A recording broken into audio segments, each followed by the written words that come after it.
Chapter 1, Fiancé breaks down in tears, please, have a child with my cousin.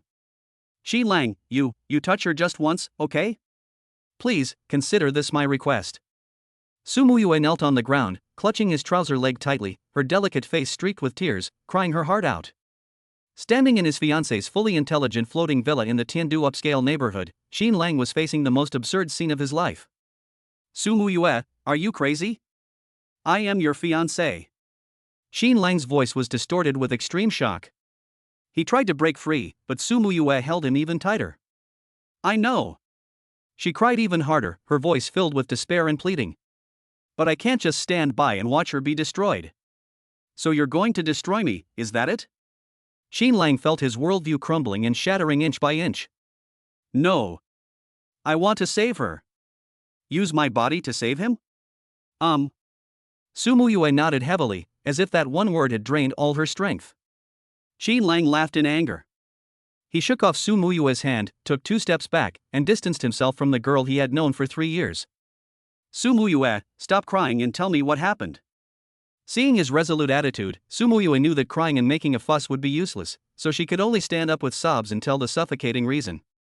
It's the Genetic Optimization Act.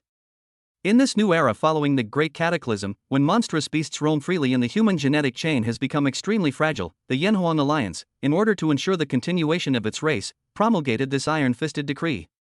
Any citizen who, upon reaching the age of 25, fails to unlock the first genetic lock and activate the extraordinary genes within their body will be forcibly included in the gene optimization program. The so-called optimization plan involves random mating by the National Gene Bank. The consequences would be unimaginable. You might be matched with a stranger who has a serious genetic defect, or even a gentle, intelligent alien. From then on, they were completely reduced to tools for producing offspring. Su Muyue's voice trembled even more violently. My cousin will be 25 in 3 months. Xin Lang's heart skipped a beat. She tried everything she could, even bringing in the only 5-star authority in the field of genetics, the genetic guru, to diagnose her. The conclusion is that her genetic code has a natural defect, and she will never be able to unlock it on her own in this lifetime. Xin Lang's brows furrowed tightly. Since my cousin would rather die than accept random marriage, the only way out is to give birth to a child with a perfect genetic sequence before the deadline. Su Muyue raised her bloodshot eyes and stared intently at Xin Lang. In this way, she can obtain an exemption as a distinguished mother. Can't we do artificial insemination? Or gene editing technology, which is quite advanced now? Xin Lang offered several alternatives, unable to understand why they had to go this far. Su Muyue shook her head, her face full of bitterness. It's no use. My cousin's genetic constitution is very special. The success rate of artificial cultivation is almost 0.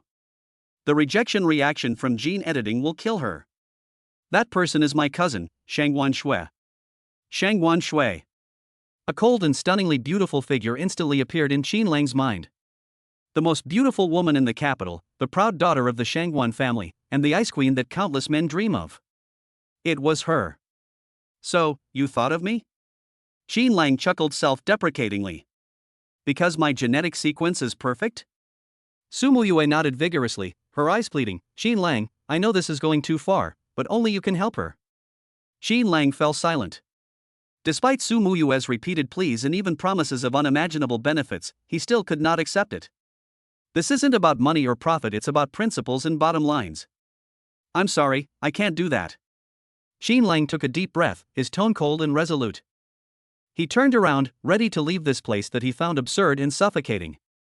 However, as soon as he took a step, an uncontrollable burning sensation suddenly surged up inside his body. A primal urge, originating from the depths of my genes, swept through my entire body like a flood bursting its banks. Not good. Xin Lang immediately realized that he had been drugged.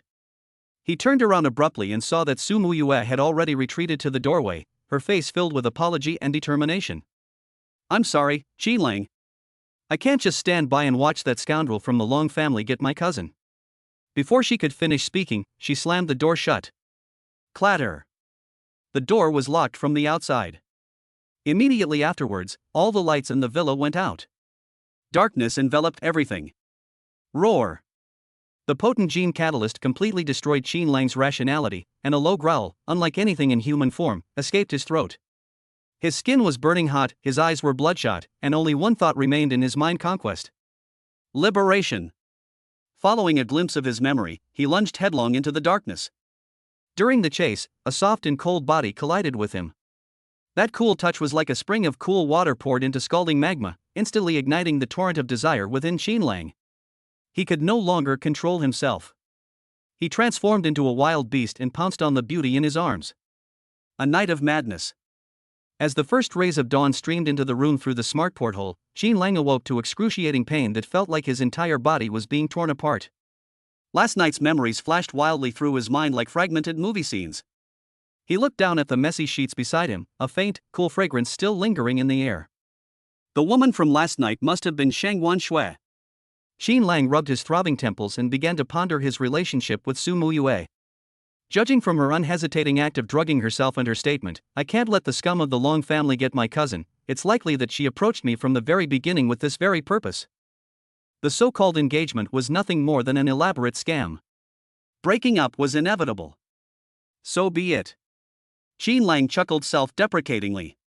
He was just an ordinary person. His parents were heroes who sacrificed their lives in the Great Cataclysm, leaving him only with honor and a considerable sum of compensation.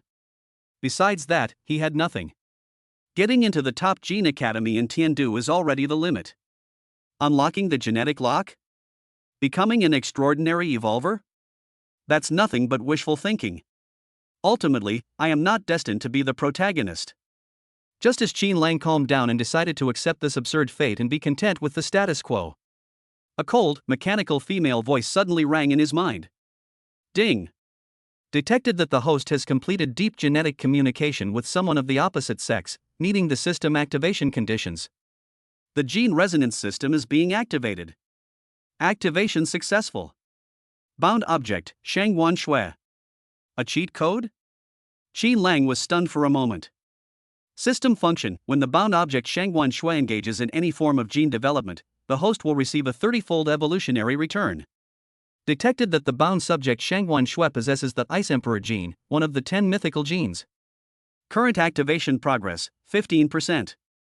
Analysis: the excessively high level of the Ice Emperor gene suppressed the activity of its own gene chain, which is the root cause of its inability to unlock the first gene lock. System-bound rewards have been issued and are pending collection. A series of messages exploded in Qianlang's mind like thunder. Shangguan Shui possesses mythological genes? 30 times the return? Qianlang felt the lingering effects of the medicine in his body, then looked out the window at the vast sky that symbolized infinite possibilities. His life, which had been so stagnant, might actually be about to turn around. Chapter 2: That final kiss wasn't a farewell, it was redemption.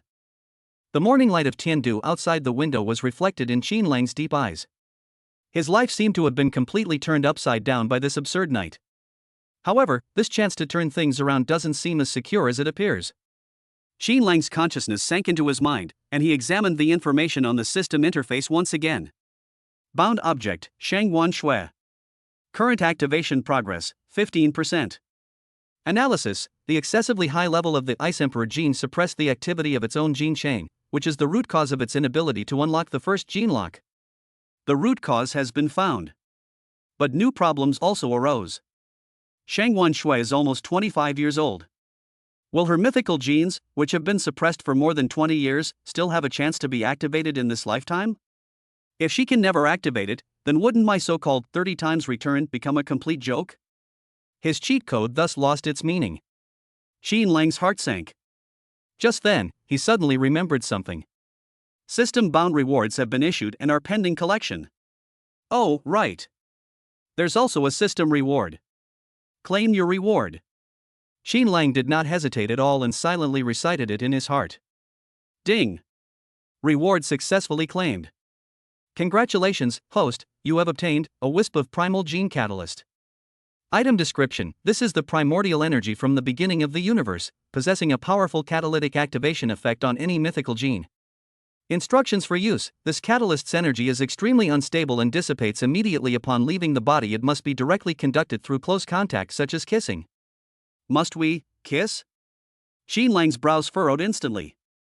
This is going to be difficult. His relationship with Shangguan Shui was essentially a deal to save the son and leave the father behind. After last night's events, the best outcome for the two is to never cross paths again and become like strangers. Where could he find an opportunity to kiss that ice queen in such a short time? That's simply a fantasy. Just as Qin Lang was at his wit's end, he heard two women talking in hushed tones outside the door. "Cousin, I'm so sorry. I didn't expect the dosage to be so high. Are you alright?" It was Su Muyue's voice, filled with guilt and worry. "It doesn't matter." A clear, melodious voice, yet tinged with an undeniable weariness and weakness, rang out. "As long as I can successfully conceive. It is Shangguan Shui." The moment he heard her voice, Qin Lang's heartstrings were inexplicably plucked. He no longer hesitated. "Instead of racking your brains here, you should take the initiative and confront all of this." Squeak! The door was pushed open from the inside. Qin Lang appeared in front of Shangguan Shui and Su Muyue. The sunlight was just right in the living room. The moment their eyes met, the air seemed to freeze. Shangguan Shui's cool and stunning face flushed instantly with two beautiful blushes. Like a startled fawn, she instinctively avoided Qin Lang's gaze and lowered her eyes. The crazy and shameful images from last night flooded her mind like a tidal wave, making her already weak body go limp. "Qin Lang!" Su Muyue was startled and immediately stepped forward, taking all the responsibility upon herself. "It's all my fault. Don't blame my cousin, Shangguan Shui gently pulled her aside, indicating that she didn't need to say anything more. She took a deep breath, forcibly suppressing the turmoil in her heart, and took out a black credit chip with gold patterns from her handbag. "There are 5 million federal dollars in here." Shangguan Shui's voice remained cold and clear, but if you listen carefully, you could detect a slight tremor. She handed the chip to Qin Lang without looking at him. "Consider this my way of thanking you, please accept it. This is a blatant cutting." They used money to end the only connection that had formed between them because of that absurd night. From then on, the transaction was settled, and the two parties had no further dealings. However, Qin Lang's reaction was completely unexpected. He didn't answer. He didn't even glance at the black gold chip that was enough to drive countless people crazy.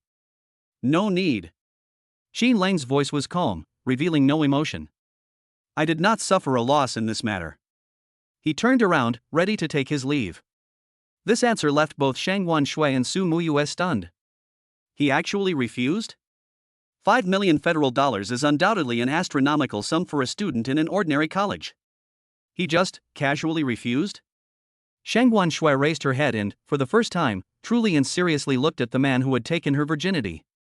He was tall and upright, and even in the simplest casual clothes, he still couldn't hide his extraordinary temperament. Sunlight fell on his neat short hair, outlining his handsome profile, and his deep eyes held a calm and languid air that belied his age. Shangguan Shui's heart skipped a beat for no apparent reason. "I send you." She spoke up as if possessed. Su Muyue quickly followed. The three remained silent the entire way, creating a subtly awkward atmosphere. Soon, they arrived at the entrance of the villa. "That's enough for now." Qin Lang stopped and turned around. "The time for parting has come." Su Muyue breathed a sigh of relief, but Shangguan Shui felt a strange and inexplicable sense of loss welling up inside her. Perhaps, in this lifetime, they will never have any further contact. However, just as she was thinking this, Qin Lang's gaze passed over Su Muyue and landed directly on her. It was an extremely complex look in his eyes. Profound, focused, and with a hint of subtle melancholy. He gazed at her, then slowly spoke, making a request that took both of them by surprise. "Can I kiss you one last time?" "What?" Su Muyue's eyes widened, almost thinking she had misheard. Shangguan Shui was stunned for a moment. The blush that had just faded returned to her beautiful face like the sunset, spreading all the way down to her snow-white neck. What does he want to do?" Under Qin Lang's gaze, which seemed to see right through people, Shangguan Shui felt her heartbeat gradually getting out of control. The words of refusal were on the tip of their tongues. But for some reason, seeing the deep melancholy in his eyes, her heart softened. A barely audible syllable escaped from her lips. As soon as she finished speaking, she regretted it and was so ashamed that she wanted to disappear into the ground. She closed her eyes, her long eyelashes fluttering gently like butterfly wings, thinking to herself, this is probably just a farewell kiss on the forehead. However, the next second, a pair of warm, large hands gently cupped her face. The expected cool touch on my forehead did not occur. Instead, two warm, soft lips were precisely pressed onto her luscious cherry lips. Shang Guanshue's body stiffened instantly, and her mind went blank. How dare he? Xin Lang gave her no chance to think. The kiss was domineering yet passionate, with an irresistible force that pried open her teeth. A strange, warm current flowed quietly into her body from where their lips met. Time seemed to stretch out infinitely at this moment. It lasted for a full minute. When Xin Lang finally released her, Shang Guanshue was so weak that she could barely stand and could only rely on Xin Lang's arm to support her body. Goodbye. Xin Lang gave her a deep look, said nothing more, turned around, and strode away decisively. Only two stunningly beautiful women remained, still in shock and standing rooted to the spot. Cousin, are you all right? Seeing her cousin's absent-minded and flushed appearance, Su Muyue thought she was stunned. Little did she know. At this moment, Shang Guanshue's body is undergoing earth-shattering changes due to the primitive gene catalyst that has been quietly introduced. The Ice Emperor gene, which had been dormant for 25 years and was hailed as one of the 10 mythical genes. Soon, it will be fully activated. Chapter 3, Aurora Borealis fills the sky, Ice Phoenix descends. The black maglev luxury car traveled smoothly on the aerial track of Tiandu, the interior so quiet that only the barely audible sound of the power engine could be heard. Xin Lang leaned back in the soft chair, his eyes slightly closed, as if he were dozing. On the surface, he was following the arrangements and returning to the First Gene Academy of Tiandu. But in reality, his entire focus was on the system interface in his mind. Bound to Shang Guanshue. Ice Emperor gene activation progress, 21%, 22%. Each jump of the progress bar felt like a heavy hammer blow, striking his life which had been dormant for 18 years. 30 times the return. Mythological genes. This salted fish's life is truly about to turn around. The driver glanced in the rearview mirror and asked respectfully, Mr. Qin, shall we go straight back to the academy? Xin Lang opened his eyes, and a calmness beyond his years flashed in his deep eyes. No. Go to the north of the city, to the memorial cemetery for the heroes of the disaster. The driver was slightly taken aback, but didn't ask any further questions and immediately changed the destination on the smart navigation system. The luxury car made a smooth turn and drove onto another track. Xin Lang closed his eyes again. On the system interface, the activation progress is steadily increasing at a rate visible to the naked eye. It is expected to be completely completed in a little over an hour. He is going somewhere. A place that holds great significance for him. He wanted the souls sleeping there to witness the turning point in their lives. At the same time, the area in front of Shang Guanshue's villa was already in complete chaos. Cousin. Schwerer. Su Muyue and several maids surrounded Shang Guanshue, sweating profusely with anxiety, but dared not approach her at all. Since Qin Lang left, Shang Guanshue has stood quietly in place like an ice sculpture. More than an hour has passed. She remained motionless, her eyes tightly closed, emanating an invisible, chilling aura that repelled everyone. Any external force that tries to get closer will be pushed away by a gentle yet irresistible force. What should we do? What should we do? Su Muyue was so anxious that tears were about to fall. She had never seen her cousin like this before. She felt guilty and scared, fearing that the medicine she had given her might have caused harm to her cousin. In desperation, she could only dial the number of the person she respected most. Grandpa. The moment the call connected, Su Muyue could no longer hold back her sobs. Please come quickly. My cousin, she's in trouble. Less than 10 minutes. A black maglev combat vehicle with military license plates, like a roaring beast, broke through the speed limit barrier of the villa area and came to an abrupt stop at the villa entrance amidst the piercing alarm. The car door opened, and an elderly man dressed in a dark green military uniform, with 4 gleaming general stars on his shoulders, strode out. He was tall and imposing, with an imposing and dignified face. Time had etched its marks on his face, but it had not diminished the fierce and ruthless aura that seemed to tear the sky apart. 4-star Gene War General, Shang Guanhong. What's going on?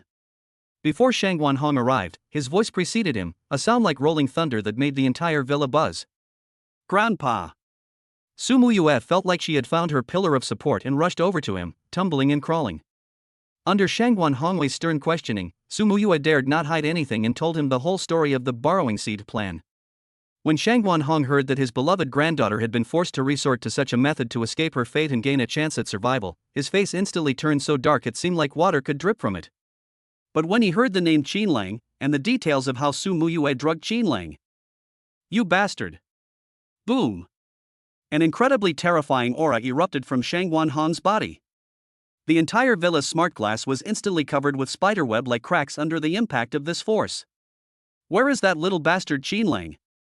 Shangguan Hong was furious, his eyes bloodshot and filled with murderous intent. I'll go and twist his head off right now. Su Muyue trembled with fright, her face turning deathly pale. Grandpa, no. It's not Qinlang's fault, it's all my fault. Shut up. I'll deal with that little bastard first, then I'll come back and settle things with you. Shangguan Hong ignored all explanations and turned to leave.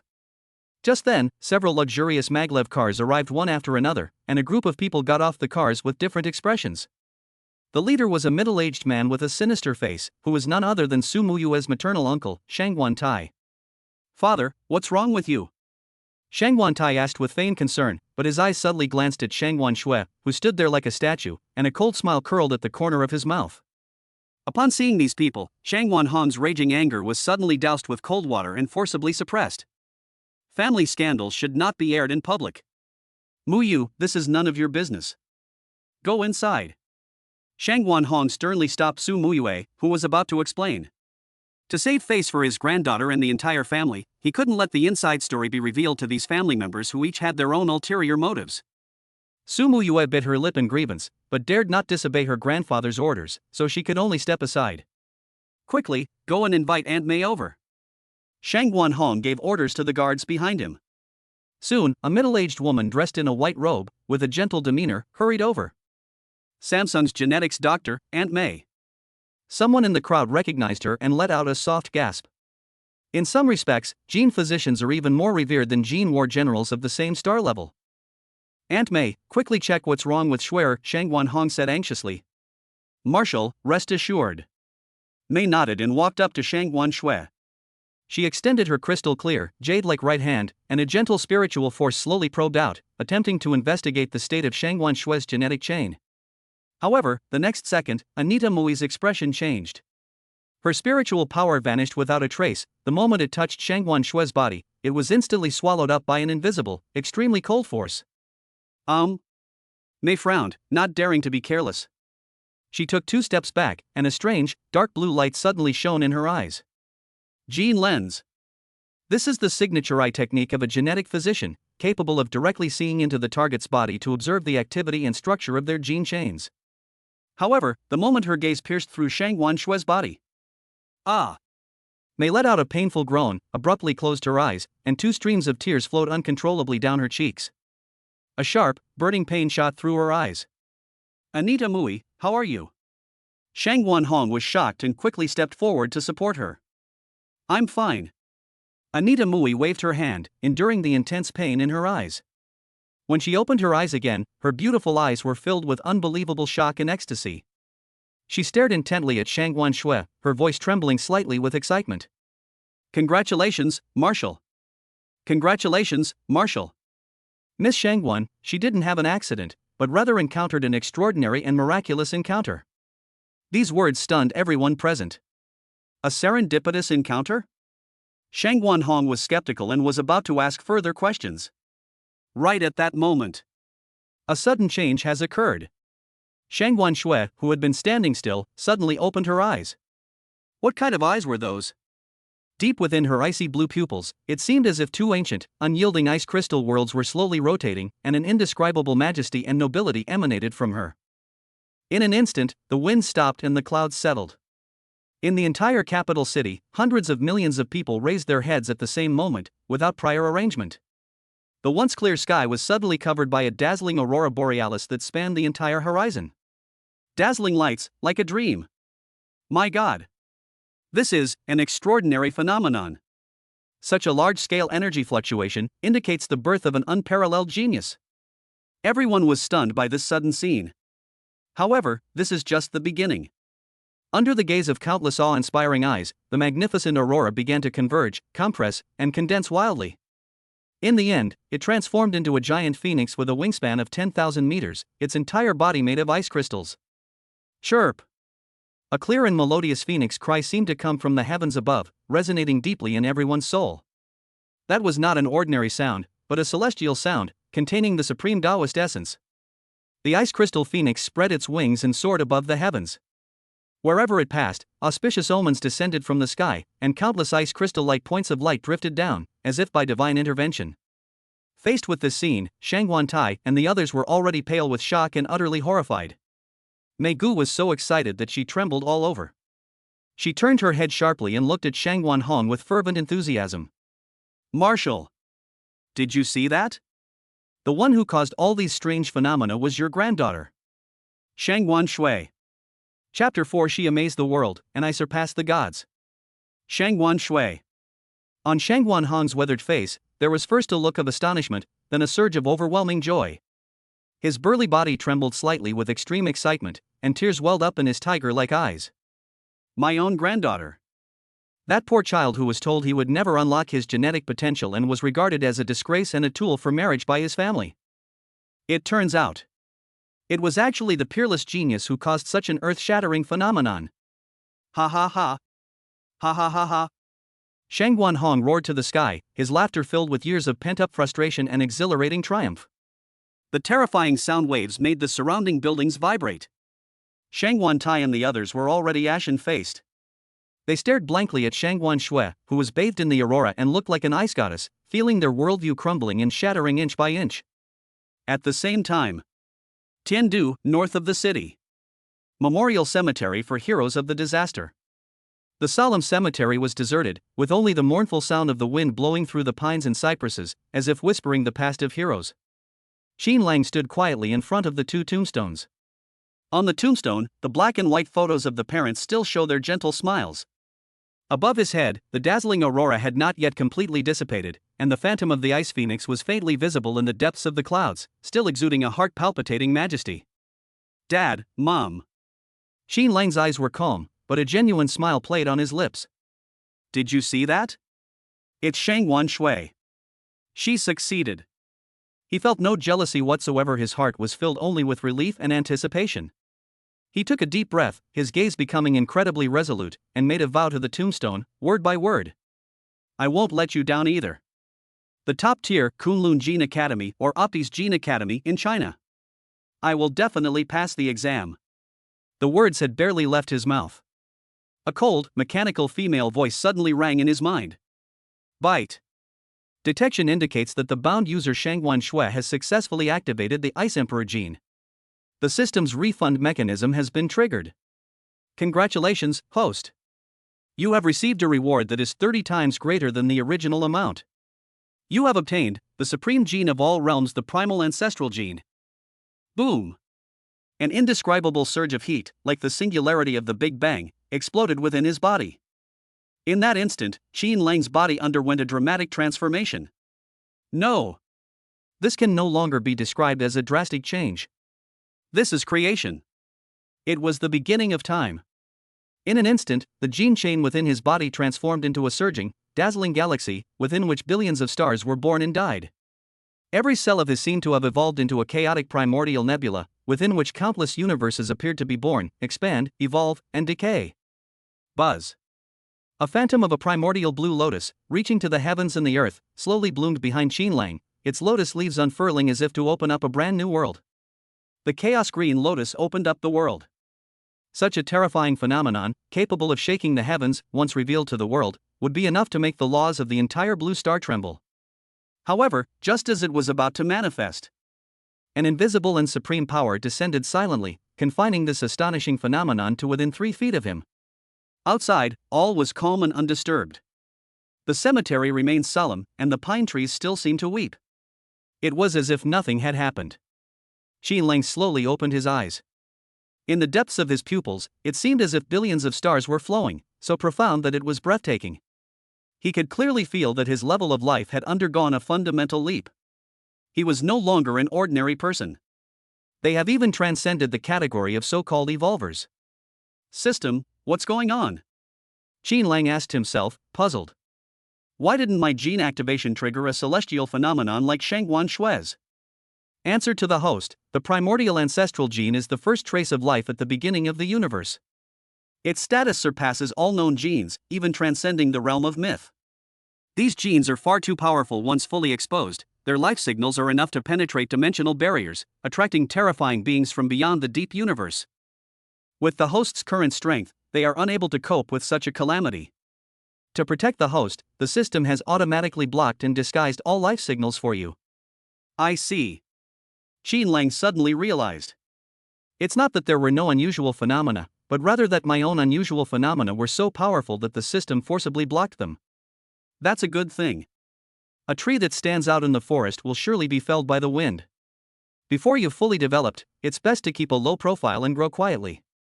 However, the system's next sentence made him pause slightly. Warning, to ensure absolute safety, the system has issued the highest directive to the host: prohibit self-evolution.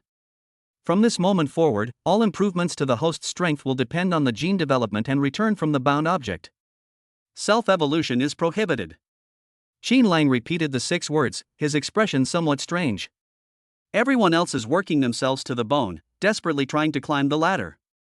When it comes to myself, I've even been deprived of the right to take the initiative? But instead of feeling disappointed, Qin Lang let out a long sigh of relief and relaxed completely.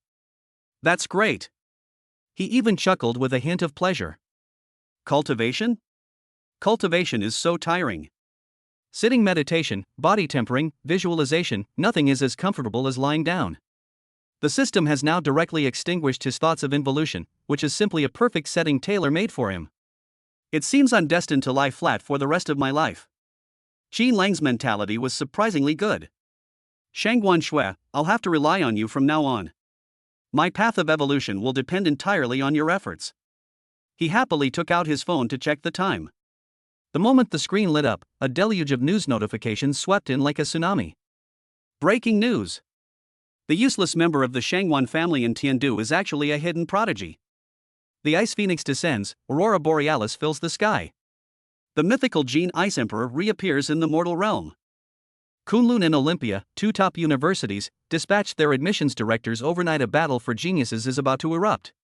The internet is already in an uproar.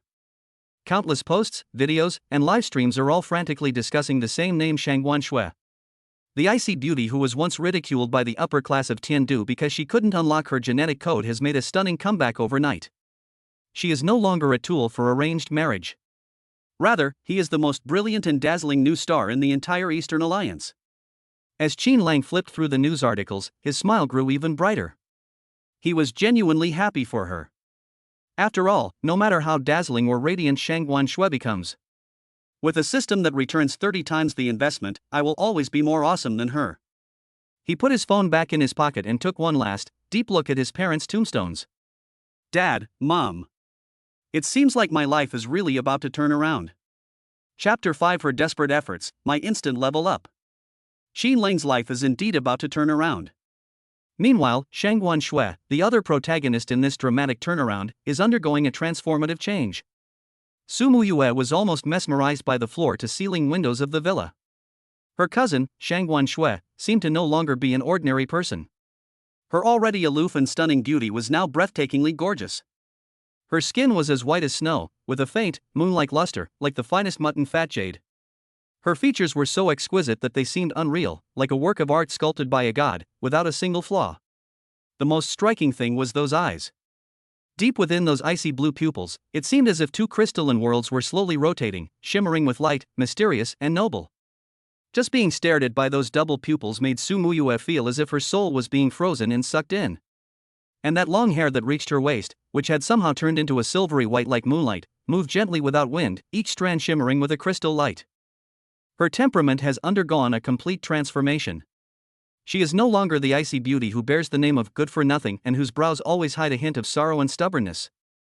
But he is a true, supreme ruler, the Ice and Snow Emperor. It is extraordinary and sacred, so majestic that people dare to admire it from afar and dare not harbor the slightest thought of desecration. Cousin? Muyue's throat was dry, and she tentatively called out. Shangguan Shui gave a soft her voice still clear and cold, but with an added ethereal charm, like a snow lotus swaying in the wind. She slowly raised her hand, looking at her crystal-clear, flawless palm, her eyes still carrying a trace of dreamlike confusion. From a desperate woman on the verge of being forced into marriage, even resorting to borrowing a seed to save her life, she rises to become a peerless prodigy celebrated by heaven and earth. All of this changed too quickly, it felt too unreal. Representatives from various top powers practically wore out the Shangguan family's doorstep, offering increasingly tempting conditions in an attempt to recruit her.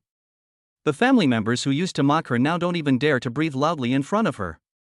Qi Lang's image involuntarily surfaced in Shangguan Shue's mind. The image of his domineering yet passionate kiss before he left came to mind. And, along with that kiss, a cool and sacred strange energy flowed into my body. That's it. That energy ignited the flame that had been dormant within him for 25 years. My awakening must be related to him. This thought, like a wildfire, burned wildly in her heart. Although she wasn't entirely sure, Shangguan Shui already had the answer in her heart. Muyue. She spoke softly. Huh? Yes. I'm here. Su Muyue was startled and quickly replied. Shangguan Shui took out a palm-sized box made of an unknown type of cold jade from her spatial bag. The moment the box was opened, a refreshing medicinal fragrance, mixed with astonishing energy fluctuations, instantly filled the entire room. Inside the box, a syringe lay quietly, its liquid a dreamy, starry blue, as if containing a miniature universe. Atlas Gene Unlocking Agent? Su Muyue gasped in surprise, her eyes widening in shock. And, it's a special edition that's priceless. This thing is the pinnacle of Atlas Group's technology. It is said to be able to help gene warriors break through bottlenecks and unlock the next gene lock with 100% success, without any side effects. Its value is immeasurable in monetary terms. The number of resources that flow out of the entire Yanhuang alliance each year is very small, and they are all divided up by the top families and high-ranking military officials. They are truly strategic resources. My grandfather used countless connections, but he still couldn't get her one. You put it. Shangguan Shui handed the jade box to Su Muyue in a calm voice. Bring this to Qin Lang. Ah? Su Muyue was completely dumbfounded. Such a precious thing, given to Qin Lang? Just say, it's a small token of my appreciation. Shangguan Shui's eyes darted away, and the tips of her ears turned slightly red. This is both a test and a way of repaying. If he were truly just an ordinary person, this drug would be enough to change his life. If he wasn't, he should be able to understand what he means. Oh, okay, sure. Although Su Muyue was full of doubts, she still carefully accepted the jade box. After explaining the matter, Shangguan Shui dismissed everyone. She sat cross-legged in a meditation room that had been specially modified for her. Inside, there was a huge nutrient tank made of high-strength alloy, filled with a pale golden nutrient solution made from countless rare and precious ingredients. Beside it, there was also an Atlas refining potion, which was also a top-grade product. She is about to undergo her first training after awakening gene tempering. Shangguan Shui closed her eyes, a thought forming in her mind. The Ice Emperor's genes are now in full operation. Buzz. The energy within the entire training room surged instantly. The pale golden nutrient solution, as if drawn by an invisible black hole, transformed into visible streams of golden energy that surged wildly into Shangguan Shui's body. Her body seemed to transform into a bottomless vortex, greedily devouring all the energy around her. The absorption rate is astonishingly fast. The tempering effect is hundreds or thousands of times greater than before. After 25 years of silence, the mythical gene has finally revealed its magnificence, enough to make the world tremble. At the same time, the first Gene Academy of Tiandu, on its large playground. Thousands of students, dressed in uniform and standing in neat rows, are listening to a motivational speech given a month before the major exam. Students. In 1 month, the moment that will decide your fate will be revealed. Whether you become an evolved individual who rises above others, or a mediocre person at the bottom of society, it all comes down to this one battle.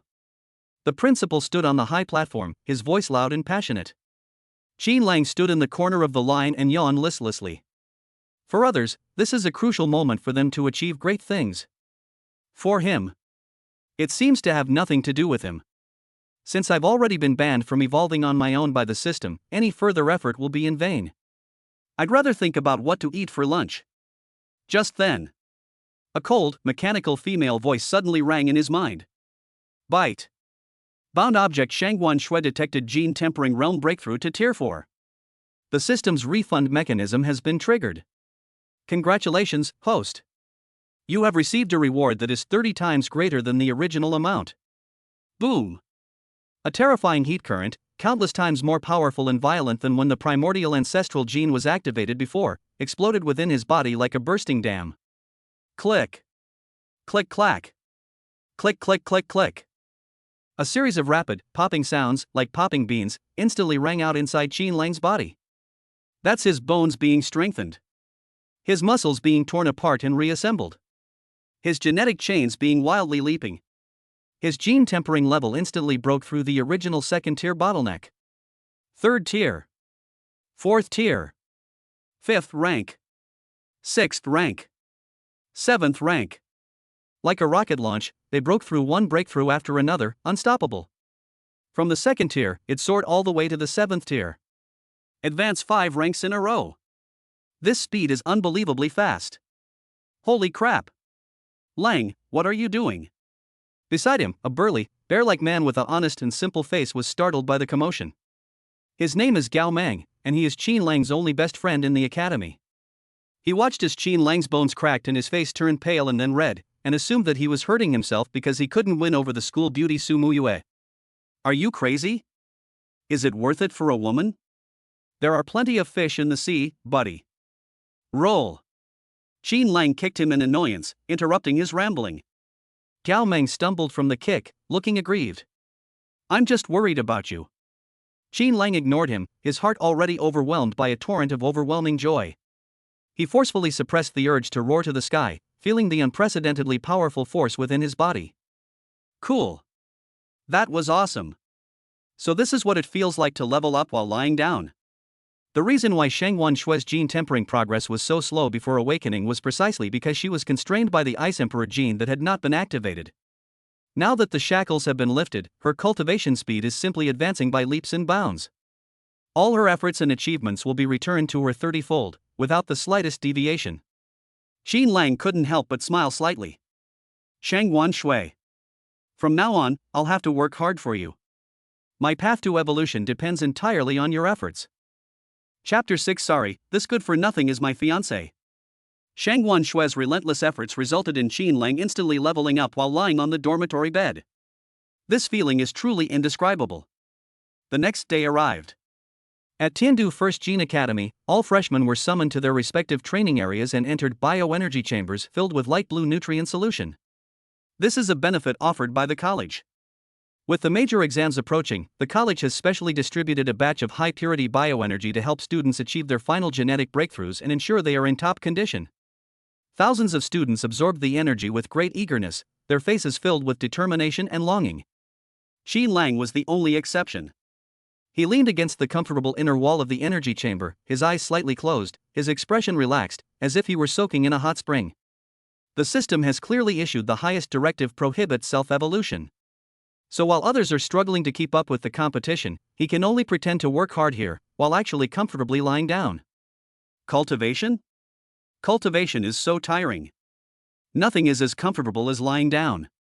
Just as Qin Lang was enjoying this rare moment of peace and quiet, his personal terminal on his wrist suddenly vibrated. A message was projected onto his retina. The sender is Bai Qianqian. Upon seeing this name, Qin Lang's previously relaxed brows furrowed slightly. Bai Qianqian, Qin Lang, are you there? Bai Qianqian, I know you're in the energy tank, don't play dead. Bai Qianqian, I've recently hit a critical bottleneck in my genetic breakthrough. Your bioenergy is very useful to me, so please transfer it to me. 3 messages in a row, delivered in a matter-of-fact tone, carrying a sense of condescension and handout. It was as if Qin Lang's sacrifices for her were a matter of course. After a brief pause, the 4th message popped up. Bai Qianqian, as long as you give me the energy, I can consider giving you another chance to pursue me. Qin Lang almost laughed in anger when he saw this message. This woman is as confident as ever, or rather, narcissistic. He once mistakenly believed that the person who kept sending him messages to encourage him in the virtual community 3 years ago when his parents sacrificed their lives and he was at the lowest point in his life was Bai Qianqian. For this reason, he acted like a fool, trying his best to please her and willingly being her lapdog for 3 years. He only learned the truth from his friend Gao Mang not long ago. The person who silently encouraged him back then was not Bai Qianqian at all. Instead, it was the school beauty, Su Muyue. Bai Qianqian just happened to use a profile picture and nickname similar to Su Muyue's, and thus comfortably enjoyed everything that should have belonged to Su Muyue. After learning the truth, Qin Lang never paid any more attention to the Queen of the Sea who took his efforts for granted. He then turned to pursue the girl who truly brought him warmth, Su Muyue. And now, this woman actually has the nerve to come looking for me? Do they still need their own bioenergy? Give yourself another chance? Qin Lang didn't even bother to reply with a single word. With a light tap of his slender fingers on the virtual panel, he decisively deleted Bai Qianqian's contact information and added her to the blacklist. The entire process was smooth and efficient, without the slightest delay. Holy crap! Brother Lang, that's awesome! Inside the nearby energy chamber, a burly, bear-like fat man witnessed the entire scene. His best friend Gao Meng excitedly slapped the hatch, making a muffled sound. Wasting 3 years for such a green tea bitch, but now I've finally come to my senses. That's manly. Gao Meng gave Qin Lang a thumbs up. Qin Lang shook his head helplessly. Who hasn't been blind at some point in their youth? The energy replenishment ended an hour later. The students emerged from the energy chamber one after another, all full of energy and with much stronger auras than before. As soon as Qin Lang came out, he was blocked by an angry figure. It was Bai Qianqian. Qin Lang. What do you mean? Bai Qianqian stood with her hands on her hips, her pretty face covered in frost. How dare you delete me from your friends list? And block me? Qin Lang glanced at her as if she were a stranger, then turned to leave. He really couldn't be bothered to waste a single word on this kind of woman. The seemingly indifferent action completely broke Bai Qianqian's defenses. She had always thought that Qin Lang's recent coldness towards her was just a ploy to attract her attention. But now it seems that he really doesn't want to talk to me anymore. How could she possibly accept this? A sycophant who's been fawning over me for 3 years suddenly decides to stop? Qin Lang, you stop right there. Bai Qianqian's shrill voice attracted the attention of everyone around her. She stepped forward and blocked Qin Lang's path again, her eyes filled with contempt and disdain. Who do you think you are? Aren't you just a piece of genetic trash at the second stage of tempering? Do you really think I don't know what you've been up to lately? You've actually gone after Su Muyue, that high and mighty school beauty? Her voice grew louder and louder, filled with malicious mockery. Why don't you take a piss and look at yourself in the mirror? Do you even deserve to know? You're a classic case of a toad trying to eat swan meat. Let me tell you, even if a proud and beautiful woman like Su Muyue were blind, she wouldn't even look at a piece of trash like you. More and more students gathered around to watch the spectacle, pointing and whispering about Qin Lang. Despite the vicious public insults, Qin Lang remained calm, without even the slightest ripple of emotion. He and Bai Qianqian were no longer from the same world. Arguing with a noisy ant will only lower your own standards. He turned around again, ready to leave. However, at the very moment he took a step, a clear and melodious voice, yet tinged with a hint of coldness, suddenly rang out from behind the crowd. Excuse me, the toad you mentioned seems to be my fiancée. The voice wasn't loud, but it seemed to possess a strange magic, instantly silencing the noisy crowd. Everyone looked in the direction of the sound.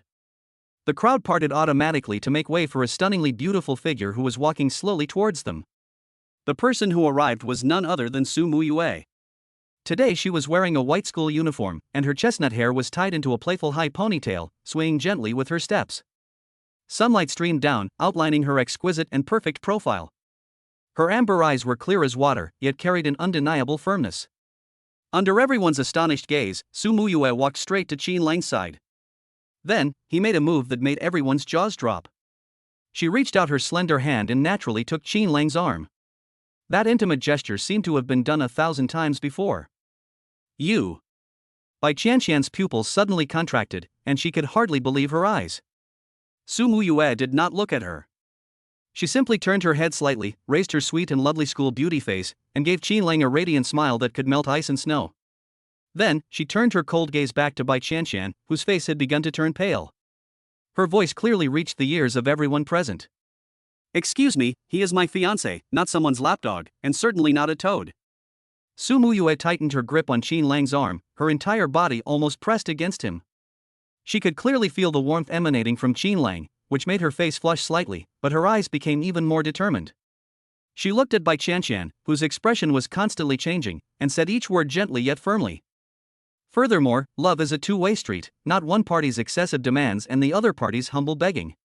He is good and deserves the best of everything. These words were like the loudest slaps, one after another, striking Bai Qianqian's face hard. Su Muyue's intimate gestures, her assertive declaration of ownership, and her gentle yet piercing words. All of this was like the sharpest knives, cutting Bai Qianqian's pitiful self-esteem to pieces. Puff. Bai Qianqian felt a sweet taste in her throat, and before she could catch her breath, her pretty face instantly turned a deep liver color. Looking at the two people in front of her, who seemed like a perfect couple, amidst the mixed gazes of shock, mockery, and pity from the crowd around her, she felt dizzy and utterly humiliated. Chapter 7: Tempering the Limit? My limit has no end. Bai Qianqian just couldn't understand it. How did that sycophant who was so obedient to her and could be summoned and dismissed will become the fiancé of school beauty Su Muyue? This is even more outrageous than a fairy tale. She wished she could disappear into a crack in the ground. Su Muyue didn't look at her again. She took Qin Lang's arm as if showing off her most beloved treasure, and amidst countless shocked, envious, and jealous gazes, she pulled him away. Only after the two figures disappeared around the corner of the teaching building did the area erupt in chaos, like a lake ripped open by a boulder. In the campus, there is a quiet, tree-lined path. Su Muyue then released Qin Lang's arm, her sweet and lovely face still flushed and radiating a smug look. How was it? Did I look cool just now? She tilted her head up, her amber eyes sparkling with anticipation. Handsome. Qin Lang nodded, then changed the subject, his eyes becoming serious. But can you tell me the whole truth now? The Long family, Long Outyan, Shangguan Tai, and your maternal grandfather, what exactly is going on? Upon hearing these names, Su Muyue's smile gradually faded, replaced by a look of solemnity and helplessness. She knew she couldn't hide this from Qin Lang. Rather than letting him make wild guesses, it's better to tell him the whole truth. You're right. Su Muyue sighed softly, her voice lowering. The Tiandu Long family is an ancient family with a history of hundreds of years. In their family, there is a 5-star gene master. 5-star gene master. Qin Lang's heart stirred slightly. This is already the pinnacle of the Yanhuan Alliance's genetic field, possessing unimaginable power and energy. A direct descendant of the Long family, named Long Outyan, is a complete scumbag who has ruined countless girls by relying on his family background. He fell for my cousin. Su Muyue's tone was filled with undisguised disgust. He resorted to any means to get my cousin, and even colluded with the opposing forces in my cousin's family. It's the group you mentioned, led by my cousin Shangguan Tai. They wanted to force their way into my cousin's life through a family marriage or by manipulating random marriages. Qin Lang frowned. The internal struggles within large families are far more brutal than one might imagine. My maternal grandfather, Shangguan Hong, was seriously injured while exploring the deep space ruins in his early years. His genetic chain was damaged, and his strength was not as good as before. His control over the family was also getting weaker and weaker, and he could not suppress those clansmen with ulterior motives at all. Su Muyue's voice was filled with helplessness. That's why my cousin was in such a hurry. She had to give birth to a child with a perfect genetic sequence before Long Outyan made his move, so that she could gain immunity as a meritorious mother and completely break free from their control. I see. Qin Lang finally understood all their hardships. This is not a simple transaction, but a race against time and fate. The atmosphere became somewhat heavy for a moment. Qin Lang looked into the girl's clear yet worried eyes and suddenly smiled. He reached out and gently stroked the tip of her small nose. One last question. Su Muyue blinked, somewhat puzzled. You, Su Muyue, the school beauty of the top gene academy in Tiandu, with a distinguished family background and stunning looks, how could you possibly fall for a toad like me? Qin Lang asked half-jokingly, but his eyes held a hint of inquiry. He was very curious about the answer to this question. Upon hearing this, Su Muyue was taken aback at first, and then her delicate face flushed red instantly. She lowered her head, somewhat embarrassed, and rubbed the fallen leaves on the ground with her toes. Because. Her voice was barely audible. Why? Qin Lang pressed for an answer. Su Muyue suddenly raised her head, mustered her courage, looked him straight in the eyes, and answered loudly without hesitation. Because you're handsome. This answer is simple, direct, and even somewhat superficial. But Qin Lang was overjoyed and extremely satisfied. You have good taste. He gently ruffled Su Muyue's hair with a cheerful expression. Seeing Qin Lang's smug expression, Su Muyue couldn't help but burst out laughing, and her previous heavy mood vanished.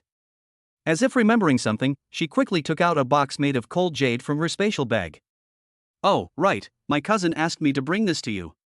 The box was opened, and inside lay a gene serum flowing with a star blue liquid, radiating astonishing energy fluctuations. It was that special edition Atlas Gene unlocking agent that was priceless and only available in the market. She said it was a small token of her appreciation and that she should accept it no matter what. Su Muyue handed the jade box to Qin Lang. However, Qin Lang only glanced at it before shaking his head. I appreciate your kind gesture, but you can take the things back. His voice was calm. You or someone close to you probably need it more than I do. Ah? Su Muyue was stunned. Why? You're still angry with us? She thought Qin Lang was still upset because of the drugging incident. Qin Lang smiled but offered no explanation. What is something so precious to those who need it more, like my best buddy Gaomeng? Isn't this better than using it yourself? Anyway, he's already been banned from evolving on his own. Just then, Su Muyue's personal terminal suddenly rang. She glanced at it and quickly said, My mom has arranged for someone to unlock my genetic lock, I have to go now. After saying that, she shoved the jade box into Qin Lang's arms, and before he could refuse again, she turned around and ran away quickly like a frightened little rabbit. Qin Lang looked at the jade box in his hand and shook his head helplessly. Over the next few days, a wave of awakening fever swept across the campus. Students are constantly unlocking the first genetic lock, becoming the evolved beings they've always dreamed of. One student even unexpectedly awakened a rare wind element gene during the unlocking process, rising to the top in one step and becoming a highly sought-after figure in the entire academy, attracting the envy and jealousy of countless people. The entire college was filled with an atmosphere of intense competition and striving. Apart from Qin Lang, he still attended classes on time every day and went back to his dormitory after class, comfortably lying down while everyone else was working hard to improve their skills. However, what no one knew was, in this seemingly idle lying down state, Qin Lang's strength is about to experience a new round of earth-shattering surge. Bite. Bound object Shangguan Shui detected her gene-tempering realm has broken through to the 11th level. The system's refund mechanism has been triggered. Congratulations, host. You have received a reward that is 30 times greater than the original amount. Meanwhile, Shangguan Shui, far away in Tiandu, was frantically improving her gene-tempering realm at an astonishing rate of 1 level per day. The system's notifications were almost constant in Qin Lang's mind. A series of powerful and boundless heat currents exploded continuously within his body. His genetic refinement level also rose accordingly, becoming unstoppable. 11th level. 12th rank. 13th level. 14th level. He swept through everything in his path, breaking through one breakthrough after another, directly surpassing the theoretical limit of the 10th level of the tempering realm as known by the world, and entering a completely new field that was never seen before. His bones became denser than the hardest alloy. His muscles contained terrifying power capable of tearing through steel. His internal organs were tempered and refined to be like crystal and precious jade, with a terrifyingly vigorous vitality. Refinement to its limit? Excuse me. My limits have no end. Is unlocking Tier 1 in Chapter 8 very strong? One punch and you're crushed. Weekend. Tiandu First Gene Academy gave its graduating students a rare half-day off. In the bioenergy chamber area, most of the chambers were already empty, with only a few corners still glowing with a faint blue light. The energy chamber where Qin Lang was located was one of them. He leaned against the comfortable inner wall, his eyes slightly closed, looking relaxed. It was more like he was soaking in a hot spring than cultivating. This slacking off behavior has continued for a whole week. A figure stopped outside his energy chamber, silently watching him through the semi-transparent hatch. The newcomer was a burly man in a crisp instructor's uniform. It was Instructor Zhao. Instructor Zhao was an old acquaintance of Qin Lang's parents. Seeing Qin Lang's self-abandoned appearance, his eyes were full of heartache and regret. He couldn't resist in the end and gently knocked on the cabin door. Qin Lang. Qin Lang opened his eyes, somewhat helpless. Instructor Zhao. Are you still bothered by what happened before? Instructor Zhao's voice came through the communication system, carrying the concern of an elder. The Academy's bioenergy fluid is precious, but you can't waste it like this. The big exam is just around the corner, and you're doing this. He thought Qin Lang was despondent because he failed to win Su Muyue's heart and was publicly humiliated by Bai Qianqian. Instructor, I'm fine, I just want some peace and quiet. Qin Lang could only give vague answers. He couldn't very well tell him that he wasn't wasting his time, but that the system simply wouldn't let him cultivate at all, could he? Instructor Zhao sighed, wanting to say something more, but in the end he just shook his head. Think it through yourself, and don't let your parents down." After saying that, he turned and left. The next morning, Xin Lang had just finished his morning exercise and returned to his dormitory when a burly figure rushed in like a cannonball and grabbed his leg. "Wa'ata! Brother Lang! My grandma, she's gone. It's Gao Meng." He cried so loudly it was earth-shattering, his face covered in snot and tears. Xin Lang's lips twitched, and he tore the man off his leg. "What kind of show are we putting on now? It's not acting. It's real." Gao Meng cried even harder, his voice filled with grief. "My grandmother had been paralyzed for more than 10 years, but last night she was suddenly able to get out of bed. She had a sudden burst of energy before she died, and insisted on going for a walk in the park. She performed a set of Tai Chi with great enthusiasm. After finishing her boxing match, she lay contentedly on the bench, smiling as she went, and then she passed away." Xin Lang's expression turned very strange as he listened to this outrageous story. An elderly woman who had been paralyzed for more than 10 years was still able to go to the park to practice Tai Chi before she died. Where did Gao Meng's wealthy parents, who liked to raise their son frugally, find such a theatrical actor? He patted Gao Meng on the shoulder and comforted him. "My condolences." After the afternoon break, Xin Lang packed up and prepared to leave school. Just as I reached the foot of the teaching building, Instructor Zhao's figure caught up with me again. "Xin Lang, you take this." Without saying a word, Instructor Zhao forcibly stuffed a heavy package into Xin Lang's arms. Inside the package were more than a dozen pre-packaged high-purity bioenergy liquids, each of which was quite valuable. "Don't be so polite with me." Instructor Zhao held down Xin Lang, who was trying to refuse, his eyes pleading. "Don't give up, kid. I've watched you grow up, and I believe in you." A warm feeling instantly welled up in Xin Lang's heart. He didn't refuse again, but nodded heavily. "Thank you, Instructor Zhao." However, this warmth did not last long. He was surrounded by a group of people as soon as he stepped out of the school gate. Leading the group was Bai Qianqian, whom he had rejected a few days ago. Beside her stood a tall, arrogant-looking boy. "Ma Kuwei. Xin Lang, you piece of trash, you finally dare to show your face?" Ma Kuwei stepped forward and pointed his finger menacingly at Xin Lang's nose. "I'll give you a chance. Kneel down now and apologize to Qianqian." Bai Qianqian stood to the side with her arms crossed, a sneer on her face, clearly having found a new protector. Xin Lang glanced at them as if they were two clowns. "Good dogs don't block the way, get out of the way. You're asking for it." Ma Kuwei was furious. He has just successfully unlocked the first genetic lock, awakening the rare hardening ability, and is bursting with confidence. "Qianqian is the woman I've set my sights on. If you dare to wrong her, today I'll show you just how big the gap is between gene warriors and gene trash like you." Before he finished speaking, energy surged within him. Buzz. His right fist was instantly covered with a layer of rock like keratin that shimmered with a metallic luster. It was his awakened ability hardening. "Die!" Ma Kuei roared and slammed a punch with tremendous force toward Xin Lang's face. The surrounding students gasped in surprise. If that punch lands, it will either kill or seriously injure someone. However, Xin Lang's expression remained calm in the face of this powerful blow, without even the slightest ripple. He simply raised his hand. Similarly, he met the attack with a punch. Bang! The two fists collided, producing a dull, loud thud. The next second.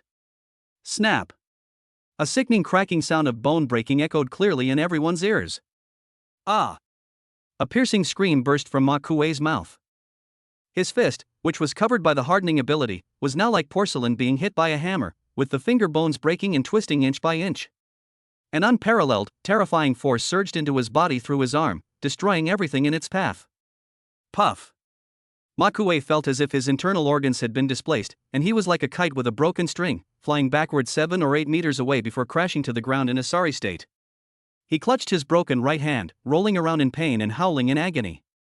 The entire venue was deathly silent. Everyone stared in disbelief at the scene, hardly able to believe their eyes. A newly awakened Tier 1 gene warrior actually. He was actually crushed by Xin Lang, the school's renowned second-stage tempering expert, with a single punch? No. Impossible. Ma Kuei couldn't accept this fact. His eyes were bloodshot as he struggled to get up and fight back. I am a genetically engineered warrior. How could I possibly lose to genetically trash like you? Xin Lang slowly walked up to him, looking down at him with icy eyes. Gene warrior? Is it very strong? As soon as he finished speaking, he raised his foot and kicked hard. Bang! Maguire's tall body was kicked away again, crashing heavily to the ground. Before he could react, Gene Lang's figure had already arrived like a shadow, and one foot stomped hard on his chest. Bang! Bang! Bang! Gene Lang showed no mercy and delivered a barrage of simple punches and kicks to Ma Kuei's face. At first, Ma Kuei was still cursing and struggling frantically. In the end, all that remained were painful sobs and pleas for mercy. Stop hitting me. I was wrong. I was really wrong. Please, have mercy on me. In the end, faced with overwhelming power, this arrogant first-tier Gene warrior could only kneel on the ground like a dead dog, kowtowing and begging for mercy with tears streaming down his face. Gene Lang then stopped. He walked up to Bai Qianqian, who was already terrified and pale-faced. I told you, don't mess with me again. His voice was cold and devoid of any emotion. This is the last time. After saying that, he didn't look at the woman again, turned around, and strode away decisively. Through this conflict, Gene Lang finally gained a clear understanding of his own strength. With his unprecedented level of refinement, even without unlocking his gene lock, his strength far surpasses that of an ordinary first-tier gene warrior. Chapter 9, The Rival Appears, Your Fiancée's Secret. The news that Gene Lang had crushed Ma Kuei with a single punch quickly spread among the freshmen at the academy. His reputation as a second-stage tempering waste thus gained an added touch of mystery. Some say he's been hiding his true abilities. Some people say that Ma Kuei is nothing but a pretty face with no substance. But no matter what, Gene Lang is still that genetic junk that has not been unlocked, a fact that everyone agrees on. Gene Lang himself didn't care about these comments. At this moment, he was enjoying a rare moment of peace and quiet. However, this peace and quiet did not last long. On campus, a piece of news struck like a thunderbolt within the elite circle of privileged children. Muyue, the school beauty that countless people dream of, has actually started a relationship with Gene Lang, an orphan who has nothing. Bang!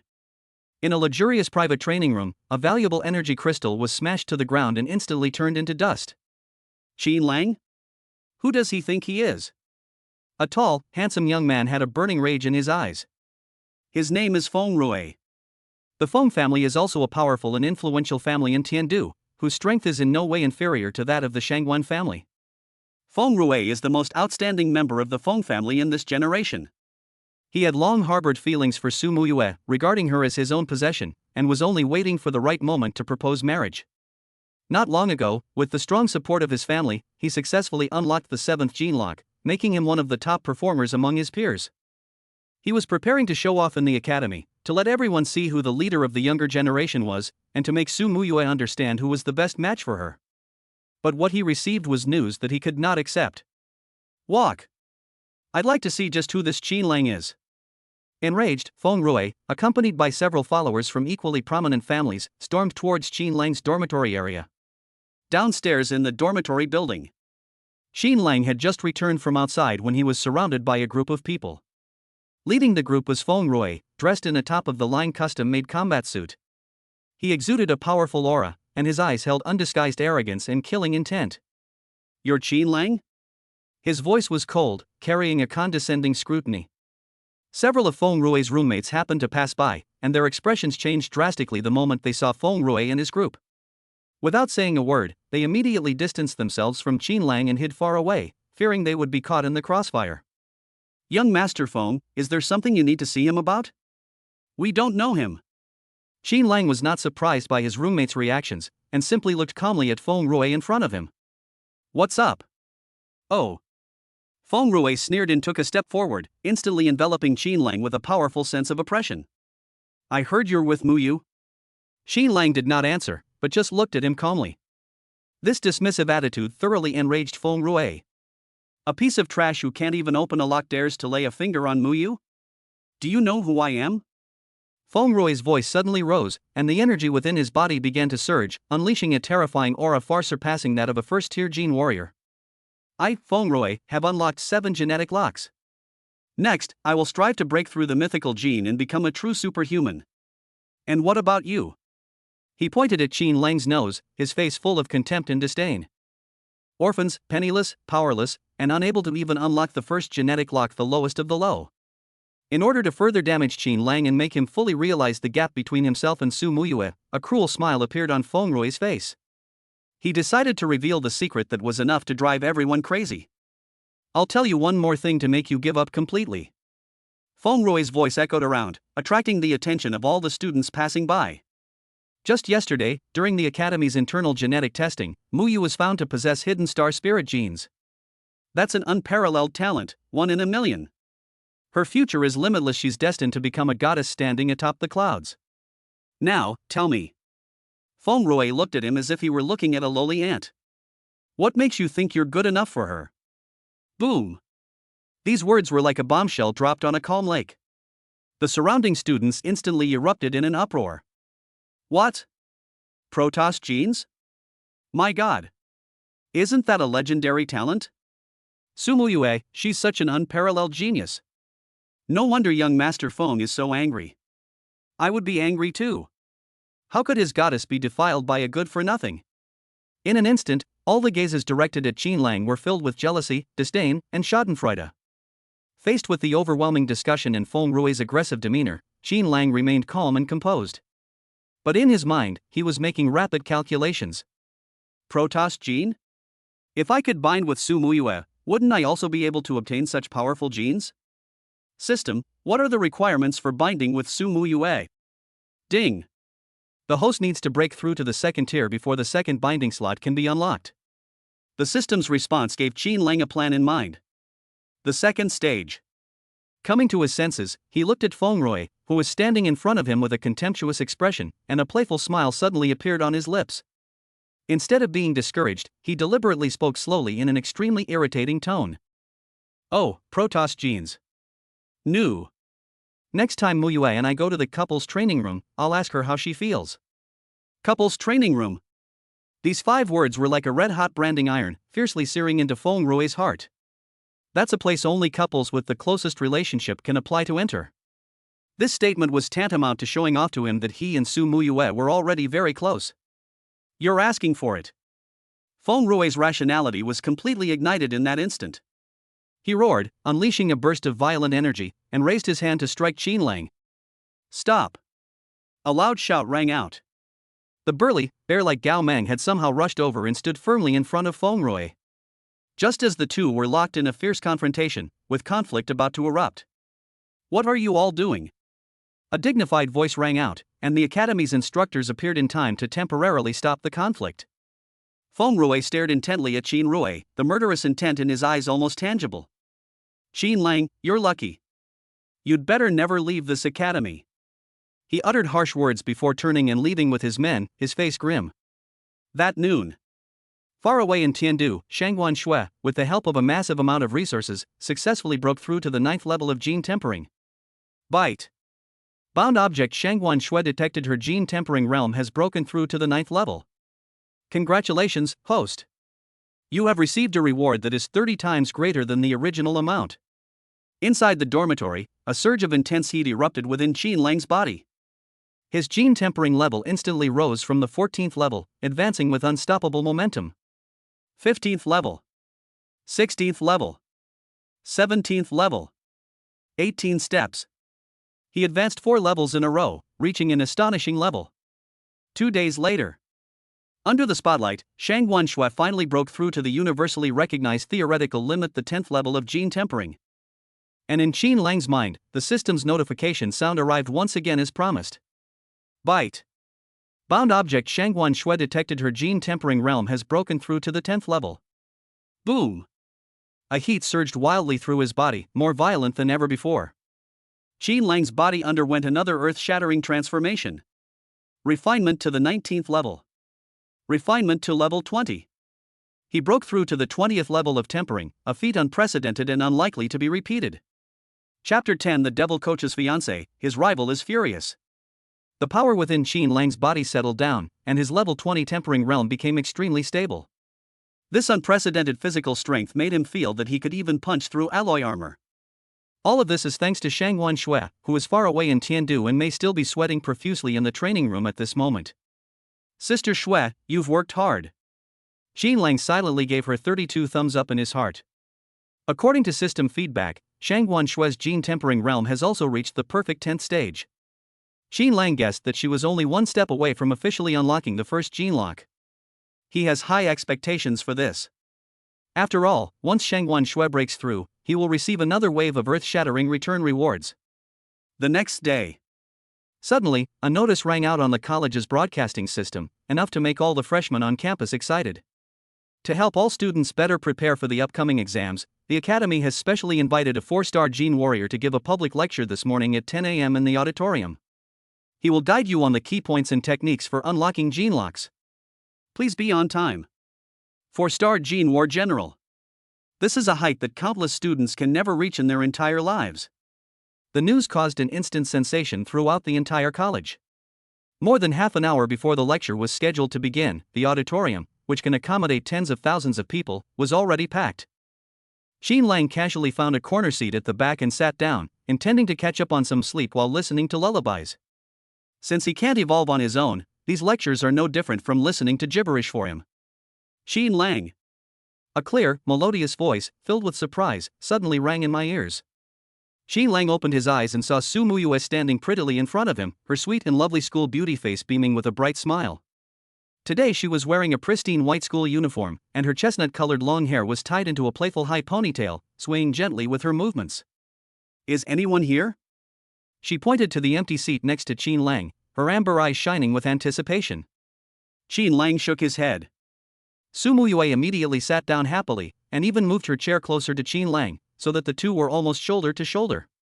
This scene made Feng Rue, who had deliberately taken the best spot in the distance, glare with envy.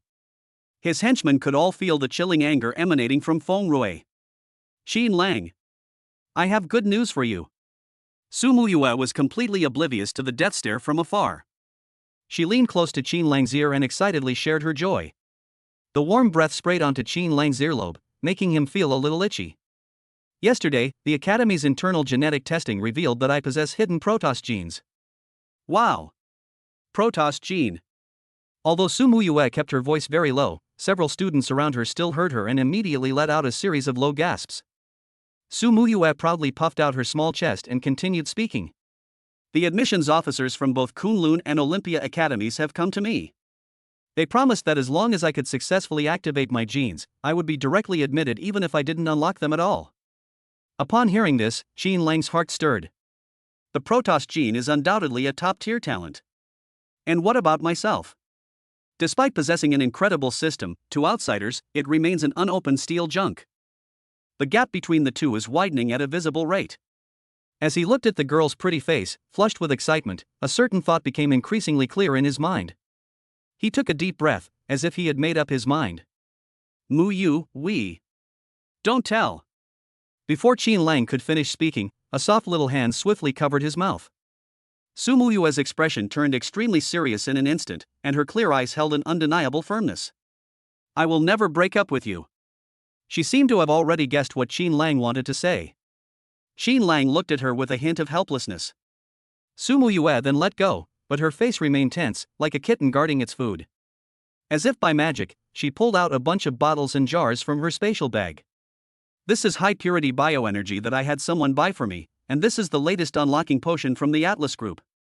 It's said to increase the success rate by 30%. Su Muyue piled all these valuable potions in front of Qin Lang. I've already devised a detailed unlocking sprint plan for you. From today onwards, I will be your personal devil coach, and I will personally supervise you and help you unlock your genetic potential. She waved her little fist, looking very energetic. These words gave Qin Lang, who just wanted to lie down quietly, a real headache. He is now prohibited from evolving on his own by the system, so no matter how hard he tries, it will be in vain. This isn't help, it's torture. Shangguan Shui, you'd better unlock it quickly. Qin Lang could only pray silently in his heart. As long as Shangguan Shui breaks through, he will rise with her and be spared this sweet torment. Soon, a highly anticipated 4-star Gene War general stepped onto the stage. The lecture officially began. Zhan Shuai's voice was loud and magnetic, and his explanations were both profound and easy to understand, captivating the students in the audience. Qin Lang, however, was falling asleep as he listened. These theoretical concepts were of no use to him. His eyelids were getting heavier and heavier, and his head was nodding little by little, as if he was about to meet with the Duke of Zhou. The Duke of Zhou, also known as the Duke of Zhou, a sleeper. Smack! A small hand patted his back, neither too hard nor too soft. Don't sleep. Su Muyue puffed out her cheeks and glared at him angrily. Listen carefully. Qin Xian Lanping Lang could only force himself to stay awake and continue listening to the cryptic tale. Okay, let's have an interactive session. Does anyone have their own understanding of the energy structure of the gene lock? The commander asked a question on stage. Qin Lang instinctively lowered his head even further, afraid of being called out. However, the next second, he felt his right arm being suddenly lifted up by an irresistible force. It's Su Muyue. She actually raised her own hand to answer the question for him. Whoosh!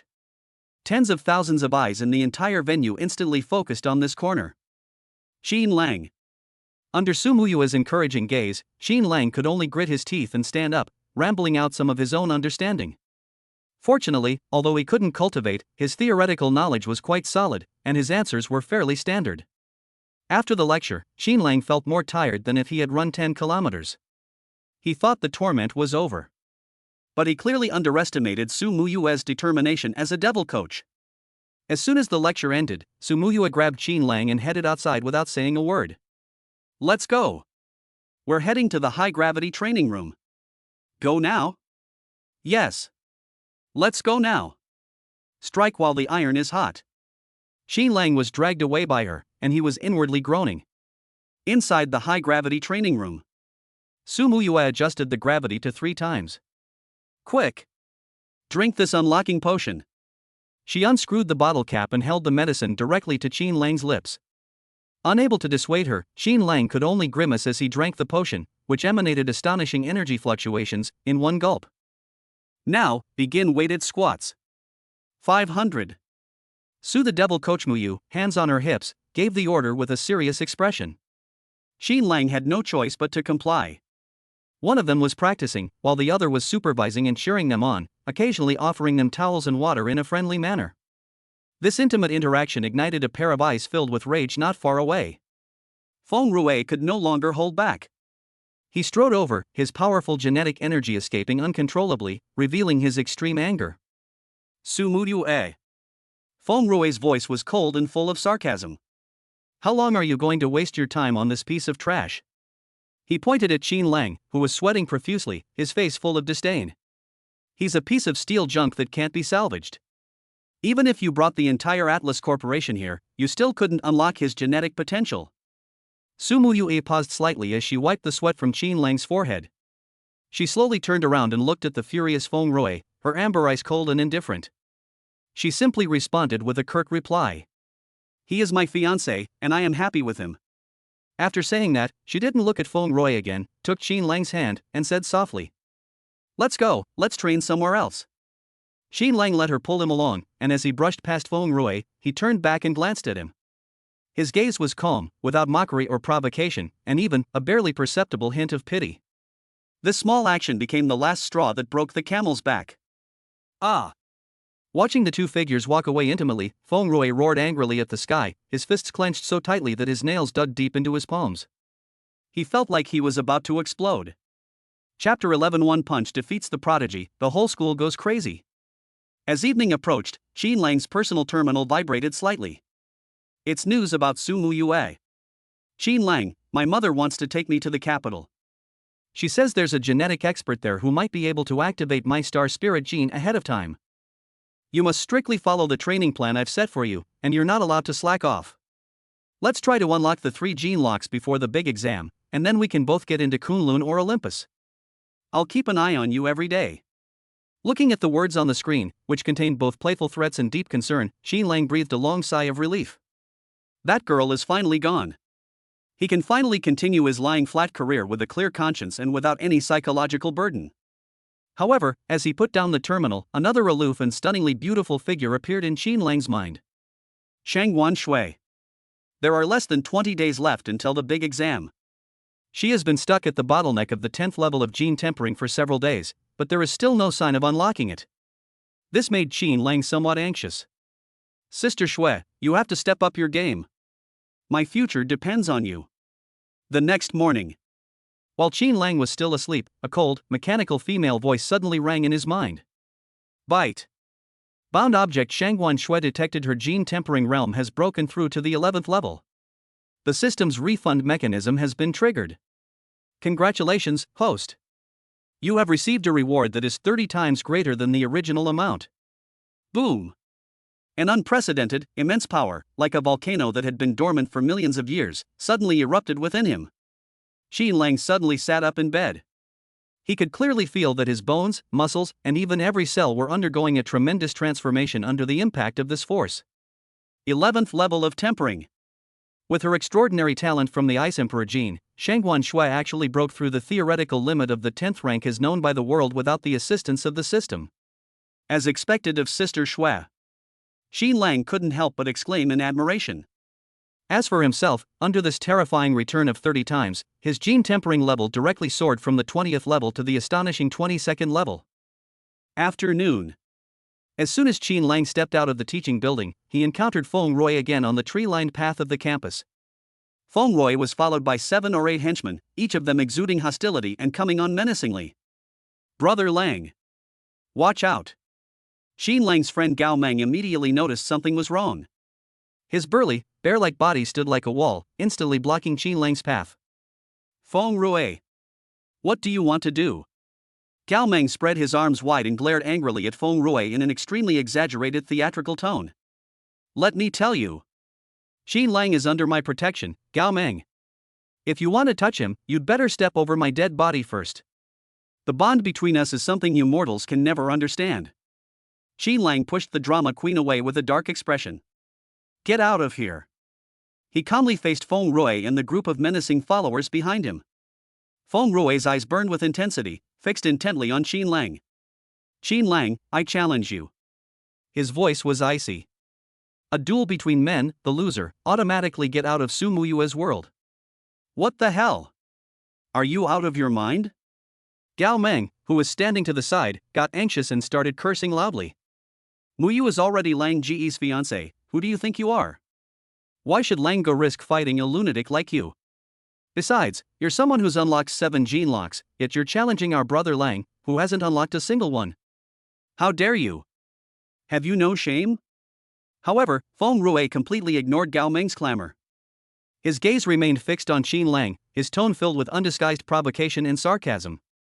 What? You don't dare? Or are you just hiding behind a woman, lacking even the courage to face her head-on? Qin Lang's expression remained calm, and he simply uttered a single word. Good. Upon hearing this word, Feng Rui was overjoyed. Gao Meng looked on in disbelief and hurriedly grabbed Qin Lang's arm. Brother Lang. Are you crazy? Qin Lang patted him on the shoulder, signaling him to relax. Haven't you always wanted to see me make a move? Looking at Qin Lang's nonchalant demeanor, Feng Rui's anger grew even stronger. He was going to crush this piece of trash with absolute power. He wanted to show Su Muyue with her own eyes just how utterly vulnerable the man she had chosen was in front of him. I'll let you make the first move. Feng Rui said with extreme confidence. Good. Qin Lang showed no politeness whatsoever. The moment he finished speaking, he moved abruptly, like a cannonball, rushing straight towards Feng Rui. Quick. Extremely fast. Feng Rui's pupils contracted slightly, but he was prepared. His internal energy surged and he threw a punch to meet Qin Lang's fist. The two fists collided fiercely in mid-air. At the moment of impact, a ferocious grin even appeared on Feng Rui's face. He could almost see Qin Lang's finger bones shattered, his entire arm crippled, and him flying backward like a kite with a broken string. But, the next second, an immense, terrifying force that he could neither imagine nor resist emanated from Qin Lang's fist. Bang! With a dull thud, the sinister smile on Feng Rui's face froze instantly. He felt an overwhelming force surge towards him, which instantly made his entire right arm go numb and lose sensation. He stumbled back 7 or 8 steps uncontrollably before barely managing to regain his balance. If his gene tempering hadn't already reached the perfect 10th level, with an incredibly solid foundation, this single punch would have been enough to completely shatter his finger bones. 7 locks, nothing special. Qin Lang withdrew his fist and made a calm announcement. You lost. This happened too fast, too suddenly. Holy crap. Gao Meng's exclamation broke the deathly silence of the scene. The students who had rushed over to see what was going on were all dumbfounded, their jaws dropping to the floor. They couldn't believe their eyes. Feng Rui, the prodigy of the Feng family and a prominent figure in the academy who unlocked 7 genetic locks, actually. In a direct confrontation of strength, they actually lost to Qin Lang, an unknown figure who couldn't even unlock a single lock? How is this possible? How can Qin Lang's power be so terrifying? Has he already unlocked 8 gene locks? The crowd began to murmur amongst themselves, and the way they looked at Qin Lang completely changed. I don't believe it. Feng Rui couldn't accept this fact. He roared, like a raging beast, and the genetic energy within his body exploded wildly without reservation. Mountain-splitting fist. He unleashed the gene combat technique that made the Feng family famous, and his fist even produced a sharp whistling sound as it smashed towards Qin Lang's face again. This time, Qin Lang didn't hold back. He mobilized all the power within his body, which had been tempered to the 22nd level, and threw a punch to meet the attack with all his might. Snap! This time, the crisp sound of bones cracking rang clearly in everyone's ears. Ah! A piercing scream erupted from Feng Rui's mouth. His finger bones snapped instantly.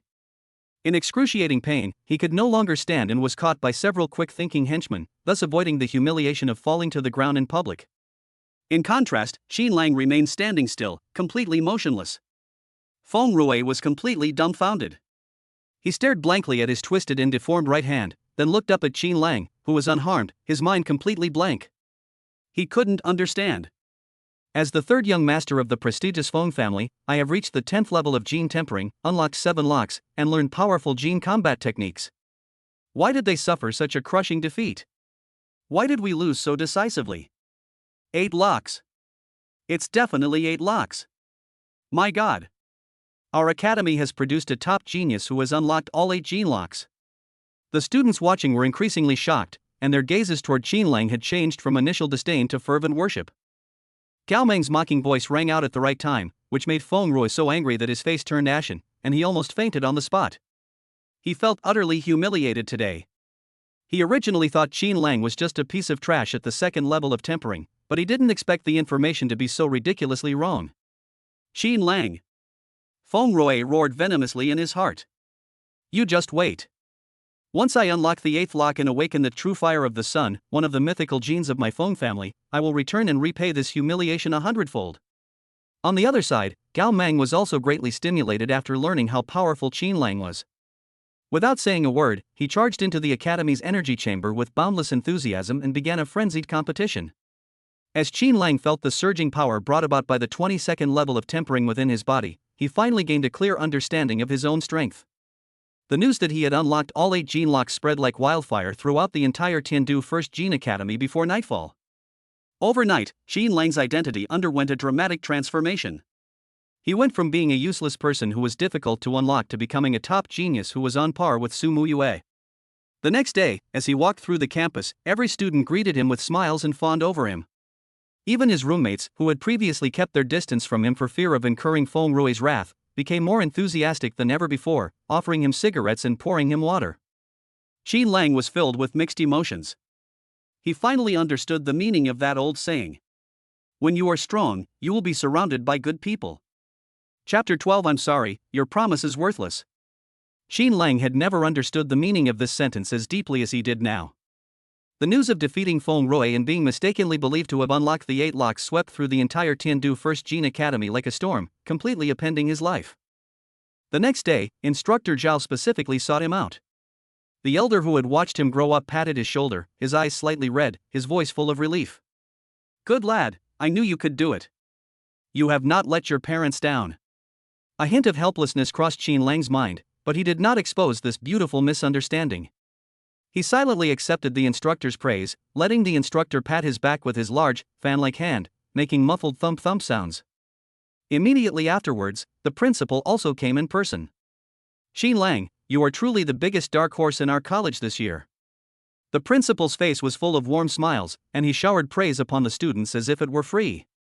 He immediately proposed to move Qin Lang to a single dormitory room reserved for top geniuses, and to give him a large reward that would make ordinary students envious. Of course, the prerequisite is that Director Xiang from the Academic Affairs Office conducts a detailed assessment of his abilities in order to update his file. A test of strength? Qin Lang's heart tightened. He knew perfectly well that he hadn't unlocked a single lock and was only holding on by his tempering realm. He couldn't withstand the test of any sophisticated instruments. Principal, thank you for your kindness. But with the big exams just around the corner, I don't want to be distracted by trivial matters like changing dorm rooms.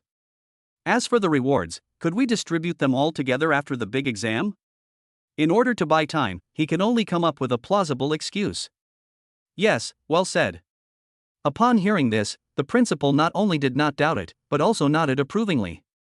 You're not arrogant in victory, nor discouraged in defeat. You have the demeanor of a great general. All right, we'll do as you say. By the way, admissions officers from Kunlun and Olympus, two top universities, will be coming to the school in a week to offer early admission to students who have unlocked all their genetic potential. Think it over carefully and decide which one you want to go to. The principal expressed his full understanding and offered a few words of encouragement before leaving satisfied. As soon as the person left, Qin Lang's heart immediately jumped. Within a week.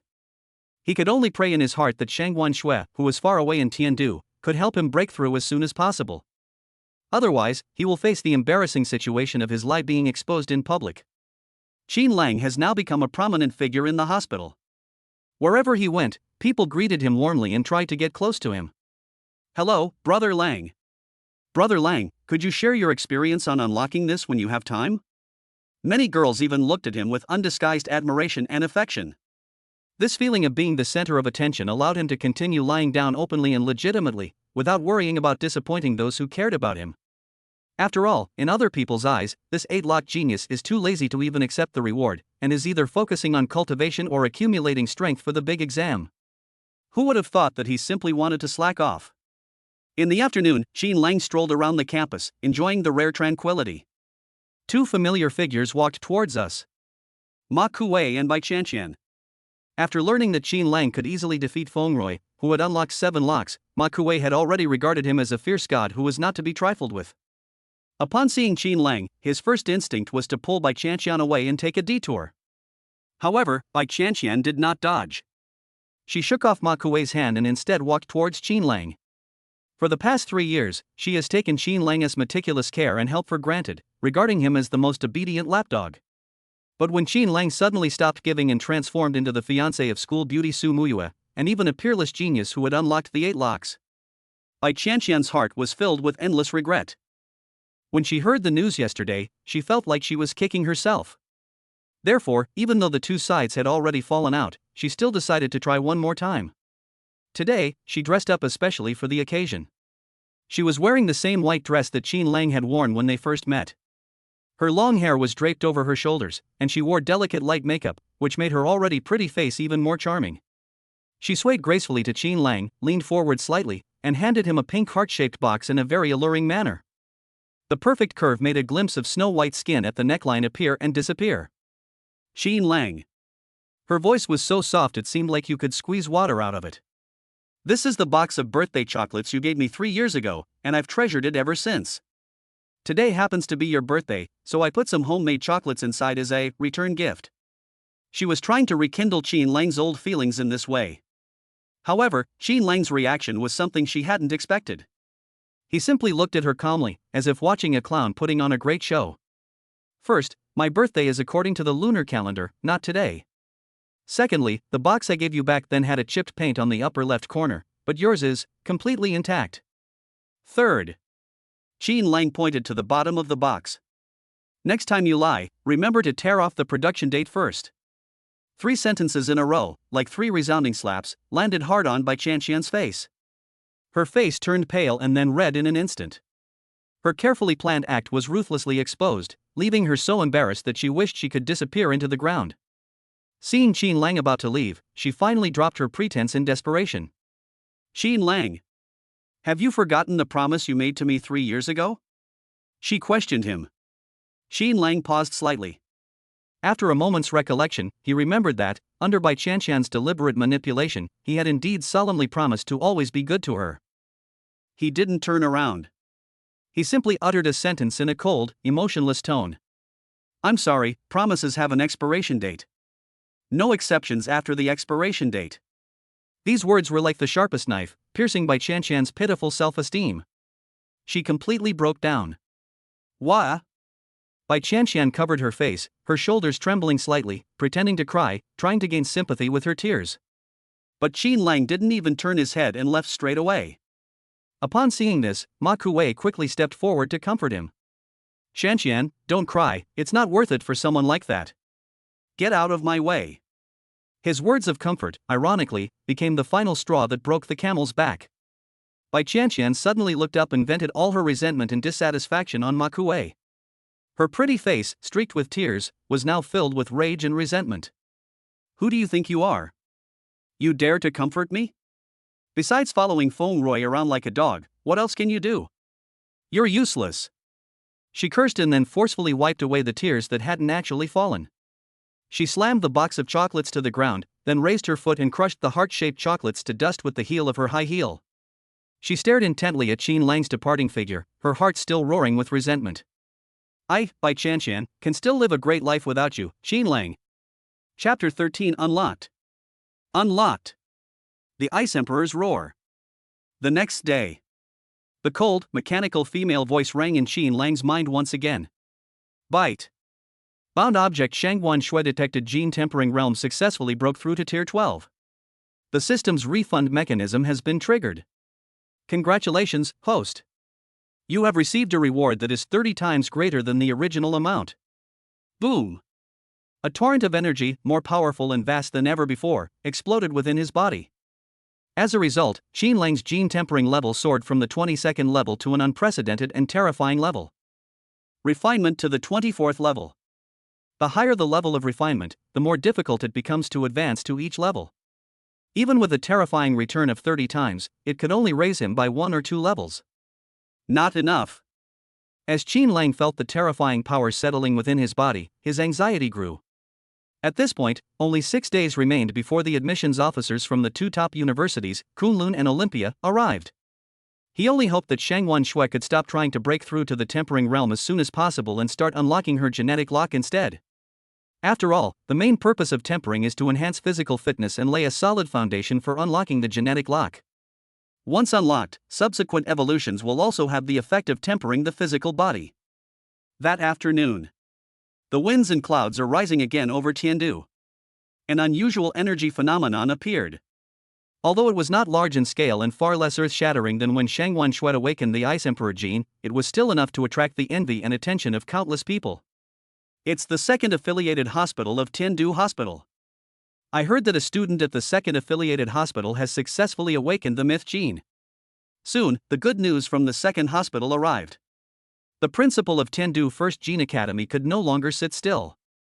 The first hospital's performance has always consistently surpassed that of the second hospital, but now its limelight has been completely stolen. He immediately found Qin Lang. Qin Lang. The principal's words were extremely earnest.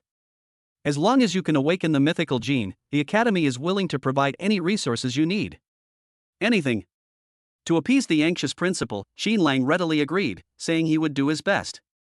But after he turned around, he still chose to continue lying flat. Cultivation?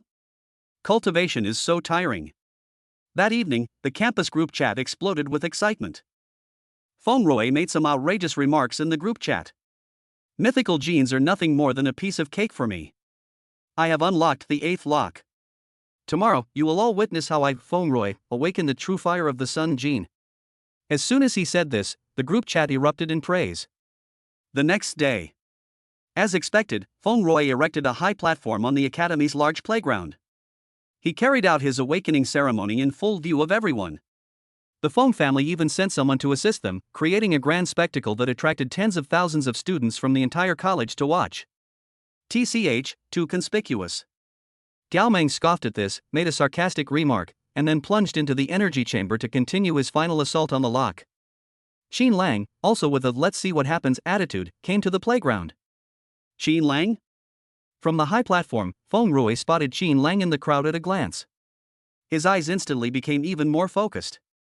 Housekeeper. He gave the order to the audience. Retrieve the stellar core fragment. Upon hearing this, the butler immediately presented a box made of a special alloy. As soon as the box was opened, a wave of scorching heat hit me. Inside lay a fist-sized crystal that appeared to be burning with flames. This is a precious treasure formed by human-made collection and condensation of stellar energy. Feng Rui grabbed the fragments, didn't even look at them, and swallowed them whole. He sat cross-legged in the center of the high platform, and 8 huge energy concentrators around him instantly activated, frantically gathering blinding light energy into his body. The heat is so intense that it can turn an ordinary person into charcoal in an instant. However, thanks to his powerful physique at the 10th level of tempering, Feng Rui was unharmed. He wants to use this violent power to break through the true fire of the Sun Gene in one fell swoop. Pity. The first day's attempt ended in failure. He was not discouraged and addressed the crowd below the stage in a loud voice. Tomorrow, I will fight again. He still failed the next day. The 2 consecutive failures caused considerable damage to his body, and his face turned pale. But he didn't care at all. He took out an expensive regeneration potion and injected it into his body. His injuries healed at a speed visible to the naked eye. His perseverance in the face of repeated defeats earned him the admiration of many students. At the same time, on the other side of Tiandu, the Shangwan family's manor was bustling with activity. Almost all the family members were gathered together. Today is the day Shangwan Shui officially unlocks her genetic lock. Everyone had high expectations for this extraordinary talent who had awakened the mythological gene. How many genetic locks do you think Shui will be able to unlock this time? In my opinion, with Shui's talent, she might be able to unlock all the gene locks directly and reach the top in one step. However, beneath this festive and peaceful atmosphere, undercurrents are brewing. A secluded corner of the manor. Shangguan Tai's younger brother, Shangguan Yu, found him with a worried expression. Big brother, something terrible has happened. Shangguan Yu lowered his voice, his expression flustered. Our previous deal with that scoundrel Long Outyan from the Long family has run into problems. They originally intended to use Shangguan Shui to gain the Long family's support in their power grab. However, Shangguan Shui's rise to power completely disrupted all their plans. We wanted to return Long Outyan's deposit, but he refused to accept it. Instead, they used the threat of exposing our conspiracy to blackmail us and made even more perverse demands. What are your requirements? Shangguan Tai's face darkened. Shangguan Yu gritted his teeth and said in a low voice. He said even if he couldn't marry Shangguan Shui, he would still make her, keep him company for 2 days. A sinister glint flashed in Shangguan Tai's eyes. He knew all too well that if Shangguan Shui were to rise to power, their lineage would never have a chance to rise again. Go and calm Long Outyan down first. Shangguan Tai's voice turned cold. I'm thinking that when Blue Star re-enters the deep space ruins and the situation becomes chaotic, there might be an opportunity to use him to destroy Shangguan Shui, this future threat. After arranging everything, Shangguan Tai put on a smiling face and rejoined the celebration crowd at the manor. At this moment, in the center of the manor, Shangguan Shui has already begun her unlocking process. She sat cross-legged, and with a thought, the Ice Emperor's genes began to activate. Swallow it whole. She was like a bottomless black hole, frantically sucking in massive amounts of biological energy from the surrounding area. Just a few minutes later, buzz! An invisible wave suddenly spread out from her body. The first genetic lock has been successfully unlocked. Good! Shangguan Hong shouted excitedly, and all the family members burst into cheers. Chapter 14, Unlocking 8 Locks in a Row. A godlike man. The Shangguan family mansion was filled with jubilation. Success! The young lady has successfully unlocked the first genetic lock. Ha ha ha! The future of the Qilin girl of the Shangguan family is limitless. Shangguan Hong was overjoyed, his eyes welling with tears of emotion. Just as the Shangguan family was celebrating Shangguan Shui's success, a cold, mechanical voice echoed in Qin Lang's mind at Tendu First Hospital, thousands of miles away. Shangguan Shui unlocks the first genetic lock, and the host receives 30 times the genetic evolution gains from Shangguan Shui. Boom! An unprecedented, indescribably powerful and terrifying heat surged within him, like a volcano that had been dormant for millions of years, and suddenly exploded. It's here! Qin Lang's body jolted violently. The long-awaited moment has finally arrived. This energy was too violent the dormitory simply couldn't withstand it. Without the slightest hesitation, he moved swiftly, like an arrow released from a bow, rushing out of the dormitory and heading towards a secluded grove deep within the campus. As soon as he stepped into the woods, he found a clearing and sat down cross-legged. Almost the instant he sat down, the heat within his body completely spiraled out of control, like a raging torrent bursting its banks, transforming into a surging, roaring torrent that surged wildly through his intricate genetic code. The unlocking process was far more painful than he had imagined. That wasn't the soreness from tempering the body, but a kind of excruciating pain that originated from the deepest part of life, as if it were tearing his entire existence apart and reassembling it. Buzz! A muffled thud exploded deep within his soul. The first genetic lock was forcibly broken open by this tyrannical and unparalleled force. A sharp pain shot through him, and Qin Lang's brows furrowed instantly, veins bulging on his forehead. However, this is just the beginning. That surging heat did not stop at all. Starting from the first lock that was broken, it continued to rampage along the nodes of his gene chain, which had been tempered to the 24th level and was extremely tough. The second one. The third one. The fourth one. Unstoppable momentum. Completely crushing everything in its path. Genetic locks that would take ordinary people years or even decades to unlock one by one are now being broken through one after another as easily as if they were made of paper. Finally, when the heat flow broke through the 8th node, a mysterious energy circuit was instantly constructed. The complete circuit of the first-tier gene warrior is complete. However, after accomplishing this feat, less than 1/10 of the heat had been consumed. Qin Lang could clearly feel an even more vast power gathering within him, ready to be unleashed.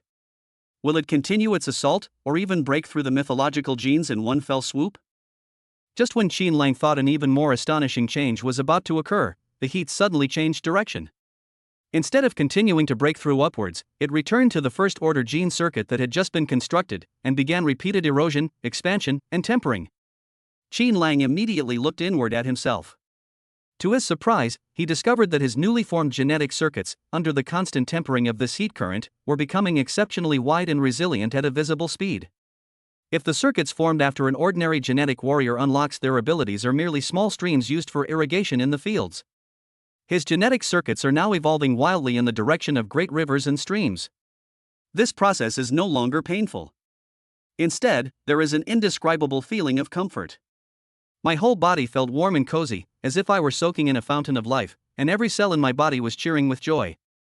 When the heat flow finally dissipated, Qin Lang's first stage gene lock was completely unlocked. He finally understood. This 30x return is not reflected in the increase in the number of unlocks.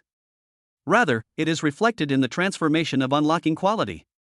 His unlocking effect was 30 times better than Shangguan Xue's. This was not only due to the system's 30-fold return, but also inseparable from his unprecedentedly solid foundation, which had reached the 24th level of tempering. Once his genetic lock was unlocked, his strength, speed, reaction time, all his physical attributes experienced a surge. Nearly a 10-fold increase. An unprecedentedly powerful feeling filled his entire body. Before he could fully experience this power, the second system notification arrived as scheduled. Shangguan Xue unlocks the second gene lock, and the host receives 30 times the genetic evolution gains from Shangguan Xue. Qin Lang couldn't help but marvel at the incredible power of the Ice Emperor's genes. Judging from this, Shangguan Xue is actually going to follow my example and break through all 8 gene locks in one go. Boom! Another surge of intense heat exploded within him. This time, the heat flow's goal was crystal clear: to rampage along the circuit nodes of the second-tier gene warriors. Finally, the tunnel was successfully completed. As before, after completing the connection, the heat flow was not wasted at all, but instead began to frantically refine and expand the second-stage gene circuit. A moment later, a perfect second-order gene circuit, with strength and width no less than the first-order circuit, was formed. Unlocking the second stage caused Qin Lang's blood and energy to surge, and his spirit became more abundant and vigorous than ever before.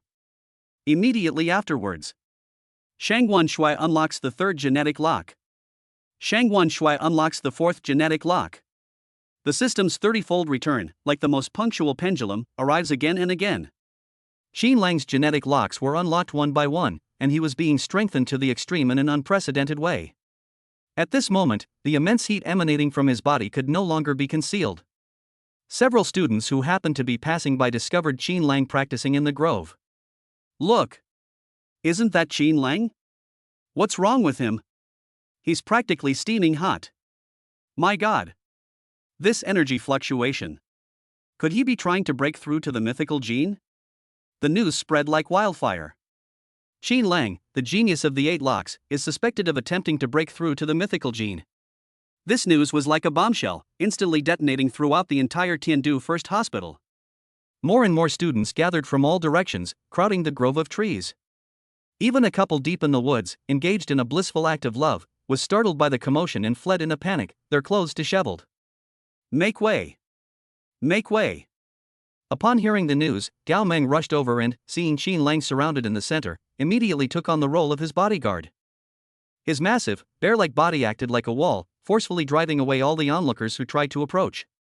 Qin Lang slowly opened his eyes and saw that he was surrounded by layers of onlookers, which made him feel helpless. Shangguan Shui unlocked the mechanism so quickly, one after another, that she didn't give him a chance to change locations. He could only ignore the external disturbances and continue his breakthrough. The fifth one. The sixth one. The seventh one. The eighth one. As Shangguan Shui made her breakthroughs, Qin Lang's genetic locks were also broken one after another. Each 30-fold return not only strengthened his genetic circuits but also connected and enhanced his 12 main energy channels. And at the moment the last genetic lock is unlocked. The heat flow pressed on, completely integrating the 8 gene lock circuits in his body, which were as wide as great rivers, with the 12 main energy channels that had been strengthened to the extreme. A perfect, ever-circulating energy network for the whole body is thus formed. The moment when all the genetic locks are unlocked. Qin Lang seemed to have undergone a complete transformation. His body radiated a faint, moonlight glow from the inside out.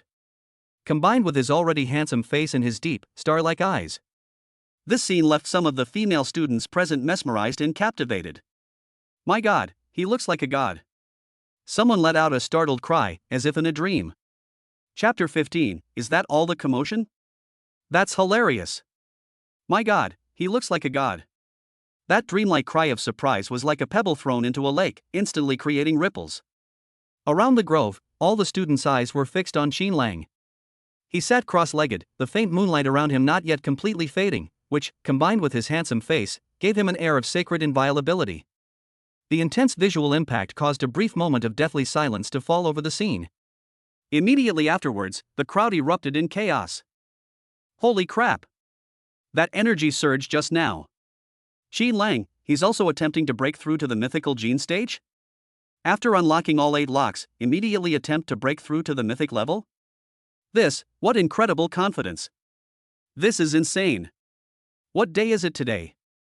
First, Feng Rui set up a trap on the main playground, and then Qin Lang quietly broke through in the grove. Is our first academy trying to ascend to heaven? Discussions arose one after another, and a highly dramatic version quietly emerged from some unknown corner and spread like wildfire. You guys don't know yet, do you? I just came from the playground and heard from Feng Rui's underlings that he and Qin Lang are fighting over our school beauty, Su Muyue. What? Really? It's absolutely true. It's said that the two made a bet, whoever awakens the mythical gene first will win the heart of the school beauty. This is called the Battle of Myths, a battle for love. This version is absolutely explosive. It instantly ignited the gossip spirit and passion deep within all the students. Even the students who were originally engrossed in their studies in the energy chambers, oblivious to everything else, couldn't sit still anymore. Are you kidding me? A battle of geniuses. A love story between the school beauties. This is a once-in-a-millennium spectacle. Anyone who misses it would be a disgrace to be a student of this academy. In an instant, the large playground where Feng Rui was and the grove where Qin Lang was were surrounded by students pouring in from all directions, a dense, dark mass of people. The principal and a group of instructors also rushed over upon hearing the news. Seeing this fierce battle before them, they not only didn't stop it, but instead showed a relieved, ant-like smile on their faces. Great! Great! That's how young people should be. Healthy competition and youthful vigor. This drive is precisely what propels our world forward. However, Qin Lang, who was at the center of the incident, had no way to express his suffering. He felt like he was sitting on a sizzling roast pig at a grand bonfire party, unable to get off the stage. To compete with Feng Rui? He had absolutely no interest in it.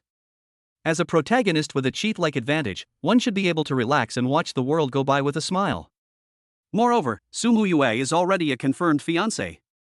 Why would someone fight with another man for her sake? There's absolutely no need for that. All of this was a huge coincidence caused by Shangguan Shui, who was far away in Tiandu, choosing to unlock it today. But he couldn't explain these inside stories to anyone. He could only speculate in his heart. Given the power of Shangguan Shui's Ice Emperor genes, after unlocking 8 gene locks, she may very well awaken the Ice Emperor's innate divine skills in one fell swoop. At that time, I can go with the flow and have a taste of the benefits too. On the other side, on the high platform of the large playground, Feng Rui, who was sitting cross-legged, naturally heard this rumor that had spread throughout the campus. When he learned that Qin Lang was also attempting to break through to the mythical gene on the same day, and that his goal was to compete with him for Su Muyue, his competitive spirit and jealousy were completely ignited to the extreme. Qin Lang! He roared, his eyes turning bloodshot. Housekeeper!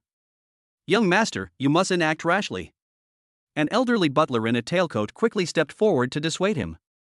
Feng Rui ignored him completely, shoved him aside, grabbed several units of stellar core fragments from the alloy box, and swallowed them all in one gulp. My Feng family has invested hundreds of millions of yuan and used countless rare and precious materials to cultivate me. I absolutely cannot lose to someone like you, a nobody from the bottom of society with no background. He decided to fight to the death. Meanwhile, at the Shangguan family's manor, Shangguan Hongzheng burst into laughter at his granddaughter's feat of unlocking 8 locks in less than 2 hours, his laughter echoing across the surrounding area. He proudly announced this to all his people.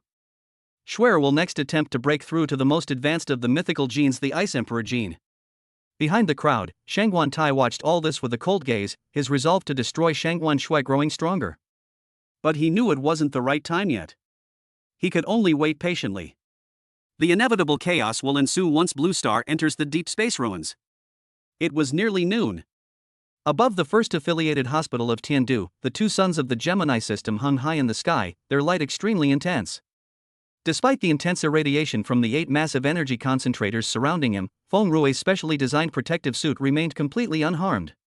With the help of the violent medicinal power provided by the fragments of the star core within his body, he launched his final assault on the mythical barrier at the moment when the power of the sun was at its peak. The sun is truly fiery. Open it. Buzz. A buzzing sound, seemingly from the ancient wilderness, resounded through the sky. He succeeded. In an instant, the sky above Tiandu First Hospital changed color. Flames roared, and the sky was ablaze with crimson clouds. A phantom sun, radiating boundless light and heat, slowly emerged from the rolling clouds, illuminating the earth. This is the unique phenomenon of the awakening of the true fire gene of the sun. Oh my god! It worked! Young Master Feng succeeded. It's an extraordinary phenomenon of the true fire of the sun. The entire campus erupted in a deafening roar of surprise.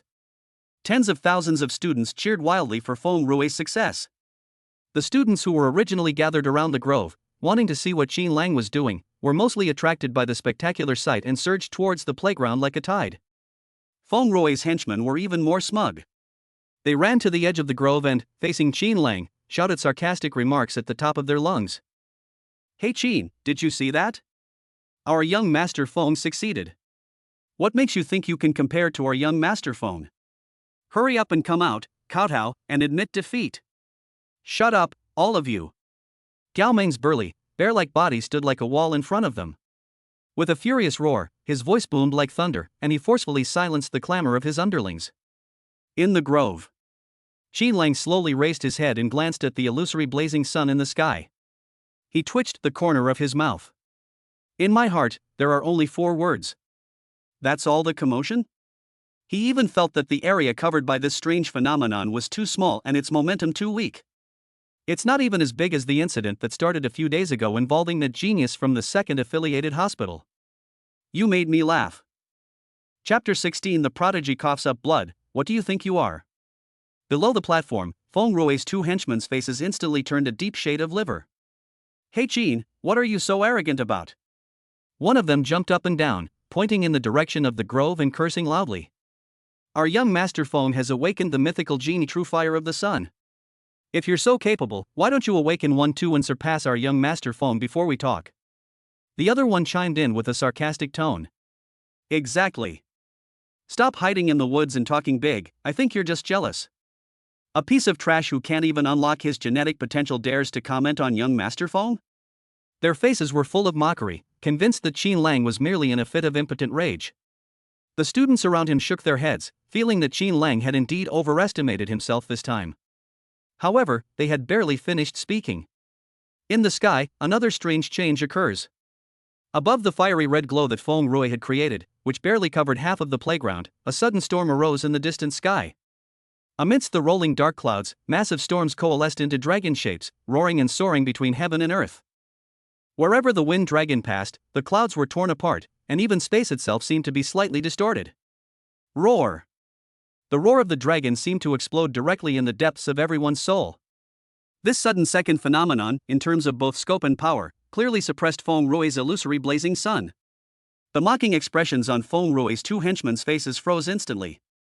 They tilted their heads back, mouths agape, eyes wide open, like two ducks with their necks being choked. On the high platform, Feng Rui, who had just been full of vigor and ready to receive cheers from the entire school, suddenly stood up. He stared intently at the 9 ferocious storm dragon shadows in the sky, his face filled with disbelief. This is impossible. Beside the principal, an instructor in combat uniform with piercing eyes suddenly gasped for breath. The heavens are ablaze with a whirlwind of change. This is the signature phenomenon of the wind god Jin. Upon hearing this, all the instructors and school leaders on the platform were excited. Could it be? Could they be students from our college? Everyone's gaze, without prior arrangement, turned to that inconspicuous grove of trees. It was thrown in the direction where Qin Lang was. Just when everyone thought that this earth-shattering second phenomenon was Qin Lang's doing and was about to go crazy for it, a message was transmitted to the principal's personal terminal via the college's internal network. The principal glanced at it, and the ecstasy on his face quickly faded, replaced by an undisguised disappointment.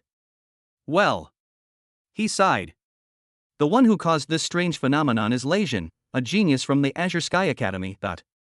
Upon learning the truth, the instructors couldn't help but feel somewhat disappointed. So it's that prodigy from the Lei family. That makes no surprise.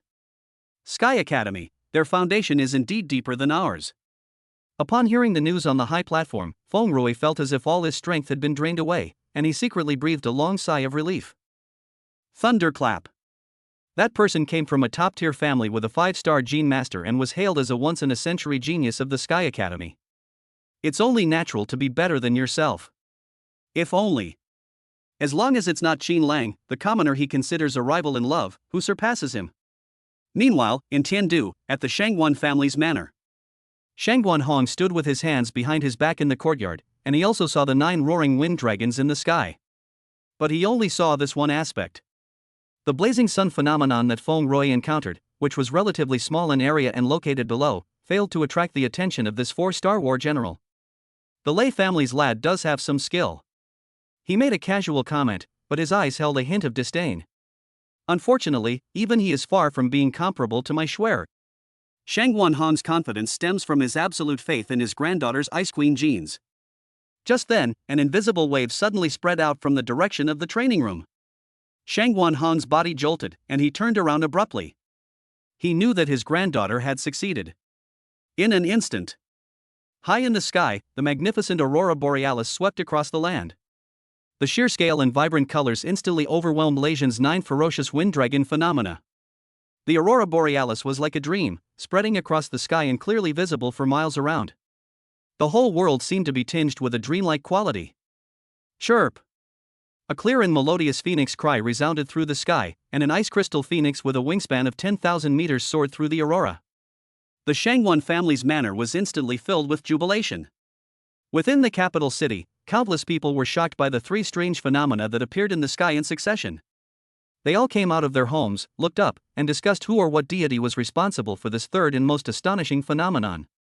The faculty and students of Tiandu First Hospital were also in turmoil. My God! 3 strange phenomena. Have we stirred up a den of geniuses? This third one, do you think it might be that person from the Shangguan family? Shangguan Shui? Very likely. She awakened the Ice Emperor gene, one of the 10 mythical genes. Listening to the surrounding discussions, Feng Rui on the high platform turned pale and prayed incessantly. It absolutely cannot be Qin Lang. Absolutely not. At that very moment. In the grove, Qin Lang sat cross-legged, and the cold, mechanical female voice echoed in his mind. Shangguan Shui has awakened the Ice Emperor gene, and the host receives 30 times the evolutionary gains from Shangguan Shui's gene. Warning, due to the overwhelming power of the awakened mythological genes, the system cannot completely conceal them and will release some unusual phenomena. It's here. Xin Lang was overjoyed. Boom! A surge of heat, far greater than any before, like a bursting dam, rushed into his limbs and bones. After circulating wildly through his gene chain, which had been tempered to the 24th level, the heat suddenly rushed towards a void. Buzz! A mysterious hum, seemingly from the very beginning of time, resounded deep within his soul. A brand new, unprecedented mythological gene is rapidly taking shape. Brother Lang. Gao Meng, who was closest to him, immediately sensed the invisible fluctuation that connected heaven and earth. His eyes widened in surprise, and he almost shouted it out. Brother Lang, you've awakened the mythological gene? The next second. Above the sky. At the highest point of the triple vision. The fourth extraordinary phenomenon has suddenly descended. Above the magnificent aurora, a thick fog suddenly appeared, as if it had transformed into the chaos at the beginning of time. In that chaos, a single flower. Another blue lotus quietly emerges, blooming in competition. The blue lotus was small, yet it exuded an indescribable Taoist charm, as if it contained the ultimate truth of the birth and death of the universe. 4 strange phenomena. My God! It's a quadruple phenomenon. The students' exclamations rose and fell, completely igniting the entire campus. It's Xin Lang. This injury was caused by Xin Lang. Although the extent of this fourth layer of the chaotic green lotus phenomenon was difficult to determine due to the background of Shangguan Shui's aurora-filled sky, it was still difficult to determine. But anyone with eyes can see that. It is located at the highest point. The profound and mysterious artistic conception it displayed, as if it were creating the world, subtly suppressed the aura of the other three strange phenomena. Good. Good. Good. The principal was so excited by the scene that he trembled and exclaimed good 3 times.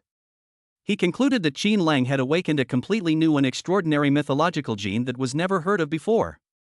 This will be the glory of their Tiandu First Hospital, and even the entire Yanhuan Alliance.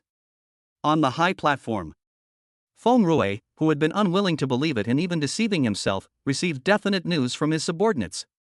After learning that the highest, strongest, and most mysterious phenomenon was indeed the work of Xin Lang, whom he regarded as an ant, he could no longer bear these successive blows. Puff! In his anger and frustration, he aggravated the internal injuries he had sustained from the forced awakening earlier. He felt a sweet taste in his throat, then suddenly spat out a mouthful of blood, his vision went black, and he collapsed. Chapter 17 Special Treatment, The Privilege of a Genius. Extra number. Extra number. Feng Rue was so angered by Xin Lang that he vomited blood on the spot and fainted. This news, like a virus with wings, spread to every corner of Tiandu First Gene Academy overnight. Feng Rue has become a complete laughingstock. It is said that after he woke up, he was so ashamed and indignant that he didn't dare to come to the college for several days. He locked himself at home, afraid of facing the strange looks from his classmates. In stark contrast to his disheveled situation was the other protagonist of the incident, Xin Lang. As the victor, the academy granted him the highest level of special treatment. A spacious and bright single dormitory room with its own private training room. Compared to the crowded and noisy 8-person dorm room before, it's like heaven and earth.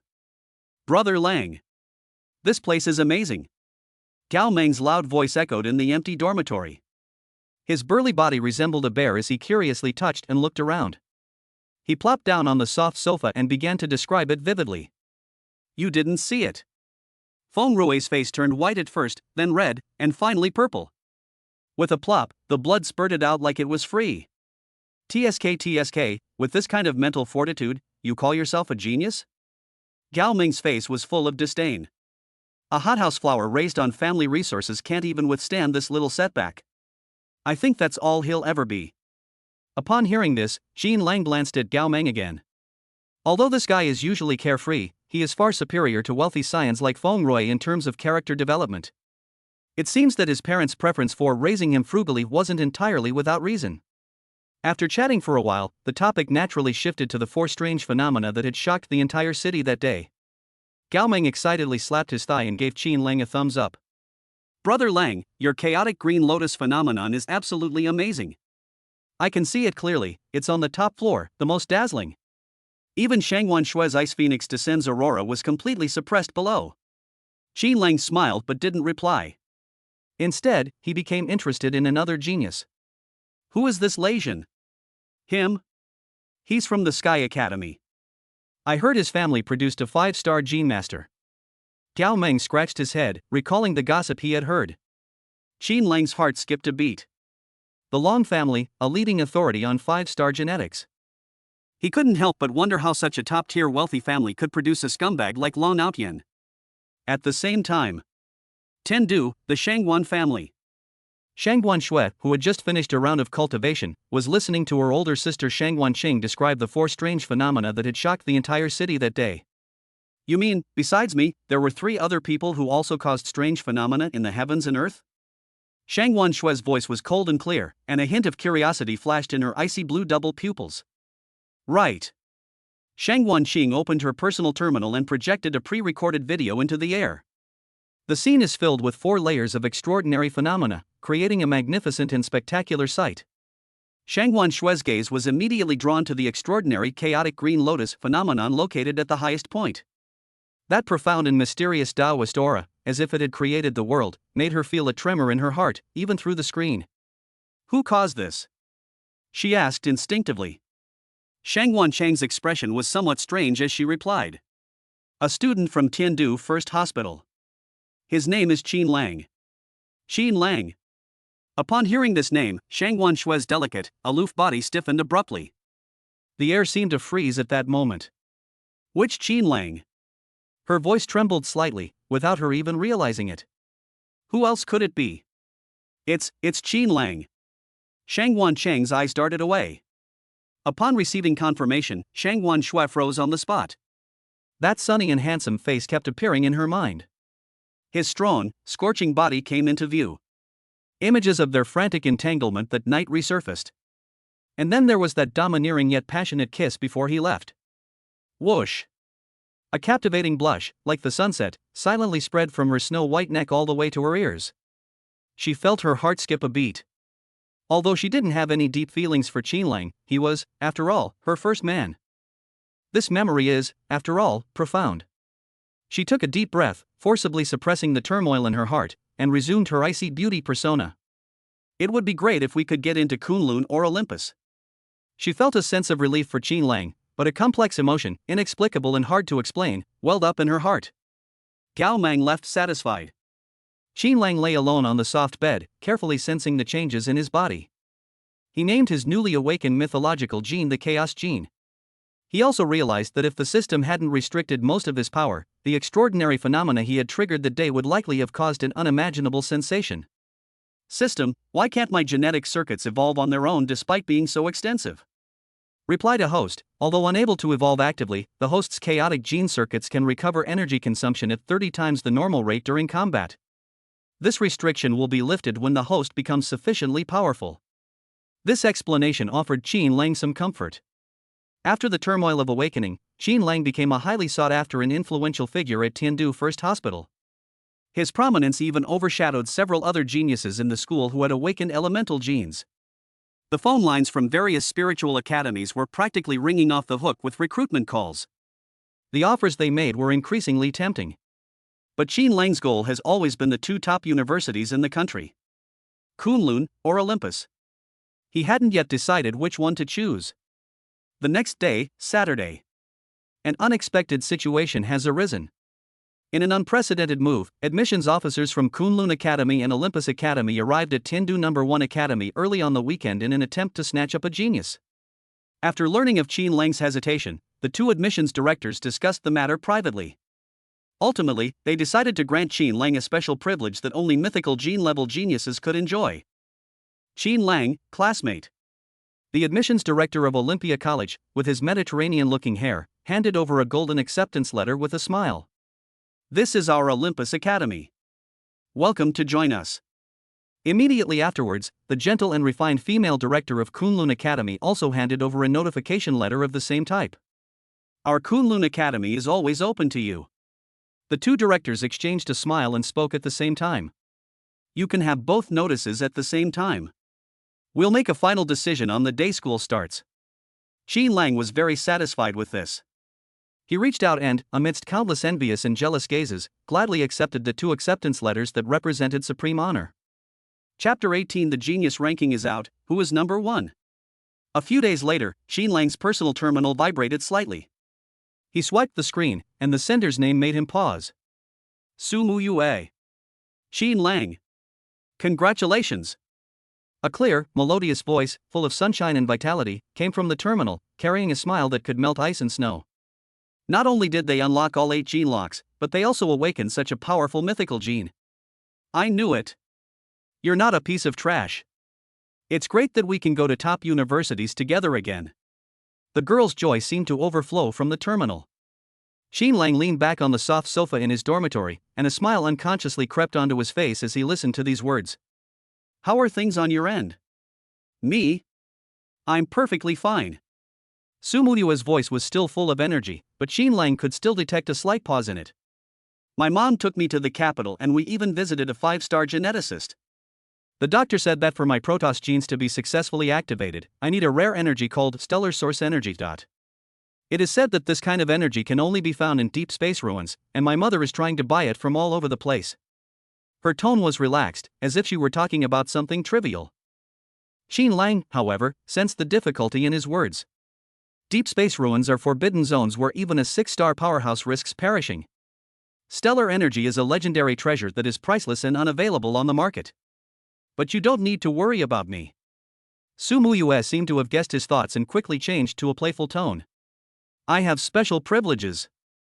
As long as I activate my genes before the age of 25, I can enter Kunlun Academy at any time, so I'm not in a hurry at all. Oh right, I've analyzed it for you. As a genetically engineered martial artist, Olympus Academy is actually a better choice for you, as their martial arts tradition is more complete. The girl's voice suddenly lowered, carrying a hint of barely perceptible shyness and anticipation.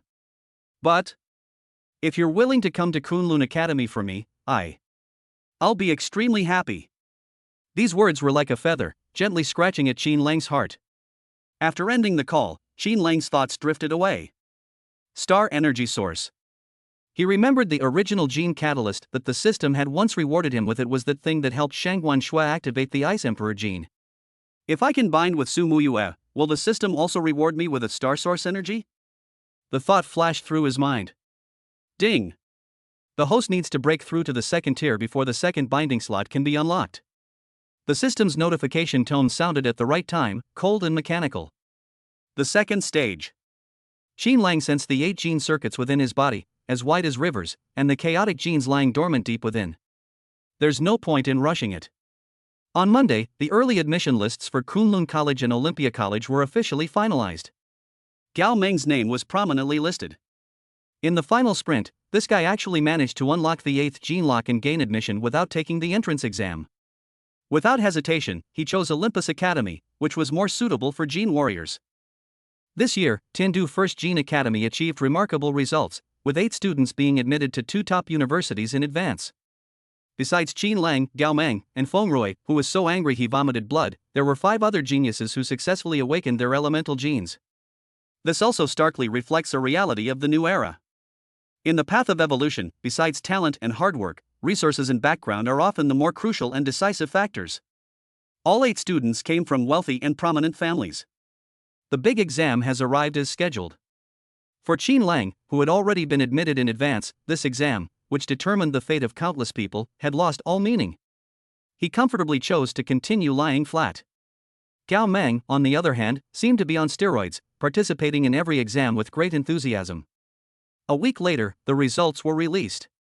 Holding an excellent report card, he proudly proved to Xin Lang that even without being recommended for admission, he could still get into a top university based on his own merit. After the major exam, the authorities quickly released the relevant data.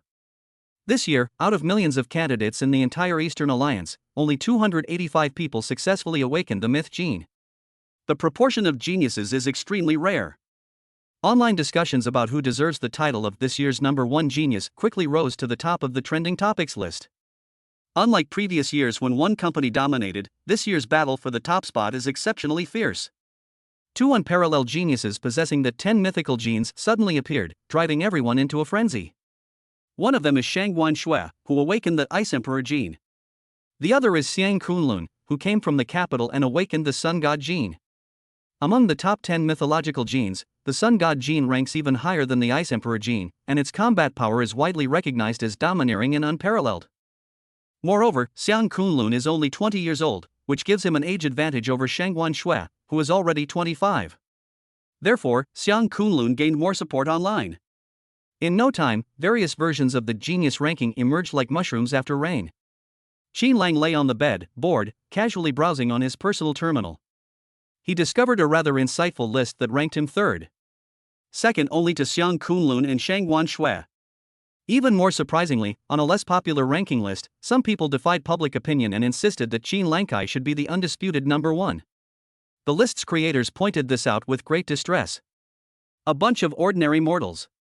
You only saw the size of the phenomenon, but completely ignored the supreme meaning contained within the phenomenon of Blue Lotus born from chaos itself. That was the scene of creation. The beginning of the great Tao. How could the ice phoenix or the sun compare? Unfortunately, his cries were quickly drowned out by the mainstream voices. On most other mainstream lists, because the system blocked Qin Lang's life signal, the range of his anomalies did not seem very large, and his ranking was relatively low, mostly outside the top 10. Qin Lang himself didn't care about this at all. He was even somewhat relieved. He closed the terminal, turned over, and a satisfied smile appeared on his lips. He didn't want to attract too much attention so that he could continue his pleasant and leisurely lying flat life. Chapter 19 Graduation Party, Old Flames New Love. Qin Lang rolled over and completely shut down his personal terminal. It's quiet now. All he wants now is to quietly enjoy the comfort of lying flat. Unfortunately, the tree may wish to remain still, but the wind will not cease. 2 days later, the First Jin Academy of Tiandu held its most grand graduation ceremony in history. The principal stood on the high platform, his face beaming with joy. He held his speech notes in his hand, his voice passionate and resounding throughout the auditorium. Our college has achieved unprecedented success this year. Not only did it produce 8 super geniuses who were admitted early to the 2 top universities, Kunlun and Olympus, but it also produced 2 prodigies of the era who awakened the genes of mythology.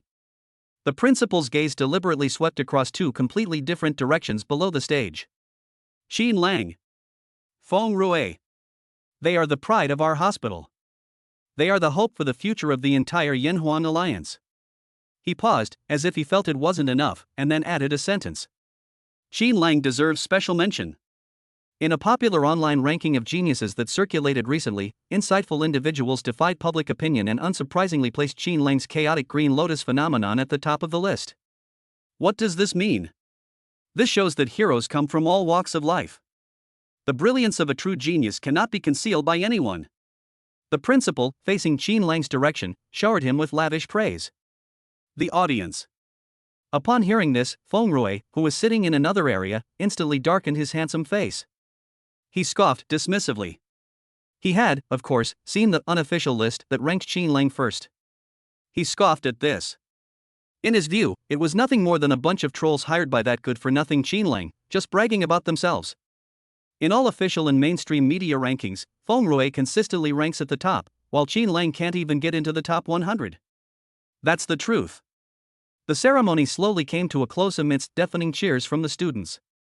My 3-year college life has officially come to an end. Everyone will bid farewell to the past and embark on a brand new journey in life. Qin Lang. A familiar voice sounded from behind. Qin Lang turned around and saw Instructor Zhao, whose eyes were slightly red. Good lad.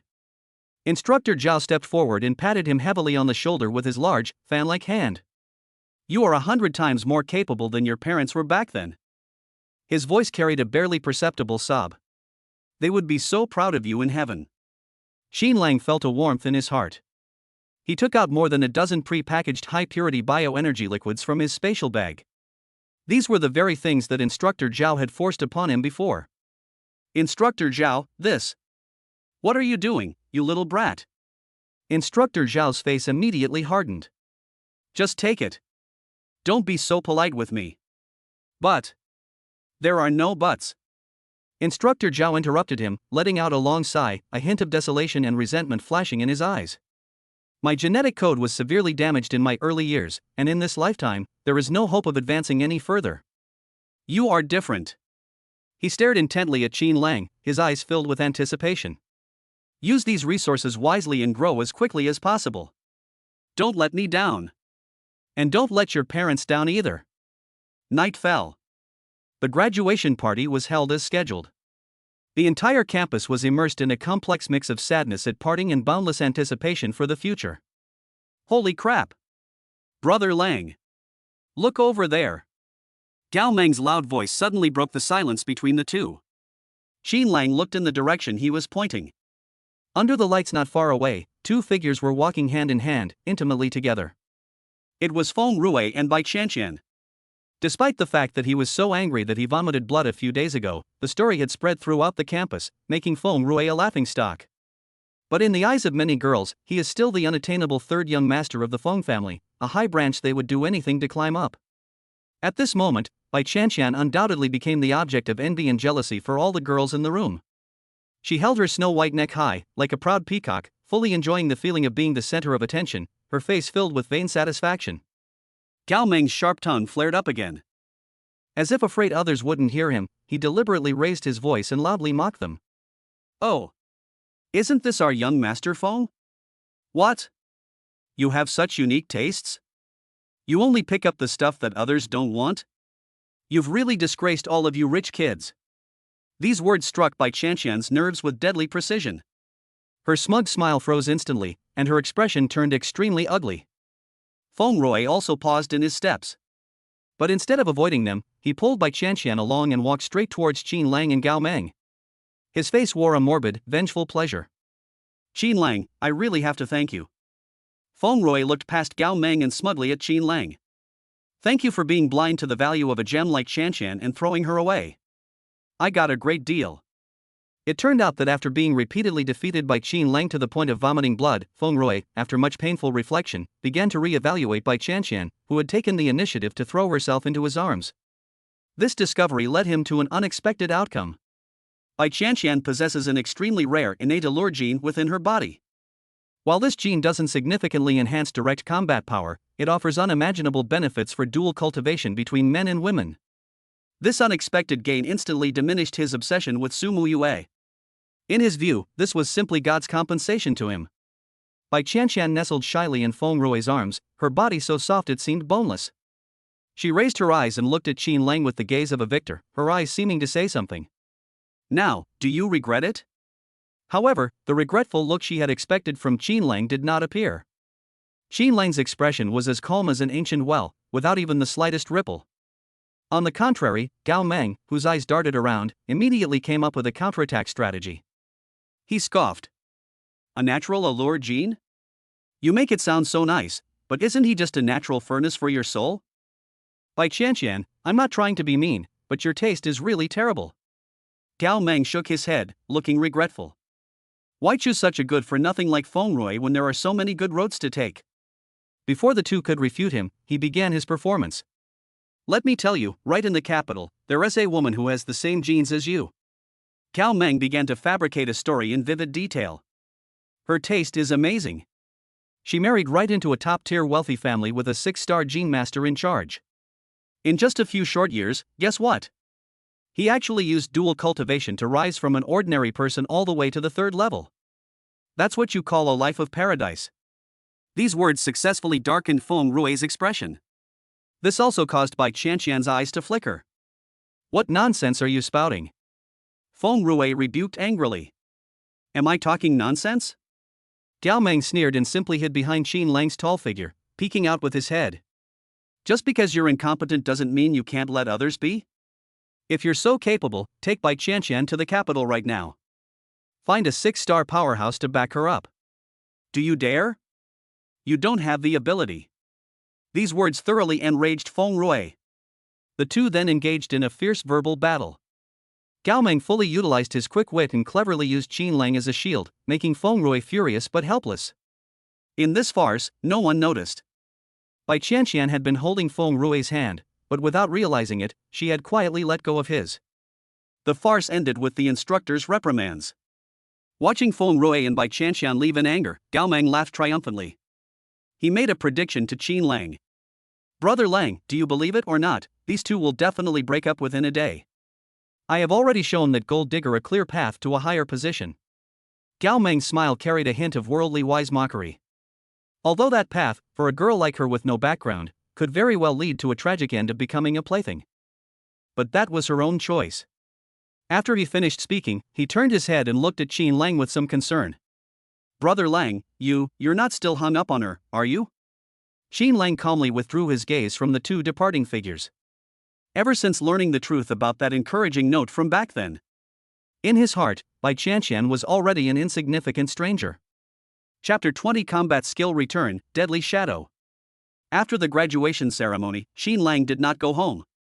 He remained in the single dormitory room arranged for him by the college, waiting for the start of the semester. That afternoon, 2 parallel admission notices were precisely delivered to him via an intelligent logistics system. A document from Kunlun College. A copy from Olympia. 2 of the most prestigious universities in the Yanhuang Alliance opened their doors to him, placing the final choice in his hands. Qin Lang glanced at them casually and then threw the 2 notices, enough to drive countless people crazy, onto the table. For him, it doesn't matter where he goes. Anyway, it's all about lying flat. As evening approached, Gao Ming's communication request popped up. Brother Lang. My parents have decided to take me to the capital to stay with relatives. In the video call, Gao Ming's expression showed both anticipation for the future and a hint of barely perceptible boasting. Upon hearing this, Qin Lang's lips twitched slightly. It seems that Gao Ming's parents, who love to act, intend to continue their poor upbringing charade to the very end.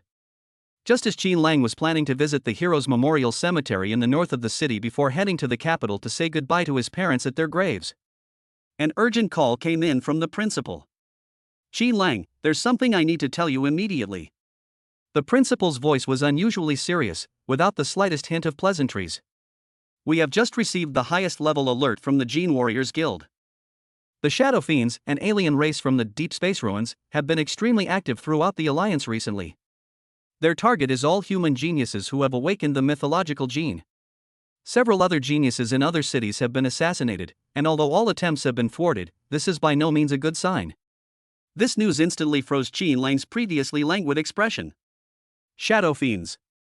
A born shadow assassin who finds pleasure in hunting down geniuses. For safety reasons, Kunlun and Olympia colleges have jointly issued an announcement to open an early registration channel. I suggest that you go to the capital as soon as possible through the unified arrangements of the Tiandu Gene Warrior Guild and be escorted by professional guards. In addition, during this period, try not to go out, and especially do not go out alone. The principal's words immediately dispelled Qin Lang's idea of going to the cemetery alone. He decided to set off immediately. Night falls. Just as Qin Lang finished packing his bags and was about to rest, that cold, mechanical female voice suddenly rang in his mind. Bite. Bound object Shangguan Shui detected successfully broke through the combat skill 1000 illusion steps to the first tier perfection. The system's refund mechanism has been triggered. Congratulations, host. You have received a reward that is 30 times greater than the original amount. You have acquired movement and combat technique Myriad Shadows. This return surprised and delighted Qin Lang. He never expected that even combat skills could be returned 30-fold. It seems that Shangguan Shui, ever since she unlocked her genetic lock, has become a complete evolution fanatic, not even letting up on her combat skills training. A massive flow of information and a scorching heat surged into my mind and my entire body. Qin Lang felt his body instantly master a profound and powerful movement technique. The Mysterious Shadows. This combat technique is a 30-fold enhancement of Shangguan Shui's basic movement technique, 1000 illusion steps. Its speed, agility, and ability to confuse the enemy's senses have all reached an astonishing level. Qin Lang could no longer contain himself. He immediately got up and went to the unmanned training room that was open 24 hours a day downstairs in the dormitory building. Standing in the center of the empty training room, a thought suddenly occurred to him. The Mysterious Shadows. Whoosh! His figure vanished from the spot in an instant. Quick! Extremely fast. It was so fast that even his own eyes couldn't keep up. He seemed to transform into a ghost without a physical form, darting through the hundreds of square meters of training room at high speed, creating a series of sharp, whistling sounds as he moved through the air. As he continuously channeled the energy within his body into his legs, his speed increased even further. In the training room, even incredibly clear afterimages began to appear. 1 Qin Lang. 2 Qin Langs. 3 Qin Langs. Dozens of Qin Lang appeared simultaneously in various corners of the training room, each one so lifelike that it was hard to tell the difference between the real and the fake. Its power made Qin Lang love it so much.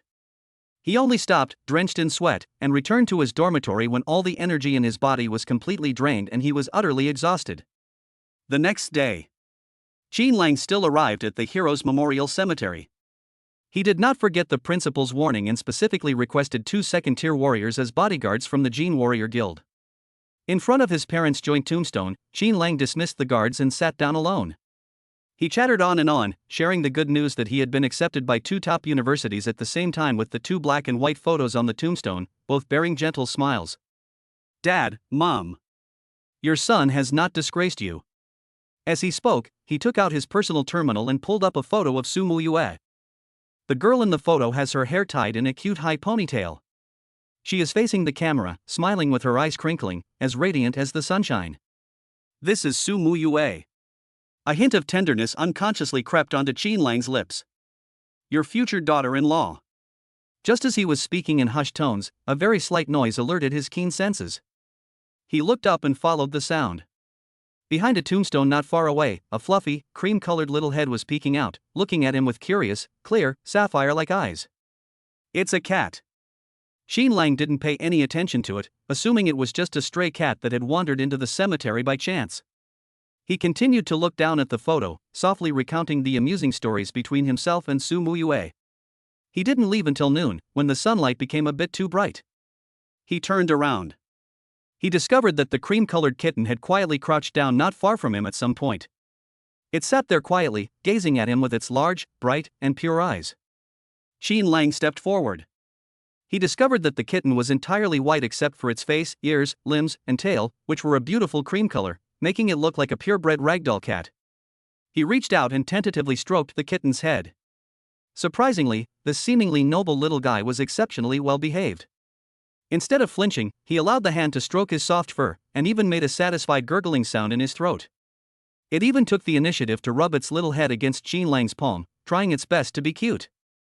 Qin Lang's heart was instantly melted by her cuteness. After petting the cat for a while, he finally got up, ready to leave. But to his surprise, he had just taken a step when a soft meow came from behind him. The kitten actually trotted up to catch up. Never to be separated from. As Qin Lang took a step, it followed closely behind. He stopped, and it stopped too. Then it raised its fluffy little head and gazed at him quietly with its big, adorable eyes that could melt anything.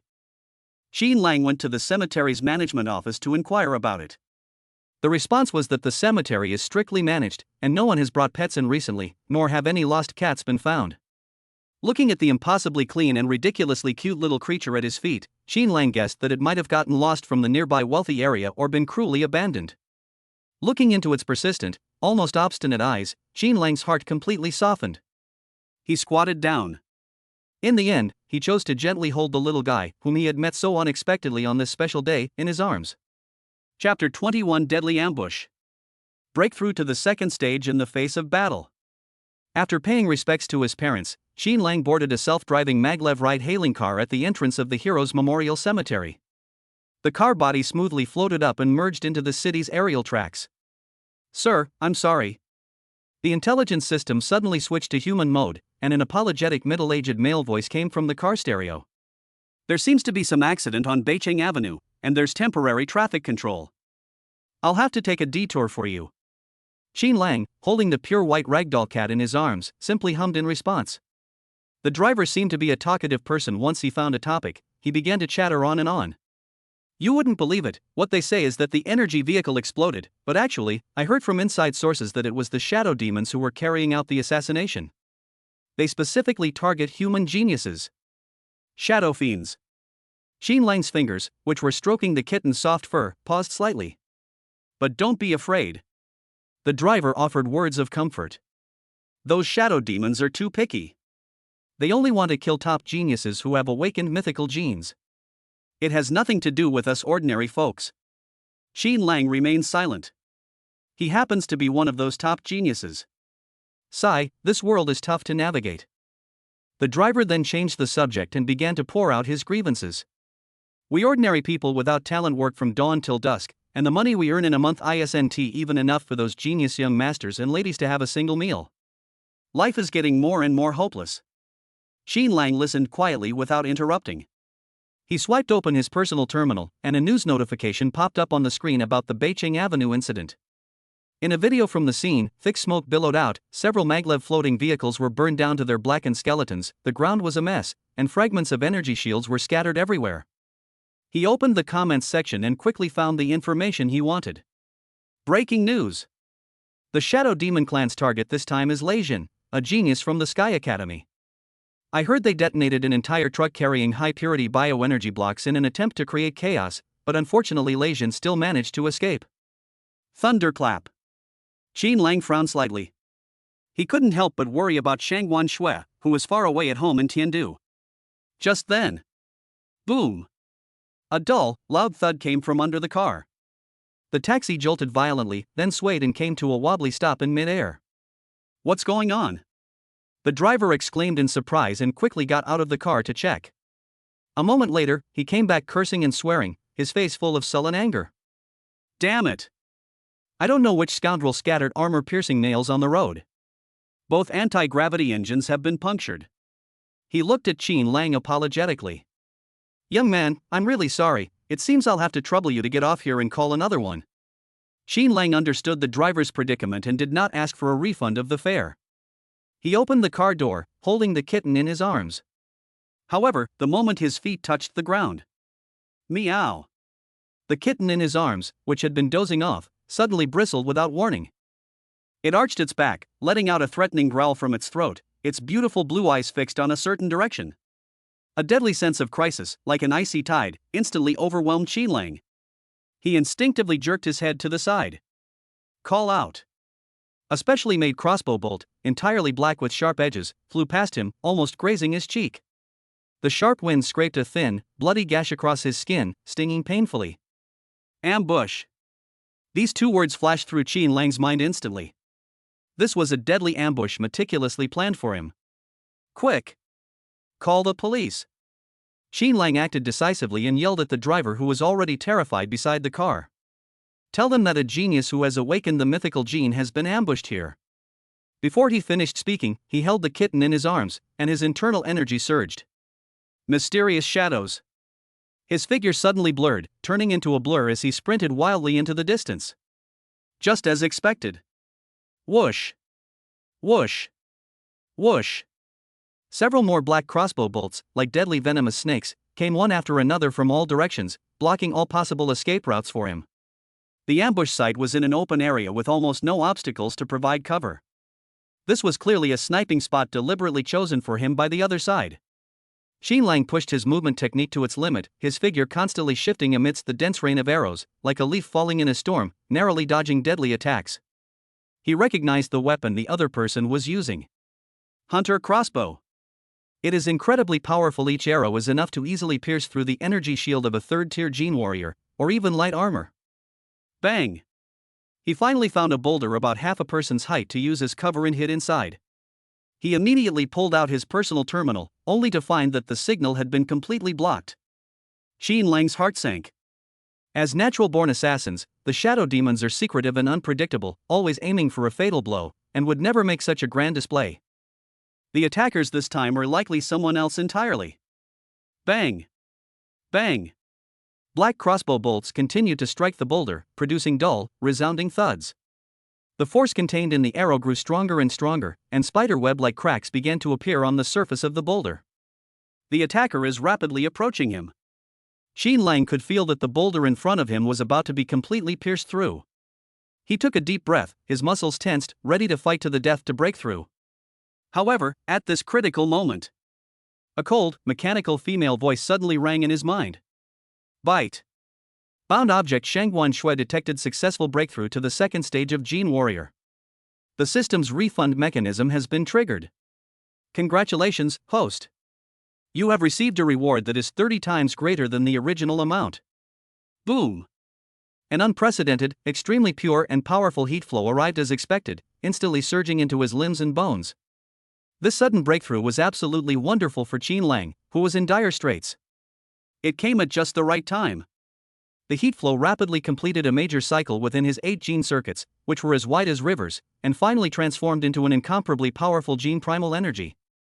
These primal energies surged forth with unstoppable force, breaking through the barrier deep within his dantian in one fell swoop. Buzz! An energy core that was dozens of times larger than that of an ordinary genetically engineered martial artist rapidly condensed and took shape. Qin Lang has officially entered the second stage of Gene Warrior, the core condensation realm. And this is just the beginning. The remaining heat flow continued to transform into vast primal energy, surging wildly into the newly formed energy core. Compression. Expand. Compress it again. In just a few breaths, his cultivation level steadily reached the second level of core condensation. Chapter 22. Kneel down and answer me. Just as Qin Lang broke through to the next level and his cultivation level was rising steadily. Tendu, Shangguan Family Manor. An encrypted message instantly turned Shangguan Tai's face so dark it could drip water. In just 15 days, he successfully condensed an energy core and stepped into the second stage of Gene Warrior? He stared at the latest strength assessment report for Shangguan Shui on his personal terminal, his fingers turning slightly white from the pressure. During that time, he even took 2 days to learn a movement technique? This speed is simply unbelievable. Even top geniuses who have been nurtured with massive resources since childhood could never achieve this level. Shangguan Tai deeply realized the terrifying potential contained behind the words Ice Emperor Gene. This also strengthened the resolve in his heart. She must be eliminated. We must not allow this enormous threat to the future to grow up alive. A ruthless glint flashed in his eyes, and he increasingly hoped that the shadow demons, whom he had secretly contacted, could nip this future threat in the bud as soon as possible. On the other side, the extra 30 times return has finally come to a slow end.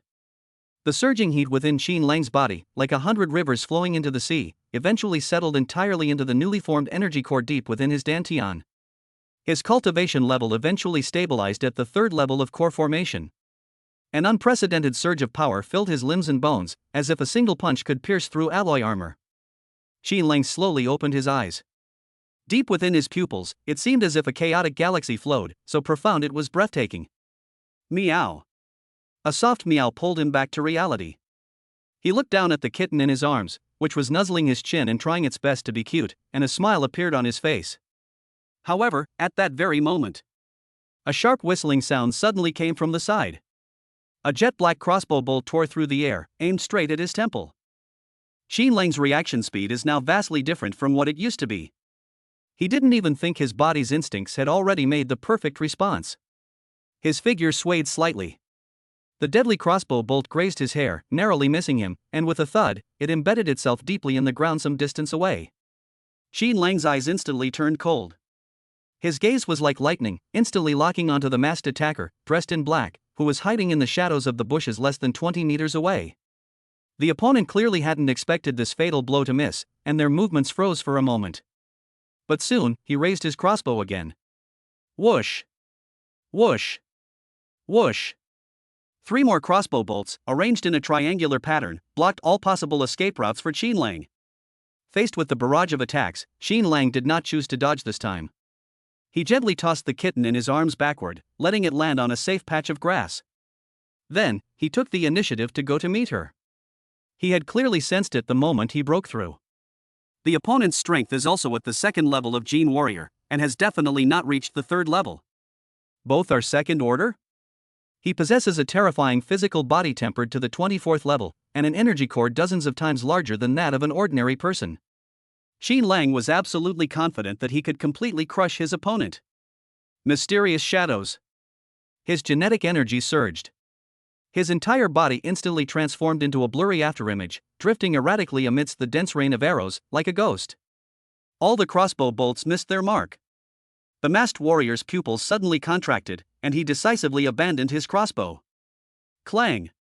He drew a gleaming short sword from his waist and slashed it fiercely at the figure rushing towards him. The blade was so sharp that it even produced a piercing sound as it cut through the air. However, what he struck was merely a slowly dissipating afterimage. Not good. Alarm bells rang in the masked warrior's mind, and he was about to retreat. But it was all too late. A fist bigger than a sandbag, carrying unparalleled terrifying force, slammed solidly into the side of his head. Bang!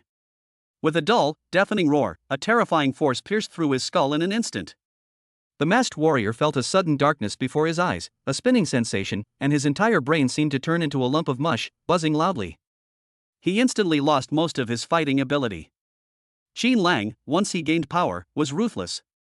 He didn't give the other side any chance to breathe. With his elusive myriad shadows technique, his figure clung to his opponent like a leech. Fist. Elbow. Knee. Kick. Each strike was precise and ruthless, landing precisely on the masked warrior's most vulnerable joints and vital points.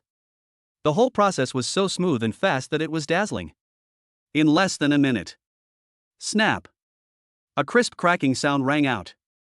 The arrogant masked warrior was like a kite with a broken string, kicked to the ground by Qin Lang and unable to move. Qin Lang stepped forward slowly. A foot stomped heavily on his chest. He bent down and ripped off the black mask covering the other person's face. Beneath the mask was an ordinary yet utterly unfamiliar face. This confirmed his previous guess.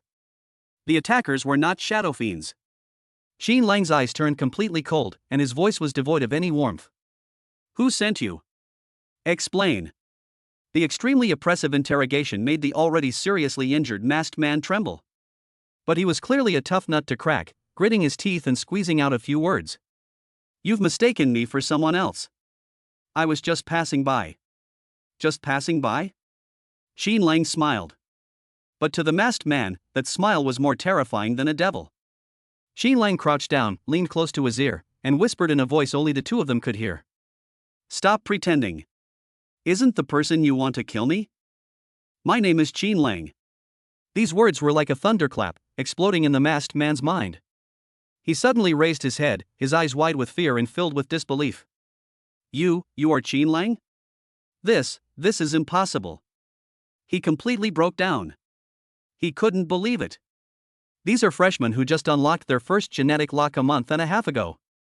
Now, he actually possesses terrifying strength at least at the 5th or even 6th level of core formation. This was completely beyond his comprehension. I'm asking you one last time. Qin Lang's voice grew increasingly cold. He drew the 4-star top-grade longsword woofing from behind his back and gently pressed the cold blade against the masked man's neck. Who sent you? The sword's sharpness, capable of slicing through skin, and the chilling aura emanating from it, completely shattered the masked man's last line of defense. Faced with the threat of death, he finally chose to confess. It's the dark web. His voice trembled violently with fear. I accepted the mission on the dark web. I have no idea who the employer is. The dark web has strict confidentiality agreements. I only took the risk and accepted this mission to assassinate a genius because of the generous reward of 5,000 units of high-purity bioenergy. Chapter 23. The mantis stalks the cicada, the shadow demon lurks behind. The masked warrior collapsed to the ground, several bones in his chest broken, and even his breath was laced with blood. He watched Qin Lang approach step by step, his eyes filled with fear. Don't kill me. I'll tell you everything. In order to survive, he revealed everything he knew. He is an independent hitman who takes jobs on the dark web and knows nothing about his clients' true identities. This is your reward, 5,000 units of high-purity bioenergy, all of it. He handed over a black energy card, trembling. 5,000 units. This number made Qin Lang pause for a moment. This amount of money is enough to instantly elevate an ordinary family into the ranks of the wealthy. Who on earth would be willing to go to such great lengths to save their own life? He first ruled out Muyue and Bai Qianqian. Those two clowns don't have the money, let alone the guts. Feng Rue? It's possible for love to turn into hate. But in Qin Lang's mind, another, more blurred and colder figure flashed by. 3 years ago, his enemy stole all of his parents' inheritance with just a forged IOU. Could it be him? In the very moment he was lost in thought. Meow. The kitten in my arms, which had been sitting quietly, suddenly bristled without warning and let out a sharp warning cry. A deadly sense of crisis, like a cold, venomous snake, instantly coiled around Qin Lang's spine. His eyelids twitched wildly, his body's instincts outpaced his brain's thinking. Instinctively, I suddenly lowered my head. Call out. A gleaming, eerie blade narrowly missed him, whistling through the air with a sharp, tearing sound. A few strands of black hair drifted down. Not far away, a figure that wriggles like a shadow is rapidly taking shape. It was a humanoid creature that was entirely black, with indistinct features, as if it were made of pure shadow. In its hand, it held the very same battle blade that had nearly taken Qin Lang's life.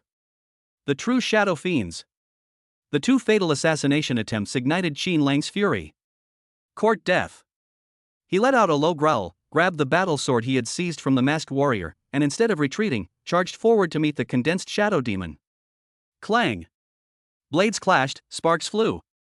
The shadow demon felt an overwhelming, terrifying force emanating from the blade, which made its arm go numb and caused it to stagger back several steps uncontrollably.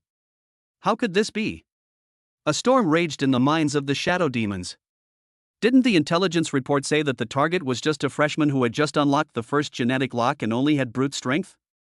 But this man in front of me. The sheer power and terrifying strength of the genetic energy within him far exceeded the scope of the first tier. Especially his unpredictable footwork. Qin Lang's figure was like a ghost, giving the Shadow Demon clan no chance to breathe. His battle blade swung wildly, each strike powerful and heavy, carrying the force to split rocks and shatter monuments, forcing the shadow demons to parry and defend in a sorry state. In an instant, they were at a disadvantage. The shadow demons began to consider retreating. It feinted with its sword, then suddenly retreated, trying to create distance. But would Qin Lang give it that chance? Trying to leave? Too late. Qin Lang's genetic energy erupted wildly without reservation, disregarding any consumption. Myriad Shadows Illusion, Myriad Shadow Clone Techniques. Swish. Swish. Swish. His figure suddenly became blurred, and lifelike afterimages, like reflections in a mirror or the moon's reflection in water, instantly filled the entire battlefield.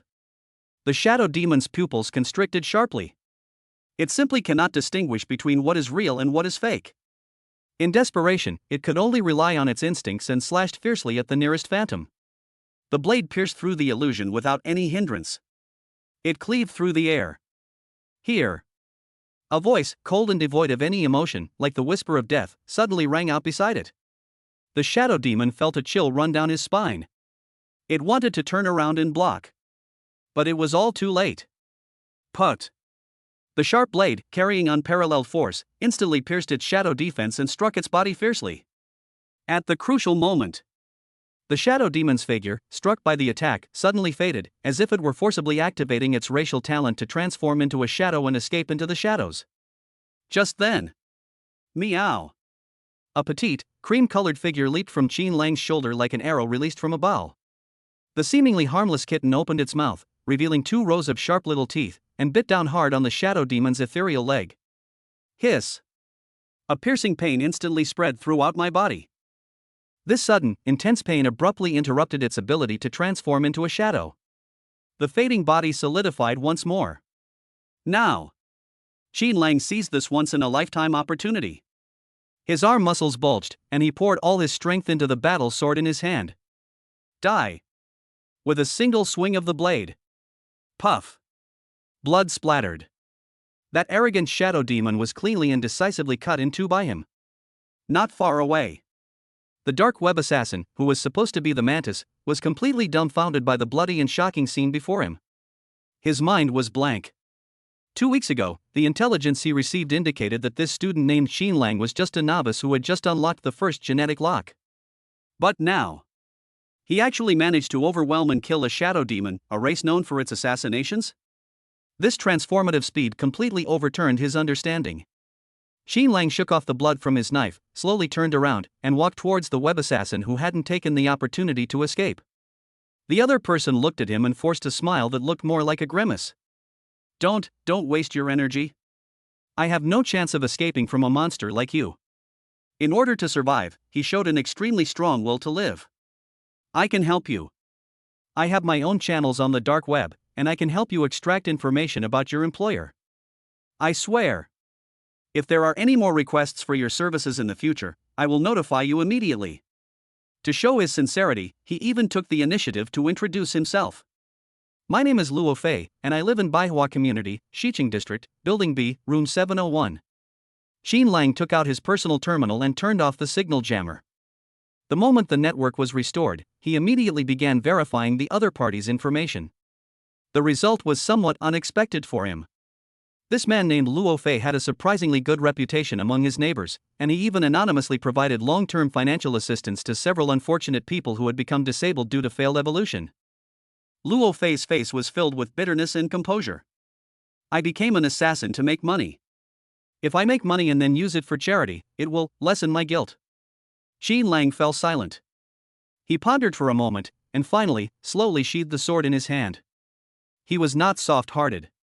Rather, it stems from deeper strategic considerations. Killing Luo Fei is easy. But keeping it is like planting your own eye in the invisible battlefield of the dark web. This could prevent him from falling into the same passive situation as today in the future. Half an hour later, the support personnel from the Gene Warriors Guild finally arrived, albeit belatedly. The team leader was Ning, who had a silver badge on his shoulder. He looked at the two brutally dismembered corpses on the scene, then at Luo Fei, who was beaten beyond recognition and had confessed to being a dark web assassin. Finally, his gaze fell on Qin Lang. He didn't believe a single punctuation mark in Qin Lang's explanation that I was just acting in self-defense. But he chose to play dumb for once. Qin, I'm sorry to have startled you. Team leader Ning showed great respect and politeness, even with a hint of ingratiating smile on his face. Leave the rest to our guild. I will send a special car to escort you safely back to the college. Chapter 24: The Last Letters of My Parents and the Talking Cat. The Gene Warriors Guild shuttle bus is very efficient. As soon as team leader Ning finished speaking, a sleek, all-black maglev car silently glided up in front of Qin Lang. Qin Lang didn't stand on ceremony. Holding the ragdoll cat in his arms, which was still curiously looking around, he got into the car. The car smoothly took off, merged into the sky rails of Tiandu, and sped towards the academy. Inside the car, Qin Lang looked down at the little guy he had unexpectedly picked up in his arms. His long, slender fingers gently combed its soft fur, while his mind replayed the thrilling ambush of the day. Dark Web Assassin. Shadow Fiends. The mantis stalks the cicada, unaware of the oriole behind. This was clearly a long-planned, multi-pronged attack. Qin Lang's gaze gradually turned cold.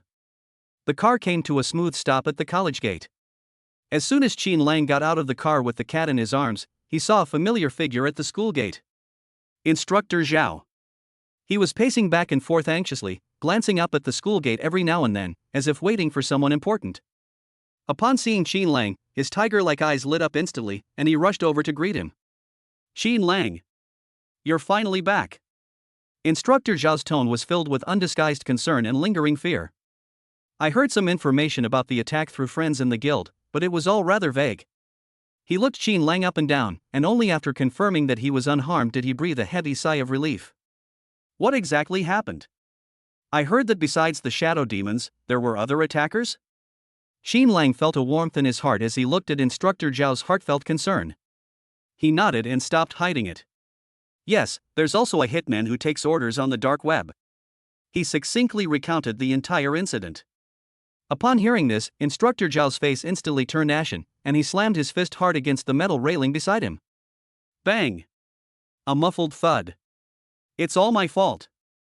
Instructor Zhao's face was filled with regret and self-blame. I should have known. Once you awaken the mythological gene, you would inevitably become a thorn in the side of those rats hiding in the gutter. I should have reminded you sooner. Qin Lang shook his head. It's not your fault, Instructor Zhao. Instructor Zhao sighed deeply, but the self-reproach on his face did not lessen. He remained silent for a moment, then his expression suddenly became extremely solemn. He took out a palm-sized box made entirely of an unknown metal from his spatial storage and solemnly handed it to Qin Lang.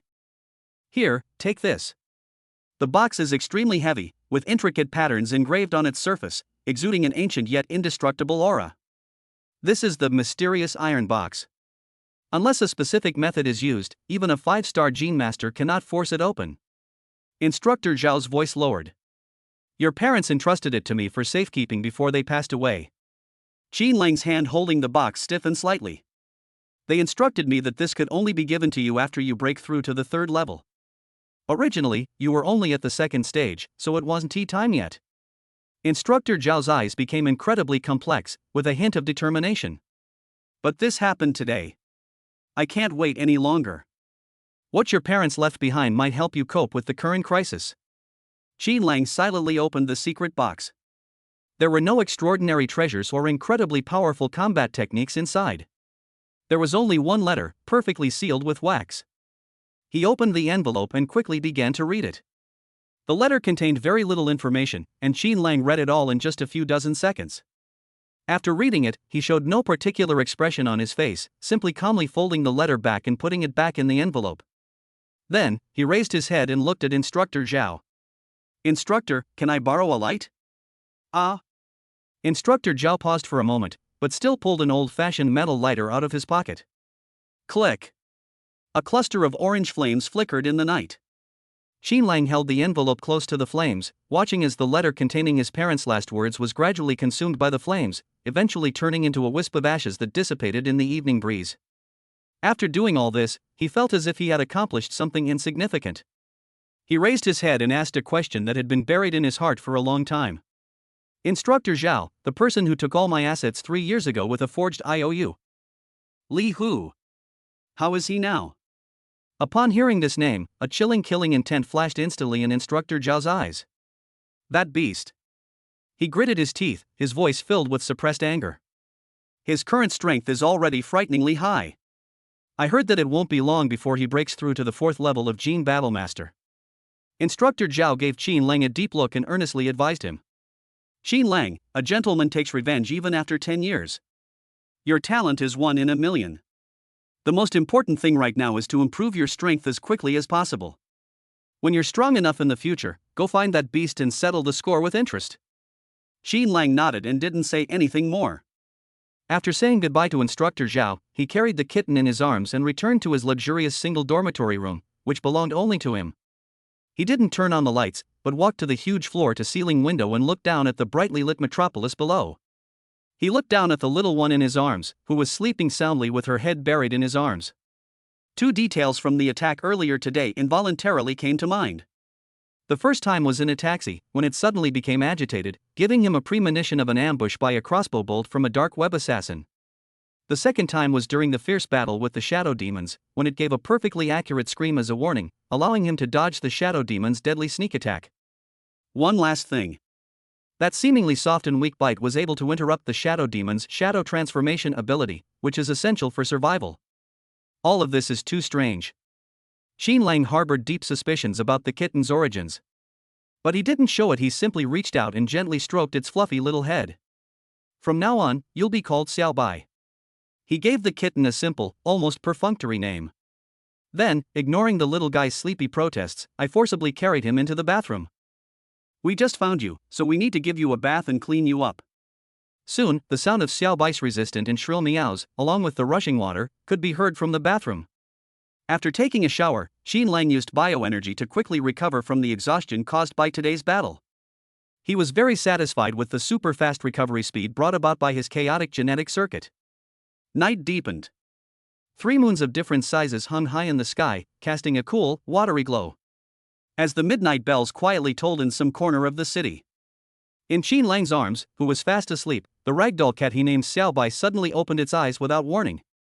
Those eyes, which should have been as clear as sapphires, were now gleaming with a faint purple light, filled with extremely human and complex emotions such as anger, shame, and grievance. Immediately afterwards, a cute yet angry girl's voice, with a hint of childishness, exploded in its heart. That's outrageous. That's outrageous. This lowly human. How dare he make me, the princess, take a bath with him? And they even gave this princess such a vulgar name. You're the one called Xiao Bai. Your whole family is called Xiao Bai. This princess is going to kill you. The more Xiao Bai thought about it, the angrier it got, until its fur almost stood on end. It suddenly raised its round and cute paw, aimed at Xinlang's handsome face, and was about to scratch it hard. However, its claws had only been raised halfway. A large hand, like an iron clamp, suddenly reached out from the side and grabbed its front paw. Xinlang had woken up at some point, without anyone noticing.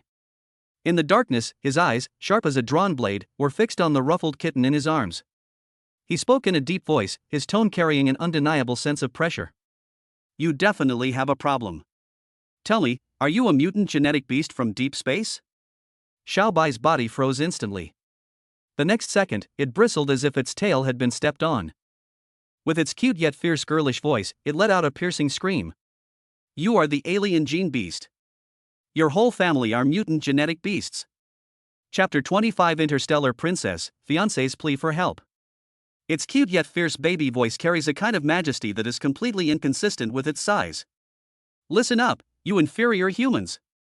My full name is Lilith Azeroth Star Whisper Moonlight Dawn, followed by 372 noble surnames that are beyond the comprehension of your lowly beings. A long string of extremely absurd names came out of its tiny mouth in a very serious manner. Xin Lang was taken aback by this sudden turn of events. I, the princess, am the sole heir from the advanced civilization of the planet Azeroth. She's the future queen. The kitten, who called herself Princess Lilith, looked down at Xin Lang with her large, sapphire-like eyes. Our home planet's technological level in deep space travel is at least 3,000 years ahead of your blue star. If you can help this princess catch up with the fleet of her home planet, when I return to the throne, I will surely appoint you as the Grand Marshal of the Empire, commanding billions of starfleets. This impassioned speech sounds a lot like interstellar fraud? Xin Lang twitched the corner of his mouth. He reached out, ignoring the other's angry gaze, and skillfully stroked its furry ears. The soft touch made him feel happy. Hey! You inferior human! Get your filthy hands off me! My body is too precious for you to touch. Xin Lang completely ignored the princess's protest. His hands continued moving, interrupting its eloquent speech. All right, forget about the title of Grand Marshal. Tell me first, how did you, a noble princess, turn into a cat?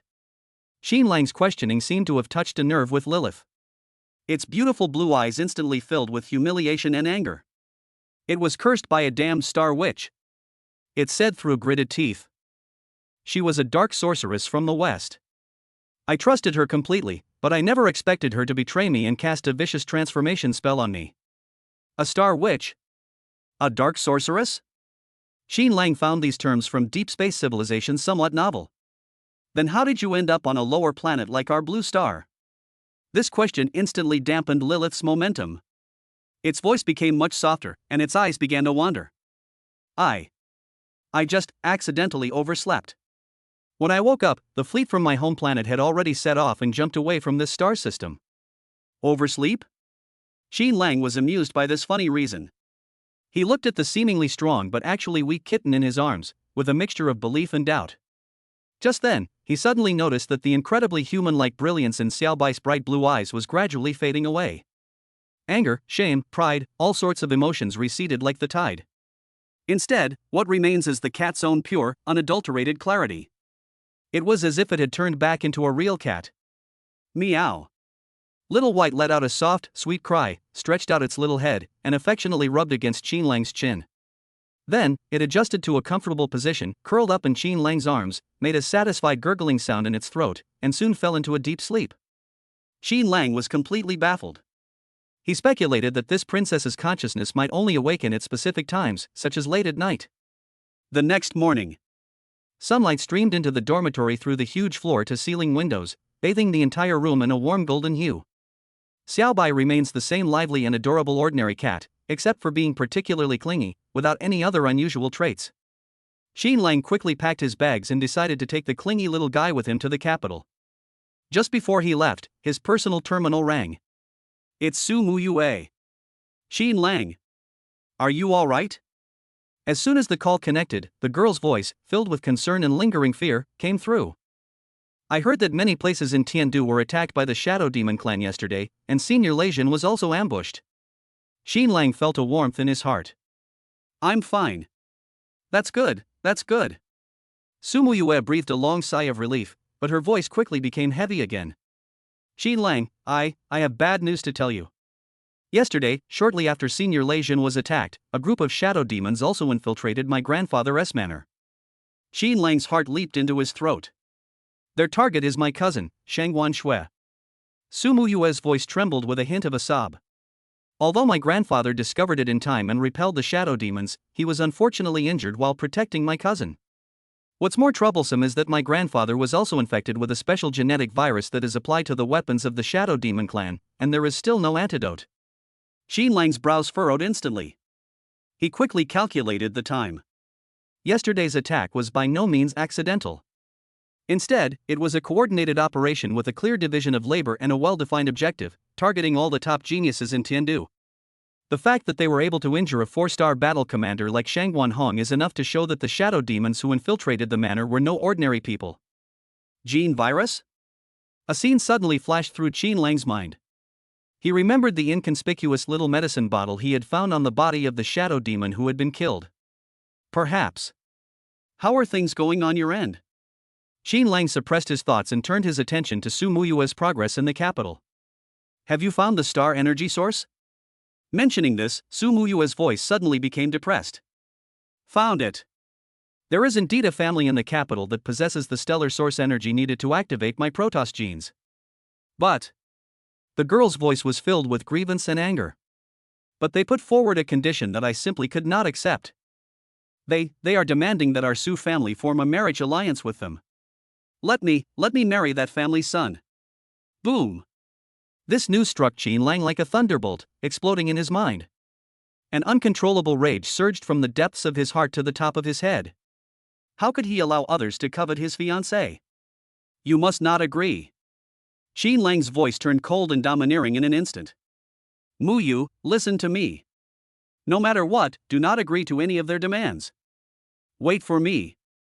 Once I get to the capital, I'll have a way to help you activate your Protoss genes. Su Muyue on the other end of the phone was clearly stunned. She found it hard to believe. Activating the Protoss genes is a problem that even 5-star gene physicians find difficult to solve.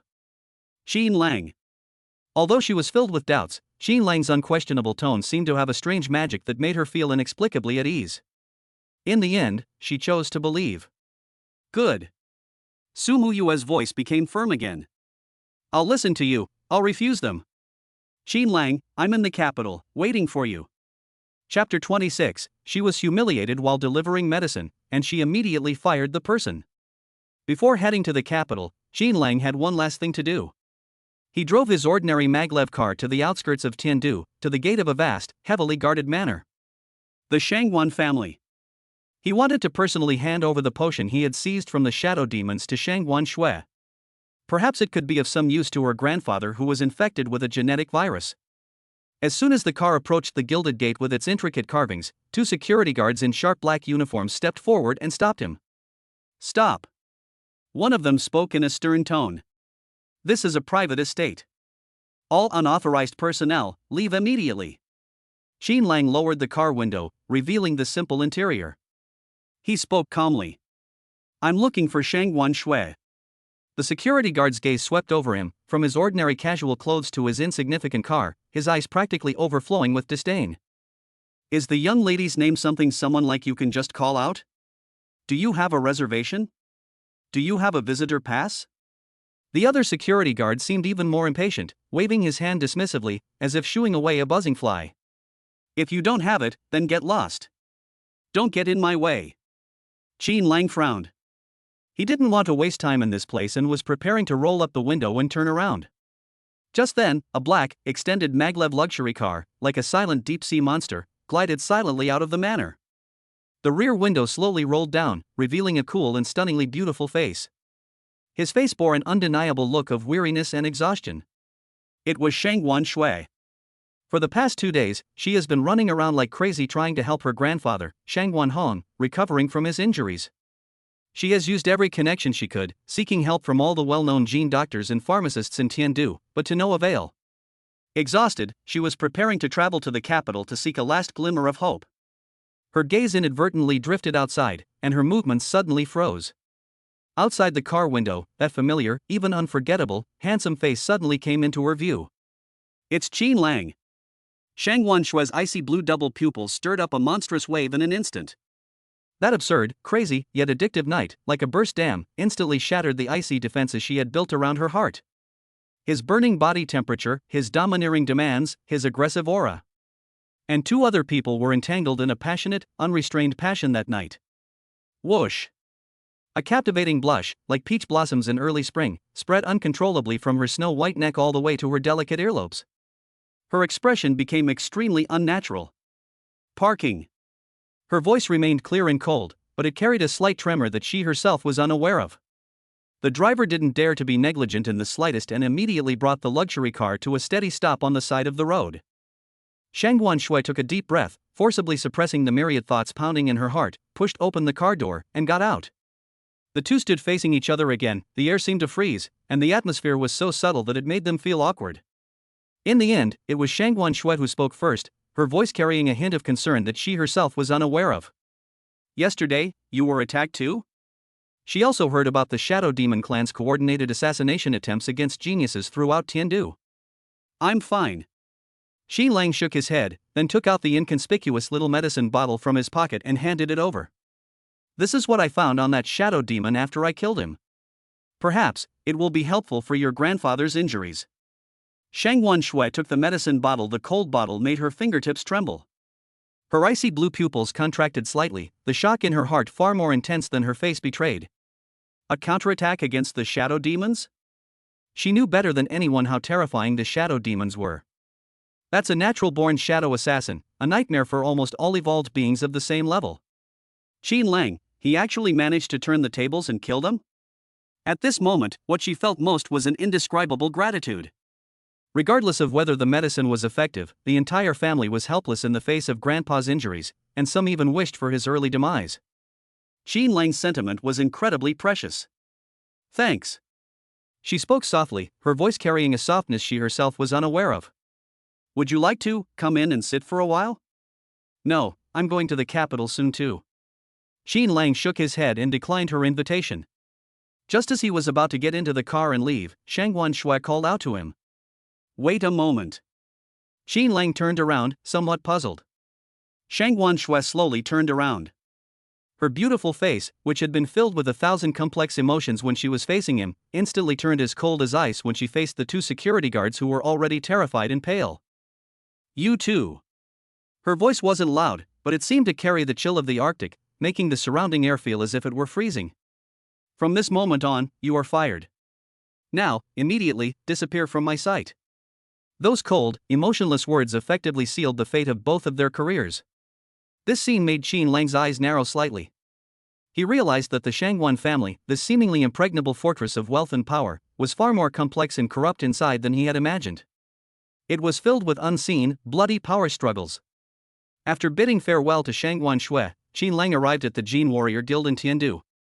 Because he arrived too late, he missed the last escort team to the capital that day. After verifying his identity and learning that he was the top genius who had awakened the chaotic Green Lotus phenomenon, the guild staff were extremely respectful and dared not be negligent in the slightest. They immediately arranged for Qin Lang to stay at the most luxurious 7-star hotel in downtown Tiandu, and informed him that he would be escorted to the capital the next morning along with several other talented students from various parts of the alliance. The next day, at the airport, the kitten Xiaobai, which Qin Lang was holding, passed the airport's most stringent genetic scanning test without any problems.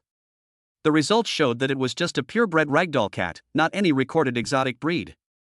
On the cloud ship bound for the capital, Qin Lang met several other geniuses from various regions who had also been admitted to top universities in advance. These young people are all the pride of their respective cities, and their brows are filled with the pride and confidence of geniuses. This journey was undoubtedly an eye-opening opportunity for these young people who spend most of their time immersed in cultivation. Along the way, they witnessed many new age wonders that only existed in textbooks and holograms. The massive dragon skeleton, lying across the horizon as if it could split the sky in two, has been silent for countless millennia. That space fortress, silently suspended above the sea of clouds, like a divine fortress, radiating a cold metallic light. And the rare cloud cotton tree, which belongs to the business giant Yaoqi Group and is planted at an altitude of 10,000 meters, nourished by the essence of clouds and bioenergy. A minor incident occurred during the trip. A cosmic alien creature, comparable in size to a small airship, burst out of the thick clouds without warning and launched a fierce attack on the cloud ship. However, under the protection of the accompanying 4th-tier Gene Battlemaster, he was swiftly dealt with by a sword light that tore through the sky in just a few breaths, turning into a rain of blood that stained the sea of clouds red. 2 hours later, the cloud skyship finally arrived at its destination. The heart of the Yanhuang Alliance, the capital. As the spaceship slowly descended and pierced through the clouds, what unfolded before everyone's eyes was a magnificent sight that would make anyone's heart tremble. Hundreds of enormous floating islands of varying sizes, like inverted mountains, float silently above the city. They are connected to each other by thick energy chains, forming a magnificent multi-layered three-dimensional defense system that constantly emits heart-pounding energy fluctuations. At the bustling arrivals exit, a beautiful figure had been eagerly waiting for some time. She spotted Qin Lang in the crowd at a glance, her bright amber eyes lit up instantly, and she immediately waved her arms happily. Qin Lang. I'm here. Here. Chapter 27 The Future Mother-in-Law's Trap, a life-saving favor from 5 years ago. Like a joyful little deer that has found its owner, Su Muyue trotted through the crowd and suddenly jumped in front of Qin Lang. Qin Lang, I have some incredibly good news for you. She tilted her sweet and lovely school beauty face up, her amber eyes sparkling with uncontrollable excitement, and couldn't wait to share. The potion you brought really worked. The genetic virus that my maternal grandfather, Shangguan Hongzhong, had was completely eradicated. Your cousin Shangguan Shui and your grandfather both asked me to tell you that they are extremely grateful to you, and they specifically told you that you must visit their home next time you return to Tiandu. Seeing the girl's radiant smile, a smile that showed her genuine joy for her family, Qin Lang's mood brightened as well. The two walked out of the airport side by side, chatting and laughing all the way. Throughout the entire process, Su Muyue never asked Qin Lang what special method he had that could help her activate the star spirit gene. That complete, unadulterated trust warmed Qin Lang's heart. Muyue, about your celestial spirit genes. Qin Lang was about to speak and explain to her his activation method, which might require some intimate contact to complete. However, a gentle and melodious yet authoritative mature female voice suddenly came from the side, interrupting their conversation. Muyue. Upon hearing this voice, Su Muyue's smile instantly froze. She seemed to be frozen in place, her body even instinctively trying to hide behind Qin Lang. Qin Lang looked in the direction of the sound. A woman dressed in a custom-made white Chanel gown, exuding an air of elegance and nobility, stood quietly by a pillar not far away. Her appearance was 7 or 8 parts similar to Shangguan Shui's, but she had less of the aloofness that kept people at a distance and more of a mature charm and gentleness. Time seems to have been exceptionally kind to her. Apart from a few barely visible fine lines around her eyes, it has left no trace on her face. Her skin is still fair and firm, and her figure is well maintained with curves, making her look no more than 30 years old. This must be Su Muyue's mother, her future mother-in-law, Shangguan Yan. Shangguan Yan completely ignored her daughter's flustered appearance, like a primary school student caught doing something wrong. Her eyes, which bore a resemblance to Su Muyue's, fell directly on Qin Lang. That gaze was calm, profound, and carried a subtle, almost imperceptible scrutiny. Let's go to the coffee shop next door and talk. She made the suggestion with a smile, her tone gentle, yet leaving no room for refusal. This unexpected parents' meeting made Qin Lang feel a little awkward. But he did not back down, he simply nodded calmly. Good. Inside the cafe, the decor is elegant, and soft classical music flows gently through the air. Shangguan Yan immediately arranged for her daughter, Su Muyue, to sit at a table next to hers before sitting down alone with Qin Lang. She gracefully ordered 2 coffees, then slowly took off her expensive Chanel jacket and casually draped it over the back of the chair. This simple action made her beautiful figure, perfectly wrapped in a white dress, even more apparent. The unique charm of a mature woman is like a fine vintage wine, subtly releasing its intoxicating fragrance. But Qin Lang simply sat upright, looking down at his nose and inward, showing no sign of losing his composure. Shangguan Yan took in his composed demeanor and nodded inwardly, but her expression remained calm and unwavering. She didn't beat around the bush. She picked up her coffee cup, took a small sip, and got straight to the point. Qin Lang, do you know why Muyue likes you? Qin Lang shook his head frankly. To be honest, I'm not too sure either. Shangguan Yan put down her coffee cup, sighed softly, and a complex expression appeared in her eyes. She began to recount a long-forgotten story. You should still remember that sudden catastrophe 5 years ago, right? Qin Lang's body jolted violently. His previously calm expression instantly became extremely serious and heavy. How could I not remember? His parents, recognized heroes of the Yanhuan Alliance, fought bravely to protect civilians during the catastrophe that swept through the entire capital, ultimately sacrificing their lives. At that time, most of the top experts in the Alliance were tied up on the battlefield of the deep space ruins. Shangguan Yan's voice lowered. The defensive formation of Tiandu City shattered under the relentless onslaught of countless alien beasts and races. Countless monsters seized the opportunity to invade, turning the city into a river of blood, with countless dead and wounded. In that disaster, Muyue, who was only 13 years old, also nearly lost her life. Shangguan Yan picked up her coffee cup, her slender fingertips turning slightly white from the pressure. Just as she was about to be torn to pieces by a third-tier beast, a kind-hearted couple, who were already seriously injured, rushed up without hesitation. They saved Muyue from the jaws of the beasts with their own lives. She took a sip of coffee, raised her head, and stared intently at Qin Lang with her deep eyes. She has always remembered this incident. The words have been said to this point and cannot be clearer. This sudden news hit Qin Lang like a heavy hammer blow. His voice trembled uncontrollably from extreme shock. He looked at Shangguan Yan in front of him and confirmed it word by word. That couple. Are they my parents? Shang Guanyan looked at him, and a hint of approval and relief finally appeared in her beautiful eyes. She nodded slightly, giving an affirmative answer. I see. It turns out that Su Muyue's decision to become his fiancée was not impulsive, nor was it for any other purpose. Rather, it was because she had already recognized Qin Lang as the son of the two people who had saved her life years ago. This deep-seated, heavy gratitude for saving their lives is the true starting point that connects their destinies. Chapter 28 Breakup fee? That's my answer. So this was the real beginning of the whole story. Qin Lang was filled with mixed feelings and didn't know what to say for a moment. We only recently discovered this matter through the internal files of the Gene Warriors Guild. Shang Guanyan explained, her tone carrying a belated apology. She took out a black credit chip with shimmering data on its surface from her Hermes handbag and gently pushed it in front of Qin Lang. There are 20,000 units of high-purity bioenergy in here. This is our family's way of making up for this belated gratitude in a small way. Qin Lang looked at the chip on the table, a chip that could drive any ordinary person crazy, and instantly understood all her intentions. This is both repaying a debt of gratitude. It's also a disguised form of breakup fee. She wanted to use this money-based method, the most common practice among the wealthy, to settle this heavy debt of gratitude for saving her life in one go. Then, she made herself leave her daughter, Su Muyue, in a dignified and sensible manner. Faced with this cold transaction, Qin Lang's face remained expressionless. He reached out and calmly pushed the credit chip back. My parents' right to sack back then was out of their own good intentions and does not require any deliberate thanks. Shang Guanyan's brows furrowed almost imperceptibly. She thought that the price she offered was not high enough. Qin Lang, I know that the pension money left by your parents was swindled away by your relatives 3 years ago using despicable means. Her voice remained gentle.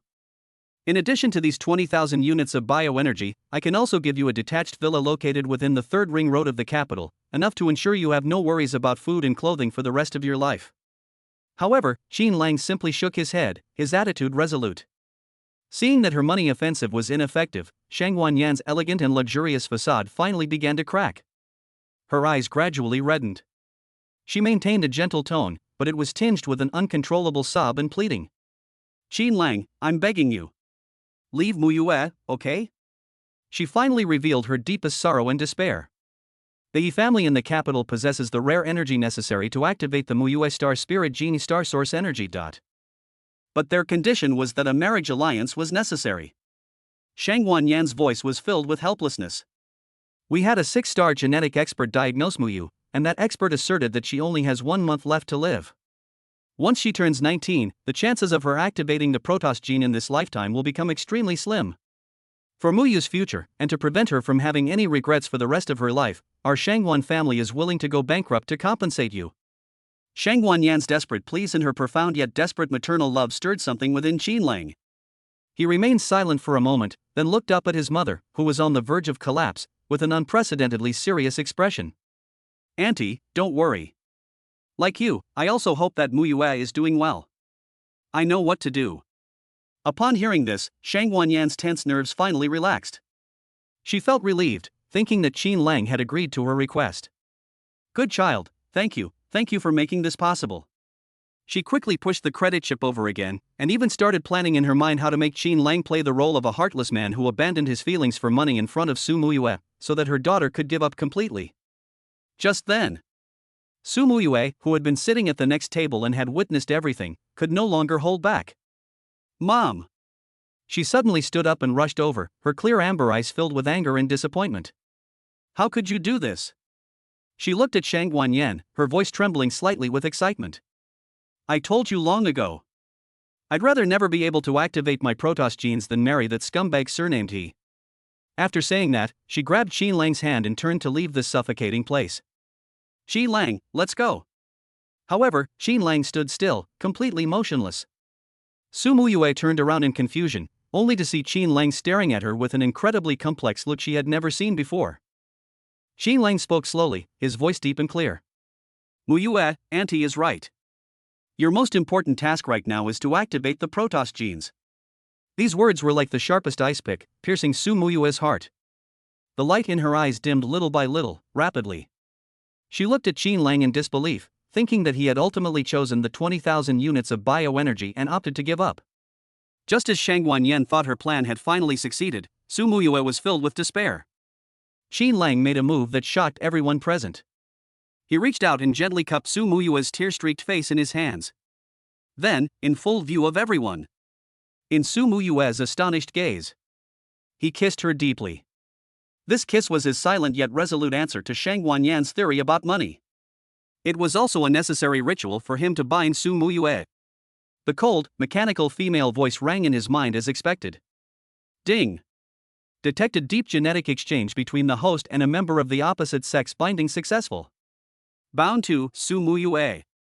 System bound reward has been issued, a wisp of star energy. Without the slightest hesitation, Qin Lang used this deep kiss to transfer the extremely precious wisp of star energy that the system had just rewarded him with into Su Muyue's body. After a long while, their lips parted. Shang Wanyan finally snapped out of her shock, and an uncontrollable rage surged up to her head. Qin Lang merely licked his lips, met her murderous gaze, and calmly said, "Auntie, this is my answer." Just as Shang Wanyan was trembling with anger and about to explode on the spot, she suddenly realized that something was wrong with her daughter's condition. Without warning, a dreamlike starlight shimmered around Su Muyue. Her chestnut brown hair moved without wind, each strand seemingly shimmering with starlight. She slowly raised her head, and her amber eyes, which had previously dimmed, were now shimmering with a strange light. She looked at her stunned mother and said softly, "Mom, I feel my Protoss genes are awakening." Chapter 29: A Confession Under a Sky Full of Stars. Su Muyue's voice still echoed in the coffee shop, trembling uncontrollably. "My Protoss genes are awakening." The moment the words left his mouth, a sudden change occurred. Boom! An invisible energy surge suddenly erupted from Su Muyue's body, vast and boundless. The special alloy glass throughout the coffee shop trembled violently under the impact, making a loud creak as it couldn't withstand the force. The world has changed. The once bright daylight dimmed at a visible speed. In just a few breaths, the sky near the capital airport turned into a deep inky blue, as if midnight had fallen. What is that? On the ground, countless pedestrians stopped in their tracks and looked up in shock. 1. 2. Thousands upon thousands of brilliant stars suddenly burst forth with dazzling light in the daytime sky. The sky is full of stars. This magnificent sight instantly engulfed most of the capital's sky. Immediately afterwards, amidst countless shocked gazes, 9 enormous white tiger phantoms, each as large as a mountain and composed entirely of dazzling starlight, slowly emerged above the clouds. Roar! 9 tigers roared in unison, their voices shaking the world. That roar contained supreme majesty, as if it exploded directly in the depths of everyone's soul. The astonishing phenomenon alarmed countless powerful figures, and streams of light converged from all directions of the capital toward the center of the phenomenon, the small coffee shop. Everyone wanted to know who this extraordinary genius was who had triggered such a monumental phenomenon of top-tier gene awakening. Inside the coffee shop, everything was in complete chaos. Su Muyue floated quietly in mid-air, her body enveloped in rich starlight. Her skin, illuminated by the starlight, glowed with a divine radiance, becoming crystal clear. Her chestnut brown hair moved without wind, each strand shimmering with starlight, like a cascading Milky Way. At this moment, her imposing aura was so powerful that no one dared to look directly at her. Moon! Shang Wanyan looked at her daughter in mid-air, trembling with excitement, and tears streamed down her face uncontrollably. In recent days, she has been running around trying to find a way to activate her daughter's Protoss genes, but to no avail, and has suffered countless humiliations and disdain.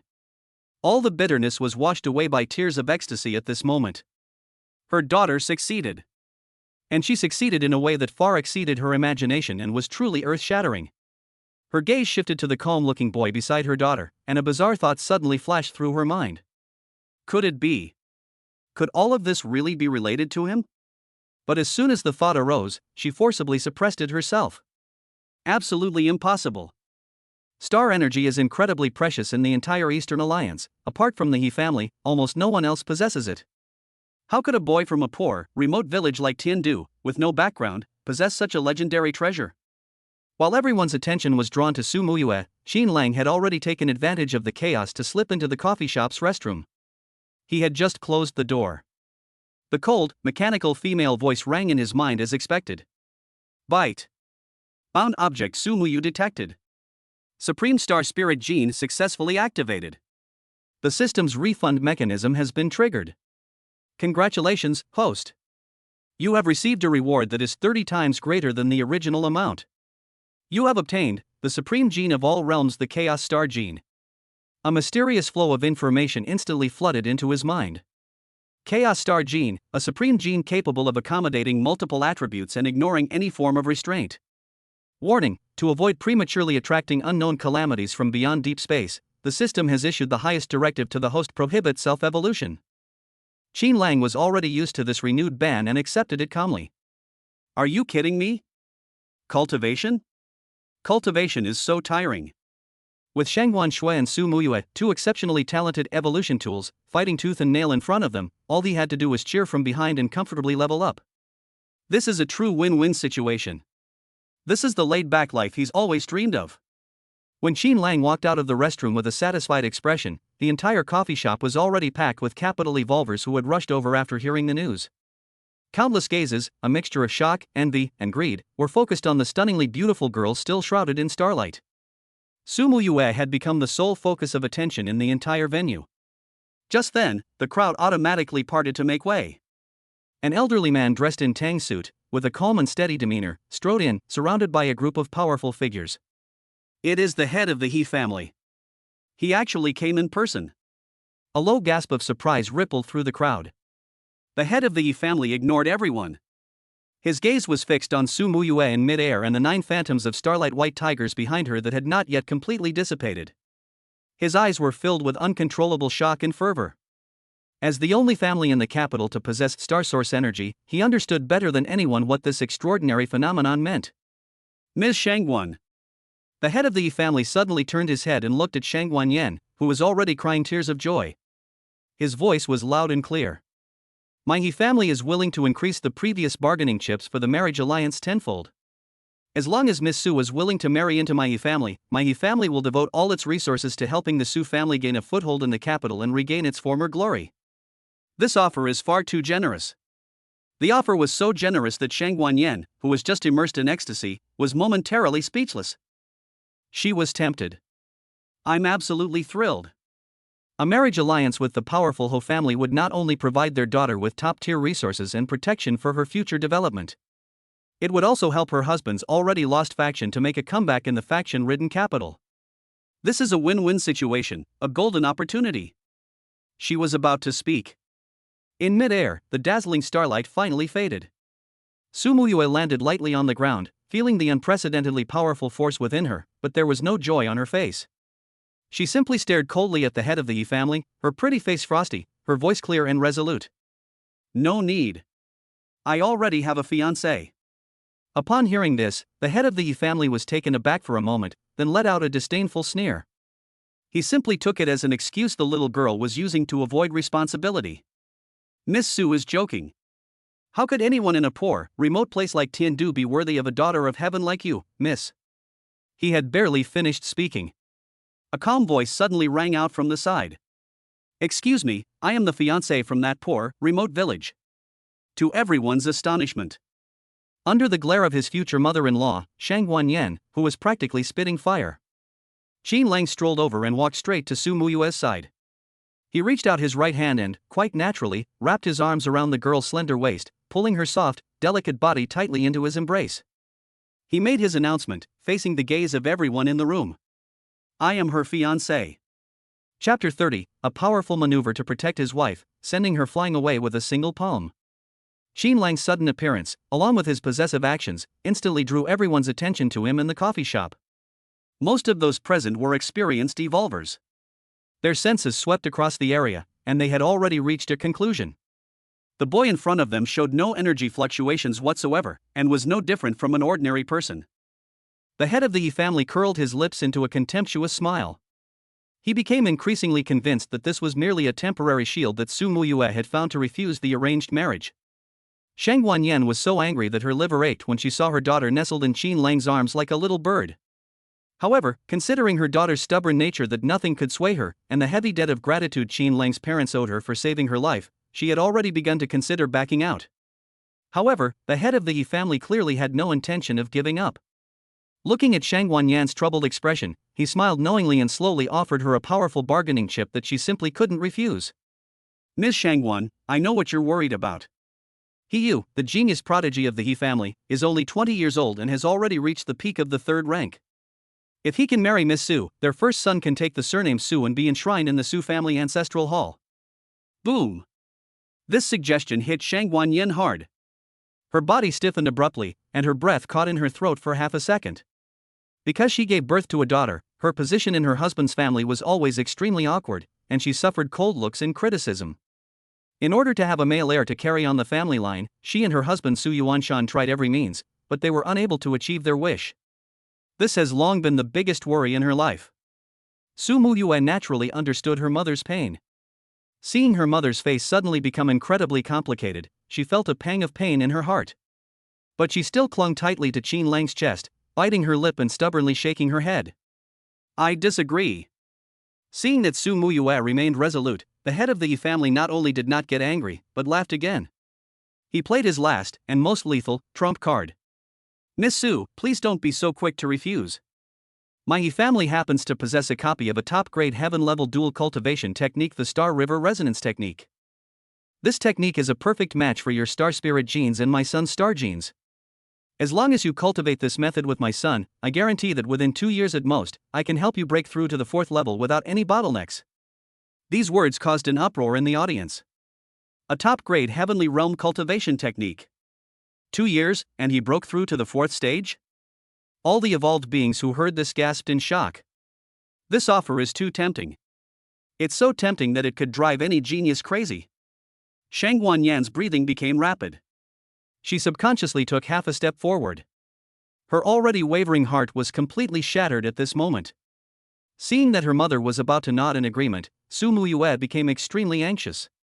In her haste, she suddenly looked up, pointed at Qin Lang beside her, and shouted, "Mom! It was him! Qin Lang helped me awaken the star spirit gene." The head of the Yi family immediately let out a cold laugh and retorted mercilessly, "Nonsense! Star energy is incredibly precious. In the entire Eastern Alliance, apart from my Yi family, almost no one else can produce it. What makes a country boy from Tiandu have all this?" These words made Shang Guanyan, who already had doubts, even more convinced that her daughter was talking nonsense to refuse the arranged marriage. She turned her head, looked at Qin Lang, and made her final plea. "Qin Lang, Auntie knows you're a good boy. As long as you are willing to leave Muyue, once our Su family has established itself in the capital, Auntie is willing to give you 100,000 units of bioenergy as compensation." 100,000 units. This number drew envious glances from many of the other evolved beings around them. The head of the Yi family seized the opportunity and raised the price to an astonishing level. 1 million. He looked down at Qin Lang as if he were looking at an ant that he could crush at will. "Kid, I'll give you 1 million units of bioenergy. Now, disappear from my sight immediately." Faced with this enormous wealth, and the invisible pressure it brings, Su Muyue was extremely nervous. She gripped Qin Lang's large hand tightly around her waist, her palms sweaty. Qin Lang patted her soft, boneless hand gently in a soothing manner.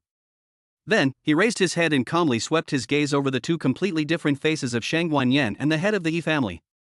His voice, though not loud, clearly carried throughout every corner of the coffee shop. "Feel sorry. Don't even mention 1 million units of bioenergy. That is, 10 million, 100 million, 1 billion. As long as Muyue doesn't abandon me, I, Qin Lang, will never leave her side." These words instantly dispelled all of Su Muyue's unease and fear. Her eyes immediately welled up with tears. She gripped Qin Lang's large hand tightly, using all her strength to declare to the world, "I will never leave him." Shang Guanyan was utterly disappointed by her daughter's stubborn stance. All hope, at this moment, turned into uncontrollable rage. She stared intently at her daughter, forcing out a few words through clenched teeth. "You've disappointed me so much. You'd better watch yourself." After saying that, she didn't look at the two of them again, turned around abruptly, and left angrily without looking back. Judging from the direction she left, she went straight back to the airport, heading back to Tiandu. He watched helplessly as his future mother-in-law was driven away by his own actions. Qin Lang silently gave himself a near-perfect score of 98.5 for his performance. Chapter 31 Gossip. My mother-in-law's rebellious love history. After the storm subsided, Qin Lang, holding Su Muyue's hand, walked out of the coffee shop side by side amidst countless complex gazes. After briefly investigating the situation, the admissions officers from Kunlun Academy and Olympia Academy also quietly left. Before leaving, they even left 2 special admission tokens for Su Muyue, who had missed the normal admission process, so that she could report at any time. As soon as Su Muyue stepped out of the coffee shop, her personal terminal rang. It was her father, Su Yuanshan, who called. As soon as the call connected, he launched into a tirade of yelling. Su Muyue was equally defiant, and she had a big argument with her father on the phone because of her insistence on choosing Qinlang. After hanging up the phone, she was furious to find that her credit chip had been deactivated. She was so angry that her cheeks puffed up.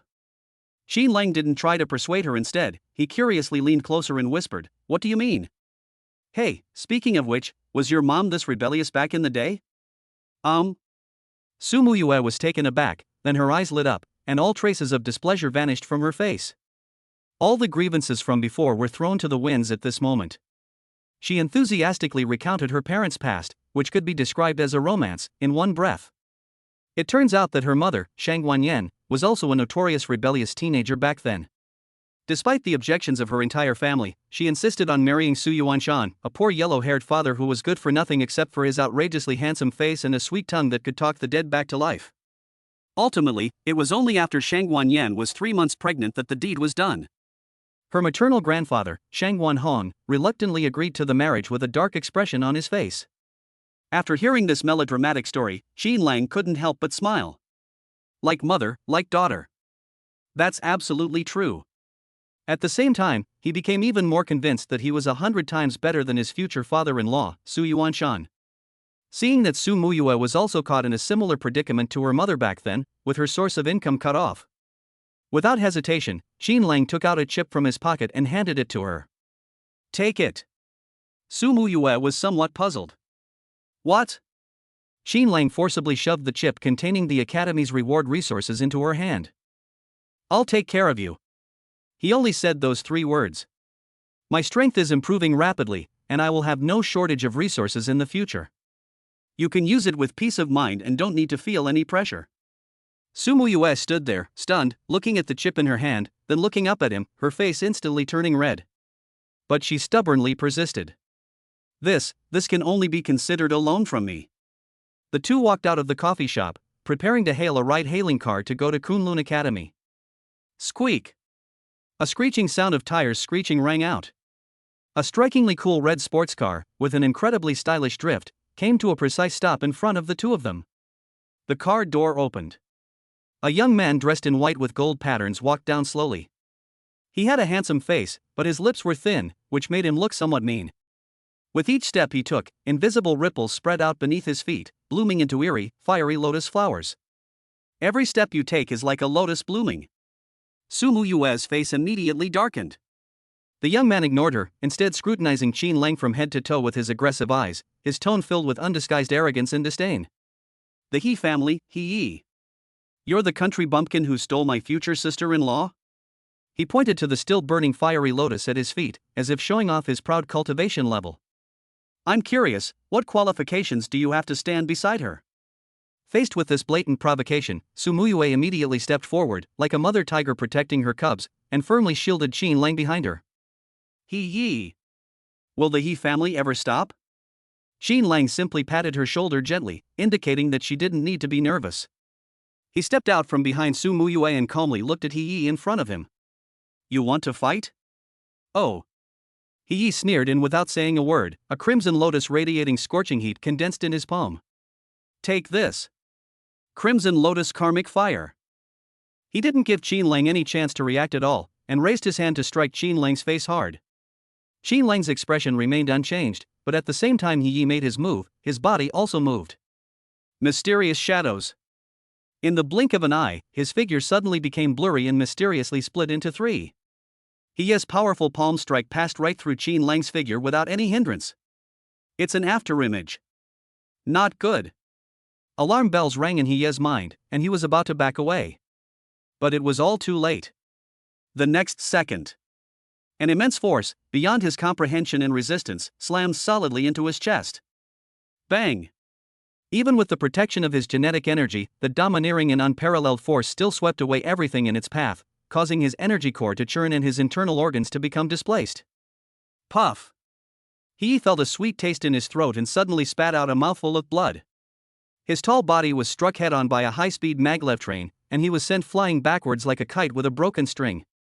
Finally, with a loud bang, it crashed heavily to the ground more than 10 meters away. Su Muyue stared at Qin Lang's profile with her mouth agape, her eyes shining brightly. Qin Lang withdrew his fist, not even bothering to glance at He on the ground again. He merely glanced at it coldly, leaving a dismissive comment. What a piece of trash. After saying that, he pulled Su Muyue and got into the ride-hailing car that had just arrived. The car doors closed, and it sped away. He was left behind, having just struggled to sit up from the ground and not even had time to catch his breath. Upon hearing that flippant comment, he felt a surge of blood rush to the top of his head. Puff! Enraged once again, he spat out a mouthful of blood. Chapter 32, The Innermost Part. The Geniuses of the Academy. The taxi landed smoothly. Qin Lang and Su Muyue stepped out of the car, and a magnificent white marble archway stood before them. The archway is smooth and lustrous, radiating a faint spiritual light, silently proclaiming the majesty of this top-tier genetics institution. Due to the interference of the shadow demons, both Kunlun and Olympus universities made an exception and allowed early registration. The school gate was crowded with people, and the most outstanding students from all over the Yanhuang Alliance gathered here, with an atmosphere of pride permeating the air. Su Muyue produced the special token that the school leaders had previously given her. So while other students were still queuing in long lines under the scorching sun, she had already stepped onto the unobstructed green channel. In less than an hour, all the complicated enrollment procedures were completed. The two walked side by side through the quaint campus, the bluestone path beneath their feet seemingly imbued with the weight of history. However, the atmosphere here is completely opposite to this ancient and rustic atmosphere. Looking around, Qin Lang saw that every student was in a hurry. They either rush to a training ground or simply sit cross-legged on the spot, seizing every minute to breathe in the bioenergy floating in the air. The pace here is so fast. Su Muyue couldn't help but sigh softly, tightening her grip on Qin Lang's clothes. Qin Lang neither agreed nor disagreed, but simply found it somewhat amusing. Soon, the two were drawn to a huge stone tablet. The stone tablet is tens of meters high, and is densely engraved with various strength rankings within the academy in gold lettering. From new recruits to veterans' contributions, from individual achievements to team points, everything is included. Su Muyue curiously leaned closer, her amber eyes quickly scanning her from head to toe. Oh my god! She couldn't help but let out a soft gasp, and stretched out her slender finger to tap on the names at the very top of the list. Qin Lang, look! This senior, Xiang Kunlun, is only 20 years old, yet he's already a 4th-tier Gene Battlemaster. Her voice was filled with disbelief. And this one, Leijin, is also at the 4th rank. Below these 3rd-tier beings, there are actually dozens of them. The dazzling names on the list, and the awe-inspiring cultivation levels behind them, were like a bucket of cold water, extinguishing the slight pride that had just ignited in Su Muyue's heart. In Tiandu, she might still be considered a favored daughter of heaven. But in Kunlun Academy, a place teeming with geniuses and prodigies, her talent seemed to dim instantly. A hint of frustration involuntarily appeared on the girl's delicate face. Qin Lang looked at her like this and suddenly laughed. He reached out and gently ruffled her hair, making her smooth ponytail a little messy. Stop looking. Believe me. It won't be long before we trample all the names on these leaderboards under our feet. His voice was calm, yet it seemed to possess a strange magic that instantly put Su Muyue at ease. She nodded emphatically, and the light in her eyes brightened again. Just as the two were enjoying their time together and preparing to continue their stroll, a familiar figure appeared unexpectedly not far away. That elegant and noble demeanor, that well-maintained figure, belonged to Su Muyue's mother, Sheng Wanyan. Su Muyue's smile froze instantly. Mom? She gasped in surprise, as if frozen in place, and instinctively tried to hide behind Qin Lang. You didn't go back to Tiandu? Sheng Wanyan wore a gentle smile, seemingly oblivious to her daughter's guilty look. I'm just worried about you. I stayed behind specifically to help you set up your dorm room. As she spoke, she kept glancing at Qin Lang. That gaze, calm and profound, devoid of any emotion, yet it made Qin Lang feel an invisible pressure. He knew it perfectly well. The offer to help decorate the dorm was just an excuse. The mother-in-law's true purpose was to monitor herself and Su Muyue to prevent them from repeating the mistakes she had made years ago. He didn't point it out, but politely stepped forward and took the large suitcases that were floating next to Sheng Wanyan. Auntie, let me help you. Shang Wanyan didn't speak, but nodded slightly, which was taken as acknowledging his help. The atmosphere was somewhat subtle along the way. Shang Wanyan didn't speak to Qin Lang at all, but her eyes kept lingering on him subtly, as if she were examining a product. After settling Su Muyue and her luggage into what could be described as a luxurious single room, Qin Lang took his leave. He found a decent hotel near the college and checked in, planning to visit Olympia College the next day. The next morning, as soon as Qin Lang arrived at the entrance of Olympus Academy, he saw the beautiful figure who had been waiting for him for a long time. Today, Su Muyue was wearing a white uniform from Kunlun Academy, and her chestnut hair was tied into a playful high ponytail, exuding youthful vitality. Qin Lang. She waved her arms happily and jogged over. I've already contacted a tutor. Starting today, I will begin my evolution with all my might. The girl's eyes sparkled with boundless anticipation for the future. The two walked into Olympus Academy side by side. The architectural style here is completely different from the antique charm of Kunlun Academy, full of modern technology and metallic texture, more like a futuristic city. But the tense and suffocating atmosphere of involution was even more intense. Students can be seen everywhere, either sweating profusely in virtual battle rooms or pushing their limits in gravity training rooms, wishing they could stretch every minute into two. Qin Lang learned that the academy not only provides students with extremely abundant cultivation resources, but also has a rigorous assessment system and a wide variety of competitions.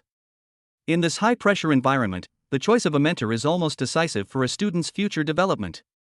A good mentor can not only provide valuable guidance, but also bring resources that are unimaginable for ordinary students. Qin Lang, who was eager to lie flat take a break, had his own plans. What he wanted was not the most responsible or the most powerful mentor. He is the most Buddhist and least involved mentor. He grabbed a passing senior student and discreetly slipped him several large credit cards. Excuse me, senior. I'd like to ask if our college has any, professors with a more relaxed teaching style who don't really manage their students? The senior student initially didn't want to talk to him because he thought he was just a freshman. But upon seeing those credits, his expression instantly brightened. Junior, you've come to the right person. The senior student lowered his voice and leaned closer mysteriously. Speaking of Buddhist-like attitude, there really is such a legendary person in our college.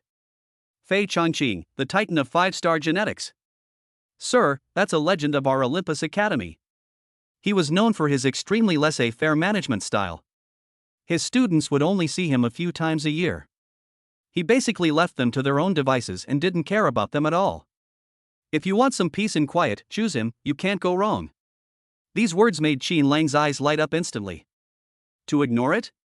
Isn't this the dream lover tailor-made for him? Thank you so much, senior. Qin Lang bid a satisfied farewell to the enthusiastic senior and headed straight for the college's academic affairs center. On the college's mentor selection system, he found Bai Qianqian's name without hesitation, and then decisively submitted his application to become his apprentice. Chapter 33 The beautiful mentor is stealing a disciple, please stop getting involved. Qin Lang successfully completed his enrollment at Olympia College.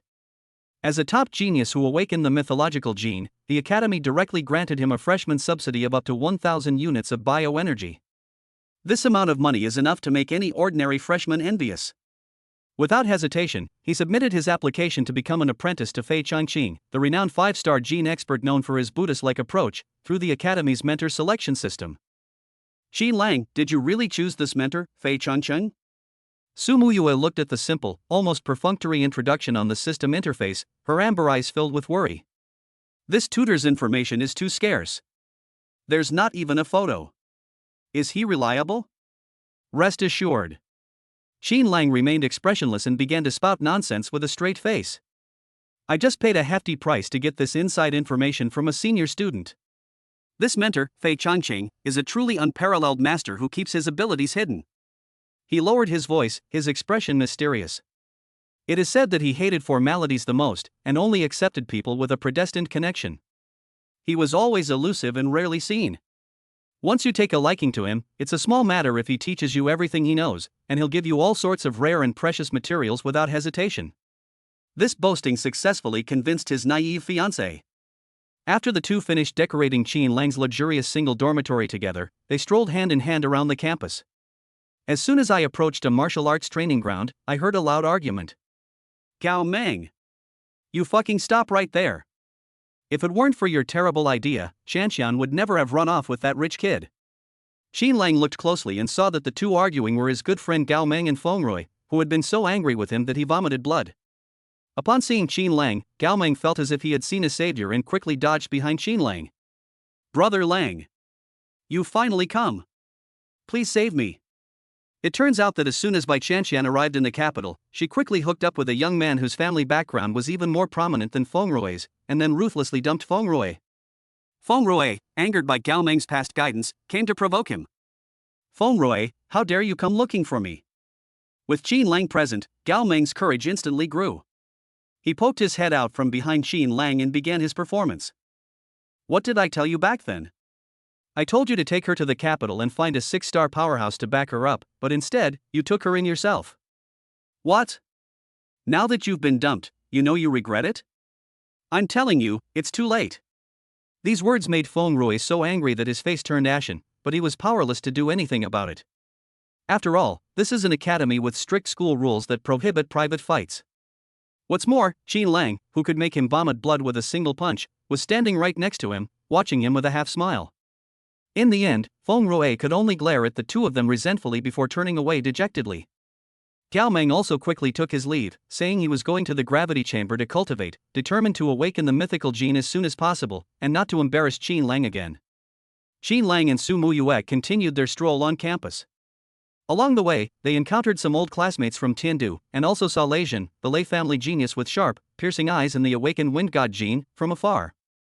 Right at that moment, a dazzling streak of light descended from the sky without warning. As the light faded, a woman with exquisite features and a refined demeanor, dressed in simple white, quietly appeared before Xin Lang. She stood there quietly, yet she seemed to become the center of the entire world, making everything around her pale in comparison. Upon seeing her face, the surrounding students erupted in a chorus of barely suppressed gasps. "It's Elder Fu Yueqi! My God! It's Elder Fu Yueqi! A 6-star gene powerhouse, just one step away from the 7th tier. How could she be here?" Fu Yueqi ignored the commotion around him. Her eyes, as clear as autumn water, gazed silently at Xin Lang, her voice cool and melodious. "You're Xin Lang?" Xin Lang nodded. "From today onwards, I will be your mentor." Her words were simple and direct, as if stating a given fact. "Wow! Xin Lang! Say yes!" Su Muyue, standing to the side, blushed with excitement and kept nudging Xin Lang with her elbow. To be accepted as a disciple by a 6-star gene master is an immense honor. However, Xin Lang, who only wanted to lie flat, was inwardly groaning. "Are you kidding me? If I were to become a disciple of such a powerful figure, how could I expect to have a good life in the future? Wouldn't they be pinned to the ground and relentlessly rubbed against, forced to the brink of death? I'm sorry, Elder Fu." Xin Lang had no choice but to bite the bullet and bow respectfully. "The student has submitted an application to become Professor Bai Qianqian's apprentice." Upon hearing this, Fu Yueqi's delicate brows furrowed slightly, but quickly relaxed. "Bai Qianqian?" Her tone carried a hint of disdain. "It's all right, I'll go and inform him myself. Come to my moon pool peak first thing tomorrow morning, and I will personally devise the most perfect evolution plan for you." She maintained that unquestionable tone. Xin Lang was completely baffled. He could only grit his teeth and stick to his choice. "Thank you for your kindness, Elder, but I am dull-witted and lazy by nature, and I am afraid I will fail to live up to your expectations." To make his refusal sound more convincing, he even went so far as to belittle himself. "Perhaps a better choice for you would be someone with exceptional talent like Lei Jin or Xiang Kunlun." However, Fu Yueqi seemed determined and refused to listen to reason. "My choice is none of anyone else's business. I'll only ask you one question, are you willing?" Her attitude was incredibly resolute. Her beautiful eyes were fixed on Xin Lang with an unyielding will. Xin Lang inwardly groaned. He frantically called out to his alcoholic mentor, whom he had never met, in his mind, cursing him for not replying to his application yet. In her heart, she silently shouted to the beautiful, persistent woman in front of her. "Please let me go. Please stop rolling it up." Chapter 34: The Drunkard Mentor? This is a sure thing. Just as Xin Lang was being forced to become a disciple by the 6-star powerhouse Fu Yueqi, he found himself in a dilemma. A lazy, slightly drunken voice suddenly rang out from not far away. "I say, Fu family's little girl, isn't it a bit underhanded of you to try and steal my disciple right in front of me, the rightful owner? Everyone looked in the direction of the sound. A scruffy old man with unkempt hair and disheveled clothes was seen staggering toward them. He had an old gourd hanging from his waist, and his whole body reeked of alcohol, making him look like a down-and-out street drunkard. But when Fu Yueqi saw him, a rare look of solemnity appeared on her usually aloof face. Senior Fei Changqing. She bowed slightly in greeting. The old man, Fei Qianqian, waved his hand and let out a burp. Don't call me senior, I can't accept that title. He walked up to Qin Lang and looked him up and down. In his seemingly cloudy eyes, there seemed to be a glint that was hard to detect. You're that kid named Qin Lang? I drank too much last night and only saw your application this morning. He rummaged around in his pocket for a while and pulled out a cracked personal terminal, which he then casually swiped around on. All right, I agree. From now on, you are my apprentice, Fei Changqing. After saying that, he waved his hand impatiently at Fu Yueqi. Little girl, I've taken her in. You can go back now. Fu Yueqi's expression instantly turned somewhat unpleasant. Instead of leaving immediately, she secretly transmitted her voice to Qin Lang in a way that only the two of them could hear. Qin Lang, you should think this through. Senior Fei Changqing was heartbroken in his early years, which shattered his ambition. Now he spends his days drinking and has long lost his former aspirations. Choosing him will not do you any good for your future. However, to Qin Lang, this well-intentioned advice sounded like heavenly music. A decadent, irresponsible mentor who spends his days drowning his sorrows in alcohol? This is simply the perfect cover for his lying down grand plan. So, instead of hesitating at all, he enthusiastically greeted the seemingly unreliable old man. Disciple Qin Lang greets master. He respectfully performed a standard apprenticeship ceremony.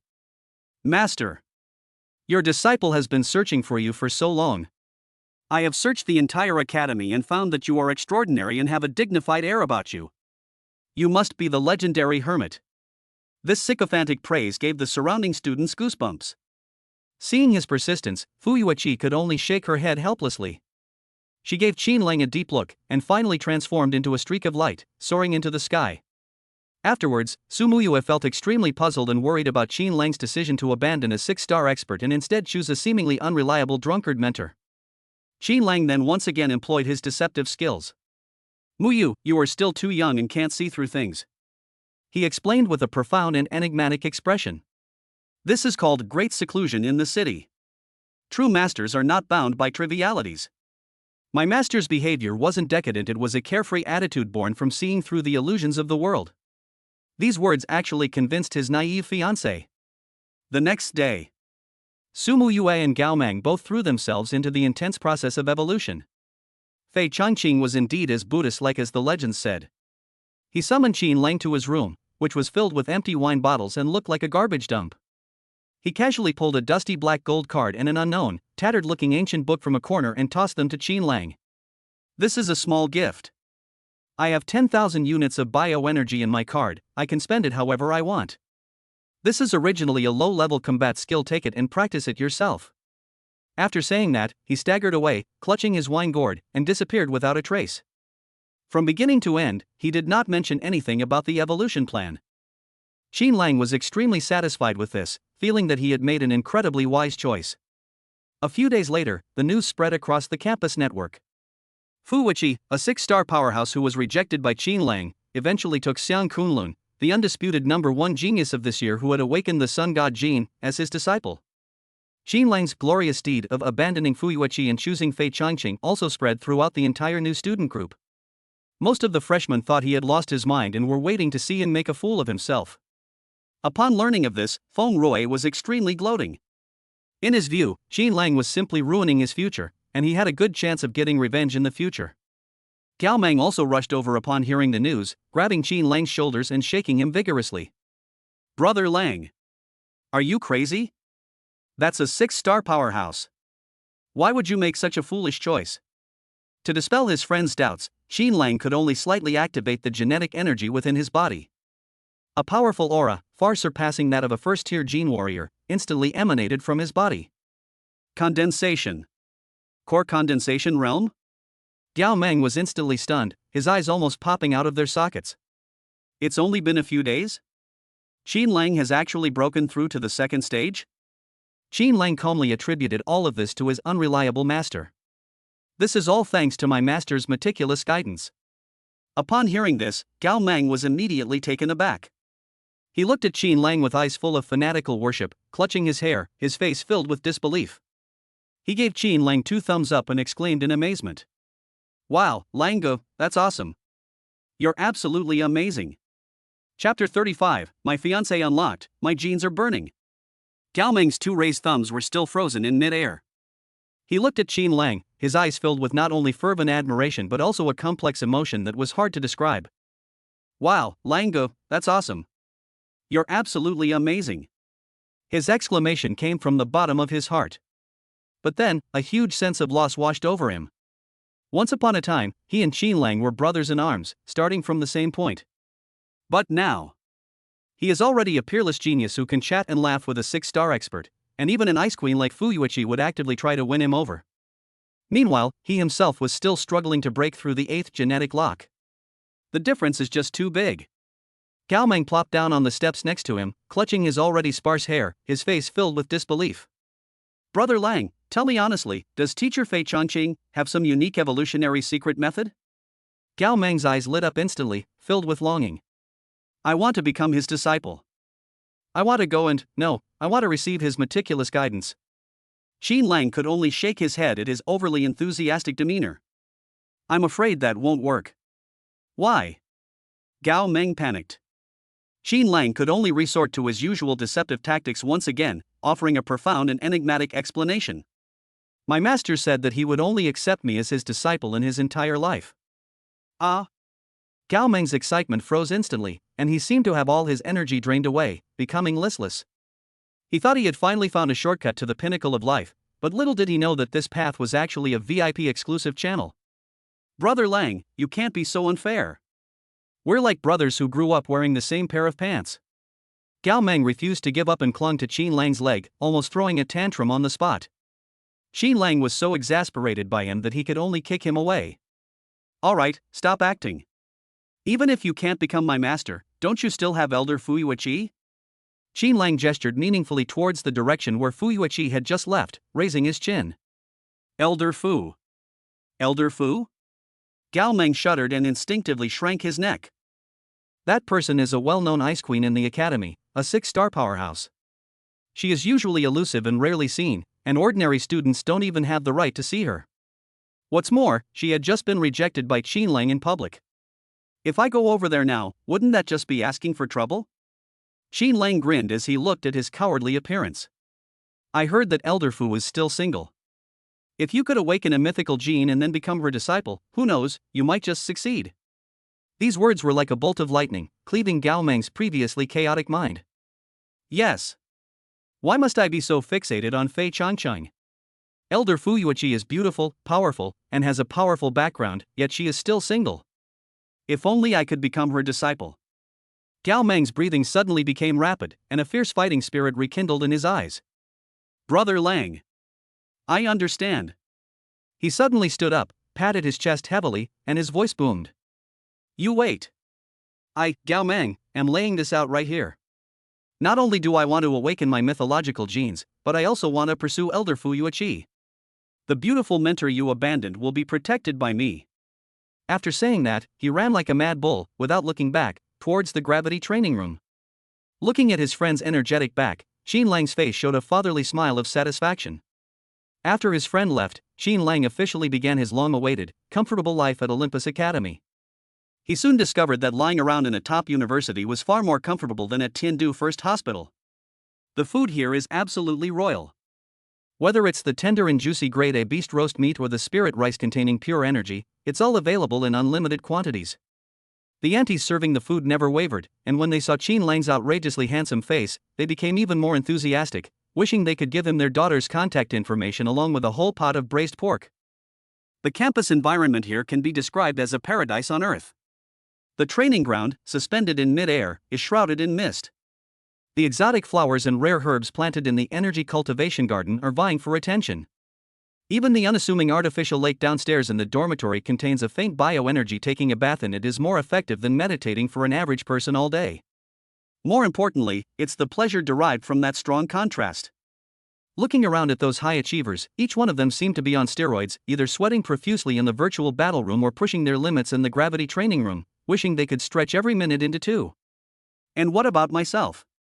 I can sleep in until I naturally wake up every day, enjoy top-notch meals, take a stroll in the picturesque campus, and pet the cats. However, his cultivation level increased automatically due to the system's feedback. This feeling is absolutely exhilarating. Just as Qin Lang was enjoying this rare moment of peace and quiet, good news also came from Su Muyue's side. After several days of consolidation, her gene tempering cultivation finally broke through to the 10th level. Bite.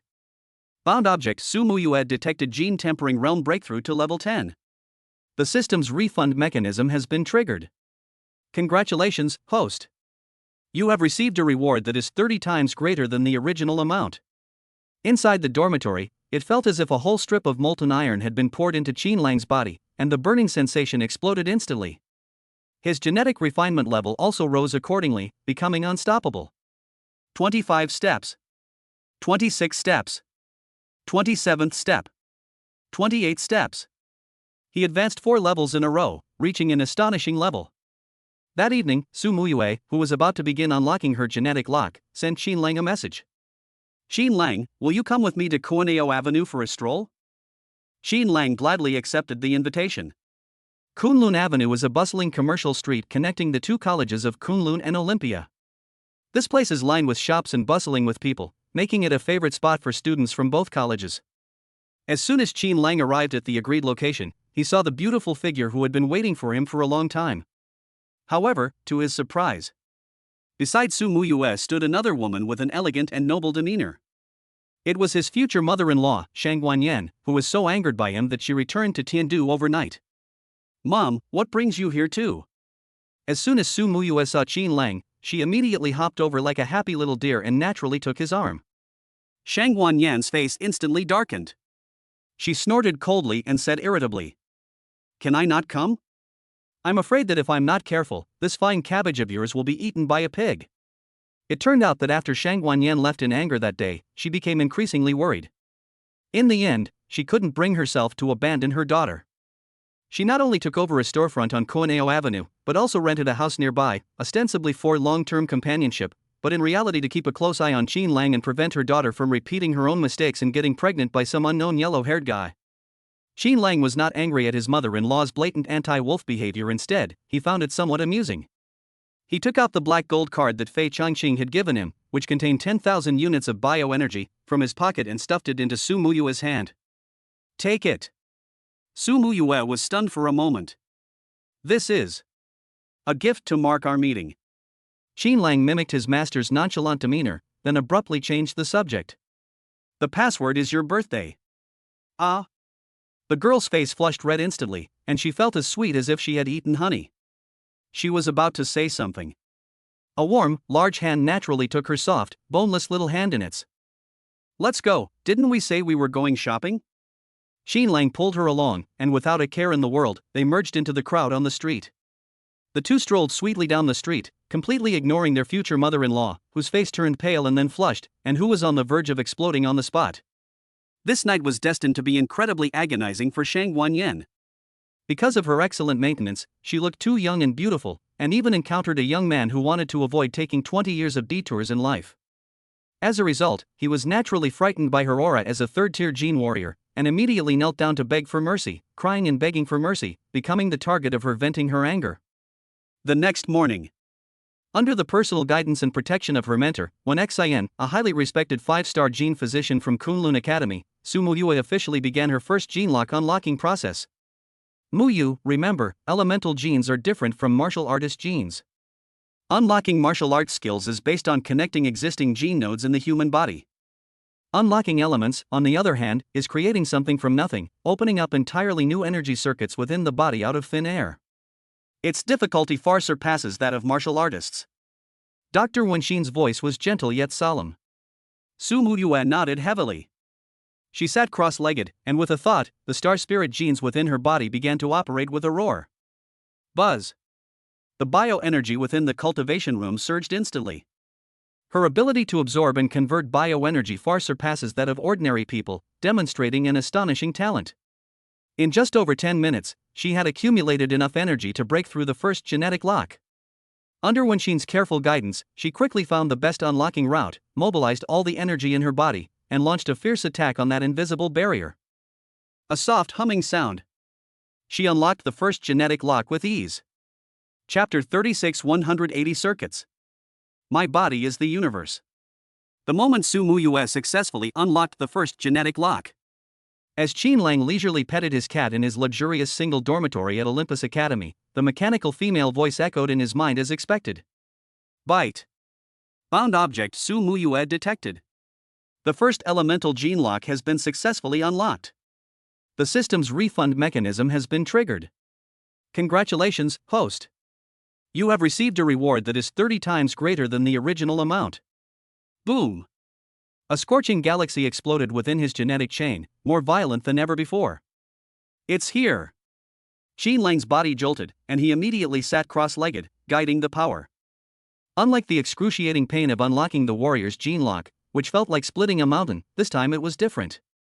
This time, the feeling of the heat was just as domineering, but it carried a creative charm that seemed to ignite the world.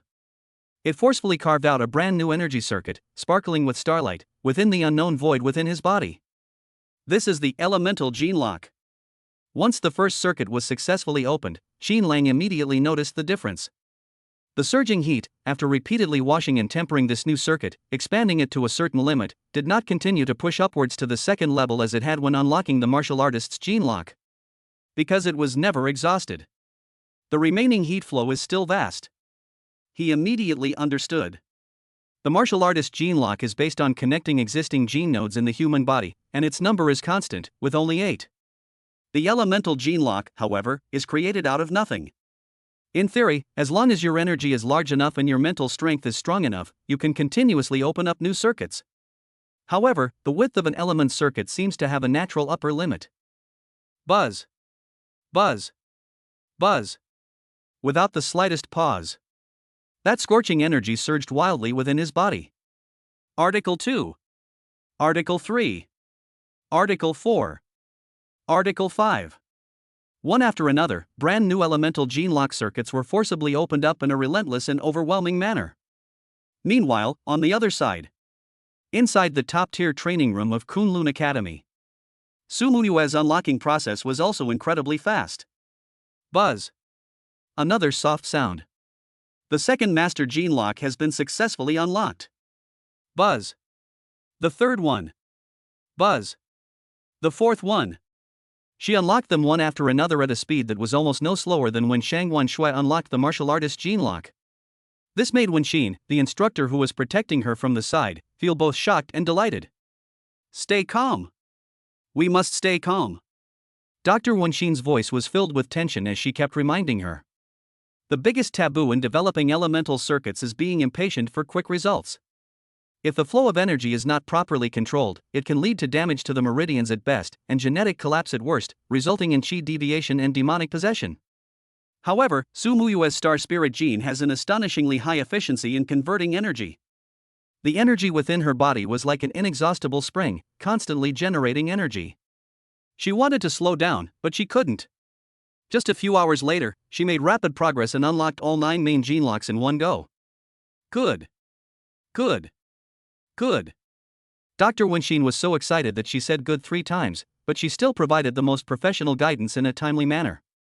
Muyue, don't rush to break through to the mythical gene. Your foundation is not solid enough yet. Next, what you need to do is to open up miniature gene circuits and completely connect your 9 main circuits with the secondary circuits to form a perfect gene star ring. Only in this way can we lay the most solid foundation for your future path of evolution. After saying that, she took out a box made of an unknown crystal from her spatial storage and solemnly handed it to Su Muyue. The box was opened, and inside lay a potion that radiated a dreamlike starlight. This is the Star Ring potion, which is extremely precious. I obtained it by chance in a ruin many years ago. Taking this will greatly increase your success rate in creating microcircuits. Su Muyue looked at her mentor, her eyes filled with gratitude. Without the slightest hesitation, she took the medicine and immediately began her assault on the more challenging micro-gene circuits. This process is far more complex than establishing the main circuit. It requires extremely precise control over energy, much like performing a highly complex surgical procedure. As a result, Su Muyue's speed inevitably slowed down. It takes about half an hour to successfully open a path. Time passed by, second by second. From morning to noon, and then to afternoon. The process of unlocking Su Muyue lasted a whole day. When the sky outside the window was dyed a brilliant orange-red by the setting sun, she finally slowly opened her eyes and exhaled a long breath. She felt that her mental strength had reached its limit. "Mentor, I think I've reached my limit," she reported to physician Wenxin, who had been by her side the whole time, protecting her. Dr. Wenxin nodded, a relieved smile on her face. "Very good. Tell me, how many circuits did you solve in total?" Su Muyue carefully sensed the condition inside her body and then gave a number. "Main circuits, secondary circuits, plus microcircuits, make a total of 36 circuits. 36. Dr. Wenxin's fingers trembled slightly. This number has far exceeded her expectations. It should be noted that ordinary elemental geniuses are already considered exceptionally gifted if they can open up more than 10 circuits when they first unlock their elemental abilities. 36 moves, that's enough to be recorded in the history of the Academy. Excellent. The number of the Heavenly Gang is auspicious." Physician Wenxin forcibly suppressed her excitement and immediately gave instructions. "Now, take these 36 circuits and connect them end to end to form a loop, using the method I taught you." Su Muyue dared not delay and immediately did as instructed. Meanwhile, on the other side, inside the dormitories of Olympia College, after a full day of continuous 30x returns, Xinlang finally opened his eyes. He looked inward at himself. The next second, he froze completely. This is an incredible 30-fold return. Within his body, the elemental gene circuits, large and small, were like a dazzling galaxy in the night sky, densely interwoven into a net. The total number was so large that it made even him feel a chill run down his spine. 180 items. If this number were to be revealed, it would be enough to shatter the Tao heart of any elemental gene martial artist on the spot. Even Xinlang himself was deeply shocked by this heaven-defying result. Chapter 37. Anyone who dares to touch my fiancée, I'll beat their face to a pulp. 180 elemental gene circuits. What an astonishing number! As Xinlang looked at the dazzling galaxy within his body, his heart began to pound uncontrollably. Under the influence of that immense heat flow that returned 30 times, these 180 circuits, large and small, automatically connected one after another without him even having to actively control them. Ultimately, they constructed a gigantic, perfectly formed genetic ring. This star ring, like a miniature universe, slowly rotated within him, emanating a profound and mysterious aura as if it were the very beginning of creation. Xinlang couldn't help but start to ponder. If I could cultivate on my own, with this heaven-defying gene star ring, how astonishing would my cultivation speed be? 1,000 miles a day? No, that would be an insult to the potential of this star ring. However, the moment this thought arose in his mind, the mechanical female voice rang in his mind as expected, pouring cold water on him. Warning! Host is strictly prohibited from engaging in any form of self-evolution. Otherwise, when Earth enters the deep space ruins, it will inevitably face a calamity of certain death. Xinlang was already used to this latest warning from the system.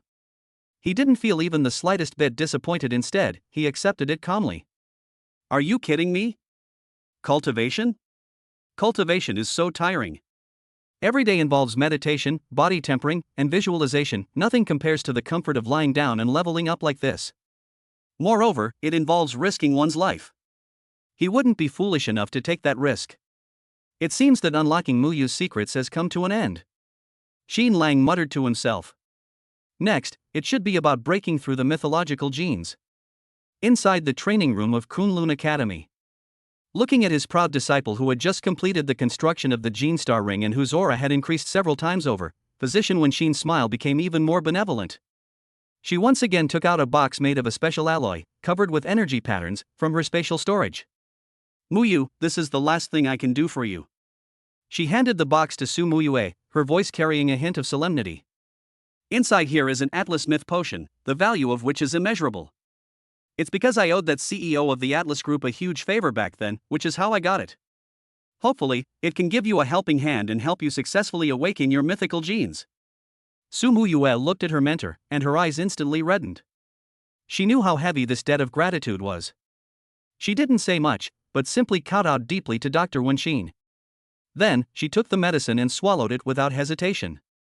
The moment the medicine took effect, an extremely pure energy exploded within her body.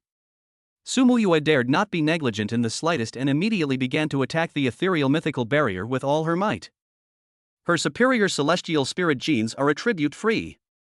In theory, mythical genes of any attribute can be awakened. To increase her chances of success, she had already prepared a large number of stellar core fragments and several top-grade flame crystals with the help of her mother, Qianqian. She hopes that she can awaken the most domineering fire attribute mythical gene. On the other side, Olympus Academy. Xi Lang waited for a long time, but still didn't receive the system notification that Muyue had awakened the mythical gene. He guessed that the girl probably wouldn't continue today. After a long day of running around, he was starving. So he took Little White, who was also meowing from hunger, to the academy's cafeteria. The dining halls at Kunlun and Olympia universities truly live up to their reputation as top-tier institutions. The cafeteria ladies serving the food never wavered. In fact, they were so enthusiastic that they wanted to introduce their daughters to this incredibly handsome freshman. While enjoying the mountain of food piled up by the aunties, which could be described as special care, Xi Lang didn't forget to prepare a cat meal made of top-grade exotic beast meat for Xiao Bai. A person and a cat were eating heartily, their mouths glistening with oil, when two familiar figures and their voices drifted over from a distance. "Young master he, please rest assured." One of the voices was filled with flattery and ingratiation. "I've already sent people to investigate that country bumpkin named Xi Lang. He's an orphan with no parents, no power or influence, just a lucky bastard. It's Feng Rue." Snort. The other voice was filled with disdain and coldness. "So what if you're lucky? In the face of absolute strength, any luck is a joke." It was Yi, the young master of the He family, who was punched so hard by him that he vomited blood. Feng Rue was still offering advice to Yi. "Young master He, you're right. Once we figure out his background, we'll have plenty of ways to deal with him.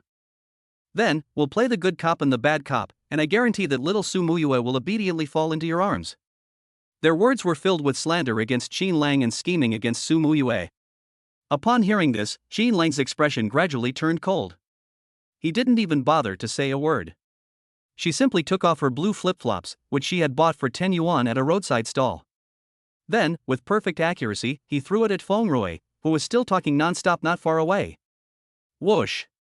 The slipper traced a graceful parabola through the air, carrying a gust of wind, and with a sharp smack, struck Feng Rue squarely on the back of the head. "Who the hell?" Feng Rue winced in pain, turned around abruptly, and was about to unleash a torrent of curses. However, he hadn't finished speaking. "The second shoe is already hurtling towards us." Smack! Another crisp sound. This time, it hit his handsome face right in the face.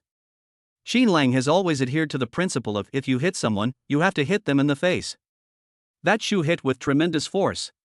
A clear, muddy shoe print was left directly on Feng Rue's fair face. Chapter 38. A second-year student? He's as cowardly as a dog. That shoe hit with tremendous force. A clear, muddy shoe print was left directly on Feng Rue's fair face. The entire cafeteria was so quiet you could hear a pin drop. Everyone froze, their chopsticks still holding the beast meat hanging in mid-air. Feng Rue's body began to tremble violently and uncontrollably. It's not because of fear. It's shame and indignation. It is a humiliation that burns the soul. He could feel hundreds of gazes fixed on his face, like countless red-hot steel needles, piercing his pitiful self-esteem with countless holes. "Young master he." Feng Rue turned his head sharply. His face, marked with shoe prints, was flushed and turned a deep liver color, his expression twisted like that of a demon. With a trembling finger, he pointed at the culprit who was sitting leisurely not far away, even having the leisure to put a piece of roasted meat on the kitten at his feet. "Cripple him. I want him to kneel on the ground and lick the soles of my shoes clean."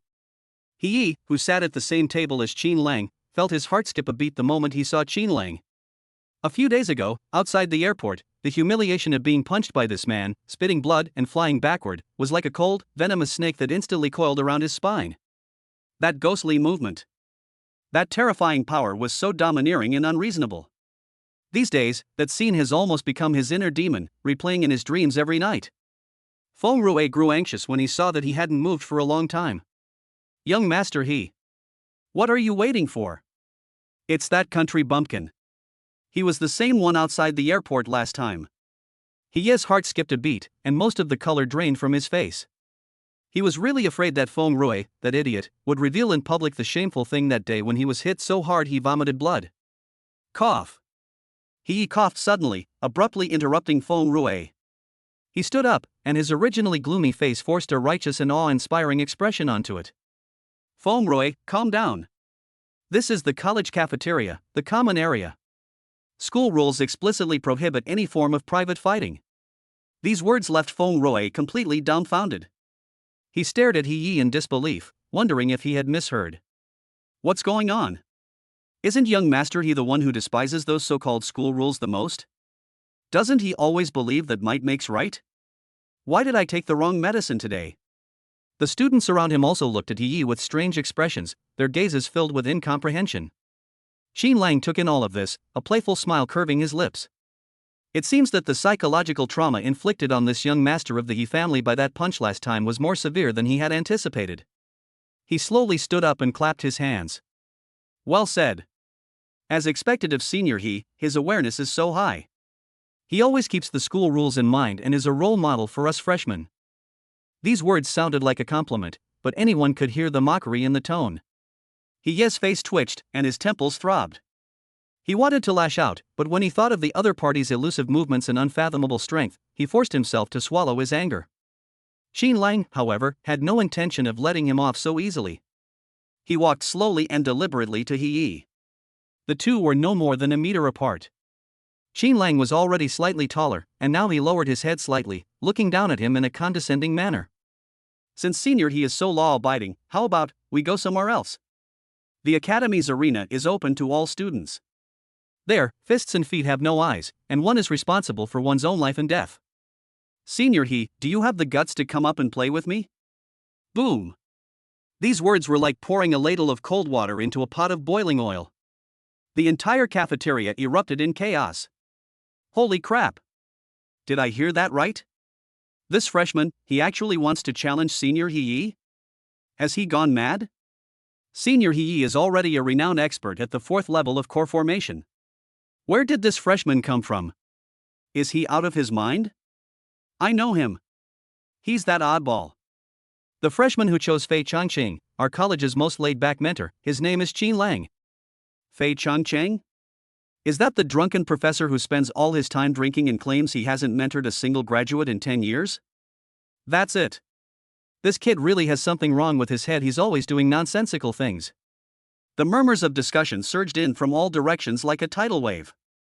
A freshman who has been enrolled for less than a month challenges a sophomore at the 4th level of the core formation stage. This goes beyond simply being described as overestimating one's abilities. This is like lighting a lamp in an outhouse. It's suicidal. However, He, the person involved, has yet to respond to this suicidal public challenge. His expression kept changing, and a fine layer of cold sweat even seeped out of his forehead. To the ring? Are you kidding me? The battle a few days ago, Xin Lang's ghostly movements, left him with almost indelible psychological trauma. If you go back into the ring before your injuries have healed and your physical weaknesses have been addressed, what's the difference between that and offering your face up to be hit? But he couldn't back down in front of so many people. He was so frustrated that he could only grit his teeth and remain silent. Xin Lang's smile deepened as he watched him struggle. How? A senior student from the prestigious Olympus Academy, a master at the 4th level of core formation. You're not even afraid of me, a freshman who just entered university? His voice wasn't loud, but it seemed to have a hook, clearly penetrating the ears of everyone in the cafeteria. He's face instantly turned a deep liver color. He could sense that the gazes around him, which had initially been filled with awe, were beginning to turn strange. Kid, don't get too cocky. He squeezed out a few words through gritted teeth, his voice weak. Arrogant? Xin Lang smiled. He extended a finger and gently shook it. Senior He, you may have misunderstood something. In front of me, you seem to not give me the right to be arrogant. Xin Lang's voice suddenly turned cold. He stepped forward, and the astonishing murderous aura honed in life or death battles pressed down on He without reservation. At the same time, his icy, piercing voice, like the whisper of a devil, exploded in He's ears. Or have you forgotten what happened a few days ago outside the airport, when I punched you so hard you vomited blood and lay on the ground like a dead dog? A defeated opponent. These words shocked everyone present. Everyone looked back and forth between Qin Lang and He Yi with expressions of utter disbelief. What? Senior He Yi is his defeated opponent? He was beaten so badly he vomited blood? How is that possible? He Yi felt dizzy and his ears were ringing. His most painful wound, which he didn't want anyone to mention, was torn open in public by Qin Lang in the most cruel and direct way. You're talking nonsense. He Yi's body trembled violently, and his voice changed tone. Last time you relied on your agility to launch a sneak attack. That was an unfair victory. Wait until I'm fully recovered. Then we'll have a fair and square fight. He was driven to the brink and could only utter these harsh words that even he himself found pale and powerless. After saying that, he could no longer bear the gazes that were like sharp swords. He pushed the table in front of him and, amidst the shocked and disdainful discussions of the crowd, fled the cafeteria without looking back. Feng stared blankly at the scene, his mind completely blank. Young master, he actually lost to this country bumpkin? Looking at the mocking gazes around him, and touching the still warm shoe print on his face, he felt utterly ashamed. He gritted his teeth, and with his face covered in comical shoe prints, he chased after them. His disheveled and ridiculous appearance instantly ignited the entire cafeteria. Ha ha ha ha. This is hilarious. Did you guys see the shoe print on Feng Rui's face? A stroke of genius. It's so clear. The cafeteria erupted in laughter. Ultimately, Feng Rui became famous on the campus website because of this photo. He was even given the nickname King of Shoes by well-meaning people. His hatred for Qin Lang thus reached its peak. Chapter 39: The Undying Phoenix. My second life. After dealing with those two clowns, Feng Rui and He Yi, Qin Lang returned to his seat with a nonchalant air and continued to enjoy his now somewhat cold meal. The atmosphere in the cafeteria could no longer be calm. Junior, you're so handsome. A hot female student, dressed in a revealing tank top, sat down opposite Qin Lang with a smile and a plate in hand. My name is Lin Yao, and I'm the vice president of the Phantom Club. Would you be interested in joining our club? As she spoke, she intentionally or unintentionally thrust her impressive breasts toward Qin Lang, her deep cleavage making one dizzy. Qin Lang hadn't had a chance to answer yet. Senior Lin Yao, that's not fair of you. You're trying to poach people from our martial arts association? Another capable and dashing short-haired senior walked over and rudely pushed past Lin Yao. Junior, don't listen to her. Her Phantom Club is just a bunch of pretty faces. Come to our martial arts tournament, that's where real men belong.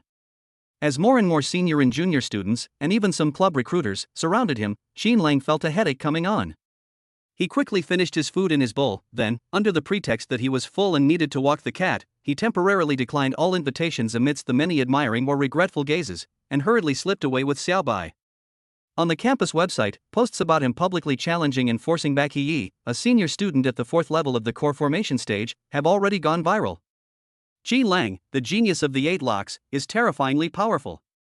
Just how strong is he to force a second-year student to back down with a single sentence? Various versions of speculation have caused a huge uproar among the new students. Gao Meng also sent a message immediately. Holy crap! Lang Gu! You're amazing! In the video call, Gao Meng's honest face was filled with shock and admiration. You even managed to take care of He Yi, a notorious troublemaker? Oh, right, Lang Ge, I have something to tell you. I think I've successfully conquered a senior student. Gao Meng's tone instantly shifted from shock to lewd boasting. Qin Lang listened to his vivid description of his melodramatic new developments in his relationship and couldn't help but find it amusing. Night fell quietly.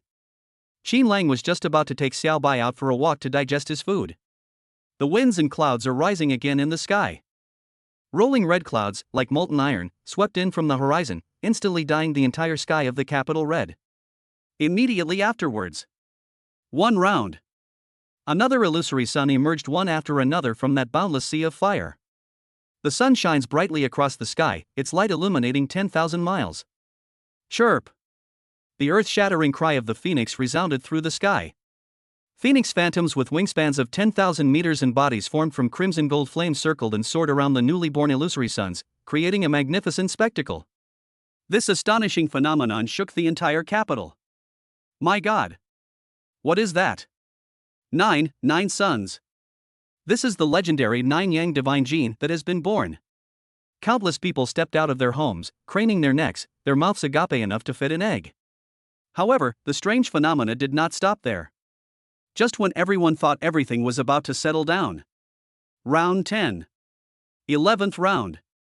The 12th great sun has appeared in succession. 12 wheels. 12 suns. This is the 12 Sun Saint Gene, which is even rarer than the 9 Suns Divine Gene. Within the capital, countless powerful figures, alarmed by the anomaly, transformed into streaks of light and converged frantically toward the center of the strange phenomenon, which was the direction of Kunlun Academy. Just then, a mechanical female voice quietly rang in Qin Lang's mind. Bite.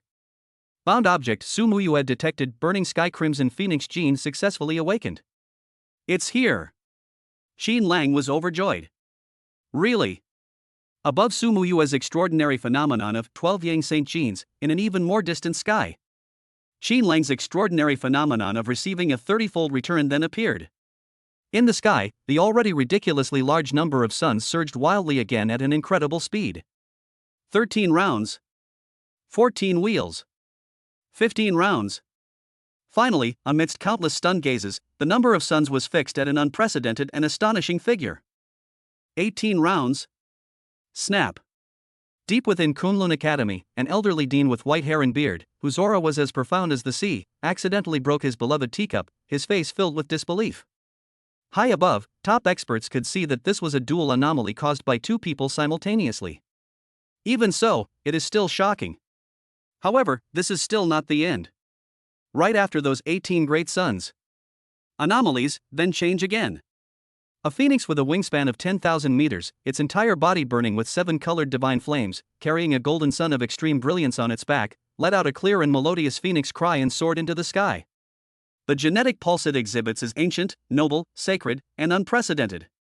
Inside Qin Lang's dormitory at Olympia Academy, a brand new power, strong enough to incinerate mountains and boil seas, is rapidly taking shape deep within his genetic code. Let's call you the Undying Phoenix Gene.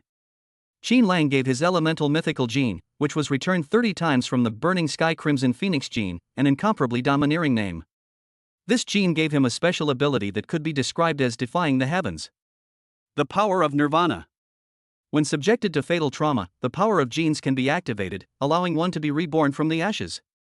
Although it can only be used once in a lifetime, this is equivalent to giving it to him. A second life. Chapter 40 Genius or Madman. Dual mythical genes shake the academy. A second life. These 3 words made Qin Lang's heart startle uncontrollably. In this new era where strange beasts roam and dangers abound, what could be more reassuring than having an extra life? However, just as he was overjoyed to have gained this incredible ability, something unexpected happened. The newly awakened Undying Phoenix Gene, belonging to the elemental system, actually began to actively attract and merge with his previous Chaos Gene, which belonged to the martial artist system. 2 completely different forces, like 2 surging rivers, are rushing towards the same confluence. System, what's going on? Qin Lang asked the question in his mind. Answer to host, this is a normal phenomenon. The system's explanation came promptly. The primal ancestral gene possessed by the host is the first trace of life at the beginning of the universe. The first mythical gene derived from it, the Chaos Gene, possesses chaotic attributes and is compatible with all things. Therefore, any different mythological genes that the host subsequently awakens will not only not conflict with the Chaos Gene, but will instead perfectly integrate with it, giving rise to even more divine wonders. Qin Lang breathed a sigh of relief. He then realized that his first bond was with Shangguan Shui, who laid a perfect foundation for his martial arts evolution. How fortunate he was! If the first person bound to it is Su Muyue, who awakens the elemental mythological gene, then it will be extremely difficult to make it compatible with the martial arts system later. At this moment, high in the sky, countless powerful individuals, startled by this extraordinary phenomenon, have already arrived above the Kunlun and Olympus universities. However, their path was firmly blocked by the invisible protective array of the 2 schools, preventing them from getting any closer. Inside Olympus Academy, the atmosphere was already electric. Look! It's Qin Lang. It was Qin Lang who triggered that 4th phenomenon. A sharp-eyed student noticed through the huge floor-to-ceiling windows of the dormitory building that the culprit behind all this was none other than the freshman who had just forced Yi to retreat and was currently riding high on his popularity. The news spread like wildfire across the entire campus network. What? It's him again? Didn't he already awaken a martial artist-type mythical gene? How could he possibly awaken an elemental one as well? Double mythical genes? Is this even human? The entire Olympus Academy was completely shaken. All the students, whether freshmen or returning students, were completely stunned by this unbelievable news. Monster! This guy is definitely a monster. No wonder he dared to abandon the 6-star expert Muyue and choose the drunken mentor Bai Qianqian instead. It turns out he's embarking on an unprecedented path of dual cultivation. The students' discussions rose and fell, and their opinions of Qin Lang underwent a complete transformation. On the other side, Feng Rui and He Yi, who were recovering in their dormitory, were devastated upon learning the news. Puff. He Yi's internal injuries had not fully healed, and upon hearing the news, he was overcome with anger and coughed up another mouthful of blood. He collapsed onto the bed, utterly dejected, and lost all will to live. Dual mythological genes. How can we even compare them? How can I get revenge now? I'll probably live in his shadow for the rest of my life. Just as the entire college was in an uproar. In a student group called Olympus Academic Exchange, a third-year student named Suwen suddenly expressed his opinion on the matter. Suwen, dear juniors, please calm down. Suwen, regarding the matter of Junior Qin Lang awakening dual mythological genes, I have some immature opinions that I would like to discuss with everyone. This senior student, Suwen Xue, is quite famous in the college and is recognized as a theoretical master. His research on various theories of gene evolution is even more thorough than that of some of his mentors. His appearance immediately attracted everyone's attention. Suwen, the path of dual cultivation of martial arts and elements sounds impressive, but why has no one succeeded since ancient times? Were the people of the past not smart enough or genius enough? Suwen, no. It's because, theoretically speaking, this road is a complete dead end. These words immediately caused an uproar in the group chat. Countless people are asking him to explain in detail. Suwen didn't keep anyone in suspense and quickly gave his analysis. Suwen, the path of dual cultivation has at least 3 potentially fatal hidden dangers. Suwen, first, the clash of powers. Martial artists and elements are 2 completely different power systems. They may be able to coexist in the early stages, but in the later stages, as both powers become stronger, the conflict will inevitably become more and more intense. The final result is only one: to go into chi deviation and die from body explosion. Suwen, secondly, genetic collapse. As we all know, mythical genes are created by seizing the power of heaven and earth, and they inherently contain enormous risks. The risk of genetic collapse that one bears in the future is several times that of an ordinary person. And if one bears 2, this risk will be more than 10 times that of an ordinary person. Suwen, thirdly, it leads to a lack of focus. A person's energy is limited. To reach the pinnacle on a particular path, one needs to put in 100% effort. If you're distracted, the end result is likely to be that you end up with nothing good on either end and become just another ordinary person. Suwen Xue's detailed analysis was like 3 buckets of cold water, instantly extinguishing the enthusiasm in the hearts of most students. Holy crap! So, Qin Lang isn't making history at all, he's courting death. Playing with his own life like this guy, he's absolutely insane. What a pity. He had such amazing talent, but he chose such a path of no return. Many people began to feel that Qin Lang's actions were tantamount to ruining his future. Of course, some people still firmly believe that Qin Lang's choice is the act of a true hero. A madman? I think only those who dare to take this path are true geniuses. That's right. Being timid and hesitant, following the rules and regulations, that's mediocrity.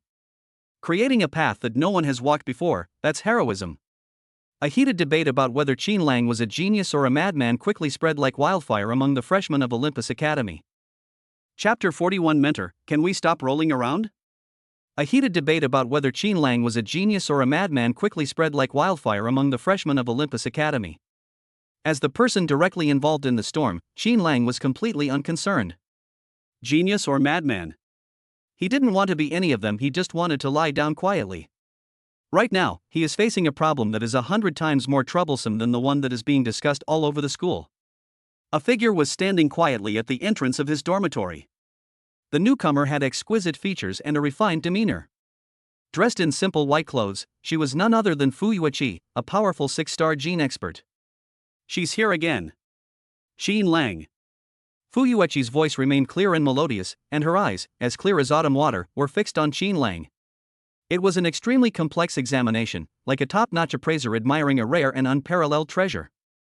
Burning, focused, and even with an undisguised possessiveness.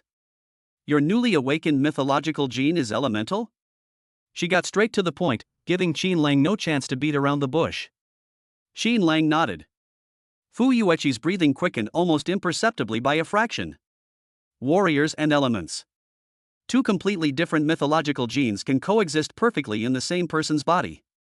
She slowly stepped forward, her beautiful eyes getting closer and closer to Xin Lang, so close that Xin Lang could even smell the faint, cool fragrance of her body, like that of a snow lotus. Xin Lang, do you know you're playing with fire? Her voice carried an unprecedented solemnity. The path of dual cultivation yields incredible combat power, but the two power systems will inevitably clash violently in the later stages, and the risk of genetic collapse is more than 10 times that of ordinary mythical gene awakeners.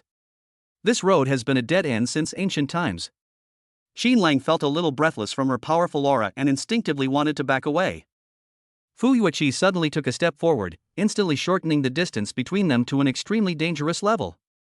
She stretched out her crystal-clear, jade-like right hand, seemingly wanting to touch Xin Lang's cheek, but ultimately stopped in mid-air. Become my disciple. Her voice wasn't loud, but it carried an undeniable will. My Fu family has a secret method that can perfectly resolve the hidden dangers of dual cultivation, allowing you to truly embark on an unprecedented path to supreme power. These words made Xin Lang, who only wanted to lie down and relax, feel a chill run down his spine. The path to ultimate power? Please let me go. Please stop rolling it up. Just as Xin Lang was at a loss and was almost completely overwhelmed by the aura of this beautiful woman, a lazy, slightly drunken voice suddenly rang out from not far away. I say, Fu family's little girl, isn't it a bit underhanded of you to try and steal my disciple right in front of me, the rightful owner? Xin Lang looked in the direction of the sound and was immediately relieved, as if he had been granted a pardon. A small, unshaven old man with messy hair, like a bird's nest, was seen swaying as he walked over, a gourd of wine tucked into his waistband. It was his legendary, extremely Buddhist mentor, Bai Qianqian. Master. Xin Lang felt like he had seen a savior and quickly hid behind Bai Qianqian. Bai Qianqian glanced at Fu Yueqi and let out a burp. I've taken him in. You can go back now. Fu Yueqi's expression was somewhat unpleasant, but in the face of this senior with extremely high seniority, she ultimately did not insist any further. She gave Xin Lang a deep look, her eyes filled with such regret that they were almost overflowing. Finally, she transformed into a streak of light and soared into the sky. Good job, kid. Bai Qianqian turned around, patted Xin Lang's shoulder heavily with his large, fan-like hand, his cloudy eyes full of admiration. You've really made me proud. He rummaged around in his pocket for a while, then pulled out a black gold card and stuffed it directly into Xin Lang's hand. This is a small gift. There are 100,000 units of bioenergy inside. From now on, I'll give you another 20,000 every month. 100,000 units. 20,000 per month. This lavish gesture left the teachers and students who had come to see what was happening completely dumbfounded, their mouths watering with envy. Xin Lang was overjoyed. He was right to choose Bai Qianqian. This guy's desire for evolution has been shattered, and he has no heart for cultivation. The wealth he has accumulated is simply frighteningly thick. Now there's hope that I can just lie down and relax. However, things took an unexpected turn. Bai Qianqian looked at Xin Lang, and in his cloudy eyes, a flame called fighting spirit had been rekindled. Damn it! He took a big gulp of wine, as if he had made up his mind. I thought my life would just end like this, but I never expected to have such a monstrous disciple like you at the very end. No! I can't keep going down this path of despair. He threw away the gourd of wine in his hand, and his whole person seemed to have been reborn. His originally hunched back straightened up instantly. A profound and majestic aura of a master suddenly spread out. Xin Lang. He stared intently at Xin Lang, his voice booming. From today onwards, I'm going to pull myself together. I'll personally oversee your evolution. See you in the training room in 3 days. This dramatic 180-degree reversal instantly froze the smile on Xin Lang's face. 3 days later, in the training room. Looking at Bai Qianqian, who was energetic, had sharp eyes like knives, and looked like a strict teacher, Xin Lang felt that his life was shrouded in darkness. In order to avoid the grueling training that was about to begin, he came up with a clever idea. Master, is the wine in your gourd the legendary drunken life, dreamlike death? When Bai Qianqian mentioned his wine, a smug look instantly appeared on his face. You've got good taste, kid. This is a spirit wine brewed by my own hands. An ordinary person can be drunk for 3 days and 3 nights after just one sip, and dream back to the most triumphant moment of their life. Xin Lang immediately seized the opportunity to shower her with praise, showering her with compliments as if they were free, and finally made a suggestion. This disciple has long admired your divine brew, master. I wonder if I may have the honor of sharing a cup with you today? Bai Qianqian was overjoyed by his flattery and immediately took out 2 large bowls. Thanks to his ancestral genes that allow him to drink without getting drunk, Xin Lang successfully got his mentor, who had just been ignited with fighting spirit, completely drunk and unconscious. He then slipped away unscathed. In the following days, Bai Qianqian appeared on time every day. But Xin Lang always managed to slip through the cracks by showcasing his evolutionary achievements, such as his elusive movement technique, myriad shadows, or by repeating his old tricks, like dragging him into a drinking contest. However, Bai Qianqian's ambition was like a volcano that had been completely ignited, growing ever stronger. He even passed on his most treasured self-created sword technique, the evergreen sword technique, to Xin Lang, showing no sign of stopping until he had trained Xin Lang to become the best in the world. This put Xin Lang under unprecedented pressure. The plan to force-feed alcohol was becoming less and less effective. Xin Lang decided to take a risky gamble. On this day, as Bai Qianqian was once again passionately outlining his future evolutionary blueprint, which could be described as hellish, Xin Lang asked a question softly, seemingly unintentionally. Master, you're so amazing, your wife must be very beautiful too, right? The words teacher's wife were like the sharpest ice pick, piercing Bai Qianqian's heart. He froze completely. The color drained from that once radiant face at a visible speed. The light in his eyes gradually dimmed. He did not answer. He silently picked up the gourd he had thrown away from the corner and drank alone, one sip after another, in silence. He did not show up the next day. He still didn't show up on the 3rd day. Although Xin Lang felt a little apologetic, he felt mostly relieved. He leaned against the soft bed in the dormitory, stroking Xiao Bai's fluffy head, and silently prayed in his heart. Teacher, you should just continue to be so downcast. Please, please, don't let it reignite. Chapter 42 Both Breakthrough. Second tier of elemental power. As Bai Qianqian's unreliable master picked up the wine gourd again, he staggered and disappeared from sight. Xin Lang's hellish training career not only didn't begin, but it also came to an abrupt end. Call. Xin Lang let out a long sigh and threw himself back onto the soft bed in his dormitory. This is life. What's the point of passion and hard work if nothing beats lying in bed counting money? Xin Lang took out the black gold card that Bai Qianqian had given him, and then looked at the resources that he had previously extorted. Oh no, that were the resources that the family head had generously sponsored. The inventory on hand is quite substantial. The evergreen sword manual that old Fei gave me looks pretty good, but unfortunately I don't practice swordsmanship. Xin Lang flipped through the yellowed ancient book and casually tossed it into the storage bag he had prepared to give to Shangguan Shui.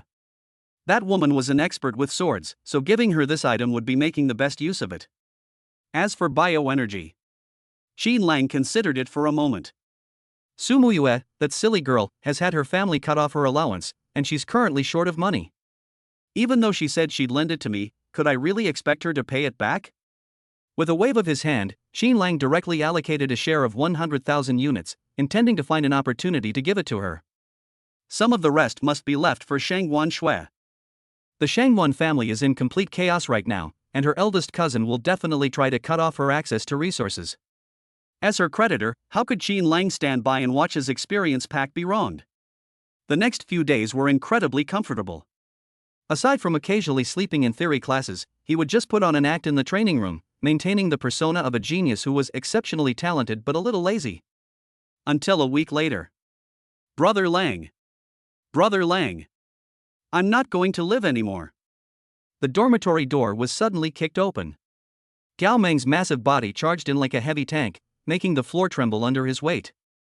His face was flushed, his eyes were wide open like copper bells, and he smelled of freshly baked earth. Speak like a human. Xin Lang held Xiao Bai in his arms, too lazy to even lift his eyelids. I have awakened. Mythical gene. Titan. Gao Meng was so excited that he danced around, his muscular body trembling with excitement. Earth attribute Titan genes, unbeatable defensive power. Ha ha ha ha. As he spoke, he immediately demonstrated it. A thick, earthy yellow halo instantly covered his entire body, making him look like a giant carved from rock. That calm and profound aura was indeed something special. Not bad, it looks like a tortoise shell. Qin Lang gave a fair assessment. What turtle shell? This is the body of a titan. Absolute defense. Gao Meng wasn't angry at all, on the contrary, he became even more smug. Let's go. Brother Lang, come with me to the arena, I need to get revenge on that bastard Feng Rui. This guy is also the type to hold a grudge. The first thing I thought of when I woke up was to find someone to settle the score. Qin Lang was also bored, so he picked up the cat and followed the on-campus arena area. Feng Rui has been quite depressed these past few days. Ever since Qin Lang beat him with 2 shoes and earned him the nickname Shoe King, his reputation at school plummeted, and he lost several girls around him as a result. Now that Gao Meng has come to him willingly, both old and new grudges surged into his heart. You fatso, you're asking for it. Without saying a word, Feng Rui immediately activated his solar true fire gene. Although he was only a novice, the sheer force of the flames was truly intimidating. In an instant, flames soared into the sky on the arena. However, Gao Meng is quite an oddball. He doesn't attack at all. Standing there, with the Titan gene activated, he became like a towering mountain, impervious to Feng Rui's relentless bombardment. The flames burned his body, but didn't even scratch his skin. Push harder. Hasn't young Master Feng eaten? That's it? Are you trying to give me a bath? While being beaten, Gao Meng didn't forget to taunt. That mouth was tougher than his defenses. The audience watching the spectacle was thoroughly enjoying themselves. This defense is incredible. Is Feng Rui's true fire of the sun fake? How come it can't even break through the defense? I think it's not that the fire is fake, but that the person is weak. Hearing the surrounding chatter, Feng Rui's face grew increasingly dark, and his movements became more and more chaotic. The previously manageable strategy was completely disrupted by the rage that drove them to a chaotic brawl. Until 10 minutes later. Feng Rui was panting heavily, his energy almost completely depleted, and even the flames within him flickered like a candle in the wind. Have you had enough? Gao Meng, who had been the target all along, suddenly grinned. His smile was so creepy. It's my turn, Grandpa. Before he could finish speaking, Gao Meng made a move. Immovable as a mountain, swift as thunder. His massive body unleashed astonishing speed, charging forward with a savage thud. Bang! A muffled thud. Exhausted, Feng Rui had no time to react and was sent flying off the stage like a ragdoll. After landing, it rolled several times on the ground before finally coming to a stop. The entire room fell silent. Immediately afterwards, a burst of laughter erupted. This is the 7 locks genius? Is that all? Titan genes are awesome. Gao Meng stood on the ring, hands on his hips, looking incredibly spirited. He pointed at Feng Rui on the ground and shouted. From now on, when you see my brother Lang, remember to take a detour. Otherwise, I'll beat you up every time I see you. Feng Rui got up from the ground, his face covered in dust and looking disheveled. Just as he was about to say something harsh to get back at them, suddenly, a girl in the crowd pointed at his face and exclaimed in surprise. Look! He still has that shoe print on his face. He really is the king of shoes. That shot became the final straw that broke the camel's back. Puff! Feng Rui spat out a mouthful of blood, his eyes rolled back, and he fainted on the spot from anger. This farce ultimately ended with Feng Rui being carried away on a stretcher. Qin Lang shook his head, not surprised by the result. I just got back to my dorm. My phone vibrated once. It was a message sent from an encrypted number. Luo Fei found it. It only has 3 short words. Qin Lang's pupils contracted slightly. Luo Fei is the dark web assassin I subdued after defeating him in Tiandu. During this time, I've been having him keep an eye on things happening on the dark web. Luo Fei, the employer is in the capital city. The IP address has been locked. Luo Fei, the enemy has increased the bounty. Your kill is now worth 30,000 units of bioenergy. Luo Fei, at this price, even a Tier 3 Gene Liberation Realm assassin has already accepted the order. Be careful. Looking at the information on the screen, I tapped my fingers lightly on the table. 30,000 units. They really think highly of me. Based on the fragmented clues provided by Luo Fei, the identity of the mastermind behind it all is becoming increasingly clear. Li Hu. That good relative who seized Qin Lang's family property and drove him out of the house back then. Besides him, who else would have such a strong desire to kill me? Who would still be so wary of what Qin Lang's parents left behind? Li Hu. Qin Lang murmured the name. I heard he's doing quite well now, a prominent figure in the capital, and his strength has even reached the 4th tier Jin battle master level. Pity. Qin Lang is no longer the orphan who could be manipulated by others. Want to kill me? Then let's see if your neck is tough enough. Qin Lang put away his phone, a cold glint flashing in his eyes. Just then, a familiar yet powerful surge of heat suddenly appeared out of nowhere within Qin Lang's body. Bite.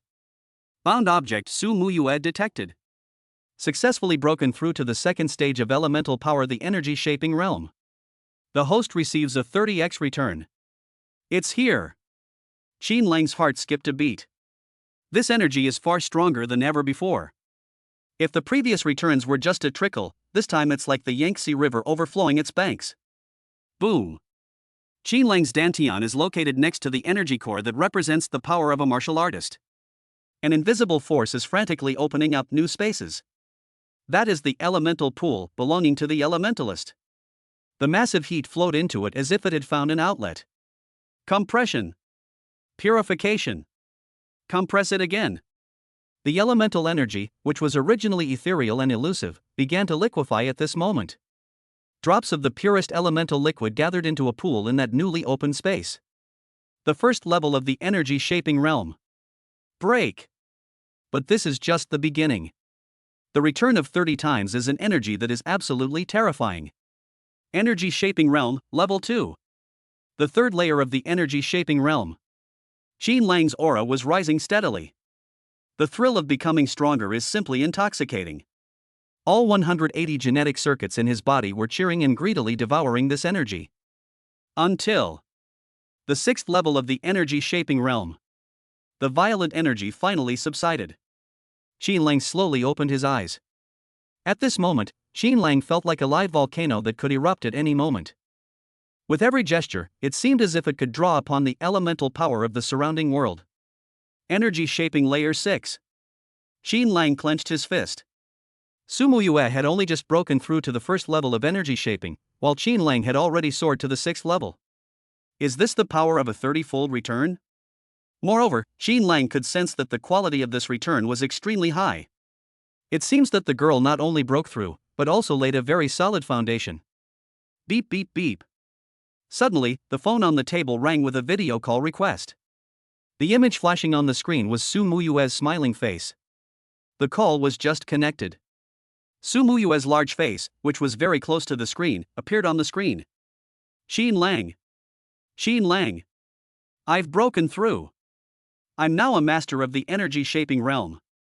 She was as excited as a primary school student who got a perfect score on a test. I could feel her elation even through the screen. Amazing, amazing. Qin Lang complimented him with a couple of compliments. That's right. Don't you even know who I am? Su Muyue raised her chin triumphantly, then changed her tone, becoming somewhat soft and sweet. Qin Lang. I miss you. She lay on the table, her chin resting on the back of her hand, her big eyes blinking as she looked at me. We haven't seen each other for several days, and I want to see you. Qin Lang's heart softened when he saw her coquettish appearance. Perfect timing, Qin Lang also wants to give her the resources he has prepared. See you tonight? Yay! Su Muyue was instantly fully recovered. Let's go to Koaneo Avenue. I want to try that newly opened dessert shop. Okay, as you wish. Hang up the phone. Qin Lang walked to the mirror and straightened his clothes. Looking at his strikingly handsome self in the mirror, Qin Lang couldn't help but sigh. He's getting happier and happier living off his wife. Chapter 43. My cousin is here, the prelude to a battleground? Night fell. Kunming Avenue in the capital, a commercial hub connecting the two universities, is busiest at this moment. Neon lights flashed, creating a dazzling display of colors. Young men and women were in pairs, and the air was filled with the sweet and sour smell of love. Qin Lang. Over here. Just as I arrived at the school gate, a red figure rushed towards me. Su Muyue dressed up specially today. Wearing a red short dress and a high ponytail, she exuded youthful energy that was captivating. Ignoring the number of people watching, she immediately took Qin Lang's arm and pressed herself against him. "What are you looking at?" She followed Qin Lang's gaze and looked back. "Nothing, just enjoying the scenery." Qin Lang withdrew his gaze, a playful smile curving his lips. Just now, Qin Lang keenly caught a gaze not far behind him. Although the other party disguised themselves very well, wearing sunglasses and a mask, covering themselves up completely.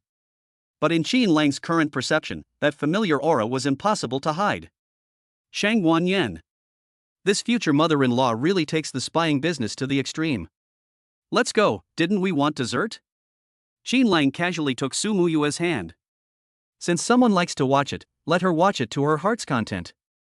Su Muyue was clearly unaware that her biological mother was following behind her.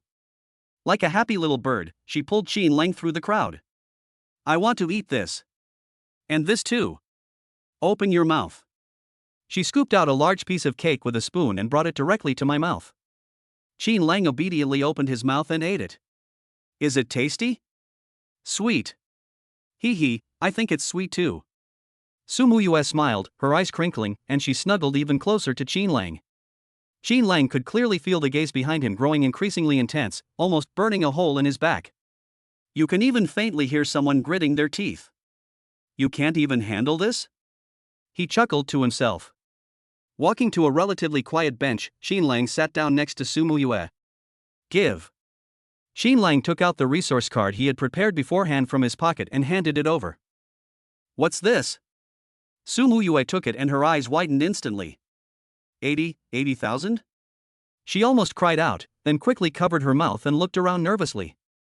"Qin Lang, where did you get so much bioenergy? Did you rob a bank?" "Given by old man Fei." Qin Lang casually shifted the blame to his cheap master. "Take it. I know your family cut off your payments. You're at a crucial time right now, and you can't afford to be without resources." Su Muyue's eyes reddened, and her hand holding the card trembled. "Qin Lang, you're so good to me." She sniffed, but instead of refusing, she solemnly took out a small pink notebook from her bag. "I remember everything. This is a loan. I'll pay you back with interest later." As she spoke, she lay on her lap and began to write and draw diligently in her notebook. Borrowed from Qin Lang. Amount 80,000 units of bioenergy. Note, if I can't repay it, I'll have to pay with my body. The last line of text was written in very small characters, but Qin Lang had excellent eyesight and spotted it at a glance. Cough. Qin Lang pretended not to see it and looked away. This girl has some pretty good ideas. By the way, look who's that. Su Muyue suddenly pointed to a milk tea shop not far away. Qin Lang followed his gaze. There stood Gao Meng, holding 3 or 4 bags of milk tea, with his signature honest and simple smile on his face. "Senior, here's your bubble milk tea, less sugar and no ice." "Thanks, you can leave it there." The senior student didn't even look up, she was busy chatting with the handsome guy next to her. Gao Meng wasn't embarrassed at all. He cheerfully put down the milk tea and even thoughtfully helped the person insert the straw. "Is this the one who doesn't simp?" Su Muyue's lips twitched. "Yes, that's a man's mouth." Qin Lang gave that good-for-nothing a disdainful look. What happened to the Titan gene, which was supposed to be as immovable as a mountain? Qin Lang noticed that he was more active than anyone else when it came to women.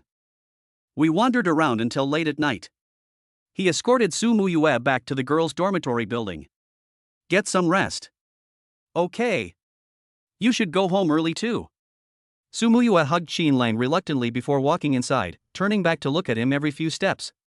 Wait until her figure disappeared in the corridor. Qin Lang turned around and looked at the shadow of a large tree not far away.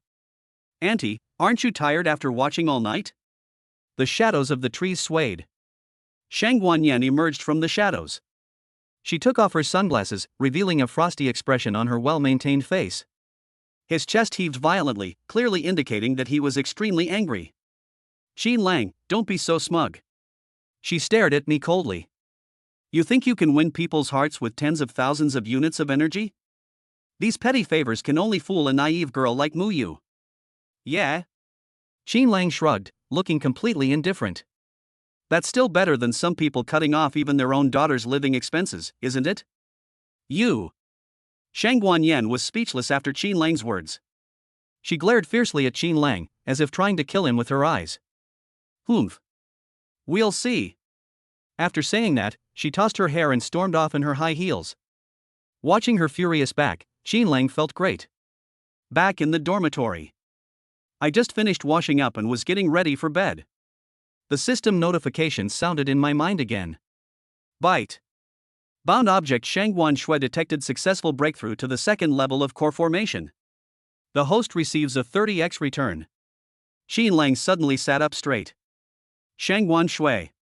This woman has finally broken through. Moreover, it's a breakthrough in martial arts cultivation. A surge of heat, even more violent and direct than before, instantly rushed into Qin Lang's meridians. For martial artists to advance to the core condensation realm, each level requires a massive accumulation of energy. Shangguan Shui's foundation was frighteningly solid. The 30-fold return caused Qin Lang's cultivation level to skyrocket. 3 layers of condensation. 4 layers of condensation. Qin Lang's bones emitted a series of cracking sounds, the sound of his physical body being rapidly strengthened. The energy core inside the body was spinning wildly, and its volume was expanding at a speed visible to the naked eye. Until 8 layers of condensation. Everything then returned to calm. Qin Lang clenched his fist, feeling the terrifying power within his body that was enough to split mountains and shatter rocks. Martial artist, 8th level of core formation. Elemental energy shaping level 6. This level of skill would be a game changer among freshmen. Even among sophomores and juniors, few could rival them. Now, we're truly invincible. Qin Lang took a deep breath, forcibly suppressing the excitement in his heart. No. It cannot float. The nail that sticks out gets hammered down. Especially in a place like the capital, where hidden talents abound, being too high profile can lead to a quick demise. Qin Lang immediately activated the concealing breath technique to suppress his aura. From an outsider's perspective, Qin Lang was still just a little genius who had just broken through to the 3rd level of core condensation and the 1st level of energy shaping. While it is excellent, it is by no means groundbreaking. This is what is meant by keeping one's merits and fame hidden. He clapped his hands in satisfaction. 2 days later. Capital Airport. The weather is exceptionally good today, with not a cloud in the sky. Standing in the crowd at the arrival gate, Qin Lang spotted a beautiful sight from afar. The sight of Su Muyue and Shang Guanyan, mother and daughter, standing together is already enough to attract attention. And when the woman pushing a suitcase and wearing a white trench coat came out, the entire arrival hall seemed to fall silent for a moment. Shangguan Shui. She is like a lotus flower blooming on the summit of a snow-capped mountain, pure, noble, and untouched by the dust of the world. Her long, silvery white hair swayed gently in the wind, breathtakingly beautiful. Cousin. Over here. Su Muyue waved excitedly. Shangguan Shui's gaze swept across the crowd, and a faint smile appeared when she saw Su Muyue.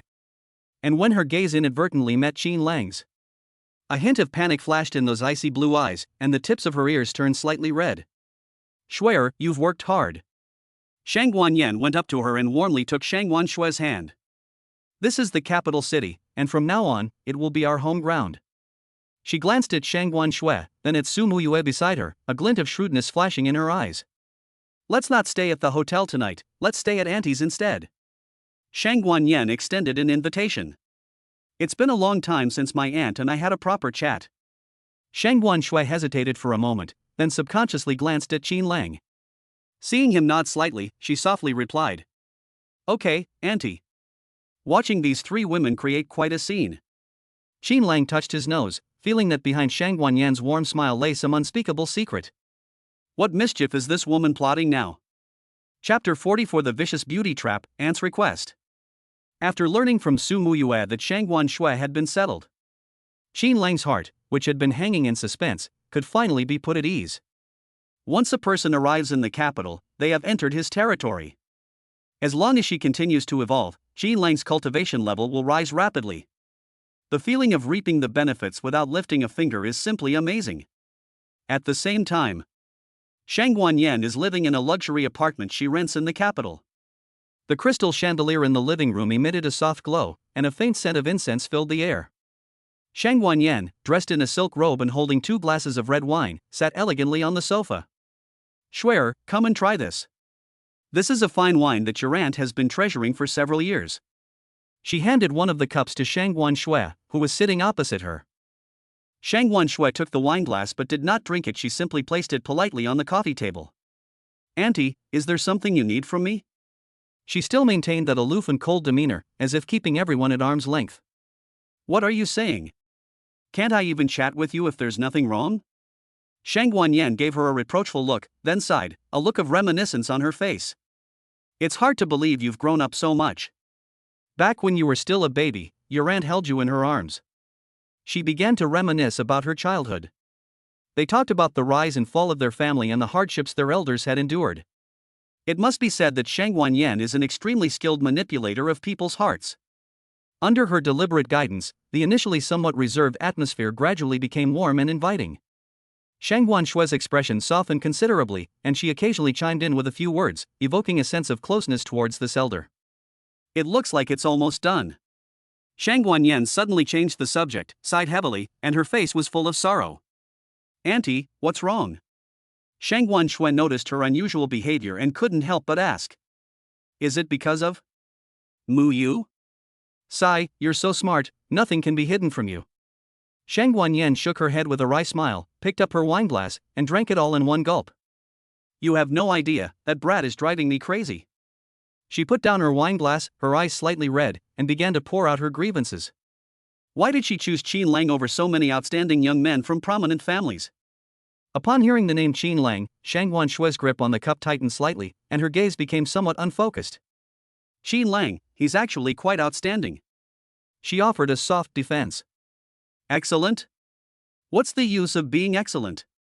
Shang Guanyan snorted coldly, her tone full of disdain. He has talent, but no background. In this cutthroat world, how far can he go without a family to back him up? What's more, he chose the dead end. Shang Guanyan became more and more agitated as she spoke, as if Qin Lang were the culprit who had ruined her daughter's life. Dual mythological genes? Ha, sounds impressive, but it's just courting death. Shuer, you know how difficult the path of dual cultivation is. Throughout history, how many have had a good ending? He's playing with his life. Muyue will only be wasting her life following such an arrogant person. She even revealed the news that Qin Lang had awakened the elemental myth gene, using it to prove Qin Lang's stupidity. Shang Guanshui listened quietly, her brows slightly furrowed. Although she was also worried about the risks of dual cultivation, she remembered the boy who caused the strange phenomena in the grove and his confident and composed eyes. And, perhaps, he has his own confidence? Shang Guanshui said softly. Young people have their own path, and we should respect their choices. Respect? I'd like to show some respect. Shang Guanyan was so angry that she slammed her wineglass heavily on the table. You know the conditions offered by the He family, supporting them with the full strength of the clan. And that Star River resonance technique. As long as Muyue marries him, her future will be bright. Isn't this 100 times better than following Qin Lang, whose genes could collapse at any moment? She tried her best to persuade Shang Guanshui to stand on her side. However, Shang Guanshui simply shook her head, her tone firm. Aunt, matters of the heart cannot be forced. Since Muyue likes him, that's for the best. Seeing that neither gentle persuasion nor reasoning worked, the light in Shang Guanyan's eyes gradually turned cold. She took a deep breath, as if she had made up her mind.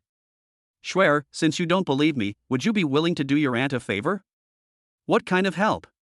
Shang Guanshui was somewhat puzzled. Shang Guanyan suddenly moved closer, her gaze fixed intently on Shang Guanshui's stunningly beautiful face. Help me, test Qin Lang. Testing? That's right. A strange smile curved at the corner of Shang Guanyan's lips. Men are all animals that think with their lower bodies. I refuse to believe that there are any cats in this world that don't steal fish. She reached out and gently stroked Shang Guanshui's long, flowing hair, her tone becoming incredibly seductive. Shuer, you are the most beautiful woman in the capital. No man can resist your beauty. As long as you're willing to go and seduce that Qin Lang. Once he takes the bait and reveals his true colors, Muyue will naturally give up and see through that scumbag's true nature. These words were spoken.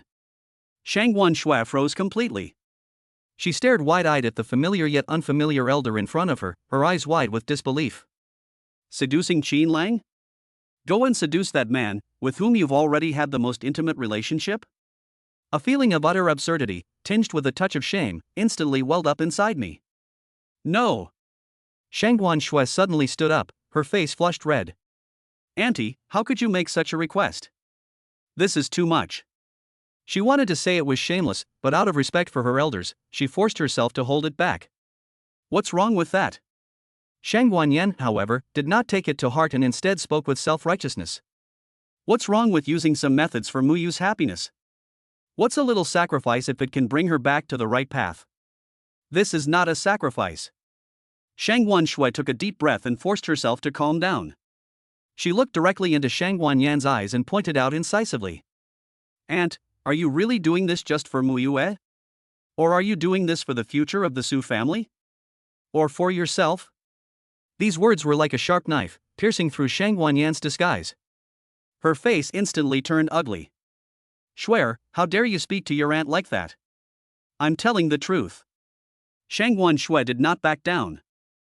Muyue's talent is obvious to all. Even without the Yi family, she could still become a strong person. You should give her more trust and give Qin Lang more time. After saying that, Shangguan Shui didn't want to stay any longer, so she turned around and walked towards the guest room. I'm tired, I'm going to rest now. Shuer. You. Shangguan Yan watched her resolute back, trembling with anger, yet utterly helpless. The door slammed shut. A deathly silence returned to the living room. Shangguan Yan slumped onto the sofa, staring blankly at the empty wineglass in her hand. It failed. It failed again. During this time, she did try other methods. She paid pretty girls from Kunlun and Olympus to get close to Qin Lang in an attempt to create a scandal. But Qin Lang was like a blockhead, or perhaps a reincarnation of Lu Xiaohui. He didn't even bother to glance at those women, and even reported them to the school security department. He's such a stubborn jerk. Is there really no way? Shangguan Yan muttered to herself. Her gaze flickered uncertainly in the dim light. If Qin Lang isn't kicked out, the Yi family's chances are completely over. The Su family's hopes of turning things around and returning to their former glory were completely shattered. No. We absolutely cannot give up like this. She suddenly raised her head, looked at the closed door of the guest room, and then at herself in the mirror, who, though no longer young, still retained her charm. Since hiring someone won't work, and since Shuer won't agree. What if? A crazy and audacious idea quietly took root in her mind. Her hands gripped the collar of her silk nightgown tightly, her knuckles turning white from the force. A resolute glint flashed in his eyes. Qin Lang. I don't believe you're really a saint. She seems to have made some kind of decision. Chapter 45 The Princess's Curse, Her Last Resort. The night was as thick as ink. Qin Lang was fast asleep in his dormitory at Olympia College. One of his arms was sticking out of the blanket, and his ragdoll cat, named Xiao Bai, was nestled in the crook of his arm, purring softly. The digital clock on the wall jumped to midnight. Whoosh! Xiao Bai, who had been keeping his eyes closed, suddenly opened them. Those deep blue cat eyes were instantly replaced by an eerie purple light. Her original soft and harmless demeanor was completely gone, replaced by an air of authority that came from someone who had long held a superior position, and a raging inferno. Lilith woke up. As a princess of Azeroth, she felt incredibly humiliated by her current situation. A whole month.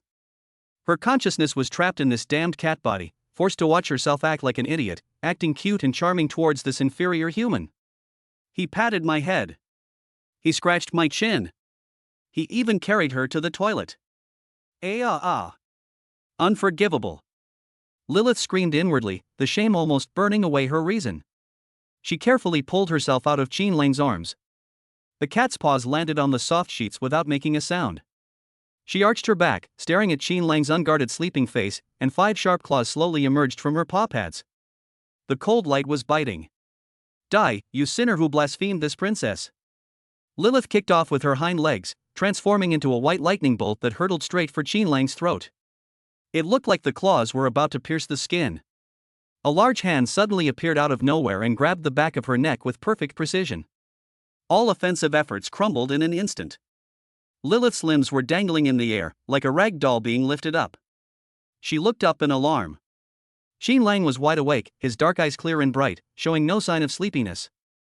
This trick again? Xin Lang yawned and shook the kitten in his hand. Your Highness, I'm exhausted from having to carry out an assassination attempt every month. You're not tired of it, but I am. How dare you? Release this princess. Lilith was so angry that her fur stood on end, and she frantically waved her claws in the air, letting out furious roars. You despicable, shameless, filthy peeping Tom. Xin Lang rolled his eyes, casually tossed her back onto the bed, and then skillfully wrapped her in the blanket like a cat roll, leaving only her head sticking out. Save your breath. He leaned to the side, propping his head up, and looked at the sulking Lilith. Let's stick to the old rules and agree on 3 points. First, biting and scratching are not allowed.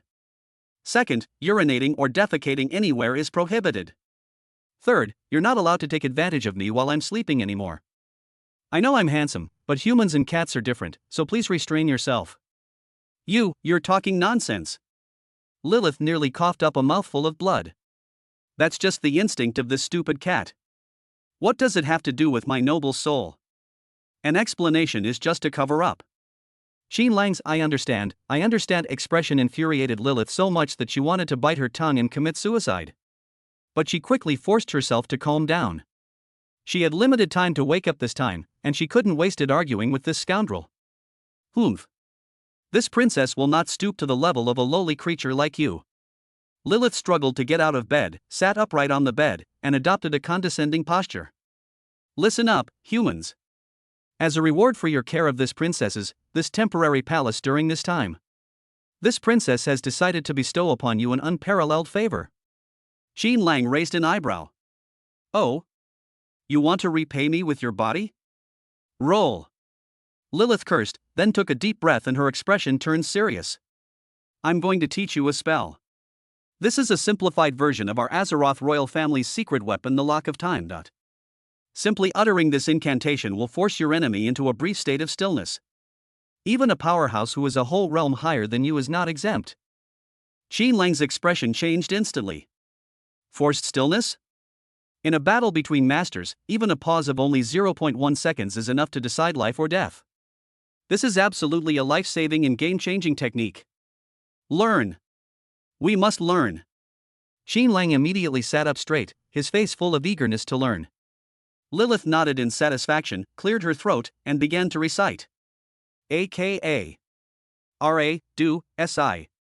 It was a string of extremely strange and difficult syllables that did not belong to any language system on Earth. The way each syllable is pronounced is extremely contrary to the structure of the human oral cavity. Xin Lang tried to read it aloud, and his tongue almost tied itself in knots. This is way too difficult. He took out his personal terminal to record a message. Don't bother. Lilith gave him a disdainful look. This is a high-dimensional language. Your low-level equipment simply cannot record it. You can only memorize it by memory. With no other option, Xin Lang had to grit his teeth and memorize it by rote. Fortunately, his mental strength was strong enough that after Lilith she was irritable and abusive taught him more than a dozen times, he finally managed to barely remember the pronunciation. AKA. RA, do, SI. He took a deep breath and recited it to the air. Silence. An awkward silence. Nothing happened, not even a fly could be stopped. What's going on? Counterfeit or substandard products? Xin Lang looked at Lilith with suspicion. Lilith looked at him like he was an idiot. Nonsense.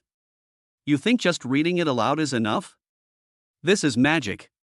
Do you understand magic? It must be coordinated with a specific magical energy flow path, using the vibration of magical energy to trigger resonance. As she spoke, she stretched out her claws and made rapid gestures in the air. Although she lacked physical magic, her powerful mental energy still left several faint marks on the wall. It was an extremely complex diagram of energy flow, so complex that it made one dizzy and disoriented. Follow this route, mobilize the magic power within you. At this point, Lilith suddenly stopped talking. She stared wide-eyed at Xin Lang, as if she had just realized something. Wait, you have no magic power. You are a genetic martial artist, practicing genetic primal energy. The air froze instantly. Lilith clutched her head and let out a desperate wail. Oh no! I forgot about that. The energy systems are different, so this spell simply won't work. Xin Lang was also speechless. This is outrageous. Just as the two, one human and one cat, were staring at each other, Lilith's eyes suddenly lit up. Got it. There's another way. She spoke hurriedly, her words coming out very quickly. Although you have no magic, royal blood flows through my body, and my blood contains magical elements. In a moment of crisis, you can use my blood. Before he could finish speaking, a strong wave of dizziness washed over him. Lilith swayed, her eyelids becoming incredibly heavy. Damn it! Time's up. The Sleeping Beauty curse is about to take effect. Remember. Draw it with my blood. Her voice grew softer and softer as she collapsed to the ground. The purple light in her eyes quickly faded, and her queen-like aura dissipated as well. A few seconds later, Bai rolled over, smacked its lips, and made a sweet snoring sound. Xin Lang looked at the little cat, who had turned back into a naive and innocent creature, and then at the few marks on the wall that were rapidly fading away. Without hesitation, he immediately raised his personal terminal and took a picture of the complex operating diagram. Although Lilith didn't finish her sentence, he had already guessed what she meant. Using blood as a medium, it was forcibly propelled. Xin Lang patted Bai's head, his eyes becoming deep. This trump card should never be used lightly unless it's a matter of life and death. Chapter 46: The Flower Protector, The Mother-in-Law's Trap. September 1st. Olympia College officially opened. The campus was bustling with activity, filled with freshmen dragging their suitcases and parents seeing them off. The air was filled with a hot and exciting atmosphere. At the school gate. As soon as Shang Wanshui got out of the car, she became the focus of everyone's attention. She wore a simple white t-shirt and jeans today, but she managed to make it look like she was walking the runway. Her stunningly beautiful face, devoid of makeup, glowed white in the sunlight, and her aloof demeanor made her stand out from the crowd. Who is that girl? She's so beautiful. I've never seen you before. Are you a freshman? The boys around him stared wide-eyed, and many self-proclaimed ladies' men were already itching to make a move. Hey Junior, I'm a third-year student council member. What department are you in? Shall I take you to register? Junior, is your luggage heavy? Let me help you carry it. A swarm of bees and butterflies instantly surrounded her, each one extremely attentive. Shang Wanshui frowned. She hated being surrounded by strangers, especially the greedy gazes that clung to her, which disgusted her. No need, thank you. She coldly refused and tried to walk around him with her suitcase. But the senior students wouldn't let it go, and some even reached out to grab her suitcase. Oh, Junior, don't be so polite. We're all classmates, it's only right to help each other out. Just as Shang Wanshui was about to erupt, a hand suddenly reached out and grabbed the wrist of the groping senior. Senior, didn't you hear them say they don't need it? A lazy voice rang out, carrying an undisguised hint of sarcasm. Everyone turned around. Suddenly, Xin Lang appeared beside Shang Wanshui. He was still holding the ragdoll cat named Bai in his arms, and he exuded a nonchalant air about him. Who are you? The senior student was humiliated and looked rather unpleasant. Xin Lang released his hand and naturally took the suitcase from Shang Wanshui's hand. Then he stood next to her, his shoulder almost touching hers. I am her brother. He grinned, revealing a set of bright white teeth. A younger brother who is not related by blood but lives with you. As soon as he said that, a chorus of cheers erupted from the surrounding crowd. Those senior students were shrewd enough to understand the meaning behind those words. No blood relation? Living together? Isn't this a declaration of sovereignty? Ahem, well, since there are family members here, we won't disturb them any longer. The group exchanged glances and then slunk away. After shooing away the flies, Xin Lang turned and winked at Shang Wanshui. So, how about it? This shield is effective, isn't it? Looking at his grinning face, Shang Wanshui's tense nerves relaxed, and a faint smile appeared on her lips. What brings you here? I've come to pick you up. Xin Lang switched the suitcase to his other hand. Let's go, I'll take you to your dorm. The two walked side by side on the tree-lined path of the campus, a handsome couple who attracted everyone's attention. Xin Lang introduced the school's buildings to Shang Wanshui the whole way, occasionally telling a joke, perfectly maintaining that ambiguous sense of distance. Not long after, Muyue arrived as well. Cousin. Xin Lang. She pounced on him like a happy little bird, taking each of them by the arm. The three of them chatted and laughed as they escorted Shang Guanshui to the graduate student dormitory building. After helping Shang Guanshui settle in, Jean Lang made an excuse and went downstairs first. As soon as he stepped out of the dormitory area, his personal terminal rang. It was an unfamiliar number. Hello? Jean Lang? This is from the school administration office. Someone is looking for you at the school gate. Jean Lang was a little confused, but he still went to the school gate. From afar, he saw a familiar figure standing there. Shang Guanyan. Today she wore a dark red cheongsam, her hair was neatly styled, and she looked elegant and noble. Upon seeing Jean Lang, her face immediately lit up with a smile, and she even took a few steps to greet him. Jean Lang, your aunt has finally been waiting for you. This enthusiastic attitude is a stark contrast to the sarcastic remarks of the previous few days. Jean Lang's mind was on high alert, but he remained outwardly calm. Auntie, is there something you need? Oh dear, Auntie was rude before, please don't take it to heart. Shang Guanyan tried to take Jean Lang's hand affectionately, but he subtly avoided her. She wasn't embarrassed at all, and continued to speak with a smile. The main reason Auntie came this time is that she has figured things out. You're a talented and reliable child. I feel at ease having Muyue with you. Well, the paperwork for the shop I opened on Corneo Avenue is done, but I have some urgent business to attend to and I have to go back to Tiandu. I'm thinking of keeping the profits in the family, so I'll leave the shop to you and Muyue to manage from now on. I'll give you 20% of the profits. As she spoke, she slipped a key into Jean Lang's hand. Come on, Auntie's car is right here. I'll take you to the store to familiarize yourself with it and get the handover done while we're at it. I've also prepared a surprise for Muyue. Let's go set it up first, and then give her a big surprise. Jean Lang looked at the key in his hand, then at Shang Guanyan, whose face was full of sincerity. Isn't this script taking a bit too many turns? But then he thought, this is money delivered to my door, why not take it? Okay, then I'll trouble you, Auntie. Jean Lang nodded and followed Shang Guanyan into the black luxury maglev car parked by the roadside. The car doors closed slowly. It isolates you from the noise outside. Jean Lang turned to look out the window, unaware that the smile on Shang Guanyan's face vanished the moment the car door closed. She looked at Jean Lang's profile, her eyes flashing with the cold light of a predator looking at its prey. The car started and silently glided into the traffic. Where is this road to the shop? This is a meticulously planned one-way ticket to the abyss. The prey is already in the cage. Chapter 47 Drugged Again. Auntie, you're so vicious. The black luxury car weaved through the bustling streets of Tiandu, eventually stopping in front of a high-end shop called Moon Goddess Pavilion. Shang Guanyan got out of the car first, her dark red cheongsam shimmering with a bewitching luster under the neon lights. She turned around and waved to Jean Lang inside the car, her smile flawless. We're here, Jean Lang, come down.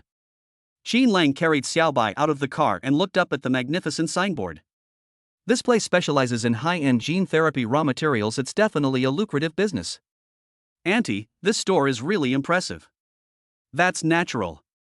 Shang Guanyan led him inside, her high heels clicking crisply on the marble floor. However, all the staff in the store have taken the day off today. There is a new batch of goods that needs to be inventoried and put into storage. Auntie is really too busy to handle it all by herself. She turned around, her well-maintained, alluring eyes sweeping over Jean Lang with a hint of pleading. Jean Lang, you're young and strong, why don't you lend a hand to Auntie? Jean Lang looked at her like this and sneered inwardly, but put on a simple and honest expression on his face. No problem, Auntie, since you asked, how could I not help? He rolled up his sleeves and began moving the heavy crates. Shang Guanyan stood aside, not really helping, but occasionally giving instructions. Her gaze remained fixed on Jean Lang's muscles, which rippled with his movements, and a strange light flickered deep in her eyes. An hour later. All the goods have finally been inventoried.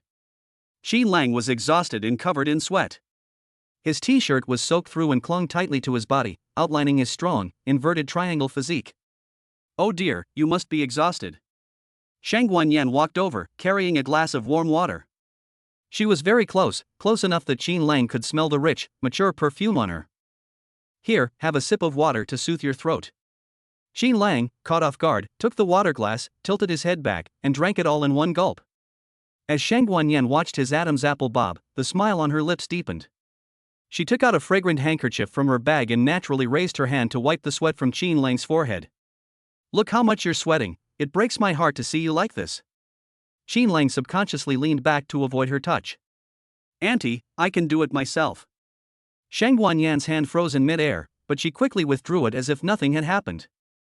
Why are you being so formal with your aunt? She pointed upstairs. There's a lounge upstairs with showers, and a few new men's clothes left here by your good-for-nothing uncle. You smell all sweaty, so go upstairs, take a shower, and change into some clean clothes before you leave. This suggestion is reasonable. Qin Lang smelled the sweat on his body. It was indeed quite unpleasant. Then I'll have to trouble you, auntie. He carried Xiao Bai and went up the spiral staircase to the second floor. The bathroom was filled with steam. The warm water washed over me, taking away my fatigue, but it didn't seem to take away the inexplicable heat. Qin Lang turned off the shower and felt that the temperature inside his body was a little off. It was a heat that seeped from the depths of the bone marrow, like millions of ants crawling in the veins. What happened? He shook his head, thinking it was because he was too tired from working. Wearing the loose bathrobe prepared by Shang Guanyan, he dried his wet hair and walked out of the bathroom. The lounge on the second floor was decorated in a very cozy style, with dim yellow lighting that created an ambiguous atmosphere. Shang Guanyan was sitting on the sofa, swirling a glass of red wine in her hand. She had changed her clothes at some point. The elegant cheongsam was gone, replaced by a silk slip dress with a semi-transparent veil draped over it. Her snow-white skin glowed with a luminous sheen under the light, and her long legs were crossed, her posture languid and alluring. Seeing Qin Lang come out, she put down her wineglass and patted the spot next to her. Are you done washing up? Come sit down and chat with auntie. Qin Lang felt his mouth was dry and the burning sensation was getting stronger. He suppressed his discomfort and sat down on the single sofa opposite him, deliberately keeping his distance. Auntie, it's getting late, I should. What's the rush? Shang Guanyan interrupted him, leaning forward slightly, her neckline revealing glimpses of her skin. Auntie isn't going to eat you. Her voice became somewhat hoarse, with an indescribable magnetism. Qin Lang, actually, auntie has always admired you. You have talent and drive, you're much better than that he. As she spoke, she stood up and slowly walked towards Qin Lang. The rich scent of perfume, mixed with her natural body fragrance, transformed into a powerful aphrodisiac under the influence of high temperatures. Qin Lang's breathing began to become heavy. His vision began to blur, and Shang Guanyan in front of him seemed to become several double images. Every double image was smiling at him, releasing a fatal temptation. Hot. Qin Lang tugged at the collar of his bathrobe, feeling like someone who had been thrown into a furnace. This feeling is so familiar. Just like last time at Su Muyue's house. Could it be? A terrible thought exploded in his mind. He's been drugged again. Moreover, this time the drug's effects are 10 times stronger than the last time. The only source was that glass of water. Auntie, you. Qin Lang suddenly stood up, wanting to leave this place of trouble. But as soon as he took a step, his legs went weak, and he staggered, almost falling over. Careful. A pair of soft arms caught him just in time. Shang Guanyan pressed herself against Qin Lang, hanging her entire body on him. How could you be so careless? She breathed sweetly into Qin Lang's ear, and her hand slipped inside the seam of his bathrobe, gently circling his burning chest. Do you feel hot? It's okay, auntie will help you cool down. Those icy fingertips were like electrified sparks, igniting an even larger prairie fire wherever they touched. Qin Lang's rationality was teetering on the brink of collapse. He wanted to push her away, but he couldn't muster any strength. Instead, he felt an urge to crush the woman in his arms. Meow. At this critical moment, a sharp, piercing meow exploded in the room like a thunderclap. The little white dog that had been quiet in Qin Lang's arms suddenly stretched out its paw and scratched his arm hard. Hiss. A sharp pain shot through Qin Lang's body, causing him to shudder, and a sliver of clarity returned to his mind. He bit his tongue hard, and with the help of the intense pain, he used all his strength to push Shang Guanyan, who was hanging on him, away. Get out of my way. Caught off guard, Shang Guanyan was pushed backward until she bumped into the sofa and stopped. The seductive look on her face vanished instantly, replaced by a look of embarrassment and anger at her scheme being exposed. If you won't listen to reason, you'll have to suffer the consequences. She snorted coldly, and the aura of a third-tier Jin warrior erupted forth. Today, you have to leave, whether you like it or not. Once the deed is done, let's see how you'll face Muyue again. So that was her plan. They used such despicable means to ruin his reputation and force him to break up with Su Muyue. Qin Lang's eyes were bloodshot as he stared intently at the vicious woman. He wanted to mobilize the genetic energy within his body, but the drug was too domineering and actually blocked his meridians, preventing him from circulating his power. Am I really going to be defeated by this old woman today? Just then, he noticed a splash of bright red on the little white paw. Those were the bloodstains left when I grabbed him earlier. Wrong. That was Xiao Bai's own blood. In the chaos just now, he accidentally injured Xiao Bai's paw pads. In a flash, Qin Lang remembered what Lilith hadn't finished saying that night. Using blood as a medium. Without the slightest hesitation, he grabbed Little White's paw and put the drop of bright red blood into his mouth. A strange energy exploded in my mouth in an instant. Although he has no magic, he possesses chaotic primal energy, which is a higher level than magic. Qin Lang's eyes widened suddenly, and the obscure and difficult-to-pronounce incantation rolled out from deep in his throat. AKA. R.A. Do, S.I. As the last syllable fell, an invisible ripple, centered on Qin Lang, instantly swept across the entire room. Shang Wanyan, who was about to pounce, suddenly froze. She remained in that forward-moving posture, like a sculpture frozen in time, standing still. Even the ferocious expression on her face froze. Only those eyes were filled with extreme terror and disbelief. She can't move. Qin Lang was panting heavily, sweat streaming down his face. He looked at Shang Wanyan, who was unable to move, and a cruel smile appeared on his lips. He took out his phone, turned on the video recording function, and pointed it at Shang Wanyan's terrified face. Tell me, did you drug me? If you don't tell the truth, I'll make you experience something 100 times more painful than this. Under Shang Wanyan's terrified gaze, Qin Lang approached step by step. Despite being unable to move her body, she was still making incoherent sounds under the threat of death. It's me. I want to record evidence, to force Muyue to break up with me. Video recording complete. Qin Lang put away his phone, but the red light in his eyes did not fade. Instead, it became even more intense due to the backlash from the drug. Looking at the woman before him, who was unable to move but still retained her charm, he could no longer suppress the crazy thought in his mind. Since you're so eager to play with fire, I'll play with it to your heart's content. Qin Lang let out a low roar, like a wild beast that had lost its mind, and pounced on Shang Wanyan. Bad woman. His voice was hoarse and dangerous, his hot breath spraying onto Shang Wanyan's pale face. Chapter 48. The mother-in-law's scream, a belated regret. Ah! Faced with Qin Lang rushing towards her like a wild beast, Shang Wanyan, who was frozen in place, was so frightened that she let out a distorted scream. But the scream did not stop Qin Lang in the slightest. He stopped just centimeters from Shang Wanyan's nose. Those bloodshot eyes burned with a fierce lust, an instinctive reaction under the influence of drugs, yet it was more chilling than any murderous intent when one was sober. Their breaths mingled together. The scalding heat from Qin Lang's body seeped through the thin fabric, making Shang Wanyan tremble all over. Qin Lang, you mustn't do anything rash. Shang Wanyan's voice was trembling with tears. She was truly terrified. She knows best how potent the drug she administered was. It was specially designed to deal with high-level martial artists, enough to turn a saint into a beast. Qin Lang is now clearly on the verge of losing control, while she is unable to move and can only be slaughtered at his mercy. This is simply shooting yourself in the foot. Reckless behavior? Qin Lang let out a low laugh, which sounded like a devil's mockery to Shang Wanyan. He reached out, his rough fingertips slowly sliding down Shang Wanyan's slender neck. Wherever it went, it aroused a fine layer of goosebumps. Isn't this what you wanted, Auntie? You drugged the water just to see me like this, didn't you? His fingers finally stopped at the edge of the silk camisole and gently hooked it. The thin shoulder strap slipped down instantly, revealing a large expanse of snow-white skin. Ah! No! Shang Wanyan was filled with shame and indignation, and tears welled up in her eyes. Qin Lang. Please. Let me go. I am your elder. Elder?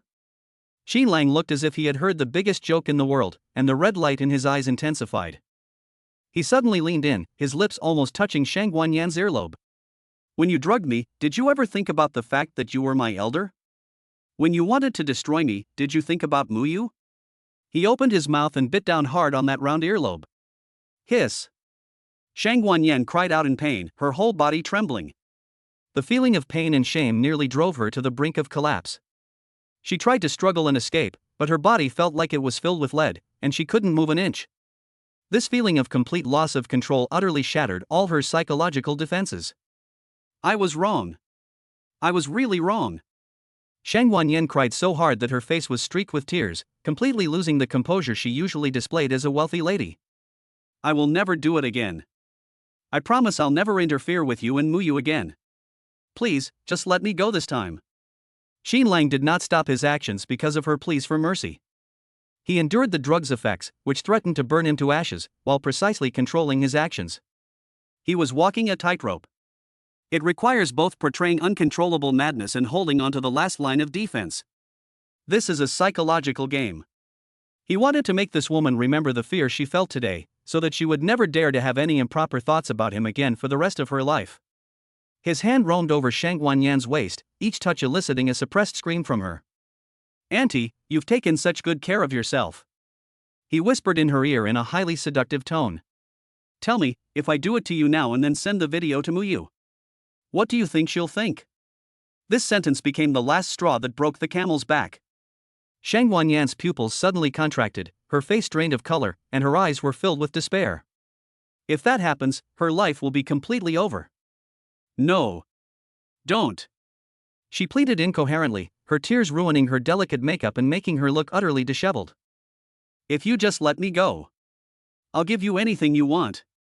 Money. Resources. Even the entire Su family's fortune. Looking at the woman in front of him, who had been tormented to the point of mental breakdown, Xin Lang knew that the time was right. He abruptly released his grip and took a step back. That insane sense of oppression vanished instantly. Shang Wanyan was stunned, not yet realizing what had happened. Xin Lang was panting heavily, and a sliver of clarity returned to his bloodshot eyes. He didn't completely lose control at all. Everything that just happened was an act by him. Xin Lang took out his phone, opened the video he had just recorded, and turned the volume up to the maximum. In the video, Shang Wanyan's voice admitting to drugging him, along with her screams of begging for mercy, clearly echoed in the room. Did you hear me clearly? Xin Lang shook his phone, his voice as cold as a knife. I will keep this evidence safe. If you ever dare to plot against me and Muyue again, or even mention any marriage alliance, this video will appear in every corner of the internet. Shang Wanyan stared blankly at the phone, as if it were a ticking time bomb. Shame, regret, fear, a mix of emotions almost suffocated her. Besides, Xin Lang's face turned extremely ugly, as the forcibly suppressed medicinal power was now retaliating fiercely. Veins bulged on his forehead, and sweat poured down his face. Remember today's lesson. If you dare to drug me again, I won't let you off so easily. After uttering this warning, Xin Lang could no longer hold on. He had to leave immediately and find a place to deal with the effects of the drug. Otherwise, he really will turn into a beast. He picked up Xiao Bai, who was still fast asleep on the bed, and stumbled out of the room. With his departure, the mysterious power that had imprisoned Shang Wanyan also dissipated. Thump! Shang Wanyan's legs went weak, and she collapsed limply onto the carpet. Her clothes were disheveled, her hair was messy, and there were still traces of tears on her face. She stared at the empty doorway, recalling everything that had just happened, feeling as if she had just had a nightmare. That scorching breath, those rough movements, that gaze that seemed to devour her. Even though Xin Lang was gone, the fear lingered like a leech, impossible to shake off. Wa'ada! She buried her face in her hands and finally couldn't hold back her sobs. She truly regretted it. Not only did they fail to break them up, they also gave the other side leverage over their own weaknesses.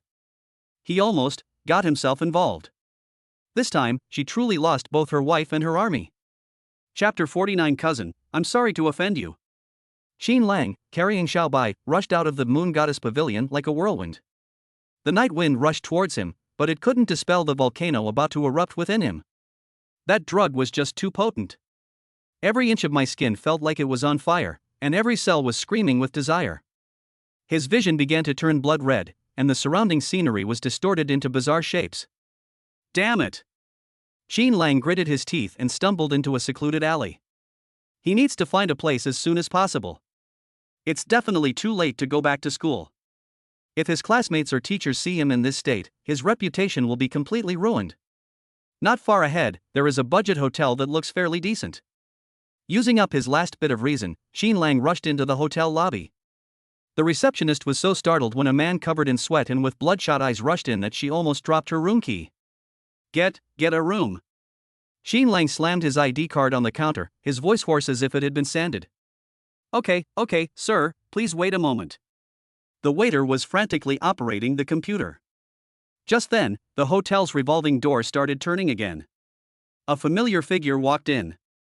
The woman was wearing a simple white dress, and her long silver hair shimmered with a cold luster under the light. It was Shangguan Shui. She was really worried about her aunt, afraid that her aunt might do something foolish, so she made a special trip to check on her. I was just passing by this hotel and thought I'd come in to buy a bottle of water, but I didn't expect to see this scene as soon as I entered. Qin Lang? Shangguan Shui looked at Qin Lang, who was slumped over the counter, trembling all over, and a hint of surprise flashed in her eyes. What are you doing here? What are you doing? She took a few steps closer and immediately sensed that something was wrong. Qin Lang's body temperature was frighteningly high, his handsome face was as red as if it were about to bleed, and his eyes were unfocused and glazed over. This state. Shangguan Shui's heart sank suddenly. As someone who experienced that night firsthand, she was all too familiar with this state. You've been drugged? She gasped in surprise and instinctively reached out to touch Qin Lang's forehead. Don't touch me. Qin Lang let out a low growl, trying to dodge. But his movements had already slowed down. That cool little hand gently touched his burning forehead. Boom! It's like pouring a ladle of cold water into boiling oil. That icy touch instantly unleashed the medicinal power that Qin Lang had suppressed to the extreme. The dam of reason collapsed completely at this moment. Qin Lang suddenly raised his head, his bloodshot eyes fixed on Shangguan Shui in front of him. Exquisite beauty, aloof demeanor, and that familiar cool fragrance. Everything overlapped with the crazy memories of that night. Snow. He let out a low growl and grabbed Shangguan Shui's wrist. Ah! Shangguan Shui was startled by his sudden action and tried to break free, but found that the strength of that big hand was astonishing. Qin Lang. Wake up! It's me, Shangguan Shui. I know. Panting heavily, Qin Lang used the last shred of his sanity to pull her toward the elevator. Help! No one but you can save me. He dragged Shangguan Shui into the elevator. Seeing Qin Lang's pained expression, and recalling the honey trap and making it a fait accompli that her aunt had mentioned a few days ago, she instantly understood everything. It must have been my aunt's doing. This crazy woman. She really drugged someone. Bite. The elevator doors opened. Qin Lang didn't give her any time to think and forcibly pulled her into the room that had just been booked. Bang! The door was slammed shut and locked from the inside. Qin Lang pinned Shangguan Shui against the door and pressed his entire body against her. Sorry. He whispered in her ear, his voice filled with pain and longing. I can't control myself anymore. Qin Lang. You. Shangguan Shui wanted to say something, but her lips were instantly sealed shut. That domineering and passionate kiss, filled with intense hormones, instantly stole her breath. The familiar touch, the familiar temperature. Shangguan Shui's body stiffened for a moment, then slowly softened. She looked at the out-of-control man in front of her, feeling a mix of emotions. This is the sin that her aunt committed, yet she has to pay for it. And she had to admit that after that night, the man's image was deeply etched into her heart. Since we've already done it once, what's wrong with doing it again? Enemy. She sighed inwardly and gave up her last resistance. She slowly wrapped her arms around Qin Lang's neck, choosing to accept the situation. This night was destined to be madness. Meanwhile, the battle raged fiercely inside the hotel room. The world outside the window was also undergoing an unprecedented transformation. In the sky, the once brilliant stars suddenly began to twinkle intensely. An invisible, vast energy surge, like a tide, swept in from the distant depths of space, instantly covering the entire blue star. All the monitoring instruments are alarming wildly. All the evolved beings felt something at that moment and looked up in horror. An energy tide. An unprecedented energy tide. Blue Star, we're finally about to enter the deep space ruins. This news swept the globe like a storm. Whether it's the top experts above the 9 heavens, the ambitious Shangguan Tai in the capital, or Bai Qianqian drowning his sorrows in alcohol above the clouds. At this moment, everyone put down everything they were doing and gazed intently at the unknown starry sky. The door to a new era is slowly opening. The whole world is kept awake all night by the tides.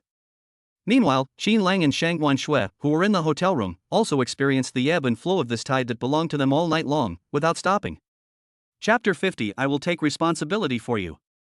The following afternoon, sunlight streamed through the gaps in the hotel's heavy curtains, stubbornly casting a dappled pattern on the carpet. Qin Lang rubbed his throbbing temples and slowly sat up from the bed. The seat next to me was now empty, with only the messy sheets and a faint, lingering fragrance in the air, silently telling the story of last night's madness and absurdity. Have they left? Qin Lang reached out and touched the already cold pillow, a feeling he couldn't quite describe welling up inside him. Memories of last night flooded back like a tide. The drugs, the instincts, and the woman's journey from resistance to submission, and finally. He sighed, threw off the covers, and got out of bed. There was no note left, nor any of those melodramatic breakup fee checks. Shang Guanshui left decisively, even somewhat hastily, as if fleeing in panic. Qin Lang quickly washed up, checked out, and left. When he returned to Olympus Academy, he was surprised to find that the usually bustling campus was unusually deserted. On the wide main road, there were only a few students hurrying by. Where did they all go? Qin Lang was somewhat puzzled. Just then, my personal terminal on my wrist vibrated. It was a message from Su Muyue. Qin Lang. Did you feel the energy tide last night? It was amazing. My mentor said this is a once-in-a-lifetime opportunity. Everyone else has gone into seclusion. I also need to try my best to stabilize the Crimson Phoenix gene within a month and strive to get that spot to enter the deep space ruins. Don't be lazy, you too. Keep it up. Love, yeah. I see. Last night's global energy surge acted like a shot of adrenaline, igniting everyone's passion for evolution. Everyone is making a final push for Blue Star to enter the deep space ruins a year from now. Qin Lang replied with a message that said, "Okay, take care and get some rest." He thought for a moment, then turned and walked toward the Academy's testing center. Since everyone is so enthusiastic, he can't appear too out of touch. Moreover, after last night's intense exercise and the baptism of the energy tide, he felt that his internal strength had reached a new level. The entrance to the testing center. A familiar figure was walking out with their head down and hurried steps. That was Shang Guanshui. She changed into a conservative school robe that completely covered her graceful figure, and her long silver hair was casually tied back, making her look somewhat haggard. The two bumped into each other head-on. Shang Guanshui's steps suddenly stopped, a hint of panic flashing in her icy blue eyes, and she subconsciously wanted to take a detour to avoid it. "Sister Shui." Qin Lang called out to her. Shang Guanshui's body stiffened slightly, but she didn't turn around. She just stood there, her fingers tightly gripping the hem of her clothes. Qin Lang walked up to her in a few steps and blocked her way. Seeing her somewhat evasive eyes and her ears still flushed slightly, Qin Lang's heart softened. "Thank you for last night." His voice was soft, but sincere. Shang Guanshui bit her lip, still not daring to look at him. "Don't say any more, it was just an accident." "For me, it wasn't an accident." Qin Lang stepped forward, his tone calm yet conveying an undeniable firmness. "I will take responsibility for you." Shang Guanshui suddenly looked up, her double pupils filled with turbulent emotions. Shock, shyness, complex emotions, and a deeply hidden joy. Who asked you to take responsibility?"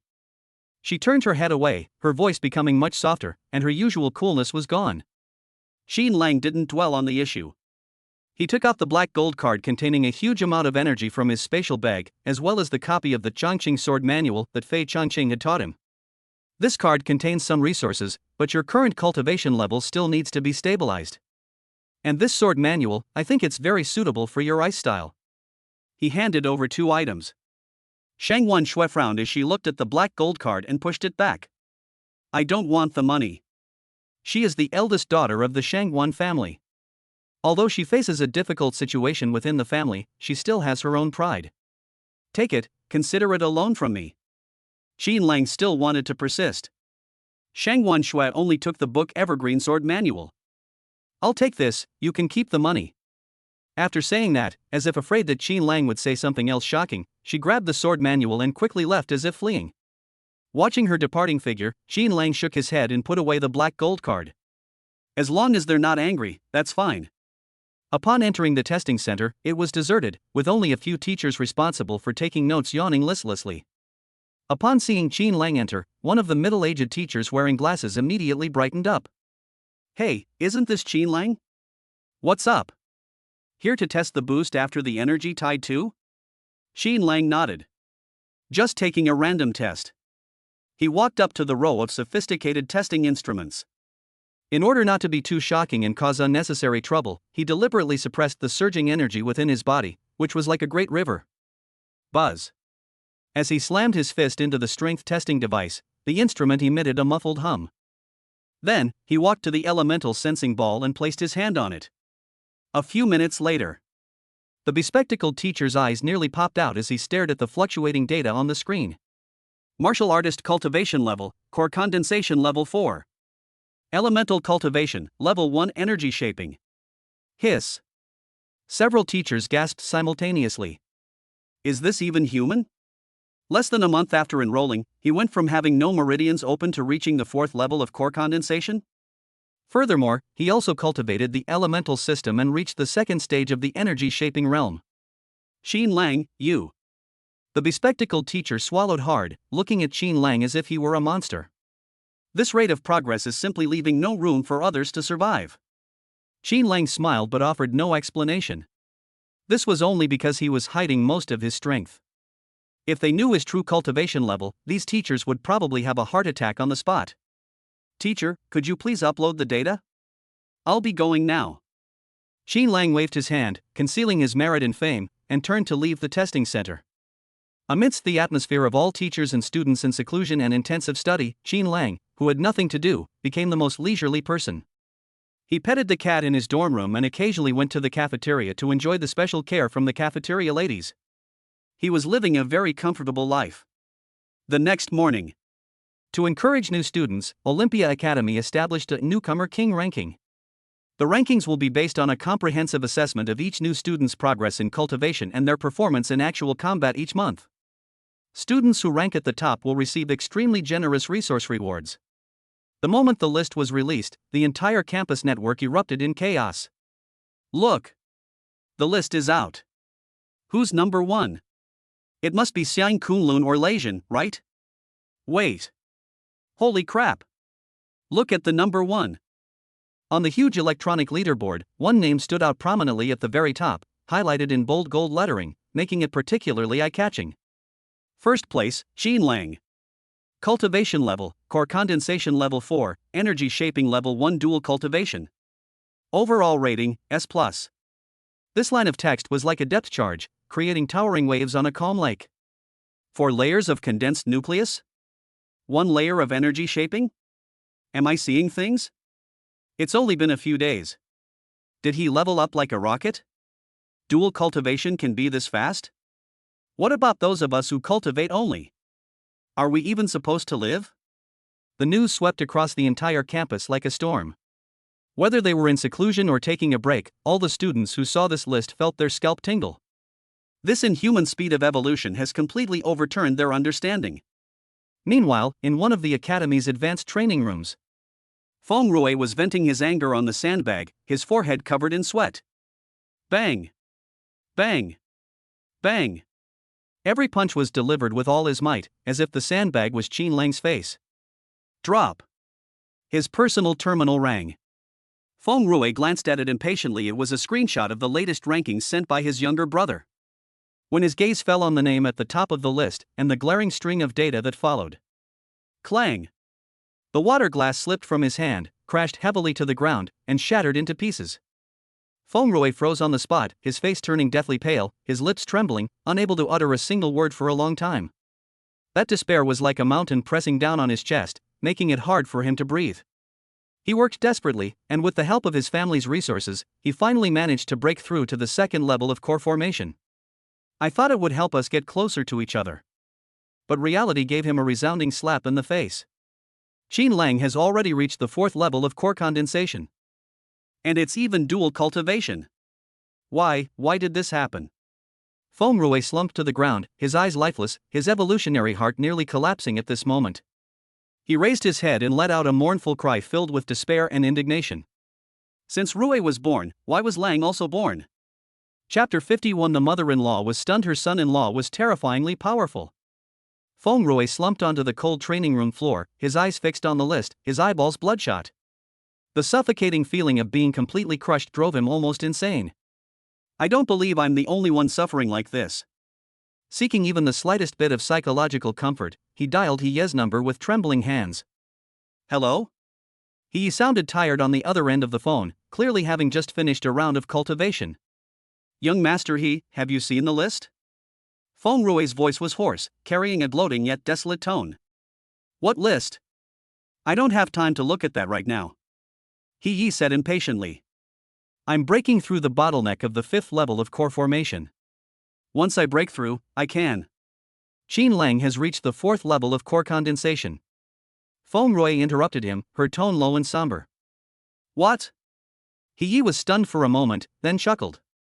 Feng Rui, have you gone crazy from practicing your skills? He's a freshman, only been in school for a month. He should be lucky to have reached the 2nd level of core formation, let alone the 4th level? Go see for yourself. Feng Rui didn't want to explain further and hung up the phone directly. Inside a luxurious dormitory at Olympia College, He frowned and clicked on the so-called Rookie King ranking. When that glittering name and that dazzling string of data came into view, the disdain on his face froze instantly. The phone slipped from my hand with a thud and hit the back of my foot.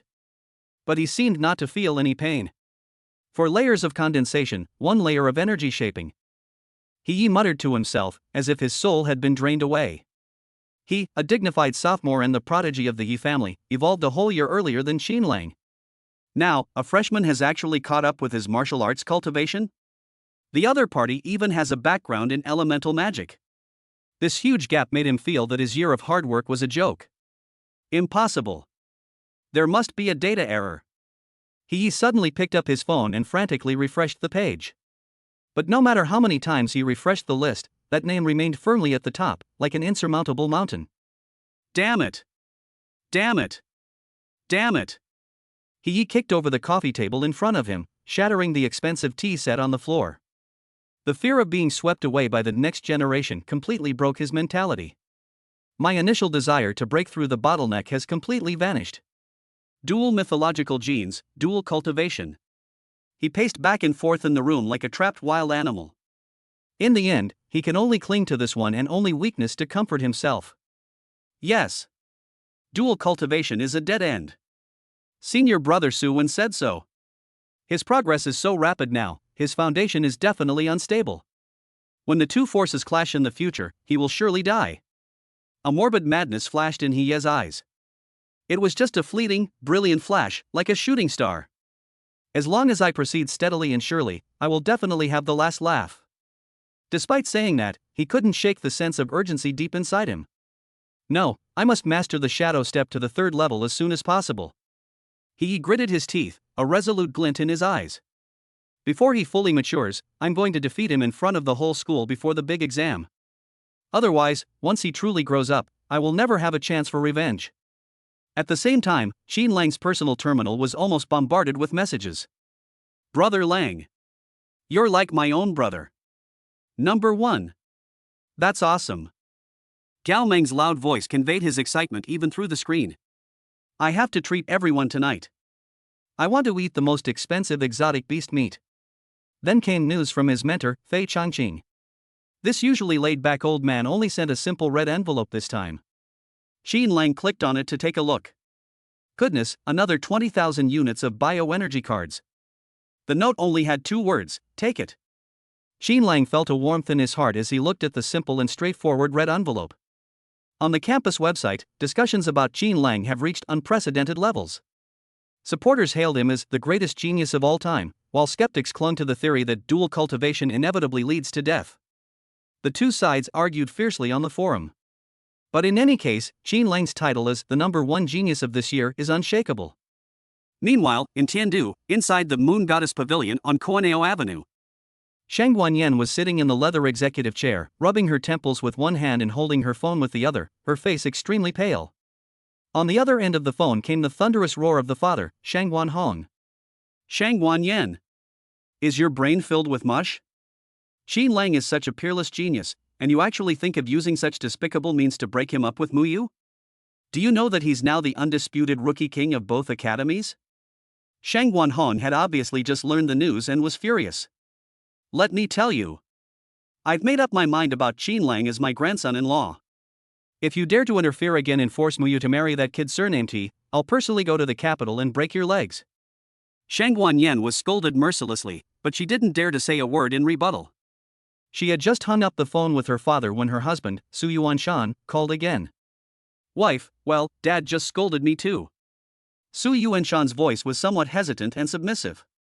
He said that Qin Lang has a bright future and that we should stop interfering.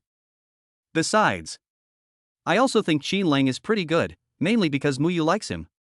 Shut up. Shang Guanyan was furious and hung up the phone immediately. She felt a splitting headache. The series of setbacks made her question the meaning of life. Was I really wrong? Is that poor kid with no connections really that outstanding? Although she had to admit that Qin Lang's talent was indeed amazing, the path of dual mythological genes. Humph, what's the use of talent? If you choose the wrong path, it's all for nothing in the end. Shang Guanyan remained stubborn, still harboring resentment towards Qin Lang's background and that path of no return. Just then, a noisy discussion broke out from the shops downstairs. Hey, have you guys checked the campus network? That Qin Lang is such a freak. Yes. 4th level of core condensation, 1st level of energy shaping.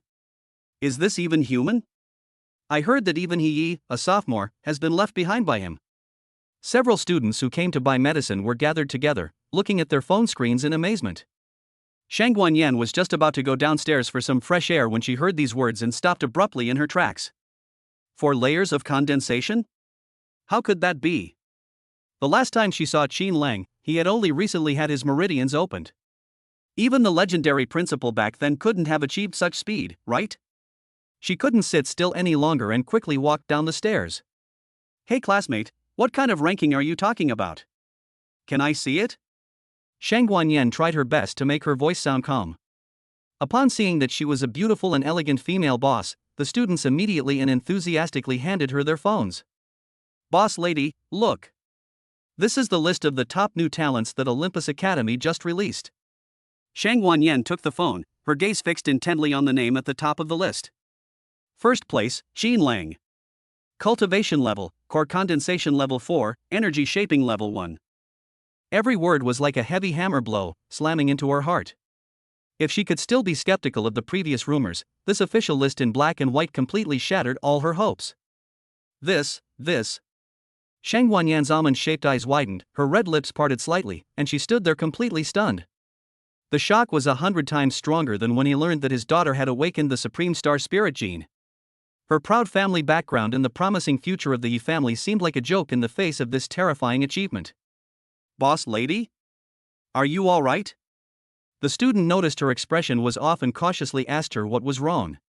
Shang Guanyan snapped out of her daze, returned the phone to the student, and turned to go upstairs, looking somewhat lost. She didn't sleep a wink that night. Qin Lang's calm face and that night that filled her with fear kept replaying in her mind. If he can really grow up. If it doesn't die young. The Su family might really rise to prominence because of him. The next morning, just as dawn was breaking. With dark circles under her eyes, Shang Guanyan packed her things swiftly and efficiently. She looked at her somewhat haggard reflection in the mirror and took a deep breath. Fine. Since we can't stop them, then, let's take a gamble. She picked up her suitcase, pushed open the door, and headed straight for Olympia. This time, she wasn't going to confront them. Instead, they went to reconcile. Chapter 52 The Prodigy Girl Pharmacist's Plea for Help. Chapter 52 The Prodigy Girl Pharmacist's Plea for Help. The next morning, the sun was shining brightly. Qin Lang had just finished his morning exercise when he received a notification from the student affairs office that someone was looking for him. He arrived at the reception room and immediately saw Shang Guanyan sitting on the sofa. Today, she wasn't wearing that aggressive cheongsam, but instead wore an elegant business suit. Her makeup was also much lighter, making her look less sharp and more gentle. Upon seeing Qin Lang enter, Shang Guanyan immediately stood up, her expression somewhat flustered. Qin Lang, you've arrived. This demeanor was completely different from the arrogant and domineering mother-in-law she had been before. Qin Lang raised an eyebrow slightly, but did not lower his guard because of her show of weakness. Did Auntie need something? His tone was distant yet polite, maintaining just the right distance. Shang Guanyan gave a wry smile. She naturally sensed the wariness in Qin Lang's words. Qin Lang, your aunt came today specifically to apologize to you. She took a deep breath and bowed deeply to Qin Lang. The drugging incident before. I was out of my mind, it was my fault. I shouldn't have used such despicable means to break you and Muyue up, and I shouldn't have hurt your self-esteem. This bow was performed with utmost sincerity. Qin Lang stepped aside without saying a word. Although he could be considered to have benefited from misfortune that night, the feeling of being schemed against was ultimately unpleasant. However, since the other party had already admitted their mistake, he didn't want to push things too far for Su Muyue's sake. Let bygones be bygones, Qin Lang said calmly. As long as Auntie doesn't interfere with us anymore, that's fine. No, never again. Shang Guanyan straightened up, took out a bronze-colored key from her bag, and handed it to Qin Lang. I'm going back to Tiandu. I still have a lot of business to handle there. This is the key to the Moon Goddess Pavilion. She looked at Qin Lang with a complicated expression. I have already transferred this store to Muyue's name. But as you know, that girl is simply not cut out for business, and she's busy cultivating right now. So, I'd like to ask you to help look after her. Shang Guanyan paused, then added. As for the profits, you and Muyue will split them 50-50, consider it your hard work fee for managing the business. Qin Lang looked at the key, somewhat surprised. This mother-in-law's change is too fast. This is not just giving money, but also a disguised form of recognition and goodwill. There's one more thing. Shang Guanyan's expression turned serious. The He family. He is a narrow-minded child, and the head of the He family is no good either. They will definitely hold a grudge if this marriage alliance fails. You must be careful of their retaliation while you are in the academy. Hearing this sincere reminder, the coldness in Qin Lang's eyes finally dissipated a bit. He reached out and took the key. I'll help look after the shop, but there's no need for profit sharing, just give it to Muyue. As for the He family. A confident smile curved Qin Lang's lips. When soldiers come, we'll block them. When water comes, we'll dam it. I'm not afraid of them. Looking at the spirited young man before her, Shang Guanyan's last trace of resentment vanished. Perhaps, my daughter's judgment is indeed better than mine. A few hours after seeing Shang Guanyan off, Su Muyue called. Qin Lang. Qin Lang. The girl's voice was full of surprise. My mom just called me. She said she agrees to our relationship. And they even gave me the Moon Goddess Pavilion. My God. Has the sun risen in the west? Hearing his fiancée's cheerful voice, Qin Lang smiled and shook his head. Maybe my aunt finally discovered how good I am. TCH narcissist. Su Muyue said coquettishly, then seemed to remember something. Oh right. I saw the Rookie of the Year list.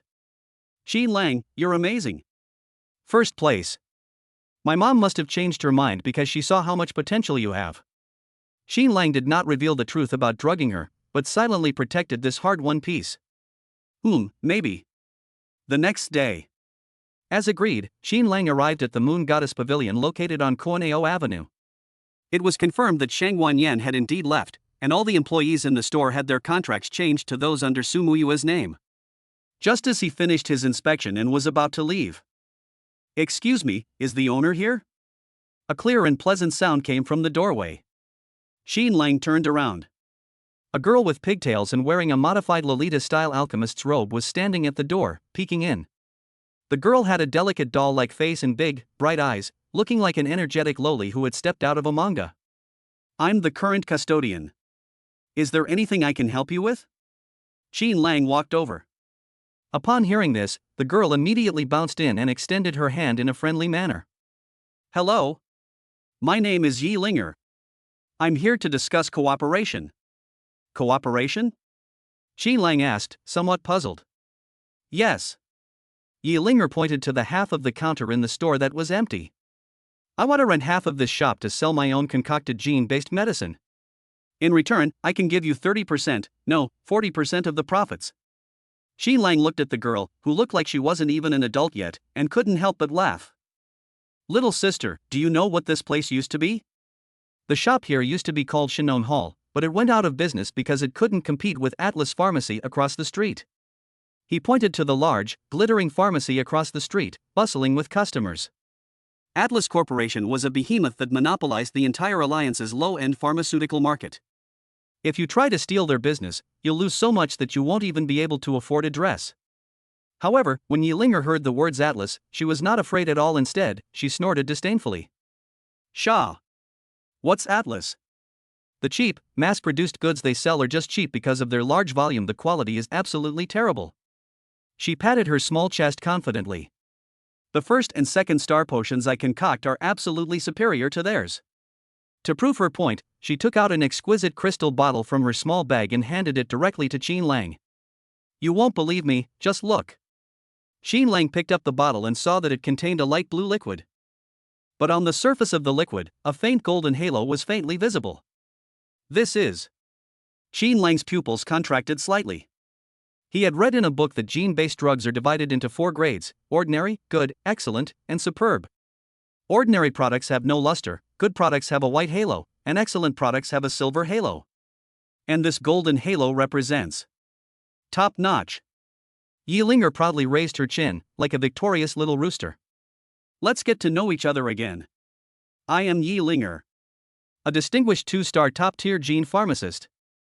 Chapter 53: Top-grade potions? I'll take this deal. Top quality? Qin Lang looked at the pale blue potion in his hand, which was shimmering with a golden halo, and raised his eyebrows slightly. Although he's a cheater who only knows how to lie flat, he still has basic common sense.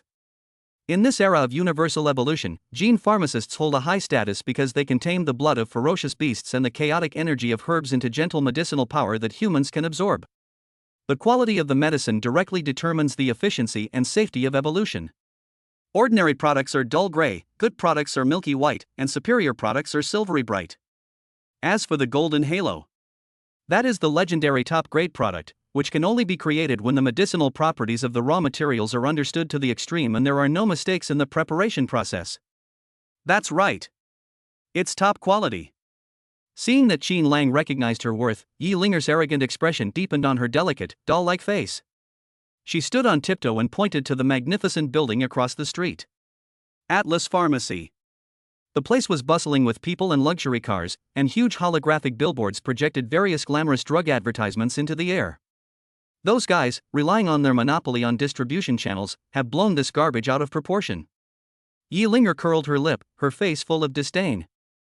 Their so-called premium energy building agents contain as much as 15% impurities.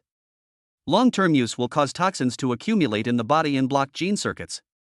And my top-grade energy boosting potion has a high impurity content. She stretched out a slender, white finger and waved it in front of Qin Lang. Infinitely close to zero. Give me a platform and I can crush those guys who only know how to make dirty money. Qin Lang looked at the little girl in front of him, who was only up to his chest but had a big mouth. This is hardly the cute and cuddly girl you'd expect. This is clearly a super nuclear bomb aimed at the Atlas Corporation. I trust your skills. Qin Lang gently pulled off the bottle stopper. A strange, sweet fragrance instantly filled the air. Just from taking a sniff, he felt his previously sluggish genetic energy become more active. Such immediate results cannot be faked. But this shop isn't mine. Qin Lang shoved the medicine back into Yilinger's hand and took out his phone. I need to ask the real boss. The landlady? Yilinger blinked her big eyes, her face full of gossip. Is that your ridiculously beautiful fiancée? Qin Lang ignored her and directly dialed Su Muyue's video call. The holographic screen pops open. Su Muyue's energetic and pretty face appeared in the picture, with the Kunlun Academy's elemental simulation training room in the background, and flames could be vaguely seen behind her. Qin Lang. What's wrong? Did you miss me? The girl wiped the fine sweat from her forehead and smiled, her eyes crinkling. I think so. Qin Lang skillfully delivered a sweet moment, then focused the camera on Yilinger beside him and the bottle of medicine. However, there is a big business deal that requires the approval of our family's head steward. He briefly explained Yilinger's request and the situation regarding the medicine. Su Muyue carefully examined the bottle of medicine through the screen. As a young lady from a wealthy family in Tiandu, her taste is naturally excellent. When she saw the faint golden halo, her mouth opened in surprise, forming an O shape. This is truly an exceptional halo effect. Even on the black market in the capital, this quality of energy shaping agent can fetch an astronomical price. She made a decisive decision. Qin Lang, say yes. Give her half of the first floor of the shop as a showroom, and the third floor as her living quarters and laboratory. As for profits, Su Muyue's big eyes darted around, revealing a cunning look like a little fox. We only need 40%. But there's one condition: she must provide the medicines we need from now on, free of charge. Upon hearing this, Yilinger immediately nodded her head like a chick pecking at rice. Make a deal. As long as I have a place to refine medicine and can annoy those guys on the other side, I'd be willing to do 40% or even 50%. Qin Lang looked at the two women who hit it off immediately and shook his head helplessly. The deal is done. Moreover, this is not just a business. With Yilinger as her top-tier healer, Su Muyue's future evolution resources are now completely secured. Since the proprietress has spoken. Qin Lang hung up the phone and reached out his hand to Yilinger. It's a pleasure to work with you, Master Yi. It's a pleasure doing business with you. Yilinger stretched out her small hand and squeezed it tightly, her emerald green eyes burning with fierce ambition. The next 3 days.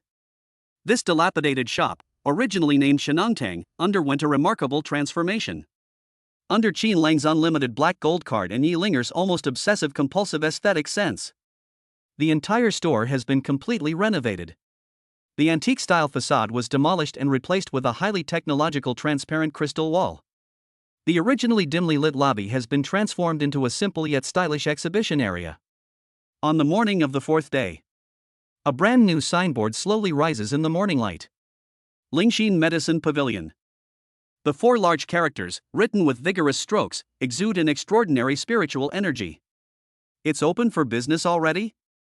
Qin Lang looked at the empty doorway, somewhat suspicious. No need for firecrackers? No need for a lion dance troupe? Vulgar. Yilinger, dressed in a brand new apothecary robe, stood behind the counter, holding a bottle of potion in her hand, and smiled confidently. When faced with absolute quality, any advertising is superfluous. She turned on the holographic projection screen at the store entrance. The screen displayed only one line of simple, bold text. 2-star premium energy building potion, limited release, price per bottle, 1,000 units of bioenergy. This line of text was like a boulder crashing into the calm river of Koineo Avenue. Holy crap! Top-tier potion? Really? 1,000 units? That's 200 cheaper than Atlas's premium product? You must be kidding me. How could legendary top-grade potions be sold in a small shop like this? The students passing by stopped and pointed, their eyes full of doubt. After all, far too many people have been scammed on this street. Just then, a burly boy wearing the Olympus Academy uniform squeezed in. Boss, give me a bottle. It was Gao Meng. As Qin Lang's staunchest friend, he felt obligated to act as the shill. In full view of everyone, he paid the money, picked up the medicine, tilted his head back, and drank it all in one gulp. The next second, boom! A visible surge of energy suddenly erupted from his body. Gao Meng's bottleneck, which had been stuck at the first level of core condensation, suddenly loosened in that instant. Holy crap! That's powerful. Gao Meng's face turned bright red, and he shouted with delight. My primal energy has increased by a whole lot. This caused an uproar among the crowd. A person can act, but they can't act out real energy fluctuations. Give me a bottle. I want one too. Don't push. I was here first. The students, who had been observing, suddenly surged toward the counter like madmen. A potion with this effect can be bought for 1,000 units. It's practically free. Less than an hour. The 100 bottles of medicine that Yilinger worked overtime for the past 3 days to produce were all snapped up. Even the empty bottles displayed on the counter were almost stolen. Sold out. Sold out. Please come back tomorrow. Qin Lang had no choice but to act as a security guard, struggling to keep the students waving energy cards and looking furious outside the door. Clang! The roller-shuttered door closed. It isolates you from the noise outside. Inside the shop, Yilinger held her personal terminal, looking at the long string of zeros on it, and smiled so broadly that her eyes disappeared. I'm rich. Qin Lang. We're rich. She jumped up excitedly and gave Qin Lang a big hug. Qin Lang felt the petite, soft body in his arms, and the heart pounding wildly with excitement. A slight smile curved at the corners of his mouth. Through the crystal wall, he looked at the Atlas building across the street, which was still magnificent but had seen a significant decrease in foot traffic. This is nothing. The real show is just beginning. Chapter 54, A Bounty of 1 billion? I'll beat you up right at the school gate. The popularity of Lingxin Medicine Pavilion exceeded everyone's expectations. For the next 2 weeks, this place became a spectacle on Coineo Avenue. Every night, long queues form in front of the shops. Those students who are busy cultivating and doing tasks during the day, even if they are wrapped in sleeping bags, will stay up all night to queue up. All for the sake of being able to snag one of the limited edition 100 bottles of top quality potions each day early the next morning. This spectacle turned the shopkeeper of the Atlas Potion Shop across the street green with envy. It is said that the shopkeeper has broken several expensive teacups in a row, and has also been warned by headquarters due to the precipitous drop in sales. Muyue took some time to come over. Looking at the doorstep of the shop that was almost worn down by footsteps, and Yilinger's state of being as energetic as a little tiger despite having dark circles under her eyes, she was amazed. Qin Lang, your eye for talent is simply divine. In the lounge on the second floor, while counting her dividends, she couldn't resist giving Qin Lang a quick kiss on the cheek. That's right. Qin Lang raised an eyebrow smugly and casually stuffed a delicate little box into her hand. This is for Sister Shui. A top-grade core condensing potion, a specially formulated ice attribute enhanced version by Yilinger for her. Muyue opened the box and felt the biting cold air inside. Her expression was somewhat complicated. You really care about your cousin? Ahem, that's my sister, it's only right. Qin Lang smoothly glossed over the matter without changing his expression. After seeing Muyue off, Qin Lang originally thought that this kind of life of counting money until his hands cramped could continue indefinitely. Until that phone call came in. Mr. Qin, something has happened. On the other end of the phone, Luo Fei's voice was very low, with a hint of barely concealed anxiety. Your bounty amount has changed on the dark web. Qin Lang paused slightly as he petted the cat. How many? 1 million units of high-purity bioenergy. Luo Fei announced a number that made Qin Lang's heart skip a beat. At current market prices, this is equivalent to 1 billion federal dollars. Moreover, this time we don't care about the means, we only care about the result. This price is enough to make those 4-star Jin war commanders who value money over their lives take action. Qin Lang's eyes instantly turned cold. 1 billion. To kill a freshman like him, this is an incredibly outrageous act. Do you know who it is? It's the same anonymous account as last time, but I checked the flow of funds. Luo Fei paused for a moment, then uttered 2 words. The He family. Qin Lang's fingers tightened suddenly around the phone, his knuckles turning white from the force. What a fine family the He family is. Unable to arrange a marriage, and unable to be coerced or bribed, they've now resorted to hiring someone to kill? Do you really think he's an easy target, someone you can just bully? Thanks, Luo Fei. Qin Lang hung up the phone and turned to look out the window. The bright and sunny campus seemed to be shrouded in a blood-red gloom in his eyes at this moment. You want to kill me?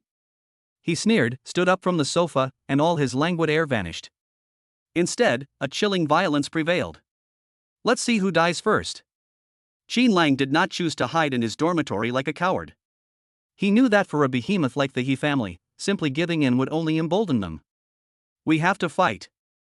And we must strike hard. Strike them until they feel the pain. He straightened his clothes and strode out of the school gate. I had just stepped out of the majestic white marble archway of Olympia. A figure blocked his way. The man was dressed in a flashy white robe with gold patterns, holding a folding fan in his hand, and looking at him with an arrogant expression. He. Hey, isn't this our rookie king? He snapped his folding fan shut, a sinister smile playing on his lips. What? You're finally willing to come out of your comfort zone, instead of staying in your sweet embrace? He looked Qin Lang up and down, his jealousy almost tangible. Qin Lang has been in the limelight for a while now. A double mythological Jin, the top rookie on the leaderboard, and that potion shop that makes a fortune every day. All of this drove He to the brink of madness with jealousy. Especially Muyue, the woman he could never have, actually openly rejected the marriage proposal from the He family for this poor boy. He couldn't swallow this insult. I heard you've been acting really arrogant lately? He stepped forward, and a chilling energy surge suddenly erupted from his body. Beneath his feet, black afterimages appeared like ghosts. The 3rd level of Shadow Step? Qin Lang glanced at the movement at his feet and said calmly. You've made some progress, no wonder you dared to block the door. You know your stuff. He raised his chin smugly. Xin Lang, you got away with this in the cafeteria last time, but today, you talked too much nonsense. Xin Lang had no interest in listening to his cliched opening remarks. Now that he knows it was the He family who put a bounty on him on the dark web, the eldest son of the He family in front of him is the perfect punching bag. Boom! Before he finished speaking, Xin Lang had already disappeared from the spot. A mysterious shadow. What? He only felt a blur before his eyes, and a terrifying gust of wind rushed towards him. He never expected that Xin Lang would attack without even giving a warning. Court death. He was filled with shock and anger, and subconsciously channeled all his primal energy. His hands instantly turned blood red, and a bewitching red lotus bloomed in his palms. Mid-grade profound level combat skill Crimson Lotus Blazing Palm. Get back there.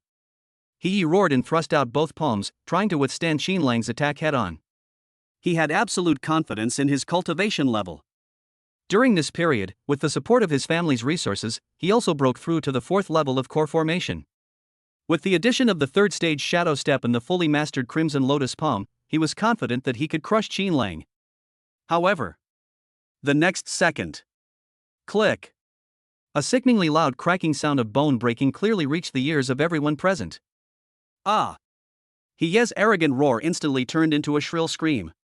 His proud Crimson Lotus Palm force was as fragile as a sheet of paper in front of Xin Lang's fist, which was imbued with chaotic primal energy. That was pure, overwhelming power. Although both are condensed nuclei in the 4th layer. But Xin Lang's foundation was so solid, reaching the terrifying 4th level of core formation after a 30-fold return. Every bit of his primal energy was several times the mass of he is. Bang! He was thrown backward as if he had been hit by a speeding train. He traced a parabola through the air and crashed heavily onto the ground more than 10 meters away. Puff! He coughed up a mouthful of blood, staining his flamboyant white clothes red. How could this be? He struggled to get up, his face full of disbelief. His arms hung limply at his sides, clearly broken. A head-on confrontation, a single, decisive blow. This enormous gap made him feel like he was dreaming. But he didn't have time to question the meaning of life. A large foot had already stomped heavily on his chest. Nothing is impossible. Xin Lang looked down at him, his eyes flashing with a cold light. Young master, it seems that not only is your brain not working well, but your bones aren't very strong either. After saying that, bang! Bang! Bang! Xin Lang showed no sign of stopping, unleashing a furious barrage of attacks on Yi. Every punch lands hard. They specifically targeted the face. Stop hitting! Stop hitting! I am from the He family. We're going to attack your He family. Xin Lang roared and punched He in the eye socket, turning him into a one-eyed man. Isn't your He family very capable? Aren't you very rich? What? You spent 1 billion yuan and all you produced was a piece of trash like you? Xin Lang whispered these words into Yi's ear, so only the two of them could hear them. Yi was still screaming when he heard the words 1 billion and his whole body suddenly stiffened. His pupils suddenly contracted, filled with terror. He knows. He actually knew about the bounty. Stop. Stop right now. Just as Yi was about to be beaten unconscious. The college's security guards and several instructors finally arrived after hearing the commotion and shouted to stop them. Upon hearing this, Xin Lang immediately stopped. He straightened his slightly disheveled collar, looked at Yi, whose face was now a swollen mess on the ground, and a mocking smile curled at the corner of his mouth. I'm sorry, instructor. He pointed to the school gate boundary line at his feet. I did this outside the school gate. According to school rules, the college has no right to interfere in private disputes between students off campus, at most. He looked at Yi, who was trembling on the ground, and revealed a set of gleaming white teeth. Give me a verbal warning? Chapter 55 The Collapsed Genius. The monster of the 11th level of core condensation. The violence at the school gate came to an end amidst the gasps and camera flashes of the onlookers. Feng Rue hid at the back of the crowd, watching Yi being carried away on a stretcher, his body completely unrecognizable. His legs trembled like a leaf. That's so brutal. That's brutal. He actually dared to dream of stealing a woman from this humanoid Tyrannosaurus Rex? From now on, if you see Xin Lang, you must take a detour. No. You must crawl on your knees. Fengruo made a huge vow in his heart, and then, taking advantage of the fact that no one was paying attention, he slunk into the crowd without even daring to look back. Qin Lang was taken to the school administration office, just as he had anticipated, with Bai Qianqian, a 5-star gene expert, stepping in to protect him, and given that the incident did indeed occur off campus and that he was the one who provoked him first, the situation was much better. In the end, the college only gave him a mild verbal reprimand and asked him to write a self-criticism. After leaving the school administration office, Qin Lang did not give up. For enemies like the He family who want him dead, simply beating He up isn't enough. The following week, a tragedy known as the Genius Breakdown unfolded at Olympia. Qin Lang was like an omnipresent ghost. Whether He was eating in the cafeteria, training in the training room, or even relaxing by the lake, he always manages to coincidentally run into them. "Hey, Senior He, your face's swelling's gone down? Come on, let's have a go at it in the ring." "Senior He, your shadow step isn't very good. How about I teach you?" "Young Master He, why are you running away as soon as you see me? Where is the backbone of the He family?" Every time they met by chance, Qin Lang would loudly issue a challenge in front of everyone. Those mocking good-for-nothings and cowards were like sharp knives, stabbing deeply into He's fragile self-esteem. He didn't dare to accept the challenge at all. The trauma of having his bones broken last time still lingers. He experiences a physical fear whenever he sees Qin Lang's face. He had no choice but to flee. Like a rat crossing the street, it fled in a sorry state amidst the pointing fingers and laughter of the crowd. This kind of mental torment is far more terrifying than physical pain. His mental state collapsed. His evolution has completely stalled, and there are even signs of regression. Finally, one weekend evening, someone saw He squatting by the flower bed downstairs in the dormitory building, holding her phone, crying like a 200-pound child. "Dad, I don't want to study anymore, I want to go home. That bastard Qin Lang, he's not human, he's a devil." The next day, He took a long leave of absence and fled the capital overnight. A brilliant sophomore was bullied by freshmen to the point of crying and looking for his father.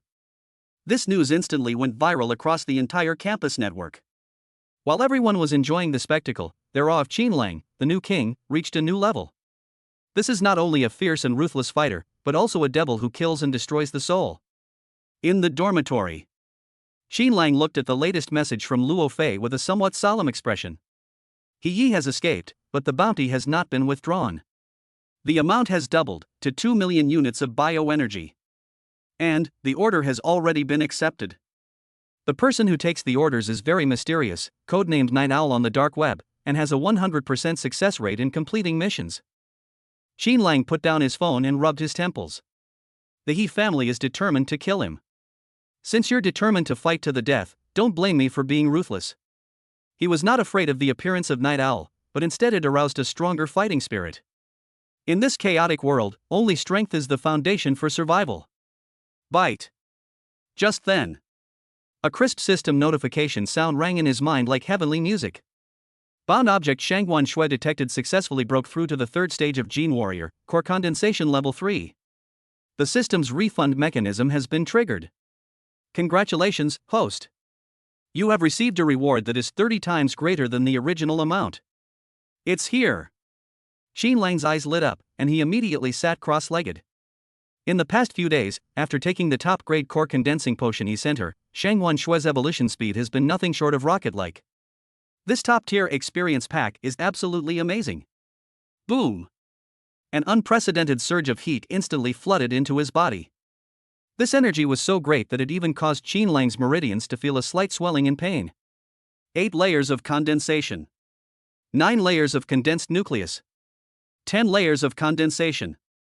In the blink of an eye, his cultivation level soared to the peak of the core condensation realm.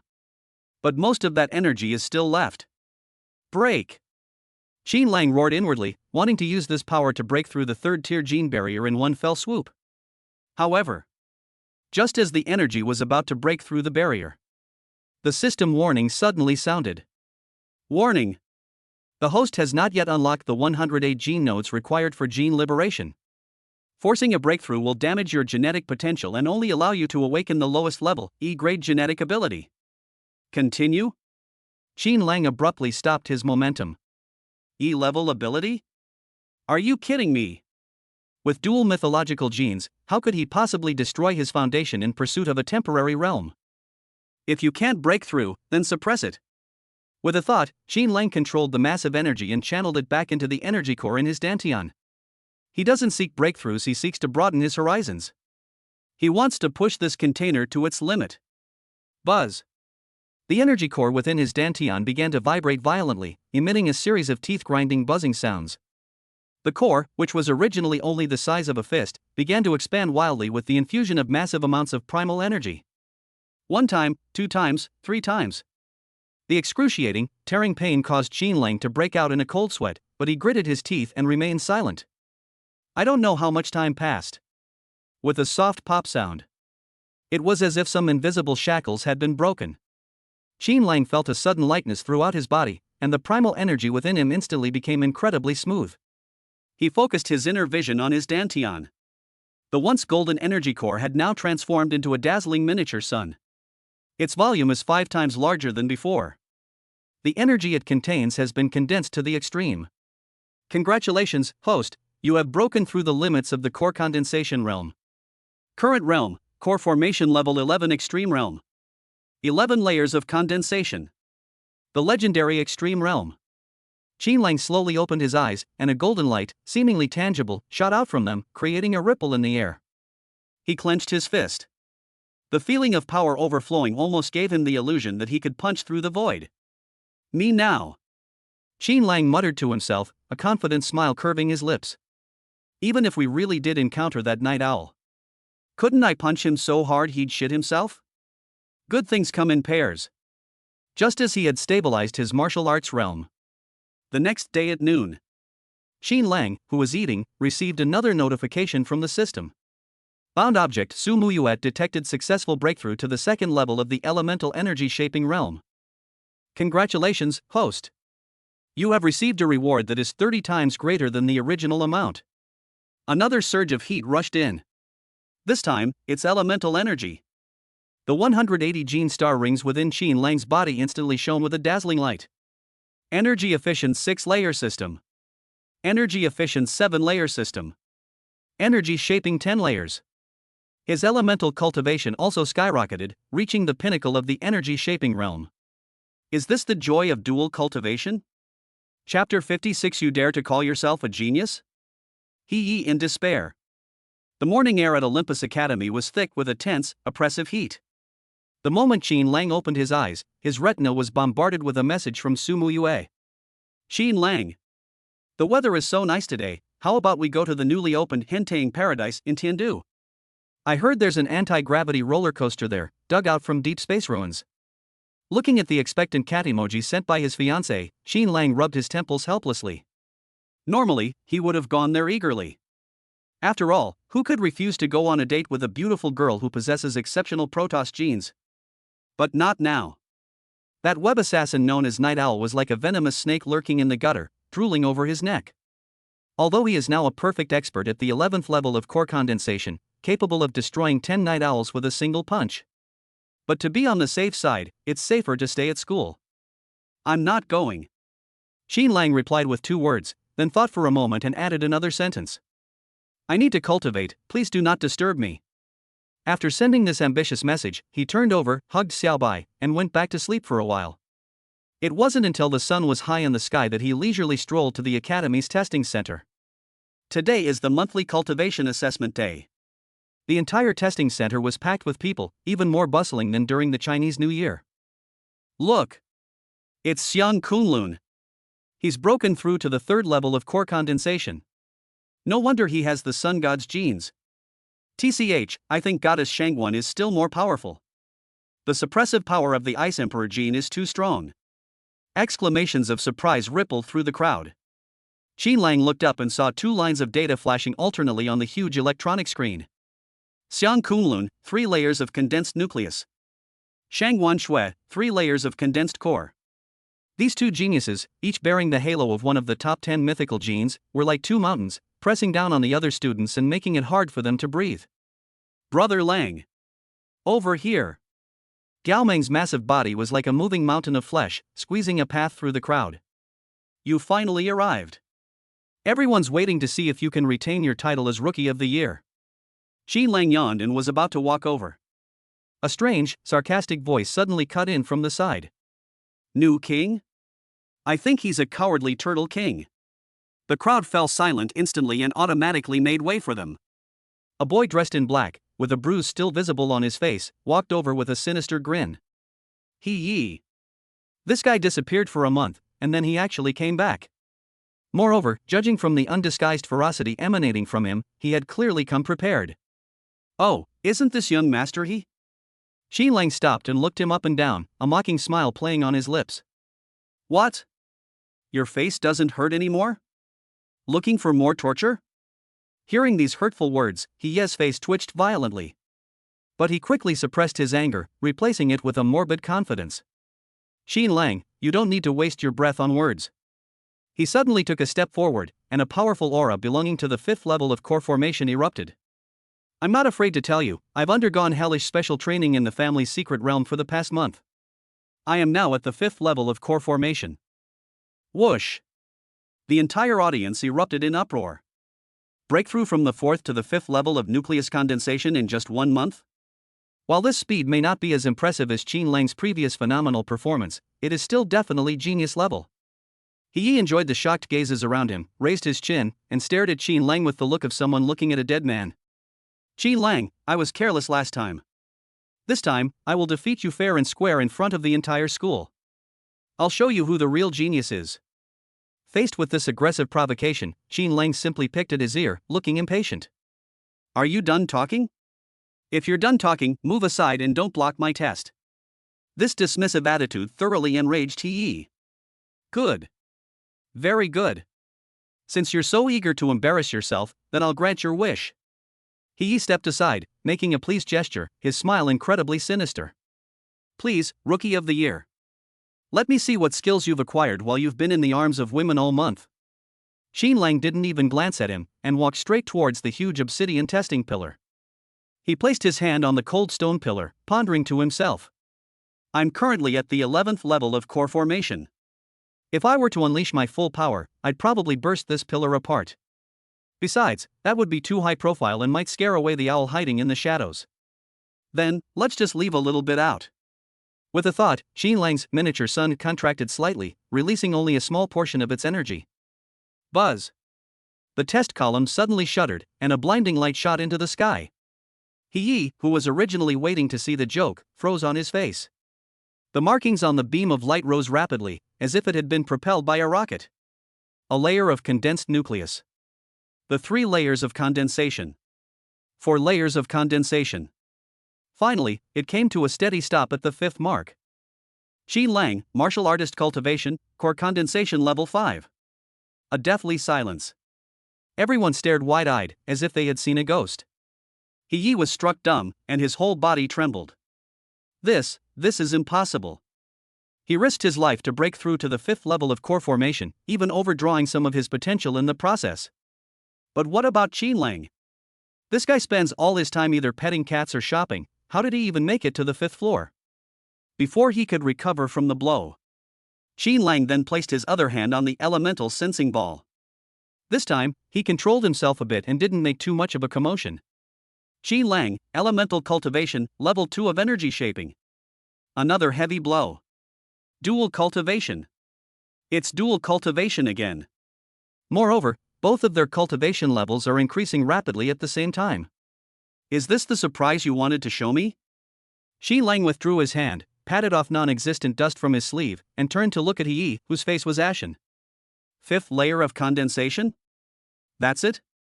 Those 2 light, airy words were like 2 resounding slaps to He's face. It shattered his fragile self-esteem. He opened his mouth, but no sound came out. Looking at Qin Lang's calm face, he felt a sudden dizziness. Despair. A deep sense of despair. He thought he had crossed a mountain, but when he looked up, Qin Lang was still looking down at him from above the clouds. This feeling of powerlessness nearly drove him to a breakdown. What? Not saying anything? Qin Lang walked up to him, lowered his voice, and spoke in a volume that only the 2 of them could hear. Young master if I were you, I would get home right now and find my mother. Stop making a fool of yourself here. After saying that, he didn't even bother to look at He again. With his hands in his pockets, he swaggered out of the testing center amidst the awe-inspiring gazes of everyone present. He was left alone, standing there like a puppet whose soul had been drained. The envious glances he had received now turned into silent mockery. Puff! Overwhelmed by anger and frustration, He could no longer hold back and spat out a mouthful of blood. His eyes rolled back, and he fell straight down. Quick! Call an ambulance! Young master, he has vomited blood again. Xin Lang ignored the chaos behind him.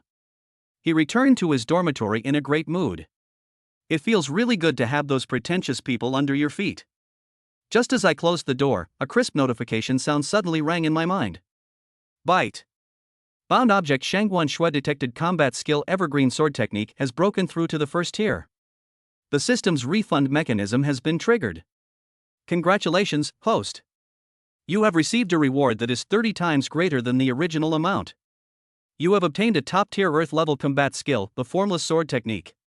Xin Lang's eyes suddenly lit up. Shangguan Shui, that icy and aloof older sister, is truly amazing. The Evergreen Sword Manual is Bai Qianqian's unique skill, and it is inherently profound.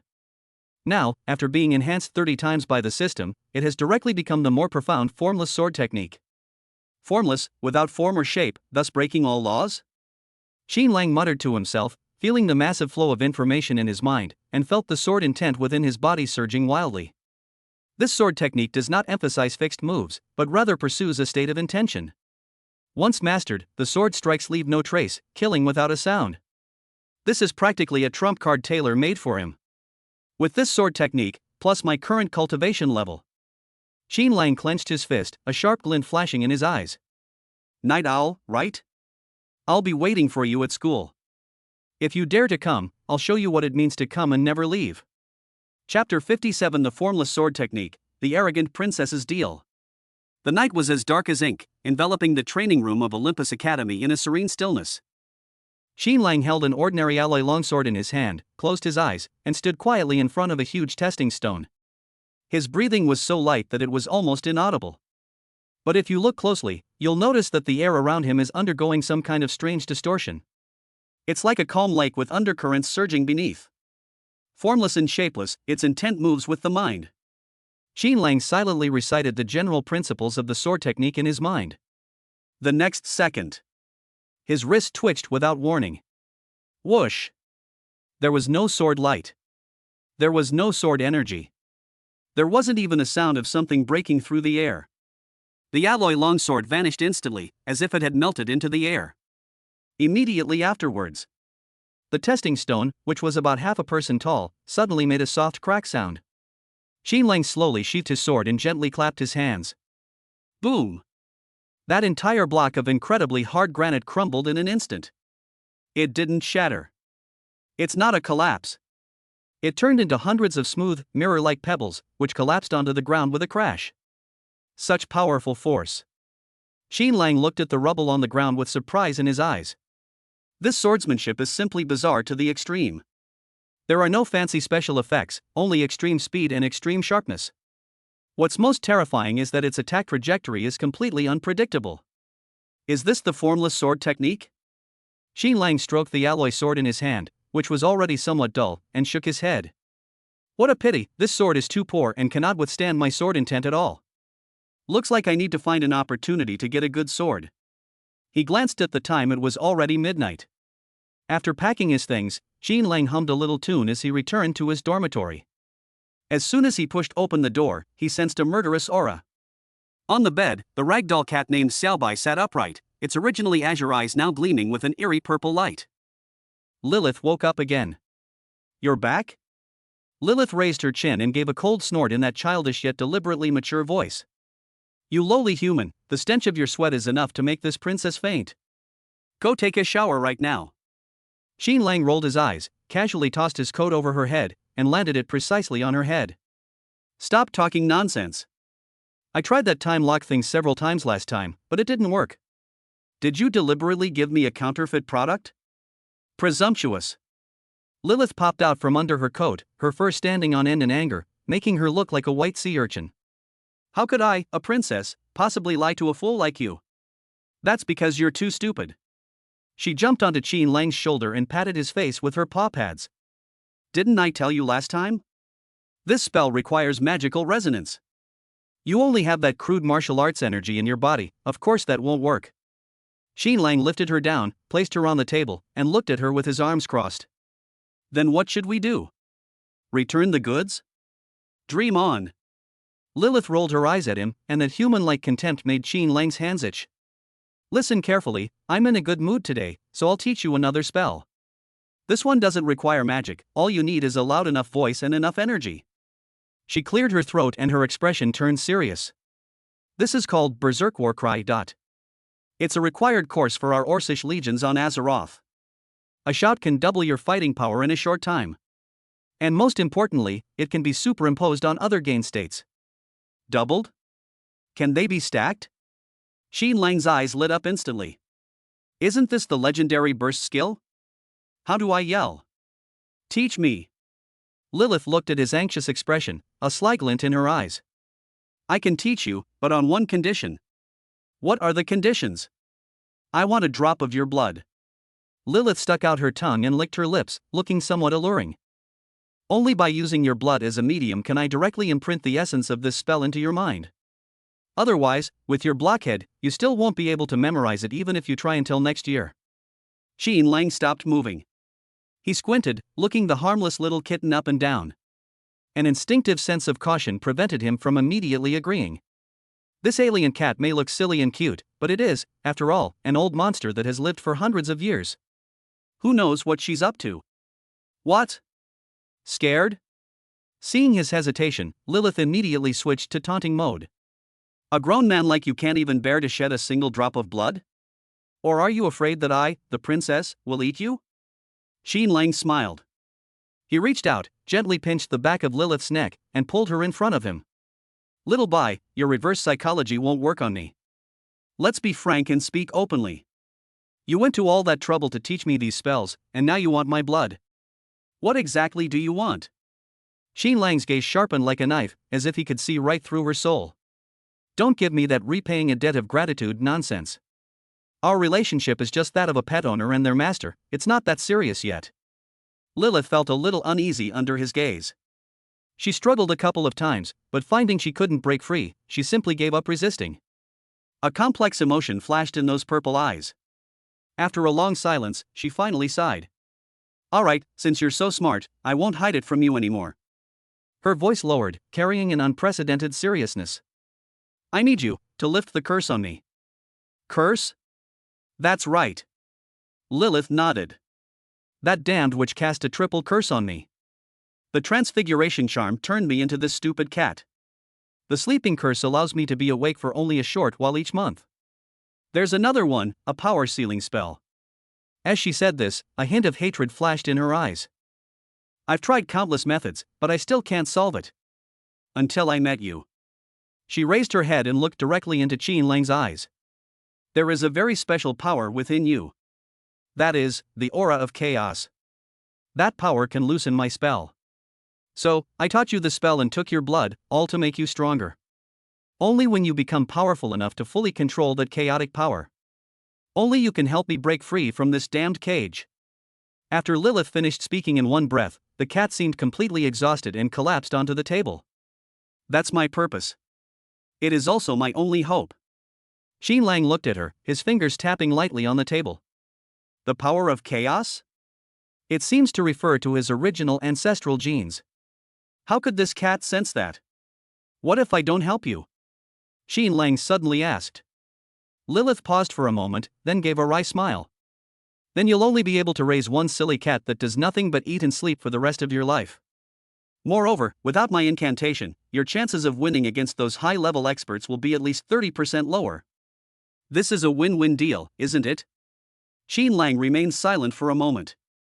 Then he reached into the drawer and took out a needle. Make a deal. He gently pricked his finger and squeezed out a drop of bright red blood. But if you dare to play any tricks, I'll throw you into a pile of monsters. Lilith's eyes lit up instantly when she saw the drop of blood. Don't worry, this princess is a woman of her word. She eagerly stretched out her claws and pressed them onto the drop of blood. A flash of purple light appeared. Xin Lang felt a sudden boom in his mind, and a series of obscure and ancient syllables were etched into his memory like a brand. Before he could fully comprehend it, Lilith's body suddenly swayed, and the purple light in her eyes quickly faded. Time is up. She mumbled something in a daze. Remember, practice more, next time. I'll teach you something even better. Before he could finish speaking, his head lolled to the side, and he fell into a deep sleep. Xin Lang looked at Xiao Bai, who had reverted to her naive and innocent self, and shook his head helplessly. Is this what they call a choice of fate? He carried Xiao Bai back to bed and covered him with the blanket. Then I walked to the window and looked at the dark night sky outside. With this formless sword technique and that berserk battle cry, it seems the days ahead won't be too boring. Chapter 58 Crazy Upgrade, Shadowless Flying Sword Slashes Through the Sky. After Lilith fell asleep, Xin Lang did not rest immediately. He sat cross-legged on the floor, trying to recite the berserk war cry he had just learned. Roar! A deep roar came from his throat, making the windows vibrate. The blood and chi in my body instantly boiled, as if there was a fire burning inside. But that's all. The doubling of combat power effect that Lilith had described did not occur at most, it only made him feel a little more excited. It seems we still need to practice. Xin Lang shook his head, but he wasn't discouraged. This kind of alien black technology can't be learned in just one time. In the days that followed, the atmosphere on Blue Star began to become somewhat oppressive. As the blue planet accelerates through the sky, it gradually approaches the edge of the legendary dark universe. The alternation of day and night has become completely irregular. Sometimes the daytime lasts only 2 hours, and sometimes the night can last for 2 whole days. The atmosphere at Olympus Academy became tense. All the students were training desperately, trying to gain more protection before entering the dark universe. Xin Lang was the only exception. Because of the existence of bounties on the dark web, he was forced to live a reclusive life, rarely leaving his home. Every day, besides eating at the cafeteria, I would study runes in my dormitory. Yes, runes. This was taught to him by Yi Linger, that money-grubbing little girl. In exchange, Xin Lang agreed to help her try all sorts of strange and unusual new medicines. Boom! A muffled thud came from the dormitory. Xin Lang crawled out of a pile of waste paper, covered in dust and dirt, clutching a piece of yellow paper with distorted symbols drawn on it. It's done! This is an explosive symbol. Although it's only a basic one, its power is equivalent to that of a hand grenade. Just as he was feeling smug about his new skill, the long-lost notification sound in my mind suddenly started ringing out wildly, as if it were having a fit. Byte. Bound object Shangguan Shui detected successful breakthrough to core formation level 4. The system's refund mechanism has been triggered. Congratulations, host. You have received a reward that is 30 times greater than the original amount. Before Xin Lang could react, another sound. Byte. Bound object Shangguan Shui detected her movement technique 1000 illusion steps has broken through to the second stage. Congratulations, host. You have received a reward that is 30 times greater than the original amount. You have obtained a heavenly level combat skill Shadowless. Xin Lang felt a massive surge of energy erupt like a torrent, instantly rushing into his body. His cultivation, which was already at the 11th level of the core condensation realm, was loosened again under the influence of this power. 12 layers of condensed nucleus. 13 layers of condensed nucleus. The exhilarating surge of power almost made him groan out loud. But that's not all. Only 1 day had passed. Muyue, the queen of currying, also stepped up her efforts. Byte. Bound object Muyue detected successful breakthrough to the 3rd level of energy shaping. Congratulations, host. You have received a reward that is 30 times greater than the original amount. Boom. The elemental star ring within Xin Lang's body instantly shone at its brightest. Energy efficient 11-layer system. Energy constructing 12 layers. Energy constructing 13 layers. In just 2 days, Xin Lang's strength has once again undergone a qualitative leap. If he had previously dominated He, now he feels that he can even compete with those elite senior students in their 3rd and 4th years. Are these 2 women on stimulants? Xin Lang felt the terrifying power within his body, and he couldn't help but laugh and cry at the same time. The feeling of leveling up while lying down is so exhilarating that it makes you feel guilty. Another week has passed. The monthly performance review is coming up again. This time, Xin Lang didn't hide much. He boldly displayed his cultivation levels of the 6th layer of core condensation and 3rd layer of energy shaping on the test pillar. Although it's only the tip of the iceberg of his true strength. But this was enough to make the entire academy boil over again. A monster. It's definitely a monster. A promotion every month? Is this even human? That idiot He ran really fast, otherwise he would have been coughing up blood again. Listening to the awe-inspiring discussions around him, Xin Lang felt utterly bored. How lonely it is to be invincible. End of the month. Su Muyue ran excitedly to find him, holding a black gold card in her hand. Xin Lang. Your dividend has arrived. Lingxin Medicine Pavilion has made a killing this month. That's a full 5 million units of bioenergy. Looking at the card, Xin Lang felt for the first time that he might actually have the potential to be a gold digger. Just as the two of them were counting money until their hands cramped. The system notification sound gave Xin Lang another huge surprise. Bite. Bound object Su Muyue detected has mastered the 2nd-tier elemental combat skill Energy Missile. The system's refund mechanism has been triggered. Congratulations, host. You have received a reward that is 30 times greater than the original amount. You have obtained a god-level combat skill, Shadowless Flying Sword. Chapter 59 The Closed Medicine Pavilion, An Urgent Situation. Although he got the god-level combat skill, Shadowless Flying Sword for free from the system, Xin Lang's mood didn't stay up for long. An unexpected message made him frown. The once lucrative Lingxin Medicine Pavilion has closed down. And it's been closed for a whole week. As the shop's behind-the-scenes boss and also the creditor of the two girls responsible for concocting medicine, Xin Lang couldn't sit still any longer. Lingxin Medicine Pavilion was not only his money bag, but also the source of high-quality medicines for Su Muyue and Shangguan Shui. If this fails, where will he go to make money lying down? Could it be that the greedy little man has absconded with the money? Xin Lang stroked his chin. Although he felt it was unlikely, he still decided to go to Kuaneo Avenue to find out for himself. He is currently at the 6th level of martial arts cultivation, the 3rd level of elemental cultivation, and has 2 god-level combat skills at his disposal. Even if he were to encounter the legendary Night Owl, he was confident he could give it a run for his money. After a simple disguise, Xin Lang arrived at the foot of the Moon Goddess Pavilion.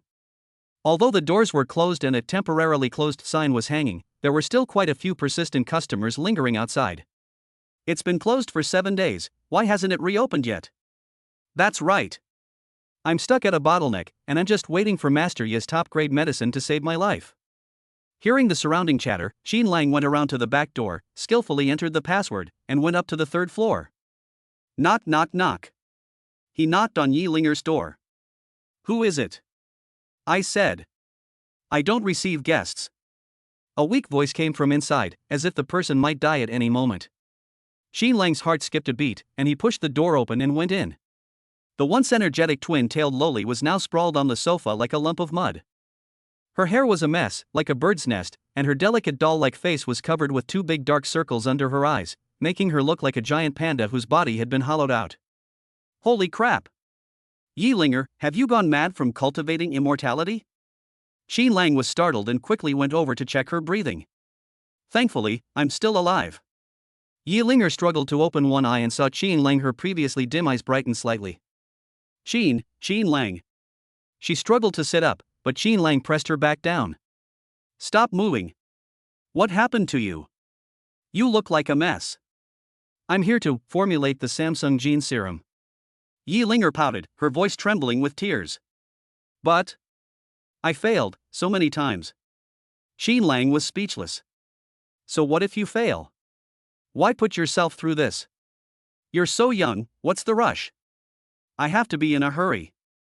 Yi Linger suddenly became excited and grabbed Xin Lang's sleeve. My genetic lock has a problem. Through the little girl's tearful narration, Xin Lang learned an astonishing secret. It turns out that this genius girl with top-notch alchemy talent is not an evolved being. Her genetic code has a serious congenital defect, which locks her potential and prevents her from absorbing even a tiny bit of primal energy on her own. The alchemy skills she had previously demonstrated were all obtained by taking special stimulant drugs and forcibly squeezing out her body's potential. So, you're risking your life to concoct medicine? Xin Lang felt a pang of unease as he watched this young girl desperately trying to prove herself. Under such harsh conditions, they were still able to concoct a 2-star top-quality potion. This is hardly the work of a genius. This guy is absolutely insane. I must become a 3-star pharmacist as soon as possible, to prove it to that woman. Yilinger clenched her fists so tightly that her nails dug into her flesh. Just then, the store manager downstairs came running up, panting. Miss Yi. Something terrible has happened. People from the Atlas Group are here across the street. Upon hearing the words Atlas, Yilinger sprang up from the sofa like a cat whose tail had been stepped on. His originally pale face turned deathly white in an instant. They're here again. She gripped Xin Lang's hand tightly, her knuckles turning white, her eyes filled with terror and pleading. Xin Lang. Please. No matter how high the price they offer, never transfer the shop to them. As long as you can keep the store. I'll increase your profit share to 60%. No. 70%. I'll give you all of it. Seeing her helpless expression, as if her most beloved toy was about to be taken away, Xin Lang sighed. He reached out and rubbed the bird's nest-like head. All right, stop looking like you're about to sell yourself. Am I the kind of person who's short of that little bit of money? Xin Lang straightened his collar, his eyes becoming playful. Let's go down and meet these rich and powerful gods. First floor lobby. 3 men in sharp suits were sitting in the waiting area, their posture arrogant. The leader was a middle-aged man with slicked back hair, exuding a powerful aura of the peak of the core condensation realm. Seeing Xin Lang and Yilinger come down, the middle-aged man didn't even move his buttocks, only glancing at them indifferently. Miss Yi, what's your decision? His voice carried an air of superiority. As long as you agree, our Atlas Group will buy out the remaining 2.5 years of the lease for this store in one go. He held up 2 fingers and tapped them on the table. 100,000 units of bioenergy. Or, 200 million federal dollars. This is a 3-fold premium, enough to ensure you'll be set for life. This is indeed an astronomical price. For a small shop of only a few dozen square meters, this price is practically throwing money away. This also confirmed Yilinger's previous guess.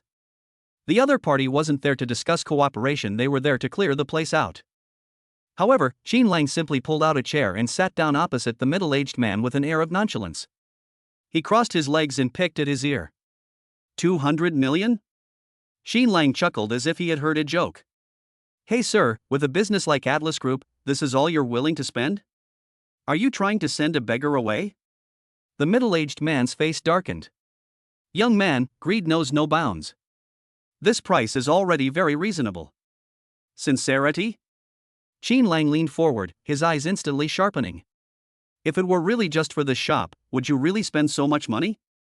Atlas, as an industry giant, is fixated on a small workshop like ours. There's probably more to this than just business, isn't there? He was testing the waters. Yilinger was willing to forego huge profits to stay here, and was even willing to risk her life to win the title of 3-star pharmacist. The Atlas Group is willing to spend a fortune to remove this thorn in its side. This doesn't look like a normal business acquisition at all. It's more like a personal feud. The middle-aged man's eyes narrowed. It was a sign of danger. There are some things that you won't do any good by knowing them. I'll only ask one last time. To sell or not to sell? Xin Lang smiled. He laughed without restraint. He stood up, looked down at the middle-aged man, and said, word by word. Feel sorry. This shop belongs to the Qin family. I don't lack money, I just lack some fun. So? He stretched out his hand and pointed in the direction of the gate. Roll smoothly. Chapter 68 Deadly Trap. A turtle trapped in a jar. The middle-aged man's face instantly turned as black as the bottom of a pot. No one has ever dared to speak to the Atlas Group like this on Cuneo Avenue. Young man, don't speak too confidently. Suppressing his anger, he pulled an exquisite metal box from his pocket and slammed it on the table with a bang. If the money isn't enough, how about adding this? The box is opened. A potion emitting a pale purple glow lay quietly inside. Gene Jugating Agent. The middle-aged man's voice was full of seduction. It can assist second-tier gene warriors in breaking through bottlenecks without side effects, and increase the success rate of advancing to the 3rd tier by 30%. Alternatively, you can choose a bottle of the concentration potion, which is the ultimate item that all elementalists dream of. 100,000 units of bioenergy, plus this bottle of medicine. I'll buy your shop. This is indeed a staggering amount. This single bottle of potion can fetch an astronomical price on the black market, let alone for a martial artist stuck in a bottleneck period. This is simply an irresistible temptation. Yi Linger, who was standing to the side, had already begun to tremble. She bit her lip tightly, her eyes filled with despair. She knew what this potion meant to evolved beings, and she had no leverage to make Qin Lang refuse. However, Qin Lang didn't even glance at the potion. He just looked at the middle-aged man with the eyes of someone looking at an idiot. Hey sir, can't you understand human language? I told you, I don't lack money or medicine. He closed the metal box and casually pushed it back, as if he were pushing aside a pile of garbage. Also, don't try to fool me with this kind of substandard product. Even my cat wouldn't drink this kind of garbage. You! The middle-aged man suddenly stood up, his aura exploding so powerfully that the teacups on the table trembled. Great! Excellent! You're asking for it. He gave Qin Lang a deep look, as if he were looking at a dead man. I hope you won't come begging to me on your knees in the future. After saying that, he put away the potion and left angrily with his men. Call. Watching the group of plague-like people leave, Yi Linger felt completely exhausted and slumped into her chair.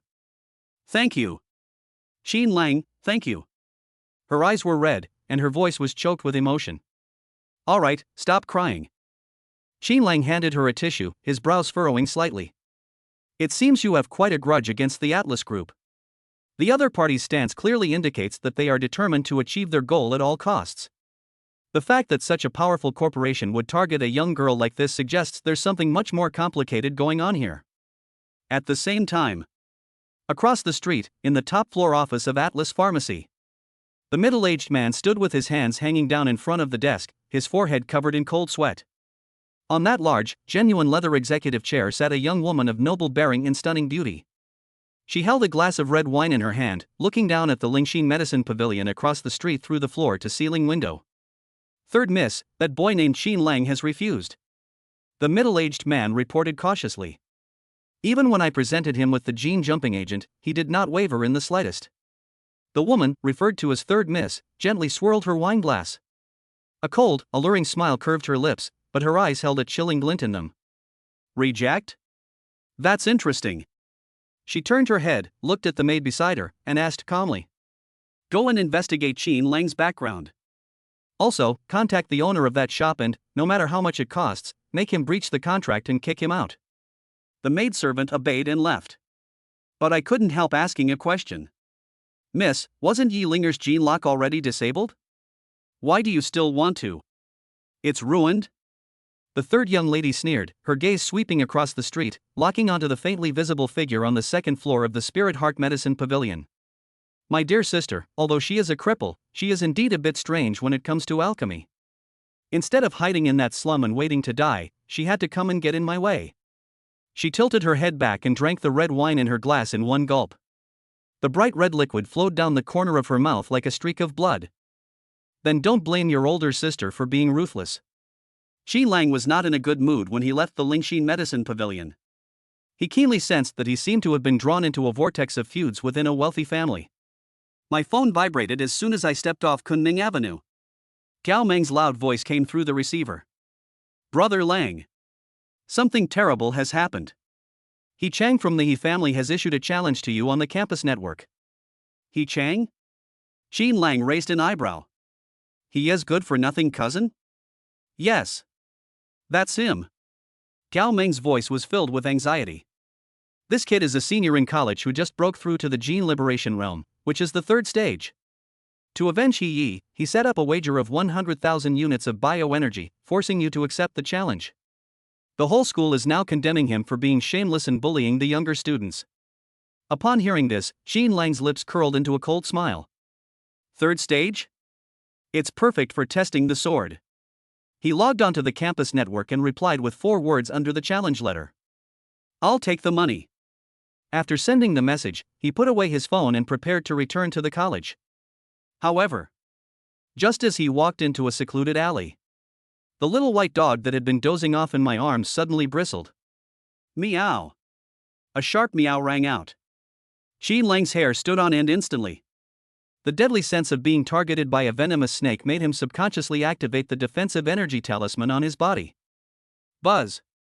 A golden light shield had just risen. The surrounding scenery suddenly changed. The once bustling streets have vanished, replaced by a gray, deathly silent space. It's like being isolated from the whole world. Space Sealing Talisman? Qin Lang's face darkened. This kind of high-end item is worth tens of millions per piece, and it's a one-time use item. The other party really went all out to deal with him. Slap! Slap! Slap! A crisp round of applause came from the depths of the gray fog. A man wearing a gray trench coat slowly walked out. He wore a mask with a strange smiling face painted on it and was toying with a black dagger in his hand. The response is good. The man's voice, processed by a voice changer, sounded particularly harsh. They can sense the killing intent the moment I make a move. It seems the information provided by the employer was incorrect. You're not a core formation level 6 expert at all. He stopped 10 meters away from Qin Lang, the dagger spinning rapidly between his fingertips. But it doesn't matter. We've entered the domain of this spatial sealing rune. Even a third-tier expert will become a sitting duck. Qin Lang, I'll take your life. Chapter 61 Instant kill of a third-tier character. Flying sword decapits. Dark web assassin? Qin Lang narrowed his eyes, looking at the man wearing a smiling mask, his tone surprisingly calm. The man in gray was stunned for a moment, clearly not expecting Qin Lang to remain so calm in such a desperate situation. You have some knowledge. Since you know who I am, then immediately stick your neck out and I'll give you a quick death. Before he could finish speaking, the man's figure suddenly vanished from the spot. Quick. Incredibly fast. This is a genuine third-tier powerhouse at the Gene Liberation realm. His genetic abilities are clearly related to speed.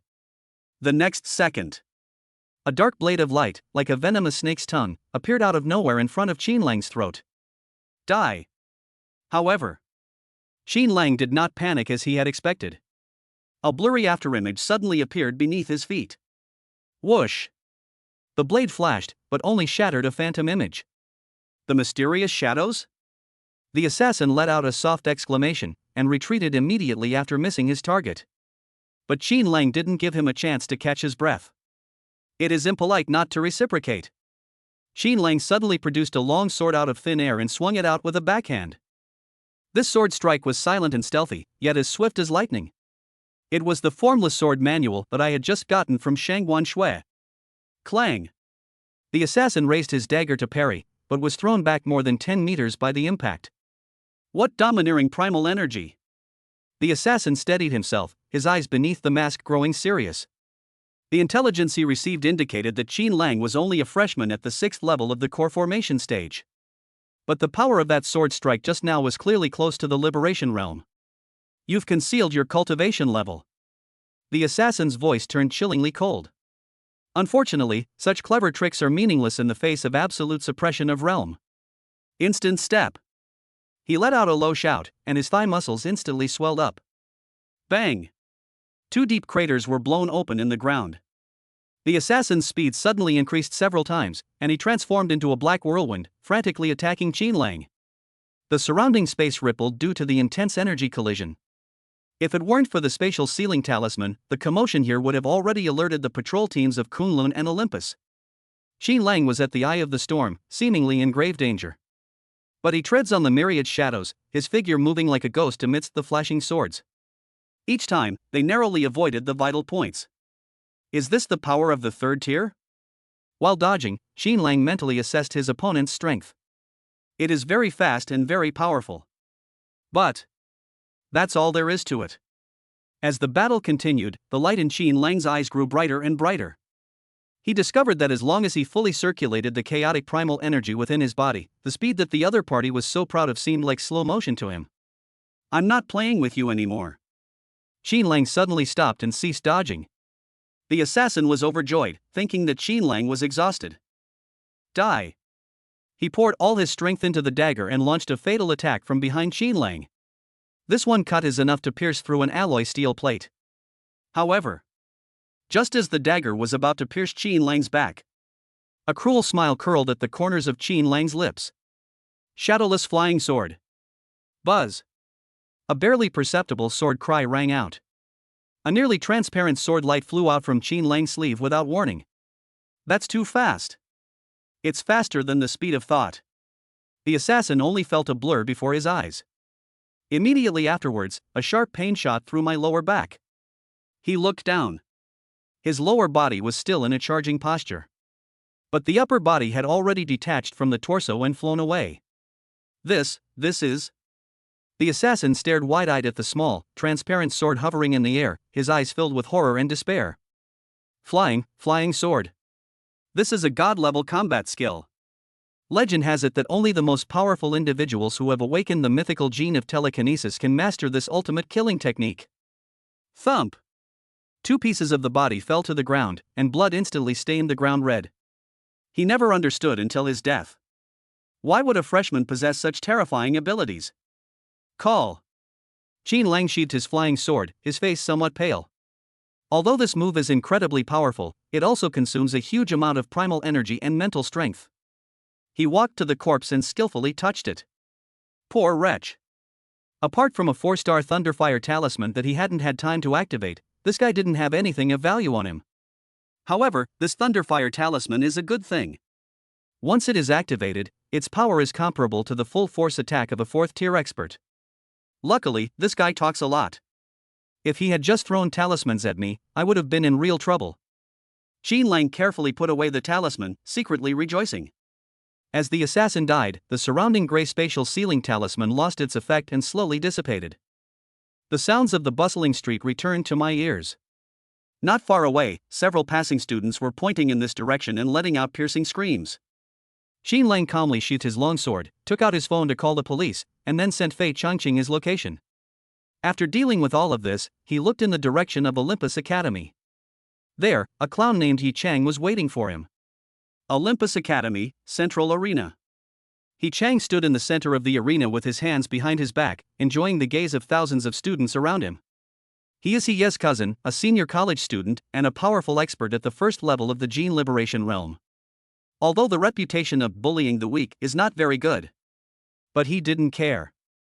As long as we can cripple Qin Lang, help the Yi family regain face, and win the 100,000 bioenergy, what does this little bit of infamy matter? Qin Lang definitely won't dare to come. Nonsense. Senior He Chang is at the Liberation Realm, while Qin Lang, no matter how talented, is just a freshman. They're a whole realm apart. Sigh, what a pity.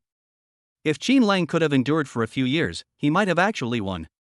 The discussion below the stage was overwhelmingly negative. No one was optimistic about Qin Lang. Just as He Chang was getting impatient and was about to say something sarcastic, a sudden commotion arose in the crowd. Quick, check the campus network. Qin Lang has replied. He Chang's heart skipped a beat, and he quickly took out his phone. Below the challenge letter, I found. The user with the ID Schrodinger's cat replied with extreme arrogance. If you want war, then let's fight. Just 6 simple words. But it was like a spark that instantly ignited the entire Olympus Academy. Holy crap! Lang is a real man. They dared to accept that? Wow, that's amazing. Putting everything else aside, just for that courage, I'm a fan. The students were thrilled. A challenge that transcends vast realms. This is extremely rare in the history of Olympia. He Chang looked at the reply, his face so dark it was almost dripping with gloom. He crushed the phone in his hand, his eyes filled with murderous intent. Good. Since you're courting death, then I'll grant your wish. Chapter 62 Terrifying. He was the one who killed the assassin? The members of the martial arts guild left quickly. After all, Qin Lang is now a registered genius and has just made a name for himself in front of the whole school. Nobody wants to offend a rising star at this critical juncture because of routine questioning. Moreover, the body found at the scene, cut in two, and the testimony of Luo Fei, the tainted witness, made the case crystal clear. These assassins are getting less and less competent. Qin Lang put away his phone and casually patted the little white dog in his arms. Bai Qianqian was so angry on the phone that he was yelling and screaming, and the noise could be heard even 2 meters away. The old man boasted that he would dig out all his treasured protective items and arm his precious apprentice to the teeth. Qin Lang hung up the phone and walked towards Olympus Academy. When the security guard at the school gate saw him, his eyes showed a hint of awe, and he straightened his back considerably. At this moment, the news of Qin Lang's counterattack against a third-tier expert outside the school has spread like wildfire throughout the campus. When the students passing by saw Qin Lang, they all stopped and pointed at him. Look! That's Qin Lang. I heard he was attacked outside and killed the third-tier assassin? Really? Killing someone across major cultivation levels? That's too fantastical. The murmurs were punctuated by gasps of disbelief. The third floor of the Atlas Pharmacy in the distance. A beautiful figure in a red dress stood in front of the floor-to-ceiling window, swirling a glass of red wine in her hand. Her gaze swept across the bustling street and landed on that tall, straight figure. That's interesting. Meanwhile, the central arena area of Olympus Academy was already packed with people.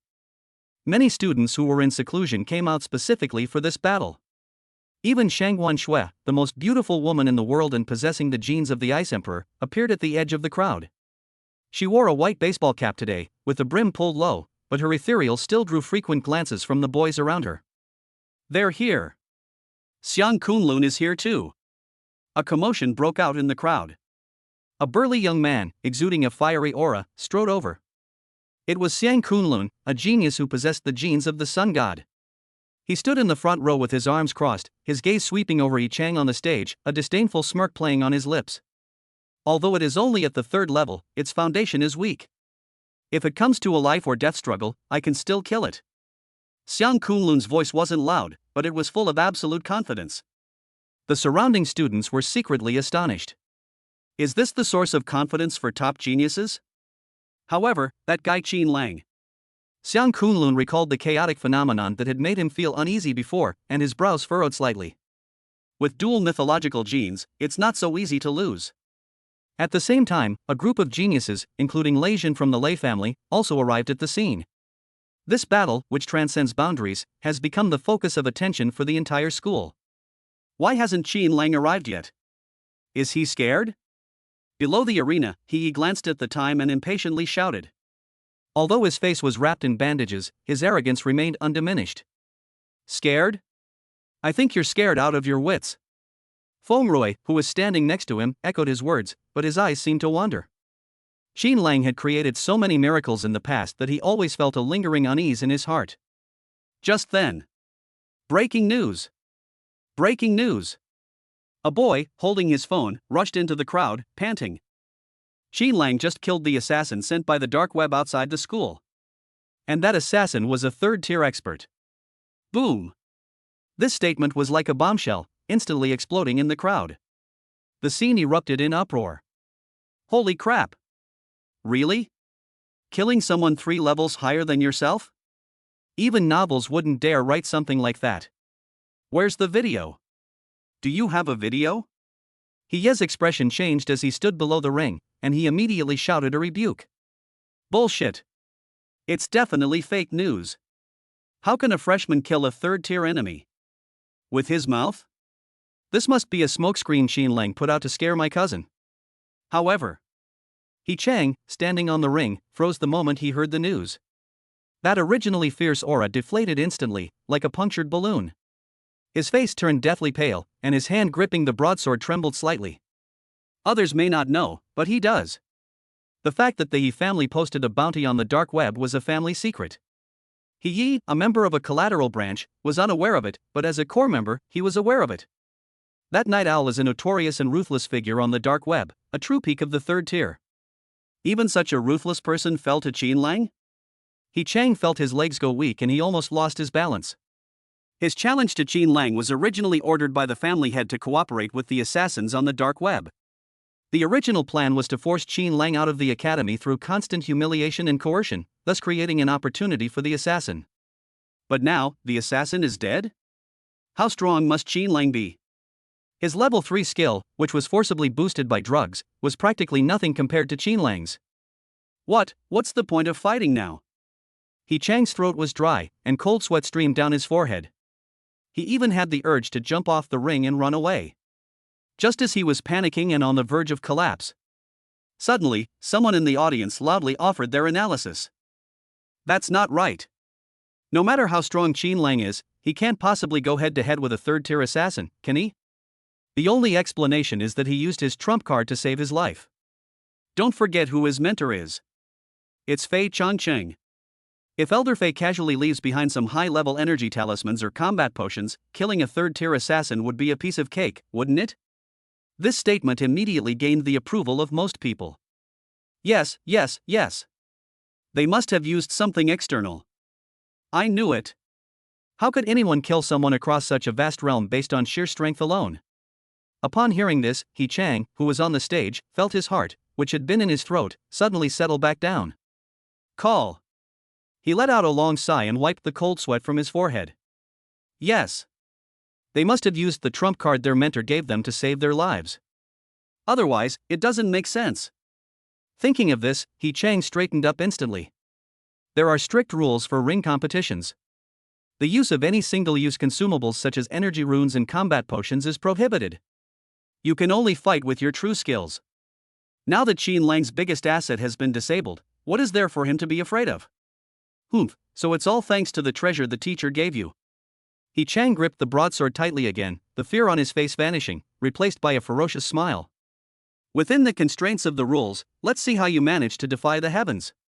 Today, with this 100,000 units of bioenergy, I'm going to win.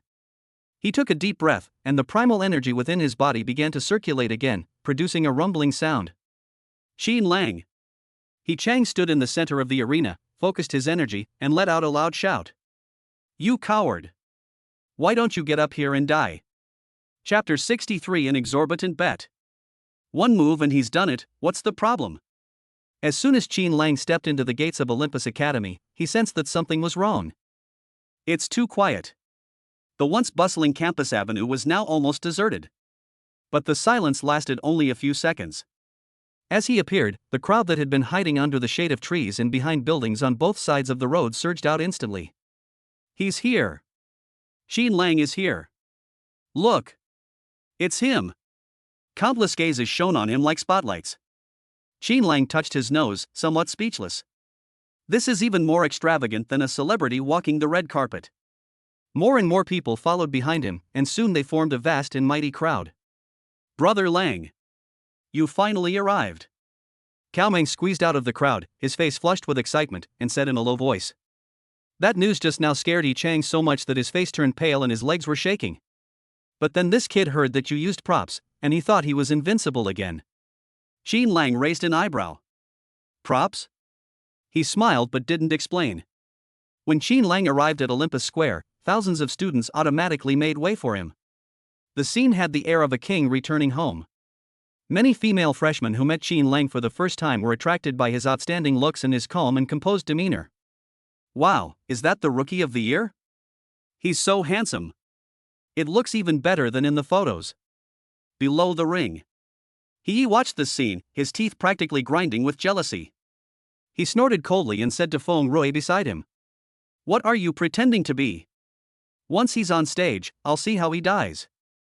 Feng Rui shrank back, quietly took 2 steps back, and hid behind Yi, not daring to look Qin Lang in the eye. He was truly terrified of being beaten. Qin Lang walked straight down to the bottom of the arena and looked up at the burly man with a broadsword in his hand and a fierce face. So you're the one who wants to challenge me? His voice wasn't loud, but it carried clearly throughout the entire venue. He Chang slammed his broadsword into the ground, making a muffled thud. That's right. What? You're too scared to come up? Qin Lang didn't rush to go on stage, but instead turned to look at He below the stage. Young Master He, why is it your cousin who's going up? Are you scared of being beaten, or is your face still swollen? This blunt truth struck a nerve with He. You. He was so angry that his face turned ashen, and his hand trembled as he pointed at Qin Lang. Qin Lang ignored him, turned his head, and shook his head at Yi Chang on the stage. 100,000 units of bioenergy is too little. If we're going to fight, let's go big. I want to raise the bet. Yi Chang was stunned for a moment. How much? 1 million. Qin Lang raised a finger and said calmly. Do you dare to accept? Hiss. The entire audience gasped. 1 million units of bioenergy. This is an astronomical figure that is unimaginable for any student. Yi Chang was also stunned by the number and subconsciously looked at He below the stage. Even though he's at the 3rd level, he still doesn't have that much money. Just as He was hesitating. Answer it. Why aren't you answering it? A bold voice came from mid-air. Bai Qianqian, carrying a gourd of wine, staggered down from the sky. He casually pulled out a card that gleamed with black light and slapped it against a pillar next to the arena. This is an Alliance Black Gold card. It contains 1 million. My apprentice lost, so this money is yours. If we win. Bai Qianqian let out a burp and glanced at the Yi brothers through his blurry, drunken eyes. If you're short a single penny, I'll tear your He family apart. With the endorsement of a 5-star gene expert, this bet instantly gained weight. Ye's eyes turned red as he looked at the black gold card. In his opinion, Qin Lang was practically giving away money. Without using props, how can Qin Lang win? This is like a windfall. Okay. I'll take it. Fearing that Qin Lang might change his mind, He immediately took out his phone and started calling his family to raise funds. A few minutes later. The bets have been confirmed. The astronomical sum of money wagered sent the students in the audience into a frenzy. This is no longer a simple competition, this is a high-stakes gamble. Qin Lang leaped into the air and landed lightly on the arena. The teacher in charge of the referee glanced at the two of them and said in a deep voice. You know the rules, right? The use of any talismans, potions, or other foreign objects is strictly prohibited. Stop when you've reached the point. Surrender is the end. Start. With the referee's whistle. He Chang did not rush to attack. He assumed a defensive stance, his broadsword held horizontally across his chest, his eyes wary. Kid, don't say I'm bullying you. I'll give you 3 moves. He wanted to strike later and probe Qin Lang's strength first. Qin Lang looked at him and a playful smile appeared on his lips. Let me? Then you'll regret it. Before he could finish speaking, Qin Lang's figure suddenly vanished into thin air. The shadow vanishes. He Chang felt a blur before his eyes, and a strong sense of crisis instantly enveloped his entire body. Hawkeye! He let out a low shout, and his eyes instantly turned golden, his pupils shrinking to needle size. This is his genetic ability to capture fast-moving objects. But to his horror, he discovered that even with eagle vision activated, he still couldn't keep up with Qin Lang's speed. That's too fast. So fast that only blurry afterimages remained. Not good. He Chang was horrified and, without thinking, immediately switched from offense to defense. The broadsword in his hand danced like a whirlwind, forming an impenetrable curtain of swords in front of him. Ding ding ding ding. A series of impacts suddenly rang out, like rain pattering on banana leaves. Qin Lang's attacks came like a storm, each strike powerful and heavy. Although He Chang managed to block it, the shock made his hands go numb, and he had to retreat repeatedly. Is that all you've got? Then you're destined to lose. He Chang felt a little more at ease and was preparing to fight back. Sudden. Qin Lang suddenly stopped. He stood 5 meters away from He Chang, holding a sword in one hand, a strange smile on his face. Warm-up complete. He Chang was taken aback. Before he could react. Whoosh. Whoosh. Whoosh. 3 ear-piercing whistles rang out from behind him without warning. What is that? He Chang felt a chill run down his spine and instinctively turned to turn around. But Qin Lang, who was facing the enemy, also made a move. Several sharp sword energies, as if they were tangible, slashed towards him. Sword energy from the front, and a sneak attack from behind. Is this what you call being distracted? Is this even human? In the rush, He Chang could only unleash his strongest defensive combat technique. Diamond Barrier. A golden light shield instantly rose up, protecting him within it. Boom! The sword energy slammed into the light barrier from the front, creating a ripple. It's blocked. He Chang just breathed a sigh of relief. Put. Put. 2 soft, muffled thuds sent a chill down his spine, making him feel as if he had fallen into an ice cave. The golden light shield was as thin as paper, instantly pierced by 2 transparent streams of light. A sharp pain struck. 2 invisible flying swords pierced through his shoulder and thigh respectively. Blood spurted out instantly. The 3rd flying sword hovered just in front of his throat, its tip gleaming coldly, less than a centimeter from his skin. Just a little bit more forward and I could have cut his throat. Ah! I surrender. I surrender. He Chang's broadsword clattered to the ground, and he clutched his thigh, letting out a mournful howl. The fear of death completely shattered his psychological defenses. Qin Lang snapped his fingers. The 3 flying swords vanished instantly, as if they had never existed. He sheathed his long sword, clapped his hands, looked at Yi Chang who was slumped on the ground, and uttered 4 words indifferently. Vulnerable. The entire room fell silent. Everyone stared wide-eyed, mouths agape. From start to finish, it takes less than 10 seconds. A powerful expert at the 3rd tier, just like that, was defeated? There wasn't even a decent counterattack? After a brief silence. Boom! The entire square erupted in chaos. Chapter 60 For the mentor's high expectations, go see the scenery for me. That's impossible. Below the arena, he let out a hysterical roar. His eyes were bloodshot as he stared intently at the fallen figure on the stage, his whole body trembling. We lost? Did they really lose? That's the 3rd level. And he was instantly killed. The intense sense of humiliation and disbelief made him feel like the sky was falling. The surrounding students were now in a frenzy. Holy crap! Was that a flying sword? A telekinetic master's flying sword? Isn't Qin Lang a martial artist? Are you blind? That's a god-level elemental combat technique. The shadowless flying sword. That's so cool. Releasing sword energy while controlling the flying sword at the same time, that's incredible skill.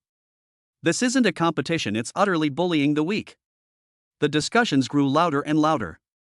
Xiang Kunlun stood in the crowd, his face more solemn than ever before. It can even penetrate a diamond barrier. He muttered to himself under his breath, his eyes filled with apprehension.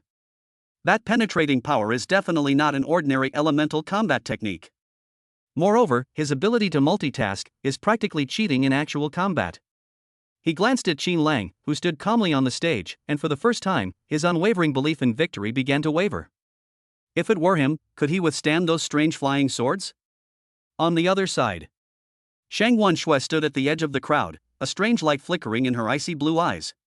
She looked at the spirited young man on the stage, a slight smile playing on her lips. As expected, you always manage to surprise people.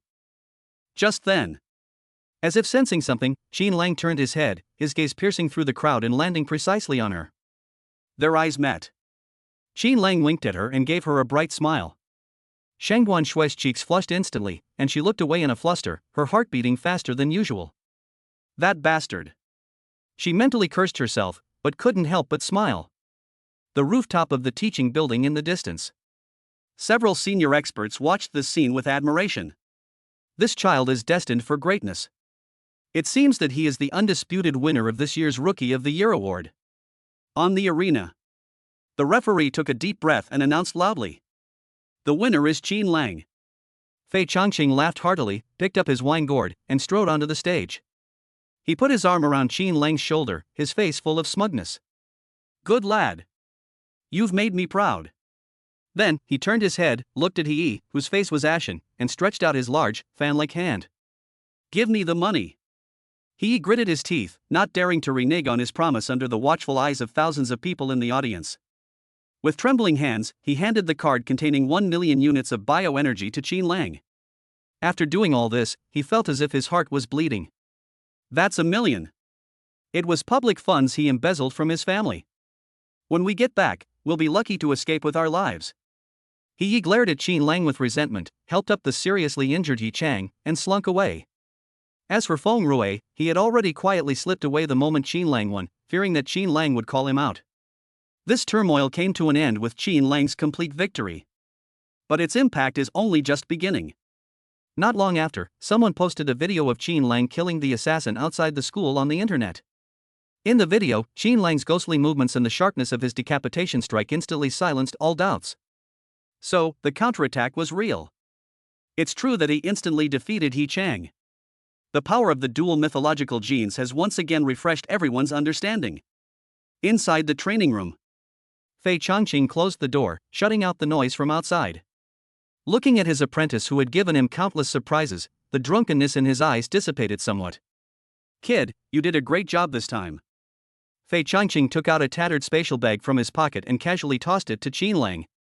"This was originally intended to save your life, but I didn't expect you to be so capable. But now that it's been taken out, there's no reason to take it back." Qin Lang took the bag, opened it, and immediately gasped in shock. 4-star Golden Bell Talisman. 4-star Divine Speed Talisman. 4-star Thunderstorm Potion. There's also a mithril inner armor that gleams with a silvery sheen. Each of these items is priceless, enough to make even a 4th-tier powerhouse envious. Master, this is far too precious. Xin Lang hesitated. Take it if I give it to you. Bai Qianqian waved his hand, interrupting him.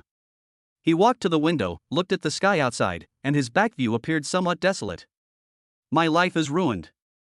With the gene chain damaged, there is no possibility of further progress. His voice carried an undeniable sense of loneliness and vicissitude. I had originally planned to just live a life of leisure and wait to die, and spend the rest of my days in this way. But God sent you to me. Bai Qianqian turned around, and a startling light suddenly shone in his cloudy eyes. He stepped forward and placed his hands heavily on Xin Lang's shoulders. Xin Lang, your path is wider and farther than mine. Dual mythological genes, that's a qualification only found in legends. I hope you can carry my regret with you as you continue on your journey. His gaze was intense, as if he wanted to pour all his hopes into this disciple. Let's go see the scenery above the 10th step. Let's go and see what secrets are hidden in the deepest part of that deep space ruin. Looking at the old man in front of him, who was usually drunk but was now incredibly serious, Xin Lang felt a warm current well up in his heart. He nodded emphatically. Don't worry, master, I will. Bai Qianqian smiled with satisfaction. He patted Xin Lang on the shoulder, his voice lowering. There's one more thing. More important than becoming stronger. Xin Lang was taken aback. What's up? Bai Qianqian looked at him, his gaze becoming deep and distant. For my freedom. Xin Lang was somewhat puzzled. Free? Bai Qianqian chuckled self-deprecatingly and pointed to his heart. How can one speak of freedom when the mind is imprisoned? I've been trapped by my obsession with the past my whole life, and I can't get out of it. But you are different. You are still young, your heart is free. Don't let anyone or anything bind your heart. After saying this, Bai Qianqian didn't say anything more. He picked up the gourd, tilted his head back and took a big gulp, then laughed loudly and pushed open the door to leave. Let's go. Drink today, for tomorrow we may die. Xin Lang stood there, watching his swaying yet somewhat carefree back, without moving for a long time. To set me free. He murmured to himself, gripping the spatial pouch in his hand tightly. This is a world full of shackles and rules. I want true freedom. Only, the strongest. Chapter 65, Bounty Doubled? The hidden treasure girl is truly powerful. Back in his single room, Xin Lang tossed his slightly hot phone onto the bed. Little Whitey meowed once, brushed his hand with its tail in a very perfunctory manner, then turned over and continued to snore. Xin Lang ignored the lazy cat and glanced at the dark web interface. That glaring red bounty poster is still displayed in the most prominent position on the homepage. However, the numbers after that have changed. 4 million units of bioenergy. Ha, is the He family losing their way in life? Xin Lang took a can of chilled soda from the refrigerator and tore it open with a rip. That's quite a large-scale undertaking. 4 million is enough to tempt some desperate 4th-tier gene warriors to take the risk. It seems that the beating last time was too lenient. Xin Lang took a swig of soda, the cool liquid sliding down his throat and suppressing the slight restlessness in his heart. My phone vibrated. The words fiancée were displayed on the screen. As soon as the call connected, Muyue's soft, slightly anxious voice came through. Xin Lang. Are you all right? I saw the video on the campus network. That killer. Fine. Xin Lang shifted to a more comfortable position on the sofa, his tone relaxed. My mentor gave me a few trump cards, which came in handy. That's good, that's good. Muyue visibly breathed a sigh of relief, and then her tone became somewhat admiring. But you're amazing. That last sword strike in the video was absolutely stunning. I don't care, I want to learn it next time too. Okay, I'll teach you everything. Xin Lang smiled and made a few perfunctory remarks. After hanging up the phone, he browsed the campus network again. Discussions about his counterattack against the 3rd-tier assassin remain heated, but the general consensus is quite unified. Everyone felt that Bai Qianqian's life-saving trump card had made a great contribution. After all, for a freshman to instantly kill a 3rd-tier expert with sheer strength sounds like a fantasy. This was exactly what Xin Lang wanted to do. With the concealment of his primordial ancestral genes, as long as he doesn't want to reveal himself, no one can see that he is now a monster at the 11th level of core condensation. The next morning, Xin Lang specially changed into a striking white tracksuit. He stuffed Xiao Bai into his backpack, leaving only its fluffy head sticking out, and then swaggered out of the school gate. Destination, Koaneo Avenue. Since the He family wants to play, then let's play along. He knew that Bai Qianqian, that old drunkard, was definitely watching him from the shadows. This is a good opportunity to see if we can catch another big fish. Ideally, it should be a level 4-1, to make an example of it and prevent future troubles. Pity. The journey was peaceful and uneventful, not a single ghost was seen. Looks like they're scared of being killed? Xin Lang pursed his lips and walked into the Moon Goddess Pavilion with some disappointment. Xin Lang. Yi Linger, who was doing the accounting behind the counter, lit up instantly when she saw him. She came running over like a cheerful little sparrow and circled around Xin Lang several times. I'm so glad you're alright. I was terrified when I heard you were attacked yesterday. As she spoke, she pulled a delicate crystal bottle from her bosom and shoved it into Xin Lang's hand without a word. Take it. This is? Xin Lang stared blankly at the bottle of potion in his hand, which was glowing with a purplish gold aura. A top-grade life-saving potion. Yi Linger proudly raised her chin, her big eyes filled with a desire for praise. As long as there's still a breath left, drinking this will keep you alive. This is something I prepared overnight. Consider it a thank you gift for rejecting the Atlas Group's acquisition offer. This is really good stuff. In a critical moment, it can be an extra life. Thanks. Xin Lang didn't stand on ceremony and simply put it away. When Yi Linger saw that he accepted it, her smile became even brighter. She then mysteriously led Xin Lang to the back room and took out several faintly glowing talismans from a safe. And this too. It's for you too. Xin Lang took it and glanced at it, raising an eyebrow slightly. 2-star energy symbol? Although the star rating isn't very high, the patterns on this talisman are extremely complex, and the fluctuations in spiritual energy are frighteningly stable. It's far superior to the mass-produced goods on the market. You drew this? Xin Lang looked at the little girl in front of him with some surprise. She was only up to his chest. Yi Linger scratched her head sheepishly. Yes. Because my genetic lock is broken, I can't evolve like you guys. So when I have nothing to do, I just tinker with these unorthodox methods. Besides potions and talismans, I also have a little bit of knowledge about formations. As she spoke, she ran to the shop entrance and pressed a button in a secluded corner. Buzz. A faint, transparent light shield instantly rose up, enveloping the entire Moon Goddess Pavilion. Xin Lang keenly sensed that the strength of this light shield was actually enough to withstand a full-force attack from a third-tier evolved being. This is a defensive formation? Xin Lang reached out and touched the light shield, feeling the energy flowing on it, and his heart was stirred. Medicines, talismans, and formations. Mastering any one of these 3 things is enough to make a name for yourself in this world. And this seemingly harmless little girl in front of me actually knows it all. Moreover, their skill level is quite high. How about that? Pretty impressive, right? Yi Linger stood with her hands behind her back, tilting her head to look at him, her emerald green eyes gleaming with a cunning light. As long as you're in the shop, even if that assassin comes, he won't be able to harm a single hair on your head. Looking at her smug little face, Xin Lang couldn't help but reach out and rub her head. How could this be a fallen heiress? She's clearly a real gem. A huge potential stock that has yet to be fully discovered.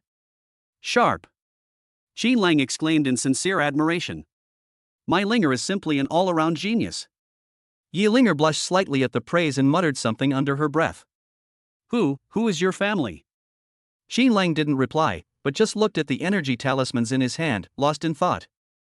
Although he is currently very strong, he is indeed weak in these auxiliary methods. If we could master all these methods, wouldn't that make things much more convenient, whether it's murder and robbery, or just staying at home or traveling? It seems. Xin Lang looked at Yi Linger, who was closing the formation, and a meaningful smile appeared on his lips. I should come here more often in the future. If a powerful figure comes knocking on your door, you might as well take advantage of it. By the way, Xin Lang. Yi Linger closed the formation, turned around, and looked at him with some anticipation. I'm currently researching a new type of spirit gathering array to see if it can improve the success rate of pill formation. If you have time, could you help me test it? No problem. Qin Lang agreed with unusual ease. I was just looking for a reason to stay a little longer. I'm available anytime you need me. Upon hearing this, Yi Linger smiled so much that her eyes curved into crescent moons. Then it's settled. Don't go home tonight, let's stay up all night. No, I mean, work overtime on the tests. Seeing her excited expression, Qin Lang silently gave Bai Qianqian a thumbs up in his heart. If it weren't for that old drunkard keeping me in check, I wouldn't be living such a carefree life. That night, the lights in the Moon Goddess Pavilion remained on all night. Qin Lang was like a sponge, greedily absorbing knowledge about formations and talismans. Yi Linger seemed to have found a kindred spirit and shared her knowledge without reservation. Until the sky began to lighten with the first hint of dawn. Qin Lang looked at Yi Linger, who was sleeping soundly on the table, and gently draped a coat over her shoulders. What a treasure girl! He murmured to himself, a glint of shrewdness flashing in his eyes. He's determined to use this cheat. Chapter 66 Affection Level Guide, Atlas's Declaration of War. When I returned to the college, it was already noon the next day. Qin Lang didn't rush to catch up on sleep. Instead, he sat on the sofa in his dormitory and opened the system interface. After a long talk last night, he gained a deeper understanding of the value of Yi Linger, this treasure girl. Pharmacist, rune master, array master. Any one of these three professions would be highly sought after and coveted. Yi Linger actually embodies all three qualities. System. Qin Lang called out in his mind. What conditions are required for me to bind Yi Linger as my third partner? If we could bind with Yi Linger, even if it was just to receive 1/10 of her talent as a return. From now on, the evolution resource problem for both Shangguan Shui and Su Muyue will be easily solved. I can be more confident in being a gold digger. Bite. The cold, mechanical female voice rang out instantly. Answer to host. Binding to a third entity requires the host's own cultivation to reach the third stage gene liberation realm elemental control realm. Binding method, engage in deep genetic communication with the target, or kiss after reaching 100% affinity. Note, the bound object must be the first time. Third stage? Qin Lang frowned. Although he is now at the peak of the 11th level of core condensation, he is still some distance away from the third level. The main problem is those damn 108 gene nodes. It will take time to unlock them one by one. However, it's worthwhile to raise the favorability rating beforehand. Check Yi Linger's current favorability rating. Searching. Target, Yi Linger. Current favorability rating, 16%. Evaluation, slightly favorable impression. Mainly due to the host's rejection of the Atlas Group's acquisition offer and the companionship last night. Only 16%? Qin Lang stroked his chin. This little girl seems quite enthusiastic towards me, but I didn't expect her to have such a high level of defensiveness. It seems that because he experienced betrayal at a young age, he is quite wary of people. No rush, take your time. A confident smile appeared on Qin Lang's lips. Anyway, it will take some time before I break through to the third stage, so I'll use this time to win over this proud little lowly. In the following days, Qin Lang became a regular visitor to the Moon Goddess Pavilion. He not only volunteered to stay at the shop to help with odd jobs, but also took the opportunity to ask Yi Linger for advice on medicine preparation. Look, the juice of this stargrass must be stirred clockwise to maximize its medicinal properties. Yi Linger stood in front of the experimental table, teaching Qin Lang step by step. The two were very close, and the faint herbal scent emanating from the girl drifted into Qin Lang's nose. I see. Qin Lang feigned sudden realization and readily offered his praise. Teacher Linger is really amazing. These kinds of details aren't written in the book. When called teacher, Yi Linger's face flushed slightly, but she couldn't help but smile. Of course. I'm a genius. Under Qin Lang's offensive of humbly seeking advice and flattery. After 3 days, the system indicated that the favorability rating had successfully exceeded 20%. During their casual conversation, Qin Lang finally figured out the reason why Yi Linger's genetic lock was damaged. It turns out she wasn't born a loser, but possessed an extremely rare life gene. But 2 years ago, this gene suddenly shut down, causing the entire energy circuit to become blocked and even begin to backfire on itself. I did a lot of research. Yi Linger said in a low voice while fiddling with the test tubes. The only way is to find the legendary life source fluid and reopen the locked genes. But this thing is so rare that it can only appear in S-class deep space ruins. As she said this, her eyes dimmed. Qin Lang silently made a mental note of this. Life source liquid? If the binding is successful, given the system's track record, this item might be included in the newbie gift pack. Just when things were peaceful and their relationship was blossoming, a storm targeting Lingxin Medicine Pavilion is quietly brewing. The top floor office of Atlas Pharmacy.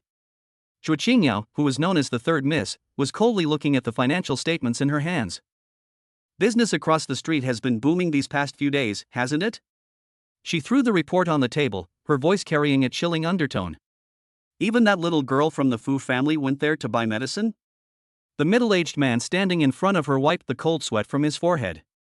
It's because the top-grade potion concocted by Yilinger is indeed more effective than ours.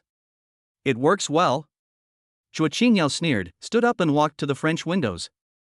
In business, having a good product alone is not enough. Since that Qin Lang doesn't know what's good for him, and that bastard is incorrigible, then don't blame me for being impolite. She turned around, a ruthless glint in her eyes. Pass down the order.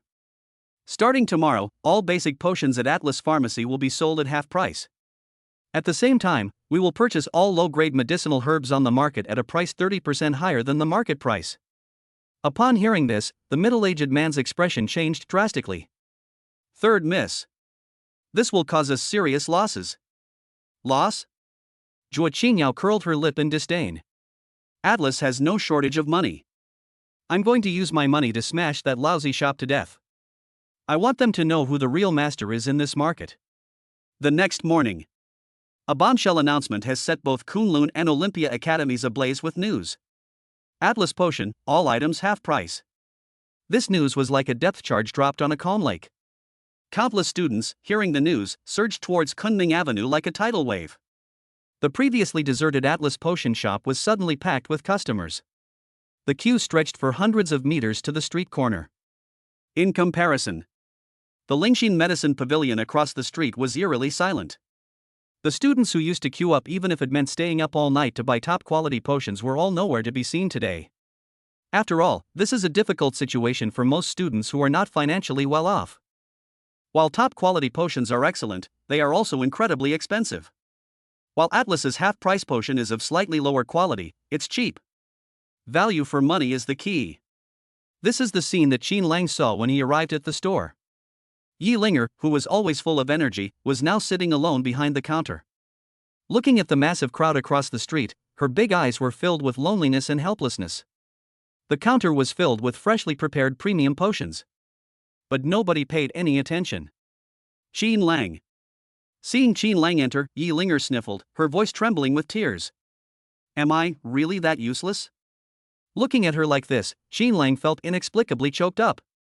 He walked to the counter and reached out to rub the drooping head. He turned to look at the magnificent, golden behemoth across the street, a cold glint flashing in his eyes. Is this the power of capital? Simple, blunt, yet effective. But a playful smile curved Qin Lang's lips. Trying to bury me in money? Then you may have really contacted the wrong person. Who said you're useless? He picked up a bottle of medicine and tossed it in his hand. The real show is just beginning. Chapter 67: A $1 Million Gamble.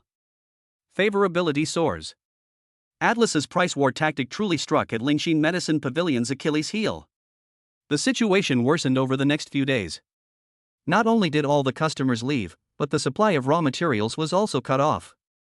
Those medicinal herb merchants who had originally cooperated well broke their contracts one after another under the lure of Atlas's high prices, and sold all their medicinal herbs to the other side.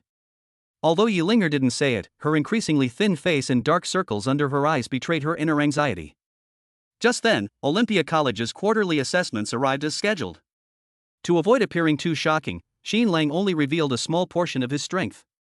He raised the level of his elemental cultivation, which he displayed to the outside world, from the 3rd level of energy shaping to the 5th level of energy shaping. Even so, this terrifying rate of progress still left the entire school's teachers and students speechless. Dual cultivation can be this fast? Did Qin Lang grow up on hormones? An uproar erupted at the assessment site. But Qin Lang's mind was not on the assessment at all. As soon as it ended, Gao Mang ran over excitedly. Brother Lang. Big news. Atlas is still having a half-price sale. I heard a lot of guys rushed over after their exams.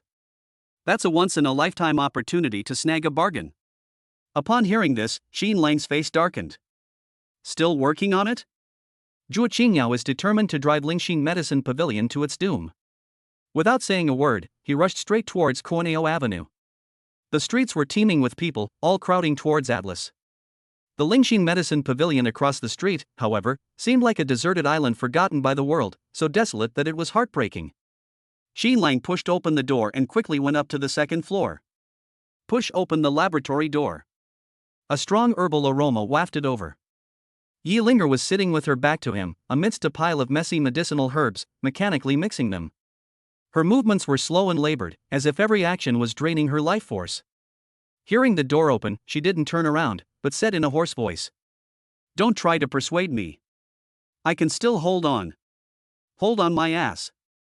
Xin Lang strode over, snatched the test tube from her hand, and slammed it heavily on the table. "Yi Linger. Have you gone mad? Can't you see they're targeting you? What's the point of you stubbornly sticking your neck out like this? Meaningful." Yi Linger turned around abruptly, her once bright eyes now filled with bloodshot veins. She stared intently at Xin Lang, tears welling up in her eyes, but stubbornly refusing to let them fall. "You don't understand. If I don't prepare the drug, my genetic lock will completely shut down. That she the woman who kicked me out of my house, she is right there across the street watching me. She's waiting to see me go back to her begging like a dog. I will never admit defeat." She screamed hysterically, her voice filled with despair and resentment. But I have no money left. Raw material prices have tripled, and the medicine isn't selling. I really can't hold on much longer." Finally, she broke down, squatted on the ground, and cried her heart out. That kind of helplessness is like a drowning person watching the last straw break. Xin Lang looked at the girl crying like a child in front of him and his heart clenched. "I see." She persisted not only in her business, but also in her sliver of dignity and hope for survival. Xin Lang took a deep breath. He crouched down and gently patted Yi Linger's trembling shoulder. "Don't cry. Who said you're broke?" Yi Linger raised her head, looking at him with teary eyes. "I've already calculated it, the accounts are all ready." "That was before." Xin Lang interrupted her, his tone becoming more serious than ever before. "Starting today, I will not take a single penny of the profits from this store. I'll leave everything to you for your own use." Yi Linger was stunned, and even forgot to cry. "But that's your money. It's not over yet." Xin Lang stood up and took out a card with a black sheen from his pocket. That was the 1 million bioenergy he won against Yi in the arena, plus the pocket money Bai Qianqian gave him, and what he had saved up over the past few days. A full 1.5 million. He stuffed the card into Yi Linger's hand, his action as domineering as a generous benefactor. "There are 1.5 million here. I bought it." Yi Linger was dumbfounded, staring at the card in her hand, feeling like she was dreaming. Buy what?" "I'll buy all the unsold potions you have here." Xin Lang pointed to the boxes of unsold inventory around him, a confident smile playing on his lips. "From now on, you can just focus on preparing the medicine.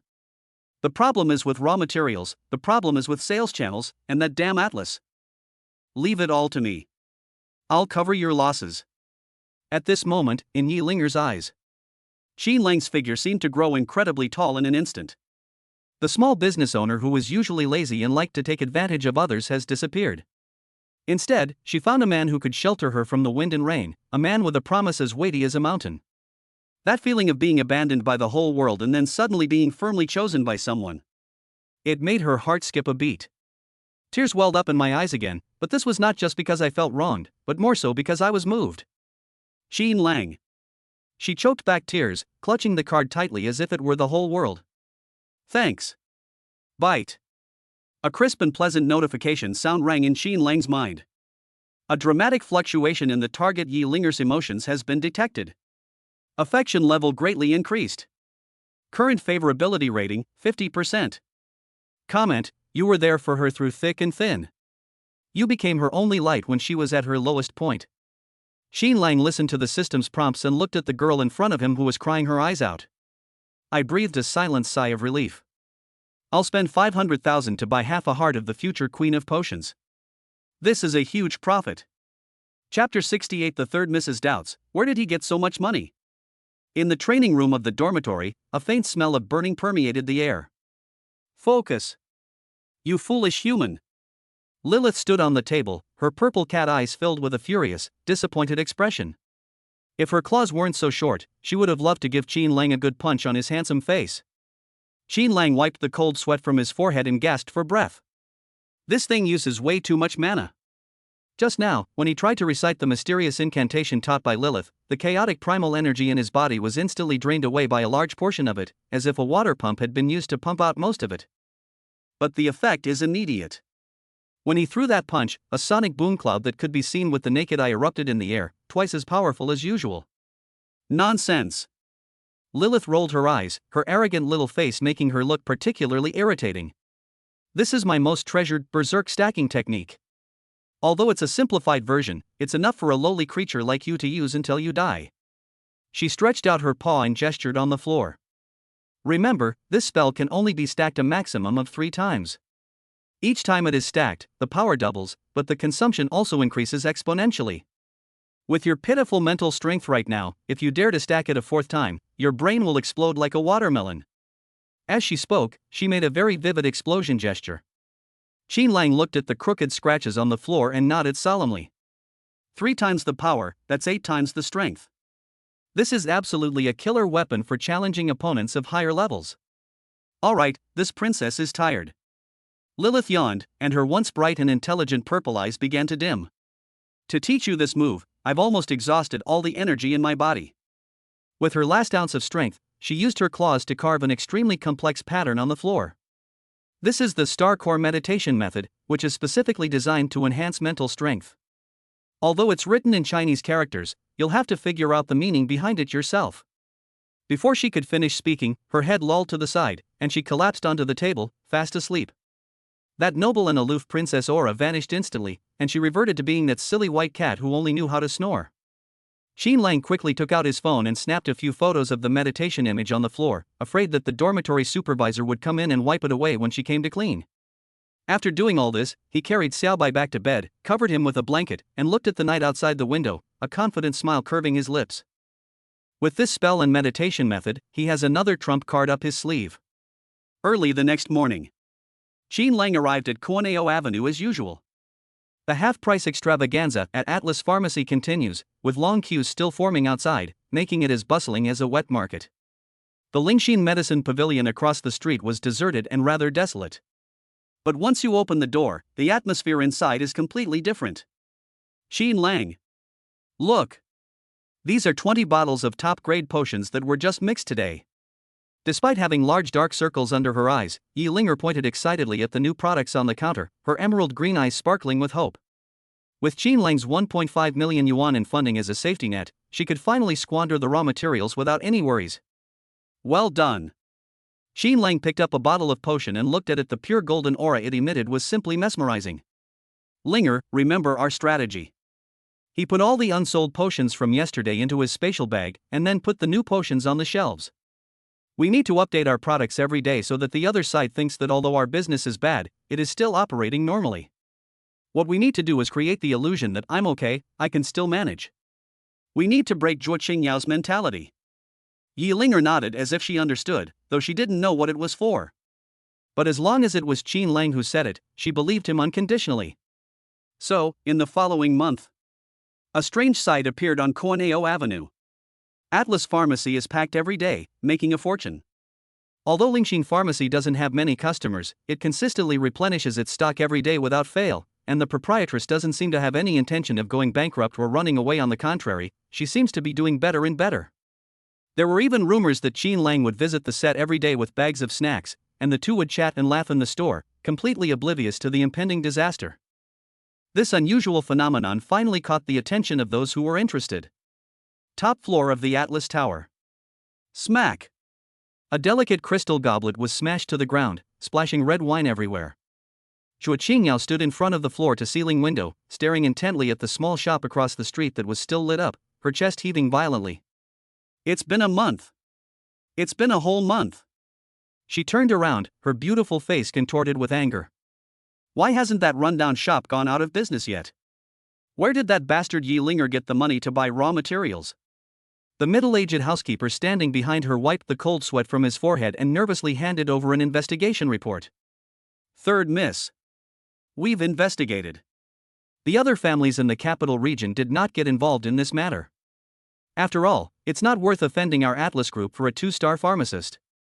The only variable is Qin Lang. Zhuo Qingyao snatched the report and quickly flipped through it. Her pupils contracted sharply when her gaze fell on the line that read, Qin Lang kills the assassin outside of school and wins $1 million bet from the He family in the arena.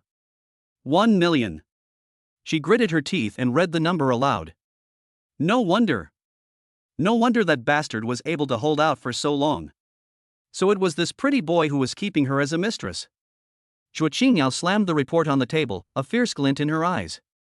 She originally thought that Qin Lang was just a student with some talent, and even if he had some money, he definitely couldn't afford this level of commercial expenditure. But she never expected that this seemingly ordinary student was actually a hidden tycoon in sheep's clothing. 1 million units of bioenergy. Even for her, the third young lady of the Zhuo family, this was no small sum. Good. Very good. Zhuo Qingyao laughed in anger, walked back to the window, looked at the small shop across the street with eyes that looked like she wanted to devour someone. Qin Lang, right? Since you're so rich and enjoy being a knight in shining armor. Then I'll show you that some flowers have thorns. She picked up her phone and dialed a number. Prepare the car. I want to go and meet this newcomer king in person. I want to see if his bones are as hard as his money bag. At the same time, inside the Lingxin Medicine Pavilion. Achoo! Qin Lang, who was helping Yi Linger organize the medicinal herbs, suddenly sneezed. What's wrong? Did you catch a cold? Yi Linger immediately put down what she was doing and nervously moved closer, even wanting to reach out and touch his forehead. It's nothing, I guess someone is talking badly about me behind my back. Qin Lang rubbed his nose, looking at the little girl in front of him whose eyes were full of love for him, and felt a warmth in his heart. Despite the dismal business, Yi Linger's dependence on him increased dramatically during the month they spent together.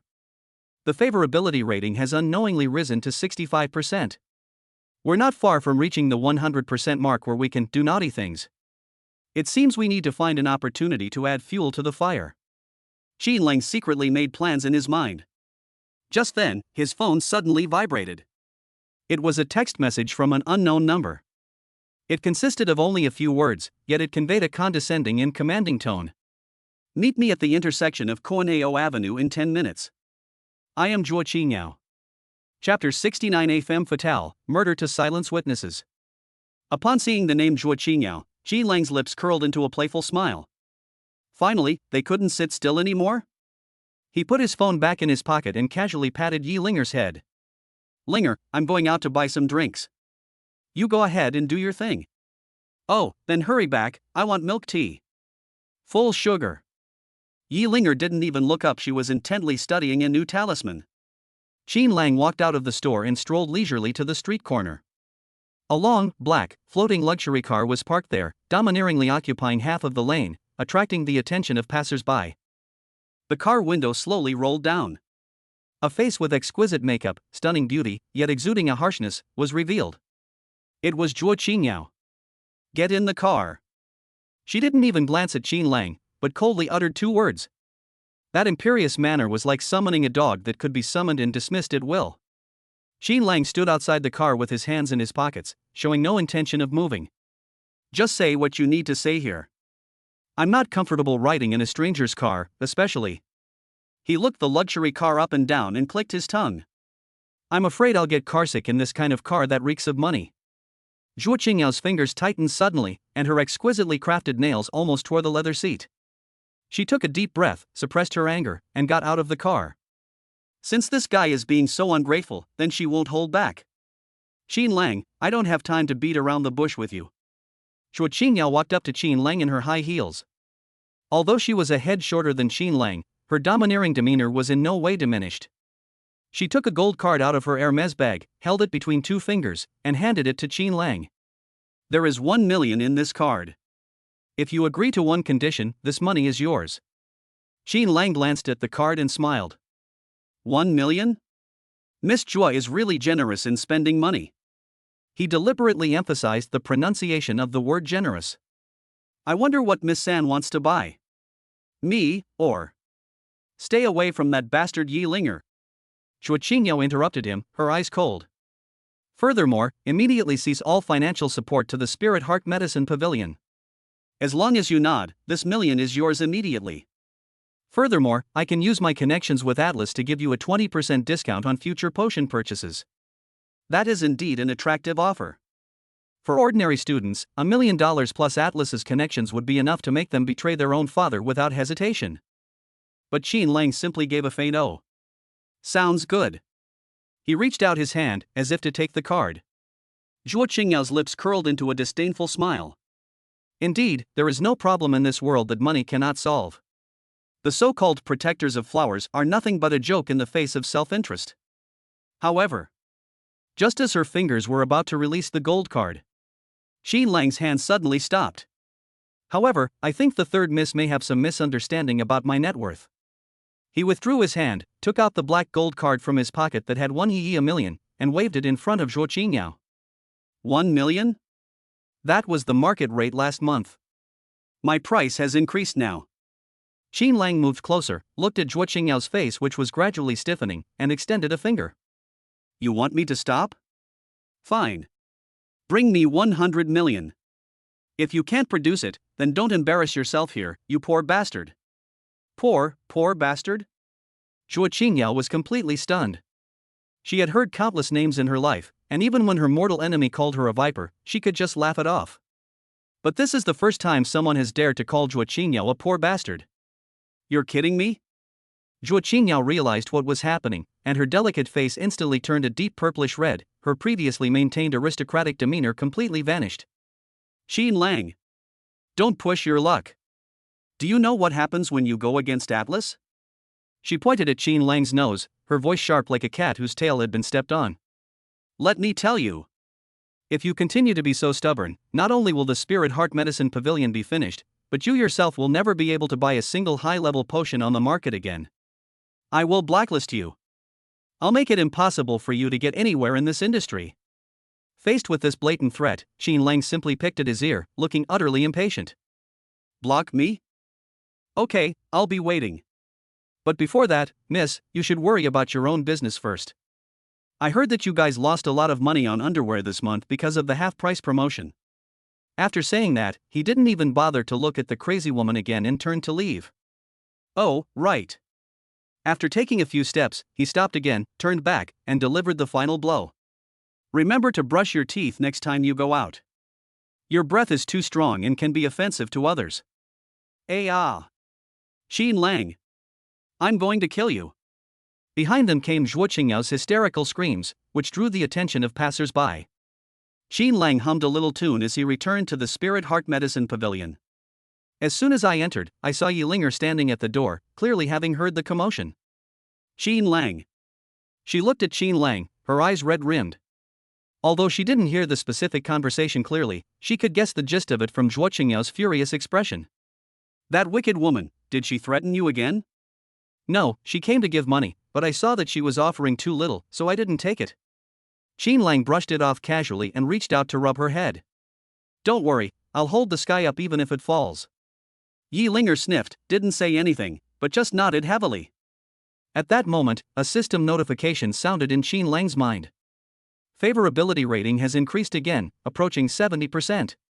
I thought that was the end of it. But the next morning, a phone call shattered the peace. It was Luo Fei calling. Young Master Qin, something has happened. Luo Fei's voice was low and carried a hint of murderous intent. A new bounty has just appeared on the dark web. Target, Yilinger. Bounty, 100,000 bioenergy. Requirement, cause an accidental death and leave no trace. Qin Lang tightened his grip on the phone, a cold glint flashing in his eyes. 100,000? Although it wasn't as high as the previous bounty, it was practically a kill order for an ordinary person with no fighting ability. This woman, Zhuo Qingyao, when bribery failed, actually decided to kill him. Is this some kind of physical destruction strategy? Who took the order? No one has taken the job yet, but for such low difficulty jobs, desperados will soon be taking action. Okay, I understand. Qin Lang hung up the phone and looked at Yilinger, who was busy behind the counter, and a nameless anger welled up in his heart. Since you, Zhuo Qingyao, don't be so unruly, then don't blame me for flipping the table. He walked quickly to Yilinger. Linger, take this. He took out the 4-star Thunderfire talisman he had taken from the 3rd-tier assassin, as well as the 4-star Golden Bell talisman that Bai Qianqian had given him. He stuffed it all into Yi Linger's hands. This is? Yi Linger was startled when she saw the 2 talismans in her hand that were radiating terrifying spiritual pressure. A 4-star energy talisman? That's too valuable. I can't accept it. Take it. Xin Lang's voice became sterner, leaving no room for argument. From today onwards, you must carry these 2 talismans with you at all times, and you cannot take them off even while sleeping. If you encounter danger, no matter who you see, if you sense something is wrong, just throw the Thunderfire talisman at them. Don't worry about the consequences. If anyone gets blown up, I'll take responsibility. Seeing Xin Lang's unprecedentedly serious expression, Yi Linger seemed to realize something. She didn't refuse again, clutching the talisman tightly in her hand as if she were holding Xin Lang's heart in her grasp. Okay. I'll do as you say. She looked up, her large eyes filled with tears, brimming with emotion and dependence. Bite. Detection indicates that target Yi Linger is experiencing a strong emotional shock. Affection level surpassed 80%. Comment, a bond forged in life and death. In her eyes, you are not only her lover, but also her guardian angel. Xin Lang breathed a sigh of relief. With these 2 trump cards that are enough to instantly kill a 4th-tier expert, unless that crazy woman Zhuo Qingyao personally takes up her sword and goes into battle, anyone who comes will die. Chapter 70, A Chaotic Dinner Party. The fiancé is jealous. The weekend sun always shines brightly, but Xin Lang felt a little uneasy. Today, his fiancée, Miss Su Muyue, suddenly decided to invite him to go shopping. Going shopping is fine, after all, it's my duty to accompany my wife. The problem is, this girl said mysteriously on the phone that she had also made an appointment to have dinner with an important person. Xin Lang's intuition told him that this meal was probably not going to be good. At the school gate. Today, Su Muyue wore a light yellow floral dress and had her hair tied in a high ponytail. She looked as youthful and radiant as a ripe lemon. Xin Lang. Over here. As soon as she saw Xin Lang, she happily rushed over and took his arm. Their affectionate manner drew envious glances from the single people passing by.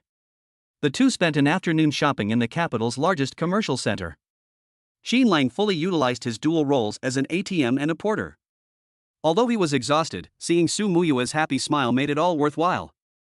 It was evening. They arrived at a high-end restaurant called Elf Garden.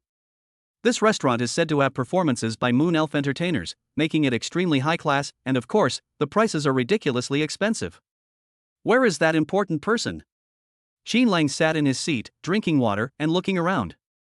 We'll be there soon. Su Muyue smiled mysteriously and waved towards the door. Cousin. Over here. Puff. Xin Lang almost spat out the mouthful of water he had just taken a sip of. Cousin? Shangguan Shui? He turned his head stiffly. A tall, beautiful woman in a white trench coat walked in through the door. Her long silver hair shimmered under the lights, and her aloof demeanor stood out starkly from the bustling surroundings. It was Shangguan Shui. Shangguan Shui clearly didn't expect Xin Lang to be there. The moment she saw Xin Lang, she paused noticeably, and a hint of panic flashed in her icy blue eyes. Cousin, come and sit down.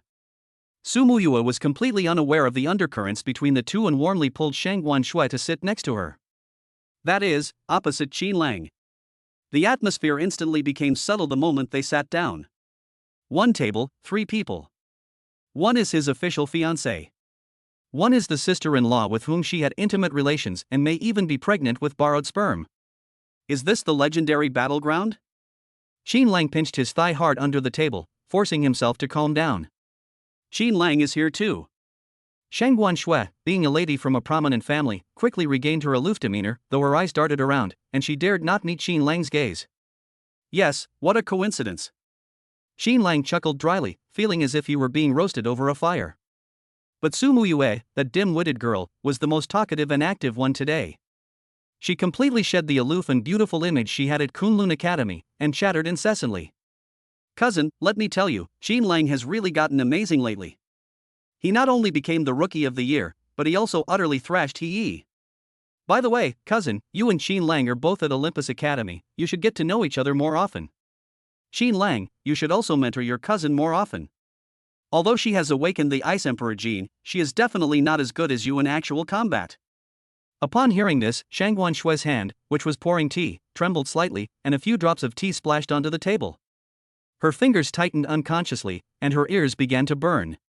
Communicate? Should I take her with me? If it was that kind of in-depth exchange, it seems they've already done that. Xin Lang was also at his wits' end. Is this girl genuinely stupid or just pretending?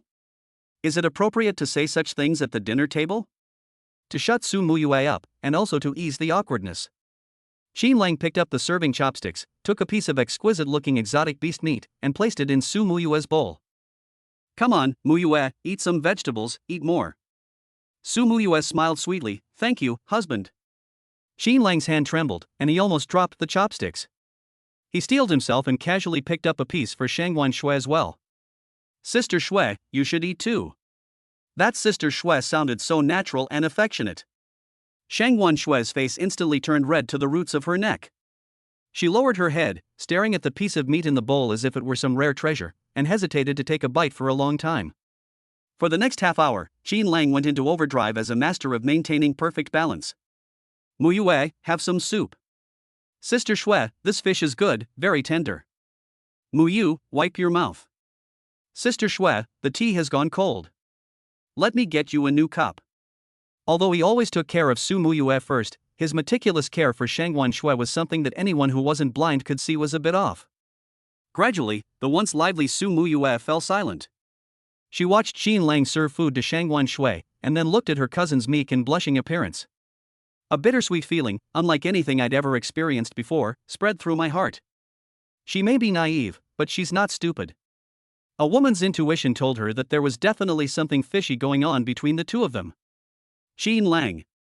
Su Muyue poked at the rice in her bowl, her voice muffled.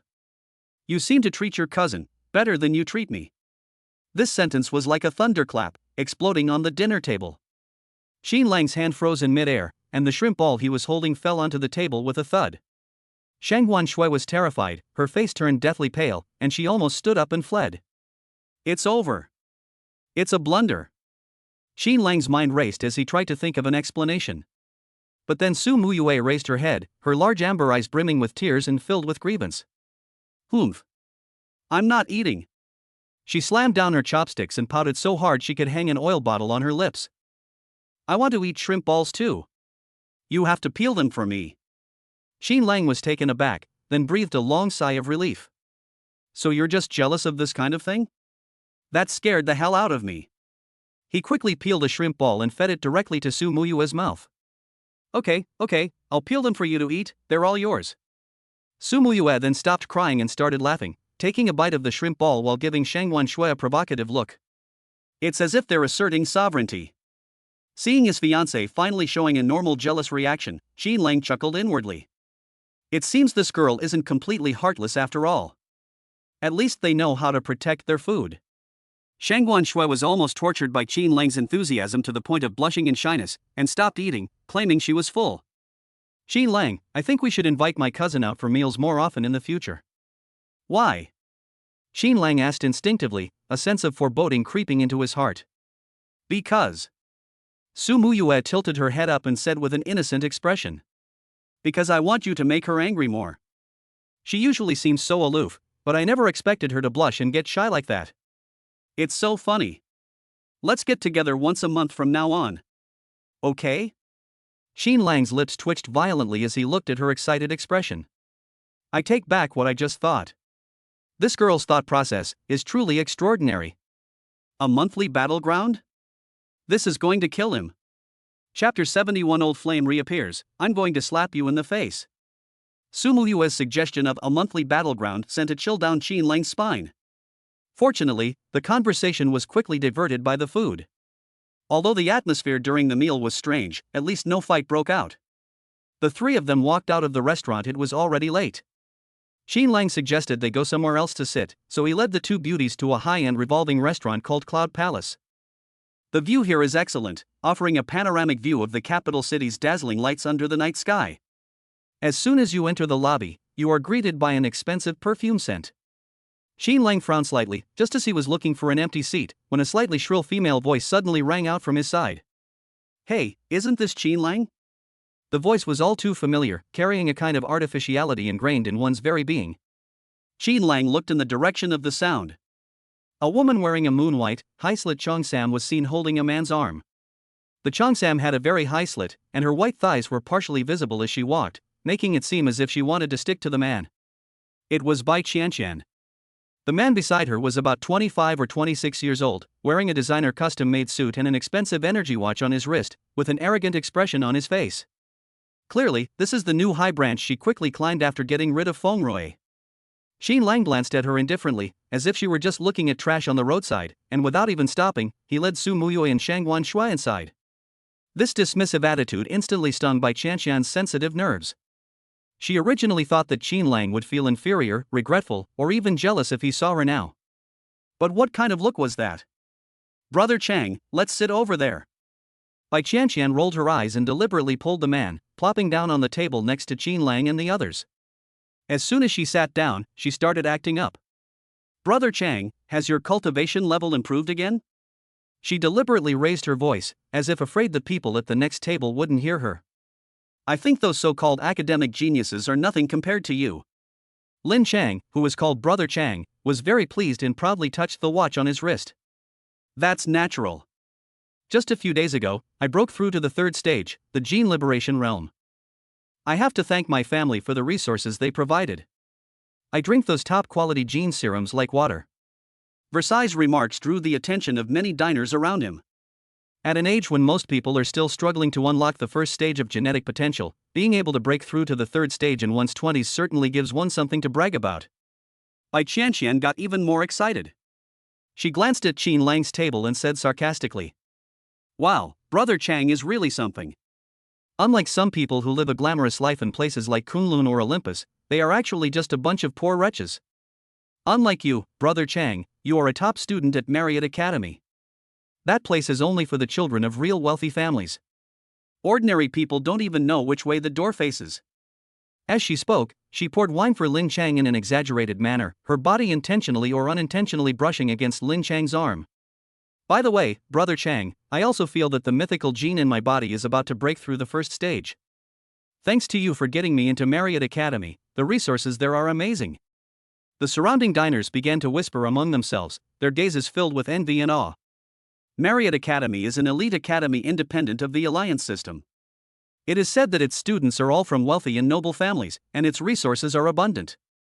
Bai Qianqian enjoyed the feeling of being the center of attention, and her vanity was greatly satisfied. She urged, "Brother Chang, we're in a good mood today, why don't we pay for everyone's meal?"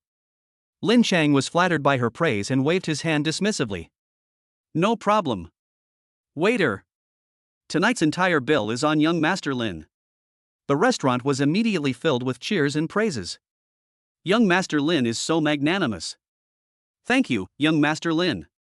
However, Qin Lang and his two companions at the next table acted as if they hadn't heard anything at all. Qin Lang slowly and methodically cut Su Muyue's steak without even lifting his eyelids. Su Muyue and Shangguan Shui continued chatting amongst themselves, completely ignoring the two people. This complete disregard made Bai Qianqian feel like a clown performing a one-woman show. The smile on her face couldn't stay on. "Stop pretending." Bai Qianqian gritted her teeth and cursed inwardly. She was convinced that Qin Lang was feigning composure, but was actually burning with jealousy inside. Seeing that Qin Lang and his group had finished eating and were about to pay the bill and leave, Bai Qianqian finally couldn't sit still any longer. She suddenly stood up, rushed to Qin Lang, and blocked his way. "Qin Lang, what kind of attitude is this?" She pointed at Qin Lang's nose, her eyes instantly reddening, and tears welled up in her eyes. "Brother Chang, you have no idea how this man bullied me back in Tiandu." She turned and threw herself into Lin Chang's arms, crying her heart out. "He pursued me for 3 years, but I refused. So he spread rumors and slanders against me everywhere, and even brought people to ambush me, trying to physically assault me. If I hadn't run fast, my innocence would have been proven long ago. This ability to distort the truth is simply masterful." The way the surrounding diners looked at Qin Lang instantly changed, filled with disdain. Lin Chang looked at the crying beauty in his arms and immediately flew into a rage. He pushed back his chair and stood up, unleashing an aura of power belonging to a third-tier expert that shot straight at Qin Lang. "Kid, so it was you who bullied my woman? If you don't want to die, kneel down now and kowtow to Qianqian to admit your mistake." Qi Lang looked at the two drama queens and finally smiled. He laughed out of anger. Before he could even speak, Su Muyue beside him couldn't hold back any longer. "You're talking nonsense." The little girl's face turned red with anger, and she pointed at Bai Qianqian and retorted loudly. "Qi Lang brought you meals for 3 years, and you're just keeping him as a backup option. And now you still have the nerve to say he bullied you? How can a person be so shameless?" Bai Qianqian's expression changed, and she cried even harder. "Brother Chang, look! They're ganging up on me now." He was just angry and embarrassed. He was the one who insisted on bringing me food. I didn't ask him for anything. Lin Chang didn't want to hear any explanation. In his view, no matter what the truth is, it is unacceptable for his woman to suffer. "Shut up!" he roared, and the energy fluctuations around his body became even more violent. "Since you refuse to kneel, I'll break your legs and kneel for you." Boom! An invisible pressure of energy pressed down on Qi Lang like Mount Tai. He was an elemental evolver, attempting to subdue Qi Lang directly through mental pressure. However, Qi Lang stood still, motionless. He even had the leisure to pat Su Muyue's hand to reassure her. Then, Qi Lang raised his head, a cold glint flashing in his dark eyes. "Kneel? You think you're worthy?" The moment the words fell, a pressure 10 times more terrifying than Lin Chang's suddenly erupted from Qi Lang's body. It wasn't just the aura of a martial artist's blood and energy, it was also mixed with a vast aura of elemental power. The two forces merged perfectly, transforming into an invisible giant hammer that slammed into Lin Chang's mental world. Puff! Lin Chang, who had just been arrogant and domineering, suddenly felt a sharp pain in his brain and felt as if he had been hit by a heavy hammer in his chest. He coughed up a mouthful of blood. He staggered backward, knocking over the table behind him, shattering plates all over the floor. You practice duel cultivation?" Lin Chang clutched his chest, his face filled with horror. But he was, after all, a third-tier expert, and in his anger and embarrassment, he slammed his hands together.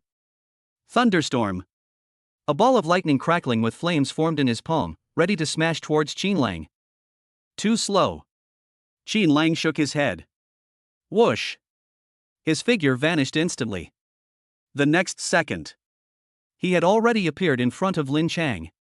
There are no fancy fighting techniques, just a simple punch. Bang! The punch landed squarely on Lin Chang's stomach. Lin Chang couldn't even let out a scream. His whole body arched up like a boiled shrimp, and then he flew backward like a cannonball. It crashed through the restaurant's floor-to-ceiling windows and flew onto the outdoor terrace. Dead silence. The entire restaurant was completely silent. Everyone stared in disbelief at the scene. A third-tier expert was instantly killed in one move?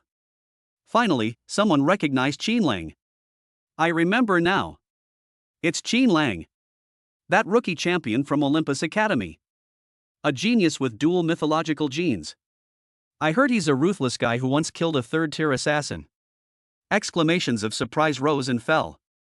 Bai Qianqian stood there, her face ashen. Listening to the discussions around her and looking at Lin Chang lying unconscious on the ground, she couldn't stop trembling. Qi Lang, he's actually this strong? The backup boyfriend who used to obey her every command has now grown into someone she looks up to? She couldn't accept it. While she was lost in thought, Qi Lang had already walked up to her. Smack! A crisp slap echoed throughout the room. Bai Qianqian staggered from the blow, and half of her face swelled up instantly. She covered her face, looking at Qi Lang in disbelief. You hit me? Smack! Qi Lang slapped him again with his backhand. This slap was even harder, splitting the corner of her mouth. This slap is for that fool from the past. Qi Lang looked down at her, his eyes icy cold and devoid of any warmth. Bai Qianqian, I used to not hit women. But you don't deserve to be called a human being. This is the last time. If I see you jumping around in front of me again, or if you dare to spread rumors and cause trouble again. He leaned closer, his voice low and menacing, like a devil's whisper. I'll show you what true cruelty is. After saying that, he didn't even glance at the woman again, then turned and pulled up Su Muyue and Shangguan Shui, who were still stunned. Let's go, the air here stinks. The three figures disappeared through the doorway. Bai Qianqian was left alone, slumped on the ground, listening to the jeers of the surrounding diners, feeling the excruciating pain on her face, and filled with endless regret and fear. Chapter 72 Assassination Attempt by a 4th-tier Grandmaster. Mentor, save me. Xin Lang led the two women out of the restaurant. The cool night breeze dispelled the previous commotion. Su Muyue was still immersed in the shock of what had just happened, her face flushed, and she clung tightly to Xin Lang's arm. Xin Lang, you were so cool just now. Those two slaps were so satisfying. Although Shangwan Shui didn't speak, a hint of something else shone in her eyes as she looked at Xin Lang. This man certainly possesses a reassuring and domineering aura. However, Xin Lang's pace suddenly slowed down. He did not let his guard down because of his victory. Instead, he felt a chill run down his spine. The little white cat in my arms suddenly stirred. Meow. A sharp, warning meow rang out. Xin Lang felt a chill run down his spine. This is the first time Xiao Bai has ever made such a sound. Danger. Extremely dangerous. Almost instinctively, Xin Lang reached into his pocket and crushed the talisman he always kept close to his body. That was one of the 3 life-saving trump cards Bai Qianqian gave him, the 4-star golden bell talisman. Buzz. A golden light burst forth instantly. A semi-transparent, golden giant bell appeared out of thin air, completely enveloping the 3 of them. The moment the golden bell took shape. Xin Lang. I want you dead. A venomous roar came from behind. Lin Chang, who had been blasted away, got up from the ground at some point. His face was covered in blood, and he was clutching a red talisman that was flashing with violent energy. He charged forward like a mad dog. It's obvious they want to destroy everything in the process. However, before he could even reach it, he crashed headfirst into the newly risen golden bell shield. Thump! A dull, loud bang. The powerful recoil sent Lin Chang flying more than 10 meters away. He flew through the air in an arc before crashing heavily to the ground, knocking Bai Qianqian, who had just run out to check the situation, unconscious in the process. This ill-fated couple is now finally together. But Xin Lang had no time to pay attention to these two clowns. Because the real danger has only just begun. Almost at the same moment, Lin Chang was hit and thrown into the air. A sharp, piercing blade flashed out of the shadows by the roadside without warning. The blade was incredibly fast, carrying a terrifying pressure that could tear through space, and it struck the golden bell heavily. Clang! The deafening sound of bells echoed through the night sky. The flowing runes on the surface of the golden bell dimmed considerably in an instant, and a fine crack appeared at the spot where the blade struck. Xin Lang's pupils suddenly contracted. The 4-star golden bell talisman can theoretically withstand a full-force attack from a 4th-tier expert. But now, just one strike almost broke through his defenses. A 4th-tier Jin Battlemaster. Xin Lang's voice became extremely solemn. The Night Owl assassin, who had been hiding in the shadows, finally couldn't resist making his move. And every move he makes is a fatal blow. The shadows dissipated. A figure completely clad in black, wearing a bronze mask, slowly emerged. He held a long, ancient-looking sword in his hand, the blade still radiating terrifying energy fluctuations. The response is good. A hoarse voice came from behind the mask. Unfortunately, the tortoise shell will eventually be broken. Before he could finish speaking, the person's figure disappeared again. This time, it was a relentless barrage of attacks. Clang! Clang! Clang! Clang! The dense clanging sound was like the sound of hammering iron, each strike precisely hitting the same spot. The cracks on the golden bell spread rapidly, and it looked like it was about to collapse. Xin Lang! What should we do? Su Muyue turned pale with fright and clung tightly to Xin Lang's clothes. Although Shangwan Shui was somewhat calmer, she had already drawn her long sword, ready to fight to the death. She also took out a life-saving talisman that Shangwan Hong had given her, ready to take over at any time. Don't be afraid. Xin Lang took a deep breath and gripped the other golden bell talisman tightly. He had long anticipated that as the bounty increased, the assassins sent by the Yi family would only become stronger. Bringing Su Muyue out today, besides shopping, also had the intention of luring the snake out of its hole. I just didn't expect the snake to come so fiercely. This golden bell won't last a minute. Xin Lang calmly calculated the time. He frantically called out to that unreliable mentor in his heart. Old man! If you don't come soon, your apprentice will be sliced into pieces. Just as the golden bell let out a mournful cry of unbearable strain, on the verge of shattering completely. Break! The assassin let out a low shout, and a blinding blood-red light burst forth from his long sword as he slashed down fiercely. This time, Jin Zhong could no longer hold back. Shards flew everywhere. The deadly blade was aimed straight at Qin Lang's neck. Time seemed to freeze at that moment. Su Muyue closed her eyes in terror. However, just when the blade was only centimeters away from Qin Lang, a dazzling sword light descended from the sky like a meteor. Clang! A crisp metallic clanging sound rang out. The long sword that was about to kill was actually severed in two by this sword light. Immediately afterwards, the sword's momentum remained undiminished, precisely grazing the assassin's right arm. Puff! Blood splattered. An arm holding a broken knife flew high into the air. Ah! The assassin let out a muffled groan, reacting with lightning speed. He didn't even bother with his severed arm, and without hesitation crushed a talisman that shimmered with silver light. 5-star escape talisman. He instantly transformed into a streak of light and fled madly towards the outside of the city. Trying to run? A lazy voice, yet filled with boundless killing intent, rang out in mid-air. Bai Qianqian's figure flashed by, and he gave chase. Master! Qin Lang was overjoyed. This old drunkard finally acted reliably for once. A moment later, Bai Qianqian returned alone, carrying a wine gourd in his hand, looking gloomy. He got away. Bai Qianqian sighed, somewhat helplessly. The 5-star escape talisman, that thing moves too fast. Plus, with my body, cough cough, my heart of evolution is shattered, and my cultivation is regressing instead of advancing, so I really can't catch up. Although he spoke lightly, Qin Lang could see the melancholy in his eyes. Once a peerless genius, he can't even catch up with a one-armed assassin. This disparity is difficult for outsiders to comprehend. But Bai Qianqian quickly reverted to his usual nonchalant demeanor. He shook the severed arm he was holding in his other hand. Although the person ran away, this thing was left behind. With this hand, and thanks to the Gene Warriors Guild's technology, locking onto his DNA is a piece of cake. This time, let's see where that bastard hides. Soon, members of the Martial Arts Guild arrived at the scene. Although the battle was short, the destructive power of the 4th-tier experts still left the surrounding area in ruins. After the statement was taken, Qin Lang first took the still frightened Su Muyue back to Kunlun Academy. Don't go out for a while. Let me resolve this completely first. He gently patted Su Muyue's head, his tone tender yet authoritative. Su Muyue nodded obediently this time, she was genuinely frightened. Then, he escorted Shangguan Xue back to Olympus Academy. Before parting, he took out several bottles of potions with a golden glow from his spatial bag and forcibly stuffed them into Shangguan Xue's hand.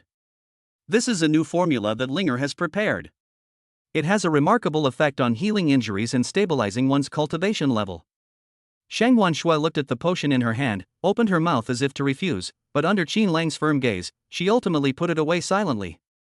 The next day, Bai Qianqian gave Qin Lang another stack of talismans, practically turning him into a mobile artillery platform. Take this for self-defense, don't try to save me any money. Also, the guild has already identified the assassin. Zhao Wu, early stage of 4th rank, is a habitual offender. The arrest warrant has been issued. This bastard is now a rat in the street. At the same time, inside the Lingxin Medicine Pavilion, Yi Linger was sitting behind the counter with her knees drawn up to her chest, her eyes red-rimmed. She heard about Qin Lang's attack last night and felt filled with self-blame. It's all my fault. If it weren't for me, that crazy woman Zhuo Qinya wouldn't have targeted you. Qin Lang, maybe. I should just leave? She looked up, her big eyes filled with tears. I don't want to drag you down with me. Qin Lang was helping her organize the medicinal herbs when he heard this, so he went over and gently flicked her forehead. Silly girl, what nonsense are you talking about? This has nothing to do with you, it was those bastards from the Yi family who did it. Just focus on preparing your medicine, and leave the rest to me. It took a lot of effort to calm Yi Linger down. In the afternoon, the pharmacy ran out of a key raw material.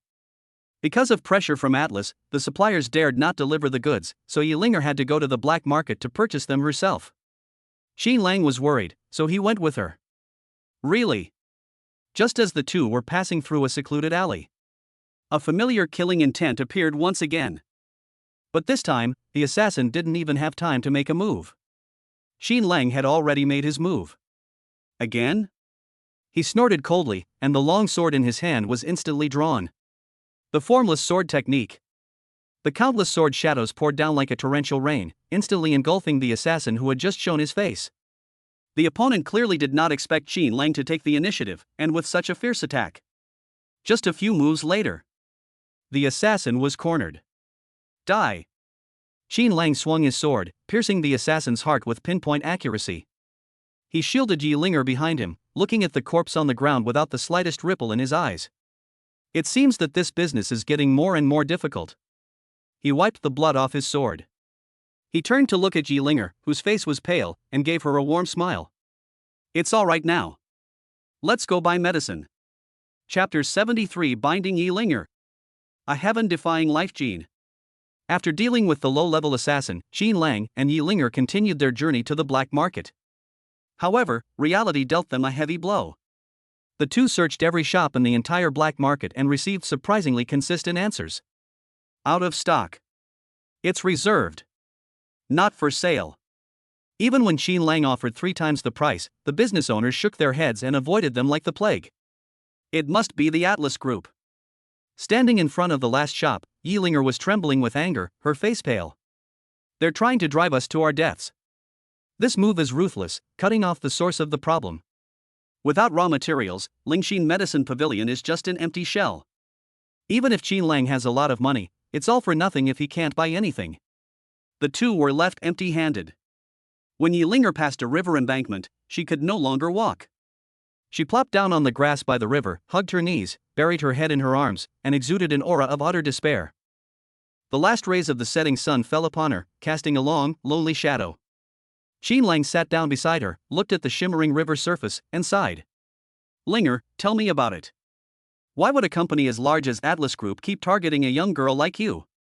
This is no longer normal business competition. Yi Linger's body trembled slightly. A long time.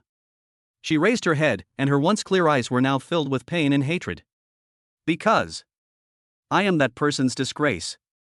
Under Qin Lang's concerned gaze, Yi Linger finally slowly revealed the secret that had been buried in her heart for many years. My mother was once the secretary of Atlas CEO Zhuo Zhenxiong. That beast raped her. Later, because the first wife couldn't tolerate her, my mother was kicked out. At that time, she was already pregnant with me. My mother later married my adoptive father, Yi Jianhua, and gave birth to me. My mother only told me this secret before she passed away, and told me to take the token back to the Zhuo family and say that it belonged to me. Yi Linger's voice was choked with emotion. I was so naive. I thought that was home. Zhuo Zhenxiong discovered that I had awakened the life god gene, which is a natural talent for pharmacists and is among the top in the entire Yanhuan alliance. He was very pleased and even considered making me his successor. But this infringes on the interests of another person. Zhuo Qingyao. Mentioning this name made Yi Linger's teeth grind. She is the rightful heir, how could she tolerate me, her illegitimate daughter, taking her place? During a critical drug formulation process, my gene lock suddenly malfunctioned and became completely locked. I know she did it, but I have no proof. I was like a piece of useless trash, ruthlessly kicked out of the Zhuo family. At this point, Yi Linger was already in tears. I'm not reconciled. I desperately researched the potion because I wanted to prove myself, to unlock my genetic potential, and to reclaim the dignity that belonged to me. That's why I deliberately opened my shop across from theirs, just to annoy them. But I didn't expect that crazy woman Zhuo Qingyao to be so ruthless. It wasn't just a business blockade, she even posted a bounty on the dark web to kill me. The immense pressure was like a mountain, making it hard for the 18-year-old girl to breathe. She turned her head and looked at Qin Lang, her eyes so empty it was heartbreaking. Qin Lang, I'm so tired. I really can't take it anymore. Perhaps this is my fate. She loosened her grip on her knees, leaning back slightly as if she were about to collapse and give up the struggle. Snap. A warm, strong hand suddenly gripped her hand tightly. Qin Lang looked at her with an unprecedentedly firm gaze. What fate? I don't believe in fate. Yi Linger, look at me. He squeezed her hand tightly, the warmth flowing through his palm. Your mother risked her life to give birth to you, not so you would give up. The more Zhuo Qingyao suppresses you, the more afraid she is of you. She's afraid of your talent, afraid of your potential. If you give up now, you'll really let that wicked woman get her way. Qin Lang's voice wasn't loud, but every word struck Yi Linger's heart like a heavy hammer. But, what else can I do? Yi Linger asked, crying. You still have me. Qin Lang looked directly into her eyes and said, word by word. Br. I'll figure out the raw materials, I'll deal with the killers. What the Zhuo family owes you, I will help you get it back with interest. As long as I'm here, the sky won't fall down. This moment. Qin Lang's figure seemed to be edged with gold in the sunset. The words "you still have me" were like a ray of dawn breaking through the darkness, illuminating Yi Linger's heart, which had long been gray and withered. She stared blankly at Qin Lang, tears blurring her vision, but her heart began to pound violently. A sense of security I've never felt before, a thrill I've never experienced before. Bite. A pleasant system notification sound exploded in Qin Lang's mind. Detection indicates that the target Yi Linger's emotional value has exceeded the critical threshold. Favorability, 100%. Comment, unwavering until death. You are her salvation, her everything. Host has been detected to have defeated 4 or more Tier 3 evolvers, including kills of opponents of higher levels. Combat power assessment passed. The binding conditions have been met. Bind now? Qin Lang was overjoyed. We've finally waited for this moment. System prompt, intimate contact is required for binding. Qin Lang looked at the girl in front of him, whose face was covered in tears but whose eyes were filled with boundless tenderness. The atmosphere right now is just right. Sunset, gentle breeze, riverside. And that slightly parted cherry-like mouth, as if waiting for something. Qin Lang no longer hesitated. He reached out and gently cupped Yi Linger's cheeks, his thumb tenderly wiping away the tears from the corners of her eyes. Then, he lowered his head and kissed those delicate red lips deeply. Yi Linger's body stiffened instantly, and her eyes widened suddenly. But only a second later. She closed her eyes and responded to the kiss, awkwardly yet passionately. It was a release of long-suppressed emotions, and a ritual of completely surrendering oneself. Chapter 74 3 Mythical Genes. I am a legend. Yi Linger's body stiffened instantly, as if she had been frozen in place. But in just a moment, her previously tense shoulders relaxed. Those emerald green eyes, which always carried a stubbornness and defensiveness, now seemed shrouded in a layer of mist, appearing hazy and helpless. Bite. Congratulations, host. You have successfully bound yourself to the target Yi Linger. Received a binding reward, life essence 1 strand. The system notification sounded in Qin Lang's mind. A cool liquid, brimming with vitality, appeared out of nowhere in his mouth. Qin Lang did not hesitate at all. He pried open the girl's tightly clenched teeth, and guided the precious life essence through her mouth with his tongue. Yi Linger let out a whimper, like a small animal. She felt a surge of heat slide down her throat and explode in her lower abdomen. Immediately afterwards, the heat flowed wildly through my limbs and bones, and wherever it passed, the original dull and blocked feeling was rapidly fading away. It's like a long dried-up riverbed finally receiving the nourishment of spring water. That long-lost feeling of resonating with the energy of heaven and earth made her tremble uncontrollably. 1 minute later. When the last drop of life essence was completely absorbed into her body, Qin Lang reluctantly released her. Their lips parted, leaving a trail of ambiguous saliva. Yi Linger was panting heavily, her delicate doll-like face now as red as a ripe apple. She stared wide-eyed at Qin Lang, her eyes filled with shyness, shock, and a hint of inexplicable panic. How? Qin Lang extended his thumb and gently wiped away the glistening tears from the corner of her mouth, a mischievous smile playing on his lips. You want to call me a hooligan? No. Yi Linger subconsciously shook her head, her voice barely audible. I don't blame you. I was afraid you'd think I was a promiscuous girl. That silly girl. Qin Lang's heart softened, and he was about to tease her a little more. Yi Linger's expression suddenly changed. Wait. My body. She suddenly looked down at her hands, her eyes bursting with unbelievable ecstasy. My genetic lock is moving. Those once dormant nodes, they are coming back to life. That feeling was so vivid. It's like a volcano that has been sealed for a long time, gathering the power to erupt. Don't speak, calm down. Qin Lang stopped laughing, pressed her shoulders, and made her sit cross-legged. This is your opportunity, don't waste it. Yi Linger nodded obediently, immediately closed her eyes, and wholeheartedly guided the newborn power within her body. Qin Lang stood aside, watching the faint green light gradually rise from the girl's body, and felt a surge of excitement in his heart. This is the gene of the god of life. If she can recover, her future achievements will be limitless. Bite. Bound object. Yi Linger detected lifeguard genes are being repaired and recombined. The system's refund mechanism has been triggered. Congratulations, host. You have received a reward that is 30 times greater than the original amount. You have obtained a brand new mythical gene, the creation gene. Boom. Qin Lang felt a booming sound in his mind. An indescribable, profound power surged into his body in an instant. This force does not belong to the 5 elements, nor to yin and yang. It carries the supreme charm of creating all things and turning stone into gold. Good fortune. Seize the creation of heaven and earth. The chaos gene and undying phoenix gene that originally resided within his body emitted a joyful chorus the moment this new power joined. 3 mythological genes. At this moment, Qin Lang felt as if his body had become an independent microcosm. Chaos is the foundation, the divine phoenix is the fire, and creation is the soul. The Trinity, endlessly regenerating. Buzz. Just then, the sky above suddenly changed color.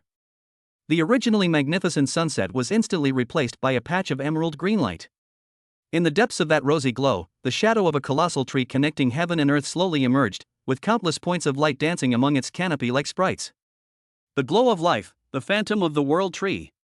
This is an anomaly caused by Yi Linger's gene recovery. Although the phenomenon was limited to a few miles around due to the system's suppression, it did not alarm the entire capital like Su Muyue's phenomenon did. However, that pure and extreme life force still attracted the attention of powerful individuals nearby. Swoosh! Swoosh! Swoosh!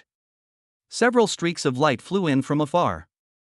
Qin Lang frowned, just as he was about to leave with Yi Linger. A figure, however, took the lead and descended from the sky, landing on the riverbank. He was a middle-aged man in a well-tailored suit. Although his temples were somewhat gray, one could still see the handsome features he had when he was young. At this moment, he was staring intently at Yi Linger, who was sitting cross-legged on the ground, his face filled with ecstatic joy. This aura, there's absolutely no mistake. The God of Life gene. And a perfectly revived God of Life gene. May God bless the Zhua family. The man trembled with excitement and strode toward Yi Linger. Linger! My dear daughter. Upon hearing this voice, Yi Linger, who was consolidating her cultivation level, suddenly opened her eyes. The joy in those emerald green eyes vanished instantly, replaced by an icy chill. Stop. She coldly uttered 2 words. The man paused, his smile becoming somewhat stiff. Linger, it's your father. Dad? Yi Linger stood up, brushed the grass clippings off her skirt, and a mocking smile appeared on her lips. President Zhua, I think you've mistaken me for someone else. Your daughter is sitting in the Atlas Tower, not here. The visitor was Zhuo Zhenxiong, the president of the Atlas Group. Looking at his daughter, whose temperament had changed drastically and who seemed to have been reborn, Zhuo Zhenxiong felt a pang of regret in his eyes, but more so, greed. Linger, what happened back then was my fault, but I had my reasons. As long as you go back with your father, the position of heir will still be yours. Dad will give you the best resources so that you can become the most prestigious pharmacist in the entire alliance. He reached out his hand, wanting to pull Yi Linger. Yi Linger took a step back and hid behind Qin Lang. I don't care. Her voice was firm and decisive, without the slightest hesitation. That home disgusts me. Zhuo Zhenxiong's hand froze in mid-air, and his expression turned somewhat unpleasant. He glanced at Qin Lang, who was standing in front of Yi Linger, and a hint of displeasure flashed in his eyes. But he was a cunning old fox after all, and he quickly regained his composure. He pulled a gold card from his pocket and handed it over. Linger, you're angry right now, so Dad won't force you. There are 5 million in this card. Take it and spend it first. If you need more, just tell Dad. He then turned to look at Qin Lang, putting on a fake smile. Young friend, please pass this on to Linger for me. I will repay you handsomely in the future. Qin Lang looked at the card, then at Zhuo Zhenxiang's arrogant and condescending attitude. He reached out and took the card. A hint of disdain flashed in Zhuo Zhenxiang's eyes. Sure enough, no one can refuse money. But the next second, Qin Lang fiddled with the card, leaned closer to Zhuo Zhenxiang, and spoke in a voice only the 2 of them could hear. Mr. Zhua, instead of putting on this show of filial piety, why don't you go back and investigate why your daughter's genetic lock broke down for no reason? Besides, a cold glint flashed in Qin Lang's eyes.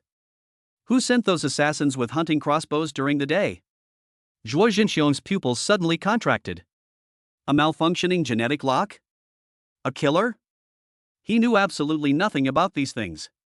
What do you mean? He wanted to ask more questions, but Qin Lang had already grabbed Yi Linger's hand, turned around, and strode away. He was left with only an unfathomable silhouette. I'll take the money for her considerate compensation for emotional distress. As for the person, don't even think about it. Watching the two figures leave, Zhuo Jinxiong clenched his fists, his face so gloomy it was almost dripping with water. Investigate. Investigate thoroughly. He roared on the riverbank, his voice filled with rage. On the ride-hailing car back, Yi Linger leaned on Qin Lang's shoulder, looking somewhat tired.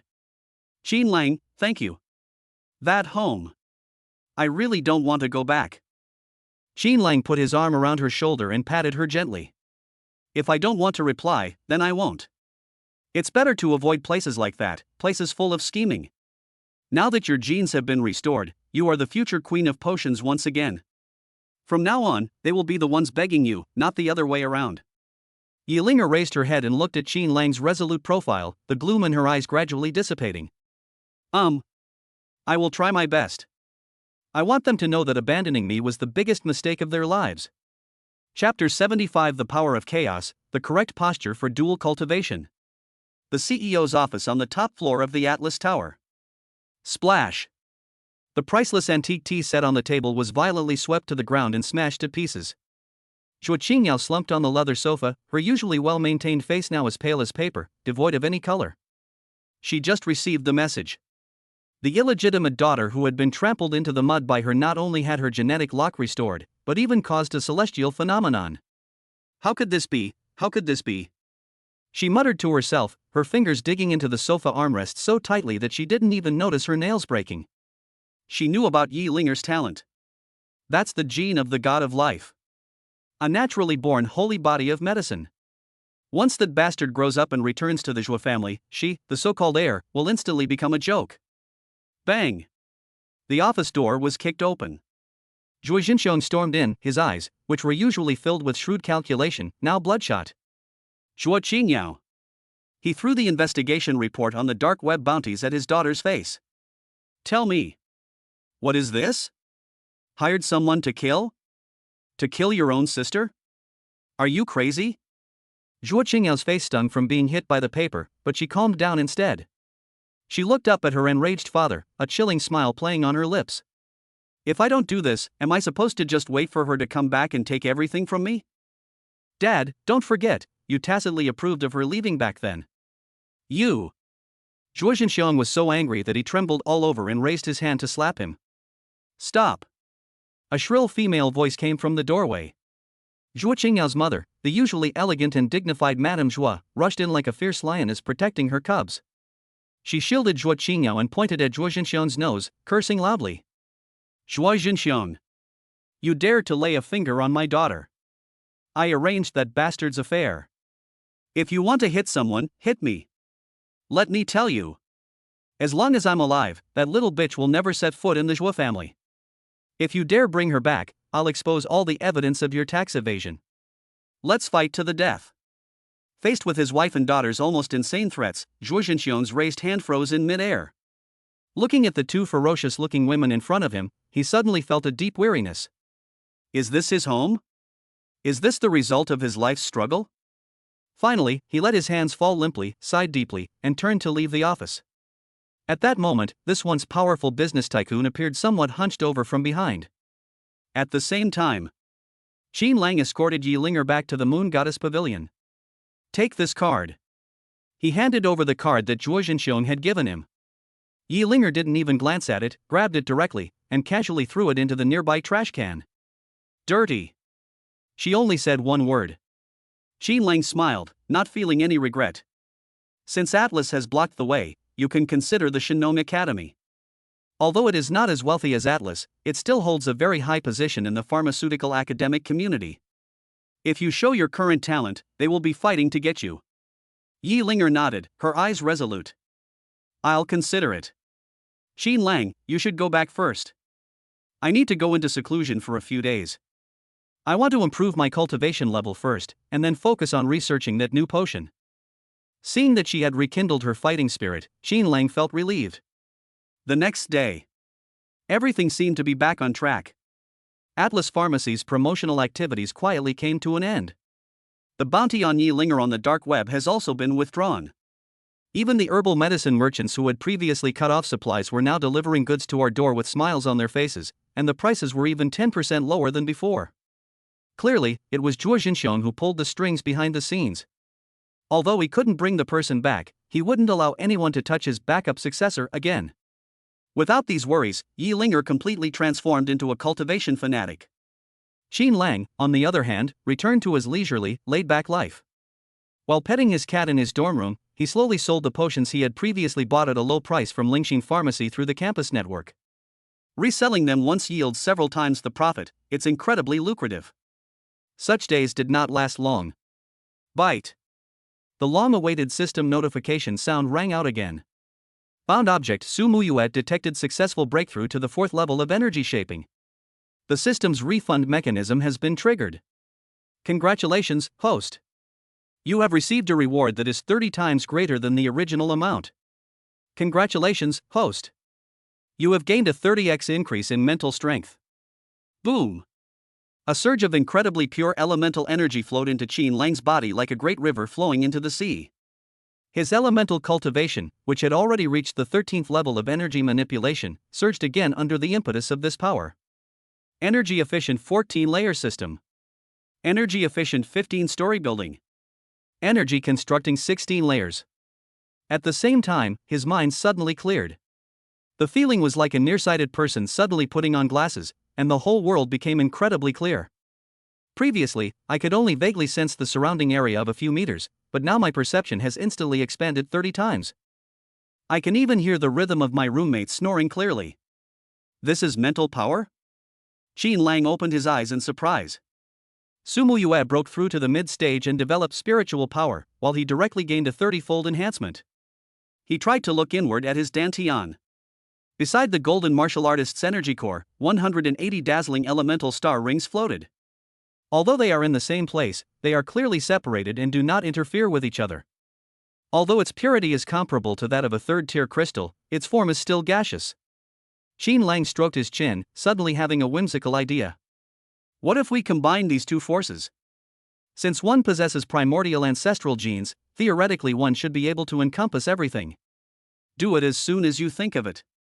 He carefully mobilized a wisp of golden martial artist energy and a wisp of blue elemental energy, trying to make them come into contact. Sizzle! The moment they touched, the two forces reacted violently, like water droplets falling into a hot oil pan. A violent shockwave exploded within his meridians. Puff! Qin Lang felt a sweet taste in his throat and almost spat out a mouthful of blood. Quickly disperse your energy and calm your breathing. Damn it! I almost messed up. He wiped away his cold sweat, still shaken. Although these mythical genes are strong, this rejection reaction is really deadly. No wonder Suwon said that dual cultivation is a dead end. If it were someone else, that blow would probably have severed several of their meridians. But Qin Lang did not give up. He remembered the special regulator inside his body. Chaos Gene. Since direct fusion doesn't work, let's use the Chaos Gene as a transit point. He tried again. This time, he did not allow the two forces to clash directly. Instead, they are guided and slowly injected into the gray origin representing the chaotic gene. A miracle has happened. That gray dot was like a giant millstone, drawing in two completely different forces, which then underwent a mysterious transformation. It exhaled a wisp of brand new, hazy energy. This energy is neither as fierce as a martial artist's original energy, nor as fluid as elemental energy. It appears very heavy.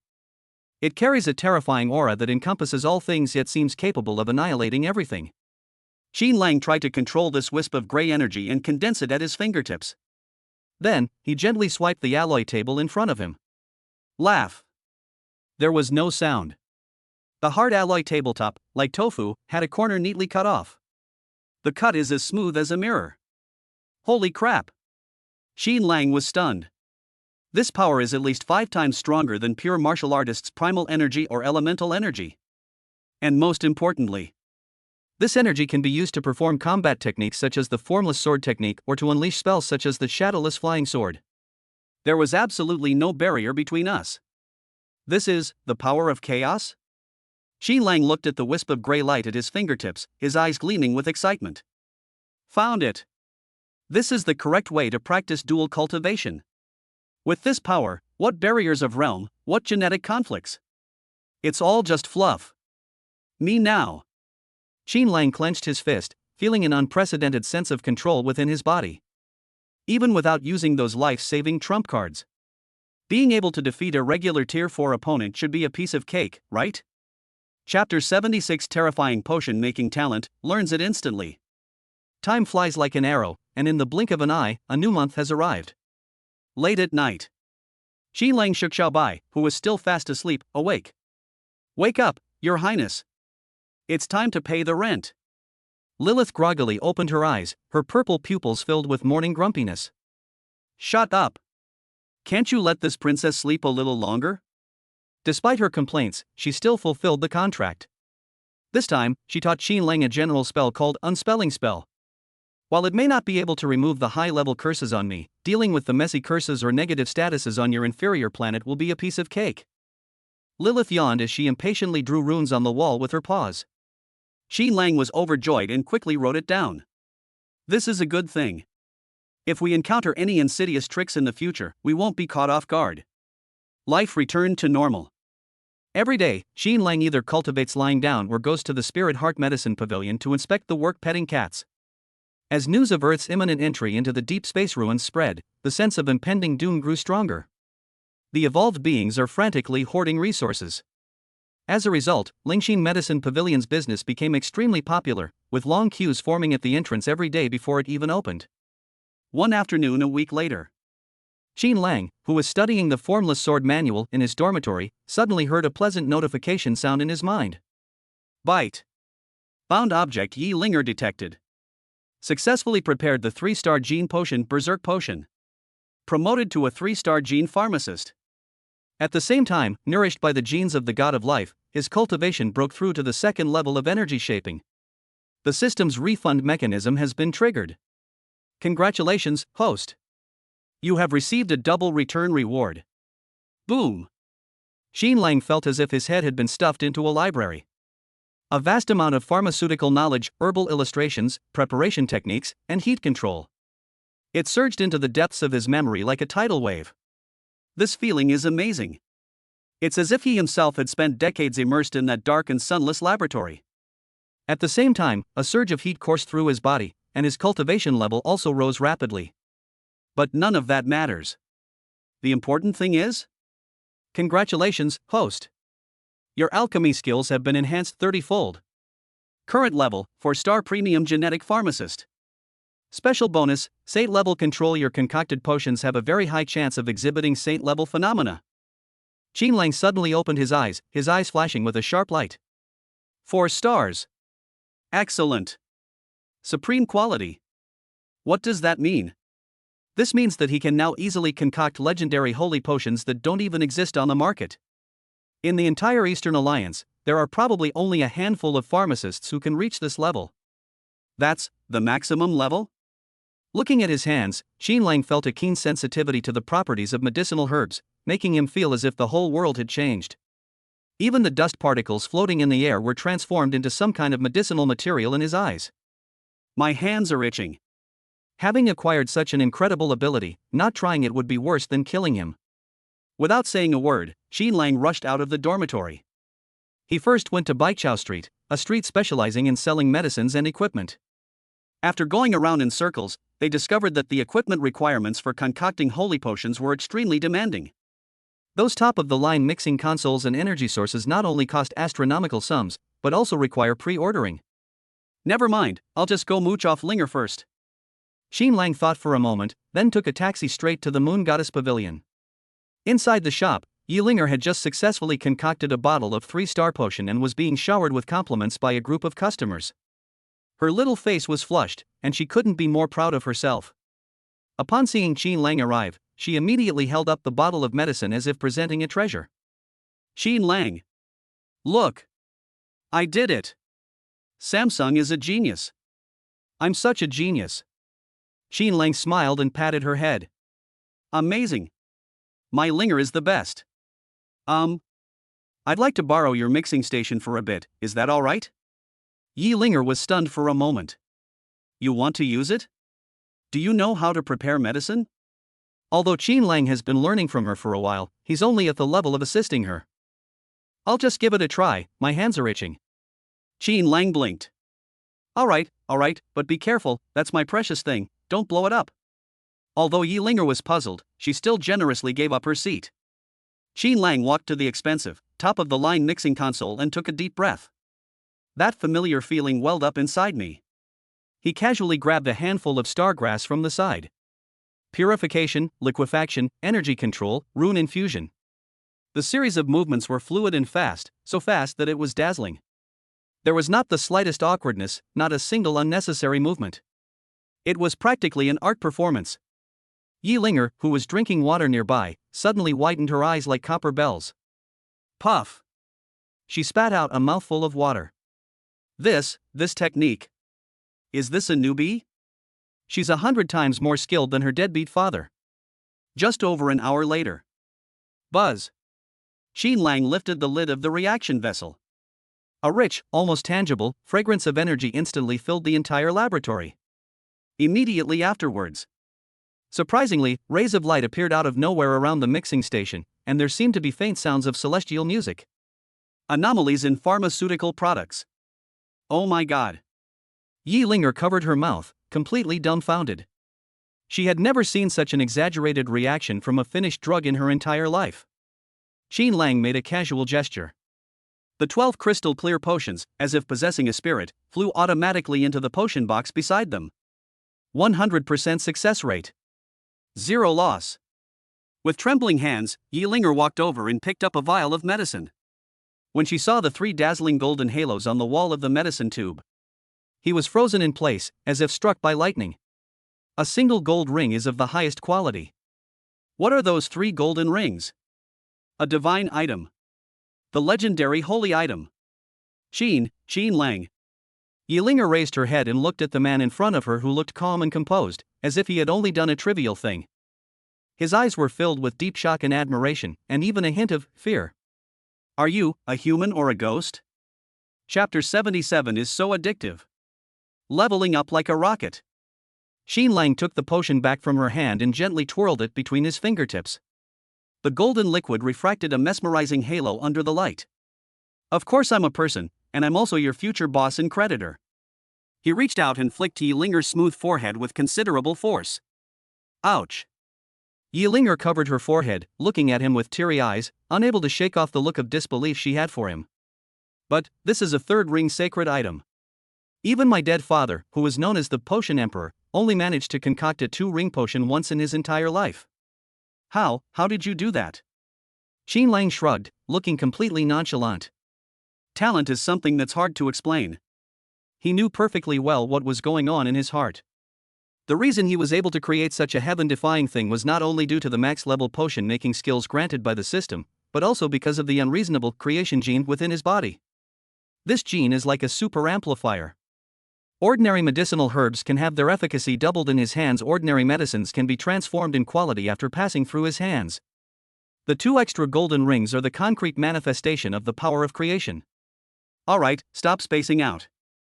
Qin Lang put the potion into his spatial bag, looking at the tool with unlimited potential in front of him, his mind racing with calculations. Since Yi Linger's progress can be returned to me through the system, what if I imparted more advanced potion-making knowledge to her, allowing her to concoct holy potions as well? Wouldn't what's returned go to heaven? This is the legendary bug exploit. Linger, do you want to learn? Qin Lang, like a big bad wolf trying to lure Little Red Riding Hood, asked with a sly smile. Yes. I want to learn. Yi Linger nodded her head like a chick pecking at rice, her emerald green eyes sparkling. Then listen to me and work hard. In the following days, the 3rd floor of Lingxin Medicine Pavilion became their secret base. While Qin Lang was teaching Yi Linger by cramming her with the top-level potion knowledge from the system, he also began to try to concoct higher-level potions himself. Of course, he didn't dare to be too presumptuous. The system had warned him long ago. Warning, Creation genes involve the origin of life. Excessive use may lead to passive breakthroughs in the host's cultivation. The host's current strength is insufficient. If cultivation breakthroughs too quickly, the secrets of the primal ancestral gene will be easily revealed. If the secrets of heaven are revealed before Earth enters the deep space ruins, it will attract unspeakable killing intent from the other side of deep space. This is no joke. Xin Lang wanted to become stronger, but he didn't want to die. Therefore, he strictly controlled the frequency of allocation, like walking a tightrope, trying to maximize profits while ensuring survival. 1 week later, a potion shimmering with 3 layers of colorful light lay quietly in Xin Lang's palm. Samsung's premium product, an energy supplement. If this thing were taken out, it would definitely cause an uproar in the entire capital. This halo, it's so beautiful. Yi Linger lay on the table, staring at the medicine, her mouth practically watering. Alright, wipe your mouth and get back to work. Xin Lang put away the medicine, turned around and left the medicine pavilion. This medicine was prepared specifically for Su Muyue. Kunlun College, downstairs from the girls' dormitory. Su Muyue was wearing a simple white training uniform, with her hair tied in a high ponytail, and beads of sweat still clinging to her forehead, clearly indicating that she had just finished training. Xin Lang. What brings you here? Upon seeing Xin Lang, her somewhat tired face instantly lit up with a bright smile, and she pounced on him like a joyful little deer. I'm bringing you some nice things. Without saying a word, Xin Lang directly shoved the holy grade potion into her hand. This is? Su Muyue curiously examined the glass tube in her hand. When she saw the 3 colorful rings flowing on it, her hand trembled so violently that she almost dropped the potion. This is a sacred item? She had also taken a potion appreciation class at the academy, and her instructor had said that above the best quality, there was the holy quality, which was a legendary divine object. Drink it. Xin Lang's words were concise and to the point. This will directly increase your cultivation level by 3 months. What? Su Muyue's eyes widened, and she waved her hands repeatedly. No. Our mentor said that these kinds of potions that directly boost cultivation all have serious side effects and can cause instability in one's foundation. Besides, this is too expensive, I can't accept it. Xin Lang felt a warmth in his heart when he saw her nervous appearance. This silly girl's first thought wasn't to become stronger, but rather to avoid the side effects and to avoid owing favors to others. Don't worry. Xin Lang reached out and tidied her slightly messy bangs. This is specially made for me, with almost 0 side effects. And you can only drink 1 a year, so nothing will happen. He leaned closer, looked into Su Muyue's eyes, and his tone became exceptionally serious. Muyue, trust me. I want you to be well more than anyone else. Su Muyue looked at the handsome face so close to hers, and her cheeks flushed slightly. She bit her lip, but finally nodded. I believe you. She carefully put away the medicine, then habitually pulled a small pink notebook from her pocket. A single dose of this holy medicine, its value, is priceless. She muttered to herself as she diligently kept track of the accounts. Xin Lang, I've remembered this debt.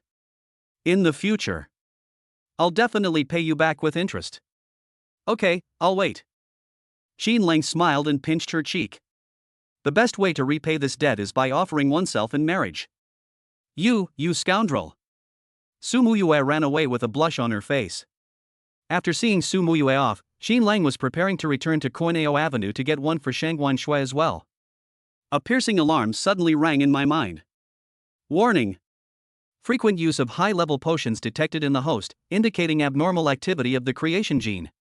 If this adjustment continues, the host's cultivation level will face an uncontrollable, passive breakthrough. Please stop immediately. Xin Lang suddenly stopped in his tracks. It seems we can't continue like this. Although this gene of creation is powerful, it also has great limitations. You can only get a new allocation quota after you receive a new return or improve your own cultivation. Never mind, let's wait with Sister Shui a bit longer. Xin Lang sighed and gave up the idea of going back to coordinate. 2 days later. Late at night. Olympia College, single dormitory room. Xin Lang, who was lying in bed watching videos, suddenly felt a violent throbbing in his body. Bite. Bound object Su Muyue detected successfully consumed the sacred energy supplement. Cultivation breakthrough. Energy shaping layer 4, energy shaping layer 5. Energy shaping layer 5, energy shaping layer 6. Energy shaping level 6, energy shaping level 7 late stage. breaking through 3 levels in a row. This is the power of the holy potion. But this is not the end. The real highlight is yet to come. The system's refund mechanism has been triggered. Congratulations, host.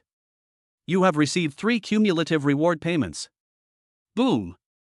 A torrent of energy, more violent than ever before, exploded within Qin Lang's body in an instant.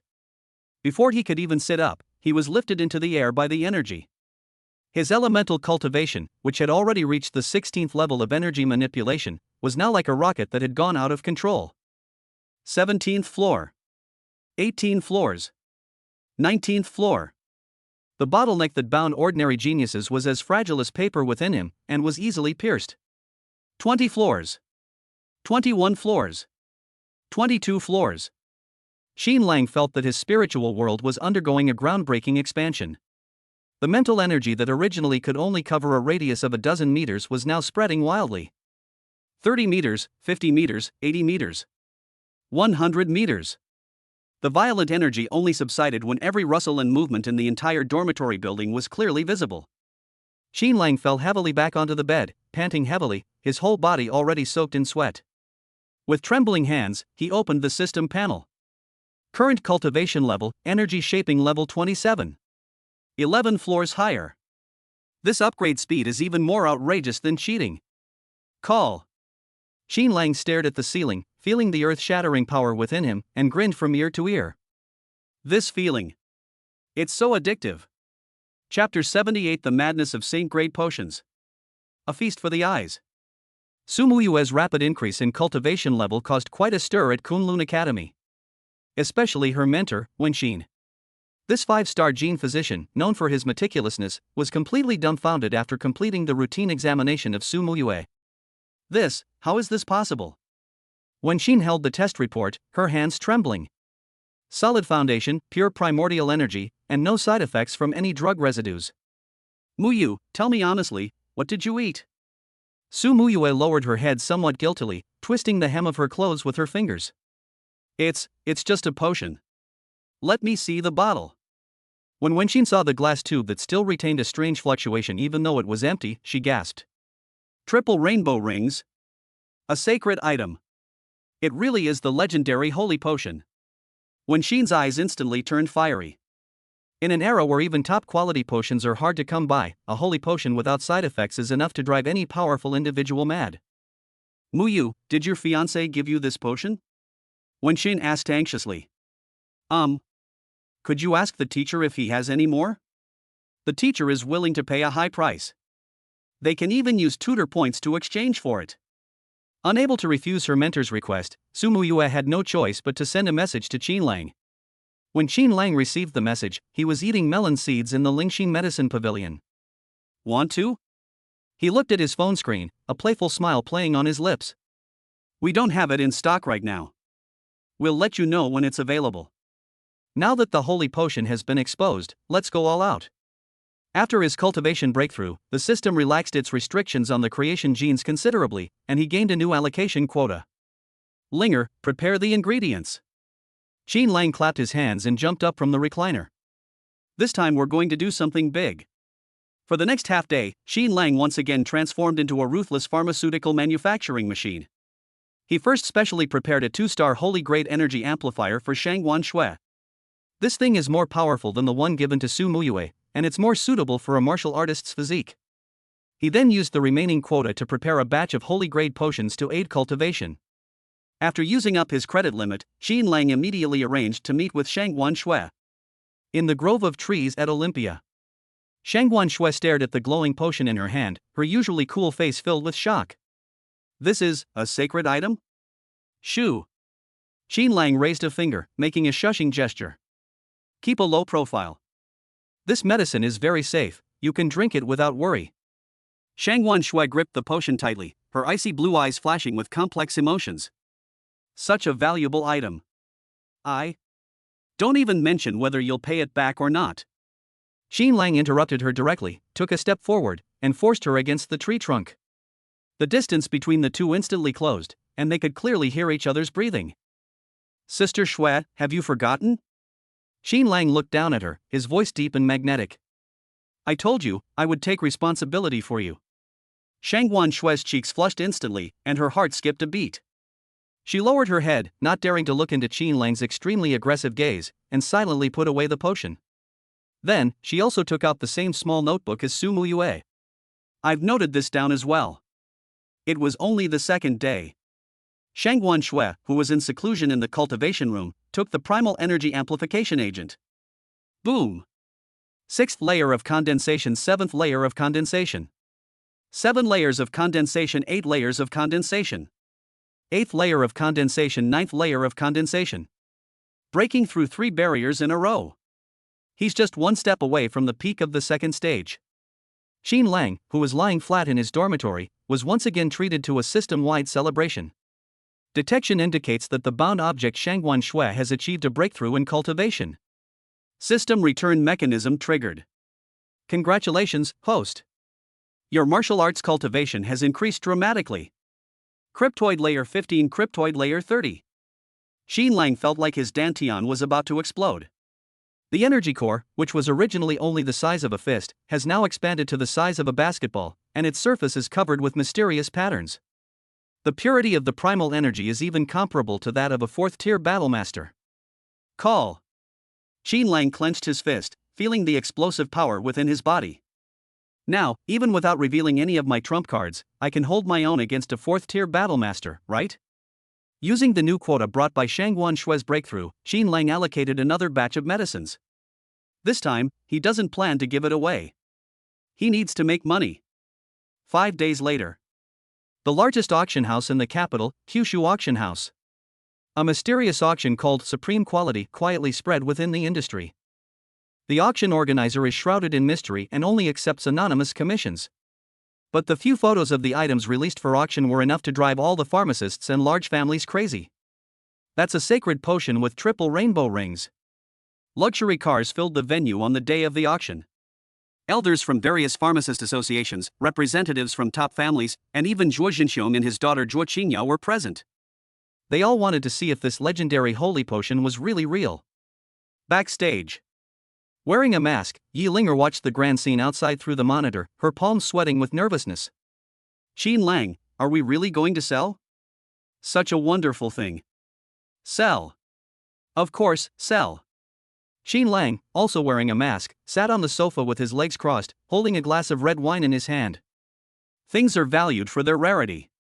Only by establishing a reputation can our Lingxin Medicine Pavilion truly gain a foothold.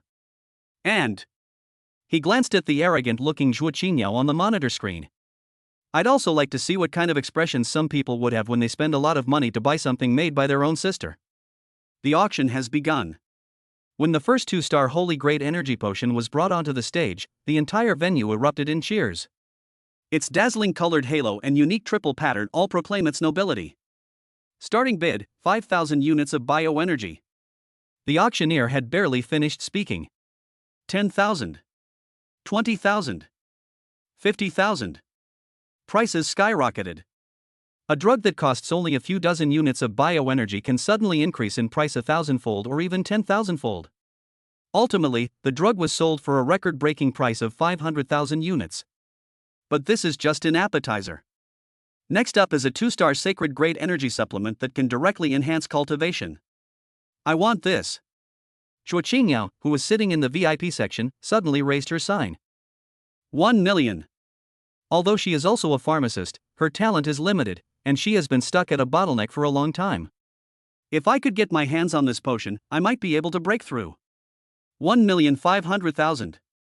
The representative of the other family was not to be outdone. 2 million.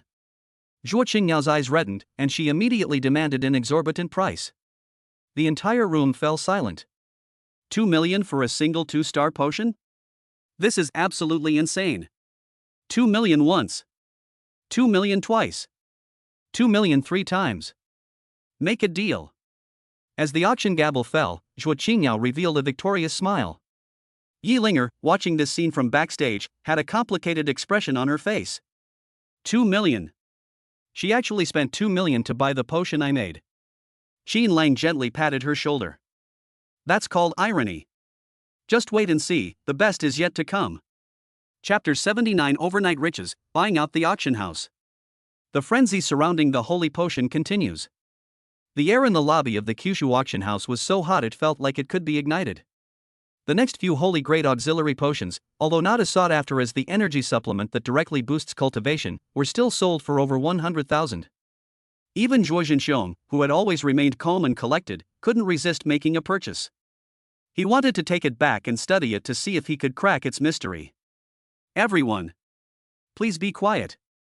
The auctioneer wiped the sweat from his brow, his voice trembling with excitement. Next up is the grand finale of this auction. Samsung. A divine potion. Boom! The entire audience erupted in chaos. If a 2-star holy item is already this powerful, how strong must a 3-star holy item be? And the auctioneer deliberately dragged out his voice. The client clearly stated that there is only one dose of each of these Samsung-grade drugs.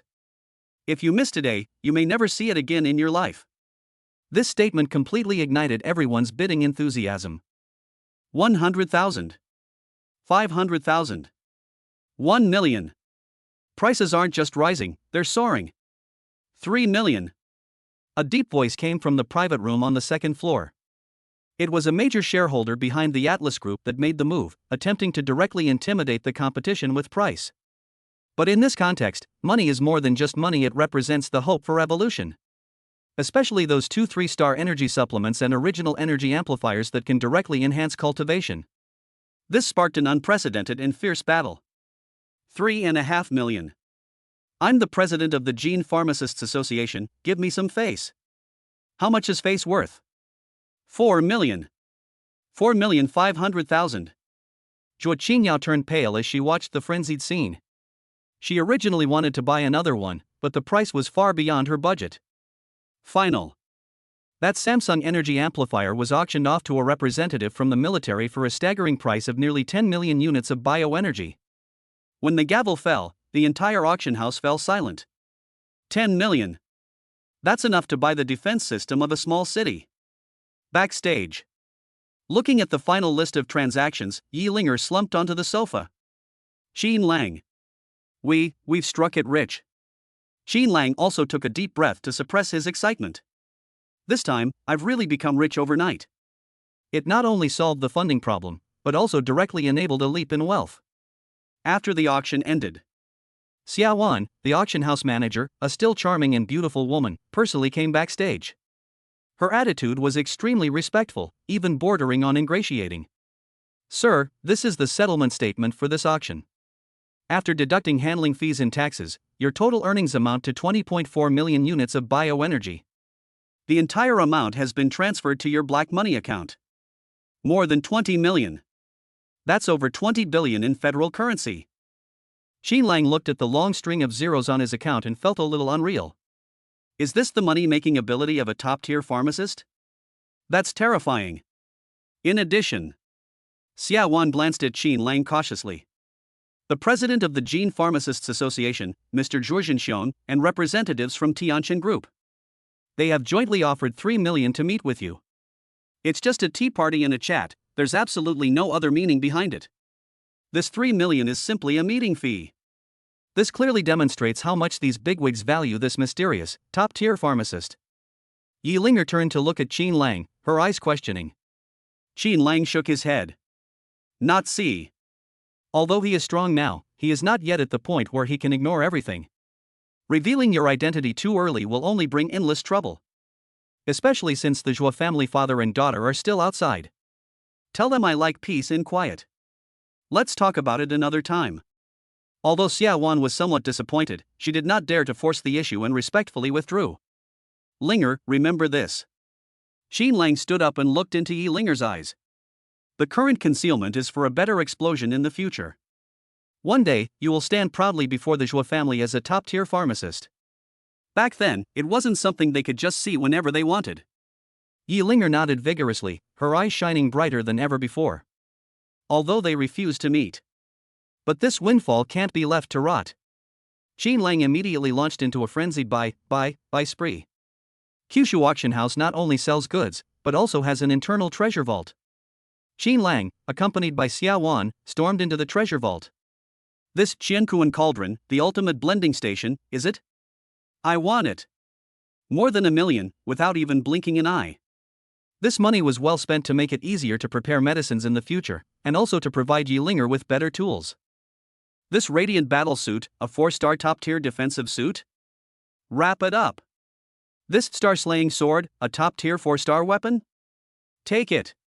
Xin Lang changed into a complete set of top-of-the-line equipment, arming himself from head to toe. With his current equipment alone, he is strong enough to withstand the attack of a peak 4th-tier expert. After buying my own things, I certainly couldn't forget the girls. This ice silkworm armor is suitable for ice-type evolvers? I'll buy it. This is for Shangguan Shui. This phoenix feather staff amplifies fire elemental damage by 50%? I'll buy it. This is for Su Muyue. And these defensive talismans, attack scrolls, high-level materials. Pack them all up. Xia Wan followed behind Xin Lang, her hands almost cramping from taking notes. She had seen many nouveau riches in her life, but she had never seen anyone like Xin Lang who treated the treasure vault like a supermarket. Is this what they call revenge spending?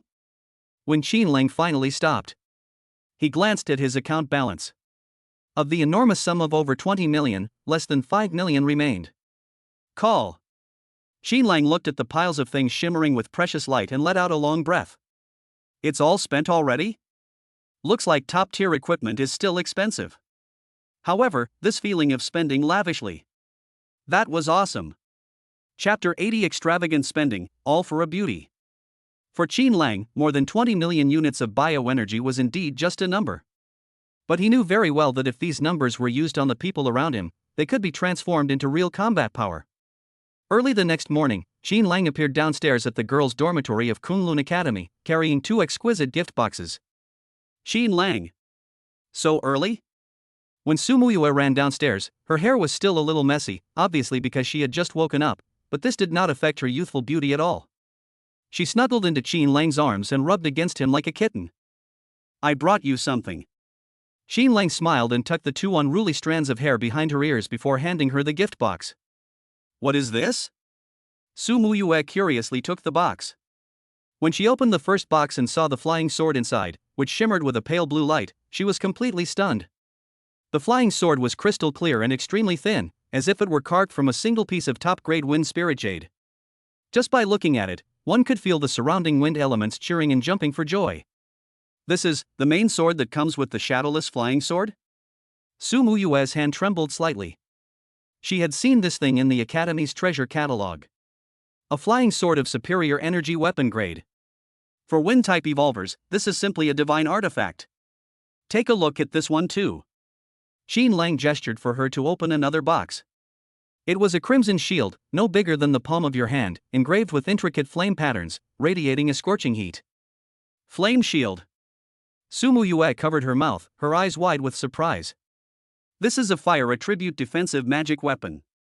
Once activated, it can instantly form a blazing barrier in front of you, capable of blocking even the full force attack of a 4th-tier expert. These 2 things combined are worth more than 2 million units of bioenergy.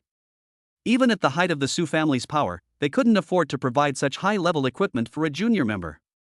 Xin Lang, this is far too precious.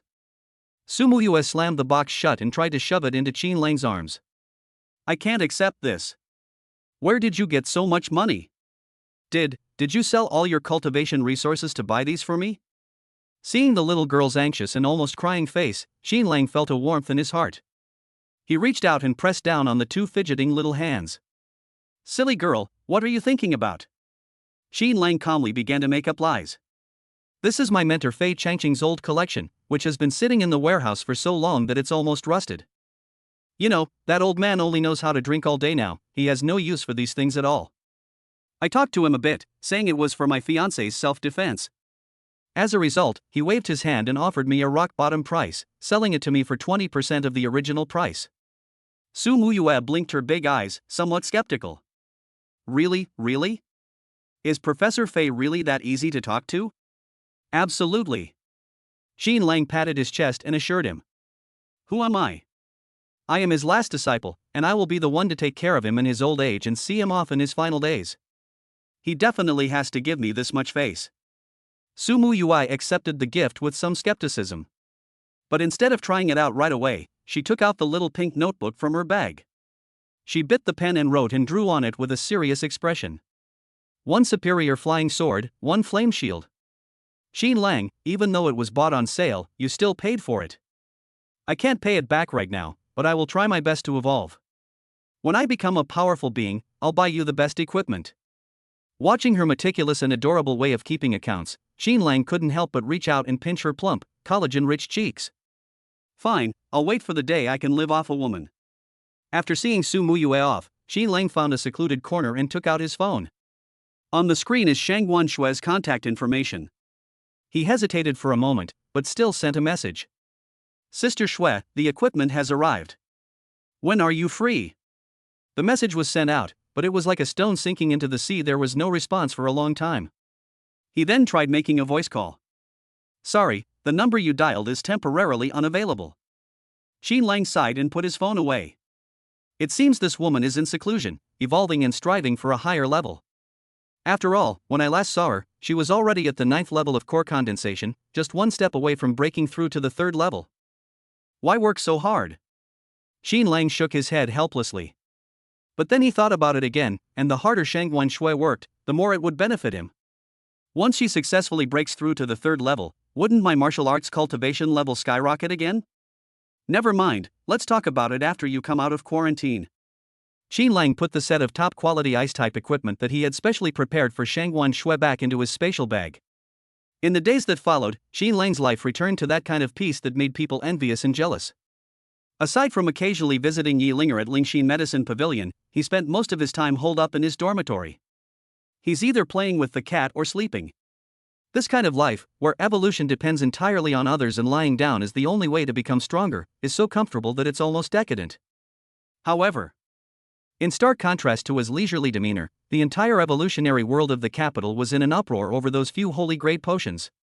Inside the headquarters building of the Gene Pharmacists Association. It still doesn't work. An elderly man with white hair slammed the test tube in his hand to the ground. We can't analyze it. We can't analyze it at all. The ingredients of this potion are all very ordinary, but the perfect blending and the vitality that seems to contain the rhythm of life. How on earth did they do that? He is the president of the association and a recognized leading figure in pharmacy across the entire alliance. But at this moment, facing the 2-star holy potion he had bought back at a high price, he felt a deep sense of powerlessness. It's like a primary school student facing calculus. And in the top-level laboratory of the Atlas Group, Zhuo Jinxiang's face was equally gloomy. In front of him was the premium potion he had bought for over $1 million, and around him stood more than a dozen of the group's top pharmacists. This group of people have been researching this non-stop for 3 days and 3 nights. Mr. Zhua, we did our best. The chief pharmacist wiped the cold sweat from his brow, his voice trembling. We tried thousands of allocation methods, and even used supercomputing simulations. But, we can't even get close to the threshold of a Saint-grade item. Let alone replicating those triple rainbow rings, we can't even achieve the most basic stability of the drug's efficacy. This technology is simply beyond the reach of current technology. Zhuo Jinxiang tapped his fingers lightly on the table. Can't we find that mysterious, high-level apothecary? Cannot be found. The subordinate reported with his head bowed. The auction house is keeping a tight rein on the matter, saying that the master doesn't want to be disturbed. The people we sent out didn't even catch a glimpse of them. Zhuo Jinxiang narrowed his eyes, looking at the potion that shimmered with a mesmerizing glow. If it's a technological barrier, then that's fine. But this is clearly some kind of unique talent, or again some kind of long-lost divine inheritance. Continue the investigation. We must use every means to find this person. If this kind of person can't be used by me. A ruthless glint flashed in Zhuo Jinxiang's eyes. Then destroy it. It's not just Atlas Group. Tianqian Group, military representatives, and various top families. Countless forces are secretly using various means to frantically investigate the true identity of that mysterious, high-grade alchemist. For a time, undercurrents were swirling throughout the capital. Everyone is speculating about what kind of extraordinary master this expert, who can concoct holy potions, is. Is he an old monster who has been in seclusion for many years? Or are they mysterious visitors from the other side of deep space? However, nobody could have predicted it. This mysterious bigwig stirred up the whole situation. Right now, he's wearing a pair of shorts and leisurely lying on his bed in his dorm room at Olympus Academy. Holding a cat toy, he teased the noble princess. Meow. Bai jumped up in a fit of rage and swatted the feather out of Qin Lang's hand with one paw. Inferior human. Enough. I'm here to teach you spells, not to keep you as a pet. Qin Lang lazily turned over and casually grabbed a bag of dried fish from the bedside table. Alright, learn the incantation. But before that, let's eat this first. Seeing the tempting aroma of the dried fish, Bai's purple eyes widened instantly. The curses that were on the tip of his tongue were swallowed back down. Hoof. I'll give you a break since you're so sincere. This princess will reluctantly take a bite. Qin Lang watched the cat devour its food, a slight smile playing on his lips. The outside world was engulfed in flood. What's it to me? As long as my bound objects work well, the sky won't fall down. Chapter 81, The Secret Realm Joint Examination. An unprecedented reward from heaven. Peaceful days always fly by. After Qin Lang went on a buying spree of top-tier equipment, his savings shrank considerably, but his sense of security was greatly enhanced. During this time, aside from occasionally going to Corneo Avenue to give Yi Linger some guidance on pharmacy, he did so much.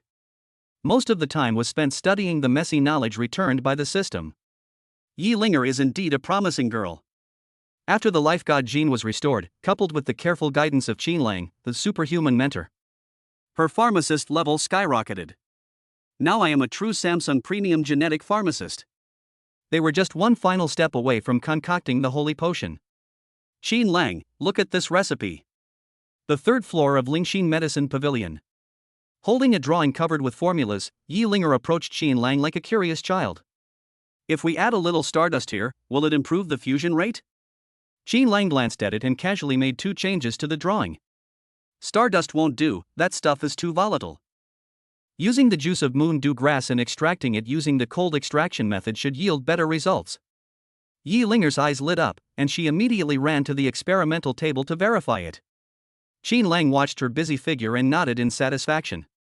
Who understands the joy of this kind of nurturing relationship? At the same time, a major piece of news suddenly appeared at the top of Olympia College's campus network. Important notice regarding final exams this semester. The school council has decided that this year's final exams will no longer use the traditional competition format. Assessment location, Deep Space Secret Realm number 003. Assessment method, survival and exploration in secret realms. The news caused an uproar throughout the entire college. Holy crap! A secret realm assessment? Isn't that something only third-year students can go on? Are we first-year students going to our deaths? I heard that it's a special space formed after Blue Star ascended to a higher dimension, filled with mutated alien species, and even hostile alien races. Has the school gone mad? Qin Lang raised an eyebrow as he looked at the notification on his phone. A deep space relic? It seems that because Earth is accelerating its entry into deep space orbit, the higher-ups want to use this method to speed up the growth of the younger generation. After all, towering trees cannot be grown in a greenhouse. Then, the second notification made everyone gasp for breath. This assessment is a joint examination involving 5 schools. Besides our Olympus Academy and Kunlun Academy, there are also Marriott Academy, Shinong Academy, and Tianqian Academy.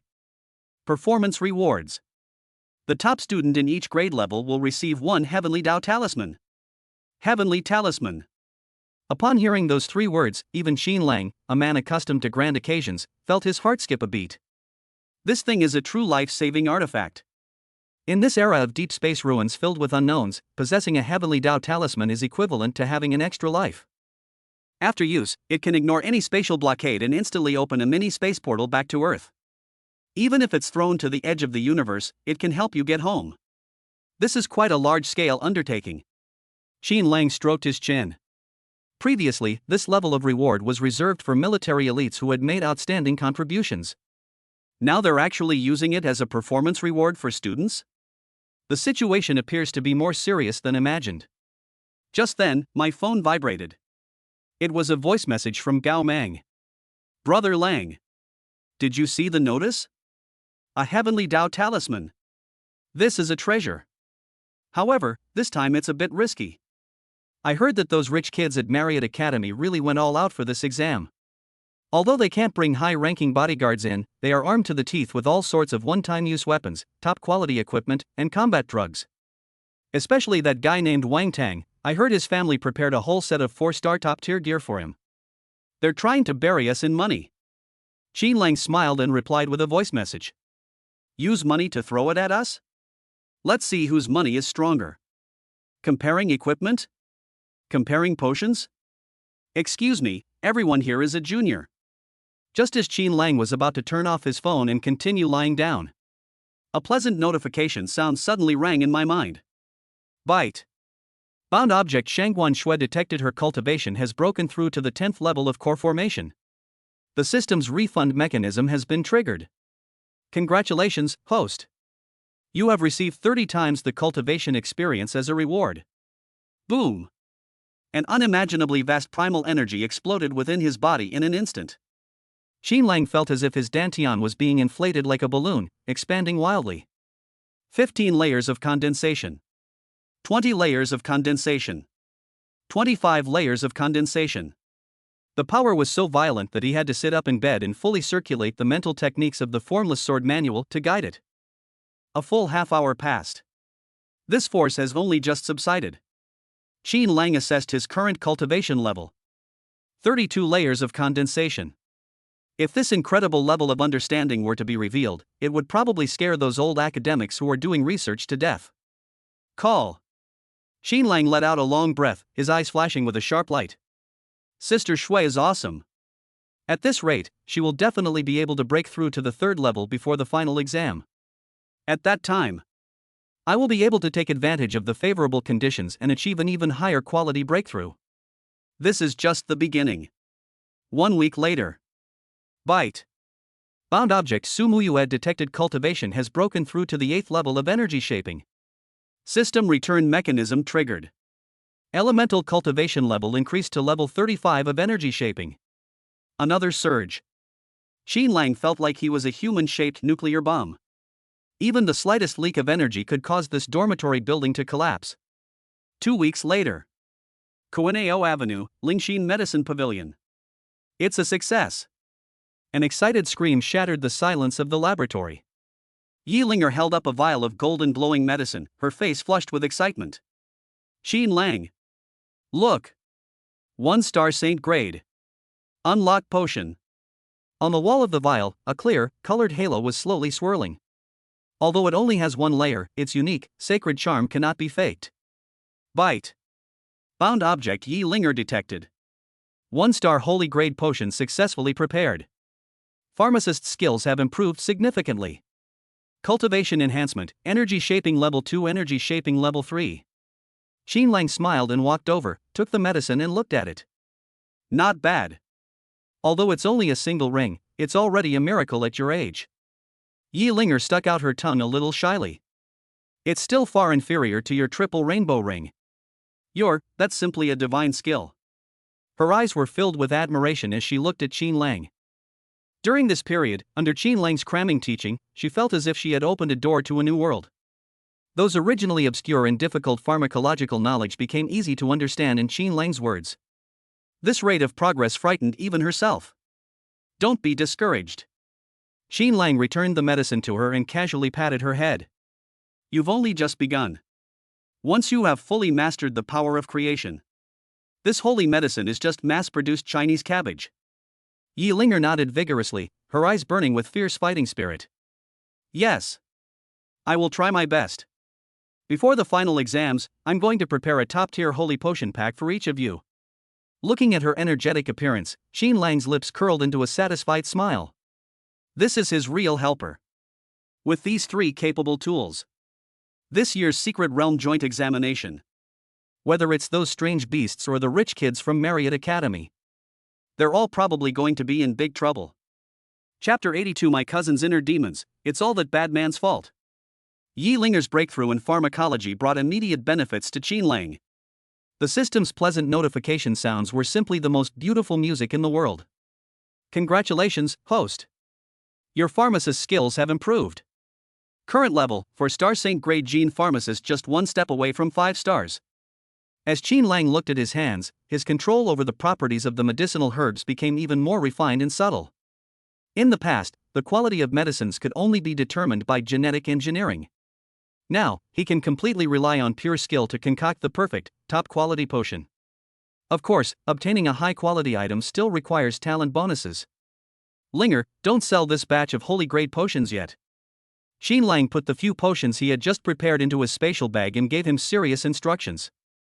The Secret Realm joint examination is coming up soon, so we should keep these strategic resources for ourselves. Moreover, things are valued for their scarcity. If a large number of high-quality potions suddenly appear on the market, not only will prices collapse, but it will also cause unnecessary trouble. Yi Linger nodded obediently. I know, I've hidden them all in the underground vault, not even a fly can get in.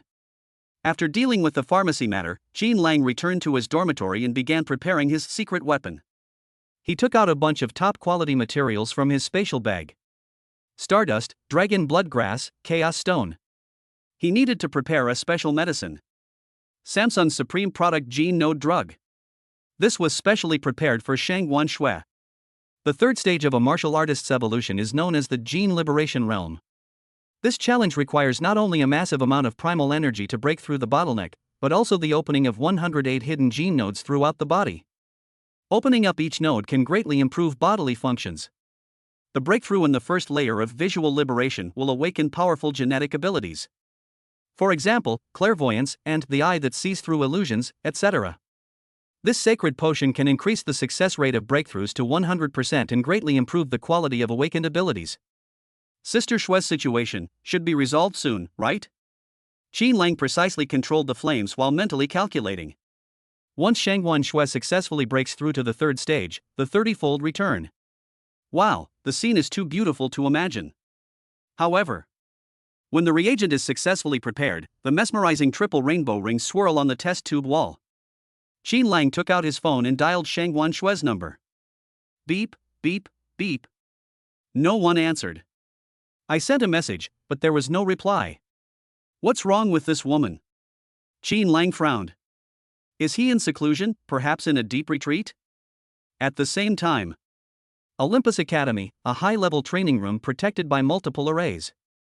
Shangguan Shui was sitting cross-legged on a huge ice jade bed. Her usually aloof and ethereal face was now covered in fine beads of sweat, her brows furrowed, as if she were experiencing some kind of immense pain. A terrifying chill emanated from her, freezing the entire training room into an ice cave. But inside her body, a restless heat was surging within her. That's an inner demon. Break! Break it for me! Shangguan Shui gritted her teeth, trying to mobilize the primal energy within her body to break through that final barrier. But every time she was about to reach that critical point, images will uncontrollably appear in my mind. It was a dimly lit room. That kind of panting that makes your face flush and your heart race. And that man's domineering yet intense gaze. That kiss, that touch that penetrated to the very soul. Ah! Shangguan Shui suddenly opened her eyes and let out a suppressed gasp. The momentum that had been building up instantly dissipated. Failed again. She leaned weakly against the wall, panting heavily, her beautiful face flushed. That image is like something that has taken root. You can't get rid of it no matter what you do. Moreover, the more you try to suppress it, the clearer it becomes. Even, in her subconscious, there was still a slight lingering feeling. Shangguan Shui. What are you thinking? You're destined to become strong. How can you let something like this bother you? She slapped her cheeks, feeling somewhat ashamed and indignant. Just then, the door to the training room was pushed open. A woman dressed in a plain-colored robe, with an ethereal air, walked in. It was Fu Xinglan, Fu Yueqi's twin sister and an elder of Olympus Academy. He is also Shangguan Shui's current mentor. Shui'er, what's wrong?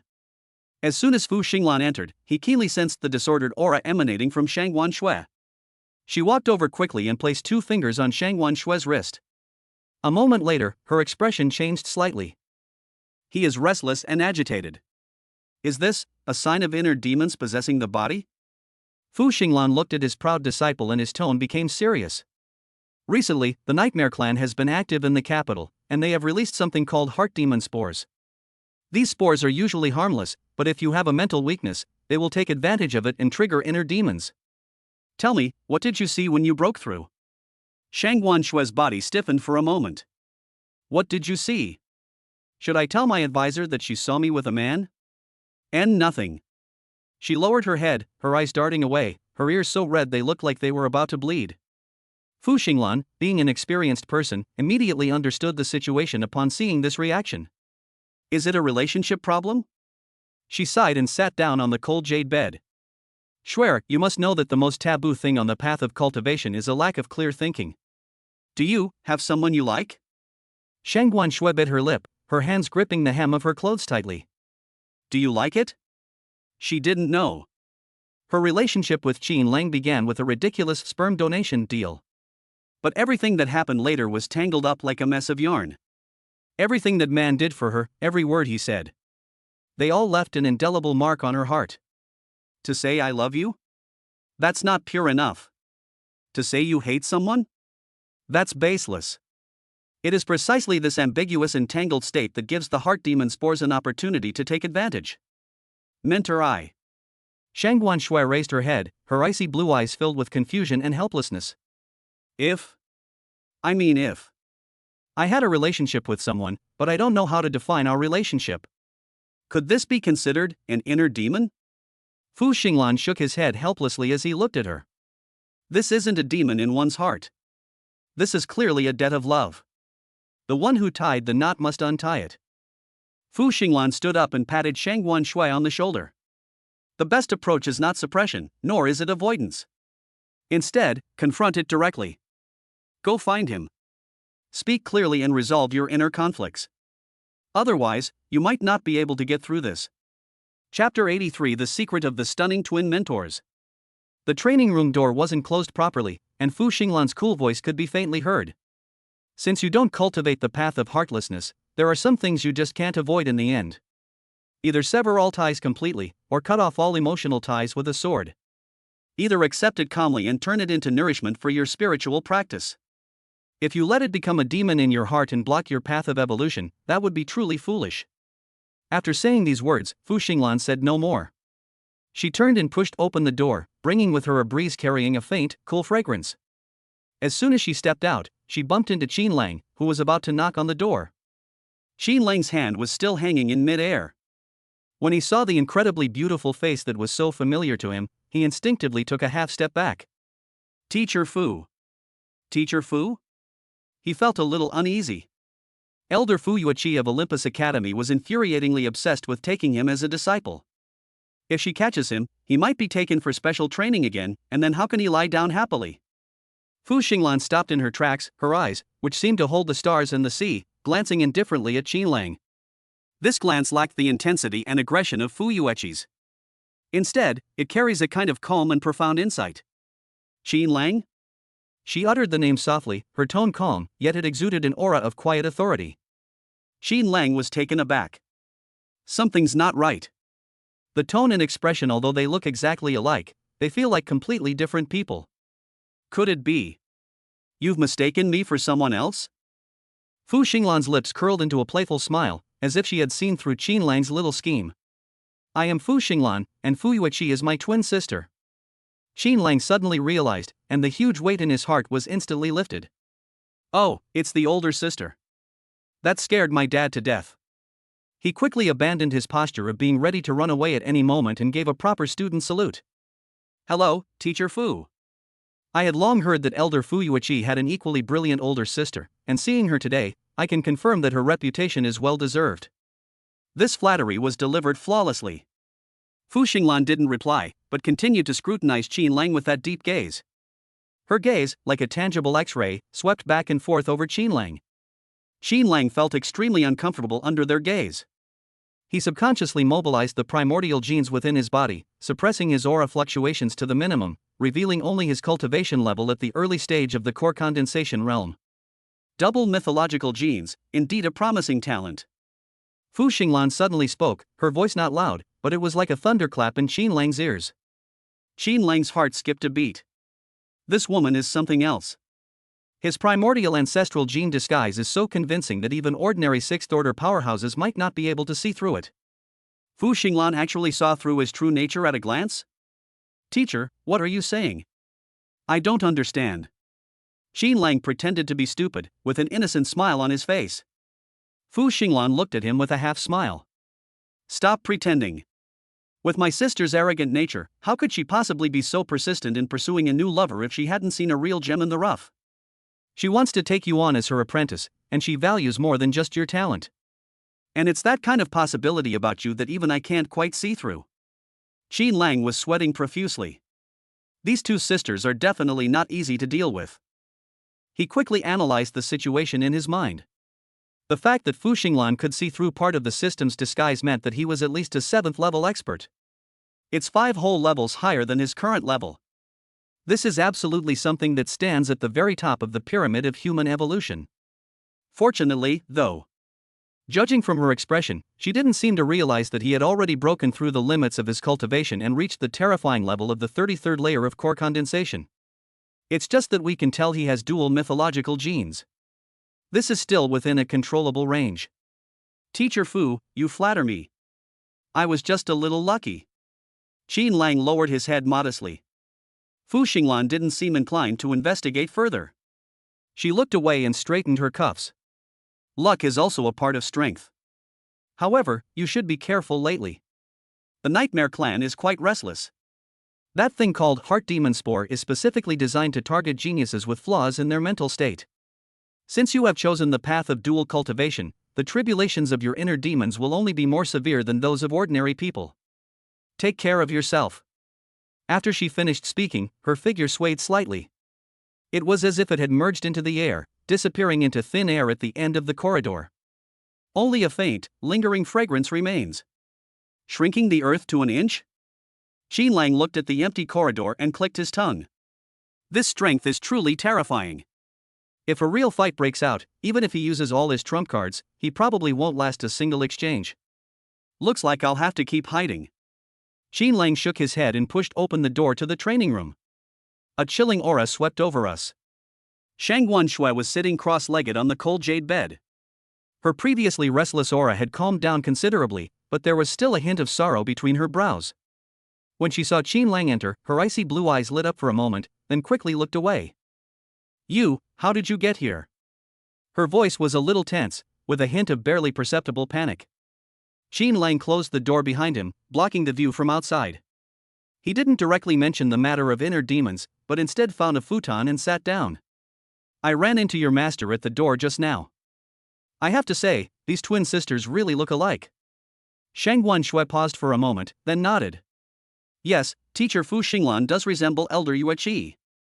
However, their personalities are completely different. Teacher Xinglan cultivates the way of the stars, which emphasizes going with the flow and embracing all things. Elder Yue Qi cultivates the way of killing, and his personality is more fiery. Qin Lang stroked his chin, looking thoughtful. No wonder. I knew it. Why was Fu Yue Qi always keeping an eye on me?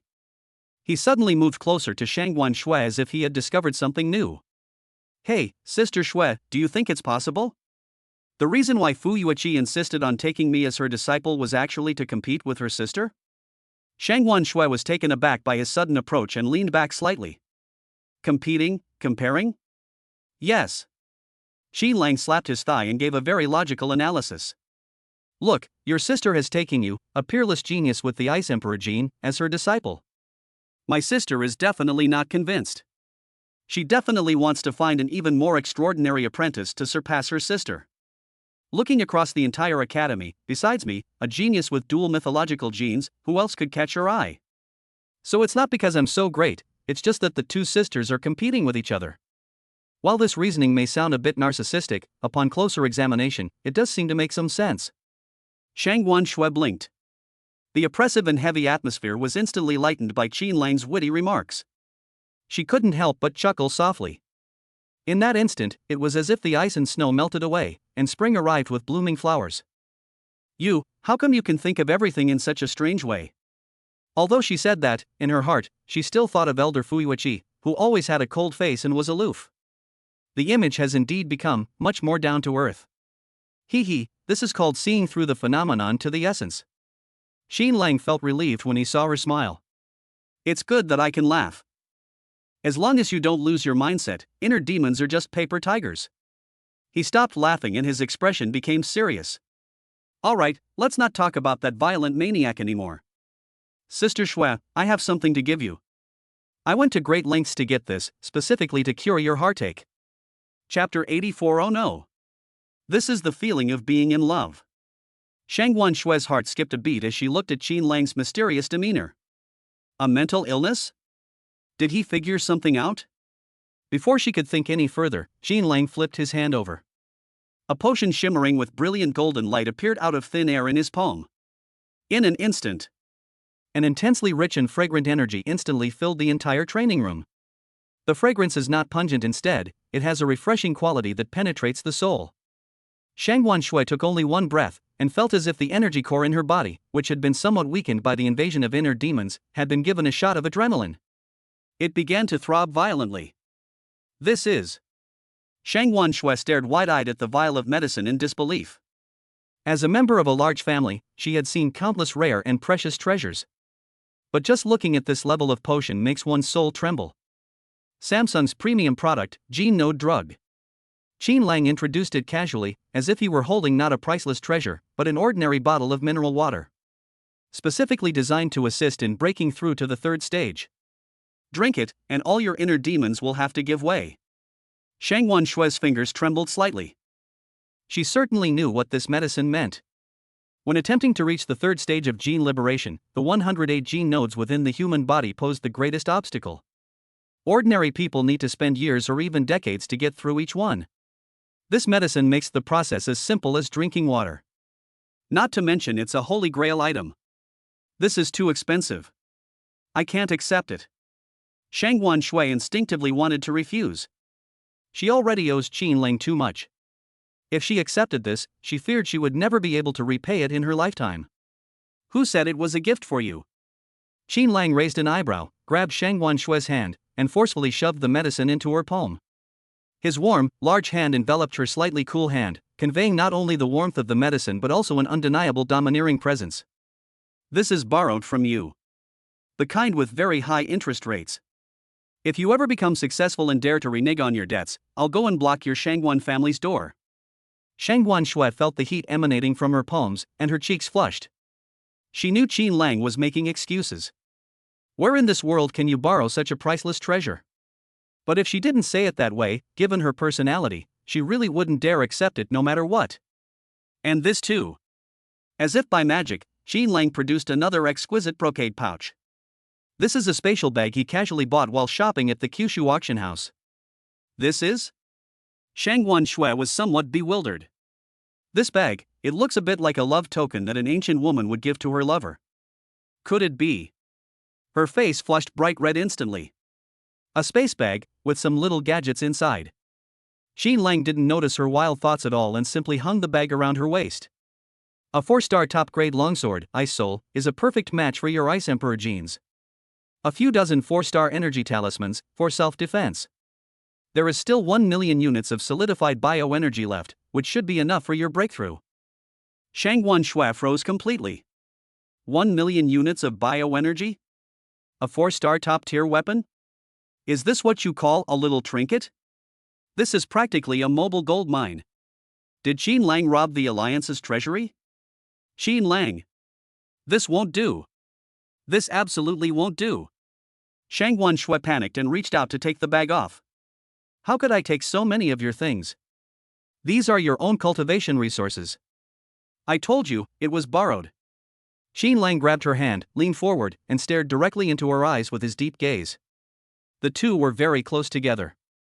Shang Wanshue was so close that she could see the trembling of his eyelashes and smell his faint, pleasant scent. Shang Wanshue, listen to me. Qin Lang's voice was deep and powerful. This joint exam is very dangerous. I don't want to see anything happen to you. Only when you become stronger can you help me share the burden and pay off my debt.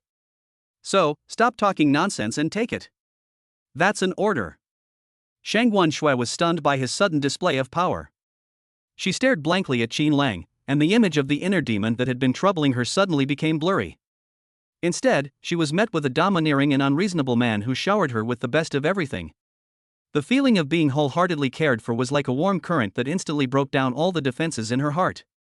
Inner demons? At this moment, it all seemed so ridiculous. Why is she resisting? Why run away? If you like it, then accept it gracefully. Shang Guanshui lowered her head, her voice barely audible. She stopped struggling and let the spatial bag hang from her waist, as if it held not just resources, but also a heavy sentiment. That's right. Seeing that she had finally relented, Xin Lang clapped his hands in satisfaction. All right, the goods have been delivered, I won't disturb your seclusion any longer. Remember, don't skimp on my money. Use that million units of energy as you please. After saying that, as if afraid she would change her mind, Xin Lang turned around and slipped away. Watching that hurried departing figure, Shang Guanshui gripped the medicine in her hand tightly, a gentle smile unconsciously curving her lips. Fool! She murmured to herself. When she closed her eyes again and entered a meditative state. Xin Lang's image still lingers in my mind. But this time, it wasn't the inner demon that made her anxious and fearful. Rather, it was the motivation that gave her peace of mind.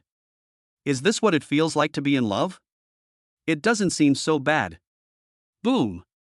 The moment his thoughts became clear, the Ice Emperor genes within his body seemed to sense his transformation. It let out a joyful dragon roar. That barrier, which had always blocked her path, was as fragile as thin paper. A terrifying chill, centered on her, instantly swept through the entire training room. 11 layers of condensation. But this is just the beginning. The Ice Emperor's 9 transformations. First transformation. Shang Guanshui silently recited in her heart. As the sacred potion was ingested, its immense medicinal power perfectly fused with the Ice Emperor's power within her body. His cultivation level, which had already reached its limit, began to rise again in an incredible way. The 1 million units of bioenergy that Xin Lang left in his spatial bag came in very handy at this moment.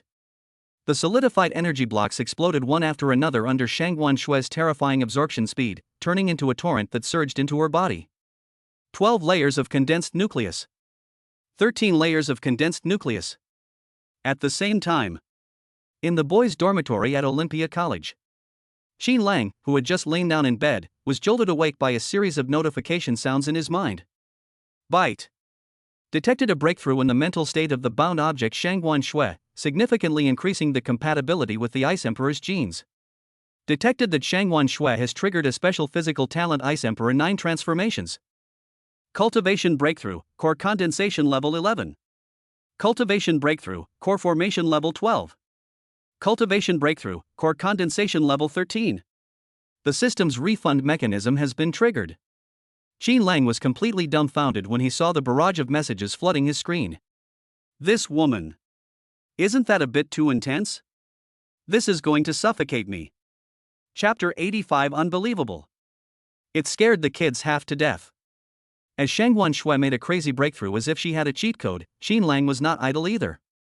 The system's constant ding-ding-ding notification sounds were like firecrackers during the Lunar New Year, going off incessantly. Congratulations, host. You have received 30 times the cultivation experience as a reward. Martial artist's cultivation level has been raised to core condensation level 33 limit. Streams of incredibly pure chaotic primordial energy surged wildly through Xin Lang's meridians. He felt like his body was a balloon that had been inflated to its limit, and it could burst at any moment. But just as it was about to break through a certain critical point, that force suddenly stopped. It got stuck. Warning, the host's current physical strength has reached its limit. The 33rd level of the core condensation realm is the theoretical limit for the current level of life. Continuing to forcibly infuse it will lead to genetic collapse. The system has automatically stopped returning energy. Xin Lang gasped for breath and wiped the cold sweat from his forehead. That was close. I almost died on the spot. Given that directly using the energy returned from a second-tier martial artist to break through to the third-tier gene liberation is not very effective and results in energy loss.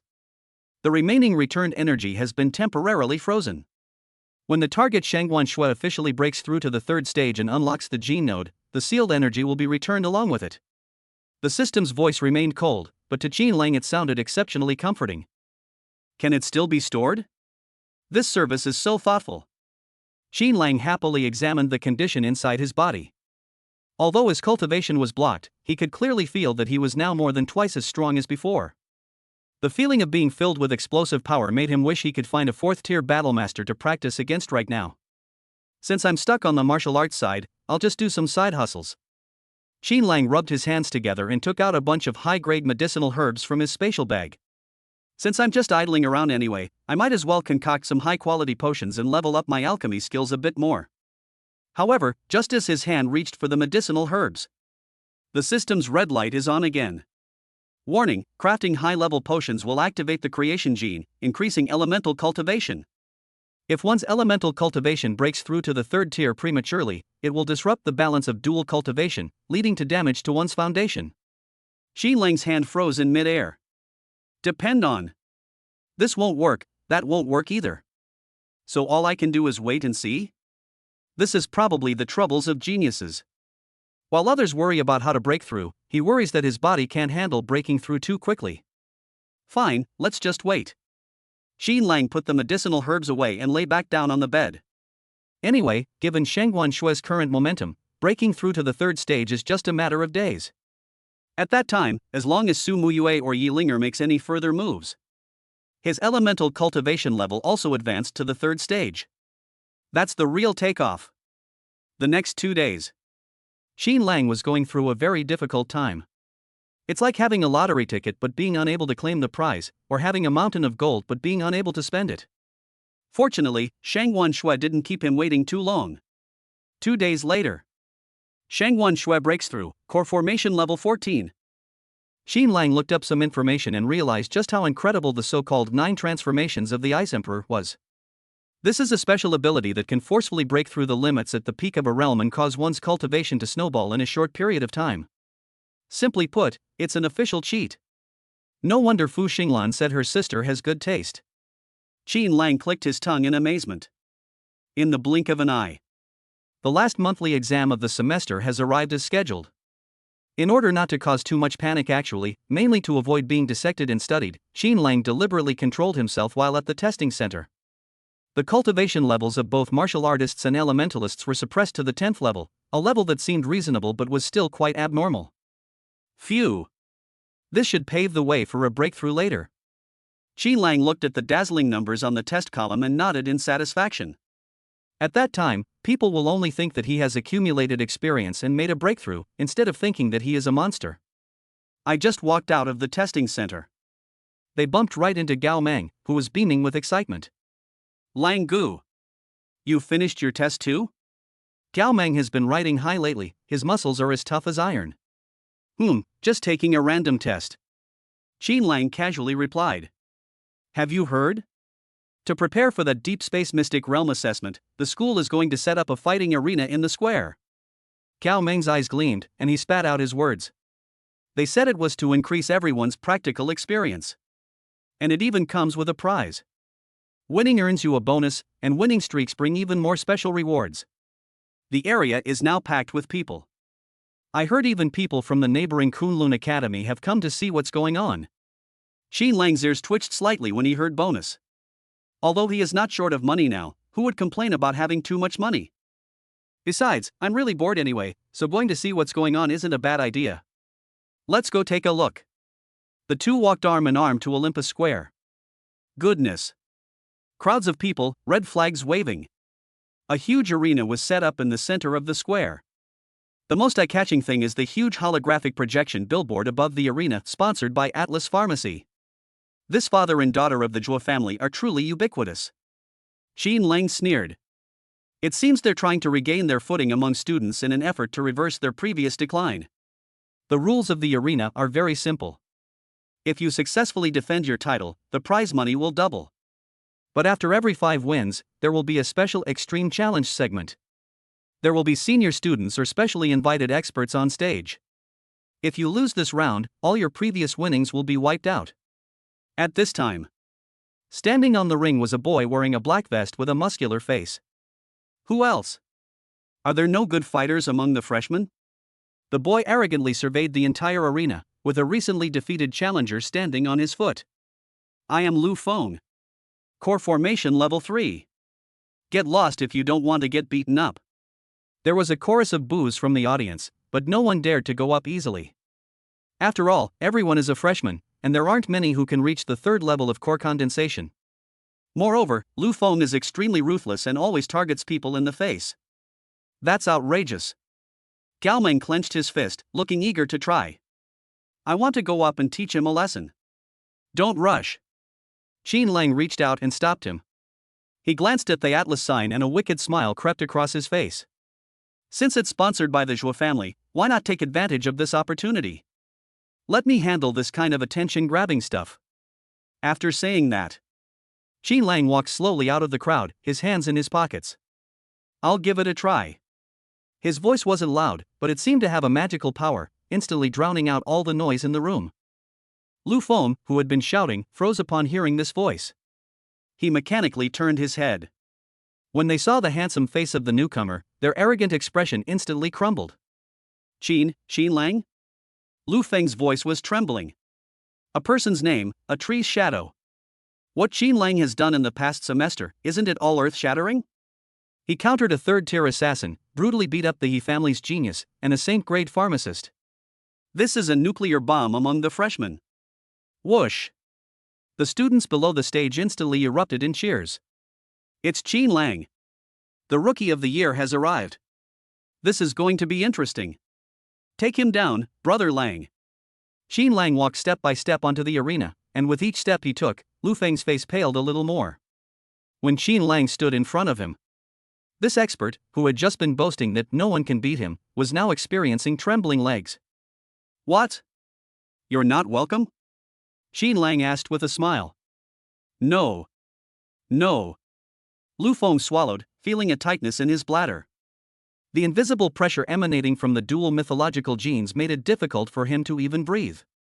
Let's begin. Qin Lang beckoned with his finger. Looking at that finger, Lu Feng felt as if he were seeing the Grim Reaper's scythe. I. Don't hit me in the face. The entire room fell silent. Immediately afterwards, a burst of uproarious laughter erupted, as if the roof had been blown off. Gao Meng, sitting in the audience, was laughing so hard he couldn't stand up straight, slapping his thigh and shouting. Ha ha ha! That's hilarious! The moment Brother Lang appeared, this guy was so scared he almost peed his pants. This is fucking insane. Chapter 86. Oh no, he's coming for me.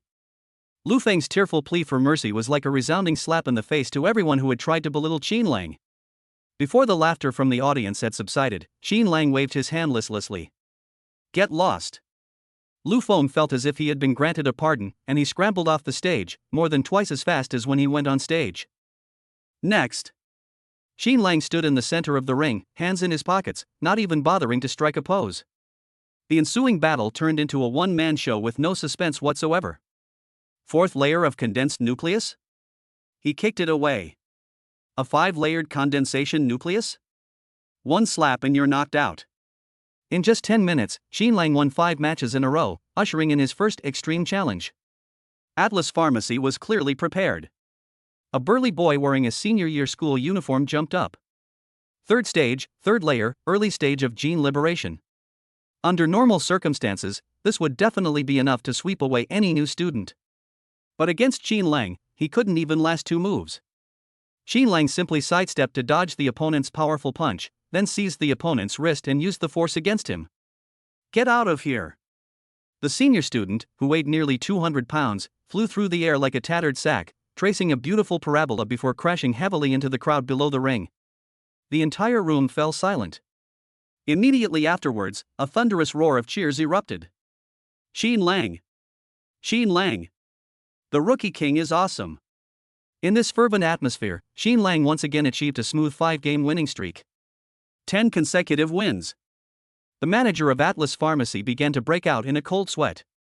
According to the rules, the prize money for a 10-game winning streak has quadrupled, and when combined with the base prize money, it becomes a considerable sum.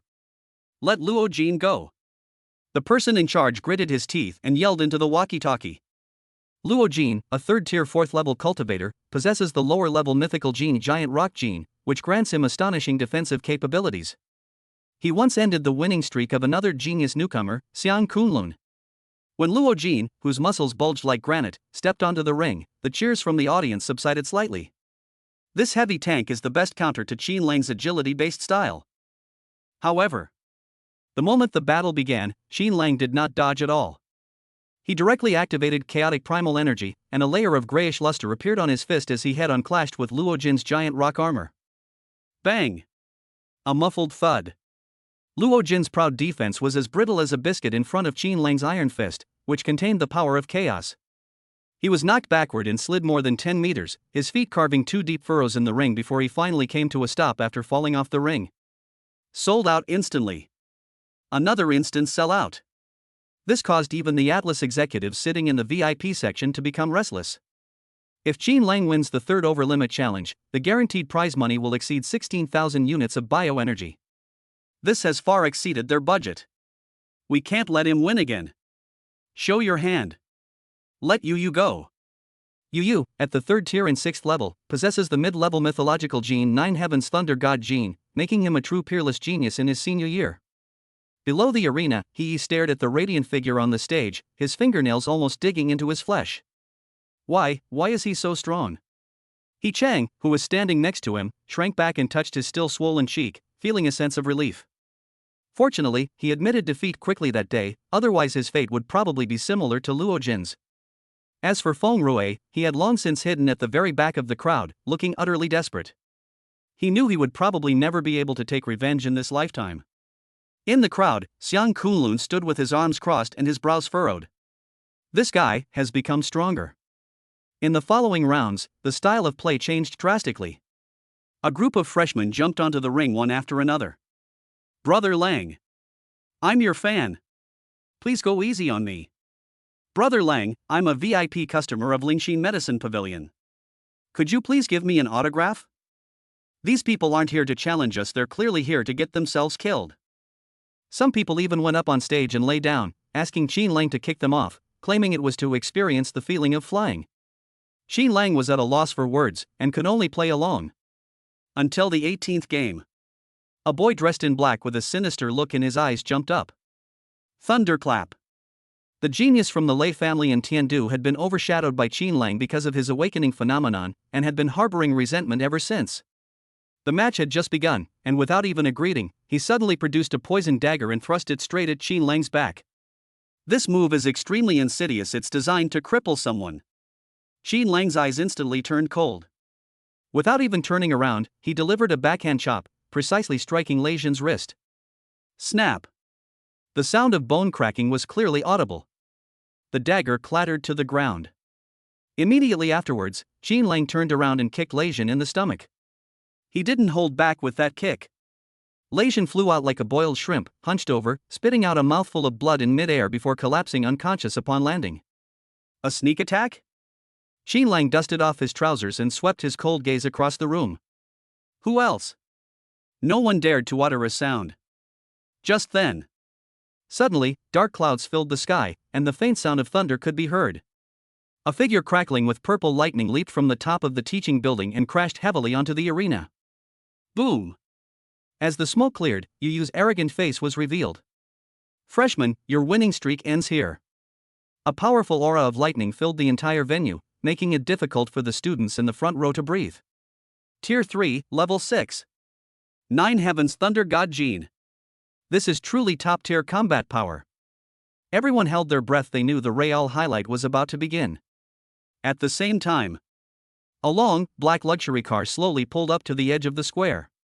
The car door opened, and a foot wearing red-soled high heels stepped out. Wearing sunglasses and surrounded by a group of bodyguards, Zhuo Qingyao walked over with an aura of power. She heard about the commotion and learned that Qin Lang was ruthlessly exploiting Atlas. This made her very unhappy. Third miss. The pharmacy manager rushed forward like a lapdog. Zhuo Qingyao ignored him, took off her sunglasses, and stared intently at Qin Lang on the stage with her narrow eyes. Qin Lang also saw her. Their eyes met in mid-air, as if sparks were flying. Qin Lang suddenly laughed. He made an extremely provocative gesture in Zhuo Qingyao's direction. He pointed his thumb down and made a strong gesture. Then, his lips moved. Although they were far apart and there was no sound, Zhuo Qingyao still understood his lip movements. I will collect Yi Linger's debt. There was no fear in those eyes, only naked fighting spirit and a clear sense of purpose. Zhuo Qingyao's heart skipped a beat. She was all too familiar with that look in her eyes. That's the look in a hunter's eyes when he's eyeing his prey. She had always thought Qin Lang was just a nouveau riche with a bit of talent who got rich by sheer luck. But at that moment, she suddenly realized that she was wrong. This guy came to the ring not for the prize money at all. He did it to avenge Yi Linger. He did it to slap Atlas in the face. Broken. Zhuo Qingyao gripped the sunglasses tightly in her hand, her knuckles turning white. He came for me. Chapter 87 Invincible Qinlang. Atlas can't afford to play this game anymore? Zhuo Qingyao was a woman who had seen many storms, and her panic only lasted for a moment. She put her sunglasses back on, concealing the gloom in her eyes. So what if they come after me? In the face of absolute strength, any provocation is a joke. She looked at Yu on the stage, a cold smile playing on her lips. Yu was her trump card, cultivated at great expense. His Nine Heavens Thunder God gene made him virtually invincible in terms of attack power among his peers. Dealing with a freshman is a piece of cake. On the arena, the atmosphere was already tense. Kid, I'll show you that some money is hot as a flame. Yu grinned maliciously, and lightning surged around him. Sizzle. He transformed into a streak of purple lightning and vanished from the spot in an instant. Wow, so fast. The students below the stage only felt a blur before their eyes. The next second, Yu appeared behind Qinlang, and a hand wrapped in lightning snake slammed hard into the back of Qinlang's head. If this were filmed, he'd either die or suffer a concussion. But Qinlang seemed to have eyes in the back of his head. With a slight shift in his footing, his body twisted at an extremely bizarre angle. The shadow vanishes. After image. Yu's palm strike missed its target, only managing to shatter a phantom image. That's interesting. Yu did not panic. Instead, he became even more excited. The two engaged in a fierce chase on the ring. For a moment, the arena was filled with afterimages and lightning. Most students couldn't see the two people's movements clearly. They could only hear the dense collision sounds and the popping sounds of the air being torn apart. The rooftop of a teaching building in the distance. Several brilliant seniors were watching the game through binoculars. Qinlang's agility is indeed remarkable, but he can't fully utilize his advantages on this narrow arena. Moreover, the rules prohibit the use of weapons, so his swordsmanship was also disabled. Yu's Nine Heavens Thunder God gene has a built-in paralyzing effect. As long as he gets even slightly brushed against it, Qinlang's speed will slow down. Qinlang is very likely to lose this round. The group analyzed the situation very logically. Indeed, Qinlang was somewhat frustrated during the fight. Yu was like a hedgehog, his whole body electrified. Every time he collided with Qinlang, a current would drill into his meridians, trying to paralyze his movements. If it weren't for the overwhelming power of the Chaos Origin energy, which could instantly devour these alien energies, he would have been unable to move long ago. We can't delay any longer. While dodging, Qinlang was making plans in his mind. Although his primordial chaotic energy was abundant, it was not a sustainable way to continue consuming it. We must act swiftly and decisively. Yu on the other side clearly thought the same thing. Let's see how long you can hide. Yu roared and suddenly stopped the pursuit. He raised both hands high, palms facing the sky. Thunder domain, heavenly net. The once clear sky was suddenly clouded over. Countless tiny bolts of lightning descended from the sky, weaving together to form a massive lightning net that completely covered the entire arena. If it lands, even if Qinlang has excellent movement skills, he will have nowhere to hide. That's what makes AoE area of effect so terrifying. It's over. Qinlang is going to lose. Gao Meng, sitting in the audience, was so nervous that he squeezed the railing so hard it deformed. A victorious smile appeared on Zhuo Qingyao's face. However, just as the lightning net was about to fall, a sharp glint suddenly flashed in Qinlang's eyes. Hide? Who said I was going to hide? The primal energy of chaos within him erupted without reservation at this moment. The speed, which was already at its limit, surged again. He transformed into a streak of gray light, advancing instead of retreating, charging straight towards Yu amidst the boundless lightning. Quick! That's too fast. It was so fast that even Yu's dynamic vision couldn't keep up. What? Yu only felt a blur before his eyes, and that handsome face he hated was already right in front of his nose. In his shock, he instinctively unleashed his strongest killing move. Heavenly Thunder Strike! All the lightning power instantly gathered on his right fist and slammed out. Qinlang neither dodged nor avoided. He threw the same punch.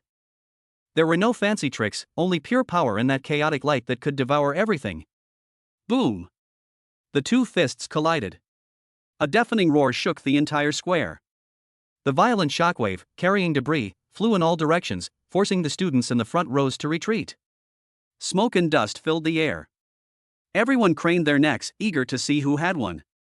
It must be Senior Yu. Even a fourth-tier battle master wouldn't dare to take that heavily thunder strike head-on. One of Atlas's supporters shouted. The words had barely left his mouth. A figure was sent flying backward from the smoke and dust. He spat out a long jet of blood in the air, then slammed heavily against the edge of the arena and rolled off. The entire room fell silent.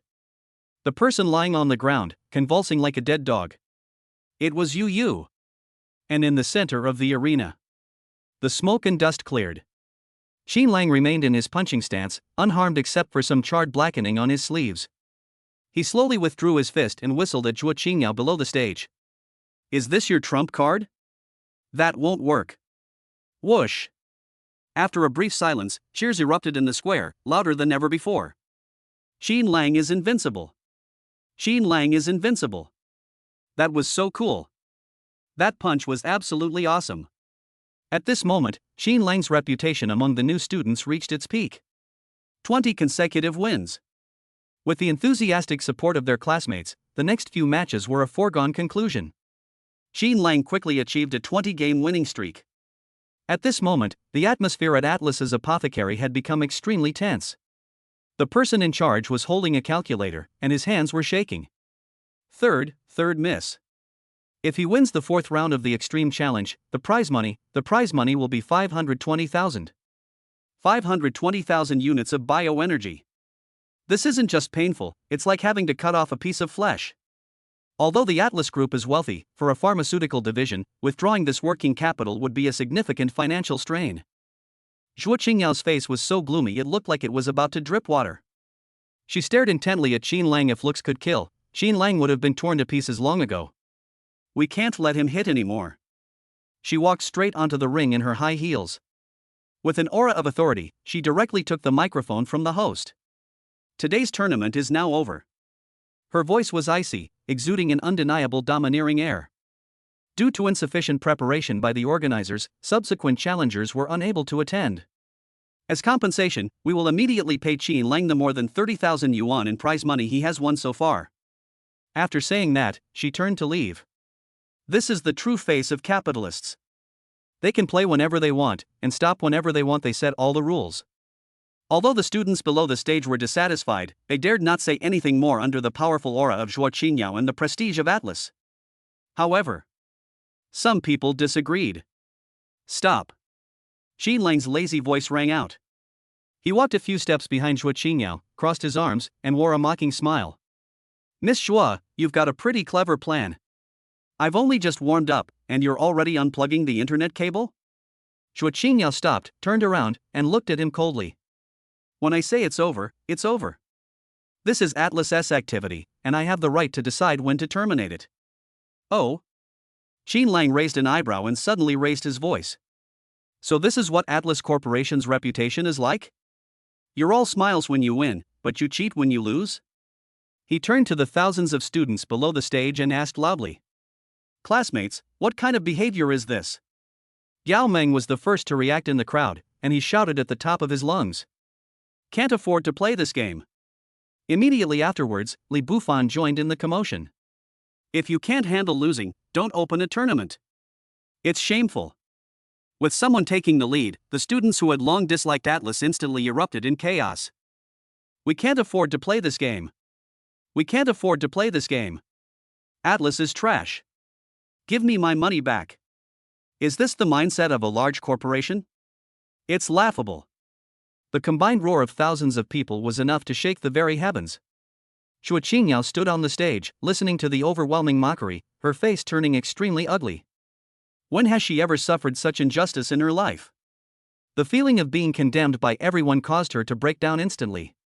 Qin Lang looked at her face, which had turned pale with anger, leaned closer, and delivered the final blow in a voice that only the two of them could hear.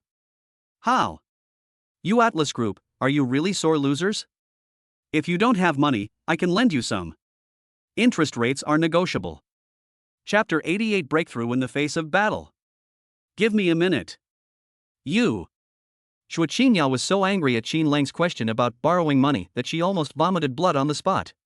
She, the third young lady of the prestigious Zhuo family and one of the heads of the Atlas Group, was actually mocked by a poor student for being broke. This is worse than killing her. Hearing the increasingly loud chants of "can't take a joke" from the audience, Bai Qianqian knew she was being put on the hot seat. If the match is forcibly terminated today, Atlas's reputation at Olympus Academy, and even in the entire capital's high school circle, will be completely ruined. This is absolutely unacceptable for Atlas, which places great importance on its brand image. Good. Very good. Bai Qianqian laughed in anger, her beautiful eyes flashing with a mad light. She snatched the microphone and loudly announced to the audience. Who says we can't afford to play games? The game continues. Not only will it continue, but I'll also increase the bonus. If Qin Lang wins the 4th round, the bonus will double. 1,400,000. These words caused an uproar in the audience. More than 1 million. This is absolutely the highest single event prize money in the history of the Academy. Even Qin Lang was taken aback for a moment, then gave Bai Qianqian a thumbs up. Atmosphere. Since Miss is so kind, then I shall accept your kind offer.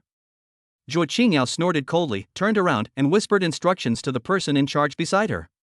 Go, contact Xia Yan. No matter what his demands are, tell him to get over here right now. I'm going to make that brat Qin Lang spit out everything he's eaten. The person in charge was startled. Xia Yan? That madman? But Miss, Xia Yan doesn't know his own strength. What if he kills someone? If you kill him, it's on me. Bai Qianqian said through gritted teeth. With the enthusiastic help of his classmates, Qin Lang quickly achieved a 25-game winning streak. The 4th round of the Extreme Challenge has arrived as scheduled. This time, those stepping into the ring were not students from the school. Instead, he was a young man wearing a tight-fitting combat suit and sporting a fiery red buzz cut. The moment he appeared, the surrounding air seemed to become hot and dry. Summer heat. A monster possessing 2 top-tier talents, Lightspeed Combat Body and Instant Light Gene. Although he was only at the 3rd tier and 7th level, it is said that he once outmaneuvered a 4th-tier beast in the wild with his speed and successfully killed it. His speed was so fast that even a 4th-tier Battlemaster's dynamic vision could hardly keep up with it. This is the opponent you found for me? Xia Yan glanced at Qin Lang, his eyes full of disdain. Too weak, boring. Stop talking nonsense, cripple him, and the 2 million is yours. Bai Qianqian, sitting in the audience, said coldly. Make a deal. Xia Yan grinned, revealing a set of gleaming white teeth. Kid, don't blink, because you might not even see how I made my move. Before he could finish speaking. Whoosh! Xia Yan's figure vanished into thin air. It wasn't an afterimage, it was a true disappearance. The next second, Qin Lang felt a chill on his left shoulder. A bloodstain appeared out of nowhere. Immediately afterwards. Right leg, back, cheek. In the blink of an eye, Qin Lang had more than a dozen wounds on his body. He didn't even manage to touch the hem of Xia Yan's clothes. That's too fast. This speed has completely exceeded the limits that Qin Lang can currently handle.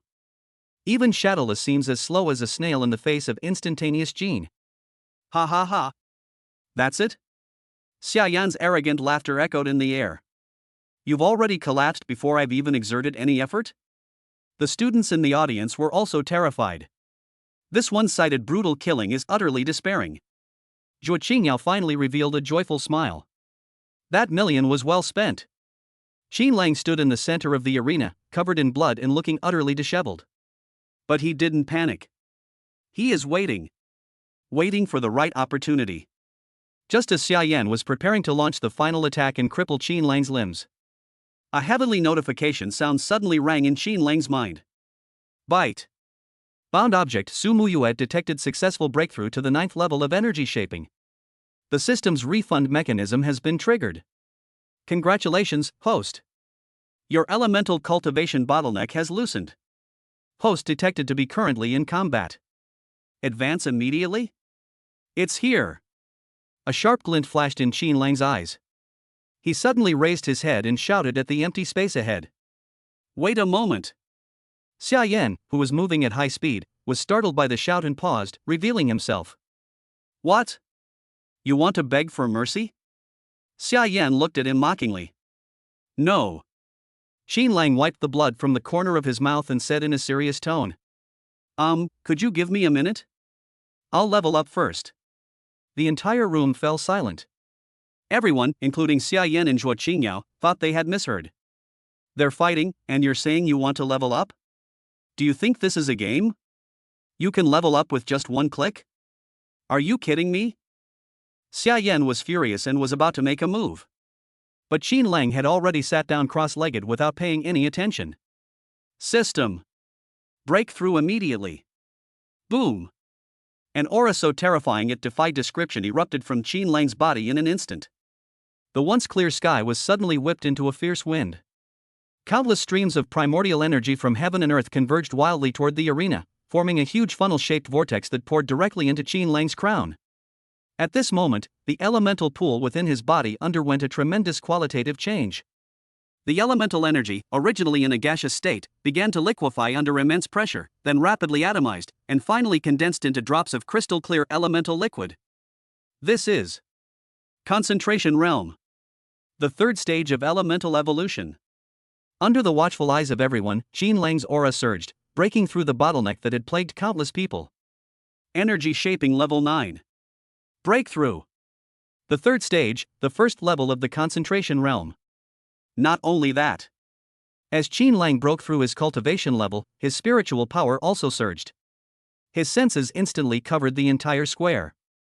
Xia Yan, who was originally as fast as a ghost, became as clear as a slow-motion replay in his mental perception. This is... The mentor in the audience, Fei Changqing, spat out a mouthful of wine, his eyes nearly popping out of their sockets. A breakthrough in the heat of battle? Or a breakthrough to a major realm? What kind of monster is this? The entire Olympus Square was in an uproar. A freshman, before the semester has even ended. In front of the entire school, he broke through to the third level on the spot in the battle arena. This unprecedented and defiant act left everyone deeply shocked and in disbelief. Chapter 89, No sword is better than a sword. Sword chi stretches across 30,000 miles. The strong winds caused by the reverse flow of the primordial energy of heaven and earth made Qin Lang's clothes flutter loudly. He slowly opened his eyes, and a wisp of chaotic light seemed to flash deep within his pupils before disappearing. Although the elemental essence within his body had condensed into a lake, he possessed a genuine cultivation level of the third level of the concentration realm. But he wasn't foolish enough to reveal all his cards. With a thought, the domineering disguise ability of the primitive ancestral gene was activated. The aura that was originally as deep as the ocean instantly subsided, maintaining only the fluctuations of someone who had just entered the first level of the concentration realm on the surface. Even so, it's scary enough. Hey, do you still want to fight? Qin Lang cracked his neck, making a series of crisp crack sounds, and looked at Xia Yan not far away with a smile. Xia Yan's expression was very unpleasant. It's like being constipated for a week and then being force-fed a handful of bitter herbs. Fight. Why won't you fight?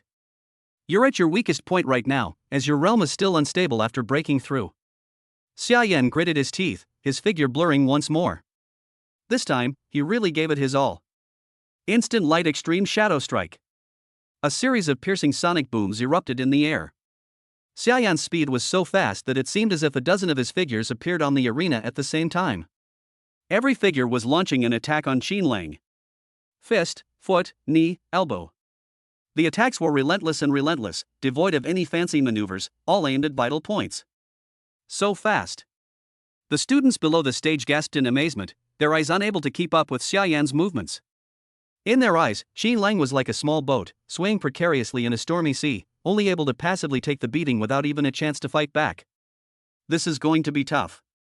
Xia Yan is, after all, a veteran expert with a wealth of combat experience.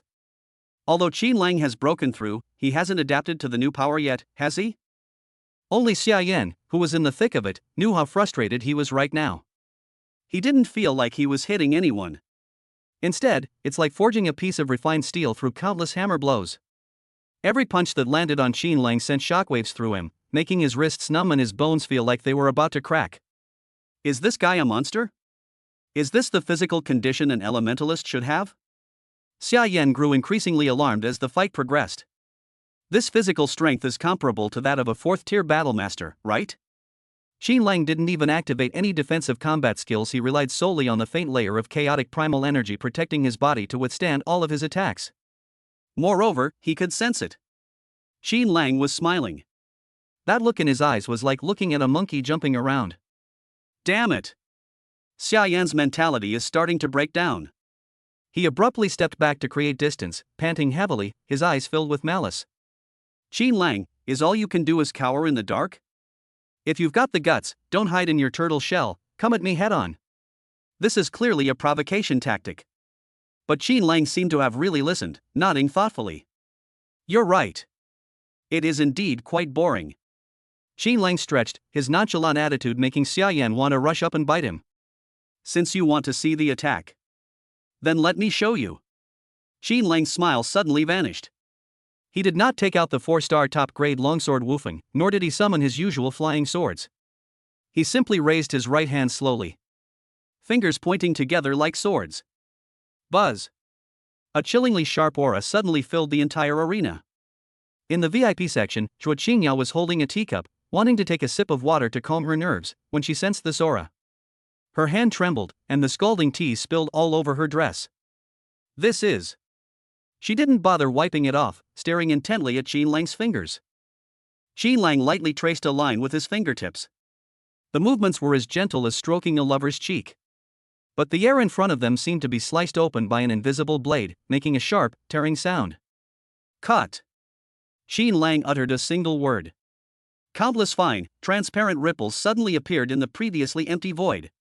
That was space torn apart by sword energy. Before Xia Yan could react, he felt the air around him become incredibly thick. The speed that was once a source of pride was instantly diminished in this shattered space. It's like being stuck in a quagmire. Not good.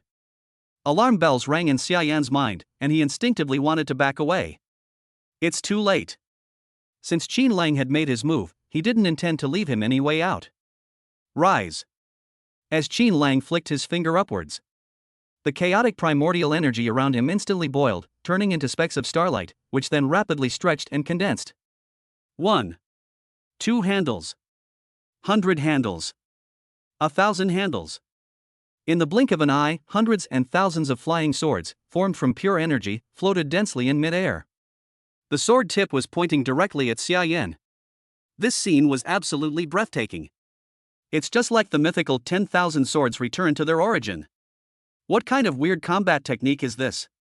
Xia Yan's scalp tingled, and cold sweat instantly soaked through his combat uniform. He could clearly feel that he had been locked onto by Qin Lang's vast and boundless spiritual power. No matter where you flee, these flying swords will relentlessly pursue you like maggots clinging to your bones. Let's give it our all. Xia Yan is also a ruthless person. At times like this, retreat means death. Only by putting ourselves in a do-or-die situation can we survive. He stared intently at the sea of swords, trying to find a weak point within it. Even flying swords condensed from elemental essence cannot all possess the power of a physical body. There's definitely a feint going on. He instinctively avoided the flying swords with the strongest aura and rushed towards a few flying swords on the side that looked slightly dimmer. He still has a chance if he can break out and fight in close combat. However, just as his fist was about to shatter those weak flying swords, a deadly sense of crisis made the hairs on his body stand on end. Laugh! The flying sword sliced through his protective energy without any hindrance. It's as simple as cutting tofu. A sharp pain shot through me. Xia Yan was horrified to discover that the sharpness of these flying swords far exceeded his expectations. This is formed from the condensation of ultimate quality elemental energy, which has been doubly enhanced by the creation gene and the chaos gene. Even the most unassuming one is enough to pierce through fine steel. Certainly. Qin Lang's voice rang out again. Those dozen or so flying swords had already pierced Xia Yan's skin and were about to penetrate his throat, heart, dantian, and other vital organs. It stopped abruptly less than a centimeter from the fatal spot. Still, the scene seemed to freeze at that moment. Xia Yan remained frozen in place, his fist still raised, not daring to move. A bead of cold sweat slid down his forehead and dripped onto the blade of one of the flying swords. It was instantly evaporated into nothingness. All it takes is a thought from Qin Lang. He would be pricked like a hedgehog. Gulp! Xia Yan swallowed hard, the fierce light in his eyes completely disappearing, replaced by deep fear and helplessness. This is not even in the same league. From the moment Qin Lang broke through, he had already lost. I admit defeat. The moment those 3 words were uttered, the thousands of flying swords hovering around him instantly shattered into countless points of light, dissipating into the air. Qin Lang lowered his hand, his face neither flushed nor out of breath. It was as if that earth-shattering blow had merely shooed away a fly. I appreciate your concession. The entire venue was completely silent for a full 3 seconds. Then, whoosh! The cheers erupted like a tsunami, almost lifting the sky off Olympus Square. We won! Lang Ge won! Invincible! Qin Lang is invincible! What was that move called? It was fucking cool. The roof of the teaching building. Bai Qianqian, who had been secretly observing, took a big gulp of wine. The drunkenness in his eyes dissipated, replaced by an unprecedented gleam. He looked at the spirited young man on the stage, a satisfied smile curving his lips. No sword in hand, but a sword in heart. By condensing qi into a sword, anything can become a sword. This kid's swordsmanship level. No sword is better than having a sword. Chapter 90. You'll make even your period come out of your head. Lost? In the VIP section, Zhuo Qingyao suddenly stood up. Because of the large movement, the valuable mahogany chair was overturned and fell to the ground with a dull thud. Her exquisitely beautiful face was now filled with disbelief. How could we possibly lose? Xia Yan is a speed-type genius at the 3rd tier, 7th level. Even if Qin Lang broke through to the 3rd level during the battle, he was only just entering the condensation realm and his foundation was not yet stable. How could he win so easily? This completely overturned her understanding. Third miss. The person in charge standing next to him was trembling and didn't dare to breathe. He knew that Atlas Group had suffered a major setback this time. Not only did he lose both his wife and his army, but he also became a stepping stone for Qin Lang's rise to fame. On the arena, Qin Lang basked in the cheers of the crowd, but his gaze swept across the crowd and landed precisely on Zhuo Qingyao. That meaningful smile made Zhuo Qingyao's heart skip a beat. This isn't over yet. Brothers! Get me up there! Gao Meng, who was sitting in the audience, understood immediately and shouted at the top of his lungs. Charge! Lang, you only need 5 more games. For Lang's happiness. For Atlas's wallet. A group of plants who had been prepared in advance jumped onto the ring one after another. Brother Lang, I'm your long-lost younger brother. I admit defeat. Oops, the ground is so slippery, I fell down and can't get up, I give up. Lang is so handsome, I'm swooning. I give up. This scene left the onlookers dumbfounded, and also caused Zhuo Qingyao's blood pressure to spike. This is hardly a competition arena. This is clearly blatant cheating. Unfortunately, the rules do not prohibit this behavior. In just a few minutes, Qin Lang's winning streak surged to 25 games. According to the rules, the 5th over limit challenge is about to begin. At this point, the prize pool, after being repeatedly doubled and increased, had become an astronomical figure that would make anyone's heart skip a beat. 16,770,000. The person in charge looked at the numbers on the big screen and felt a wave of dizziness, almost fainting. 3rd miss, what should we do? We don't have that much liquid cash in our accounts. Zhuo Qingyao's fingers gripped the edge of the table so tightly that her nails almost broke. Find him. Find him for me. Summon all those monsters from the top 10 of the Olympus ranking. No matter the cost, Qin Lang must be taken down. If you win, all previous prize money will be forfeited. The person in charge looked dejected and frantically dialed numbers on his phone. Hello? Is this Senior Lesion? We are. Beep beep beep. Hello? Senior Xiang Kunlun? There's a business deal. No time, I'm in seclusion. Hello? A few minutes later. The person in charge put down his phone in despair. 3rd miss, no one is answering. They all seem unwilling to come. Nonsense. Qin Lang's 10,000 swords return to the source technique was truly terrifying. No one is confident they can beat Qin Lang now. Moreover, Qin Lang's current momentum is at its peak, and he is clearly a protagonist template. Who would want to go against the tide at this time and be used as a pawn by Atlas? Do you even care about your reputation? The students in the audience seem to have noticed Atlas's predicament as well. The jeers grew louder and louder. Where is everyone? Is Atlas deserted? Weren't you so arrogant just now? Why are you chickening out now? Give me the money. Give me the money. Give me the money. If you can't handle the game, just say so. Don't waste everyone's time. The overwhelming jeers were like slaps to Zhuo Qingyao's face. She felt like her lungs were about to explode with anger. I've never been so humiliated in my life. Enough. Zhuo Qingyao finally reached her breaking point.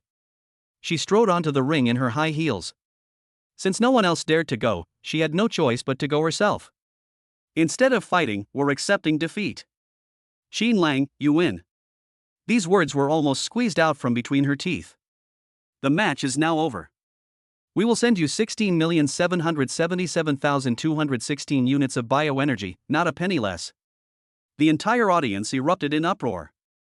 More than 16 million. This is absolutely a huge sum of money. Even for those top families, it's not a small sum.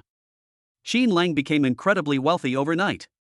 Just when everyone thought things were finally over and Zhuo Qingyao was about to turn and leave, Xin Lang suddenly spoke. Etc. He looked at Zhuo Qingyao with a smile and shook a finger. Miss Xue, have you forgotten something? Zhuo Qingyao paused, turned around, and looked at him warily. What's up? Xin Lang pointed to the rules on the big screen. You said that yourself just before the fourth round started. If Xin Lang can win the fourth round, the prize money will double. Plus the rewards for clearing the level this time. Xin Lang's smile became incredibly bright, like a fox that had stolen a chicken. According to the rules, I have now passed the fifth round. While there wasn't a fifth over limit challenge, that's your problem as the organizers. So, you'll have to pay more. Not only should it be doubled, it should be doubled. Boom. This statement is like a depth charge. Gao Meng, who was in the audience, reacted the fastest and immediately led the jeering. Yeah. Double. Everyone heard that. The third Mrs. Word is law. We cannot renege on our promise. Double. Double. Double. The combined roar of thousands of students made Zhuo Qingyao's ears ring. She stared intently at Xin Lang, her chest heaving violently. Double? That's over 33 million. If she were to give that money away, she'd probably be out of a job as the regional manager. Even the entire Zhuo family will be thrown into turmoil because of this. Xin Lang. Don't push your luck. Zhuo Qingyao was so angry that she trembled all over, and her voice was shaking. She wanted to curse, to vent, to tear that hateful smiling face in front of her to shreds. But reason told her that she was still live streaming, still under the public eye. Extreme anger, humiliation, and frustration intertwined. Sudden. Zhuo Qingyao felt a sharp pain in her lower abdomen. Immediately afterwards, a warm liquid gushed out uncontrollably. Her face turned deathly pale instantly. This is... As a woman, she knew all too well what that feeling was like. But there are still 2 weeks until the due date. How could it be so much earlier than expected? Could it be caused by anger? This sudden physiological change completely threw Zhuo Qingyao, who was already on the verge of collapse, into a panic. She had to divert some of her mental energy to tightly control that primordial power, fearing that she would embarrass herself on the spot and stain the arena with blood.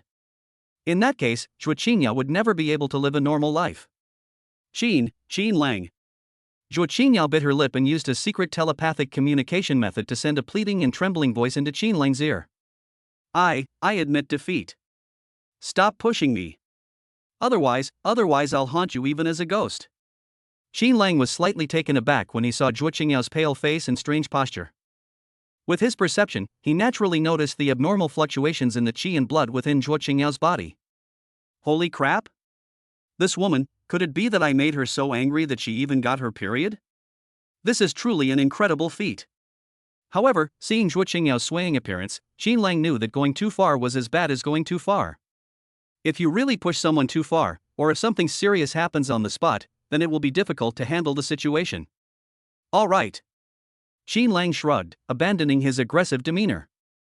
I'll take the loss since you're being so sincere. Chapter 91 Cat-Eared Girl. The Princess's Naked Temptation. But Xin Lang abruptly changed the subject, his eyes flashing with the shrewdness of a businessman. Money is best kept in your pocket. Since Miss Joy is unwell, let's finish this quickly.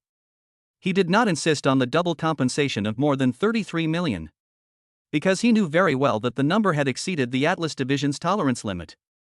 If you really push things too far, the other party will definitely use excuses like going through procedures or waiting for approval to delay the process. If this drags on for a year or two, the opportunity will be lost. Either give me 16.77 million right now, immediately. Either we follow the rules and you give me 33 million in 7 days. You choose.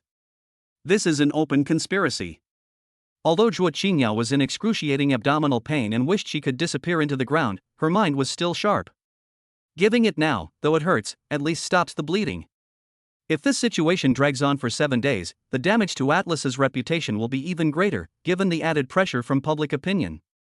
And more than 30 million, she really can't afford to pay it back. Give it to me. I'll give it to you right now. Zhuo Qingyao gritted her teeth, enduring her physical discomfort, and quickly processed the transfer. Bite. With a crisp notification sound. Qi Lang looked at the long string of zeros in his account and grinned from ear to ear. Cool. That was fucking awesome. That's nearly 17 million. Converted to previous purchasing power, that's equivalent to dozens of small goals. Thanks, Miss Zhuo. Qi Lang smiled and waved the black gold card in his hand. Welcome to challenge me again next time, I'm always ready. Zhuo Qingyao glared at him venomously, not wanting to stay a moment longer. With the help of her maid, she clutched her stomach and stumbled off the stage. She even broke a heel from her high heel with a snap because she was walking too fast. This scene drew sighs from the surrounding students. The usually aloof and arrogant Miss Atlas was actually driven to this point by Qin Lang. Brother Lang is awesome. Qin Lang. Qin Lang. Thunderous cheers erupted once again in the square. Qin Lang looked at the excited faces below the stage and felt great. It's better to share happiness than to enjoy it alone. Anyway, this money came from nowhere given by Zhuo Qingyao, so why not spend it? With a wave of his hand, he took out a huge container from his spatial bag. That's a full cubic meter of high-purity bioenergy liquid. A full 1 million units. Brothers. Brother Lang is in a good mood today. Everyone who sees this gets a share. Bang. The container was opened, and a dense mist of energy instantly filled the entire area. Holy crap! Lang Gu is so generous. Godfather. You are my long-lost godfather. Qin Lang, the immortal who scatters wealth. The students went crazy. That's 1 million units. Even the scions of those powerful families have never seen anyone spend money like this. In an instant, all sorts of praises rained down on Qin Lang as if they were free. On the periphery of the crowd. Seeing this, He was so angry that he crushed the water bottle in his hand. What a spendthrift! He's a complete spendthrift. Feng Rui, who was standing next to him, also looked extremely jealous, his eyes even turning red. Only He Chang, standing not far away, had a terrifyingly gloomy look in his eyes. Just a nouveau riche. They don't even understand the principle of keeping wealth hidden. That much money is enough to buy 10 of his lives. Just wait, once we get into the deep space ruins, he'll have his day. On the other side, Lei Shen leaned against the corner of the wall, his eyes darting around, seemingly plotting some new scheme. The next day, Qi Lang did not save the money to earn interest. He went straight to Yi Linger and handed her a card containing 5 million units of bioenergy. Take it and spend it. If you need more, just ask me. Our goal is not to open a small pharmacy. Instead, we'll destroy Atlas and establish a completely new potion empire. Yi Linger was stunned by this grand idea. But seeing Qin Lang's confident eyes, the passion within her was ignited. Okay. Let's do it together. The following week, Qin Lang utilized his newly attained nascent soul realm cultivation, along with the enhancement from the creation gene. I started frantically grinding potion proficiency. 2-star, 3-star, and occasionally you can even get a 4-star legendary item. He entrusted all these medicines to Xia Wan of the Kyushu auction house. He wanted to make a killing right before the joint entrance exams, when everyone was frantically accumulating resources. It was late at night. Qin Lang had just finished his cultivation and was preparing to go to sleep. The ragdoll cat, Xiaobai, who had been nestled next to his pillow, suddenly opened its eyes.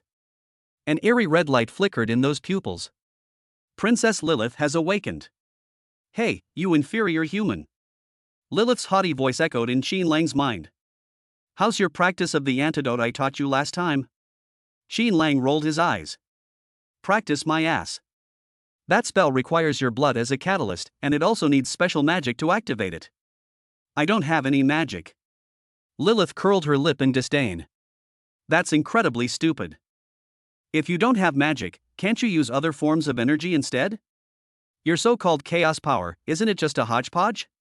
Let's see if we can simulate the frequency of magic. Xin Lang was taken aback.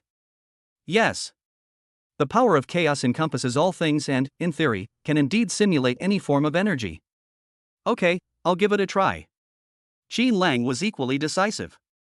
He forced a wisp of hazy, chaotic power from his fingertips, which began to vibrate according to the frequency taught by Lilith. Then, he gently took a drop of blood from Little White's front paw. Use blood as a catalyst to break the curse. He uttered obscure incantations. I originally just wanted to give it a try. Unexpected. A miracle happened. Buzz. The drop of blood suddenly emitted a dazzling red light, instantly enveloping Xiao Bai's body. A massive energy surge rippled through the cramped dormitory room. The light faded. The ragdoll cat that was lying on the bed is gone. Instead, there was a stunningly beautiful young woman with a hot figure and snow-white skin. She had long, wavy pink hair and delicate features, like a porcelain doll. What's most eye-catching are her fluffy cat ears on her head and her restless, wagging tail behind her. Certainly. Even more noteworthy is? She wasn't wearing any clothes. Completely naked. Those enviable curves, those deep cleavage, that flat stomach. Bathed in moonlight, it gleamed with an ivory-like luster. Xin Lang was completely dumbfounded. My nose started bleeding uncontrollably. He stared blankly at the scene before him, his mind completely blank. This is a cat-eared girl? Or, completely naked? After a brief silence, Lilith finally realized her current state. She glanced down, then suddenly looked up, her ruby-like eyes filled with shame, anger, and murderous intent. Ah! A scream loud enough to pierce eardrums echoed throughout the entire boys' dormitory building. You scoundrel! You pervert! Die! Smack! Before Xin Lang could explain, a pillow was thrown hard at his face. What followed was a chaotic human-cat war. But in Xin Lang's mind, only one thought remained. This wave. A huge profit. Chapter 92 Western Magical Girl, Cat-Eared Girl Without Clothes. That scream almost blew the roof off the boys' dormitory. Her long, pink, wavy hair trembled wildly in the moonlight. Lilith crossed her arms and curled up into a ball, her delicate, porcelain doll-like face filled with shame and indignation. Ah! You're not allowed to look. Turn around. Close your eyes. She screamed as she frantically tried to pull the sheets off the bed. Xin Lang had just felt like he had made a huge profit, but now he could only helplessly spread his hands. Although his gaze was a little unfocused, he still tried his best to maintain the demeanor of a gentleman. Your Highness, you turned back on your own, I didn't strip you. And he pointed to Lilith's fluffy tail, which was puffed up with nervousness. It seems like you're not covering your lower half either. Lilith followed his gaze and looked down. Ah! You pervert! Another high-decibel scream. She practically teleported, pulling the blanket over herself and wrapping herself up like a dumpling, leaving only her ruby-like eyes peeking out as she stared intently at Xin Lang. If looks could kill, Xin Lang would probably be nothing but ashes by now. Inferior human! How did you do that? After her initial shame and anger subsided, Lilith finally remembered her business. She stretched out a fair, delicate arm and touched her cheek in disbelief. The warm, real touch still left her feeling somewhat dazed. That damned transformation charm is a top-tier spell that even the 6th-tier forbidden spellcasters of Azeroth are helpless against. How could this lowly human, who doesn't even have magic, possibly break the spell with just a drop of blood and a clumsy incantation? Xin Lang shrugged and casually grabbed a coat from the side and tossed it to her. It was untied just like that. Perhaps my chaotic power is special, specializing in curing all kinds of difficult and complicated diseases. He naturally wouldn't say it was because of the system or the original ancestral genes. Lilith, wrapped in her coat, looked him over suspiciously. Although this human seemed unreliable and always lecherous, the gray energy within him did indeed exude a strange aura that even she found unsettling. In any case, being able to turn back into human form is a good thing. How could she, a member of the royal family of Azeroth, remain a meowing pet cat forever? This is an absolute disgrace. Since you can break the transfiguration charm, Lilith's eyes lit up, they saw the glimmer of freedom. She loosened the blanket slightly, revealing half of her shoulder, and her tone became urgent. Quick! Now! This princess also possesses a sleeping curse and a power-sealing curse. If you help me untie these two as well, I swear I'll make you a prince of the largest empire in the entire universe. The pie in the picture is drawn to be both round and large. Qin Lang scoffed at this, thinking, what's so great about being a prince? It's much more comfortable to just lie down and be a lazy bum. However, if we can completely solve this cat's problem, we won't have to worry about her transforming in the middle of the night every day anymore. Okay, I'll try again. Qin Lang reassembled a wisp of chaotic power. He was about to reach out and touch Lilith's forehead. Sudden. Lilith's expression changed drastically. The arrogant and eager expression vanished instantly, replaced by a deep-seated terror. It's like a mouse seeing a cat, or rather, it's like prey being targeted by its natural enemy. Stop! She screamed and slapped Qin Lang's hand away, shrinking back into the blankets, trembling. Don't move! Don't move! She noticed. Qin Lang's hand froze in midair, his brows furrowing slightly.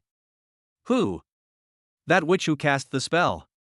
Lilith's voice was trembling with sobs, and her teeth were chattering. The shockwave from the dispelling of the transfiguration charm was too great. If we forcefully touch the other two spells, she will definitely locate us here. At that time, you will die. I will die too. The entire planet Earth will be buried with her. Before he could finish speaking, the blanket suddenly deflated. The fragrance and body warmth that originally belonged to the young girl quickly dissipated. A few seconds later, a cream-colored ragdoll cat crawled out of the blankets. Its once lively red eyes now only held a blank and bewildered look. Meow?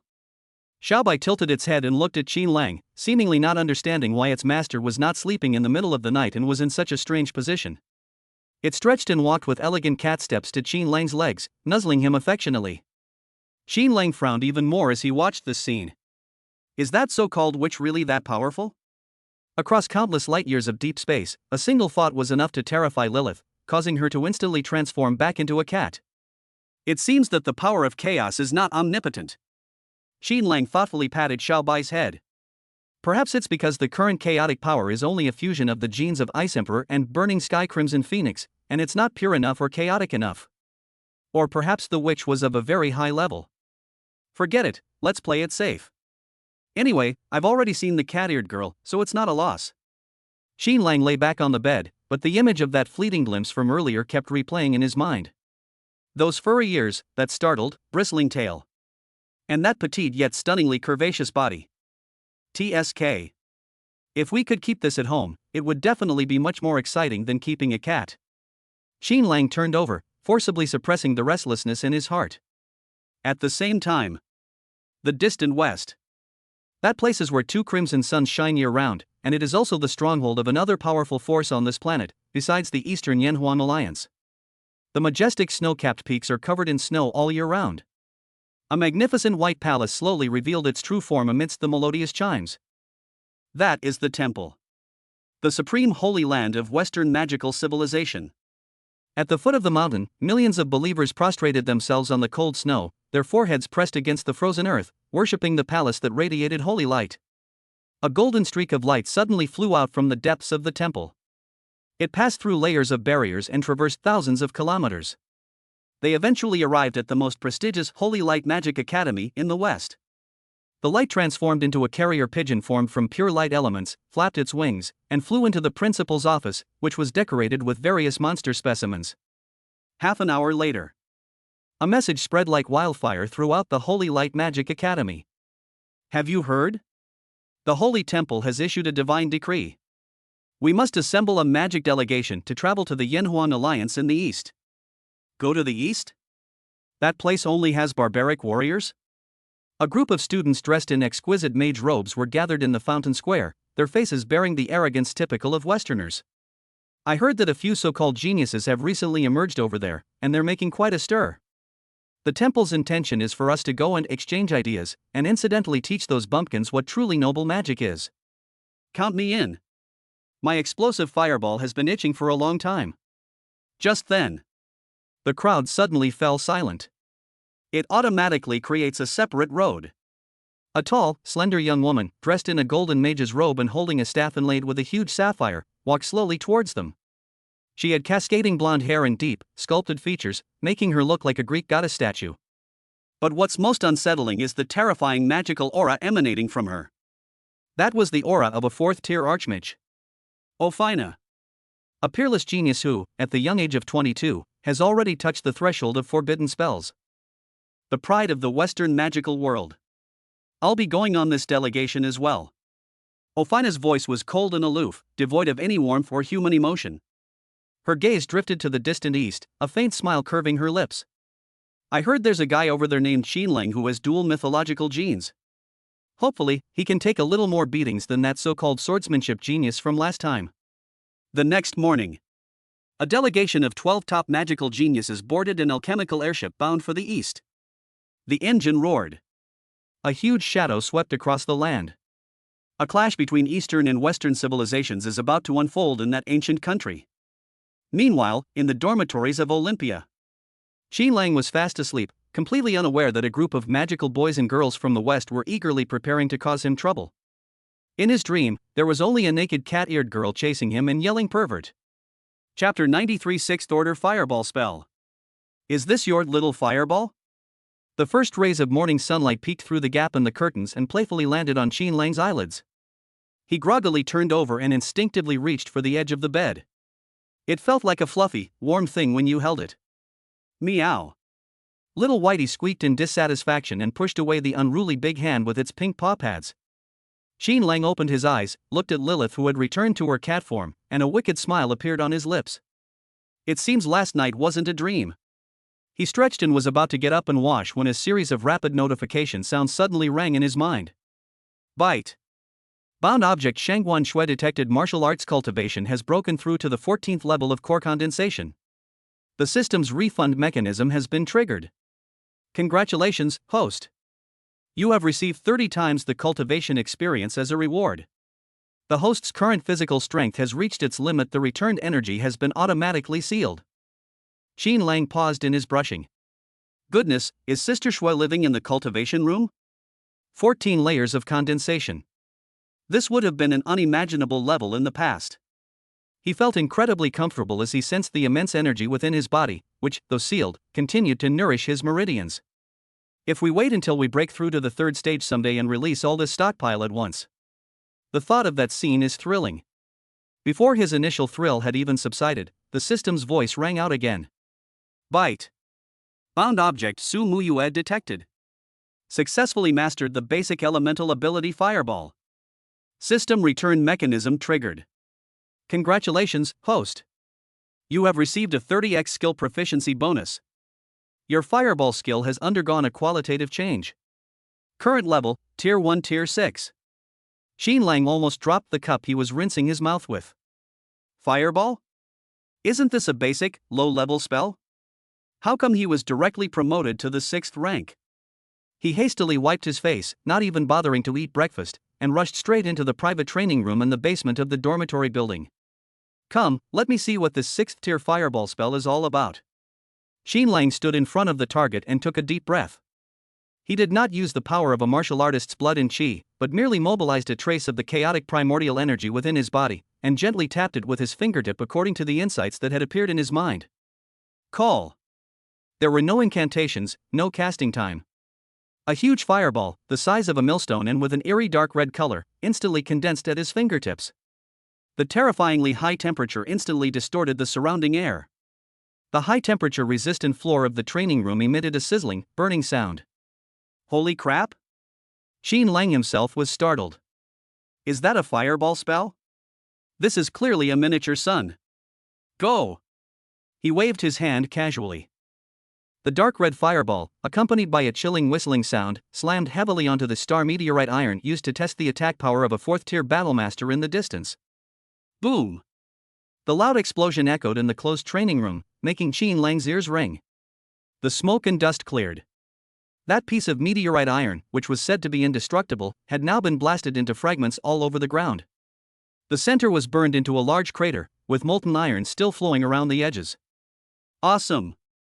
Qianqian snapped his fingers, and the still burning flame was instantly extinguished. This power is absolutely comparable to a full-force attack from a 4th-tier expert. Most importantly, this is just a short-lived skill. If we encounter a large group of strange beasts in the future, we won't even need to draw our swords. We can just throw a few fireballs at them, and that will be a clearing-out artifact. Muyue is such a lucky star. Qin Lang was in a great mood and hummed a little tune as he walked out of the training room. Today is a special day. The Kyushu auction house is about to hold a grand auction. The reason this auction is so highly anticipated is that the batch of sacred potions that Qin Lang entrusted Yilinger to release will be the grand finale.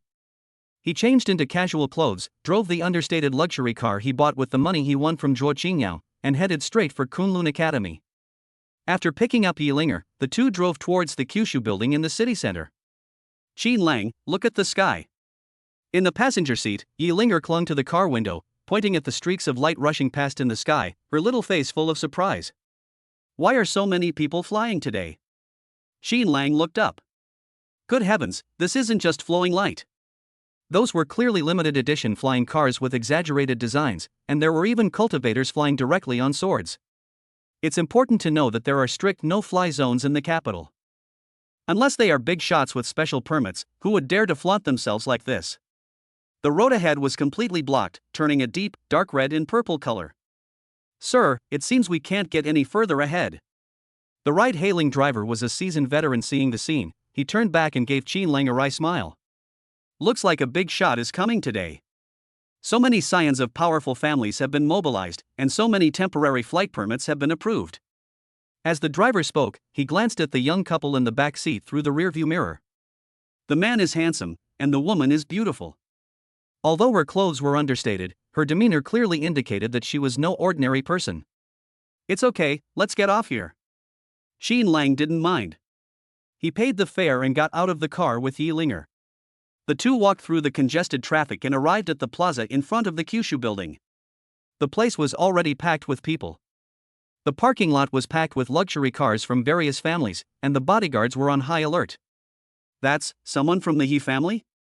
Qin Lang had sharp eyes and spotted a familiar-looking figure in the crowd at a glance. He Yi. The eldest son of the Yi family who was beaten to tears in the ring by him.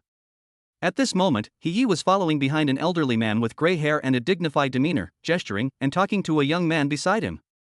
The young man looked somewhat like He Yi, but his eyes were more sinister and his aura was more profound. He Qian. He Ye's older brother, and the true genius of the He family. It's said that he's been in seclusion trying to break through to the 4th stage, but I didn't expect him to come out today. It seemed to sense Qin Lang's gaze. He Qian suddenly turned his head, his eyes, like those of a venomous snake, fixed intently on Qin Lang through the crowd. There was no attempt to conceal the malice. Brother, it's him. He also saw Qin Lang and immediately jumped up excitedly, pointing at Qin Lang and starting to complain. He Qian snorted coldly and was about to step over. But the old man reached out and stopped him. The old man glanced at Qin Lang indifferently, with the detachment of someone in a superior position, as if he were looking at an ant. He whispered something, and He Qian reluctantly stopped, making a throat-slitting gesture. Qin Lang responded with a middle finger, his face expressionless. Childish. He pulled Yilinger along and turned to walk towards the other entrance. They had only taken a few steps. A fragrant breeze wafted over. Qin Lang felt a chill run down his spine and instinctively turned to the side to avoid it. A woman in a red haute couture gown and sky-high heels was glaring at him through gritted teeth. Zhuo Qingyao. What a small world. Upon seeing Qin Lang, Zhuo Qingyao instinctively clutched her stomach. Even though that relative has long since passed away, the psychological trauma of being so angered by Qin Lang that she suffered a massive hemorrhage will probably haunt her for the rest of her life. Qin Lang. Zhuo Qingyao's voice sounded like it was being squeezed out from between her teeth. You actually dare to come here? The Atlas executives behind her also looked at Qin Lang with hostility. During this period, the rise of Lingxin Medicine Pavilion caused Atlas Group to suffer heavy losses. With the addition of that huge compensation payment, Zhuo Qingyao's position within the family is now precarious. All of this is thanks to the man in front of me. Oh, isn't this Ms. Xua? Qin Lang greeted her with a smile, deliberately lingering his gaze on her lower abdomen for 2 seconds. Are you feeling better? Your complexion is still a bit pale. Would you like some more brown sugar water? You. Zhuo Qingyao was so angry that she was trembling all over and was about to lash out. Her maidservant suddenly tugged at her sleeve, signaling her to be mindful of the occasion. This is the Kyushu auction house. If this gets out of hand, no one will save face. Shuo Qingyao took a deep breath and forcibly suppressed the anger in her heart. We'll see. She glared at Yi Linger fiercely and led her people into the VIP passage. Qin Lang had no intention of getting entangled with her here. In order not to reveal his identity as the behind-the-scenes seller, he abandoned his plan to use the VIP backstage channel and, with a regular admission ticket, led Yi Linger into the inner area. The hall was already full of people. Qin Lang found a corner to sit down, and was just about to close his eyes and rest for a while. Sudden. He felt a gaze piercing through the crowd and landing precisely on him. That gaze was neither sharp nor filled with murderous intent. But it carries an undeniable, extremely strong possessiveness. Qin Lang's heart skipped a beat, and he subconsciously opened his eyes, looking in the direction he sensed. In the VIP area not far away, a stunningly beautiful woman, dressed in a plain-colored long dress, with a cool and ethereal air yet exuding a touch of domineering presence, sat there alone. She held a glass of red wine in her hand, swirling it gently. Those eyes, which seemed to hold the stars and the sea, were looking at him with a half-smile. Fu Yueqi. That sixth-tier powerful mentor who had a mysterious obsession with him. It's over. Qin Lang's heart skipped a beat. He was about to pretend he hadn't seen it and turn his head back. The next second, a voice transmission, tinged with a hint of mockery yet utterly irresistible, exploded directly in his mind. Little guy, you didn't even say hello to your teacher? Come over. Sit down next to me. Otherwise, I'll go find that old drunkard Bai Qianqian and ask him to let me go. If he doesn't give it to me, I'll beat him until he does. Qin Lang's lips twitched. Is this supposed to be a mentor? She's clearly a female bandit. Chapter 94 1 million. Has this woman gone mad? Faced with Fu Yueqi's blatant threat, what could Qin Lang do? If he really doesn't go, given this female devil's fiery temper, she might actually rush to Olympus Academy and beat Bai Qianqian up. Although he was also quite eager to see that old drunkard get beaten up, what if Bai Qianqian got seriously injured? Who would give him pocket money in the future? Linger, let's switch seats. Qin Lang sighed, grabbed the bewildered Yi Linger, and, under the watchful eyes of countless envious and jealous people, forced himself to walk towards the VIP area. Hello, Teacher Fu.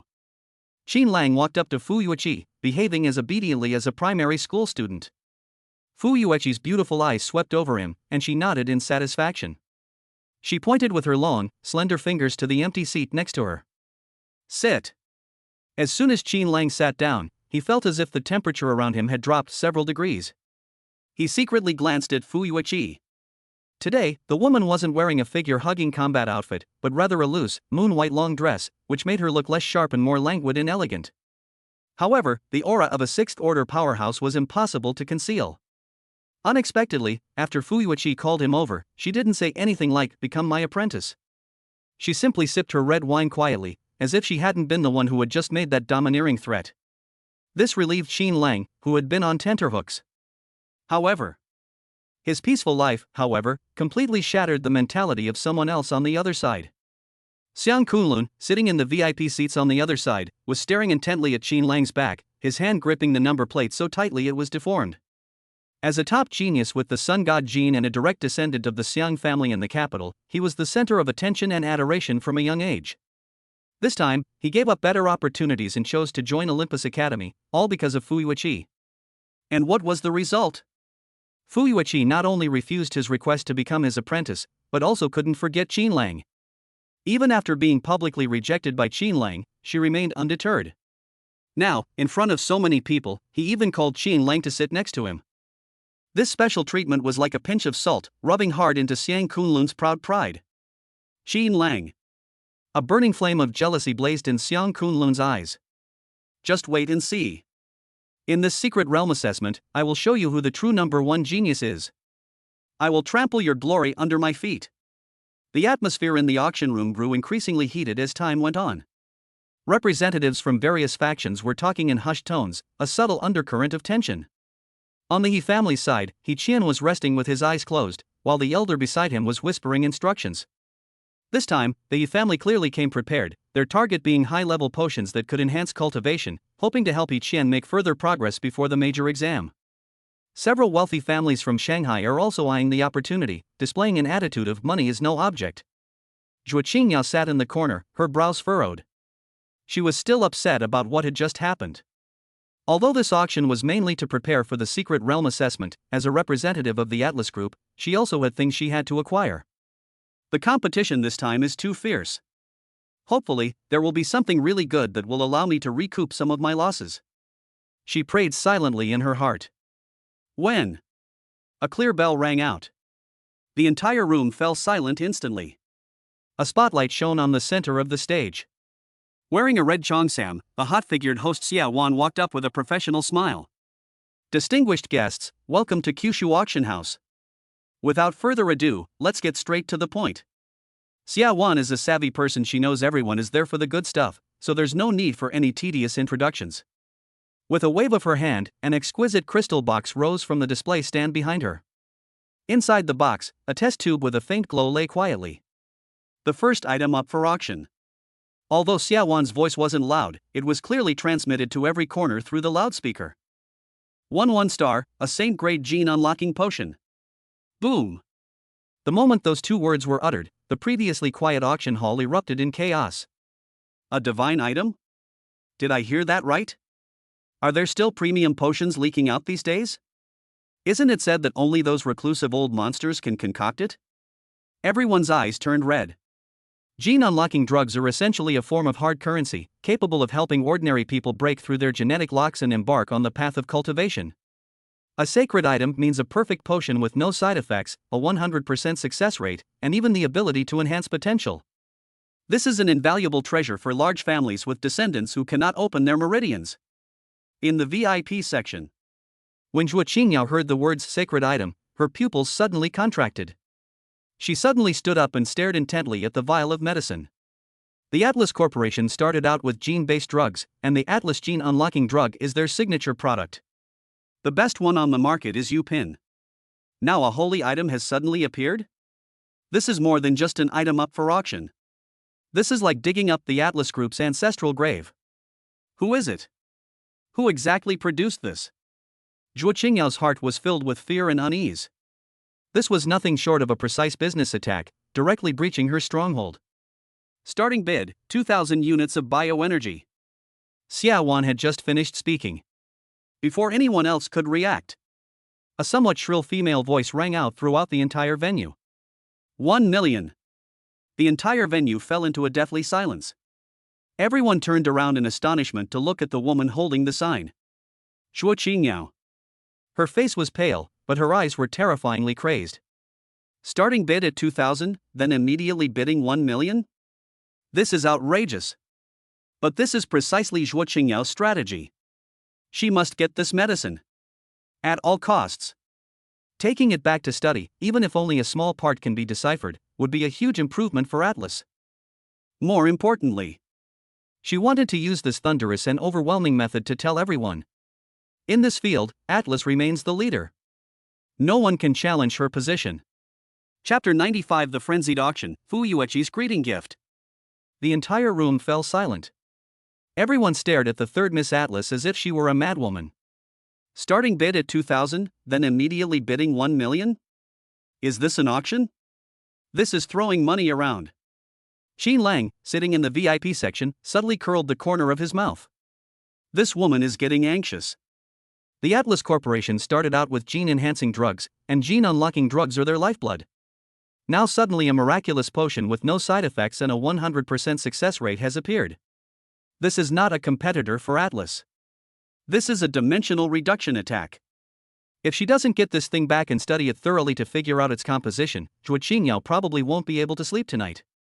1,100,000. Just when Zhuo Qingyao thought she had stunned the entire audience, a lazy voice drifted out from another private room. Tianqian Group, Zhao Tiancheng. This person is certainly not short of money. Moreover, Tianqian Group and Atlas have always been bitter rivals, so how could they possibly let go of such a good opportunity to kick someone when they're down? Zhao Tiancheng. Are you deliberately trying to make things difficult for me? Zhuo Qingyao turned her head sharply, her eyes filled with a look that seemed to want to devour the entire private room. Miss Xue, what you're saying is true. It's an auction, and the highest bidder wins. Zhao Tiancheng's voice remained calm and unhurried. 1,500,000. Zhuo Qingyao gritted her teeth and added 400,000 directly. 1,600,000. 2 million. 2,100,000. No matter how much Zhuo Qingyao added, Zhao Tiancheng always only added 100,000. It's like a cat playing with a mouse. Prices have skyrocketed. Final. When the price reached 4 million. Zhao Tiancheng seemed to think that the time was right, or perhaps he felt that spending 4 million to buy a 1-star potion was a huge waste. He casually put the sign down. Miss Zhua is so wealthy and generous, I admire her. It's yours now. 4 million once, 4 million 3 times. Sold. As Xia Wan's wooden mallet fell, Zhuo Qingyao slumped into the chair, as if she had just finished a battle. Although she received the medicine, the number 4 million made her feel like her heart was bleeding. However, just as she was about to breathe a sigh of relief, Xia Wan's professional smile sent a chill down her spine once again. Congratulations, Miss Zhua, on winning the first saint-level unlocking potion. Next up is the second item. It's still a 1-star holy grade gene unlocking potion. Starting bid, 2,000. Zhuo Qingyao. The entire audience. Is this wholesale? This time, Zhao Tiancheng didn't play tricks on her. Because Zhuo Qingyao no longer has the money to go on such crazy sprees. In the end, Zhao Tiancheng easily acquired the second dose of the drug for 1.2 million yuan. 4 million versus 1,200,000. Zhuo Qingyao felt like her intelligence was being rubbed into the ground. She turned her head sharply and stared intently at Qin Lang. If looks could kill, Qin Lang would be riddled with holes by now. Qin Lang sensed the murderous aura emanating from him. He turned his head and gave Zhuo Qingyao an extremely bright smile. He also made a V sign. Are you angry or not? Are you angry or not? The subsequent auction reached a fever pitch. The moment the 2-star holy grade energy supplement appeared, the eyes of those powerful families turned green with envy. The secret realm assessment is coming up soon. This kind of holy potion that can quickly restore one's original energy in a short time and has no side effects is a life-saving artifact. 500,000. 800,000. 1 million. Prices skyrocketed. 3,200,000. From the Xiang family's private room came a voice full of determination. Xiang Kunlun. This genius with the genes of the sun god clearly wants to make a big splash in the secret realm assessment. With this medicine, his endurance will no longer be a weakness. Is anyone else bidding higher? Xia Wan surveyed the entire room. No one said a word. A single 2-star potion costs over 3 million, which is already an astronomical price. Make a deal. The subsequent sales of several 2-star potions also exceeded 2 million. Qin Lang sat there, listening to the numbers being called out one by one. It felt like listening to my own bank account announcements. Cool. That was awesome. 2,300,000. Just as Qin Lang was feeling smug, a clear, cold voice suddenly rang out beside him. Fu Yueqi made his move. She held up her number plate with the elegance of someone having afternoon tea. 2,300,000. Sold. There was no suspense whatsoever. Nobody wants to offend a 6-star powerhouse for such a small amount of money. Qin Lang looked at her with some puzzlement.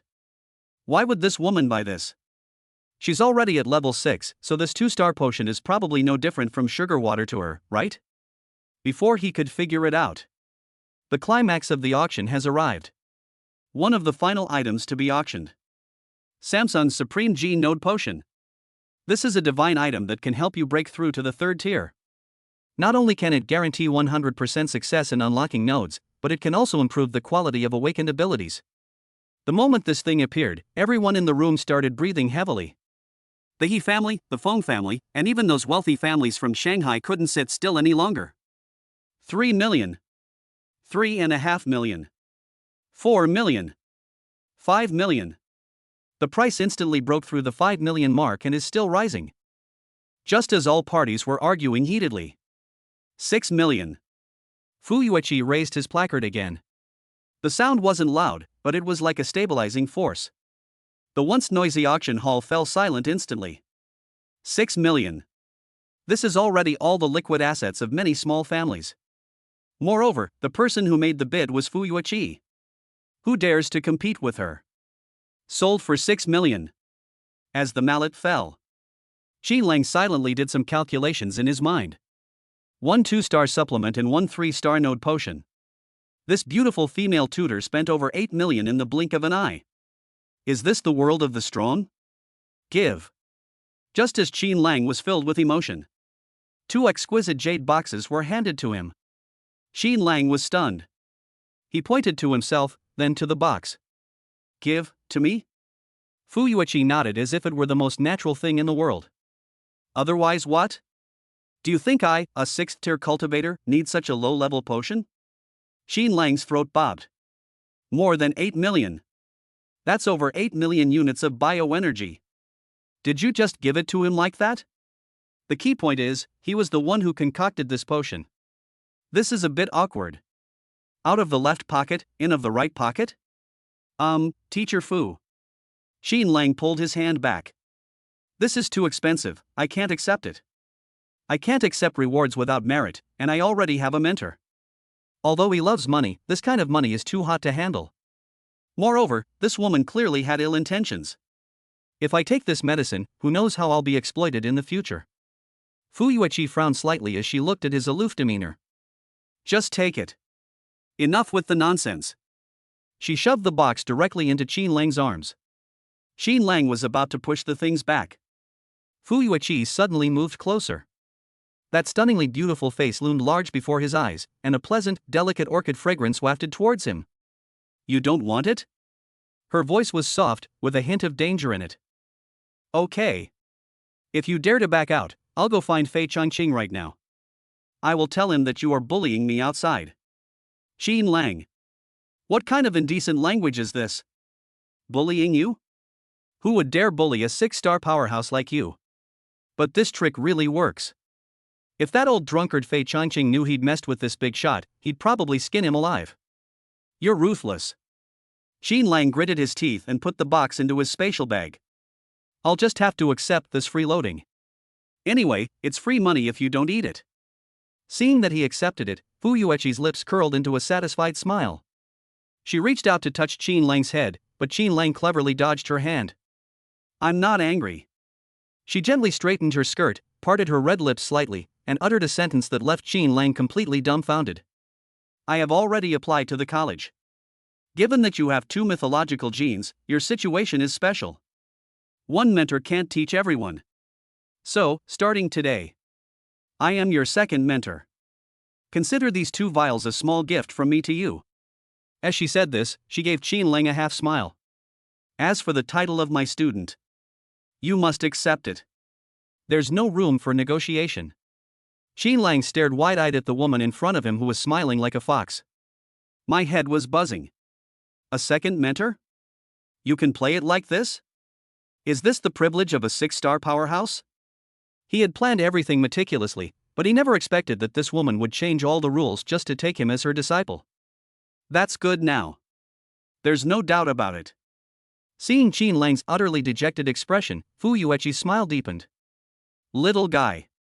Trying to escape from my grasp? Maybe in the next life. Chapter 96. The seller refuses to sell. This infuriates the He family.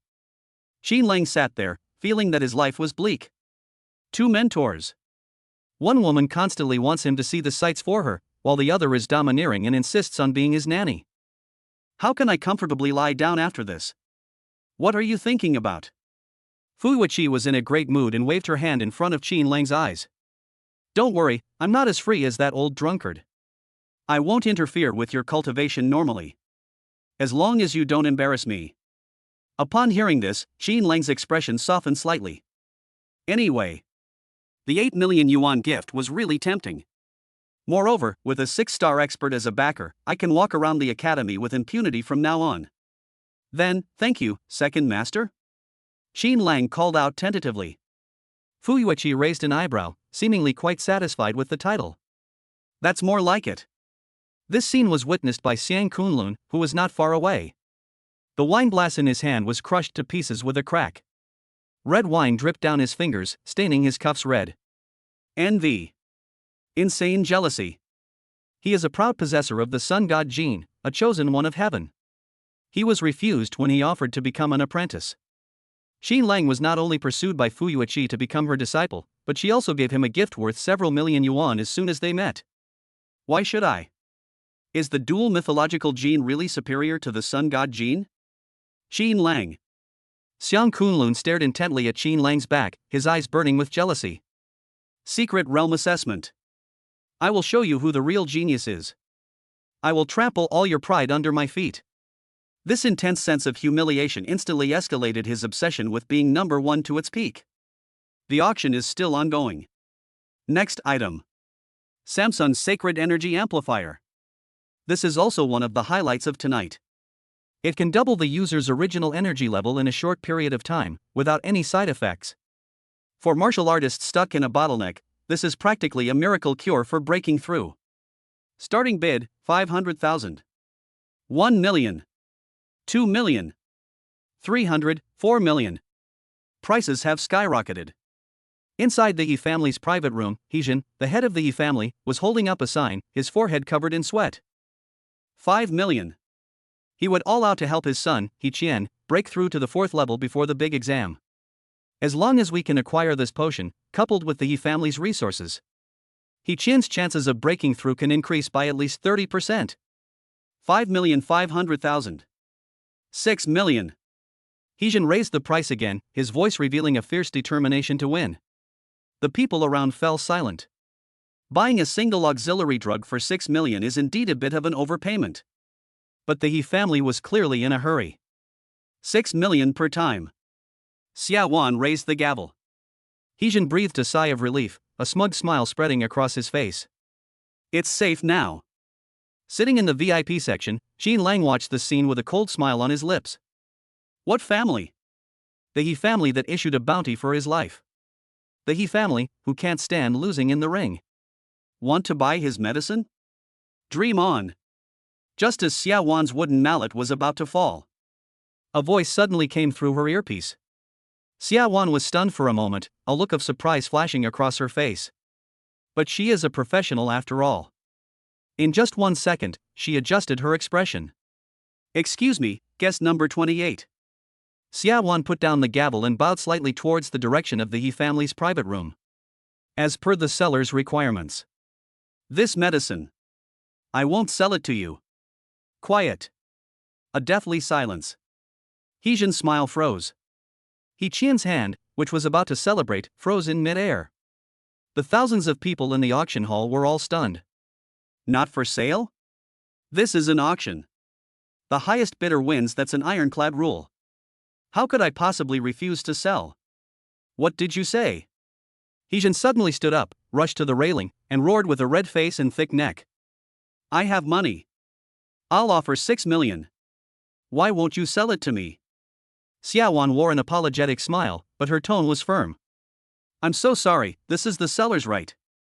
The seller made it clear that today's medicine will not be sold to the He family. After saying that, she turned to look at the buyer who had just offered 5.5 million. Guest number 35, would you still be willing to buy it for 5.5 million?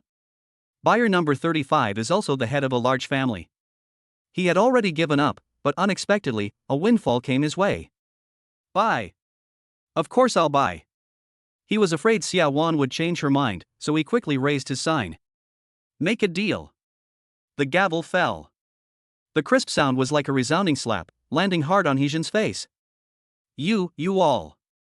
Hijin pointed at the audience below the stage, trembling with anger. In front of all the prominent figures in the league. The seller specifically requested that I refuse to sell to them.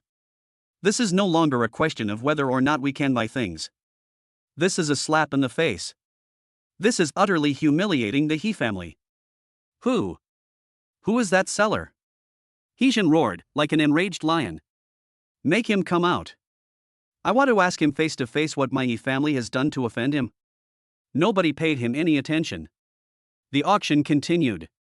One by one, the vials of medicine were snapped up by other families. The whole family, however, always gets rejected as soon as they make an offer. Even if they offer twice the price of others. Refuse to sell. Sorry, not for sale. Still refuse to sell. In just half an hour. He felt his blood pressure had soared to the brink of exploding. Qian sat beside him, his face so gloomy it looked like it was about to drip water. Seeing their competitors reaping huge profits, their strength is about to surge. The feeling of being able to watch helplessly was worse than killing him. "Dad, that seller. It's definitely aimed at us," Qian said through gritted teeth. "No matter who he is, I'm going to kill him." Finally, the highlight of this auction has arrived. For Star Holy Item, Liberation Potion.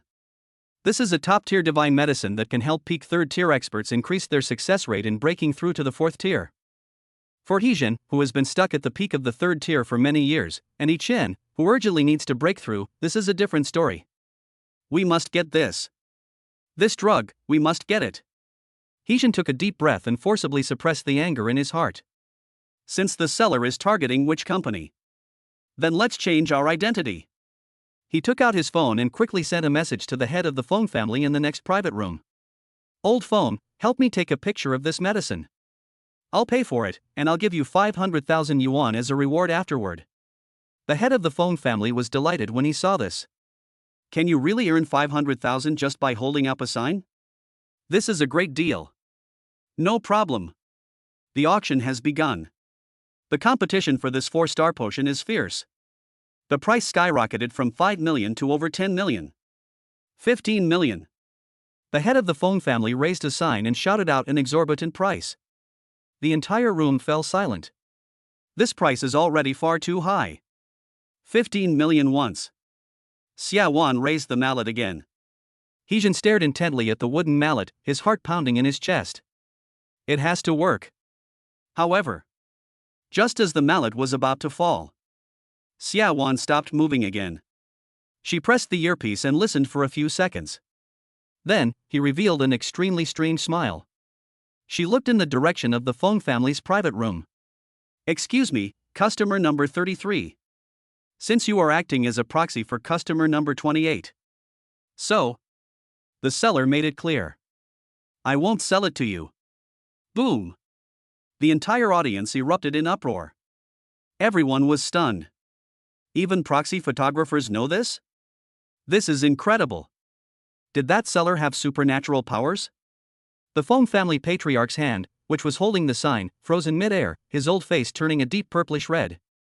He never expected that his attempt to earn extra money would be exposed in public. How embarrassing.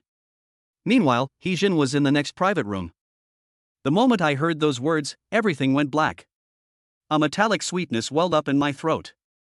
Puff!" He spat a mouthful of blood directly onto the railing in front of him. "This is outrageous. This is outrageous." Qian was so angry that he overturned the table. The feeling of powerlessness and humiliation of being manipulated without even knowing who the other party is.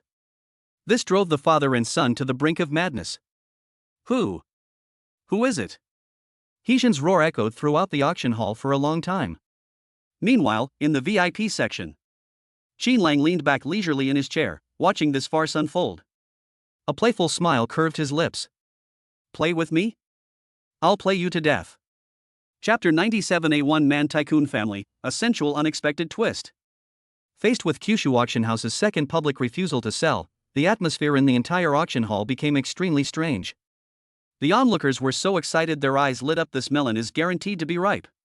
The head of the phone family, who had been exposed for using a proxy bidder, was now enraged and launched the first attack. "Xia Wan, is your Kyushu Auction House even going to do business anymore?" He rushed to the railing and pointed at the audience, shouting insults. "I am the head of the phone family. I bid in my own name, so why are you saying I'm a proxy bidder? Where's the evidence? Bring out that seller who is hiding. I want a face-to-face confrontation." When the He family next door saw someone taking the lead, they immediately joined in the commotion. Qian, in particular, was in a state of hysteria as his hopes of breaking through to the fourth level were dashed. "Exactly. There's definitely something going on.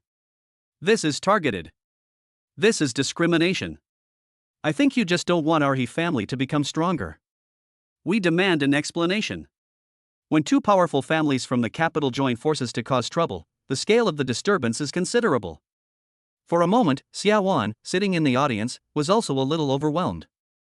Although Kyushu Auction House has a strong background, it can't afford to offend all its customers. Just as the situation was about to get out of control, Heejin was even preparing to use force to rush backstage. Boom! An incredibly terrifying pressure suddenly descended from the ceiling. It was like a huge mountain, pressing down hard on everyone's heart. The once bustling auction hall fell into a deathly silence.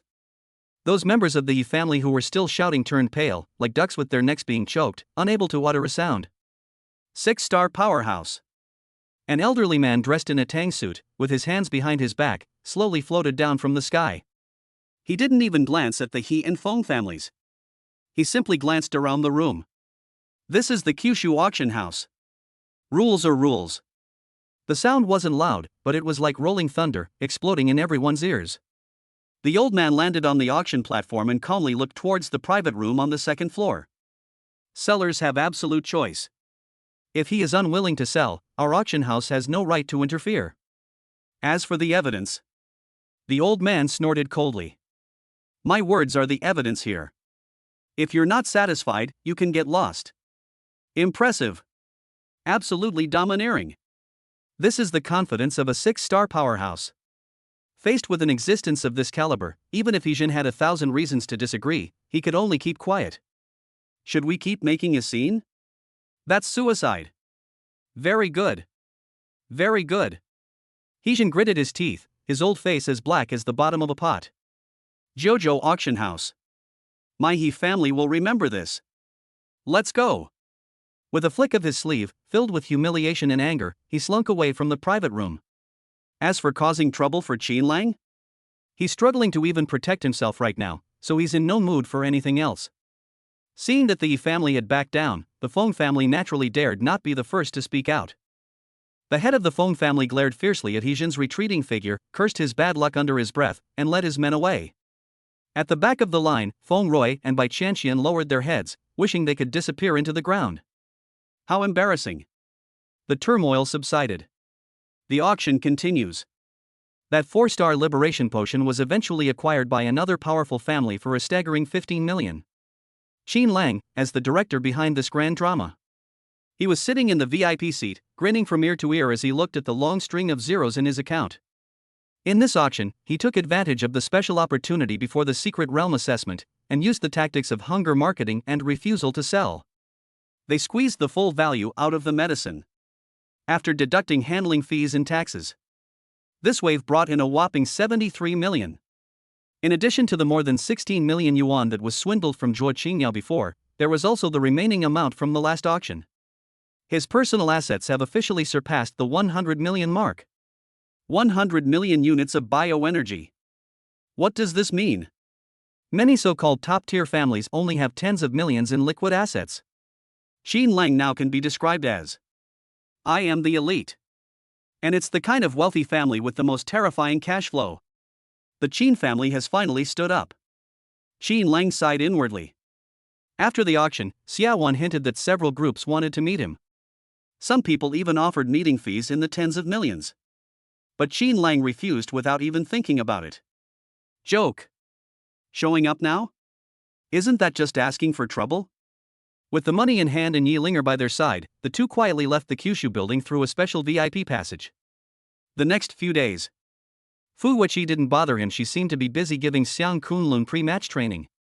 Qin Lang was also happy to have some peace and quiet.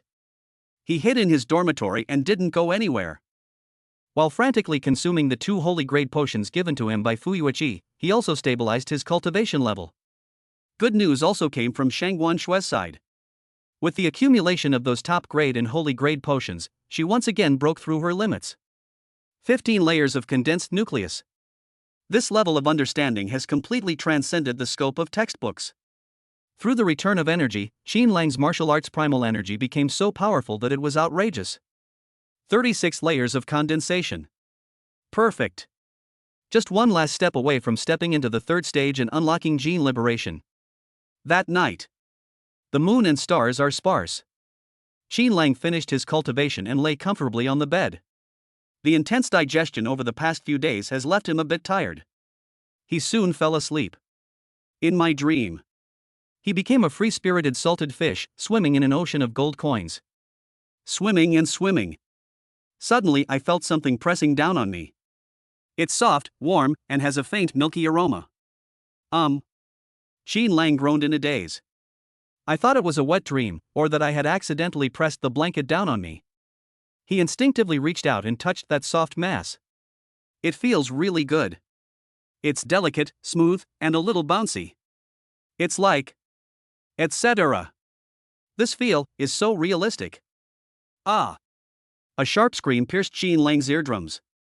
Xin Lang suddenly opened his eyes. The moonlight streamed in through the window. He saw a scene that would make any man's nose bleed. Lilith, who was originally supposed to be a cat. She was lying naked on top of him right now. Her long, pink, wavy hair cascaded over her shoulders, and her exquisitely beautiful face was filled with shame and indignation. Because their posture was far too ambiguous. Xin Lang's groping hand was right there, pressing against a certain indescribable, high mound. And his disobedient XX because of Qinghua. It landed right on top of Lilith. You scoundrel! You pervert! Get your stinky hands off me!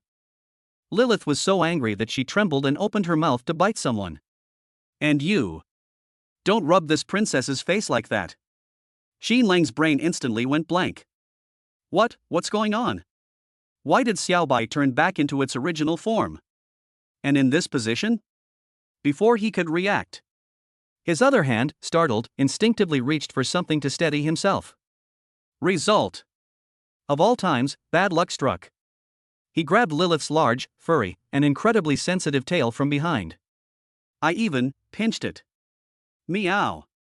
Lilith reacted like a cat whose tail had been stepped on, which she was, instantly bristling with anger. The tingling sensation of electricity coursing through her body made her go limp and collapse onto Xin Lang. You dare pinch me there. I'm going to kill you. Lilith, filled with shame and indignation, opened her two cute little tiger teeth and bit down on Xin Lang's neck. However, just as her teeth were about to touch Xin Lang's skin, puff! A puff of white smoke rose up. The beautiful woman in his arms suddenly disappeared. Instead, it was a little white cat with a completely bewildered expression. Meow? Little White blinked its big eyes, looked at Xin Lang, who was so close to it, and stuck out its pink tongue to lick his face. Xin Lang. He wiped the wet drool from his face and looked at his empty arms. He fell into deep thought. Could it be? Although the last attempt to break the curse wasn't completely successful. But what caused a bug in the spell on Lilith? Similar to poor contact? Or rather, a cramp? Chapter 98, Prescription in Hand, Martial Arts Breakthrough to the Third Stage. Xin Lang sighed. It seems that the accidental unsealing spell last time did indeed produce some uncontrollable side effects. This kind of random transformation, which is like a cramp, can be a bit of a test for your heart. But upon closer reflection, it seems like a good thing. Since it's an unstable trigger, it means that the witch over there is difficult to pinpoint accurately. As long as I don't maintain human form for too long, I shouldn't attract cross-galaxy pursuit. Never mind, let's go to sleep. Xin Lang pulled Xiaobai into his arms and lay down again. Although reason told him it was alright, what had just happened was just too erotic. That snow-white skin, that wagging tail. As a result, Xin Lang slept very restlessly that night. In my dream, one moment I see Shangguan Shui's cold eyes, and the next I see Su Muyue's charming smile. In the end, they all turned into Lilith, naked, raising her claws to scratch him. The next morning, Xin Lang woke up with dark circles under his eyes. He first took out his phone and called Gao Meng. The Secret Realm assessment is coming up soon, and he plans to give this guy a Saint-grade energy supplement. This thing is a lifesaver for extending battery life in critical moments. Sorry, the number you dialed is temporarily unavailable. Xin Lang frowned. That kid always messes things up at crucial moments. Could it be that she saw him make a lot of money yesterday and is deliberately avoiding him because she's afraid he'll treat her to a meal? He left a message on WeChat and then didn't pay any more attention to it. As soon as I stepped out of the dormitory building, a wave of noise hit me. Have you heard? A Western magic delegation is coming. That Holy Light Academy is also going to participate in this Secret Realm assessment. This is going to be interesting. We not only have to fight the monsters, but we also have to watch out for those wand-wielding guys. Students passing by gathered in small groups, discussing the matter animatedly. Xin Lang raised an eyebrow. Magician? This is something new. Although Earth has been in the era of advanced martial arts for a long time, the cultivation systems of the East and West have always been clearly distinct. Aside from cooperation in deep space warfare, there are very few large-scale exchanges like this in normal times. Senior Qin Lang. Ah! It's the living rookie of the year. Before Qin Lang could think about it, a group of sharp-eyed freshman girls spotted him. Screams erupted instantly. What followed was a brutal and inhumane blockade. Senior, could you please sign your name? Senior, are you free this weekend? I'd like to ask you some questions about dual cultivation. Senior, my cat can do backflips too, do you want to come and see? There were even quite a few senior female students from the second and third years of college mixed in with the crowd, their fiery gazes almost melting Qin Lang's heart. Who can blame him when this guy is not only strong but also rich? That extravagant spending spree, combined with that handsome face, is simply walking hormones. Qin Lang felt a chill run down his spine. Although he enjoys looking at beautiful women, the feeling of being stared at like a giant panda is really not pleasant. Excuse me, everyone. I suddenly remembered that I hadn't turned off the gas at home. Qin Lang didn't care how ridiculous the reason was. He slipped away, activated Shadowless, and went straight back to his dormitory. If I can't afford to offend them, can't I at least avoid them? As soon as I closed the door, a crisp notification sound rang in my mind. Byte. Bound object Muyue detected. Basic spell Fireball has broken through to Tier 2. The system's refund mechanism has been triggered. Congratulations, host. You have received a 30x skill proficiency bonus. Your Fireball skill has reached level 10. Qin Lang was taken aback. 10th rank? He stretched out his finger, and a dark red flame popped out with a poof. There was no earth-shattering heat wave, nor dazzling light. But the moment the flame appeared, the surrounding space actually distorted slightly. That's a sign of extremely high temperature. Returning to simplicity. This power. Qin Lang casually flicked the flame at an empty soda can on the table. There was no sound. The aluminum alloy can vaporize the moment it came into contact with the flame. Not even a trace was left. TSK tisk. Qin Lang blew on his fingers. If this were on a battlefield, even the scales of a fourth-tier beast would probably not be able to withstand such a fire. 2 more days have passed in the blink of an eye. A Western magic delegation has arrived in the capital and begun so-called friendly exchanges at various universities. It was supposed to be an exchange, but it was really a challenge. Videos of Western magicians beating up Eastern martial artists are everywhere online, causing widespread panic. However, Qin Lang didn't have time to pay attention to these things. These past 2 days, he's been heading to Kuaneo Avenue whenever he has free time. On one hand, he was guiding Yi Linger in preparing the medicine. On the other hand, he was also researching how to solve Shangguan Hong's problem.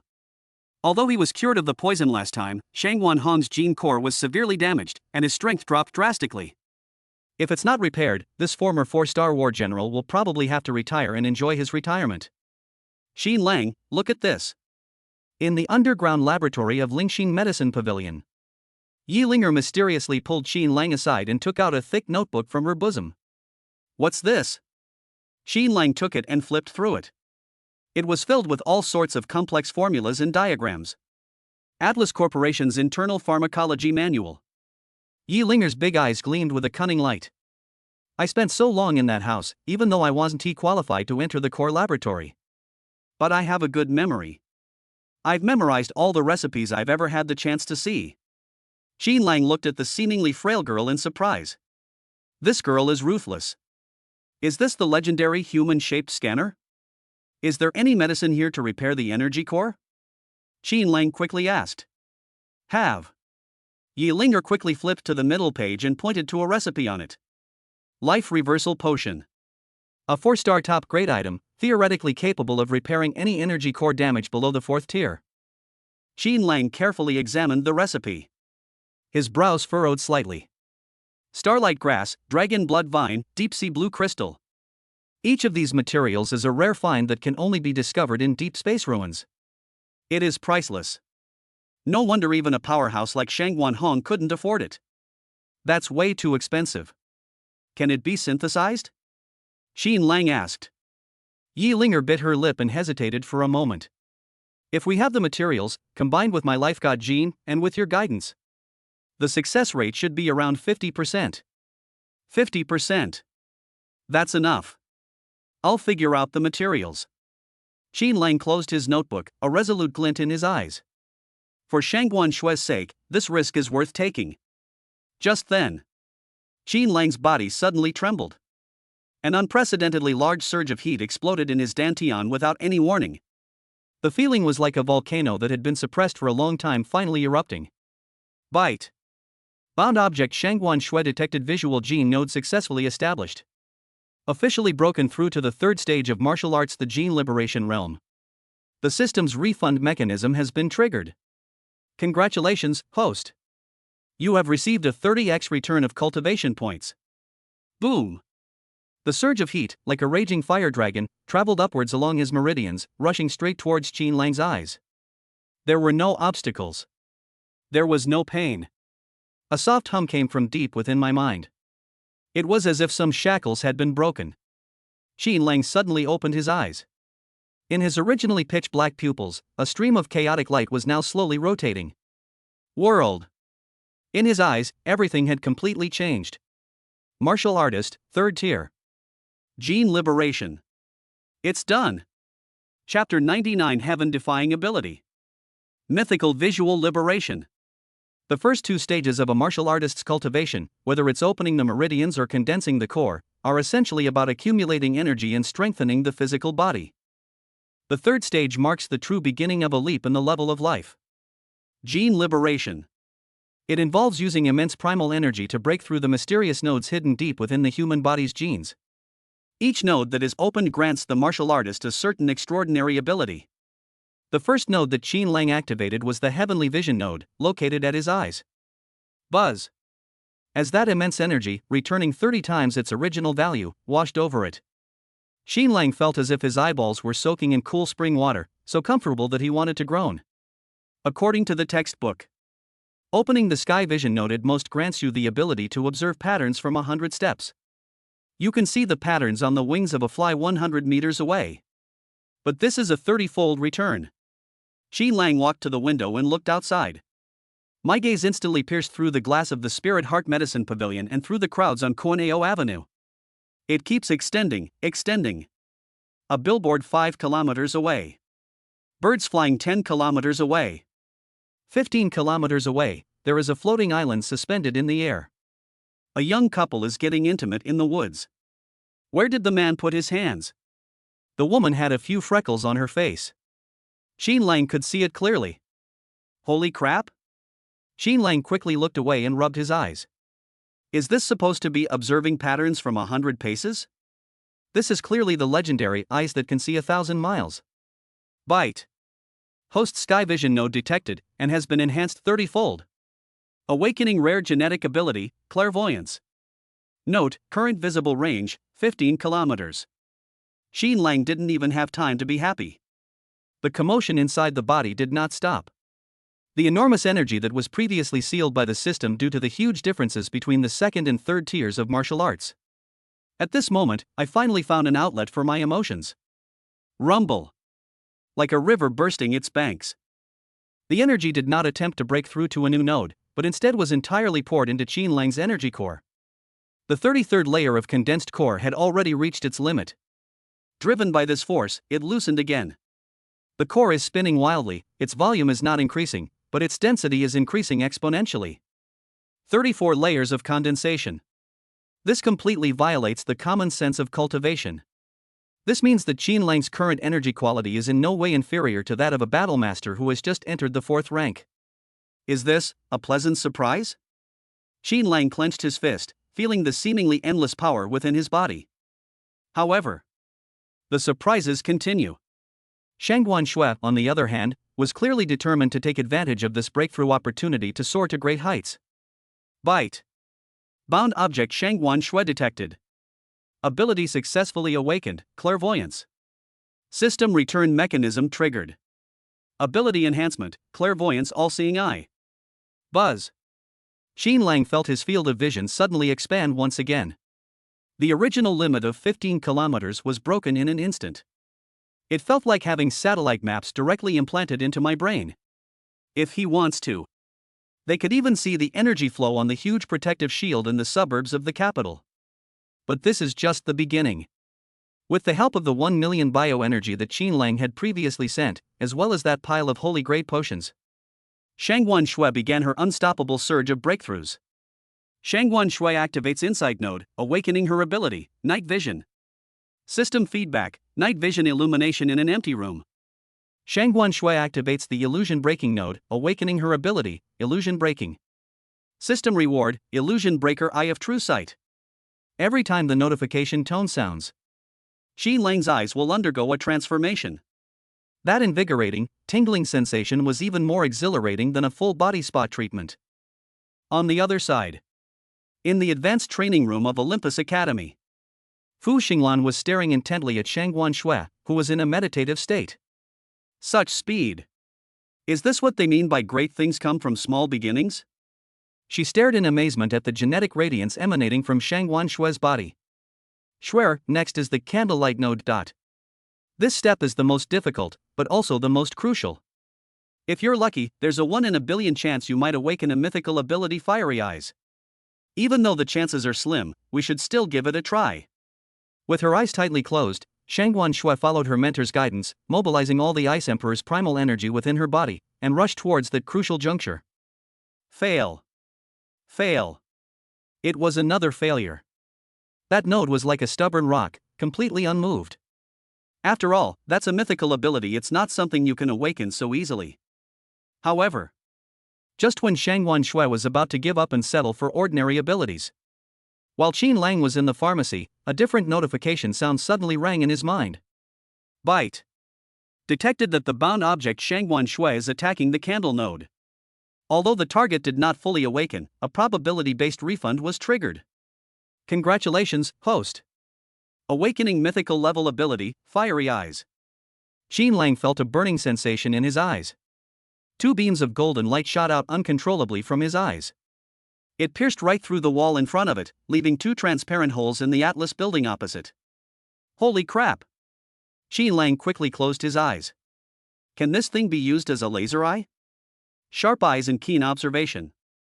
It can not only see through all illusions but also discern the truth. It can also emit a powerful golden light to attack, specifically targeting all evil and malevolent things. That's a truly divine skill. Sister Shui didn't awaken, but I did? This is too Versailles. Qin Lang touched his nose, feeling a little guilty.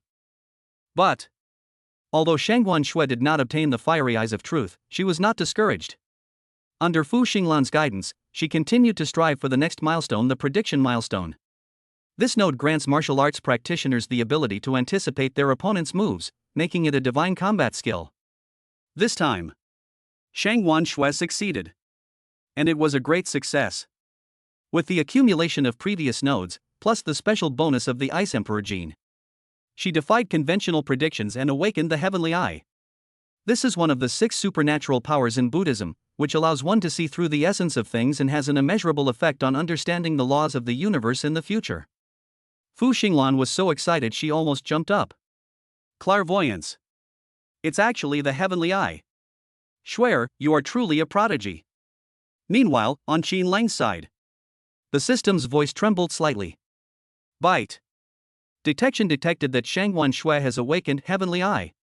System return mechanism triggered. A qualitative leap in capabilities. Congratulations, host. You have awakened the supreme pupil technique, the Eye of Heaven. Boom. A thunderclap seemed to explode in Qin Lang's mind. The golden light that had been in their eyes dissipated. Instead, it is a vast, unfathomable chaos. Within that chaos, a faint golden wheel was slowly turning. That is, the trajectory of Heaven's way. Chapter 100. Double pupils are the path to invincibility. I have the Chaos Eye. The atmosphere inside the training room was almost excessively enthusiastic. Fu Xinglan, a 6-star powerhouse who is usually aloof and ethereal, is now circling around Shangguan Shui, his eyes looking at her as if she were a rare treasure. The Heavenly Eye. Shui, do you know what this means? With this ability, your chances of breaking through to the 7th level and comprehending the laws of the universe will increase by at least 50%. 50%. It should be understood that for most 6th-tier experts, even a 10% increase in the chances is worth risking their lives for. Shangguan Shui slowly opened her eyes, and a faint golden light flickered in her icy blue eyes. She could clearly see the free-floating energy particles in the air, and even see the vast aura flowing around her mentor, Fu Xinglan, like a galaxy. Is this the world of the Third Order? Shangguan Shui clenched her fist, feeling the immense power within her body. She knows that her achievements today are due to her own hard work. She couldn't do without that man's support. Xin Lang. She silently repeated the name in her heart. Without that sacred gene node potion, without that million units of bioenergy, she simply couldn't sustain such a terrifying drain on her resources from continuous firing. Alright, strike while the iron is hot. Fu Xinglan took a deep breath and calmed herself down. Shuer, your knowledge and experience are truly impressive. Let's continue. Attack the 8th node, the real node. She flipped her hand and took out an exquisite jade bottle. This is Snow Mountain Ice Mist. Although it's not as good as the potion Xin Lang gave you, it can still help stabilize your mind. Shangguan Shui nodded, took the jade bottle, and drank it. With the blessing of Sky Eye, plus the previous accumulation, the rest of the process went exceptionally smoothly. Real node, broken. This point allows martial arts practitioners to see through the fog and illusion, stabilize their mind, and is the nemesis of inner demons. Meanwhile, on Xin Lang's side, detected that Shangguan Shui has activated the reality node and awakened the ability, Eye of Truth. System return mechanism triggered. Ability upgrade, Annihilation God's Eye. In Xin Lang's eyes, the illusory image of the wheel representing the heavenly Tao became even clearer. The Eye of Destruction. Not only can it see through reality, but it can also trigger the laws of destruction within its field of vision. The saying, whoever you glare at dies, is no longer just a legend. These eyes, aren't they a bit too powerful? Xin Lang looked in the mirror. The reflection in the mirror showed me eyes that were so deep they seemed almost eerie. The unintentional display of power was so overwhelming that even he himself was terrified. Is this the ultimate level of being a kept man? Xin Lang chuckled self-deprecatingly. Finally, the time has come to attack the last visual gene node, the Immaculate Node. This is the ultimate challenge in visual liberation. Once connected, the 9 visual nodes will be aligned, allowing the eyes to adapt to any extreme environment, even allowing them to look directly at the blazing sun without injury. It is also a major integration of all the previous capabilities. Shuer, this is the last step. Fu Xinglan's voice sounded a little nervous. Success or failure hinges on this one move. Shangguan Shui remained silent.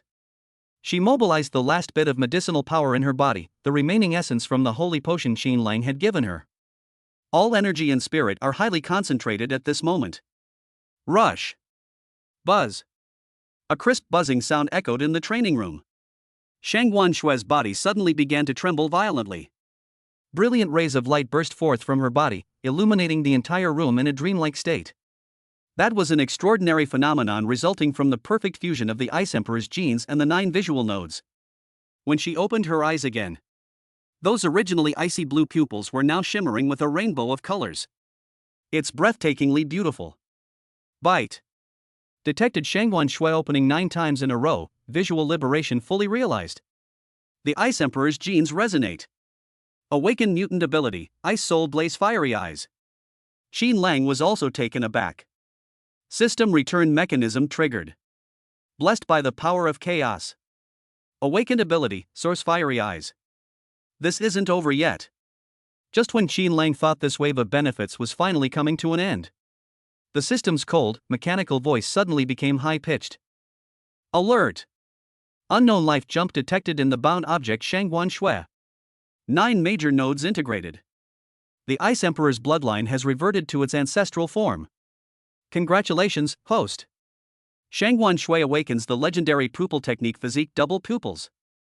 The water glass in Xin Lang's hand fell to the ground with a crash and shattered into pieces. Double pupils? That supposedly double pupils are the invincible path? This is no ordinary ability. This is the ultimate evolution of the eye itself. This is an extraordinary phenomenon that only ancient sages possessed. Those with double pupils are born with the ability to see through all the illusions of the world, and by integrating all visual abilities, their combat power is directly doubled. This woman, she's defying the heavens. Xin Lang hadn't even finished his exclamation. The system's final notification sound was like a heavy hammer blow, striking his heart squarely. The host receives a 30x return. Double pupils chaotic eyes. Rumble. Qin Lang felt a sudden darkness engulf his vision. The whole world seemed to collapse at that moment. Immediately afterwards, a hazy, gray chaos unfolded in his field of vision. There was no sky, no earth, no light, no darkness. Only the most fundamental chaos. When he opened his eyes again, his pupils had completely disappeared. Instead, there were two slowly rotating gray nebulae. Chaos Eye. An existence that is more ancient, more mysterious, and more powerful than double pupils. That is, the eyes before the creation of the world. Qin Lang stood in front of the mirror, looking at his strange yet captivating eyes. A wicked smile curved at the corner of his lips. Is having double pupils the path to invincibility? Excuse me. I have a cheat code. It's the kind of cheat that blocks all your way out. Chapter 101. Beautiful Catgirl, who can resist this? The strange phenomenon above Olympus Academy continues, with the magnificent aurora seemingly tearing the sky apart. Qin Lang looked away and rubbed his slightly sore eyes. It's no surprise that this commotion was caused by Shangguan Shui. Aside from that proud ice phoenix that awakened the legendary double pupils, who else could evoke such a resonance between heaven and earth? In contrast, his own chaotic eyes were much more understated. Under the system's deliberate cover-up, it was like throwing a pebble into the ocean, not even causing a ripple. It's good to keep a low profile. Qin Lang stretched, and his bones cracked like popping beans. Making a fortune quietly is the best way. During this period of seclusion, he was the one who ate with his mouth full of oil. Not only did he awaken multiple visual liberation abilities, but he also improved his cultivation level along the way. 38 layers of condensation. Qin Lang felt the primal energy surging within him like a river, and his mouth stretched to his ears in a wide grin. He crossed 5 minor realms in one go. If word got out, it would probably scare that old drunkard Fei Changqing into quitting drinking. Moreover, the returned energy in the body has not yet been fully digested. It's like a fat person who's eaten too much, their belly is full of oil and water. Try out the new ability first. Qin Lang walked to the window, a thought suddenly occurring to him. 1,000-mile eye. The normal field of vision suddenly stretched out, and space seemed to be folded at that moment. Our vision pierced through layers of clouds and mist, spanning a distance of tens of kilometers. A floating island suspended in the distance came into clear view. Even the movement of antennae of a group of ants moving house on the island can be clearly seen. TSK, this spying, cough cough, his reconnaissance ability is unparalleled. Qin Lang exclaimed in admiration, then switched modes. Sharp eyes. 2 golden lights flashed and disappeared in his eyes. The gaze was directed toward a commercial street several kilometers away. A wealthy woman dressed in jewels is strolling down the street, holding an adorable teddy bear dog. But in Qin Lang's eyes, that was no teddy bear at all.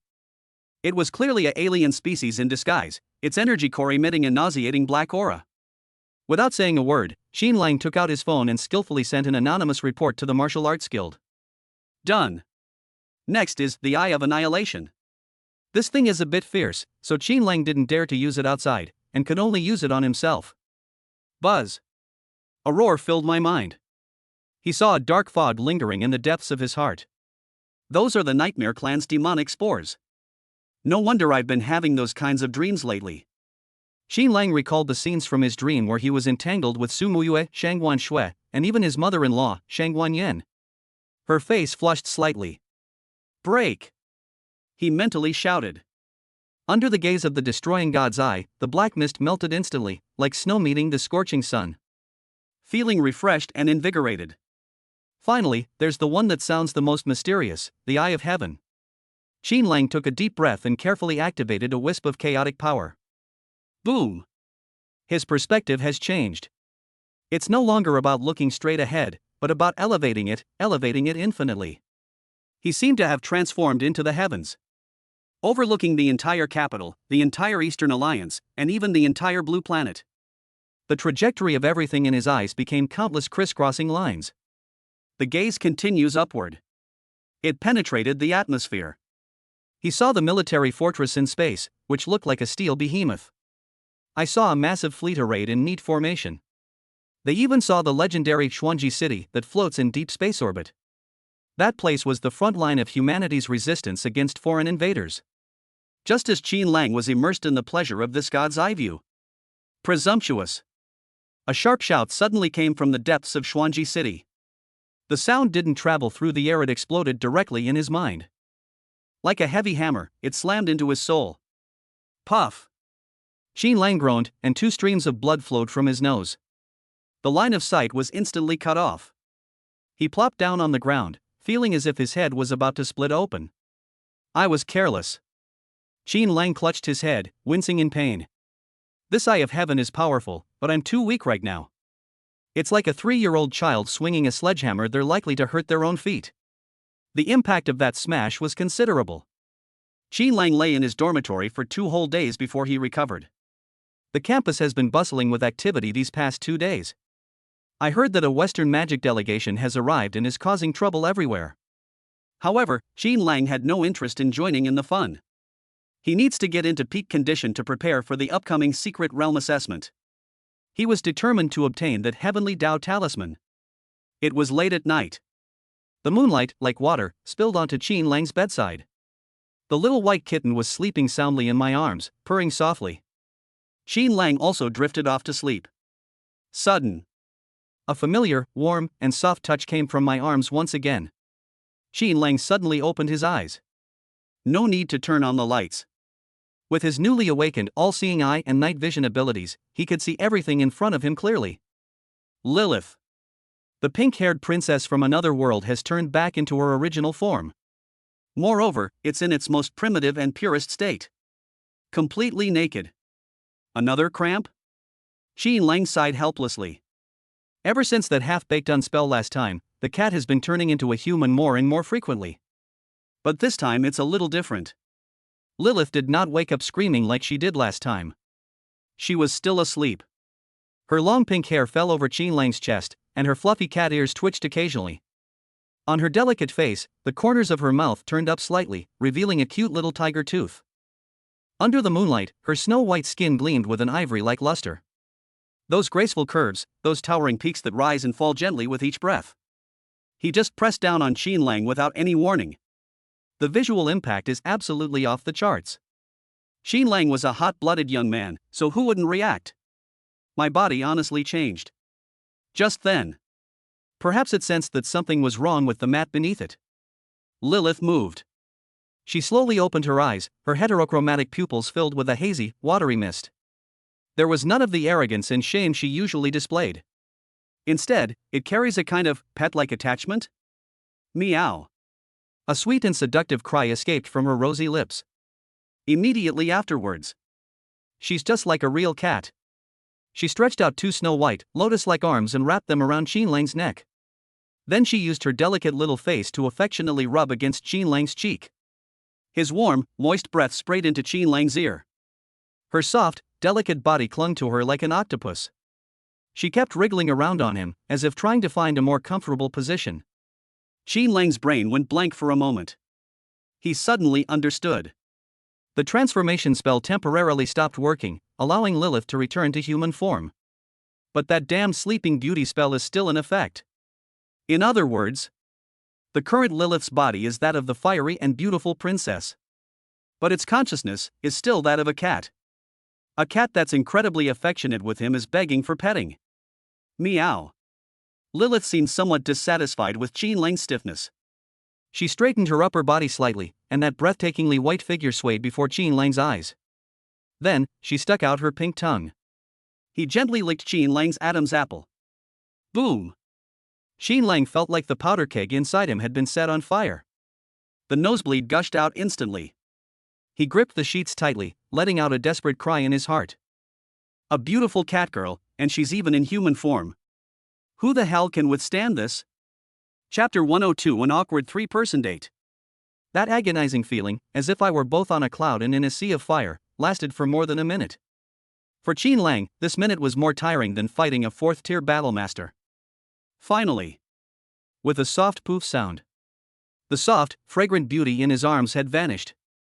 Instead, there was that familiar ragdoll cat. Little White snuggled into his arms, found a comfortable position, and continued to sleep soundly. Qin Lang gasped for breath and wiped the cold sweat from his forehead. There was also blood under the nose. What a tragedy! He looked at the carefree little white dog and wished he could shake it awake. The cat slept soundly, but he was kept awake all night by being teased. My mind is filled with those pink hairs and dazzling white cream. The next day, in the evening, Su Muyue called. Xin Lang, tomorrow's the weekend, let's go on a date? There was a hint of excitement in the girl's voice. The secret realm assessment is coming up soon, and I want to relax a bit. The final frenzy before the assessment? Xin Lang smiled and readily agreed. Okay, whatever you say. Perfect timing, he also needs to clear his head and suppress that burning desire you had last night. Early Saturday morning. Xin Lang tucked the still lying in bed Xiao Bai into his pocket and strolled out the door. At this time, Olympus Academy was fully prepared for war. The once peaceful campus is now filled with shouts of killing. On the ring, in the open, and even in the woods. The students are making the most of their remaining time to practice and hone their combat skills. After all, this assessment is related to that legendary Heavenly Dao talisman. Nobody wants to give up. On the way, Xin Lang saw several students dressed in strange clothes. He held a magic wand in his hand and wore a long robe. Those were members of a Western magic delegation. They are also preparing for battle, and it seems they are also after the Heavenly Dao talisman. Xin Lang didn't bother with it, all he could think about was where he and Su Muyue would go later. Just then, a sudden commotion arose in the crowd. Look! It's Goddess Shangguan. My god, she really broke through to the third stage? This aura is absolutely amazing. Xin Lang followed the gaze of the crowd. A graceful figure dressed in a light blue combat suit was seen walking towards them from a distance. Shangguan Shui. She broke through to the third stage and awakened her double pupils. Now it's like a piece of finely carved jade. That aloof and otherworldly aura is even more pronounced than before, making people only dare to admire from afar and not daring to approach or touch it. Her eyes held a captivating majesty, with a subtle, ever-changing quality. It seemed to sense Xin Lang's gaze. Shangguan Shui turned her head. Those eyes, which were originally as cold as ice, suddenly softened the moment they saw Xin Lang. She hesitated for a moment, then changed direction and walked straight toward Xin Lang. This action immediately caused an uproar among the surrounding students. Holy crap! The goddess is walking towards that gigolo. Shut up! He's the rookie of the year now. Xin Lang stopped with a smile. Sister Shui, congratulations! With double pupils appearing in the world, an invincible path is opened. From now on, I'll have to stick close to you. Shangguan Shui's lips curled slightly at his frivolous words, but she quickly regained her composure. Stop being so cheeky. She walked up to Xin Lang, her voice so low that only the two of them could hear her. I came here specifically to thank you. If it weren't for that medicine. Shangguan Shui paused for a moment, her expression becoming complicated. It's impossible for me to awaken double pupils, let alone break through so quickly. She still remembers the shocked expression on her mentor Fu Xinglan's face when he saw her awaken her double pupils. Only after her mentor subtly probed did she vaguely guess what it was. The medicine Xin Lang gave her was not something a little expensive at all. That could very well be a priceless, legendary potion that caused a sensation at an auction. That potion must be very expensive, right? Shangguan Shui asked tentatively. Xin Lang waved his hand, looking completely unconcerned. It's worthless, just something you'd find at a street stall. As long as it's useful to you, don't feel guilty. Besides, what kind of relationship do we have? What's mine is yours, isn't it? This statement was made very naturally. Shangguan Shui's cheeks flushed slightly, and a warm feeling welled up in her heart. She knew that Xin Lang was deliberately trying to reassure her. By the way, are you also going to participate in the secret realm assessment? Xin Lang didn't want to dwell on this topic, so he changed the subject. How about we team up? When husband and wife are of one mind, their strength can break even metal. Shangguan Shui rolled her eyes at him, exuding charm. Dream on. My advisor said that, for the sake of fairness, I have already broken through to the third level and must participate in the second-year group assessment. You're a freshman, and we're in different areas. Xin Lang pursed his lips in slight regret. That's such a pity. But it's fine this way. He stroked his chin, a glint of shrewdness flashing in his eyes. Now that we've separated, let's set a small goal. I'll take the championship in the first-year group, and you can take the championship in the second-year group. How about we take both of these Heavenly Dao talismans? Looking at his confident demeanor, Shangguan Shui couldn't help but be infected by his confidence. Good. Then it's a deal. Qin Lang secretly resolved that he would have to prepare some more 4-star energy talismans for this woman later. Those seasoned veterans in the second year are not easy to deal with. We need to have some trump cards up our sleeves. The two walked and talked, and before they knew it, they had arrived at the school gate. From afar, you can see Su Muyue standing there, waving in this direction. Qin Lang. Cousin. Over here. Qin Lang was taken aback. Cousin? He turned to look at Shangguan Shui and found that she also had a helpless expression on her face.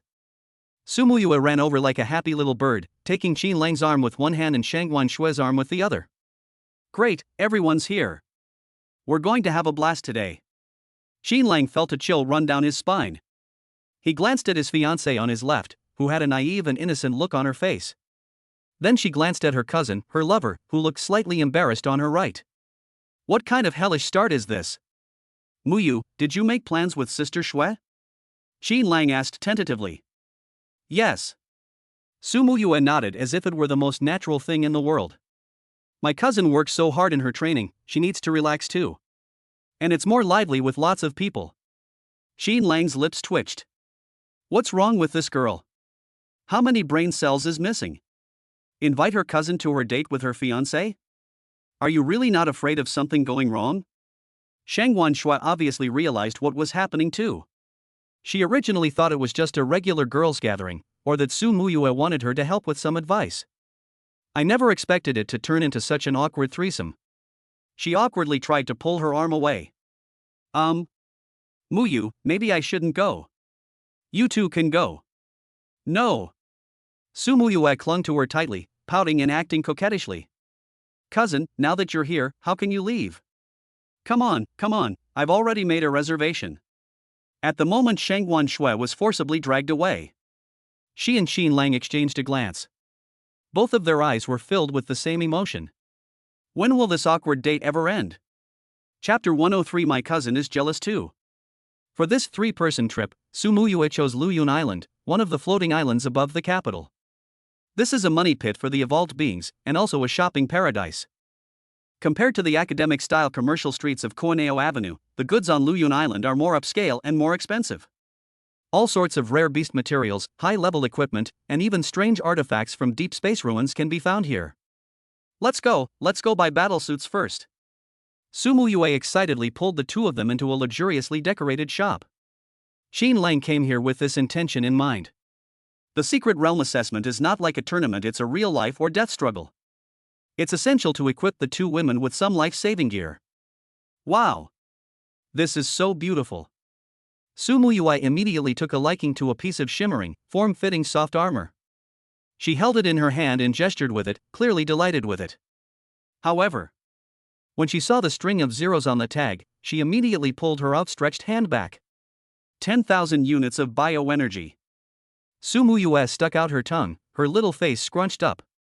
It's too expensive, I couldn't afford it even if I sold myself. Although she now receives dividends from the Moon Goddess Pavilion, she uses most of them to buy cultivation resources, so she doesn't have much money left. Just then, a somewhat shrill female voice came from the side. Hey, isn't this school beauty Su? What, can't afford it? Qin Lang raised an eyebrow. Turning around, I saw a woman dressed in a flamboyant manner walking towards me. He held a diamond-encrusted fan in his hand, his chin held high. Miss Gao. The daughter of the Gao family in the capital is a notorious nouveau riche. Back when they were at Tiandu First Hospital, he caused a lot of trouble because he was jealous of Su Muyue's beauty. Miss Gao walked up to Su Muyue and glanced at the battlesuit with disdain. Then, with a wave of his hand, he shouted to the sales assistant. Wrap up this one, and those other pieces over there. I want them all. After saying that, she directly pulled out a black gold card. Swipe card. 90,000 bioenergy. Arrogant and domineering. A blatant display of wealth. The surrounding customers all cast envious glances. Miss Gao enjoyed the feeling of being the center of attention and was very proud of herself. She picked up the battlesuit that Su Muyue had her eye on and handed it over in a perfunctory manner. Since school beauty Su likes it, I'll give it to you. After all, we were classmates. However, she glanced sideways at Qin Lang, who had remained silent, and a mocking smile curled at the corner of her lips.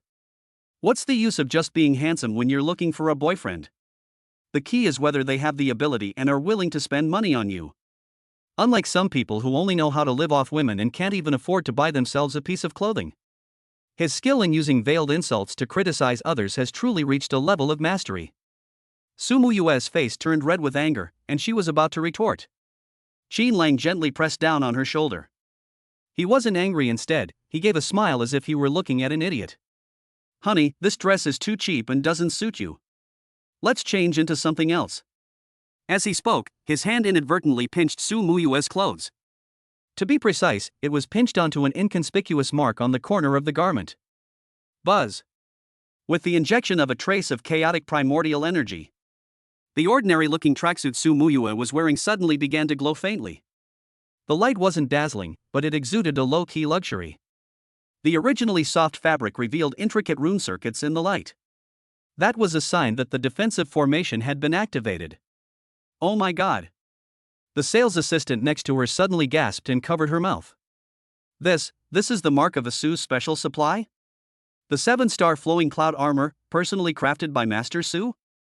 These words caused an uproar in the audience. Special supply from the Su family. That's the exclusive brand of Su Lao, the top equipment master in the capital. Each one is a priceless treasure, with a starting price of over 500,000 bioenergy. Miss Gao's fan fell to the ground with a thud. She stared incredulously at the glowing dress Su Muyue was wearing. 500,000? The pile of junk she just spent 90,000 yuan on is not even a fraction of what she bought for this one piece of clothing. The feeling was like a beggar showing off a steamed bun he had begged for in front of someone who was eating a Manchu Han imperial feast. Awkward. Society died. Miss Gao's face turned a deep purplish red. She couldn't stand it any longer, grabbed her card, and ran away. Qin Lang. Su Muyue stared blankly at the clothes she was wearing. She always thought that these were just cheap clothes that Qin Lang had bought casually at a street stall, and that he wore them because they were comfortable. Unexpectedly. This is so expensive? She was both angry and touched, and her eyes welled up with tears. You spendthrift. You're wasting money. Who told you to buy me such expensive clothes? Qin Lang gently held her small hand and wiped away the tears from the corners of her eyes. Is it expensive? I think it's worth it. Besides, if you're not angry. He leaned close to Su Muyue's ear and said with a wicked grin. Then use yourself to pay off the debt. They'll be mine sooner or later anyway. Su Muyue was taken aback at first. She immediately realized what he was saying, and her face instantly turned as red as a ripe apple. You scoundrel! She raised her little fist in embarrassment and anger, chasing after Qin Lang to hit him. The two laughed and joked around in the store, and the sweet smell of their romance filled the entire space. And on the side, Shangguan Shui, who had remained silent, watched this scene quietly. Watching Qin Lang subtly humiliate Miss Gao in order to protect Su Muyue. Watching the two of them interact intimately, oblivious to everyone else around them. A strange pang of sadness welled up in her heart. The feeling was like taking a big gulp of unsweetened lemonade. It was bittersweet, yet tinged with an inexplicable sense of envy. For a fleeting moment, she actually hoped that the person Qin Lang was holding hands with, joking with. It is myself. Is this being jealous? This stunning beauty, who had never been in love before, experienced the taste of jealousy for the first time. She took a deep breath, forcibly suppressing the strange feeling in her heart, and turned her head away, no longer looking at them. After they'd had enough of making a scene, the three left the armor shop and arrived at a street that specialized in selling energy talismans. A 4-star Fire Dragon talisman, 5,000 coins apiece? 4-star Windwalker talismans, 8,000? Su Muyue was shocked once again when she saw the price tags on the counter. The debts in her little notebook are probably something she'll never be able to pay off in her lifetime. However, Qin Lang, acted as if he were browsing a vegetable market. Boss, give me a dozen of these Fire Dragon talismans. We need 10 of those Windwalker talismans. And that Vajra talisman, wrap them all up. That arrogant attitude stunned even the boss. Even Shangguan Shui couldn't help but glance at her. She knew Qin Lang was rich, but she didn't expect him to be this rich. Even the Shangguan family wouldn't dare to create flowers like this. Cousin, you don't know. Seeing this, Su Muyue proudly leaned close to Shangguan Shui's ear and explained. Qin Lang won over 10 million in the ring. That third young lady from Atlas was made to cry by him. Shang Guanshui suddenly realized what was going on, and her gaze towards Qin Lang became even more complicated. This man always manages to surprise her. After buying the talismans, Qin Lang carried a large bag of things and stuffed it directly into Su Muyue's arms. Take it. These are all yours. You are not allowed to refuse, this is an order. That domineering tone made Su Muyue unable to even utter a word of refusal. She looked at the priceless talisman in her arms, hesitated for a moment, and then looked at Shang Guanshui beside her. Cousin, how about I share half with you? You'll be taking the assessment too, so it's always good to have more self-defense skills. Shang Guanshui shook her head, her expression aloof. No. I've already broken through to the third tier, so these low-level talismans aren't very useful to me. Keep it for yourself. That's obviously a lie. A 4-star talisman still poses a significant threat to the third tier, so how could it be useless? She simply didn't want to owe Qin Lang anymore, nor did she want to be the superfluous person caught between the two of them. Take it. Qin Lang's voice suddenly rang out. He had somehow walked to the other side of the shop, holding another handful of talismans in his hand. The ones given to Muyue are all elemental, you won't find them convenient to use. These are runes that enhance physical strength and speed, and there are also a few ice-type control runes. I picked this out especially for you. He walked up to Shang Guanshui and, without saying a word, shoved the talisman into her hand. Qin Lang, I. Shang Guanshui was about to refuse. Qin Lang, however, did not give her a chance at all. I'm borrowing it from you. Like I said, the interest rates are very high. If you don't want to be unable to pay it back, then get first place in the assessment. Su Muyue also chimed in, offering her advice. Yes, cousin, please accept it. Qin Lang is a big spender, we might as well rip him off. Watching the two of them sing in harmony, Shang Guanshui held the talisman in her hand, which still carried Qin Lang's body heat. In the end, I couldn't bring myself to say no. Good. I'll accept it. Thanks. She kept her head down and spoke very softly. The bittersweet feeling in my heart seemed to have faded a bit. Instead, there is a faint sweetness. Chapter 104, 10 million for a sword, just to win a beauty smile. In the center of Luyun Island, in front of the Tiangong Pavilion, a building with an ancient and simple design that looks as if it were carved from a single piece of giant wood, there was a bustling crowd. This is one of the largest auction houses in the capital, and it's also a money pit where high-level evolved beings squander their biological energy. As soon as Qin Lang, accompanied by two stunning beauties, stepped into the square, he felt several malicious gazes fixed on him like the hiss of venomous snakes. I know who it is without even looking. At the other end of the crowd, Qian had a gloomy face, his eyes filled with resentment and venom, as if he wanted to pounce on Qin Lang and bite him. It was this kid who messed up the last auction, causing him to not only waste money but also fail to break through to the fourth stage because he lost his composure. He's always remembered this debt. Beside him, He cracked his knuckles, looking like he was about to devour someone. On the other side, Lin Chang, with Bai Qianqian in his arms, saw Qin Lang appear and immediately took out his communicator to secretly call for help. Clearly, he still remembered the grudge from when Qin Lang slapped him in the restaurant last time. Even Xiang Kunlun, who had an arrogant face and possessed the genes of the sun god, was there. However, he only glanced coldly at Qin Lang before turning his gaze to the gate of the Heavenly Craft Pavilion. Hey, isn't this that gigolo who only knows how to hide behind women? Qian couldn't help but make a sarcastic remark. Qin Lang didn't even lift his eyelids, but simply took out a card that emitted a pale golden light from his pocket and waved it in front of the guard. For him, the verification threshold of 1 million bioenergy units was nothing more than a drop in the ocean. The guard immediately bowed and saluted, his attitude as respectful as if he were seeing his own father. Qin Lang led Su Muyue and Shang Guanshui into the VIP area with an air of nonchalance, completely ignoring Qian and his group. You! Qian was so angry that he almost had a heart attack on the spot, but He held him back tightly to prevent it from happening. The auction began soon. Although the previous items were valuable, they were nothing special in the eyes of Qin Lang, who had seen the world.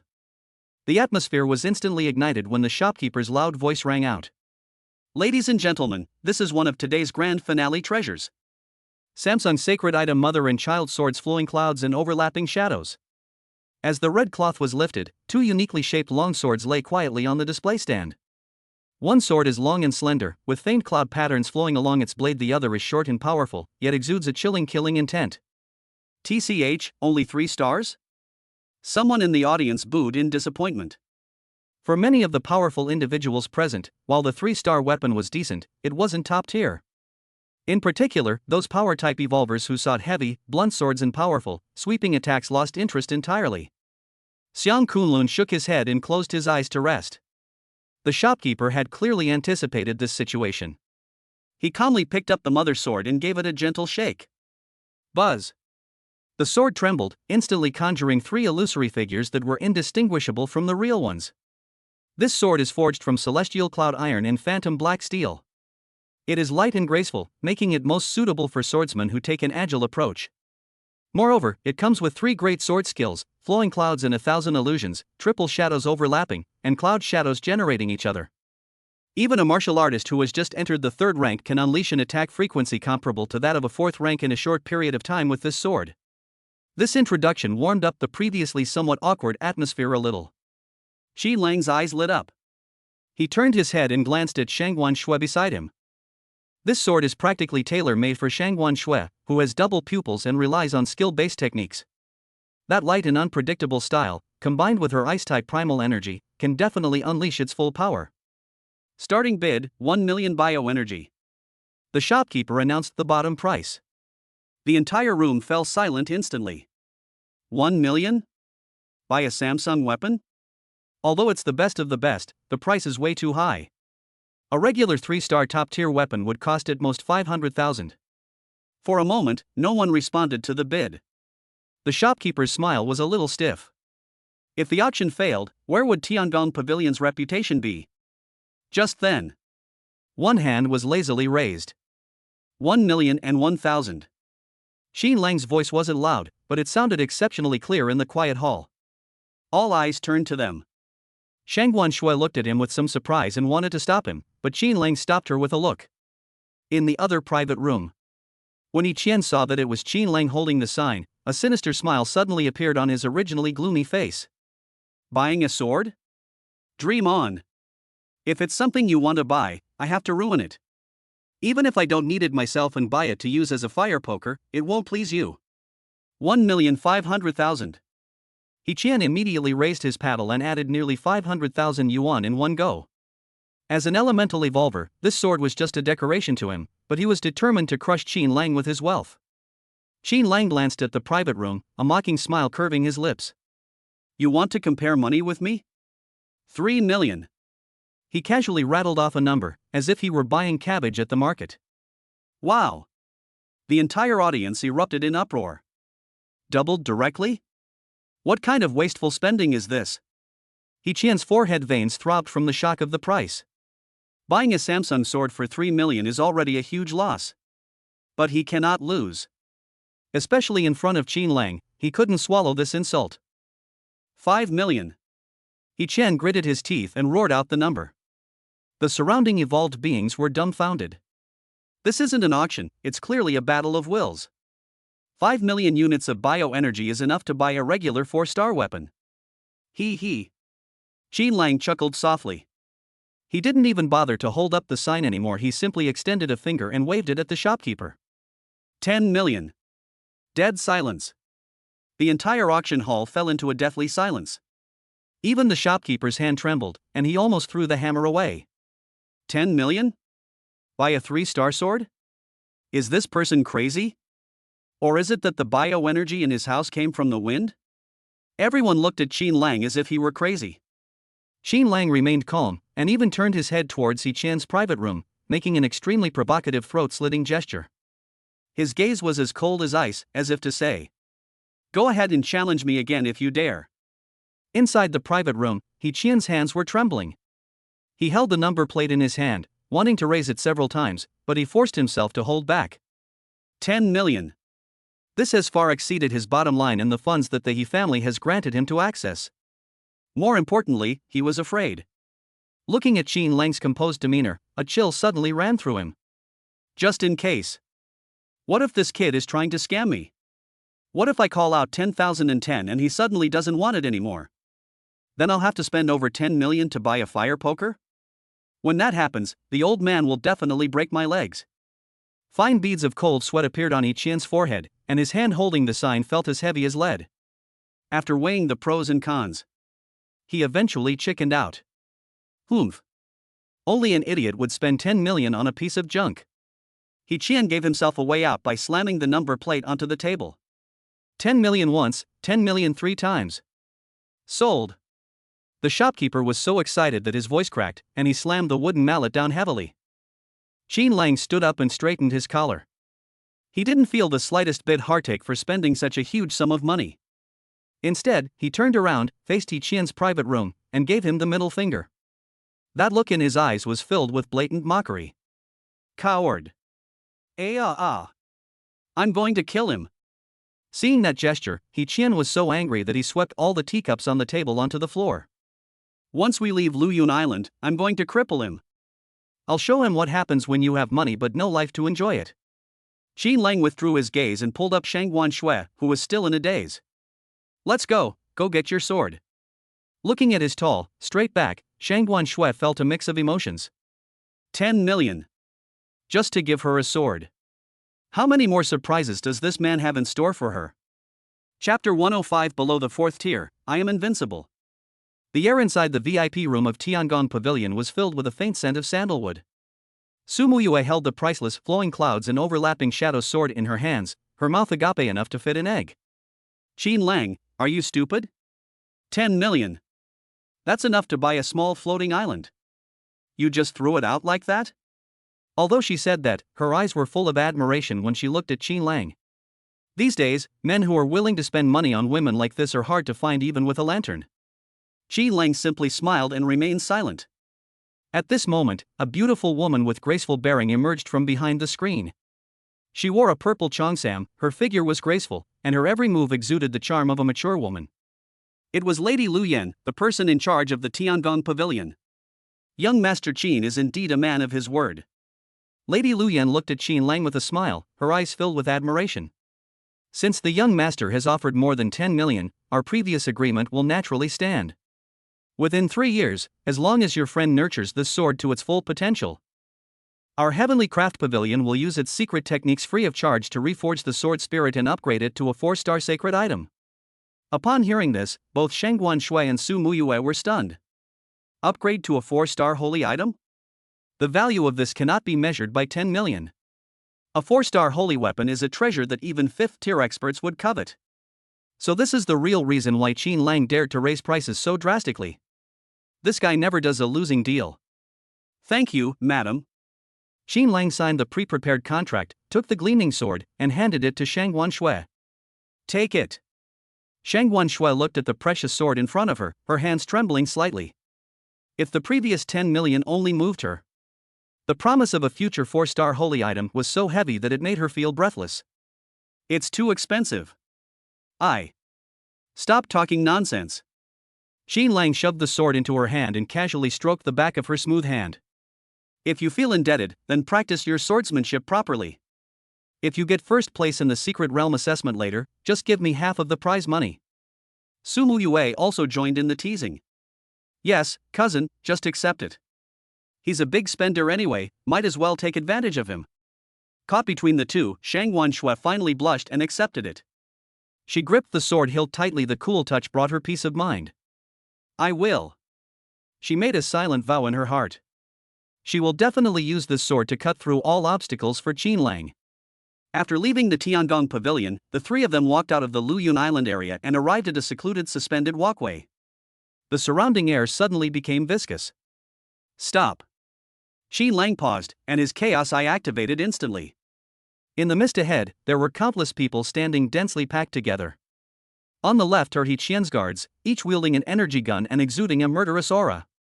On the right is a group of thugs gathered by Lin Chang, holding all sorts of weapons and cursing under their breath. Qin Lang. Run. Run again. Lin Chang emerged from the crowd, a smug, triumphant smile on his face. We've blocked the signal here. Even your grandfather, who's a war commander, can't save you. Qian also walked out with a sinister look, his eyes greedily fixed on the sword in Shangguan Shui's hand. Boy, if you know what's good for you, hand over your sword and kneel down to kowtow 3 times to me.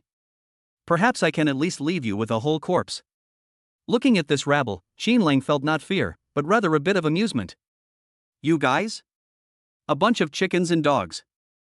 Damn it. Still being stubborn even when you're about to die.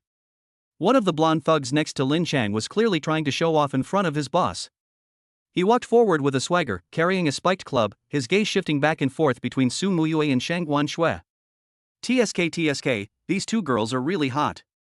Brother Chang, after we cripple this kid, can we give these two girls to the brothers as a reward? Before he could finish speaking, he made a lewd gesture. Shangguan Shui's face turned cold, and the newly acquired flowing cloud shadow sword was instantly drawn from its sheath. A flash of cold light. But the blonde-haired guy was actually a late-stage third-tier expert. He reacted extremely quickly and raised his spiked club to block the sword. Hee, it's spicy enough. I like it. He blocked the attack, becoming even more arrogant, spewing vulgarities. Qin Lang's eyes turned completely cold. Dragons have scales that cannot be touched. To touch them is certain death. Since you have such a foul mouth, then you don't need it. Qin Lang raised his right hand, and a spark instantly ignited at his fingertip.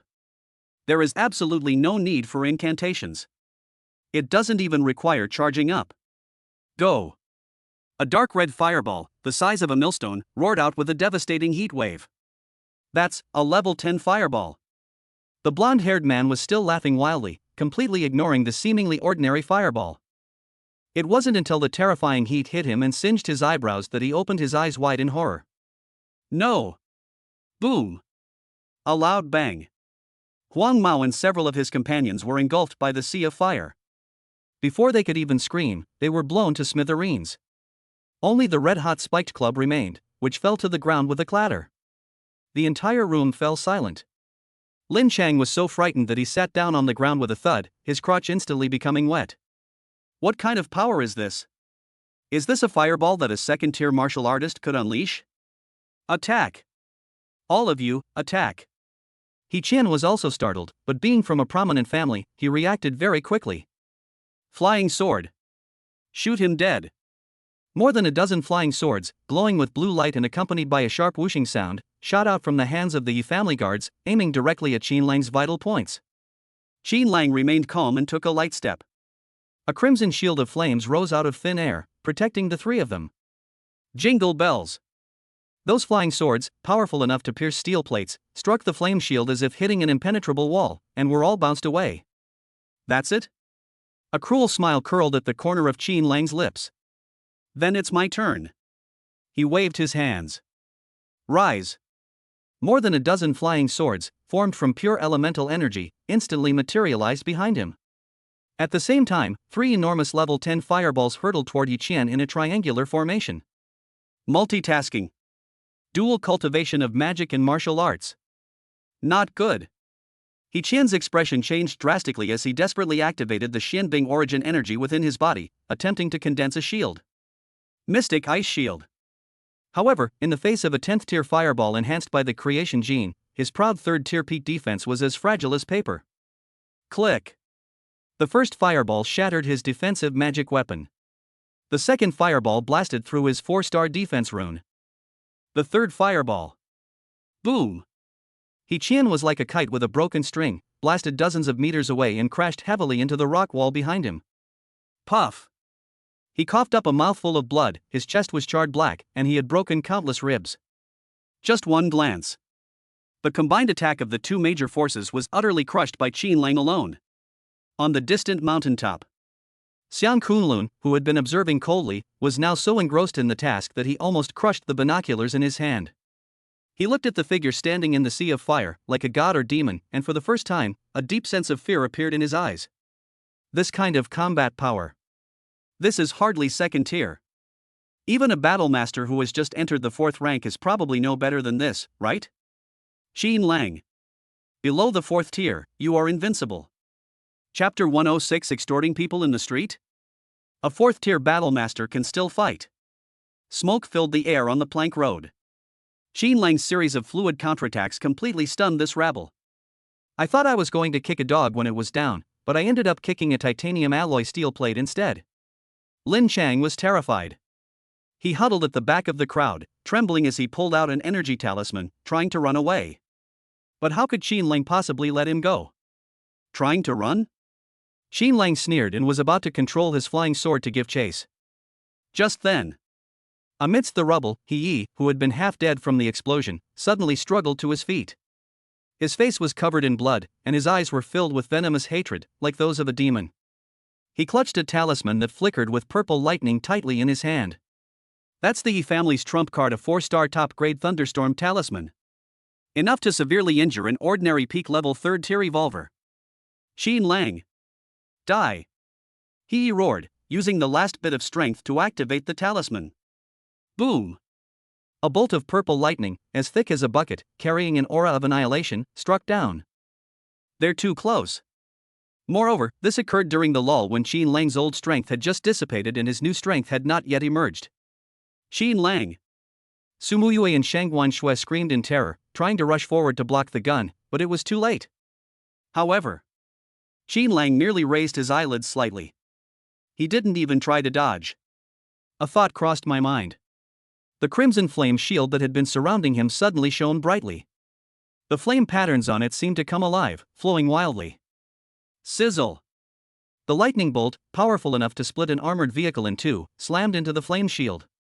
Sparks flew as lightning bolts danced wildly. But the shield merely swayed slightly, and its light dimmed a little. Apart from that, they were completely unharmed. This is impossible. Ye's eyes widened as if he had seen the most terrifying thing in the world. A 4-star top-grade talisman. They can't even break through the defenses? Just how insane is this kid's defense? Nothing is impossible. Xin Lang's voice sounded like a judgment coming from hell. Since you're not dead, let's teach you a lesson. Lie down. Put. Put. Put. Several invisible flying swords streaked through the air with a chilling glint. It precisely avoided Ye's vital point in his dantian, but instead pierced through his shoulders and thighs. Ah! A piercing scream echoed through the sky. The immense impact sent Ye flying backward, and several flying swords, like nails, pinned him firmly to the rock wall behind him. Blood gushed down the rock wall. He convulsed in pain, his eyes rolled back, and he fainted from the agony. Although his breath was extremely weak and his appearance was extremely miserable, he still had a breath left and managed to barely preserve his cultivation. Murder! Xin Lang is going to kill someone. Lin Chang was terrified and scrambled to his feet, screaming as he ran. Xin Lang looked around at his opponents lying on the ground and curled his lip in boredom. That's it? I thought I could force out my second trump card. Just then, a piercing whistling sound suddenly came from the sky. 4 figures clad in heavy black iron armor and carrying battle swords descended from the sky like meteorites. Boom! Boom! Boom! Boom! The heavy thud made the walkway tremble. The leader was a middle-aged, burly man with a face full of scars, whose aura was as heavy as a mountain. 4th-tier Battlemaster. This is the elite enforcement team under the Martial Arts Guild the Jinwu Division. Who has committed this crime here? Captain Xiao, a middle-aged, burly man, swept his piercing gaze across the entire area. When he saw Yi, who was pinned to the rock wall and whose life was unknown, and Yi Qian, who was seriously injured and unconscious, his pupils contracted slightly. Clearly, he recognized the two men.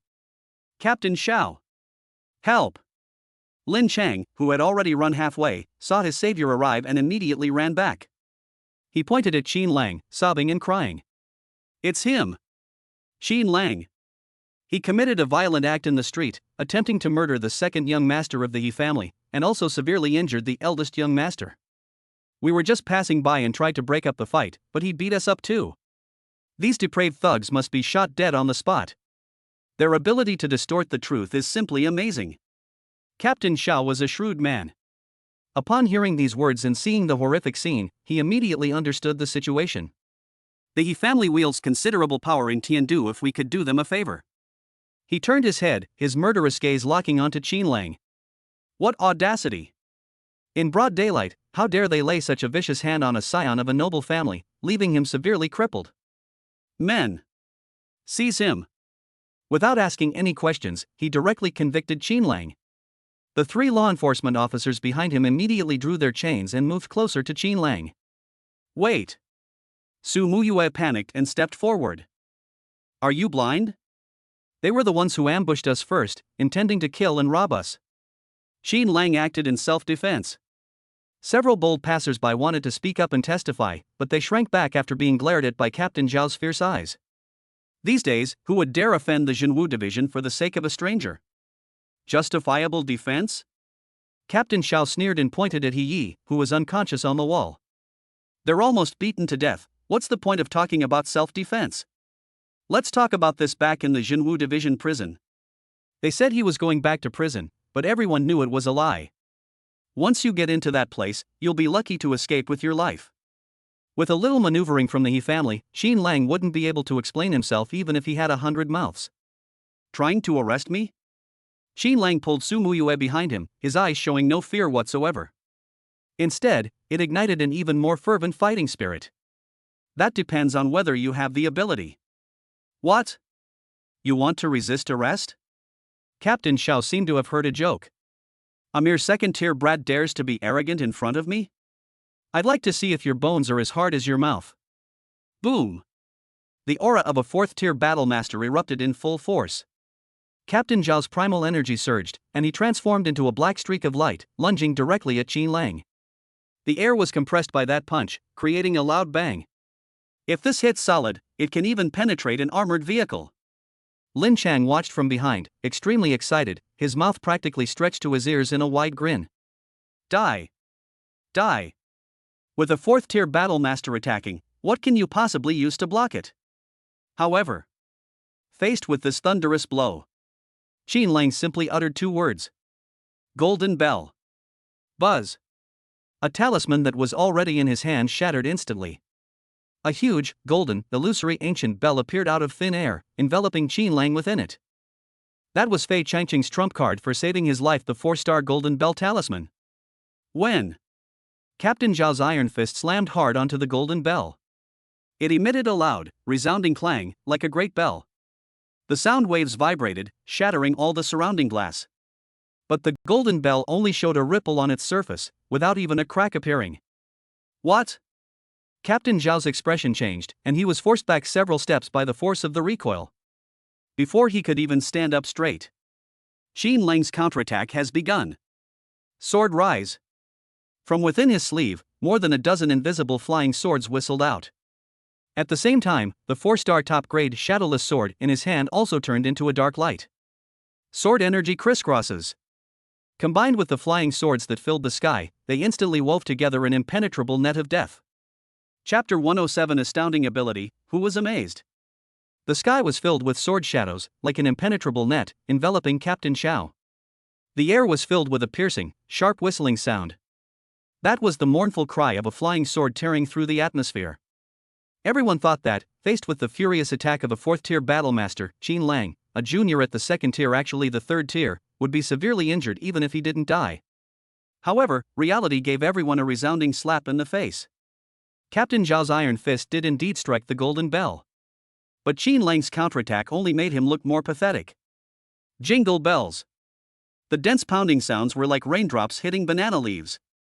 Captain Zhao's protective aura, which he was so proud of, actually exploded into a large number of sparks under the relentless attack of more than a dozen shadowless flying swords and the flowing cloud overlapping shadow sword. How is this possible? Captain Zhao became increasingly alarmed as the fight progressed. Each of his punches appeared incredibly powerful, enough to split mountains and shatter rocks. But Xin Lang was like a slippery eel. They always managed to dodge at the last second, from an extremely bizarre angle.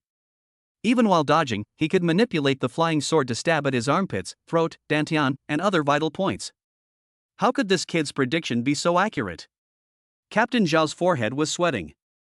He felt like a naked person, with no secrets from Xin Lang. No matter how he changes his moves, no matter how fast he moves, Xin Lang's longsword always appeared one step ahead of him in his path. Blockade, interception, counterattack.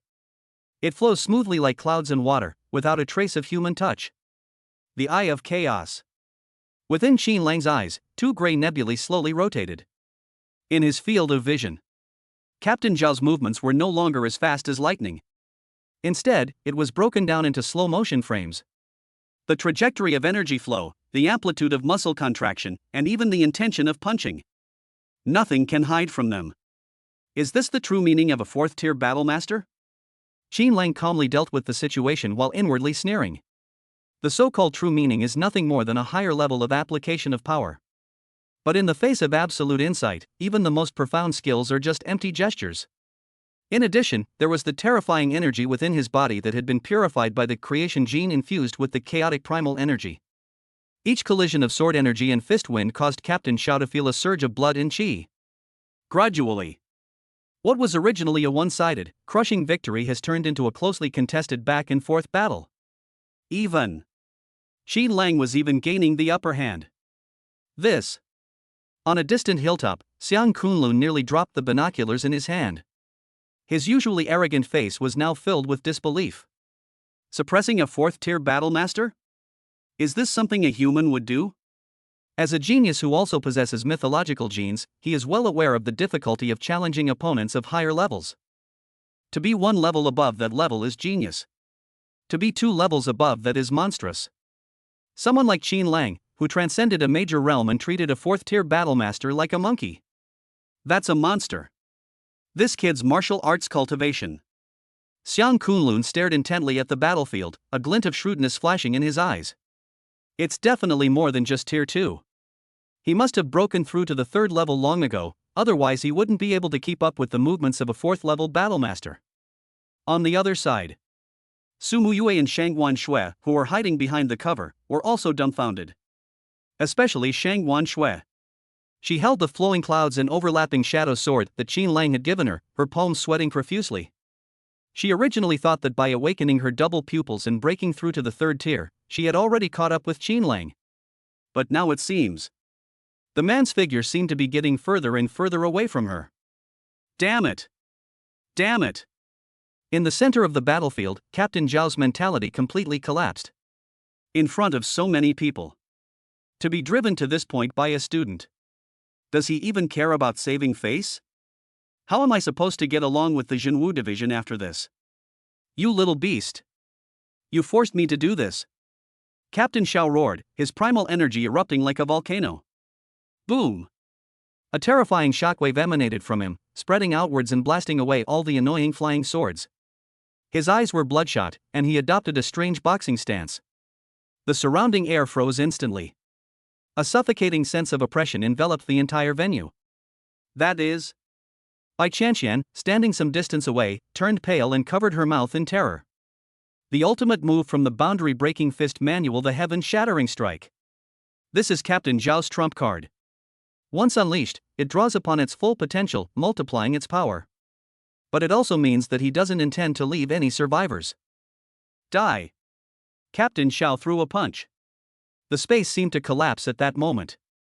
A massive, visible fist imprint, carrying an aura of world-destroying power, slammed fiercely towards Qin Lang. Click! The defensive energy shield in front of Qin Lang shattered like glass the moment it came into contact with the fist imprint. It's impossible to stop.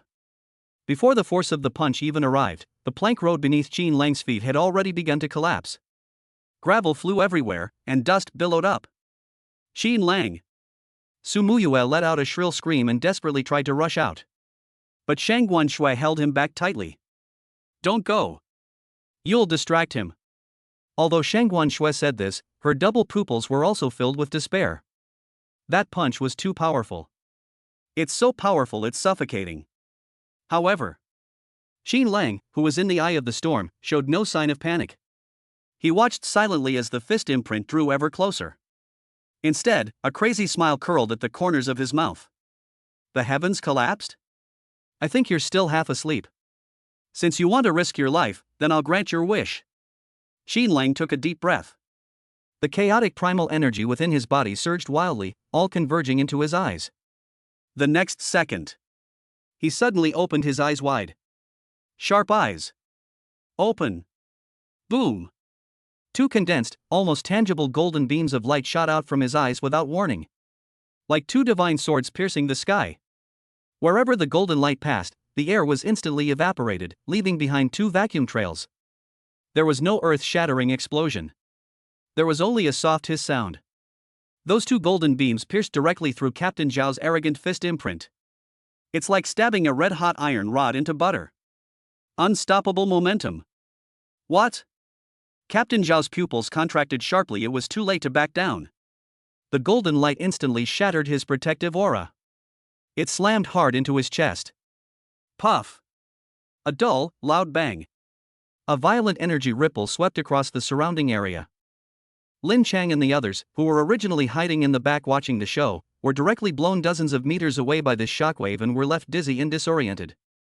And at the center of the energy storm, Captain Zhao's body felt as if it had been hit by a high-speed train. He was sent flying backward, his feet carving 2 deep furrows in the ground. He retreated more than 10 steps before he could barely regain his balance. He clutched his chest, his face ashen.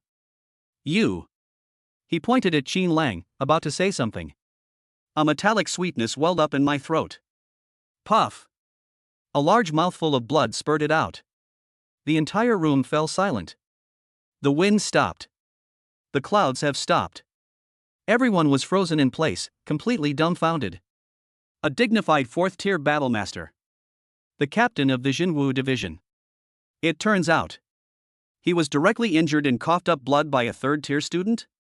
Is this some kind of dream? Cough cough.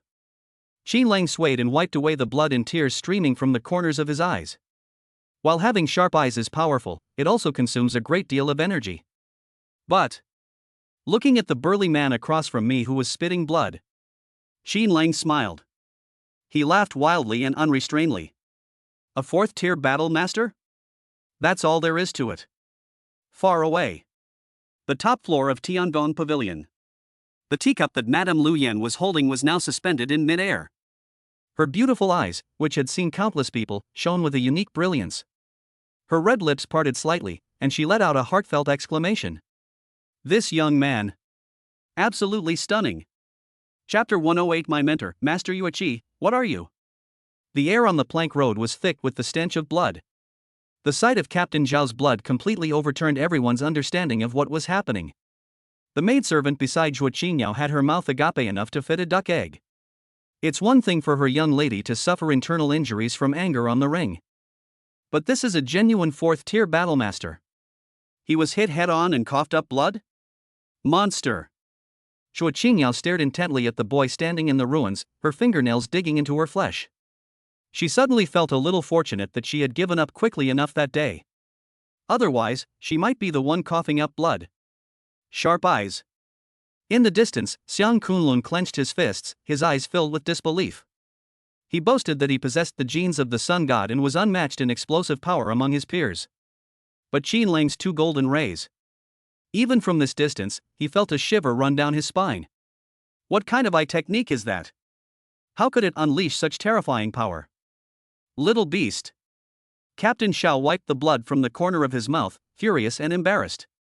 A dignified 4th-tier battlemaster was injured by a junior in full view of everyone. This is worse than killing him. Reason completely collapsed at this moment. I'm going to tear you to pieces. Boom. He no longer cared about his identity or the rules of law enforcement. The remaining primal energy within his body burned wildly, and his eyes flashed with genuine, undisguised killing intent. He's going to kill someone. Even if he faces a military court trial afterward, he'll kill this brat who made him lose face first. His figure flashed, accompanied by a shrill sound of air being torn apart. Its sharp claws, like hooks, aimed straight for Qin Lang's throat. Quick! That's too fast. This is a desperate speed. Qin Lang's eyes were still wet with blood and tears. That attack had already exhausted most of his mental strength. Faced with this deadly attack, although he could see the trajectory, his body was somewhat unable to keep up with the reaction. Qin Lang! Su Muyue and Shang Guanshui screamed in terror. Just as that sharp claw was about to touch Qin Lang's skin, a long, slightly pale hand reached out from the void without warning. It gently rested its hand on Captain Zhao's shoulder. It was as casual as greeting an old friend. Smack! A soft sound. Captain Zhao, who was originally aggressive and seemed ready to destroy the world, was now in a state of chaos. His figure froze instantly. He felt as if a mountain was pressing down on him. All the primal energy was forcibly forced back into the body at this moment. Who? Captain Zhao was horrified and turned his head with great difficulty. What comes into view? He was a middle-aged man with a stubble beard and carrying a gourd of wine. Fei Chongqing. He yawned lazily, reeking of alcohol. Hey Lao Shao. At your age, isn't it a bit shameless of you to bully my apprentice? The voice wasn't loud, but it carried a languid quality that was unsettling. Fei Qianqian? Captain Zhao's pupils suddenly contracted. 5-star Gene Master. That legendary genius who was ruined by heartbreak. Teacher. Qin Lang breathed a sigh of relief and naturally withdrew from his stance. The objective has been achieved. This battle gave him a clear understanding of his current strength. Below the 4th rank, they slaughter indiscriminately. A standard tier 4 fighter, capable of fighting. As long as he doesn't encounter a monstrous, experienced 4th tier opponent, he's confident he can escape unscathed. Are you alright? Fei Qianqian glanced at him, a hint of admiration flashing in his eyes. That kid really made him proud. He won't die. Qin Lang grinned. Just then, a series of hurried footsteps approached. My son! My son! Who killed my year? A large group of people rushed up the plank road. Leading the group was He Jin, the head of the He family. He saw He Yi lying in a pool of blood, already dead, and He Qian, who was seriously injured and unconscious. He was struck as if by lightning, letting out a piercing wail. Behind him, Lin Chang's father, the head of the Lin family, also arrived with his men. Seeing his son's cowardly appearance, so scared that he wet his pants, he was furious and his face turned ashen. It's you! He Jin suddenly looked up, his bloodshot eyes fixed on Qin Lang. Qin Lang! How cruel you are! You killed my youngest son and injured my eldest son. No one can save you today. I'll make you pay with your life. He Jin roared, and dozens of He family guards behind him raised their weapons in unison. Those were all elites at the 3rd rank or above. In addition, there's He Jin, a 4th tier battle master. This force is powerful enough to sweep across half of Tiandu. Life for a life? Fei Qianqian took a step forward, shielding Qin Lang behind him. He shook the wine gourd, his eyes slightly cold. He Jin, I think you're getting worse as you get older. If the younger ones can't beat the older ones, they step in. If the older ones can't beat the older ones, the whole family goes in? What if I don't exist?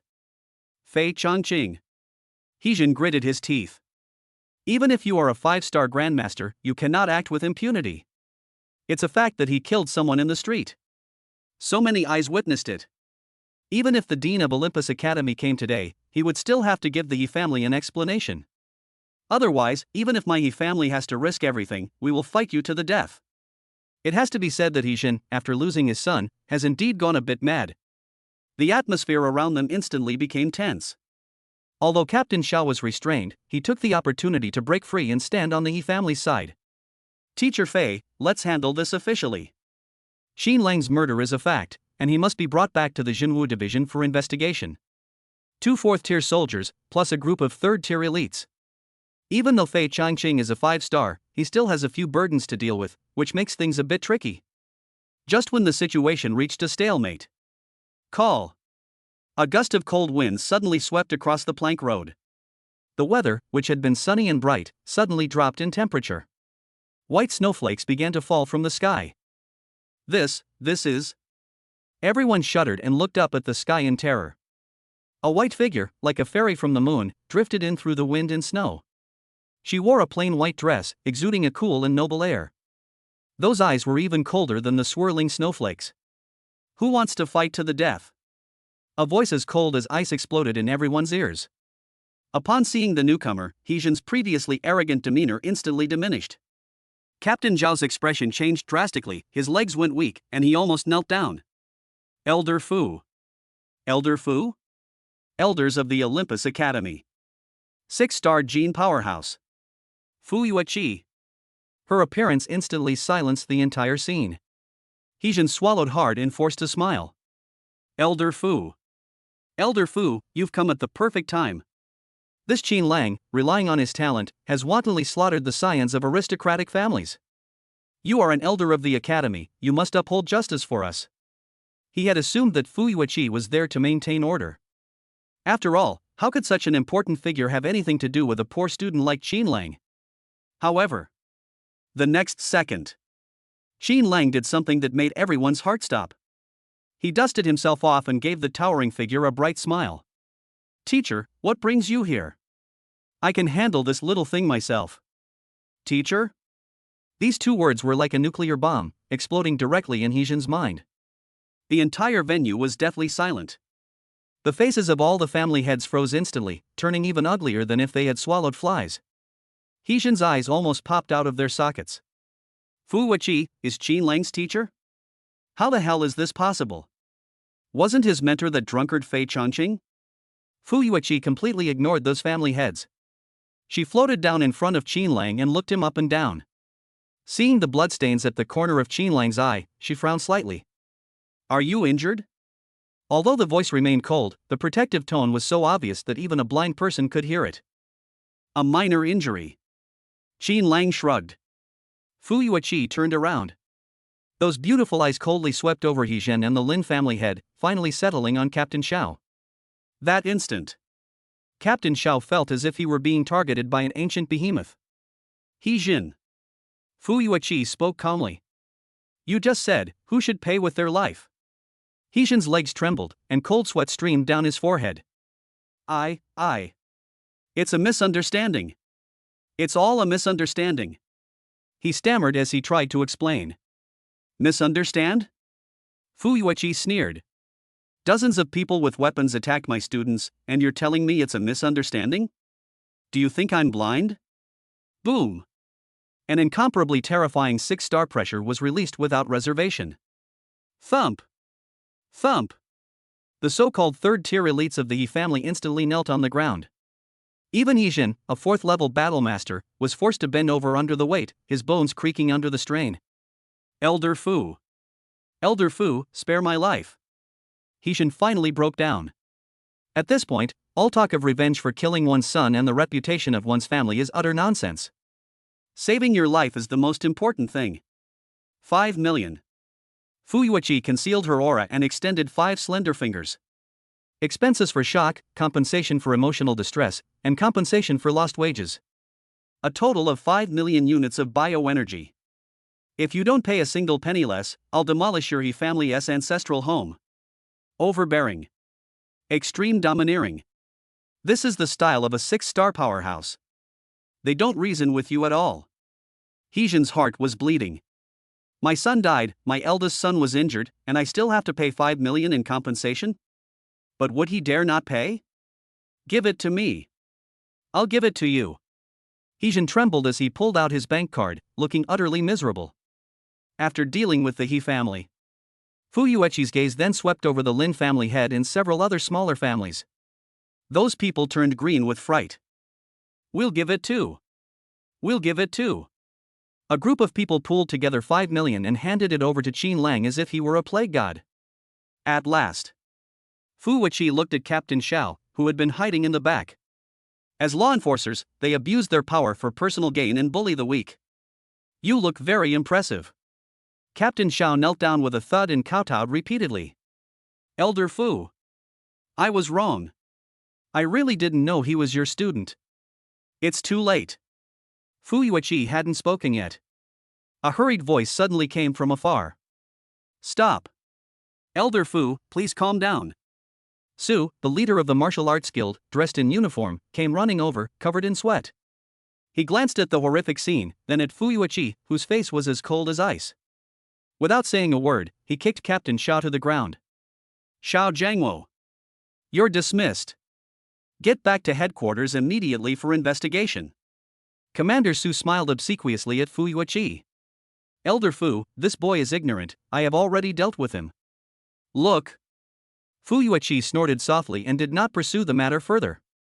She turned to look at Qin Lang, a hint of helplessness flashing in her eyes. That kid is a real troublemaker. But having such a domineering and protective mentor. Qin Lang touched his nose, feeling. That's fucking awesome. My mentor is Master Yueqi. Qin Lang watched those dejected figures slink away, and silently added to his mind. Who do you think you are? Chapter 109 The Gaze of the Blonde Catwoman. The farce on the plank road has finally come to an end. Hijin left with his son's body like a stray dog. Before he left, Qin Lang saw clearly the venom in his eyes. But he didn't care. With Fu Yueqi, such a powerful figure, in charge, even if Hijin had 100 times the courage, he wouldn't dare to act openly again. As for doing it secretly? Xin Lang touched the black gold card in his pocket. 10 million units of bioenergy have been obtained. In addition to previous accumulation. He now has plenty of money to bury those who want to harm him alive. Thank you, teacher.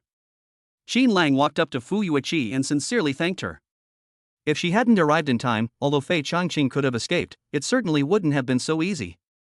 Fu Yueqi glanced at him indifferently. Don't cause me any more trouble. Although his tone remained cold, everyone could hear the protective intent in it. The secret realm assessment is coming up soon. You better behave yourself during this time. If I don't get first place, I'll lose all face. She narrowed her eyes and revealed a dangerous smile. I'll hang you up at the school gate and display you to the public. Xin Lang shrank his neck. This woman is still that female demon. Just then, Xiang Kunlun, who had been standing at a distance, finally walked over. His face was somewhat pale, and his eyes held an extremely complex expression. Those scenes were like sharp knives stabbing into his heart. Fu Yueqi's favoritism towards Xin Lang. That kind of domineering attitude willing to suppress powerful families and confront martial arts skills for Xin Lang's sake. It was a treatment he never dared to dream of. Clearly. He was clearly the chosen one with the genes of the sun god. Why? Why does Fu Yueqi ignore him but care so much about Xin Lang? Is he really just a substitute? Is it a second best option? This stark contrast stirred up an indescribable bitterness and jealousy in Xiang Kunlun's heart. Teacher Fu. Xiang Kunlun took a deep breath, walked up to Fu Yueqi, and bowed respectfully. Despite the turmoil in my heart, I still had to maintain appearances. Fu Yueqi turned her head and glanced at him. His eyes were calm, without a trace of emotion. It's just a nasal sound. This cold attitude was completely different from how he treated Xin Lang just now. Xiang Kunlun clenched his fist instantly. Kunlun, now that you've come. Fu Yueqi suddenly spoke. Then take a good look. She pointed at Xin Lang. This is the goal you need to catch up with. If you don't work hard, you might never even see his back again. This sentence. To kill someone is to destroy their spirit. Xiang Kunlun suddenly looked up, his eyes filled with resentment and humiliation. Can't even see their backs? I am the sun god. Yes. He gritted his teeth and squeezed out a single word. I will try my best. Fu Yueqi ignored him and turned to leave with Xin Lang and Bai Qianqian. Xiang Kunlun was left standing alone in the wind and snow, his figure desolate. His fingernails dug deep into his palms, and blood dripped onto the pristine snow, a shocking sight. Xin Lang. He roared madly in his heart. Secret realm assessment. I will definitely beat you. I'm going to prove to everyone that I'm the strongest. On the cliff not far away. A graceful figure stood quietly. Lady Luyan toyed with an exquisite folding fan in her hand, her beautiful eyes sparkling. She had seen everything that had just happened. Interesting. Her red lips curved slightly, revealing a meaningful smile. Not only is he incredibly talented, but he also has such a powerful background. Fu Yueqi, Bai Qianqian. These two old rivals are actually standing up for the same student. What kind of magic does this boy possess? She watched the direction Xin Lang had left, her interest growing stronger. It seems that Tiangong Pavilion's investment was the right one. But in another inconspicuous corner. Two blonde, blue-eyed Western girls also witnessed the entire conflict. They wore magical robes with an exotic flair, and their bodies emanated faint magical energy. They were members of the Western Magic Visiting Group. Wow, that boy from the East is amazing. One of the round-faced girls exclaimed in surprise. To actually make a fourth-tier warrior cough up blood, is this the Kung Fu of the East? Ophina, it seems you'll have a formidable opponent in this assessment. The girl known as Ophina did not answer. She has snow-white skin and azure eyes, with deep and three-dimensional features, like a goddess from Greek mythology. But at this moment, her gaze did not linger on Xin Lang. Instead, he stared intently at Xin Lang's pocket. There. A fluffy little head is cautiously peeking out. It was a cream-colored ragdoll cat. Its eyes are rare heterochromatic, one is red as a jewel and the other as blue as the deep sea. At this moment, it was curiously looking around, seemingly unaware of the gaze from afar. The moment I saw this cat, a strange purple light suddenly flashed in Ophina's azure eyes. That was the hunter spotting the prey's glint. A dangerous yet mysterious curve slowly appeared at the corners of her delicate lips. Like a thorny rose, beautiful yet deadly. Noob. She murmured softly in a voice only she could hear. It was an ancient and obscure language. Finally. I think I've found you. Chapter 110: The Lace Secret in the Bathroom. The farce on Luyun Island finally came to an end thanks to Fu Yueqi's strong intervention. After sending the frightened Su Muyue back to Kunlun Academy, Qin Lang looked at the sky. The sun hadn't completely set yet, and it was the busiest time on Kunming Avenue. He planned to go see Linger. After all, that's his cash cow, so he has to care about the physical and mental health of his employees. As soon as I turned around, I saw Shangwan Shui standing quietly not far away. The afterglow of the setting sun shone on her, gilding her light blue combat uniform with a golden edge. It has a touch of gentleness amidst its coolness. What a coincidence! Qin Lang greeted him with a smile. You're going to Kunming Avenue too? Shangwan Shui nodded, her hair ruffled by the breeze, and she gently tucked it behind her ear. This action made Qin Lang's heart flutter slightly. My aunt asked me to go to the 4th floor of the Moon Goddess Pavilion to get something. They said they left in a hurry last time and left it there. Since we're on the same path, let's walk together. The two walked side by side on the road to Kunao Avenue. Having just experienced a thrilling conflict, the tacit understanding of sharing life and death is still there. The distance between the two seemed much closer than usual. By the way, Sister Shui.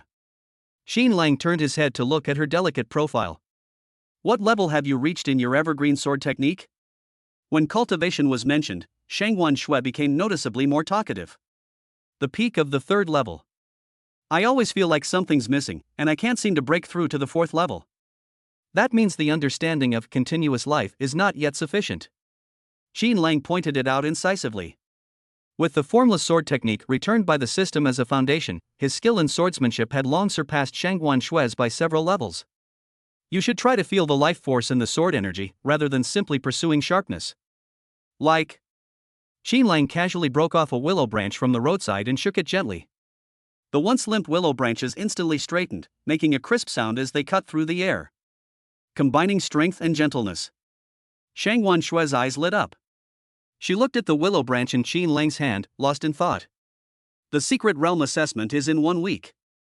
Qin Lang threw away the willow branch and clapped his hands. If you can improve the evergreen sword technique or the 1000 illusion steps to another level within this week, it can increase the chances of survival by at least 30%. In fact, he had a lot on his mind. As long as Shangwan Shui breaks through, he will receive a 30-fold return. At that time, his combat skills will be able to be upgraded again. This is the joy of nurturing. As they were talking, the two had already walked into Kunao Avenue. It was lunchtime, and the streets were full of students looking for food. A handsome man and a beautiful woman, they are the center of attention wherever they go. Especially since Qin Lang is now famous, and Shangwan Shui is a well-known aloof goddess. These two walking together attract an incredible amount of attention. Look! Isn't that Qin Lang, the newcomer king? Is that Goddess Shangwan next to you? Oh my god! Are they really dating? What about school beauty Su? Is she going to be two-timing? Shoo! Keep your voice down, do you want to get hit by a fireball? Although the whispers were not loud, the two of them could hear them clearly with their current hearing. Shangwan Shui's steps faltered slightly. Her originally fair and jade-like face was visibly flushed with a blush. It turned red all the way down to the base of her neck.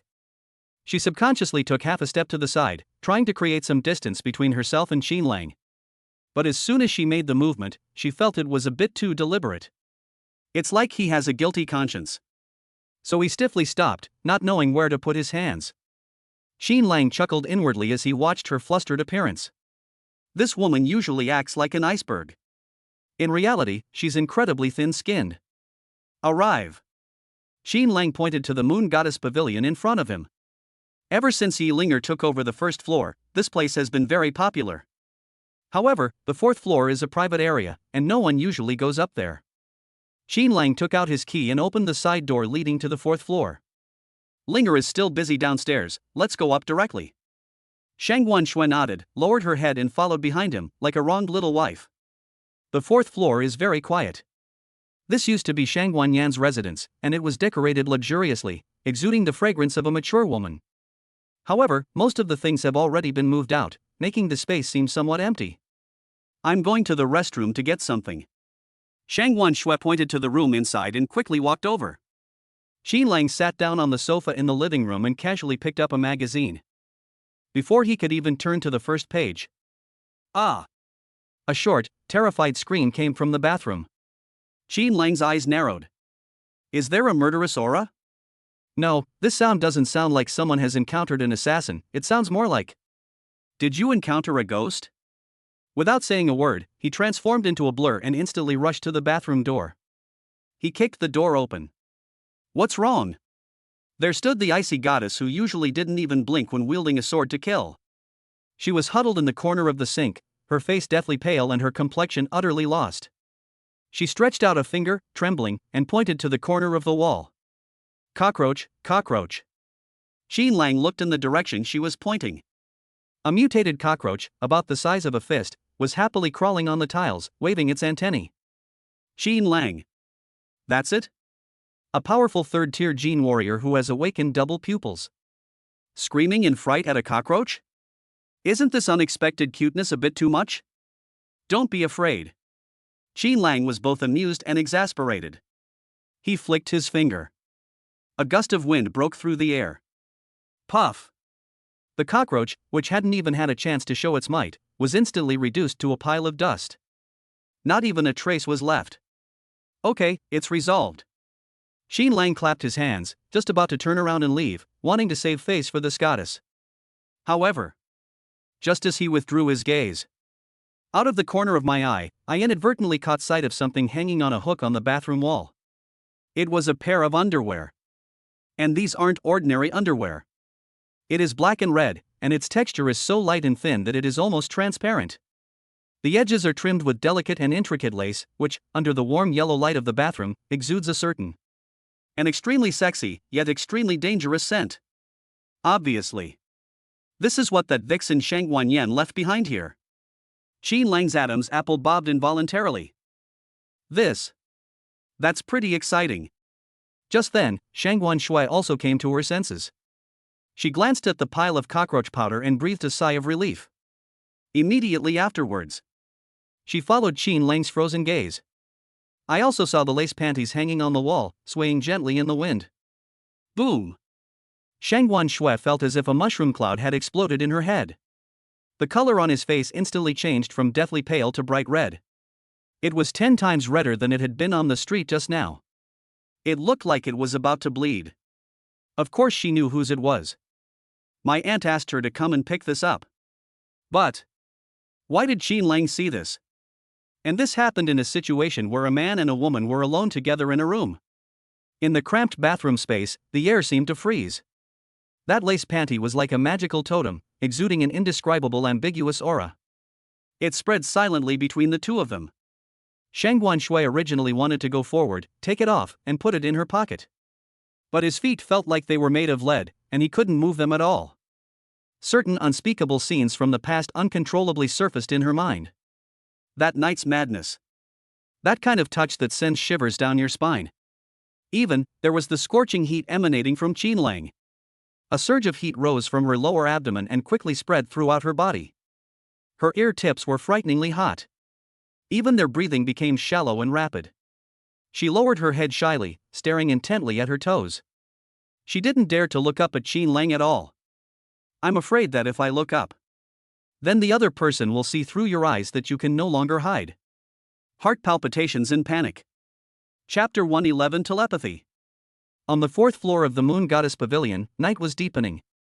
Neon lights outside the window shone through the sheer curtains, casting dappled shadows on the wall. The air in the bathroom was as thick and sticky as honey that couldn't be dissolved. Qin Lang stood at the door, his gaze shifting between the sexy lace panties and the blushing beauty in front of him. I don't know if it's because I've been getting too irritated lately by that cat-eared girl Lilith. Just now, I was being provoked by Su Muyue and Shang Wanshui in turn on the street. Now, in this enclosed space, Qin Lang felt a long-suppressed restlessness rush up his spine to the top of his head. The aftermath of inner demons? Maybe. But he prefers to believe that this is a normal man's instinctive reaction. He looked at Shang Wanshui's lowered neck, That delicate, snow-white hue gleamed alluringly under the light. Involuntarily, the two previous experiences replayed in my mind.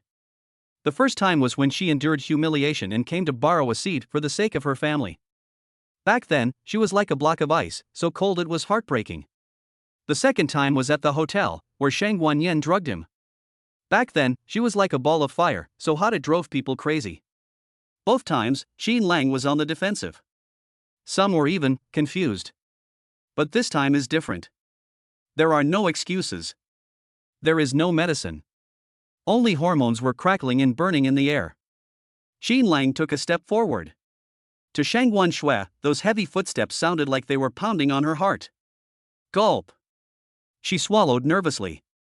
Just as the ambiguous atmosphere was about to boil over, and Xin Lang was about to reach out his hand. Fluttering. A sudden flapping sound of wings rang out. A mutated moth, which seemed to have flown in from nowhere, crashed headfirst into the bathroom mirror like a headless fly. Ah! Shang Wanshui was startled by the sudden commotion and instinctively cried out in surprise. That shout!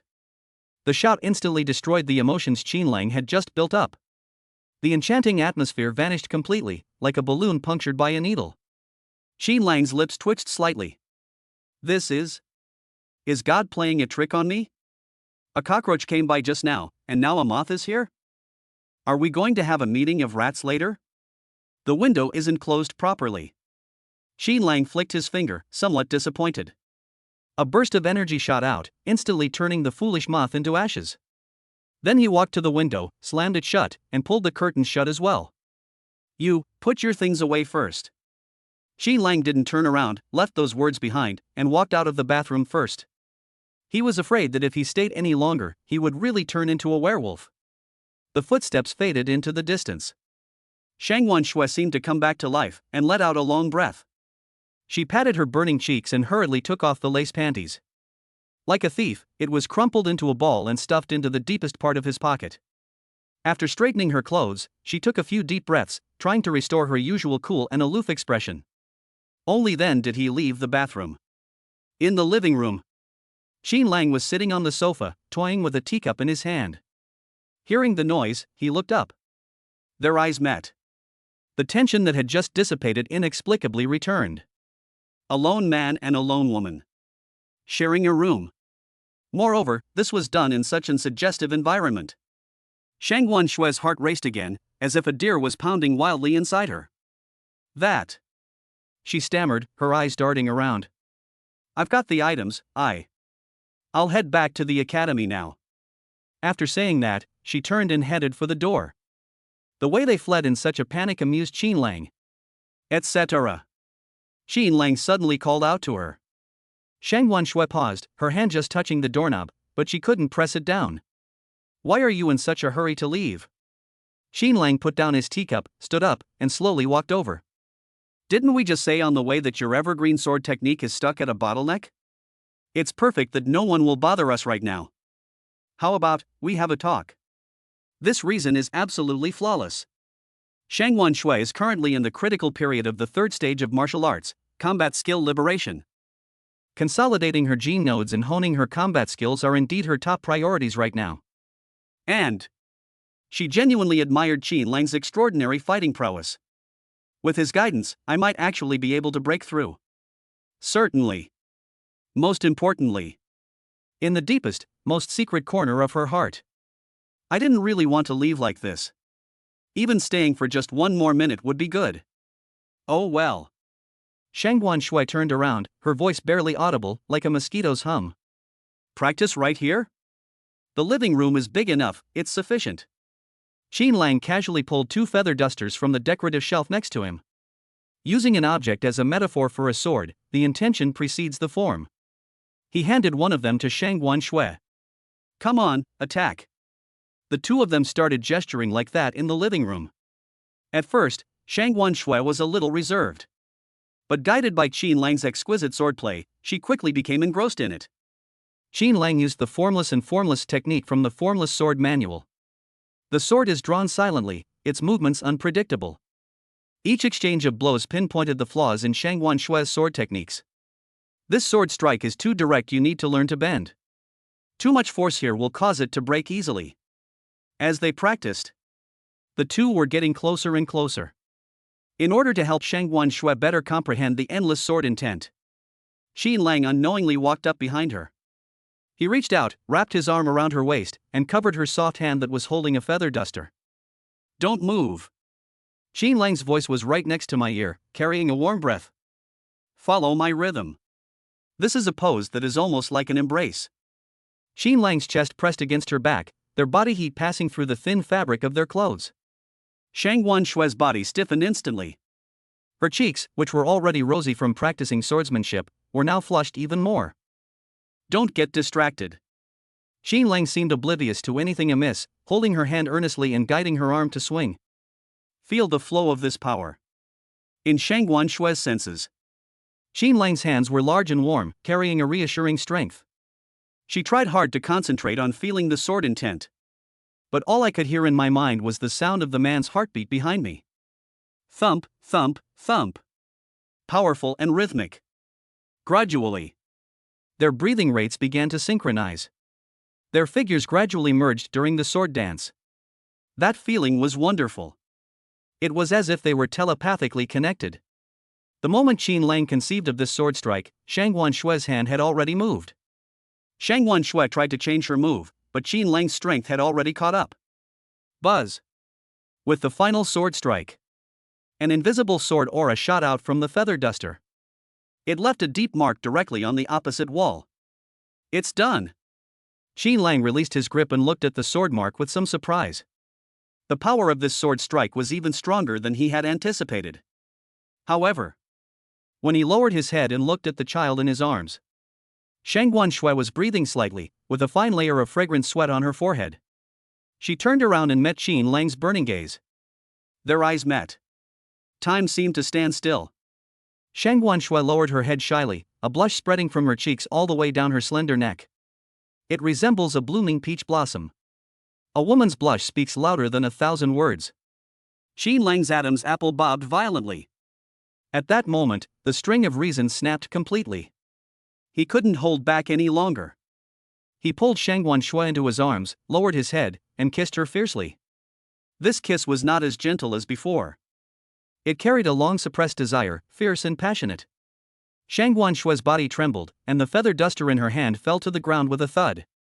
Her hands instinctively reached up to Qin Lang's shoulders. They responded clumsily yet enthusiastically. After the kiss, Qin Lang scooped her up in his arms and strode toward the bedroom. Shangguan Shui nestled in his arms, burying her face in his chest. The sound was as faint as a mosquito's buzz, yet it clearly penetrated Qin Lang's ears. "This time, there are no medicines." This sentence. This completely shattered Qin Lang's last line of defense. He lowered his head and looked at the shy and radiant woman in his arms. The voice was deep and hoarse. "So?" This time it was a mutual consent process. Bang! The door closed gently. The room was filled with the warmth of spring, and the shy moon outside the window was also obscured. Chapter 112 Mother-in-law's Things. As night deepened, the moon hid behind the clouds. Inside the bedroom on the 4th floor of the Moon Goddess Pavilion, however, was a scene of enchanting springtime beauty. Qin Lang and Shangguan Shui were immersed in the joy of a perfect union of soul and body. This time, there was no drug catalyst and no exchange of benefits. Only two young and passionate hearts drew closer to each other, finding warmth in one another. Qin Lang's kiss was gentle and affectionate, gradually outlining Shangguan Shui's features. Shangguan Shui's eyes were glazed over, and glistening tears clung to her long eyelashes, traces of her emotional state. Just as their feelings for each other deepened and they were preparing to reach even greater heights. Ring ring! A piercingly loud cell phone ringtone suddenly shattered the silence of the room. That sound was like a midnight horror movie. It instantly shattered the tranquility of the room. Shangguan Shui was jolted awake from her dazed state as if she had been electrocuted. His face instantly turned from red to white. She frantically reached for her phone on the bedside table. I looked at the screen. 2 large characters flashed above it: Auntie Shangguan Yan. These 3 words were like a bucket of ice water poured over my head. Shangguan Shui's hand trembled, and she almost threw her phone away. She looked at Qin Lang for help. Qin Lang also looked frustrated. The arrow was already on the bowstring and had to be released. Who could stand this? But he still patted Shang Guanshui on the back, signaling her to answer the phone. If they don't answer, given Shang Guanyan's suspicious nature, she might just come and kill them right away. Shang Guanshui took a deep breath, trying to calm her racing heart and erratic breathing. My fingers trembled as I pressed the answer button. Hello? Auntie. To hide her guilty conscience, she deliberately kept her voice very low. Shui'er, where are you? On the other end of the phone came Shang Guanyan's lazy yet shrewd voice. What time is it? Why haven't they returned to the academy yet? Are you still at the Moon Goddess Pavilion? Have you found that pair of underwear? A barrage of questions left Shang Guanshui dizzy and disoriented. Her cheeks instantly burned, as she had to deal with her aunt's interrogation while also enduring the little tricks of the bad man next to me. Qin Lang did not stop because of the phone call. Instead, they became even more brazen. His hands. Shang Guanshui bit her lip, almost unable to hold back making a strange sound. She glared at Qin Lang fiercely, her eyes filled with shame, anger, and pleading. Yes, yes. Shang Guanshui stammered as she lied. The item has been found. I'm practicing my combat skills for tomorrow's secret realm assessment. The environment here is relatively quiet, which is suitable for breakthroughs. That reason is quite reasonable. Shang Guanyan didn't seem to suspect anything, and her tone softened a bit. Oh, then you should take a break and not push yourself too hard. Then, she changed the subject. By the way, have you seen Qin Lang? How's that kid doing lately? And my Muyue, have they been fighting? Hearing these two names, Shang Guanshui felt as if she had been pricked by a needle in her heart. A strong sense of guilt arose spontaneously. She's Muyue's cousin. But here he is, with Muyue's fiancée. This sense of immoral thrill, coupled with the double torment of physical suffering. This was too much for Shang Guanshui to bear. No. I didn't see it.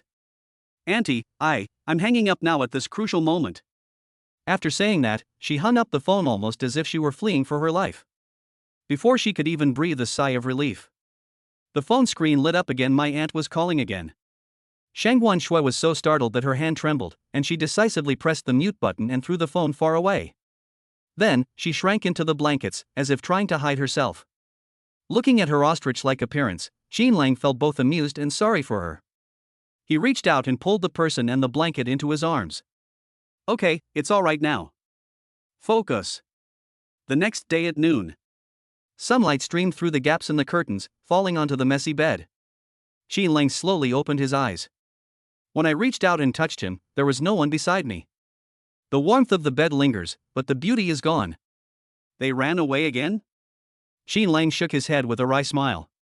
This is the third time. Every time she woke up, Shang Guanshui would sneak away like a little thief who had done something wrong. The first 2 times it was because of medication, and she was able to find excuses for herself. But this time, it is a mutual attraction in a conscious state. How is she supposed to face the awkwardness after waking up? Especially when I think of Su Muyue. Qin Lang sighed.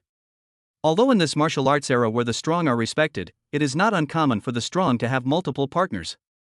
But given Shang Guanshui's personality, she definitely wouldn't be able to overcome that hurdle in her heart. Take your time. Qin Lang stretched and felt refreshed. Last night's torrential rain and strong winds completely dissipated the anger he had been holding in for days. With clear thinking, his cultivation seemed to have made a slight improvement. He sat up and looked around the room. They then realized that in the chaos of the previous night, the two of them had actually slept in Shang Guanyan's bed. A faint, pleasant fragrance lingered in the air. That's the scent of a mature woman. Unlike the cool fragrance on Shang Guanshui, this scent was richer and more alluring. The genes of this family are truly amazing. Qin Lang couldn't help but sigh. Whether it's Su Muyue, Shang Guanshui, or Shang Guanyan, those are all top-notch, first-class quality. This further strengthened his resolve to prepare the life-restoring medicine and save Shang Guanhong. After all, that's the future grandfather-in-law, or rather, the maternal grandfather? The generational hierarchy is a bit messed up. Qin Lang shook his head, lifted the covers, and prepared to get out of bed. Just then, his gaze was drawn to a patch of black beside the bed. He bent down and picked it up. It was a pair of black and red lace panties. It was the culprit that caused all of this last night. Shang Guanyan's It must have been taken out of Shangguan Shue's pocket in her haste last night and left on the ground. Shangguan Shue left in a hurry and probably didn't notice. Xin Lang held the underwear, feeling it was burning hot. If Shangguan Yan finds out, the scene is too beautiful to imagine. Never mind, let's put it away for now. Xin Lang walked to the wardrobe and opened the door. I found the most secluded corner and hung the lace panties there. Looking at that pair of underwear hanging there all alone, a meaningful smile suddenly appeared on Xin Lang's lips. Perhaps Sister Shui will have to come to the Moon Goddess Pavilion again for this lost item. At that time. Chapter 113. My brother Xin Lang has the bearing of an emperor. When we came out of the Moon Goddess Pavilion, the fiery clouds on the horizon had already covered our heads. Xin Lang glanced back at the closed window on the third floor, the meaningful smile still lingering on his lips. That lace panty was like a hot potato, or a tempting bait. I wonder what kind of expression that aloof and proud Sister Shui will have when she comes again next time. Linger, don't push yourself too hard, take some rest. Xin Lang called out to the people downstairs. Got it, boss. This batch of medicine will be ready soon. Yi Linger's energetic voice came from the laboratory, accompanied by the crisp sound of test tubes colliding. Xin Lang smiled, put his hands in his pockets, and strolled leisurely toward Olympus Academy. As soon as I entered the school gate, a wave of noise hit me. Have you heard? Xin Lang got into a fight on Luyun Island. They not only fought, but it's said they even killed the second young master of the Yi family, who was only at the third rank. Really? Isn't he just a freshman? Is this fake? The video is going viral. Even Captain Xiao, a fourth-tier battle master, was beaten to the point of vomiting blood. Students passing by gathered in small groups, arguing heatedly with red faces and spittle flying everywhere. Xin Lang raised an eyebrow. The news spread quite quickly. However, the version seems a bit outrageous. As it's been passed down, he's almost become Superman who can punch a planet to pieces. A bunch of country bumpkins who've never seen the world. Not far away, a burly boy carrying a giant sword snorted coldly, his face full of disdain. Thunderclap. As a genius of the Lei family, he has always scoffed at such rumors. A fourth-tier battle master is someone who has mastered the true meaning, and whose primal energy liquefies. Their strength is worlds apart from that of a third-tier battle master. Just based on Xin Lang?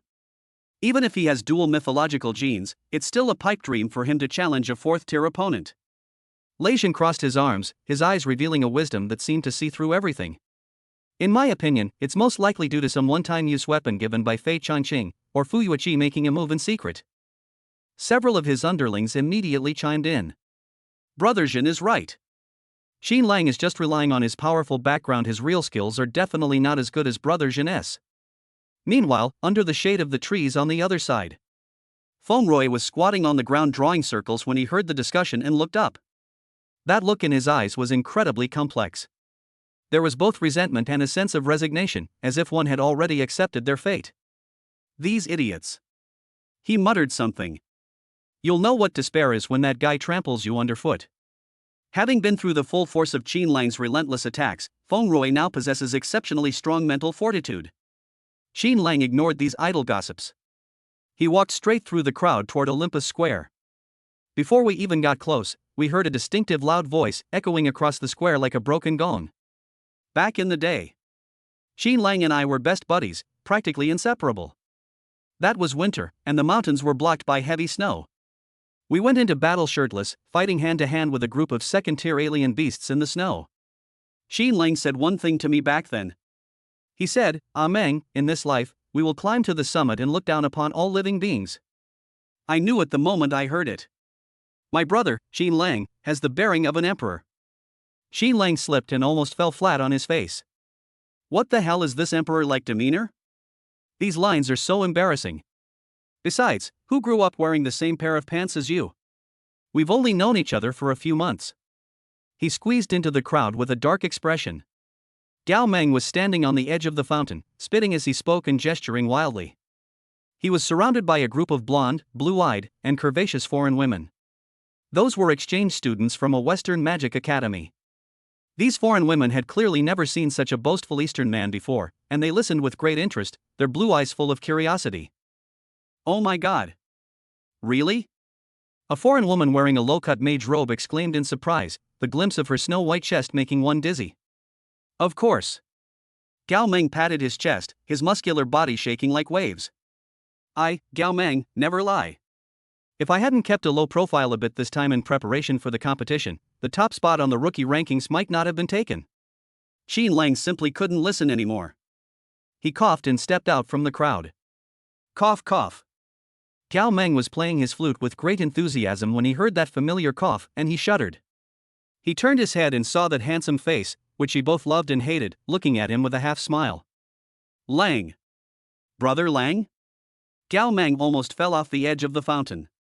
But he reacted quickly, immediately putting on a surprised expression, and pointed at Qin Lang, shouting to the group of foreign women. Look! Speak of the devil! This is my brother. Qin Lang. The foreign women's eyes immediately focused on Qin Lang. It was like a pack of hungry wolves spotting a piece of fresh meat. Qin Lang's current appearance is the result of several genetic optimizations, plus the enhancement of his original ancestral genes. That profound, reserved, and somewhat mysterious aura was like a deadly poison to these Western girls. Wow! So handsome. Handsome. Are you free tonight? We're going to a bar, want to come together? A group of foreign women instantly abandoned Gao Meng and swarmed around him. That enthusiastic and unrestrained energy was almost overwhelming for Qin Lang. The various perfume scents mingled together, filling the nose. Some were even bold enough to reach out and try to touch his abs. Sorry, I'm busy, I have an exam. While giving him a perfunctory reply, Qin Lang reached out and pulled Gao Meng down from the fountain. Excuse me. He pulled Gao Meng along, activated Shadowless, and slipped out of the encirclement like an eel. They ran all the way to a secluded grove of trees before stopping to catch their breath. You're something else, Gao Meng. Qin Lang kicked him in annoyance. Have they all learned how to organize international social events now? Return the imperial bearing? Why don't you just say I'm the Jade Emperor reincarnated? Gao Meng chuckled, scratched his head, and looked quite simple and honest. Isn't this making you famous? Besides, those foreign girls only fall for that kind of thing. Qin Lang shook his head, seeing the guy's smug look, and couldn't help but tease him. What? You got that senior girl sorted it out? Weren't you crying and begging to be a simp just a few days ago? The moment the words senior sister are mentioned, Gao Meng's bright smile instantly vanished. It's like a frostbitten eggplant. Don't mention it. He plopped down on the grass, pulled a cigarette from his pocket, lit it, and took a deep drag. He looked as weathered as a 40-year-old man. Brother Lang, you said. Do I look like a powerful tonic? Qin Lang was taken aback. What's the meaning? Gao Meng exhaled a smoke ring, and tears welled up in the corners of his eyes. That senior slept with me. Puff. Qin Lang spat out the water he had just drunk. That's great news. Haven't you been dreaming of this day? Good my ass.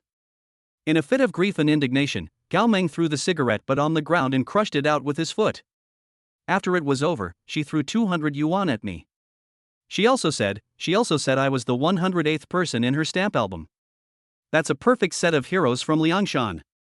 She said my primordial yang energy was very pure, which helped her break through a small realm. Let's keep in touch, and I'll come again when I have time. Qin Lang was stunned. This is absorbing yang to replenish yin? So this guy got ripped off and used as a human power bank? Brother, please accept my condolences. Qin Lang patted him on the shoulder, unsure how to comfort him. The women in this world of high martial arts are indeed quite fierce. Never mind, out with the old, in with the new. Qin Lang took out a golden glowing potion from his spatial bag and handed it over. Samsung's premium product, an energy supplement. Take this to nourish your body. This thing can not only restore mana, but also strengthen your foundation and replenish your lost vitality. Gao Meng glanced at the vial of medicine, but shook his head. No answer. No need, Brother Lang. I have this. Qin Lang raised an eyebrow. You have a 3-star item? This is my exclusive secret recipe, you can't buy it on the market. Gao Meng pulled out an almost identical bottle from his pocket. My distant second uncle came to see me a couple of days ago and gave me one. He said he picked it up on the road. Let me drink less. Qin Lang looked closely. The patterns on the bottle, and the unique sealing technique. These are clearly the batches he sold at the Kyushu auction house. He understood instantly. What distant second uncle? What pickup on the street? This is clearly something Gao Meng's parents, who like to raise their children frugally, bought at a high price and then secretly gave to their son. These parents are something else. Is this just the perverse sense of humor of the wealthy? Okay, you can take this. Xin Lang put away the potion and pulled out a yellow talisman paper covered with complex runes. 4-star Divine Speed Talisman. If you encounter someone you can't beat, stick to their leg and they'll run faster than a 4th-tier battlemaster. For saving your life. Gao Meng didn't hold back this time. He took the talisman and carefully put it into his pocket. Thanks, Brother Lang. You're still the best to me. Unlike that scumbag woman. Seeing that this guy was getting emo again, Xin Lang quickly stopped him. Alright, hurry back to your cultivation. We'll be entering the secret realm in a couple of days. Don't hold me back when the time comes. They sent Gao Meng away. Xin Lang checked the time and prepared to return to his dormitory to continue studying the book True Explanation of Talismans. However, just as he was walking through a flower bed, an elaborate accident awaits him. Chapter 114: The Blonde Little Fairy's Accident. The paths on campus were covered with golden fallen leaves. The setting sun cast Xin Lang's shadow long. He was deep in thought, pondering how to further enhance the power of the Thunderfire Talisman. Sudden, a fragrant breeze wafted over. It has a very unique flavor. Unlike the jasmine or rose commonly used by Eastern girls, it has a rich, exotic violet fragrance. Before Xin Lang could react, a soft object just bumped straight into his arms. Ouch! A delicate, painful cry rang out. Xin Lang instinctively reached out to help. Upon touching it, one is struck by its amazing delicacy and softness. He looked down. A blonde, blue-eyed Western beauty was lying in his arms. She had long, wavy hair that shone like gold, and skin as white as a freshly peeled egg. Those deep blue eyes were now looking at him with watery eyes, filled with innocence and pain. The most critical thing is, the neckline of the magic robe she was wearing was rather low. From Xin Lang's perspective, looking down from above, just in time, you could see 2 majestic snow-capped peaks rising and falling violently with each rapid breath. That deep ravine is so captivating it could suck your very soul in. Sorry. The girl gently bit her red lips and spoke in a distinctly foreign yet exceptionally soft and sweet Eastern dialect. I accidentally twisted my ankle. Could you help me up? Xin Lang's eyes flickered. Sprained ankle? In this academy teeming with evolved beings, is it possible to twist your ankle while walking? The probability of that is even lower than being hit by a meteorite when you go out, right? And, with the keen perception of the chaos eye, he could clearly sense that within this seemingly frail girl, there surged an extremely vast and pure magical power. That strength definitely reached the 4th tier. A 4th-tier archmage, twisting his ankle while walking? You're kidding me. But Xin Lang did not expose him. Since someone wants to act, then he can just go along with it. Anyway, I'm just killing time, and this girl is really attractive. Are you alright? Xin Lang pretended not to know anything and gentlemanly helped her up. Can we leave? The girl tried to take 2 steps, then immediately furrowed her beautiful eyebrows and let out a groan that sent chills down one's spine. Ouch, that hurts.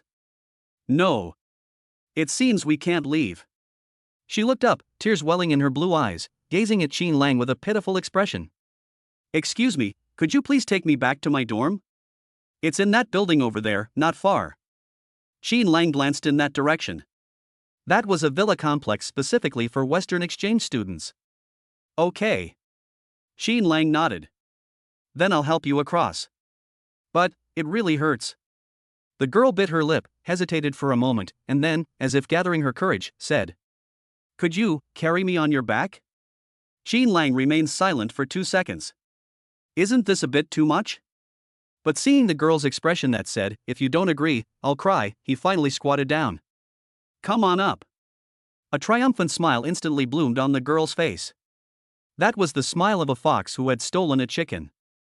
She unceremoniously climbed onto Xin Lang's back. Boom! 2 incredibly elastic and soft mounds instantly pressed tightly against Xin Lang's back. The feel of it was absolutely amazing. Xin Lang's body stiffened slightly. This Western girl is definitely much more developed and outgoing than the Eastern girl. Go that way. The girl stretched out her slender, white fingers and pointed to a forest path beside her. That's a shortcut. Qin Lang glanced at the almost too quiet path and raised an eyebrow. Shortcut? That's clearly a battleground for couples, isn't it? But if this girl wants to leave, then let her leave. Oh, right, I haven't asked you yet. Qin Lang carried her on his back and asked casually as they walked. My name is Qin Lang, and I'm a freshman. Wow. You're Qin Lang? The girl on his back let out an exaggerated gasp. The arms that were wrapped around Qin Lang's neck tightened instantly. He was so excited that he leaned forward even further. This patch made the tactile sensation on my back even clearer. Qin Lang almost cried out. I've heard of you. You're that genius with dual mythological genes. Oh my god. I was actually carried on my idol's back. The girl's voice was filled with adoration and love, so sweet it was almost cloying. My name is Ophina. From the Holy Light Magic Academy. Although I am a great mage, I have been physically weak since I was a child, and I can't even open a bottle cap. She rested her chin on Qin Lang's shoulder, her warm breath going straight into his ear. Brother Qin Lang, your back is so broad, it makes me feel so safe. Qin Lang felt that half of his body was numb. Ophina? That saintess who was hailed as the greatest genius in the Western magical world? Weak body? Can't open a bottle cap? You're kidding me. I saw on the news last time that this woman used a forbidden spell to flatten an entire mountain. This acting is so good, it's a waste that it doesn't deserve an Oscar. The two were walking. A strange sound suddenly came from the bushes ahead. No. There's someone. What are you afraid of? No one saw it. Qin Lang paused. This is? Are people actually having sex in the open? To avoid embarrassment, he instinctively ducked behind a large tree. This dodge was a bit too big. Ophina on his back let out a gasp and slid down a bit.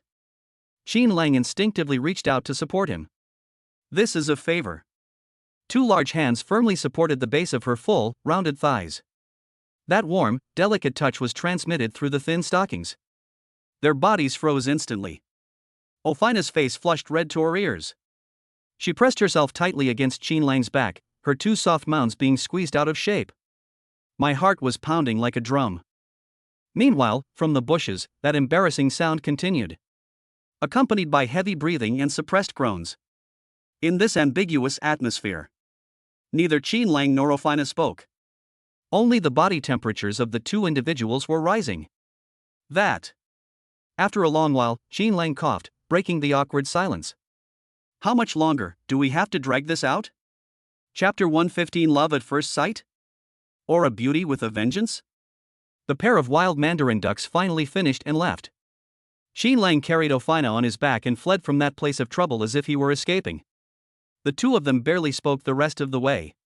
The sensation they just experienced was like a brand etched into their minds. That ambiguous atmosphere lingered all the way down to the girls' dormitory. Arrive. Qin Lang put Ophina down. Ophina stood on one leg, leaning against the wall, her delicate face still flushed. She raised her head, her deep blue eyes seeming to hold a pool of spring water. Brother Qin Lang. She bit her lip, her voice so soft it could melt your heart. Are you just going to leave like that? My feet hurt so much, could you help me inside? Would you like to come to my room for a bit? I brought a lot of local specialties from my hometown, as well as Stardew which can increase mental strength. The implication couldn't be clearer. A lone man and a lone woman, alone in a room. Add to that the ambiguous contact we just had. Even a man with a modicum of self-control would probably find it hard to resist. Just as Qin Lang was about to speak. Click. The door across the hall suddenly opened. A curly-haired girl wearing pajamas and holding a toothbrush came out. Mina. She was also an exchange student, and Ophina's roommate and best friend. She looked at the man and woman at the door, and her eyes instantly became gossipy. Oh, isn't this our holy maiden? What? You brought that Eastern genius back with you? Ophina's face froze instantly. A barely perceptible hint of annoyance flashed in his eyes. That brat. Of all times, she had to come out and cause trouble. Cough cough. Qin Lang took a step back, creating some distance between them. Since your roommate is here, I won't bother you. Mina, could you please help her inside? After saying that, he turned to leave. Etc. Ofina panicked and, ignoring her aching foot, jumped forward. Shall we add each other as friends? She held up her phone, her eyes filled with anticipation and fervor. In the future, if I have any questions about cultivation that I don't understand, I would like to ask you for guidance. In front of outsiders, Xin Lang couldn't be too ruthless. He took out his phone and scanned her QR code. Okay, it's approved. Then I'll be going now. This time, he didn't linger. He immediately activated Shadowless and vanished into the night. Watching Xin Lang's departing figure, the fragility and shyness on Ofina's face vanished instantly. Instead, there was a deep sense of calculation and coldness. TSK. Nina leaned against the doorframe and spat out the toothpaste foam from her mouth. Ofina, your acting is way too realistic. Is it really worth it for that Eastern kid? Are you attracted to him as a person, or to his genes? Ofina snorted coldly, and the foot that had just been in so much pain that it couldn't walk was now firmly planted on the ground. There wasn't a trace of injury on him. What do you know? She squinted, savoring the feeling of being on Xin Lang's back. This man, there's something strange about him. And her gaze fell in the direction where Xin Lang had disappeared, and a strange smile appeared on her lips. What I'm looking for is hidden in his pocket. Back in his dormitory, Xin Lang didn't rest either. He sat at his desk, reviewing everything that had just happened. Something's not right. Something's really not right. He touched his chin. As a victim who was repeatedly drugged and tricked by Su Muyue and Shang Wanyan, he was naturally wary of such a sudden romantic encounter. A fourth-order archmage, a Western saintess. She threw herself into his arms the moment they met? And she's acting all love-struck? This is illogical. Even though Xin Lang is indeed very handsome and famous now. But surely it's not enough to make a woman of this caliber, a true sage, go to such lengths to be so devoted to him? There's definitely something fishy going on. Either she's trying to seduce me, or she has ulterior motives. At this moment, my phone vibrated. A WeChat message from Ofina. Picture. It's a photo of a swollen, red ankle. There was indeed a noticeable bruise on that fair ankle. The following line of text also included. Ouch, that hurts. I probably won't be able to sleep tonight. It's all your fault for leaving so quickly, you didn't even spend time with her. It was followed by a sad emoji. Xin Lang glanced at the photo and raised an eyebrow. This injury is real. He actually injured himself while acting?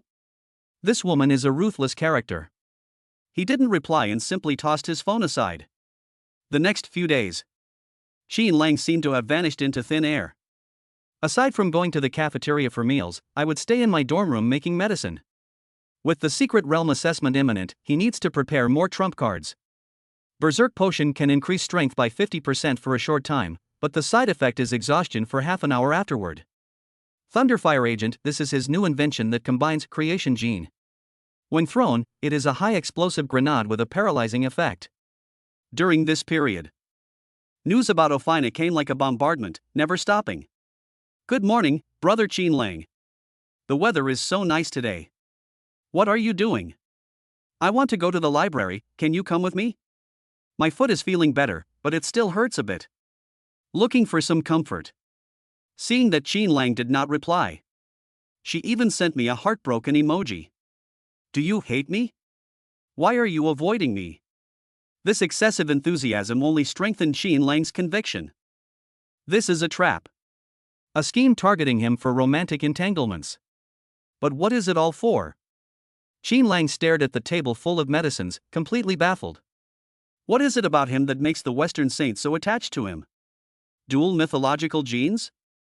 You can't steal that thing. Money? Atlas was much richer than him.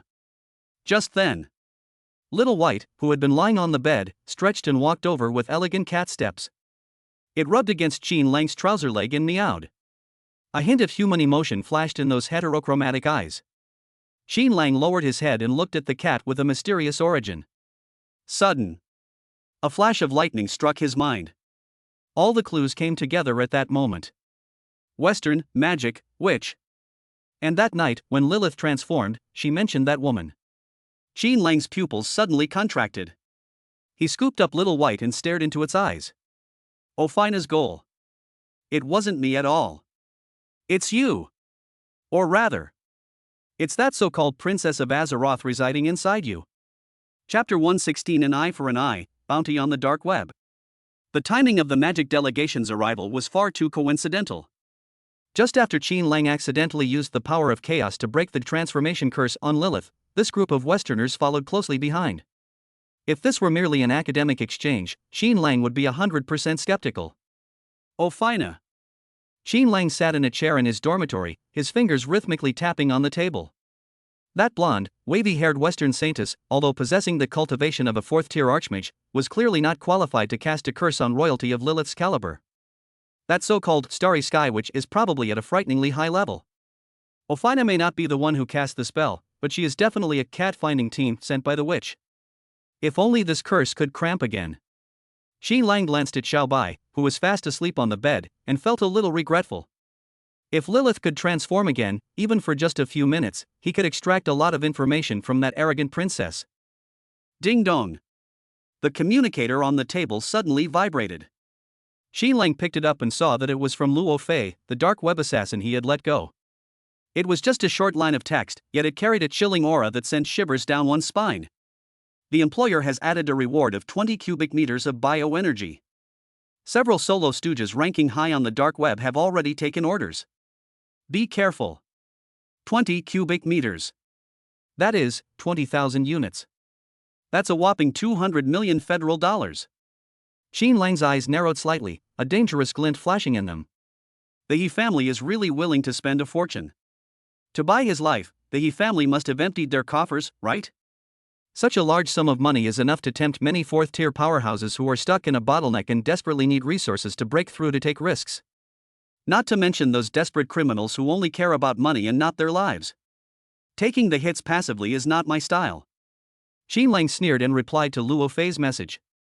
Teach me how to post a bounty. There was a few seconds of silence on the other end, followed by a string of complex coordinates and a special code. Ghost Market, Dark Palace. You know the rules, we only accept in stock items. Qin Lang put away the communicator and pulled a black hooded sweatshirt from the closet. Little White, let's go. He scooped up the still sleeping ragdoll cat and tucked it into his arms. I'll take you to a fun place. The capital city is ablaze with nighttime splendor. But hidden in the shadows where those glamorous neon lights don't reach is another side of this city. South of the city, an old sewer entrance. The air was filled with a nauseating musty and putrid smell. This is one of the entrances to the Ghost Market, and also a gathering place for marginalized people. Qin Lang lowered the brim of his hat, almost blending into the darkness. As soon as I entered the dark and damp underground passage, several ragged, murky-eyed homeless men surrounded me. Bro, can I borrow some money? The leader, a scarred man, was brandishing a rusty dagger in his hand, and hadn't finished speaking yet. Roll. Qin Lang didn't even raise his head, he simply flicked his fingers lightly. Collapse. An invisible burst of energy shot out. The dagger snapped in two instantly, the blade grazing Scarface's ear before embedding itself deeply into the concrete wall behind him. Scarface was so frightened that his legs went weak and he collapsed to the ground. Master. Run. The others who had originally wanted to join in and get a share of the profits scattered like birds and beasts. In this place, keen eyesight is the most important factor for survival. Qin Lang ignored these minor incidents. He followed the route given by Luo Fei and traveled through the intricate underground pipes for more than 10 minutes. Finally, the view ahead suddenly opened up. A huge underground plaza appeared before us. The place is brightly lit and bustling with noise. There are no rules, no laws, only naked transactions and desires. Some people are selling gene serums of dubious origin, while others are hawking bloody pelts just stripped from alien beasts. There were even people keeping several scantily clad foreign slaves in cages, with prices clearly marked. This is the Ghost Market. The dark side of the world. Qin Lang kept his eyes straight ahead and walked straight through the crowded people. During this time, several thieves tried to harm him, but he silently broke off their fingers. As Qin Lang passed a begging stall, he paused for a moment. It was a disabled child whose legs had been broken, lying on the ground with a broken bowl in front of him. Not far behind him, several burly men were staring at them with fierce eyes. Qin Lang frowned. Such villains who exploit people's compassion for personal gain are even more hateful than killers. His fingers twitched slightly. Several extremely subtle bursts of chaotic energy flew out, precisely piercing the vital points of the burly men. There was no sound. The burly men collapsed limply, as if they were drunk. Whether the child can escape alive depends on his own fate. After doing all this, Qin Lang arrived in front of a black building without any sign. The Dark Palace. Two masked guards stood at the entrance, exuding a strong stench of blood. They were clearly both peak-level third-tier experts. Qin Lang stepped forward and took out a pre-prepared drawing from his pocket. It was a tattered moon. He tore the painting in half right in front of the guards. Then, on the remaining half, he used his finger to make 3 dots. This is the common code for the Dark Palace. It means I want to buy my life. The guards exchanged a glance and stepped aside to make way for each other. Please. Upon entering the dark hall, the light suddenly dimmed. A suffocating, chilling atmosphere permeated the air. A hoarse voice, like 2 pieces of sandpaper rubbing together, came from behind the counter. What to buy? It was a person completely wrapped in a black robe, whose face could not be seen. Qin Lang didn't waste any words. He pulled a heavy bag from his pocket and slammed it onto the counter with a bang. The bag opening is open. It revealed a high-purity bioenergy block inside, emitting a faint blue light. A full 6 cubic meters. The man in the black robe visibly paused in breathing. This is a big deal. I'm going to kill 2 people. Qin Lang's voice was as cold as ice, devoid of any warmth. The He family, He Yi. The He family, He Qian. The man in black robes was silent for 2 seconds, seemingly checking information. From the He family? This price is very fair. He Yi, early stage of tier 3, bounty of 2 cubic meters. He Qian, peak of the 3rd tier, bounty of 4 cubic meters. Make a deal. Qin Lang pushed the bag forward. I want to add one more thing. We need to see the results tonight. The man in the black robe let out a strange laugh and reached in to put the bag inside. As long as the money is in place. Don't mention tonight. It's fine if they don't live past dinner time. At the same time. The capital city, the He family mansion. The atmosphere in the brightly lit hall was extremely oppressive. Heijin, the head of the He family, sat in the main seat with a livid face. To his left sat He Qian, the man who had been severely injured by Qin Lang on Luyun Island. Although he survived after treatment, it will take at least 6 months for his broken arm to fully recover. This means that he is basically doomed in the upcoming Secret Realm assessment. Damn Qin Lang. He Qian slammed his good hand on the table, his eyes filled with venomous hatred like a mad dog. Dad. Has that bounty been posted? I want him dead. I'll tear him to pieces. Heijin nodded with a gloomy face. Don't worry. 20 cubic meters of bioenergy. Even a 4th-tier assassin would be tempted. Once they reach the secret realm, it will be his death day. The surrounding He family executives echoed their sentiments, cursing Qin Lang through gritted teeth. It was as if Qin Lang would suddenly die if the insults were harsh enough. Dare to touch anyone from the He family? They're simply courting death. Once that little beast dies, I'm going to hang his corpse at the city gate as a warning to all. Amidst all the shouts and cries of battle, a young member of the He family suddenly stumbled into the hall. His face was deathly pale, as if he had seen a ghost. Family, owner. Something terrible has happened. Something terrible has happened. Chapter 117 The He family funeral, my trump card. Heijin frowned and shouted sternly. What's the panic? I'll hold the sky up even if it falls. Is there news from the dark web? Has someone taken the order? The young man swallowed hard, his voice trembling. Yes, there is news. But it's not about taking on the task of killing Qin Lang. He held up the tablet computer in his hand and handed it over with trembling hands. A new top bounty has just been posted on the dark web. Someone is offering a large sum of money to buy the lives of young Master Yi and young Master Qian. Total amount, 8 cubic meters. Boom. These words were like a depth charge, exploding instantly in the hall. Heijin suddenly stood up and snatched the tablet away. On the screen, 2 blood-red names, glaringly obvious. He Yi. He Qian. The bounty figures below are even more shockingly high. Who? Who dares to be so bold? Heijin was so angry that his hands were shaking. This is daring to offend the Grand Duke Jupiter. This is blatant provocation. Quick! Call Yi. Tell him to come back right now. He's not allowed to go anywhere. Heijin suddenly remembered something and shouted urgently. Because of the psychological trauma he suffered last time, Yi has been hiding outside and fooling around these past few days, saying he wants to drown his sorrows in alcohol. What if an assassin targets this? However, before the call could even be dialed, the young man's phone suddenly rang. He answered the phone and listened for a second, then felt as if all his strength had been drained, and collapsed to the ground. The phone fell to the ground with a thud. A terrified scream came from inside. Master! Something terrible has happened. Young Master Yi has been murdered at the entrance of the club. A single, fatal blow to the throat. The murderer escaped. The main hall of the Yi family was deathly silent. The piercing cries from the other end of the phone echoed in the empty hall, sounding particularly jarring. Heijin's hand, gripping the phone, was bulging with veins and his knuckles were white. Yi. His vision went black, his body swayed, and he almost fell to the ground. They were just discussing how to kill Qinlang, and in the blink of an eye, their son is gone?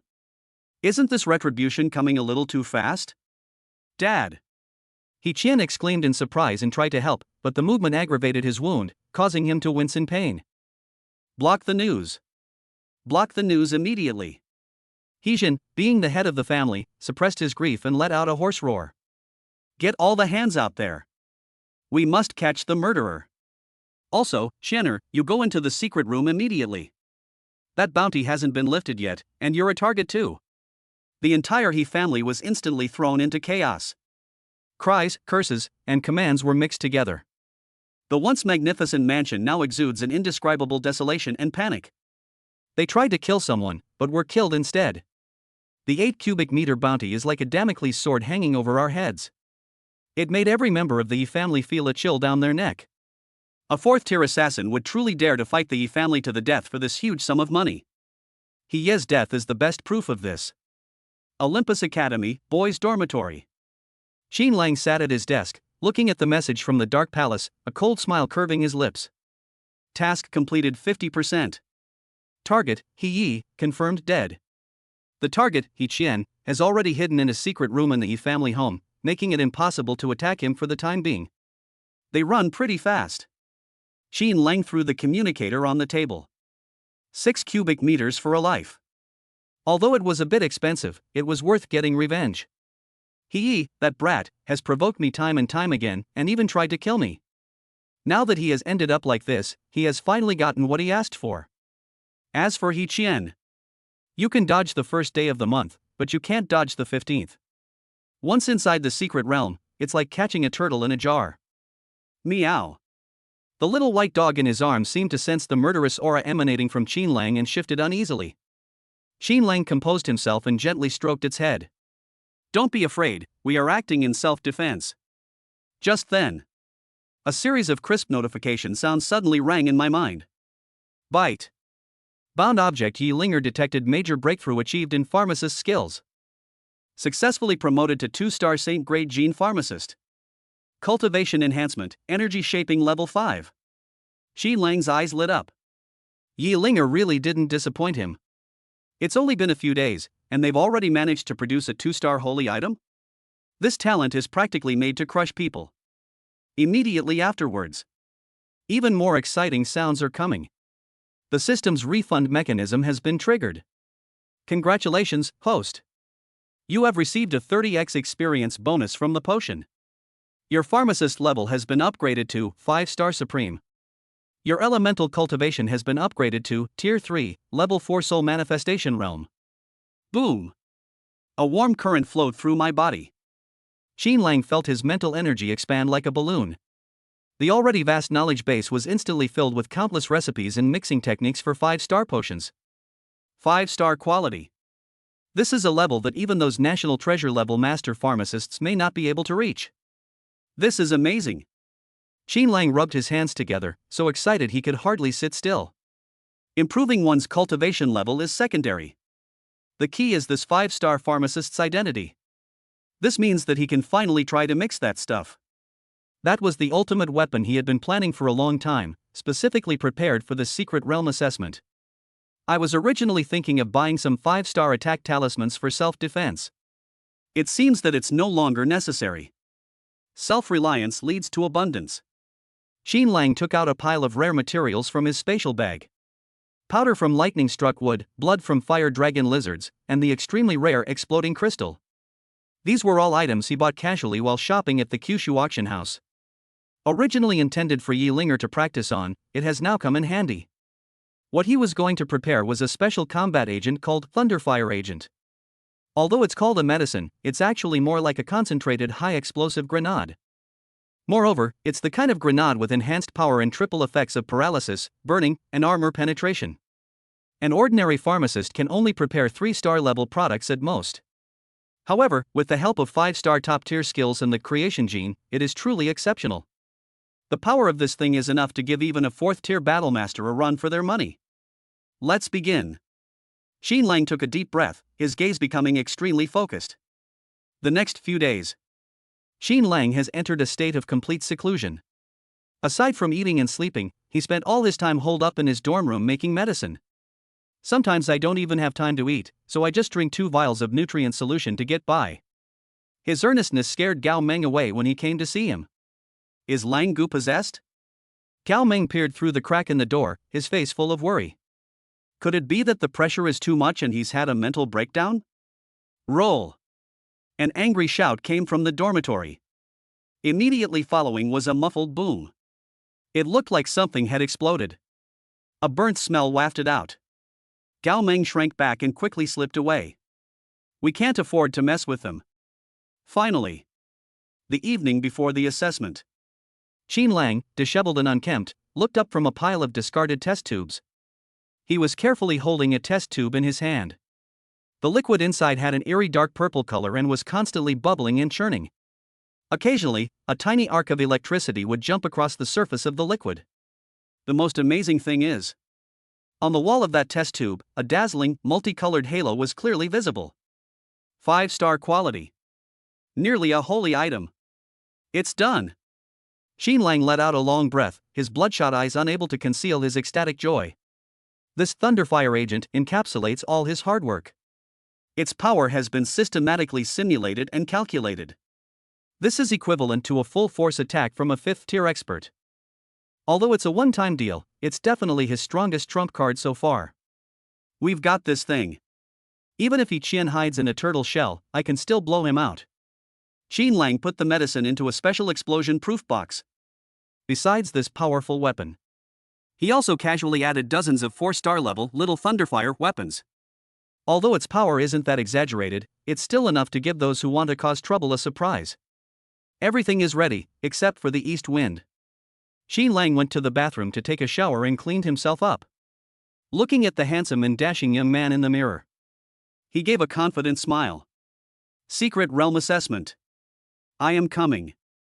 I hope those who want to kill me can handle this grand gift. Organize the equipment. Xin Lang changed into a combat uniform that allowed for easy movement. It was already late.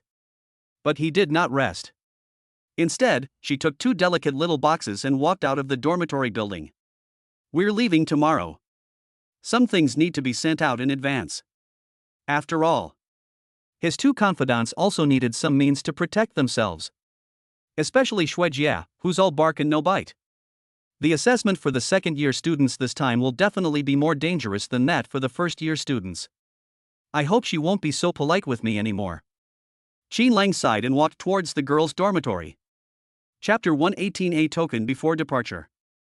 The girls' dormitory building under the moonlight exudes a tranquil beauty.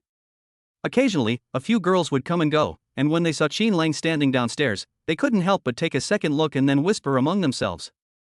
After all, the gossip about the newcomer king waiting for someone here is much more interesting than idle dramas. Not long after, a cool, aloof figure walked out of the building. Shangguan Shui. She wasn't wearing her tough combat gear tonight. Instead, she was dressed in a white casual outfit. Her long hair was casually draped over her shoulders, making her look less sharp and more gentle. Upon seeing Qin Lang, she visibly paused. The enchanting scene at the Moon Goddess Pavilion a few days ago replayed in her mind like a movie. That blushing and heart-pounding feeling hasn't completely faded yet. How did you get here? She walked up to Qin Lang, her eyes darting away, not daring to look directly into his burning gaze. I'm leaving tomorrow, so I came to see you. Qin Lang was quite generous. Under the watchful eyes of everyone, he stepped forward and naturally took Shang Wanshue's hand. The warm touch made Shang Wanshue's body stiffen slightly. The girls watching the commotion around them instantly let out a suppressed gasp. Oh my god! They really held hands! It's so sweet! Shang Wanshue's face instantly turned bright red, like a boiled shrimp. She instinctively tried to pull her hand back. This is right downstairs from the girls' dormitory. So many people are watching.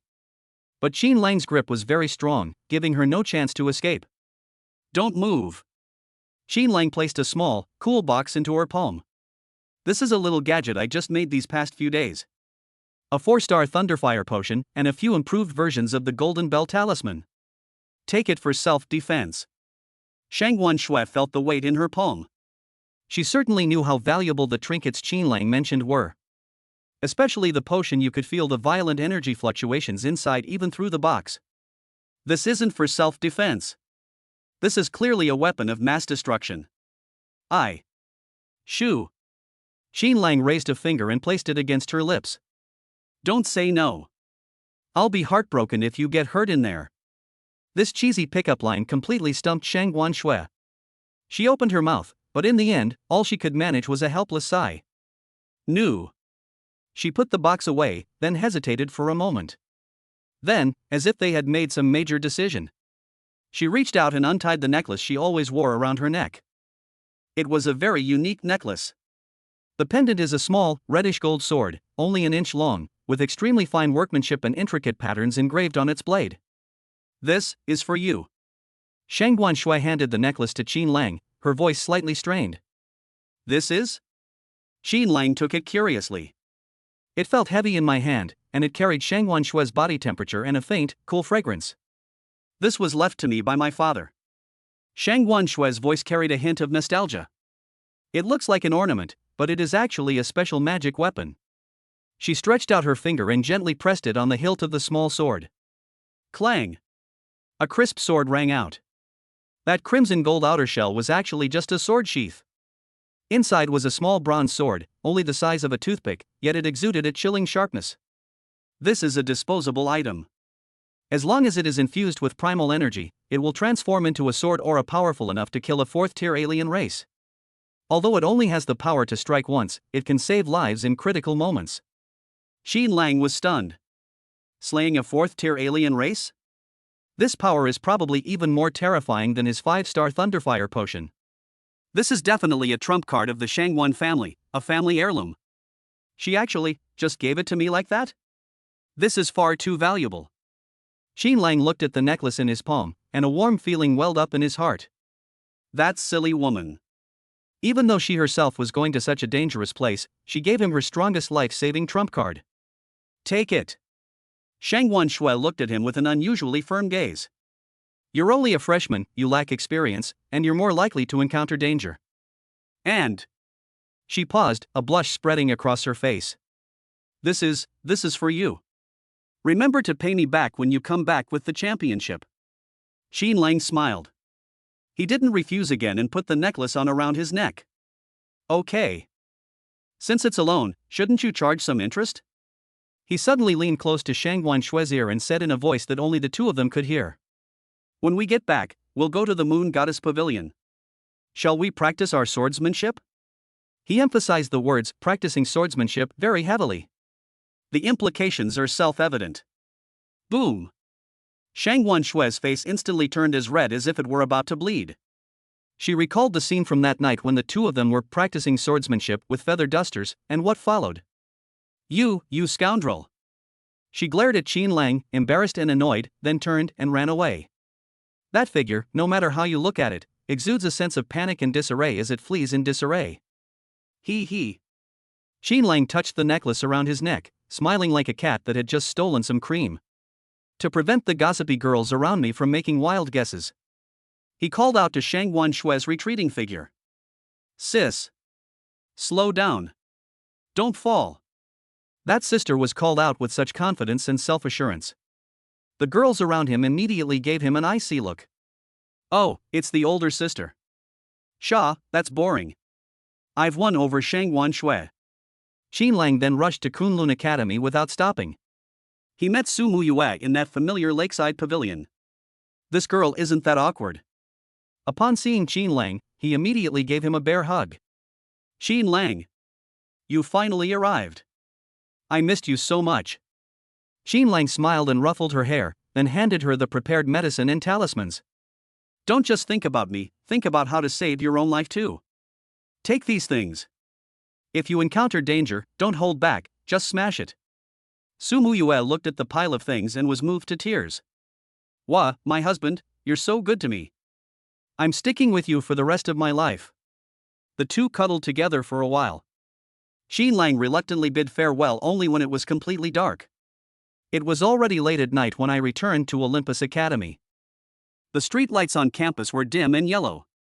Qin Lang walked along the tree-lined path, feeling exceptionally relaxed. Everything is ready. We're just waiting for the starting gun to fire tomorrow.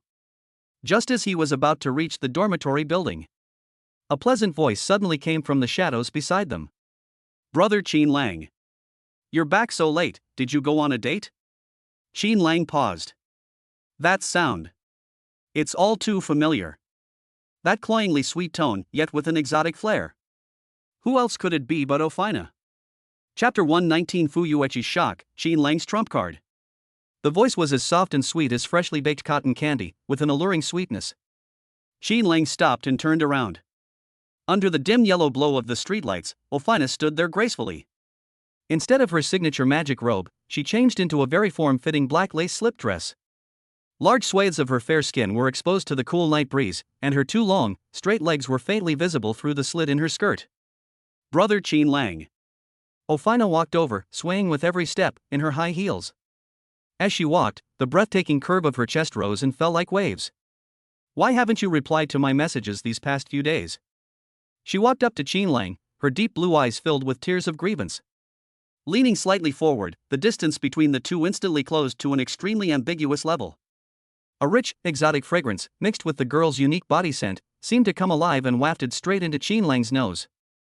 I'm going into seclusion to cultivate. Qin Lang took a half step back without making a sound, his gaze lingering on the deep ravine for a second before looking away. This woman really went all out tonight. Cultivation is so boring. Instead of backing down, Ofina pressed herself even closer. She extended a slender finger and gently drew circles on Qin Lang's chest. They know a great place where you can relax and also have an in-depth conversation. She tiptoed, brought her red lips close to Qin Lang's ear, and breathed softly. Want to come to my dorm for a drink? I brought the best drunken god brew from my hometown. After drinking it, it will make you feel like you're floating on air. As she spoke, a barely perceptible pink glint flashed in her eyes. Charm spell. In Western magic, it is a technique specifically used to confuse and manipulate the mind. Qin Lang felt a buzzing in his head. The blonde beauty in front of him seemed to have become even more alluring and irresistible. The urge to pull her into my arms and ravage her grew wildly like weeds. Okay. Qin Lang's eyes became somewhat unfocused, and he subconsciously wanted to agree. Ofina's lips curled into a triumphant, seductive smile. However, just then, meow. The usually quiet little white in Qin Lang's pocket suddenly let out a sharp, piercing cry. The voice carried the anger of an empress catching her lover cheating. There was even a barely perceptible sense of oppressive power. Boom! The beautiful image in Qin Lang's mind was instantly shattered. He suddenly snapped out of it, his eyes instantly becoming clear. Seeing Ofina practically pressed against him, he coughed awkwardly.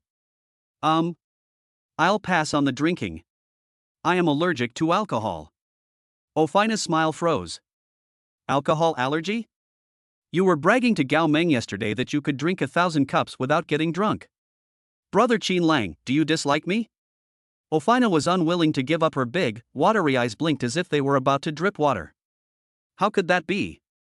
Qin Lang moved 2 steps to the side to create a safe distance. Mainly. Beep beep beep. The communicator rang at just the right moment. Xin Lang felt as if he had been granted a pardon and quickly took it out to take a look.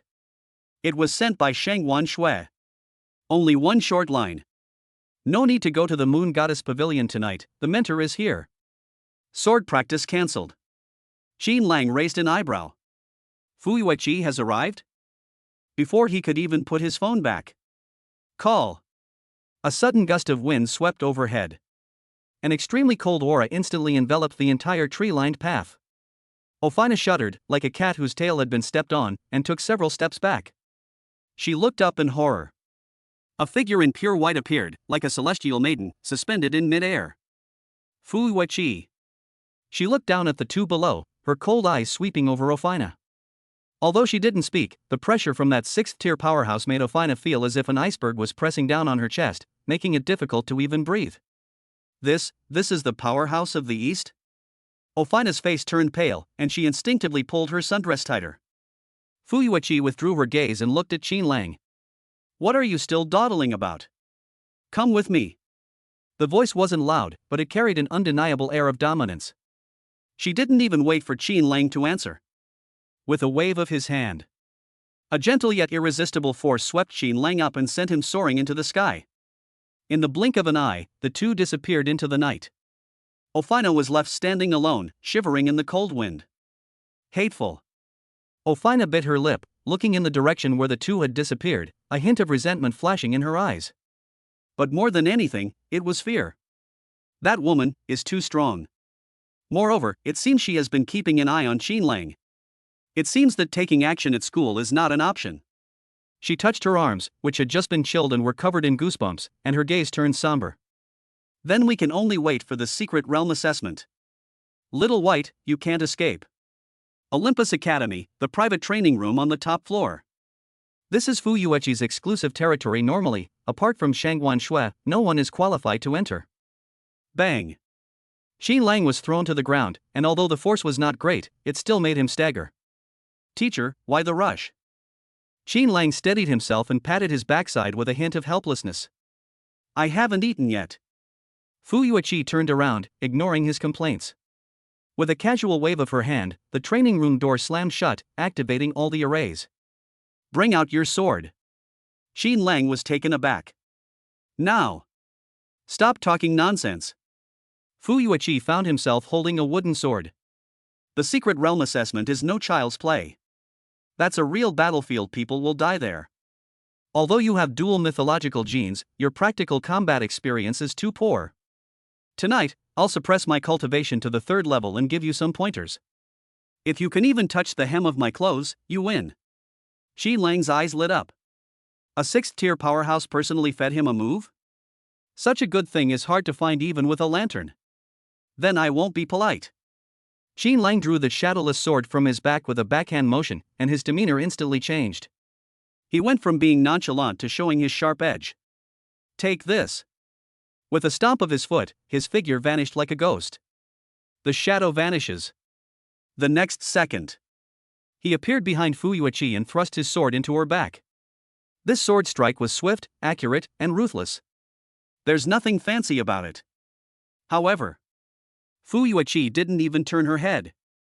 The wooden sword in his hand seemed to have eyes, casually parrying behind him. When? A crisp sound. Xin Lang felt a tremendous force coming from him, and the sword in his hand almost flew out of his grasp. Too slow.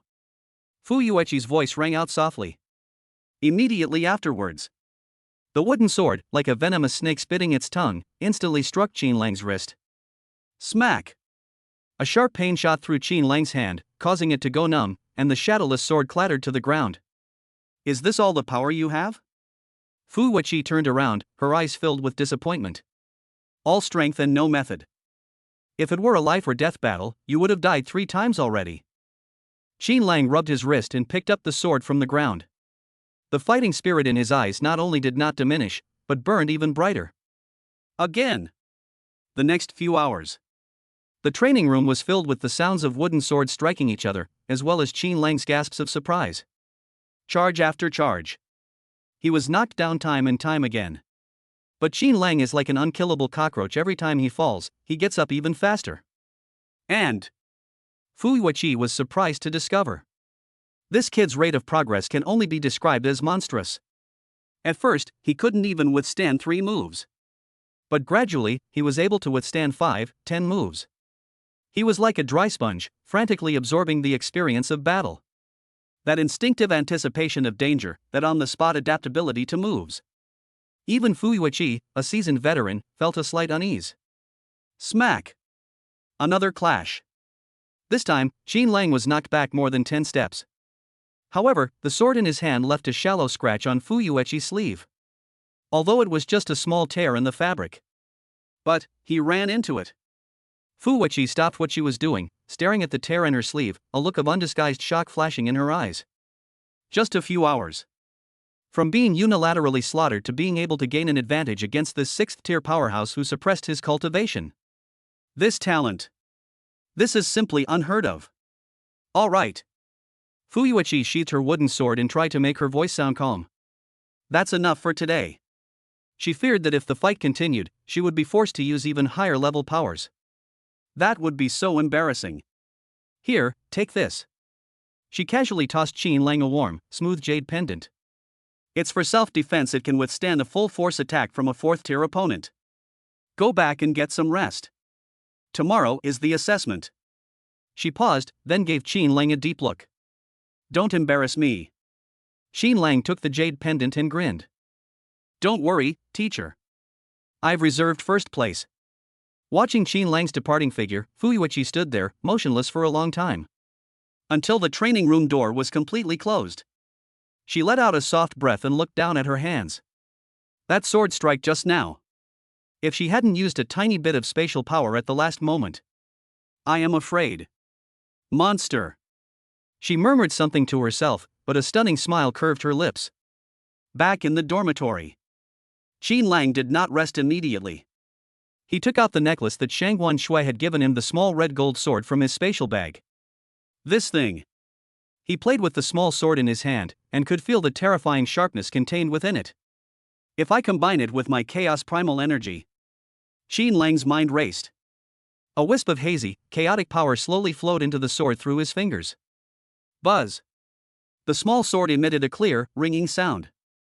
The originally bronze-colored sword blade was suddenly coated with a mysterious gray halo. That sharp aura instantly surged several times over. Even the surrounding air was cut into tiny ripples. So strong. Qin Lang gasped. This strength. It has definitely reached the level of the late stage of the 4th tier. This is safe now. Qin Lang hung the small sword back around his neck and patted his chest. With this powerful weapon. Even that so-called 18-level underground city. I'm willing to give it a try. Chapter 120, The Trial Begins, The Ultimate Goal. The morning sun shone through the thin clouds and onto Olympus Square. Today, the hustle and bustle of the past is gone. Instead, a somber yet passionate atmosphere prevailed. Thousands of freshmen, dressed in uniform combat gear, stood in formation in the center of the square. Each person wore a special metal bracelet on their wrist. That's an integrator recorder, and also a life-saving distress signal transmitter. Call. Gao Meng stood beside Qin Lang, took a deep breath, but could not suppress the tension in his heart. He kept rubbing his hands together. His large hands were covered in sweat. Brother Lang, look over there.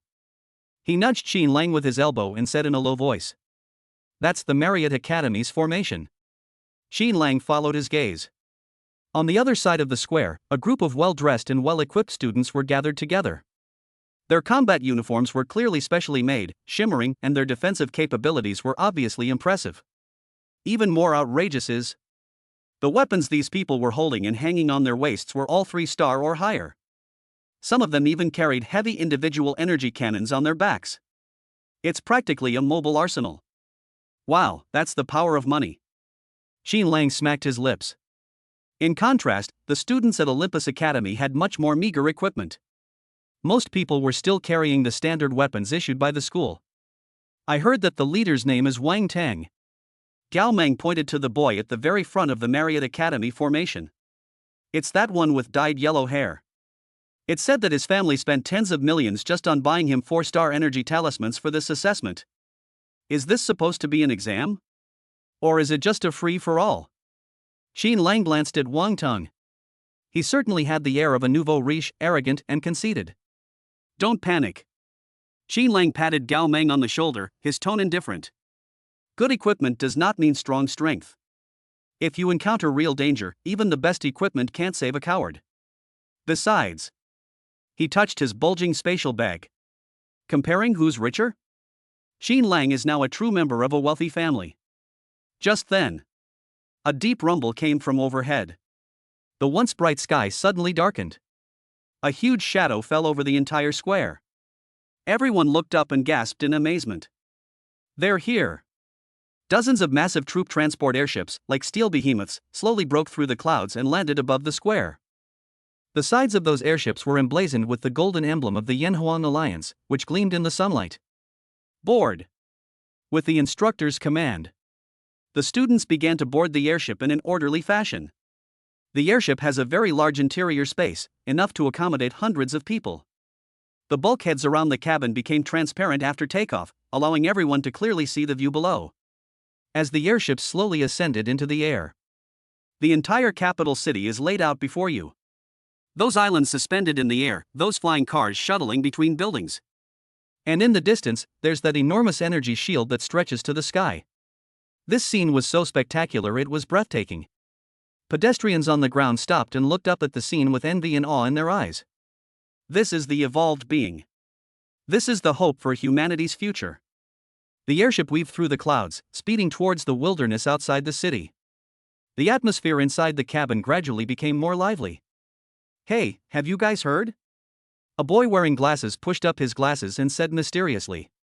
Besides us and Marriott, a tough guy also came from Shanghai University this time.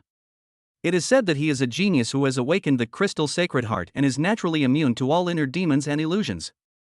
Is this even possible? The students nearby listened in stunned silence. Wouldn't that mean you could do whatever you want in the secret realm? What's this? Another well-informed girl chimed in. I heard that a freshman at Tianqian Academy just broke through to the 3rd level. 3rd tier. Most of us haven't even reached the 5th level of core formation. Why bother with the test? Just award him the championship.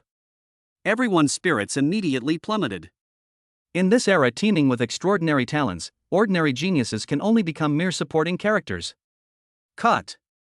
Gao Meng couldn't stand it anymore, so he curled his lip and looked disdainful. So what if it's 3rd tier? In front of Brother Lang, all of that is just fluff. My brother Lang is. Cough cough. Qin Lang quickly coughed, interrupting the guy's flattery. Keep a low profile. Although he is indeed very strong now, there is no need to draw all the hatred before the fight even starts. Just then, the airship began to slow down. A vast, boundless grassland came into view ahead. In the center of the grassland, a huge spatial vortex, emitting a faint blue light, was slowly rotating. It's like a giant eye that's been opened by the earth. That is the entrance to the secret cave. Sizzle. The announcement sounded simultaneously in all the airships. A majestic voice echoed through every corner. Dear students, I am the chief examiner for this joint examination. Now, I will announce the assessment rules. The once noisy cabin instantly fell silent. You could hear a pin drop. The location for this assessment is Cave 003, a secret realm. This is a 3-dimensional space with 18 underground floors. Freshmen enter from the 1st floor, sophomores enter from the 5th floor, and so on. The rules are simple: kill monsters, get points, and survive. Kill a tier 1 mutant, 1 point tier 2, 10 points tier 3, 100 points. The points double for each level you go deeper. In other words, killing a tier 1 mutant on the 18th floor will earn you 18 points. As soon as this rule was announced, many people's eyes lit up. This tests not only ability, but also courage. Whether or not one dares to go deeper becomes the key to differentiating scores. However, what followed was like a bombshell, completely igniting the entire audience. In addition to the regular points, for this assessment, we are in the deepest part of the secret realm, which is the 18th level.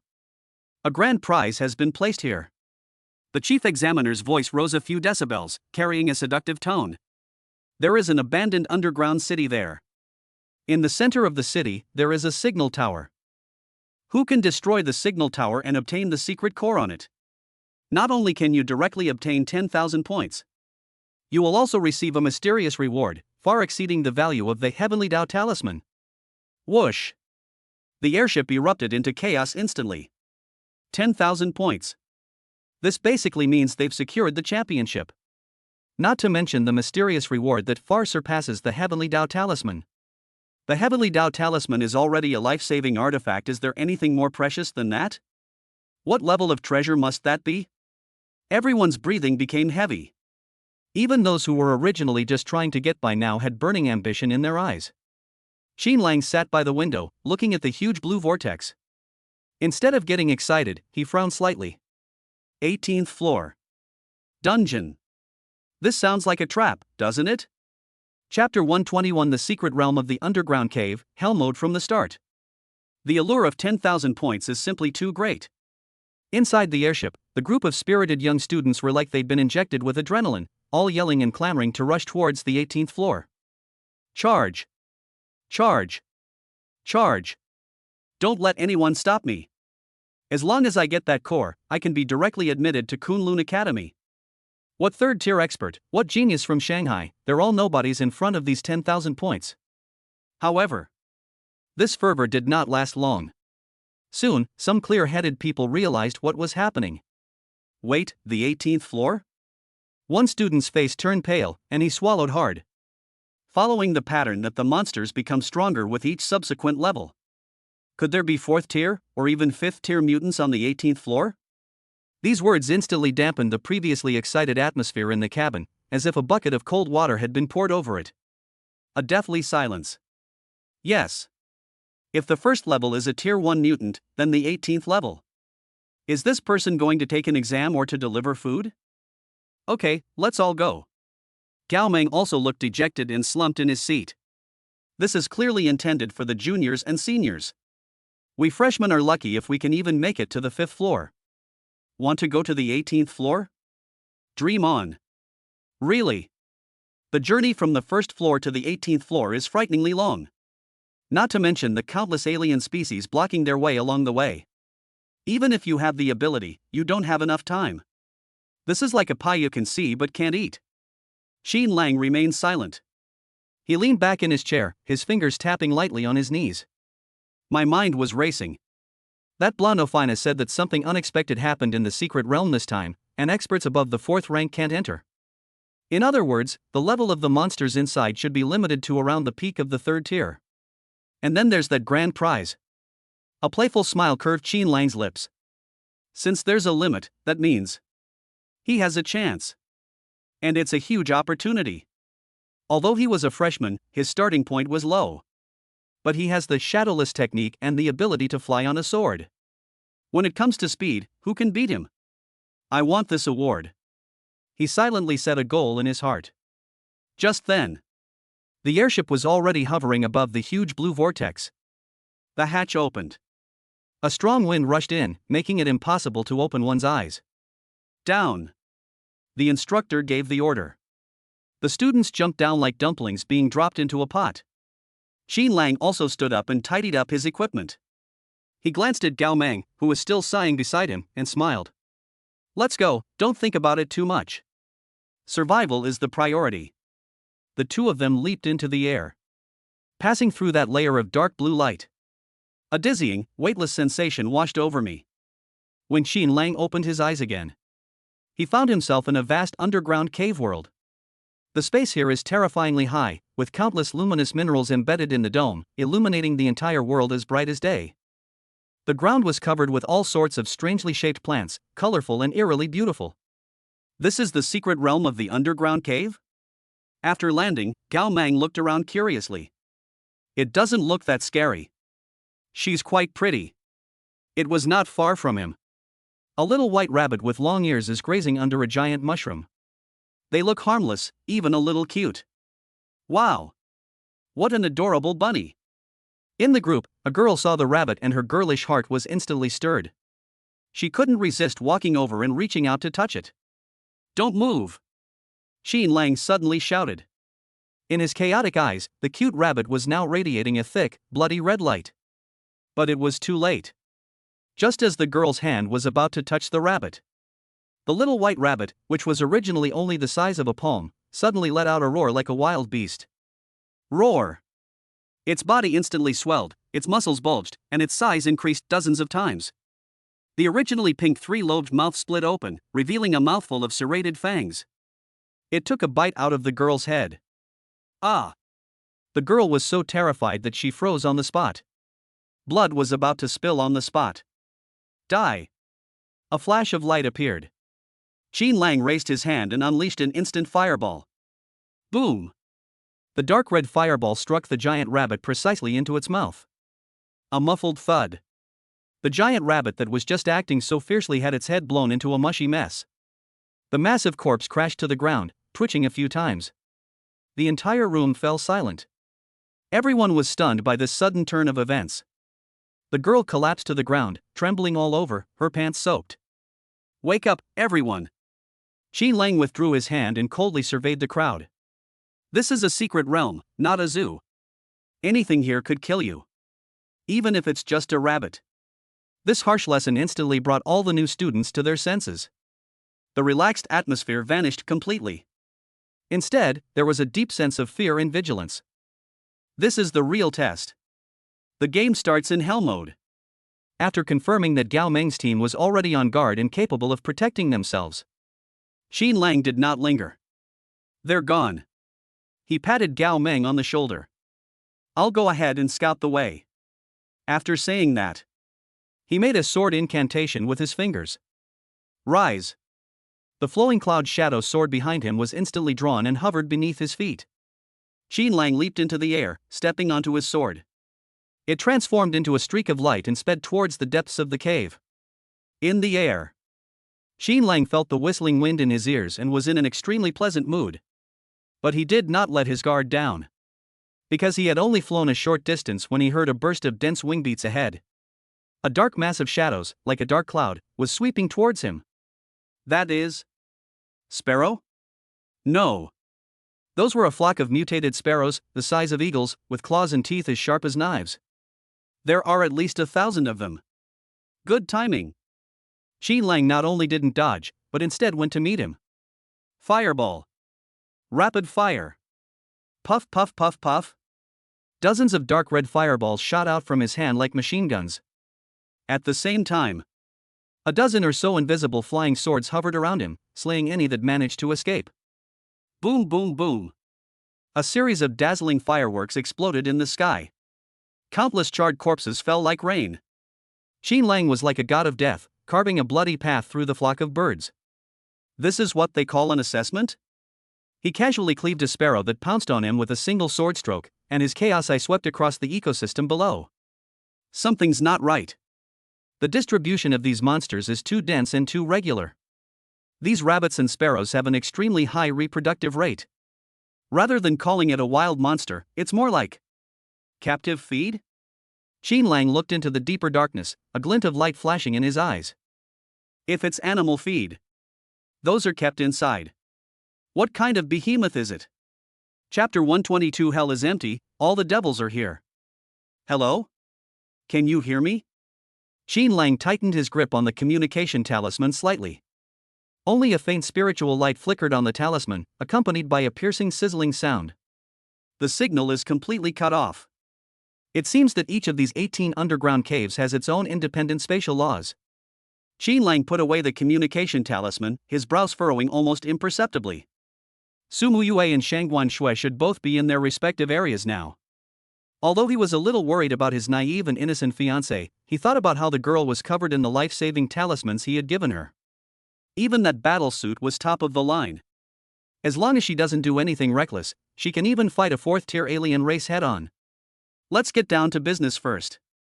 Qin Lang's figure flickered, transforming into a streak of light as he sped towards the depths of the underground cave. This is the first floor. For freshmen, this is the starting point, also known as the newbie village. But this does not mean it is safe. That's the core crystal? As soon as he rushed into the second underground space, the points bracelet on Qin Lang's wrist vibrated. 100 meters ahead, on a strangely shaped stone platform, floats a crystal that emits a faint blue light. Look! There are people in the sky. That's Qin Lang? Below, a group of freshmen who were cautiously exploring were startled by the commotion in the air. In the crowd, a boy carrying a giant sword raised his head, his eyes sinister. Thunderclap! Damn it, it's that kid again. Lei Jin spat and shouted loudly at the students around him. Don't let him take it. This core crystal can open the passage to the next level. If he takes it, we'll all be trapped here to die. He wants to eat it all by himself. This accusation was both swift and ruthless. Many freshmen who were unaware of the truth immediately looked at Qin Lang with hostility. Qin Lang lowered his head and gave Lei Jin a cold glance. It's like a dragon looking down at a snarling ant. Idiot. He didn't even stop, completely ignoring the commotion below. A light flick of the finger. Several invisible flying swords shot out. Puff, puff, puff. Several muffled thuds. The few alien creatures that had been lurking around the stone platform, preparing to pounce, were pinned to the ground before they could even let out a scream. Qin Lang swooped down and scooped up the core crystal. Smack! The crystal shattered in his hands. The blue powder did not disperse. Instead, it automatically outlined a mysterious rune in the air. Buzz! A portal of light, just wide enough for one person to pass through, appeared out of thin air. They're gone. Qin Lang stepped inside, and his figure vanished instantly.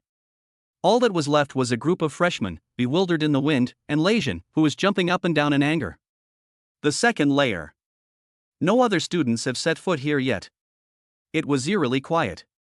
Qin Lang didn't stop at all, sweeping across like a harvester. A dozen or so core crystals are easily obtained. On his way to the entrance to the third level, he encountered several young people dressed in magnificent battle suits.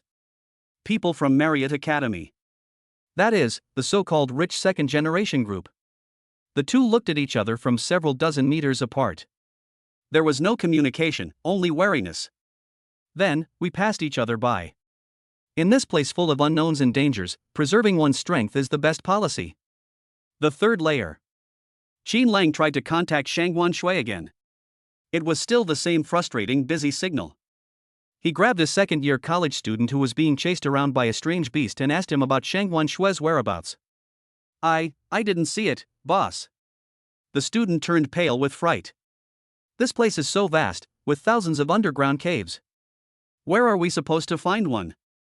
Qin Lang released his grip, letting the man scramble away. It seems we can only trust Sister Shui's abilities. After all, she was a woman who had awakened double pupils. No more delays. The fourth floor.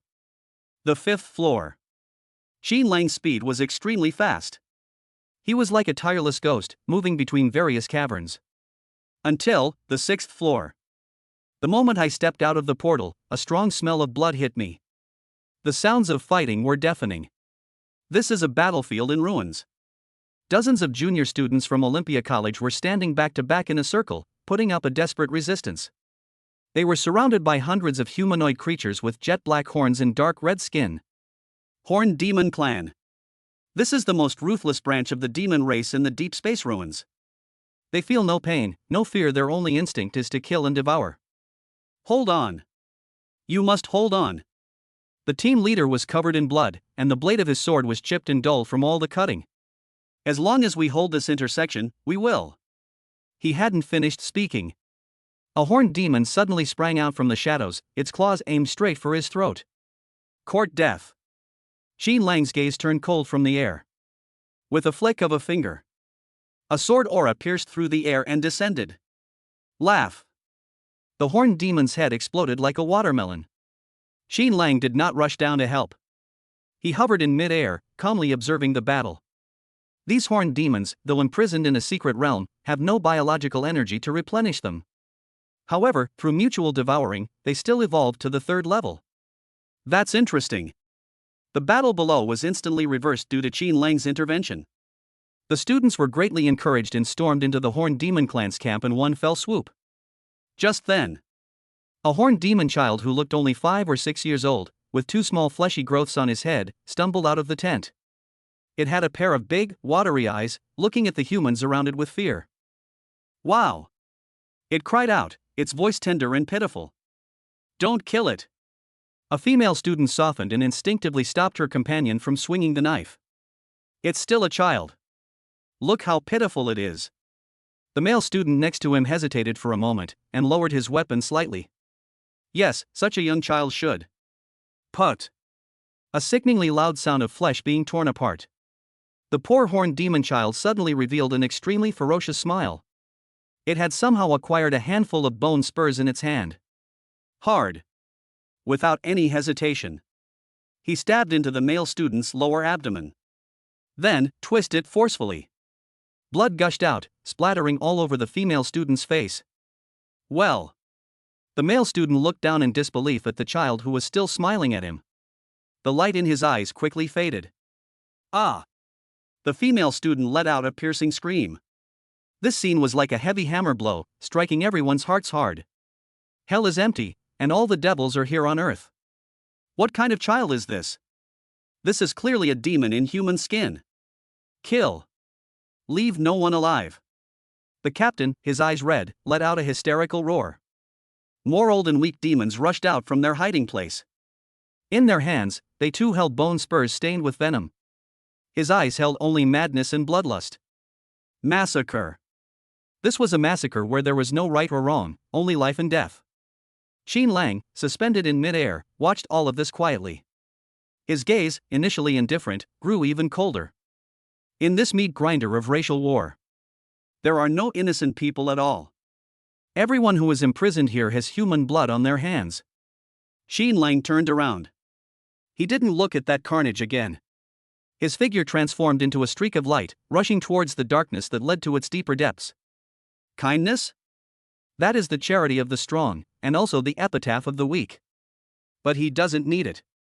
Chapter 123: The Deadly Waltz, a backstab from humanity. The deeper you go, the thinner the air becomes. The decaying aura unique to deep space ruins grew even stronger. The seventh floor. This is now a truly dangerous area. Qin Lang encountered several alien teams that were out hunting alien species in the starry sky.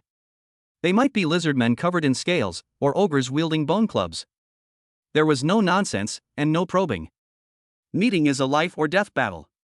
Qin Lang didn't even use his full strength. He relied solely on his terrifying 36 layers of core condensation primal energy, combined with the formless sword technique that he had already mastered. They swept through the enemy lines.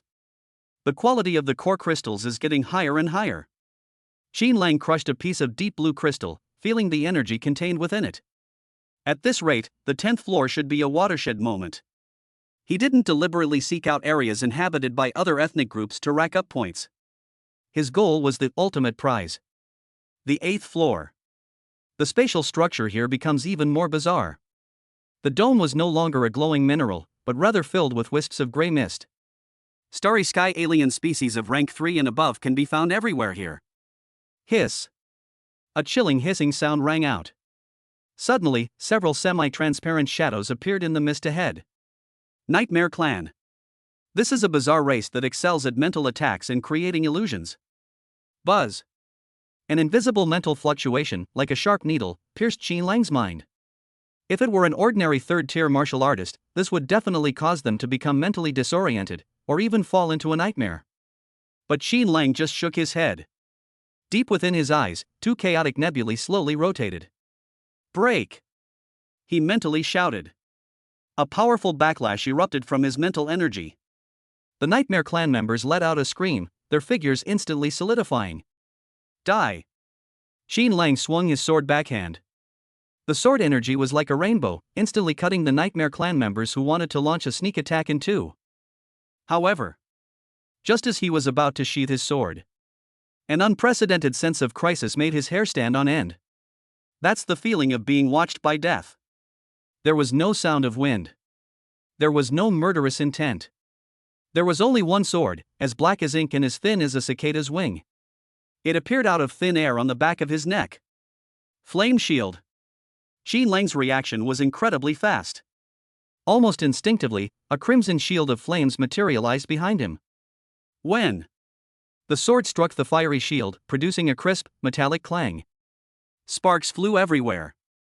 The sword was sharper than anyone could have imagined. It actually pierced through the flame shield and stopped less than an inch from Qin Lang's skin. Who goes there? Using the force of the recoil, Qin Lang lunged forward, rolled in the air, and created distance. He landed, turned around, and his chaos eye activated instantly. A figure completely clad in a black bodysuit, with even their eyes covered by goggles, was slowly sheathing their sword. The man did not rush to give chase. Instead, he tilted his head, seemingly somewhat surprised that Qin Lang had managed to dodge the attack. Fourth tier. Qin Lang's pupils suddenly contracted. Although this person deliberately suppressed his aura, the unique true meaning fluctuations belonging to a fourth-tier expert could not be hidden. How could there be a fourth-tier expert on the 8th floor? And Qin Lang stared at the sharp sword in the other person's hand. Those are not bone weapons of alien races, but high-tech alloy swords forged by humans. Humans? The assassin remained silent. With a slight sway, the figure vanished into thin air. It's not invisible. It's a true disappearance. The next second, Qin Lang sensed an extremely subtle distortion in the space to his left. Here. Without a second thought, he flicked out the flowing cloud shadow sword in his hand. Formless sword technique, chaotic dance. The sky was instantly filled with sword shadows, sealing off the space on the left. However, the assassin, seemed to have anticipated his actions. His body folded strangely in mid-air, like a paper doll, lightly dodging all the sword energy. Then, he kicked Qin Lang in the temple. This kick was accompanied by a deafening roar that tore through space. If it hits, his head will definitely be blown apart. So fast. Qin Lang had no choice but to abandon his attack and cross his arms to protect his head. Bang! A tremendous force came. Qin Lang was kicked and slid back more than 10 meters, his feet carving 2 deep furrows in the hard rocky ground. Spatial abilities. Qin Lang shook his numb arm, his expression becoming extremely serious. This assassin is not only a 4th-tier assassin, but also an extremely rare space-type awakener. These kinds of people are born killers. Since you won't speak, then we'll beat you until you do. Qin Lang will no longer be retained. Sharp eyes. 2 beams of golden light shot from his eyes, locking onto the assassin's figure. At the same time, he formed a hand seal with one hand and chanted incantations. Certainly. That was a royal spell that Lilith taught him. Combined with the simulation of chaotic primal energy, although not as powerful as the original, it is still enough to make the assassin's body stiffen for a moment. Buzz. The assassin's ghostly figure suddenly stopped. It's like the pause button has been pressed. Now. Qin Lang seized this once-in-a-lifetime opportunity. Great fireball. Repeat. Boom boom boom. More than a dozen level 10 fireballs, each the size of a wash basin, bombarded the stiff figure like a barrage of bullets. The assassin clearly hadn't expected Qin Lang to have such a method. He struggled desperately, and the space around him began to distort violently. Boom! The fireball exploded violently the instant it touched the distorted space. The raging fire energy forcefully tore apart the barrier of space. Snort! A muffled groan came from the sea of fire. The space rippled. The assassin disappeared again, but this time, he looked rather disheveled. A few seconds later, 100 meters away, the assassin reappeared. A large area of his left sleeve was burned, and bloodstains were faintly visible. He gave Qin Lang a deep look. It appears they are assessing the risks of continuing the fight. Then, without any hesitation, he turned around, took a step into the void, and disappeared completely. They ran away? Qin Lang did not give chase. There's no point in chasing a 4th-order space-type being that's determined to escape. He walked to the spot where the explosion had just occurred. He picked up a piece of cloth that hadn't completely burned from the ground. A few drops of bright red blood were stained on the piece of cloth. Qin Lang dipped his finger in the water, then smelled it. Human blood. There was no fishy or foul smell of any foreign race. It really is human. Qin Lang's eyes turned unusually cold. In this secret realm teeming with alien races, there were actually powerful human warriors lying in ambush, intent on taking his life. Who is it? What family? Impossible. Heishan doesn't have the ability to send someone into such a closed assessment environment. Could it be Qin Lang? Just then, a delighted, even slightly exaggerated, exclamation came from behind. Oh my god! Is it really you? I thought I was seeing things. Qin Lang suddenly turned around. Behind the rocks not far away, A beautiful girl with blonde hair and blue eyes, dressed in a gorgeous magic robe, peeked out cautiously. She held a staff in her hand, and her face wore the radiant smile of someone meeting their idol. Ophina! That Western saintess. The timing of her appearance was just too coincidental. The assassin had only been gone for less than half a minute. How? Qin Lang calmly put the piece of cloth into his spatial bag, a playful smile on his face. Did Her Highness also come here, by chance? Chapter 124, This acting deserves full marks. Oh dear, Brother Qin Lang, you're being too polite. Ophina, lifting her skirt, ran over like a joyful little deer. Her deep blue eyes sparkled with adoration. They originally wanted to team up with you. Who knew you'd run so fast? You disappeared in the blink of an eye. She walked up to Qin Lang, and her pert little nose suddenly twitched. It was as if I smelled something unusual. Ha!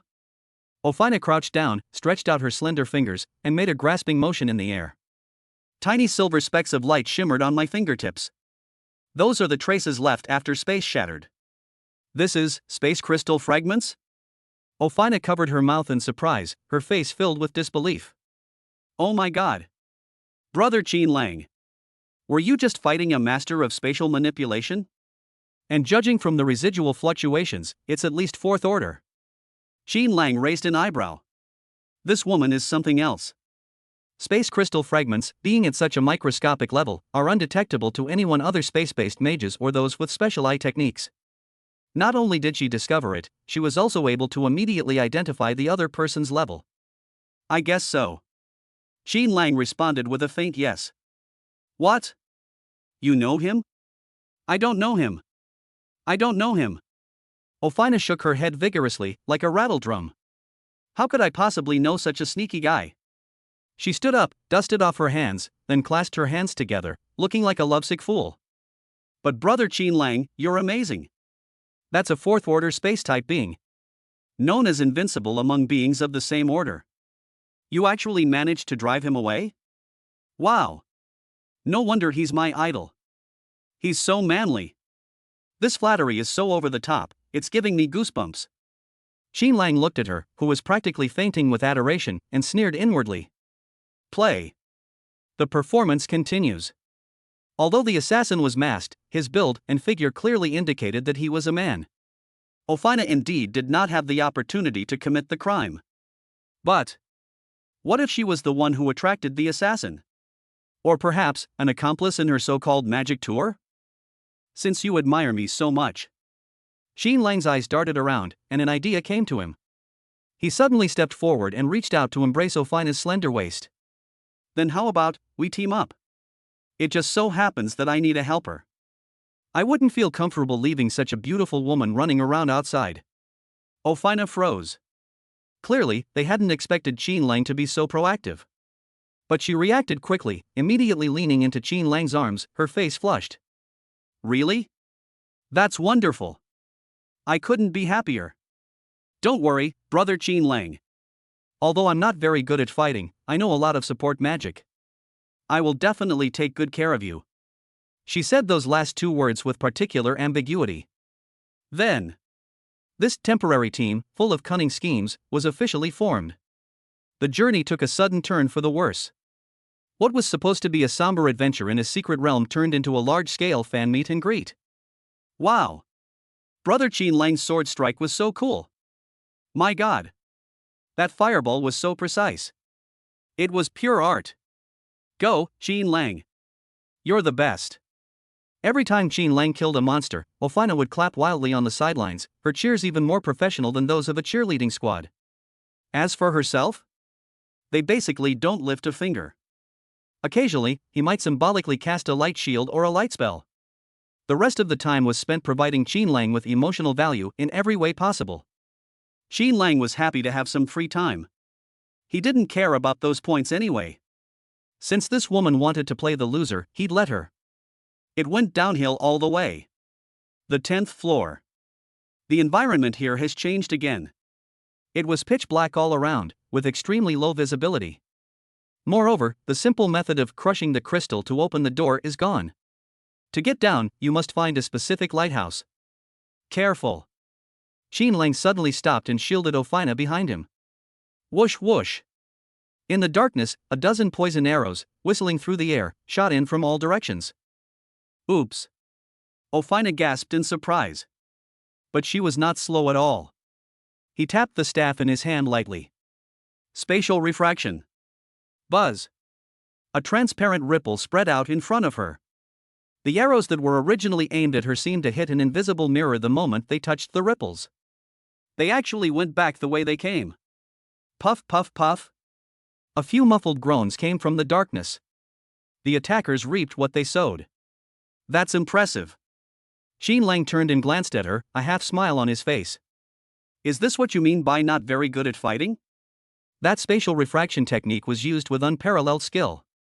Ophina stuck out her tongue, looking completely innocent. This is a survival skill. People only know how to defend, not how to attack. I don't believe you.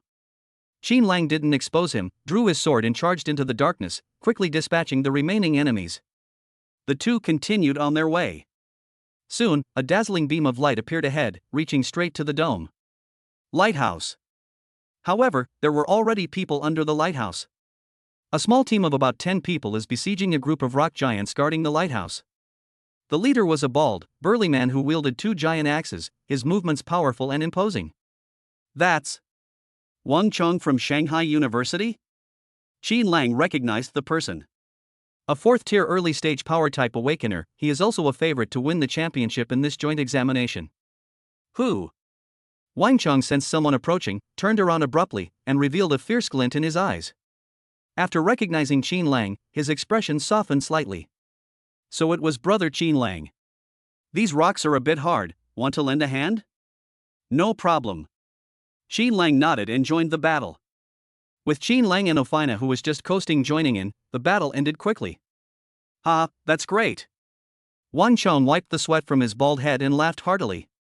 I had long heard that the Qin brothers possessed dual mythological genes, and seeing them today, I can confirm that their reputation is well deserved.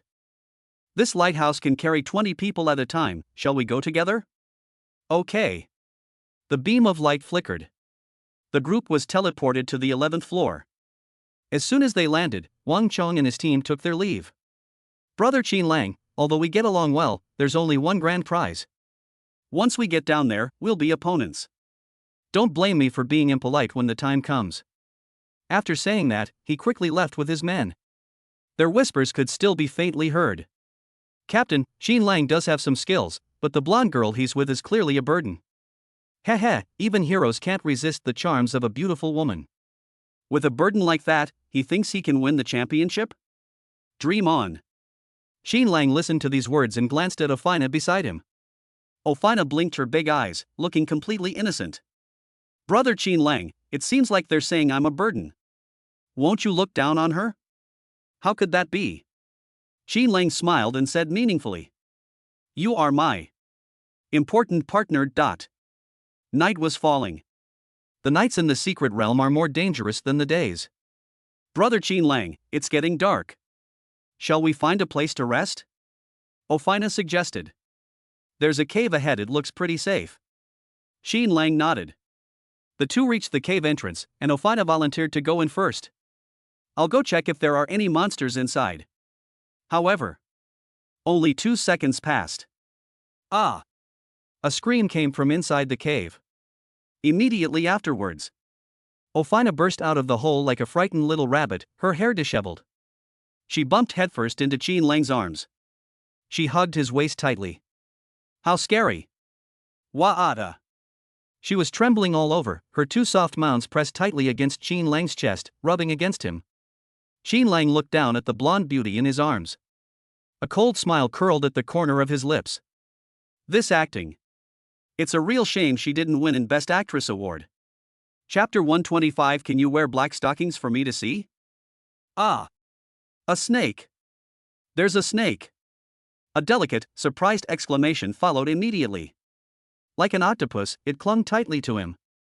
2 long, slender legs were wrapped directly around his waist. Brother Qin Lang. Help!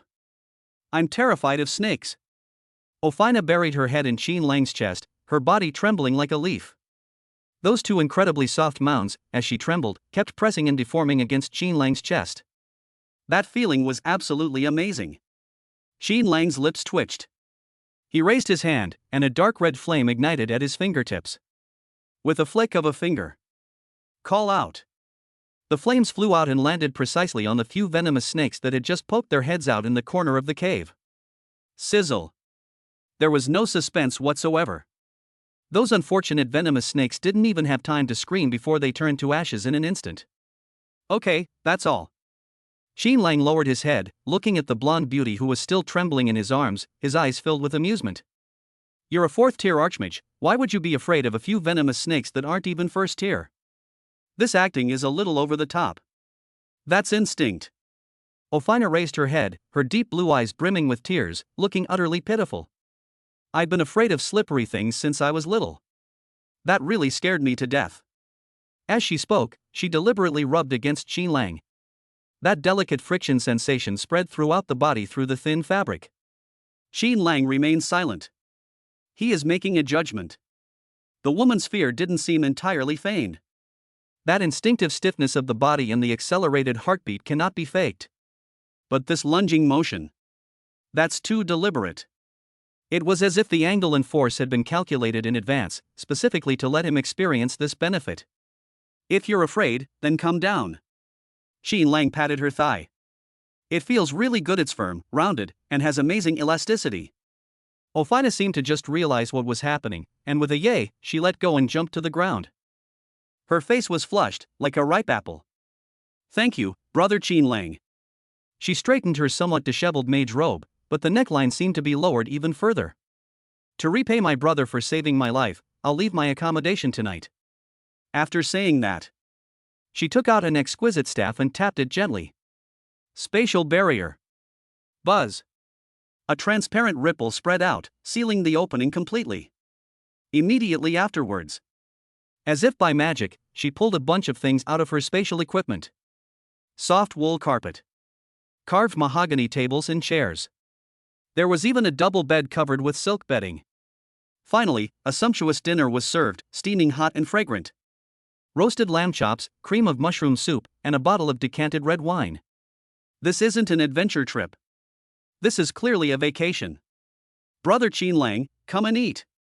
Ofina sat at the table, resting her chin on her hand, her eyes filled with seductive allure. This was made by hand. Xin Lang glanced at the table full of delicious food. It didn't move. He walked to a corner and found a clean rock to sit on. He took a cold roast chicken out of his spatial bag. No need, I don't like Western food. Joke. Being drugged is something that can happen once or twice, but it must never happen a third time. He tore off a chicken leg and stuffed it into his mouth. Then he shredded the remaining meat and fed it to the little white creature that peeked out of the pocket. Meow. The little white cat, smelling the aroma of meat, immediately perked up and began to eat heartily. Wow! What an adorable kitten! Ofina, who was still sulking, suddenly brightened up the moment she saw Little White. That radiance was even more intense than when he saw Xin Lang. She didn't even eat her meal and came straight over. What breed is this?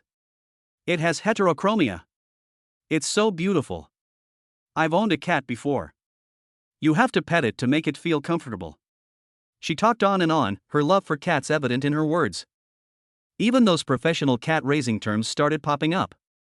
Xin Lang fed the cat while observing coldly. It's confirmed. This woman is definitely here for Lilith. It's late at night. The temperature inside the cave dropped. Ofina tossed and turned in bed, seemingly unable to sleep. Xin Lang leaned against the rock wall, his eyes closed, his breathing steady. It looks like she's fast asleep. I don't know how much time has passed. A slight fluctuation of magical energy rippled through the air. Sleep technique. It's not aggressive at all, but it helps people sleep more soundly. Even a 4th-tier expert can fall victim to this if they don't take precautions. After confirming that Xin Lang was not responding, Ofina tiptoed over. She squatted down in front of Xin Lang, looking at the little white cat curled up in his arms, her eyes becoming greedy and fanatical. Finally. It's mine now. She reached out, carefully trying to pick up Little White. However, just as her fingers were about to touch the cat's fur, a large hand reached out without warning. It gripped her wrist tightly, like an iron clamp.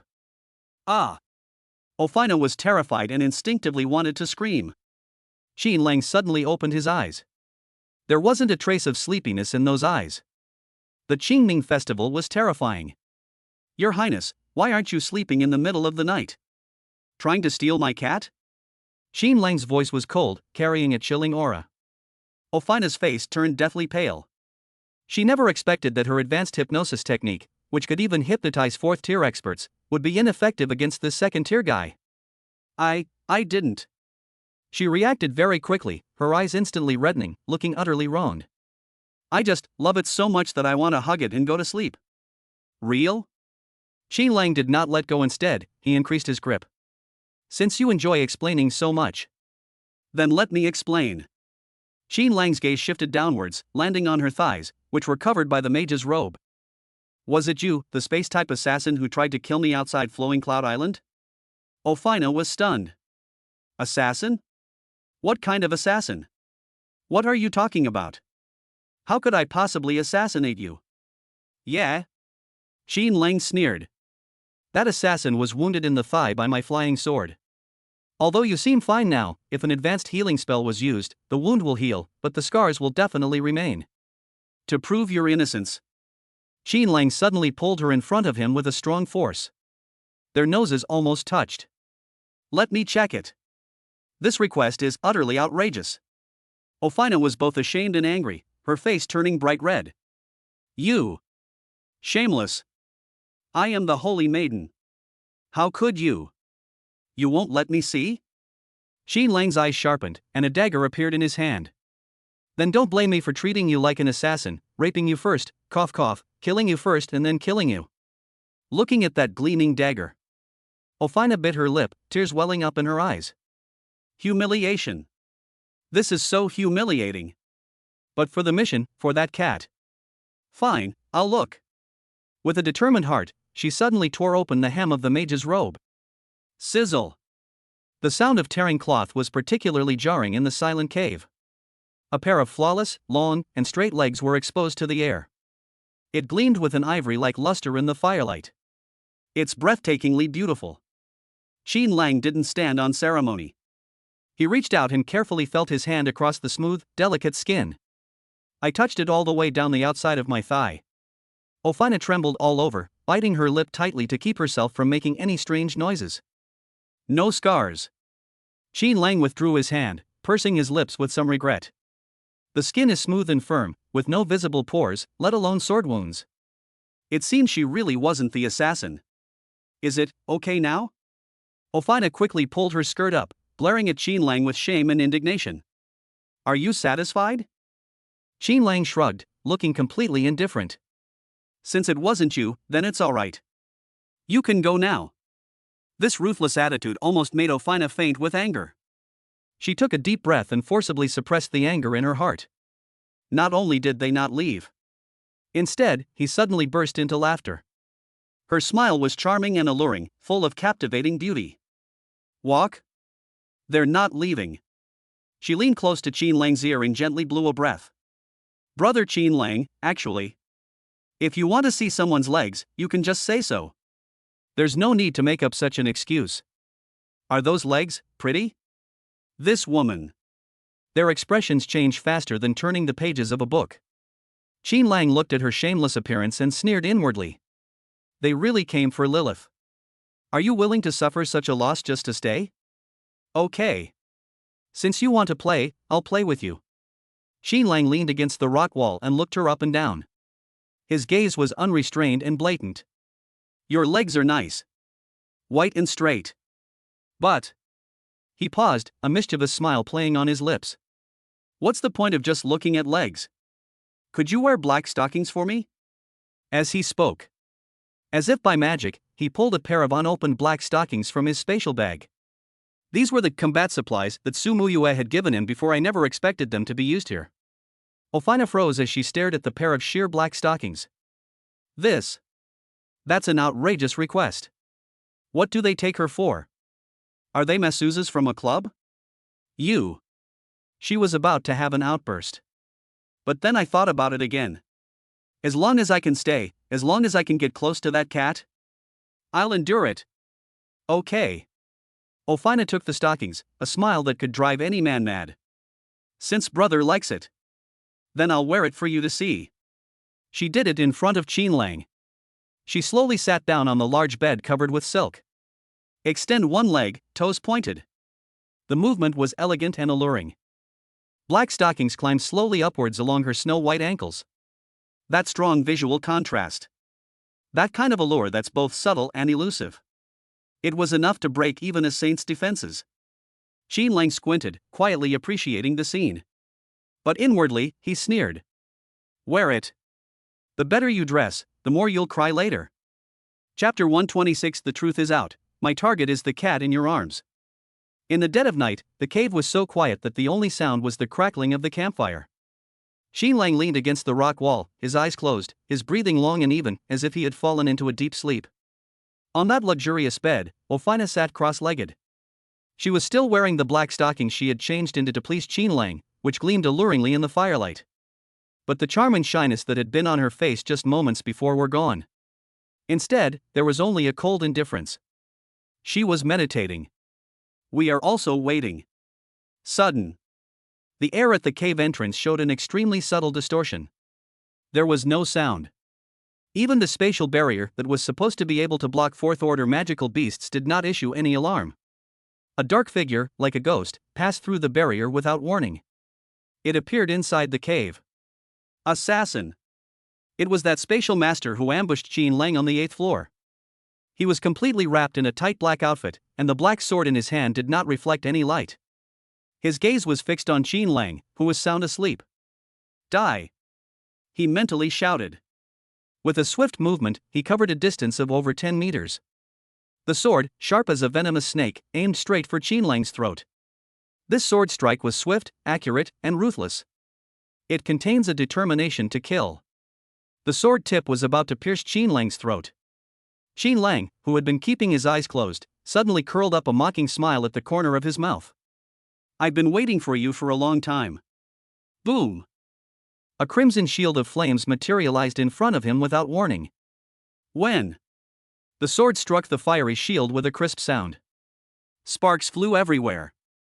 Qin Lang suddenly opened his eyes, and chaotic energy swirled wildly within them. I knew you hadn't gone far. He wasn't asleep at all. From the moment Ofina began meditating, he kept his chaos eye and heavenly hearing open, remaining vigilant. The assassin missed his attack, and a hint of surprise flashed in his eyes. But he did not panic. With a twist of his body, he was about to disappear into the void once again. However, just then, Ofina, lying in bed, suddenly woke up. Ah! An assassin! She gasped and jerked her staff up. Space lockdown. Brother Qin Lang. Let me help you. With a delicate shout from her, a massive surge of magical energy instantly swept through the entire cave. Countless silver runes appeared in the air, weaving together into a huge net of light. Void prison. Buzz. The space that was originally distorted instantly froze under the suppression of this force.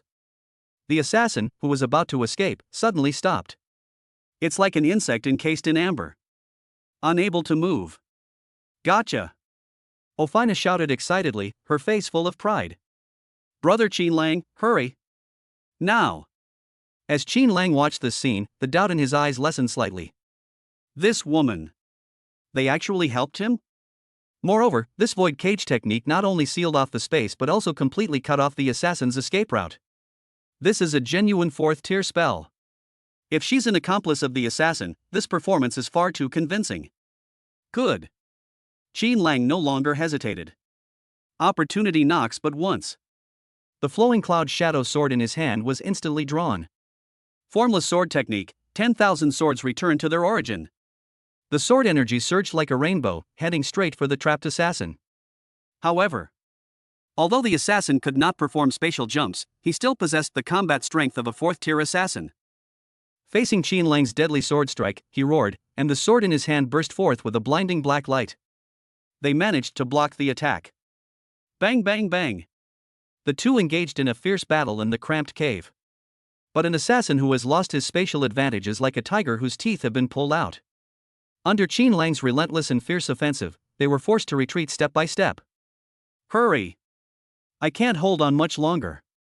Fine beads of sweat appeared on Ofina's forehead, and the staff in her hand trembled slightly. It seems that maintaining this magic is extremely costly for her. Send him on his way. Qin Lang's eyes turned cold. He didn't want to delay any longer. To eliminate future troubles, we must use our trump card. Sharp eyes. Boom! Two dazzling golden beams, like laser cannons, shot out from his eyes.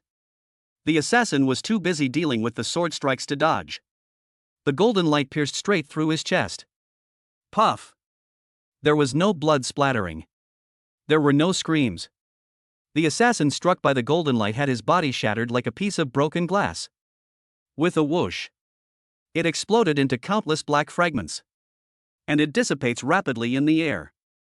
Qin Lang's pupils suddenly contracted. Something's not right. This is not flesh and blood. This is a puppet? Or perhaps it's some kind of energy clone? A strong sense of unease instantly welled up in my heart. He turned around abruptly and looked at Ofina on the bed. Ofina, who had looked exhausted just moments before, was now sitting there, gently clapping her hands. Where was there even a trace of weakness in his facial expression? That is a hunter's triumphant smile as he watches his prey fall into his net. Slap, slap, slap. The applause was crisp and clear. Fantastic, absolutely fantastic. Ofina put down her staff and gracefully rose from the bed. Her long legs, encased in black stockings, appeared exceptionally long and alluring in the firelight. But at this moment, Qin Lang only felt a bone-chilling cold.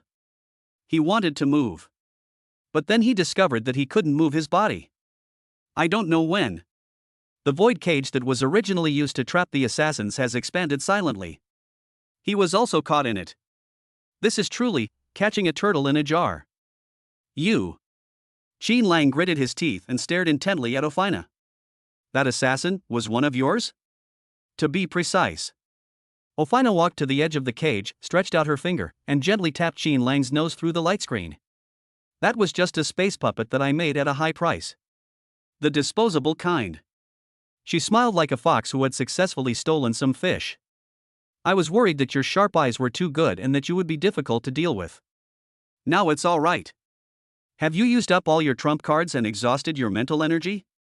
Brother Qin Lang, you're completely at my mercy now. The true intentions are revealed when the map is unrolled. This woman was acting from the very beginning.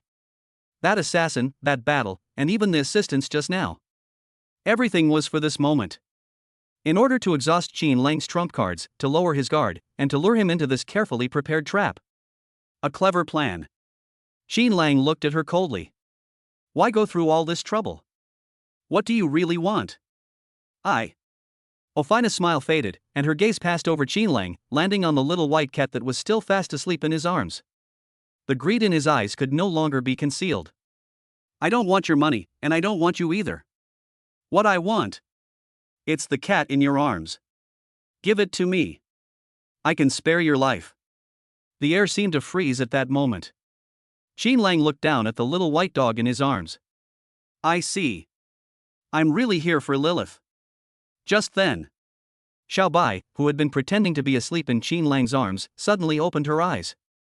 A hint of languor and a touch of royal majesty flashed in those heterochromatic eyes. It slowly stood up and stretched. Then, he opened his mouth and uttered a sentence in perfect, clear human language. So that means, are you that old hag's apprentice? The sound was crisp and clear, yet it carried an air of nobility that made one want to kneel down and worship. Ofina's smile froze. She stared at the cat in disbelief. Princess Lilith. Princess Lilith? You're awake? Chapter 127. Want my inheritance? Be his woman first. Ofina was completely stunned. She never dreamed that the legendary princess, whose power was sealed and who had fallen into a deep sleep, would be there. He actually woke up? And it can even talk? Thump! This is a form of hierarchical suppression ingrained in people's bones. Ofina's legs went weak, and she actually knelt down directly through the light screen. That once smug and pretty face was instantly filled with fear and awe. Greetings, Your Highness Lilith. I was unaware that Your Highness had awakened. Ofina deserves to die. The speed of this change in attitude stunned Qin Lang. Just a moment ago she was acting like a queen ready to kill and rob. How did I end up as a lowly maid? Is the class system in Azeroth really that rigid? Meow. Bai glanced at her disdainfully and jumped from Qin Lang's arms onto his shoulder. He looked down at Ophina. That old hag sent you to capture me? You want to take me back for dissection and research? You still want to use me as alchemical material? Ophina shook her head vigorously, breaking out in a cold sweat. No. That's not it. Your Highness has misunderstood. Teacher, she just wants you to come back. And she gritted her teeth, as if she had made up her mind. I came to find you, not to arrest you. I've come to beg you. Beg me? Lilith licked her paws, looking incredulous. You, a fourth-tier archmage, have trapped me here and you're asking me for help? Your way of asking for favors is quite unique. Ophina's face flushed red and then turned pale. They've been exposed. Indeed, if Lilith hadn't woken up, she would definitely have just snatched the cat and run away. But now the person in question has woken up and can even communicate. Then we'll have to change our strategy. Your Highness is wise. Ophina looked up, her eyes becoming incredibly sincere. Although I am that woman's apprentice, I hate her. I am the failed product of her human alchemy experiments. If I hadn't been lucky enough to fuse with a trace of mythical genes during my awakening, I would be dead by now. But my current cultivation level is all achieved by overdrawing my life force. If I don't find a solution, I won't live past 30. At this point, her voice trembled with tears. I saw a record about you in the teacher's notes. You are the only royal family in Azeroth, possessing the purest origin magic. Only your legacy, only those ancient forbidden spells and meditation techniques you have mastered. Only then can you save me. Only then can I break free from that old hag's control. So, she kowtowed deeply. Your Highness, please grant me your inheritance. If you're willing to save me, I'm willing to do anything for you. I'd even betray my teacher for it. He spoke these words with tears streaming down his face. Qin Lang listened from the side, secretly marveling at the performance. This plot is a bit melodramatic. But judging from the woman's appearance, she doesn't seem to be lying? Lilith remained silent for a moment.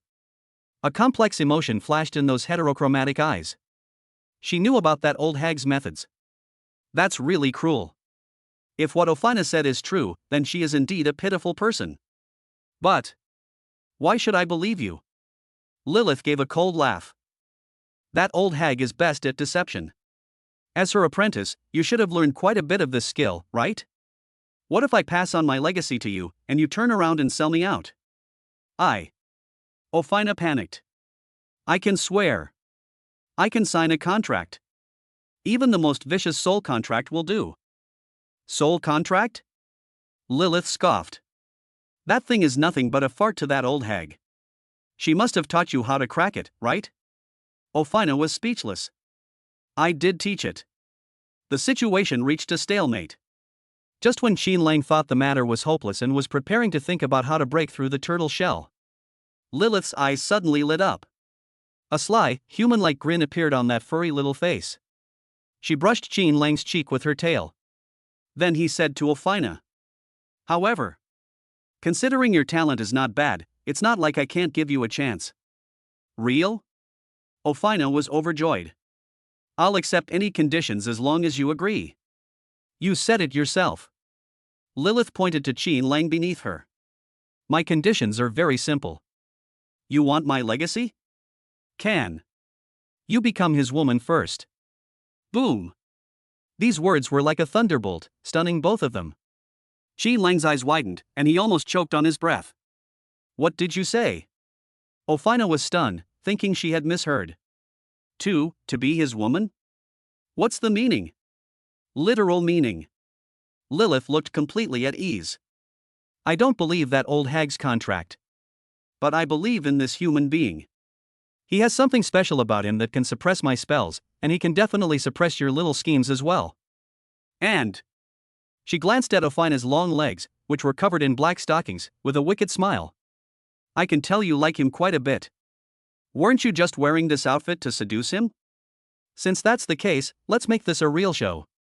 Sleep with him and get him to stamp your document. Sign a contract that is a body and soul bond. Once you become his person, I will pass on my legacy to you.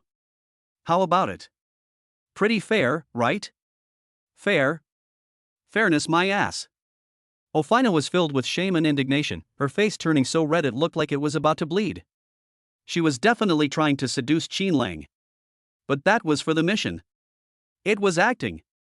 She is a noble saint. How could she possibly give herself to an Eastern man? And in this way, like a pledge of allegiance? No. Absolutely not. Ofina refused without even thinking. She stood up, pointed at Qin Lang, her face full of disgust and resentment. What qualifications does he have? He's just a second-tier martial artist. Even my void prison can't be broken. How dare a man I can't even beat take my virginity? Although it sounds harsh, it's the truth. In this world where the strong are respected, to conquer a proud woman, you must first overwhelm her with your strength. Otherwise, it's all just empty talk. Oh? Qin Lang, who had been silent until now, suddenly smiled. He slowly raised his head and looked at the woman standing outside the light screen, her face full of arrogance and disdain. You can't even beat me? Do you have some kind of misunderstanding about yourself? Before he could finish speaking, boom! An incredibly terrifying aura suddenly erupted from his body. The previously suppressed primal energy boiled over at this moment. Sharp eyes. 2 beams of golden light shot out from his eyes again. But that's not all.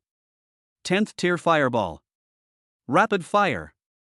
Qin Lang's hands moved so fast that only after images could be seen. 1, 2, 10. Moment. Dozens of dark red fireballs, each the size of a washbasin and radiating an aura of destruction, coalesced around him. Like a swarm of violent meteors. Break for me! With a roar. All the fireballs, plus those 2 indestructible golden rays. At the same time, they bombarded the same spot on that supposedly indestructible void cage. This is using a specific point to break through the overall picture. This is the release of absolute power. Boom! A deafening roar shook the entire cave. Gravel fell in a soft rustling sound. Ofina's proud 4th-tier magical barrier. Faced with that terrifying explosive force. It's like a fragile piece of glass. Click. It is covered with cracks. Then, shattered with a deafening roar. A violent shockwave swept out, sending Ofina, who was standing nearby, flying. How is this possible? Ofina fell to the ground, ignoring the pain, and stared in horror at the figure emerging from the smoke and dust. That barrier can trap even a 4th-tier powerhouse. How could he possibly break it? Before she could react, a large hand had already pierced through the smoke and dust and grabbed her delicate chin. Lift it up gently. Qin Lang looked down at her, a wicked and arrogant smile playing on his lips. His eyes were filled with aggression. Now, am I qualified? Little girl, you lost.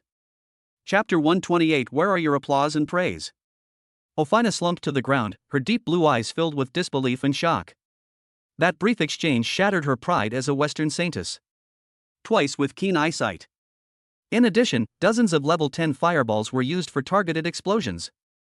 That unleashing of power, so utterly tyrannical and unreasonable, ripped open that empty prison she was so proud of. This doesn't count. Ofina bit her red lips, raised her head unwillingly, and her delicate face was full of stubbornness.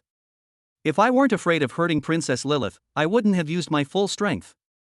She pointed to the pile of broken spatial crystals on the ground, which were the puppets she had destroyed. And you destroyed my puppet too, that's not fair. Qin Lang concealed his aura and looked down at her.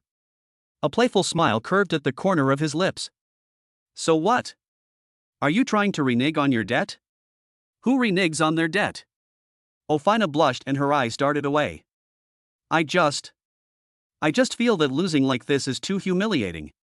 Her eyes darted around, as if she had come up with a good idea. How about we try a different way of comparing? This is a trial in a secret realm, so let's see who gets the most points. If I win, you will return Princess Lilith to me. Qin Lang found it amusing to look at her stubborn and defiant attitude.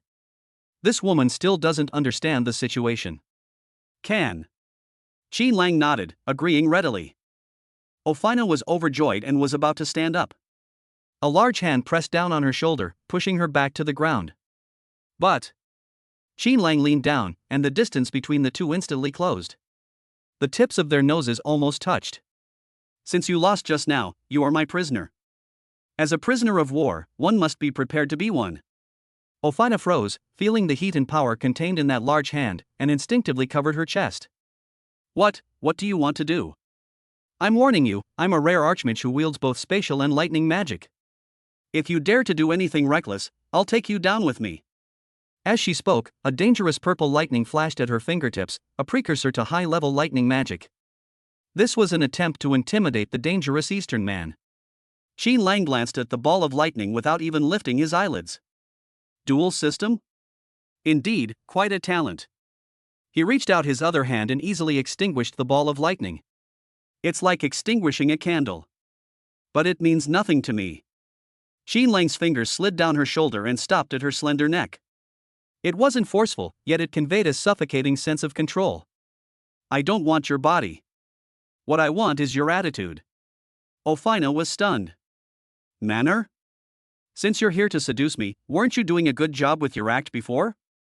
Qin Lang straightened up and clapped his hands. Since you're going to follow me, then keep acting. To be a qualified. He paused, then a wicked smile appeared on his face that made Ofina grit her teeth in hatred. Little fangirl. You are responsible for providing me with emotional value. This is the price of being a prisoner. Ofina's eyes widened. This is outrageous. Why should a saintly woman be made a cheerleader for an Eastern man? This is worse than killing her. You're dreaming.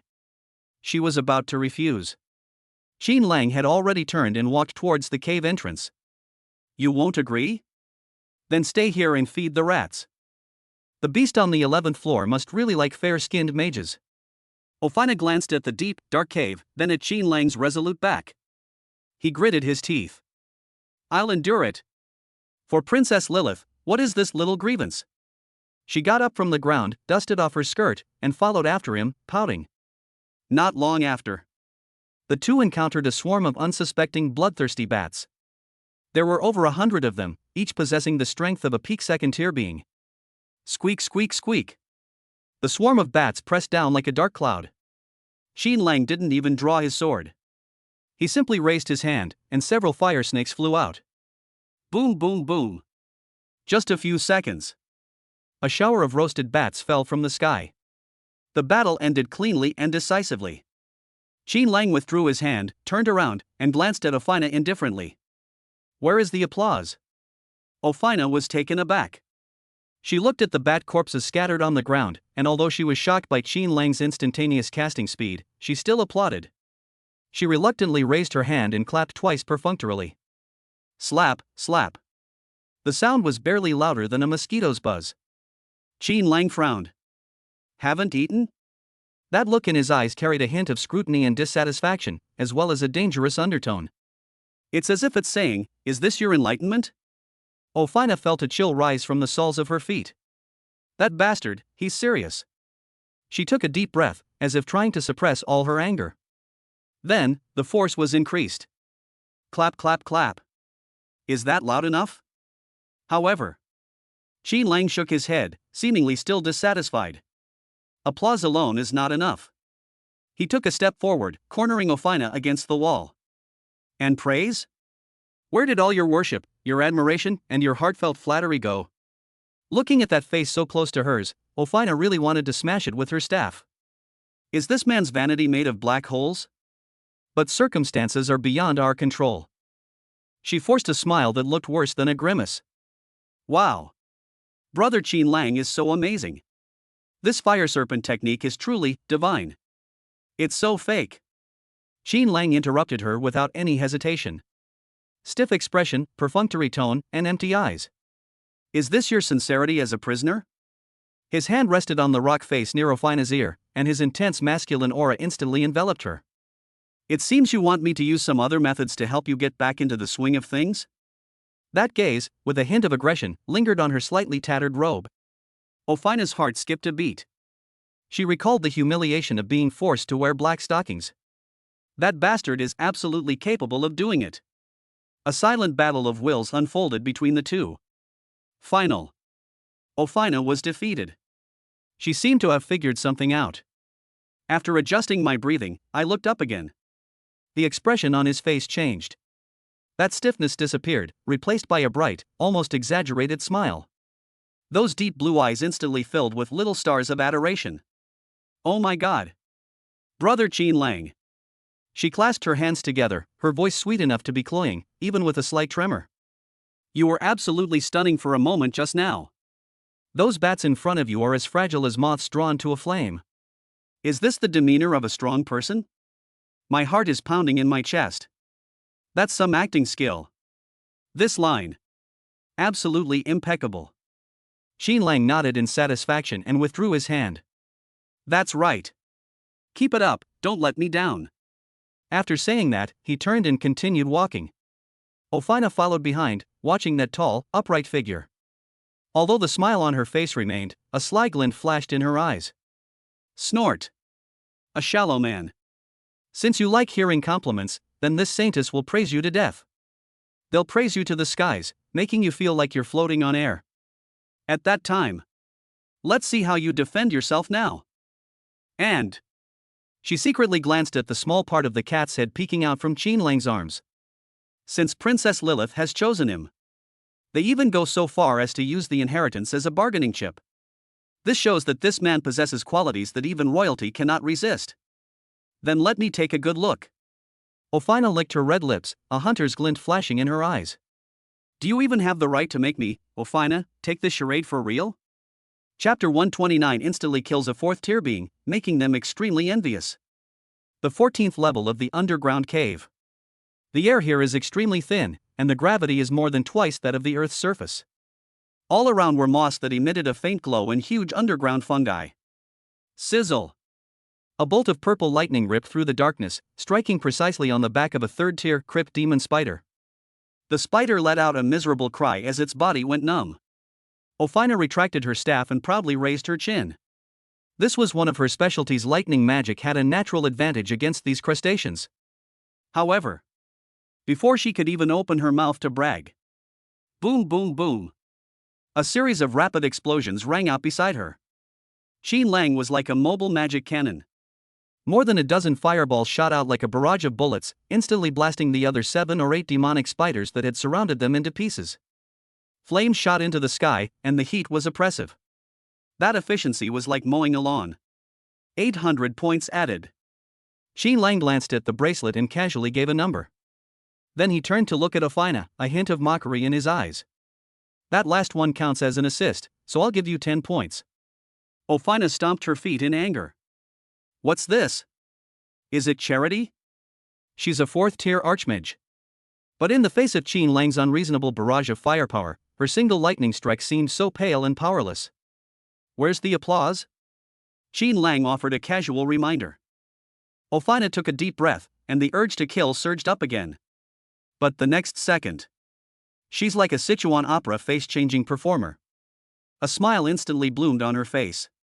Wow! Brother Qin Lang is amazing. She clapped her hands vigorously until they were red, her eyes filled with admiration. Those rapid-fire fireballs require extremely high control over magic power. Even our mentor probably couldn't do it this smoothly. My brother is a magical genius.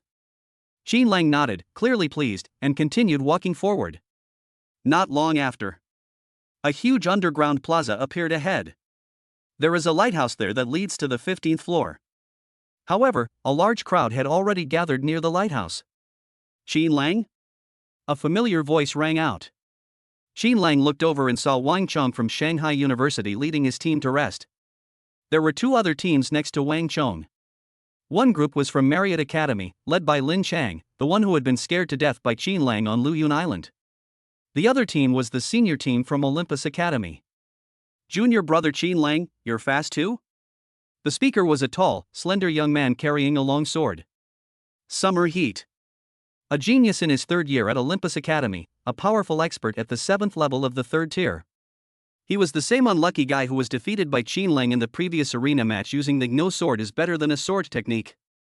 Upon seeing Qin Lang, Xia Yan's expression became somewhat complicated. There was both resentment and a hint of apprehension.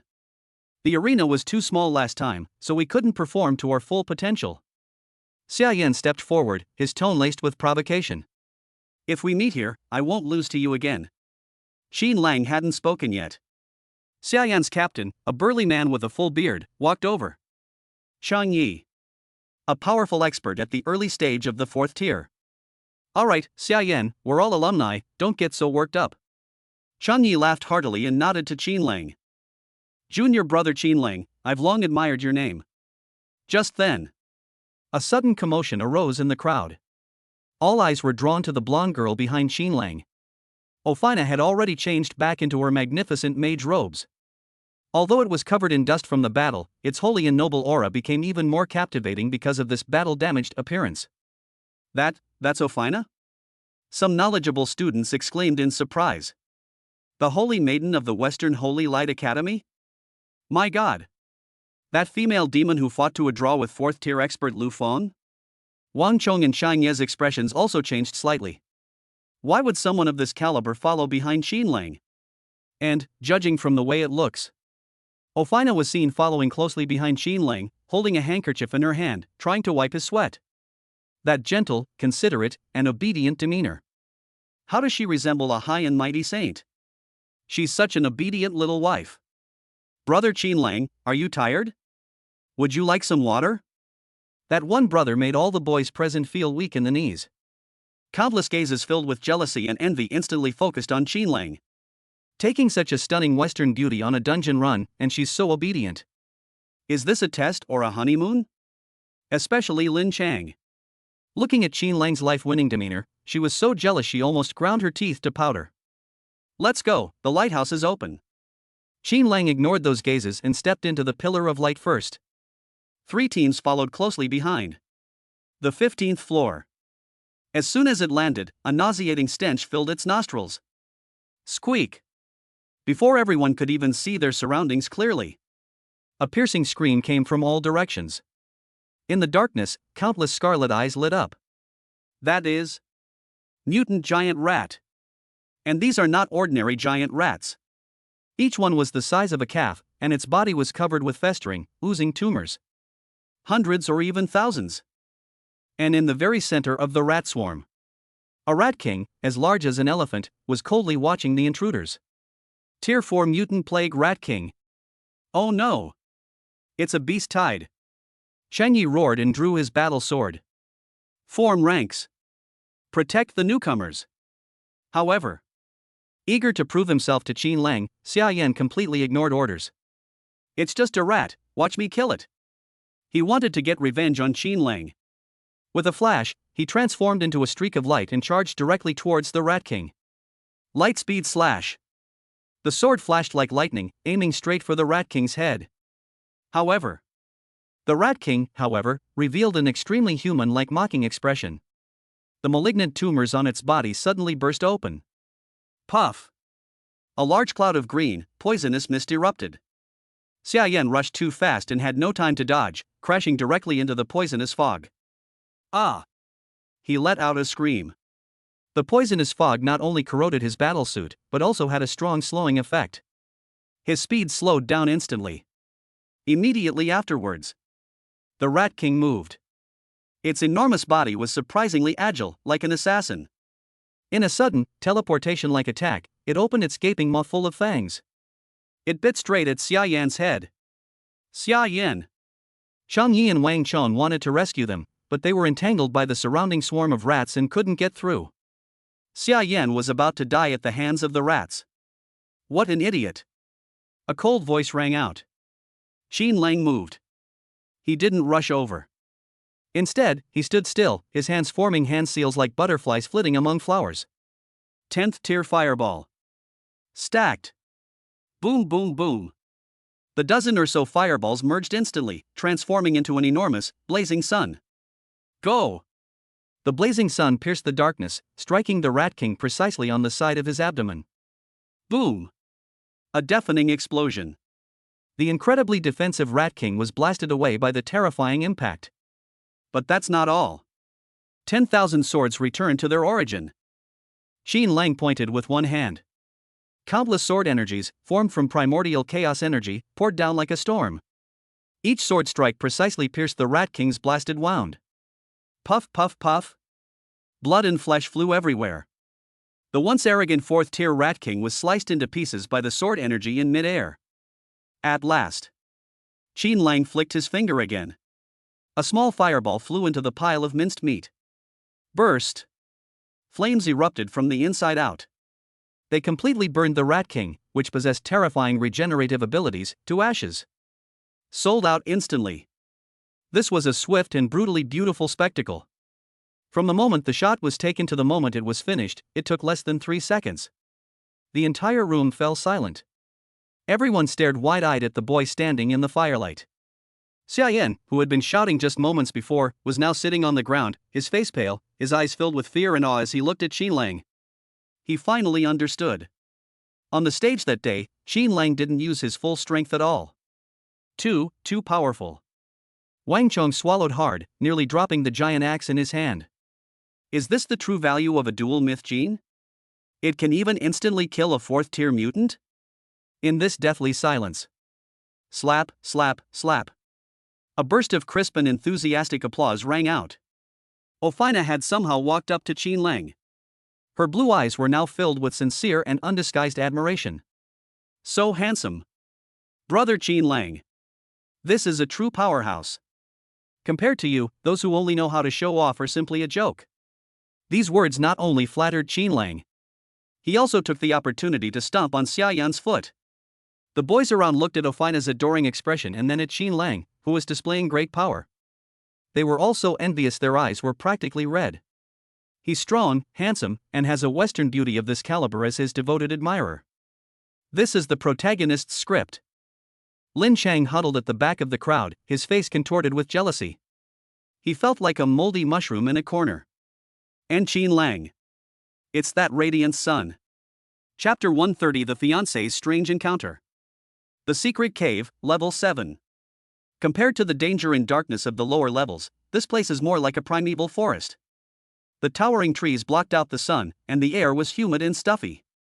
Sister Suyu, the entrance to the 8th floor is just ahead. A boy wearing a Kunlun Academy uniform shouted excitedly. Su Muyue walked at the front of the group. Today she was wearing the 7-star flowing cloud armor that Qin Lang had given her, and her body was covered with various 4-star talismans. He was also holding a long sword that glowed red. He's a total spender. Everyone be careful. Su Muyue didn't show much excitement. Instead, she seemed somewhat absent-minded. She didn't actually want to compete for any ranking. She was naturally a bit of a quiet person, and unless pushed to the limit, she had no desire to fight or kill. But to save face for this joint examination, the college specially allocated a large sum of resources to her. Her mentor, Wen Xin, repeatedly urged her to lead the team to achieve good results. Ah, if only Qin Lang were here. Su Muyue sighed, feeling a pang of longing for the man who always protected her. Sister Suyu, shall we use the core crystal to open the door? The team members couldn't wait. Su Muyue nodded and took out a blue crystal. Just about to crush it.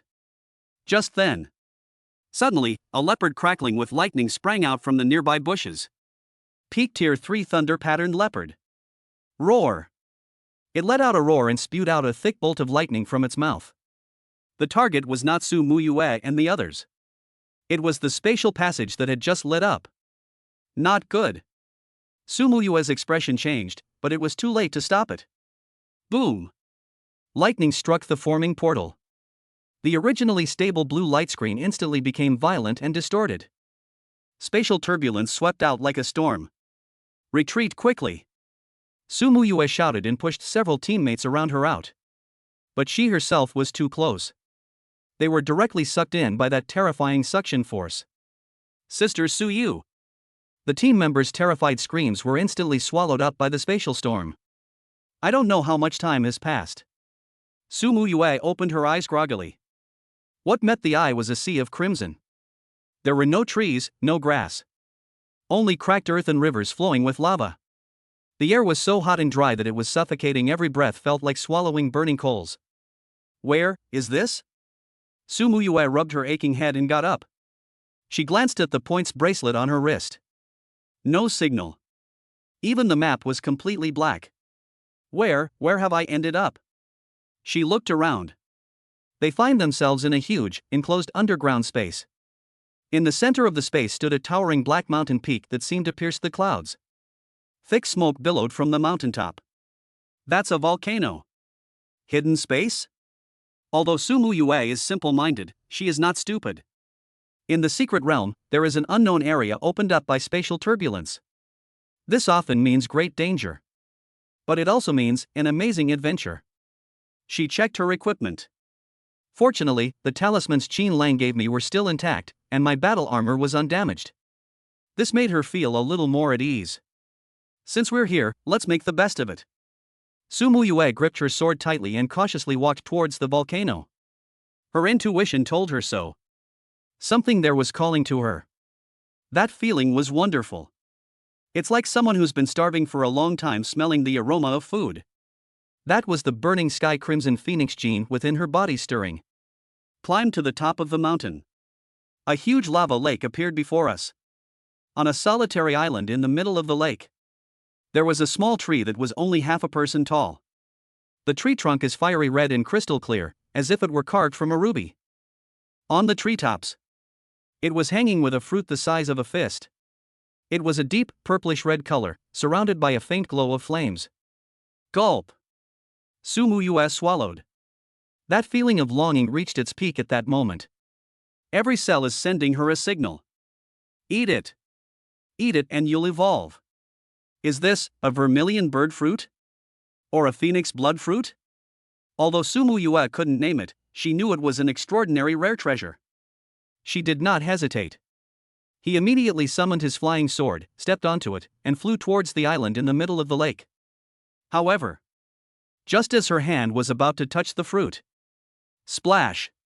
The lava lake below suddenly exploded. A fire serpent as thick as a water bucket, covered in crimson scales, burst forth from the lava. It opened its mouth wide and unleashed a mouthful of poisonous fire at Su Muyue. 4th tier exotic beast lava fire python. Ah! Su Muyue cried out in surprise. The distance was too close, there was no time to dodge. Buzz! At this critical moment, a jade pendant on her chest suddenly shattered. A golden light shield instantly appeared, protecting her within it. That was a talisman Qin Lang gave her. Bang! The poisonous fire struck the light shield and was blocked. Using the force of the recoil, Su Muyue grabbed the fruit. Then he desperately urged his flying sword to flee towards the shore. Hiss! The fire serpent was enraged when its treasure was stolen. It roared as it burst out of the lava lake, its massive body able to glide across the land with incredible speed. Its speed is even faster than Su Muyue's sword flight. It's all over. It's all over. Su Muyue glanced back at the approaching, gaping maw, her eyes brimming with anxiety. She threw out several frozen talismans. However, in such an extremely hot environment, the power of ice-type talismans is greatly reduced. It couldn't even freeze a single scale of the fire serpent. She wanted to use the core crystal to teleport. But it turned out that this place was completely unusable. This is a dead zone. What to do? What to do? The fire serpent was about to catch up. The road ahead had come to an end, a sheer cliff. There was nowhere to escape. Su Muyue leaned against the scorching rock wall, looking at the terrifying fire serpent that stood upright and blocked her view. A flicker of despair crossed his eyes. Am I going to die here today? Qin Lang is still waiting for me. She glanced at the red fruit in her hand that emitted an enticing aroma. Then he glanced at the fire serpent's greedy eyes. The reason it didn't attack immediately was because it was afraid of damaging the fruit. Do you want to eat? Su Muyue gritted her teeth, a resolute glint in her eyes. That stubbornness deep in their bones erupted at this moment. I'd rather die of hunger than give you any. She made up her mind. Open your little mouth. Facing that berserk fruit, powerful enough to cause even a 4th tier expert to explode and die. It bit down hard.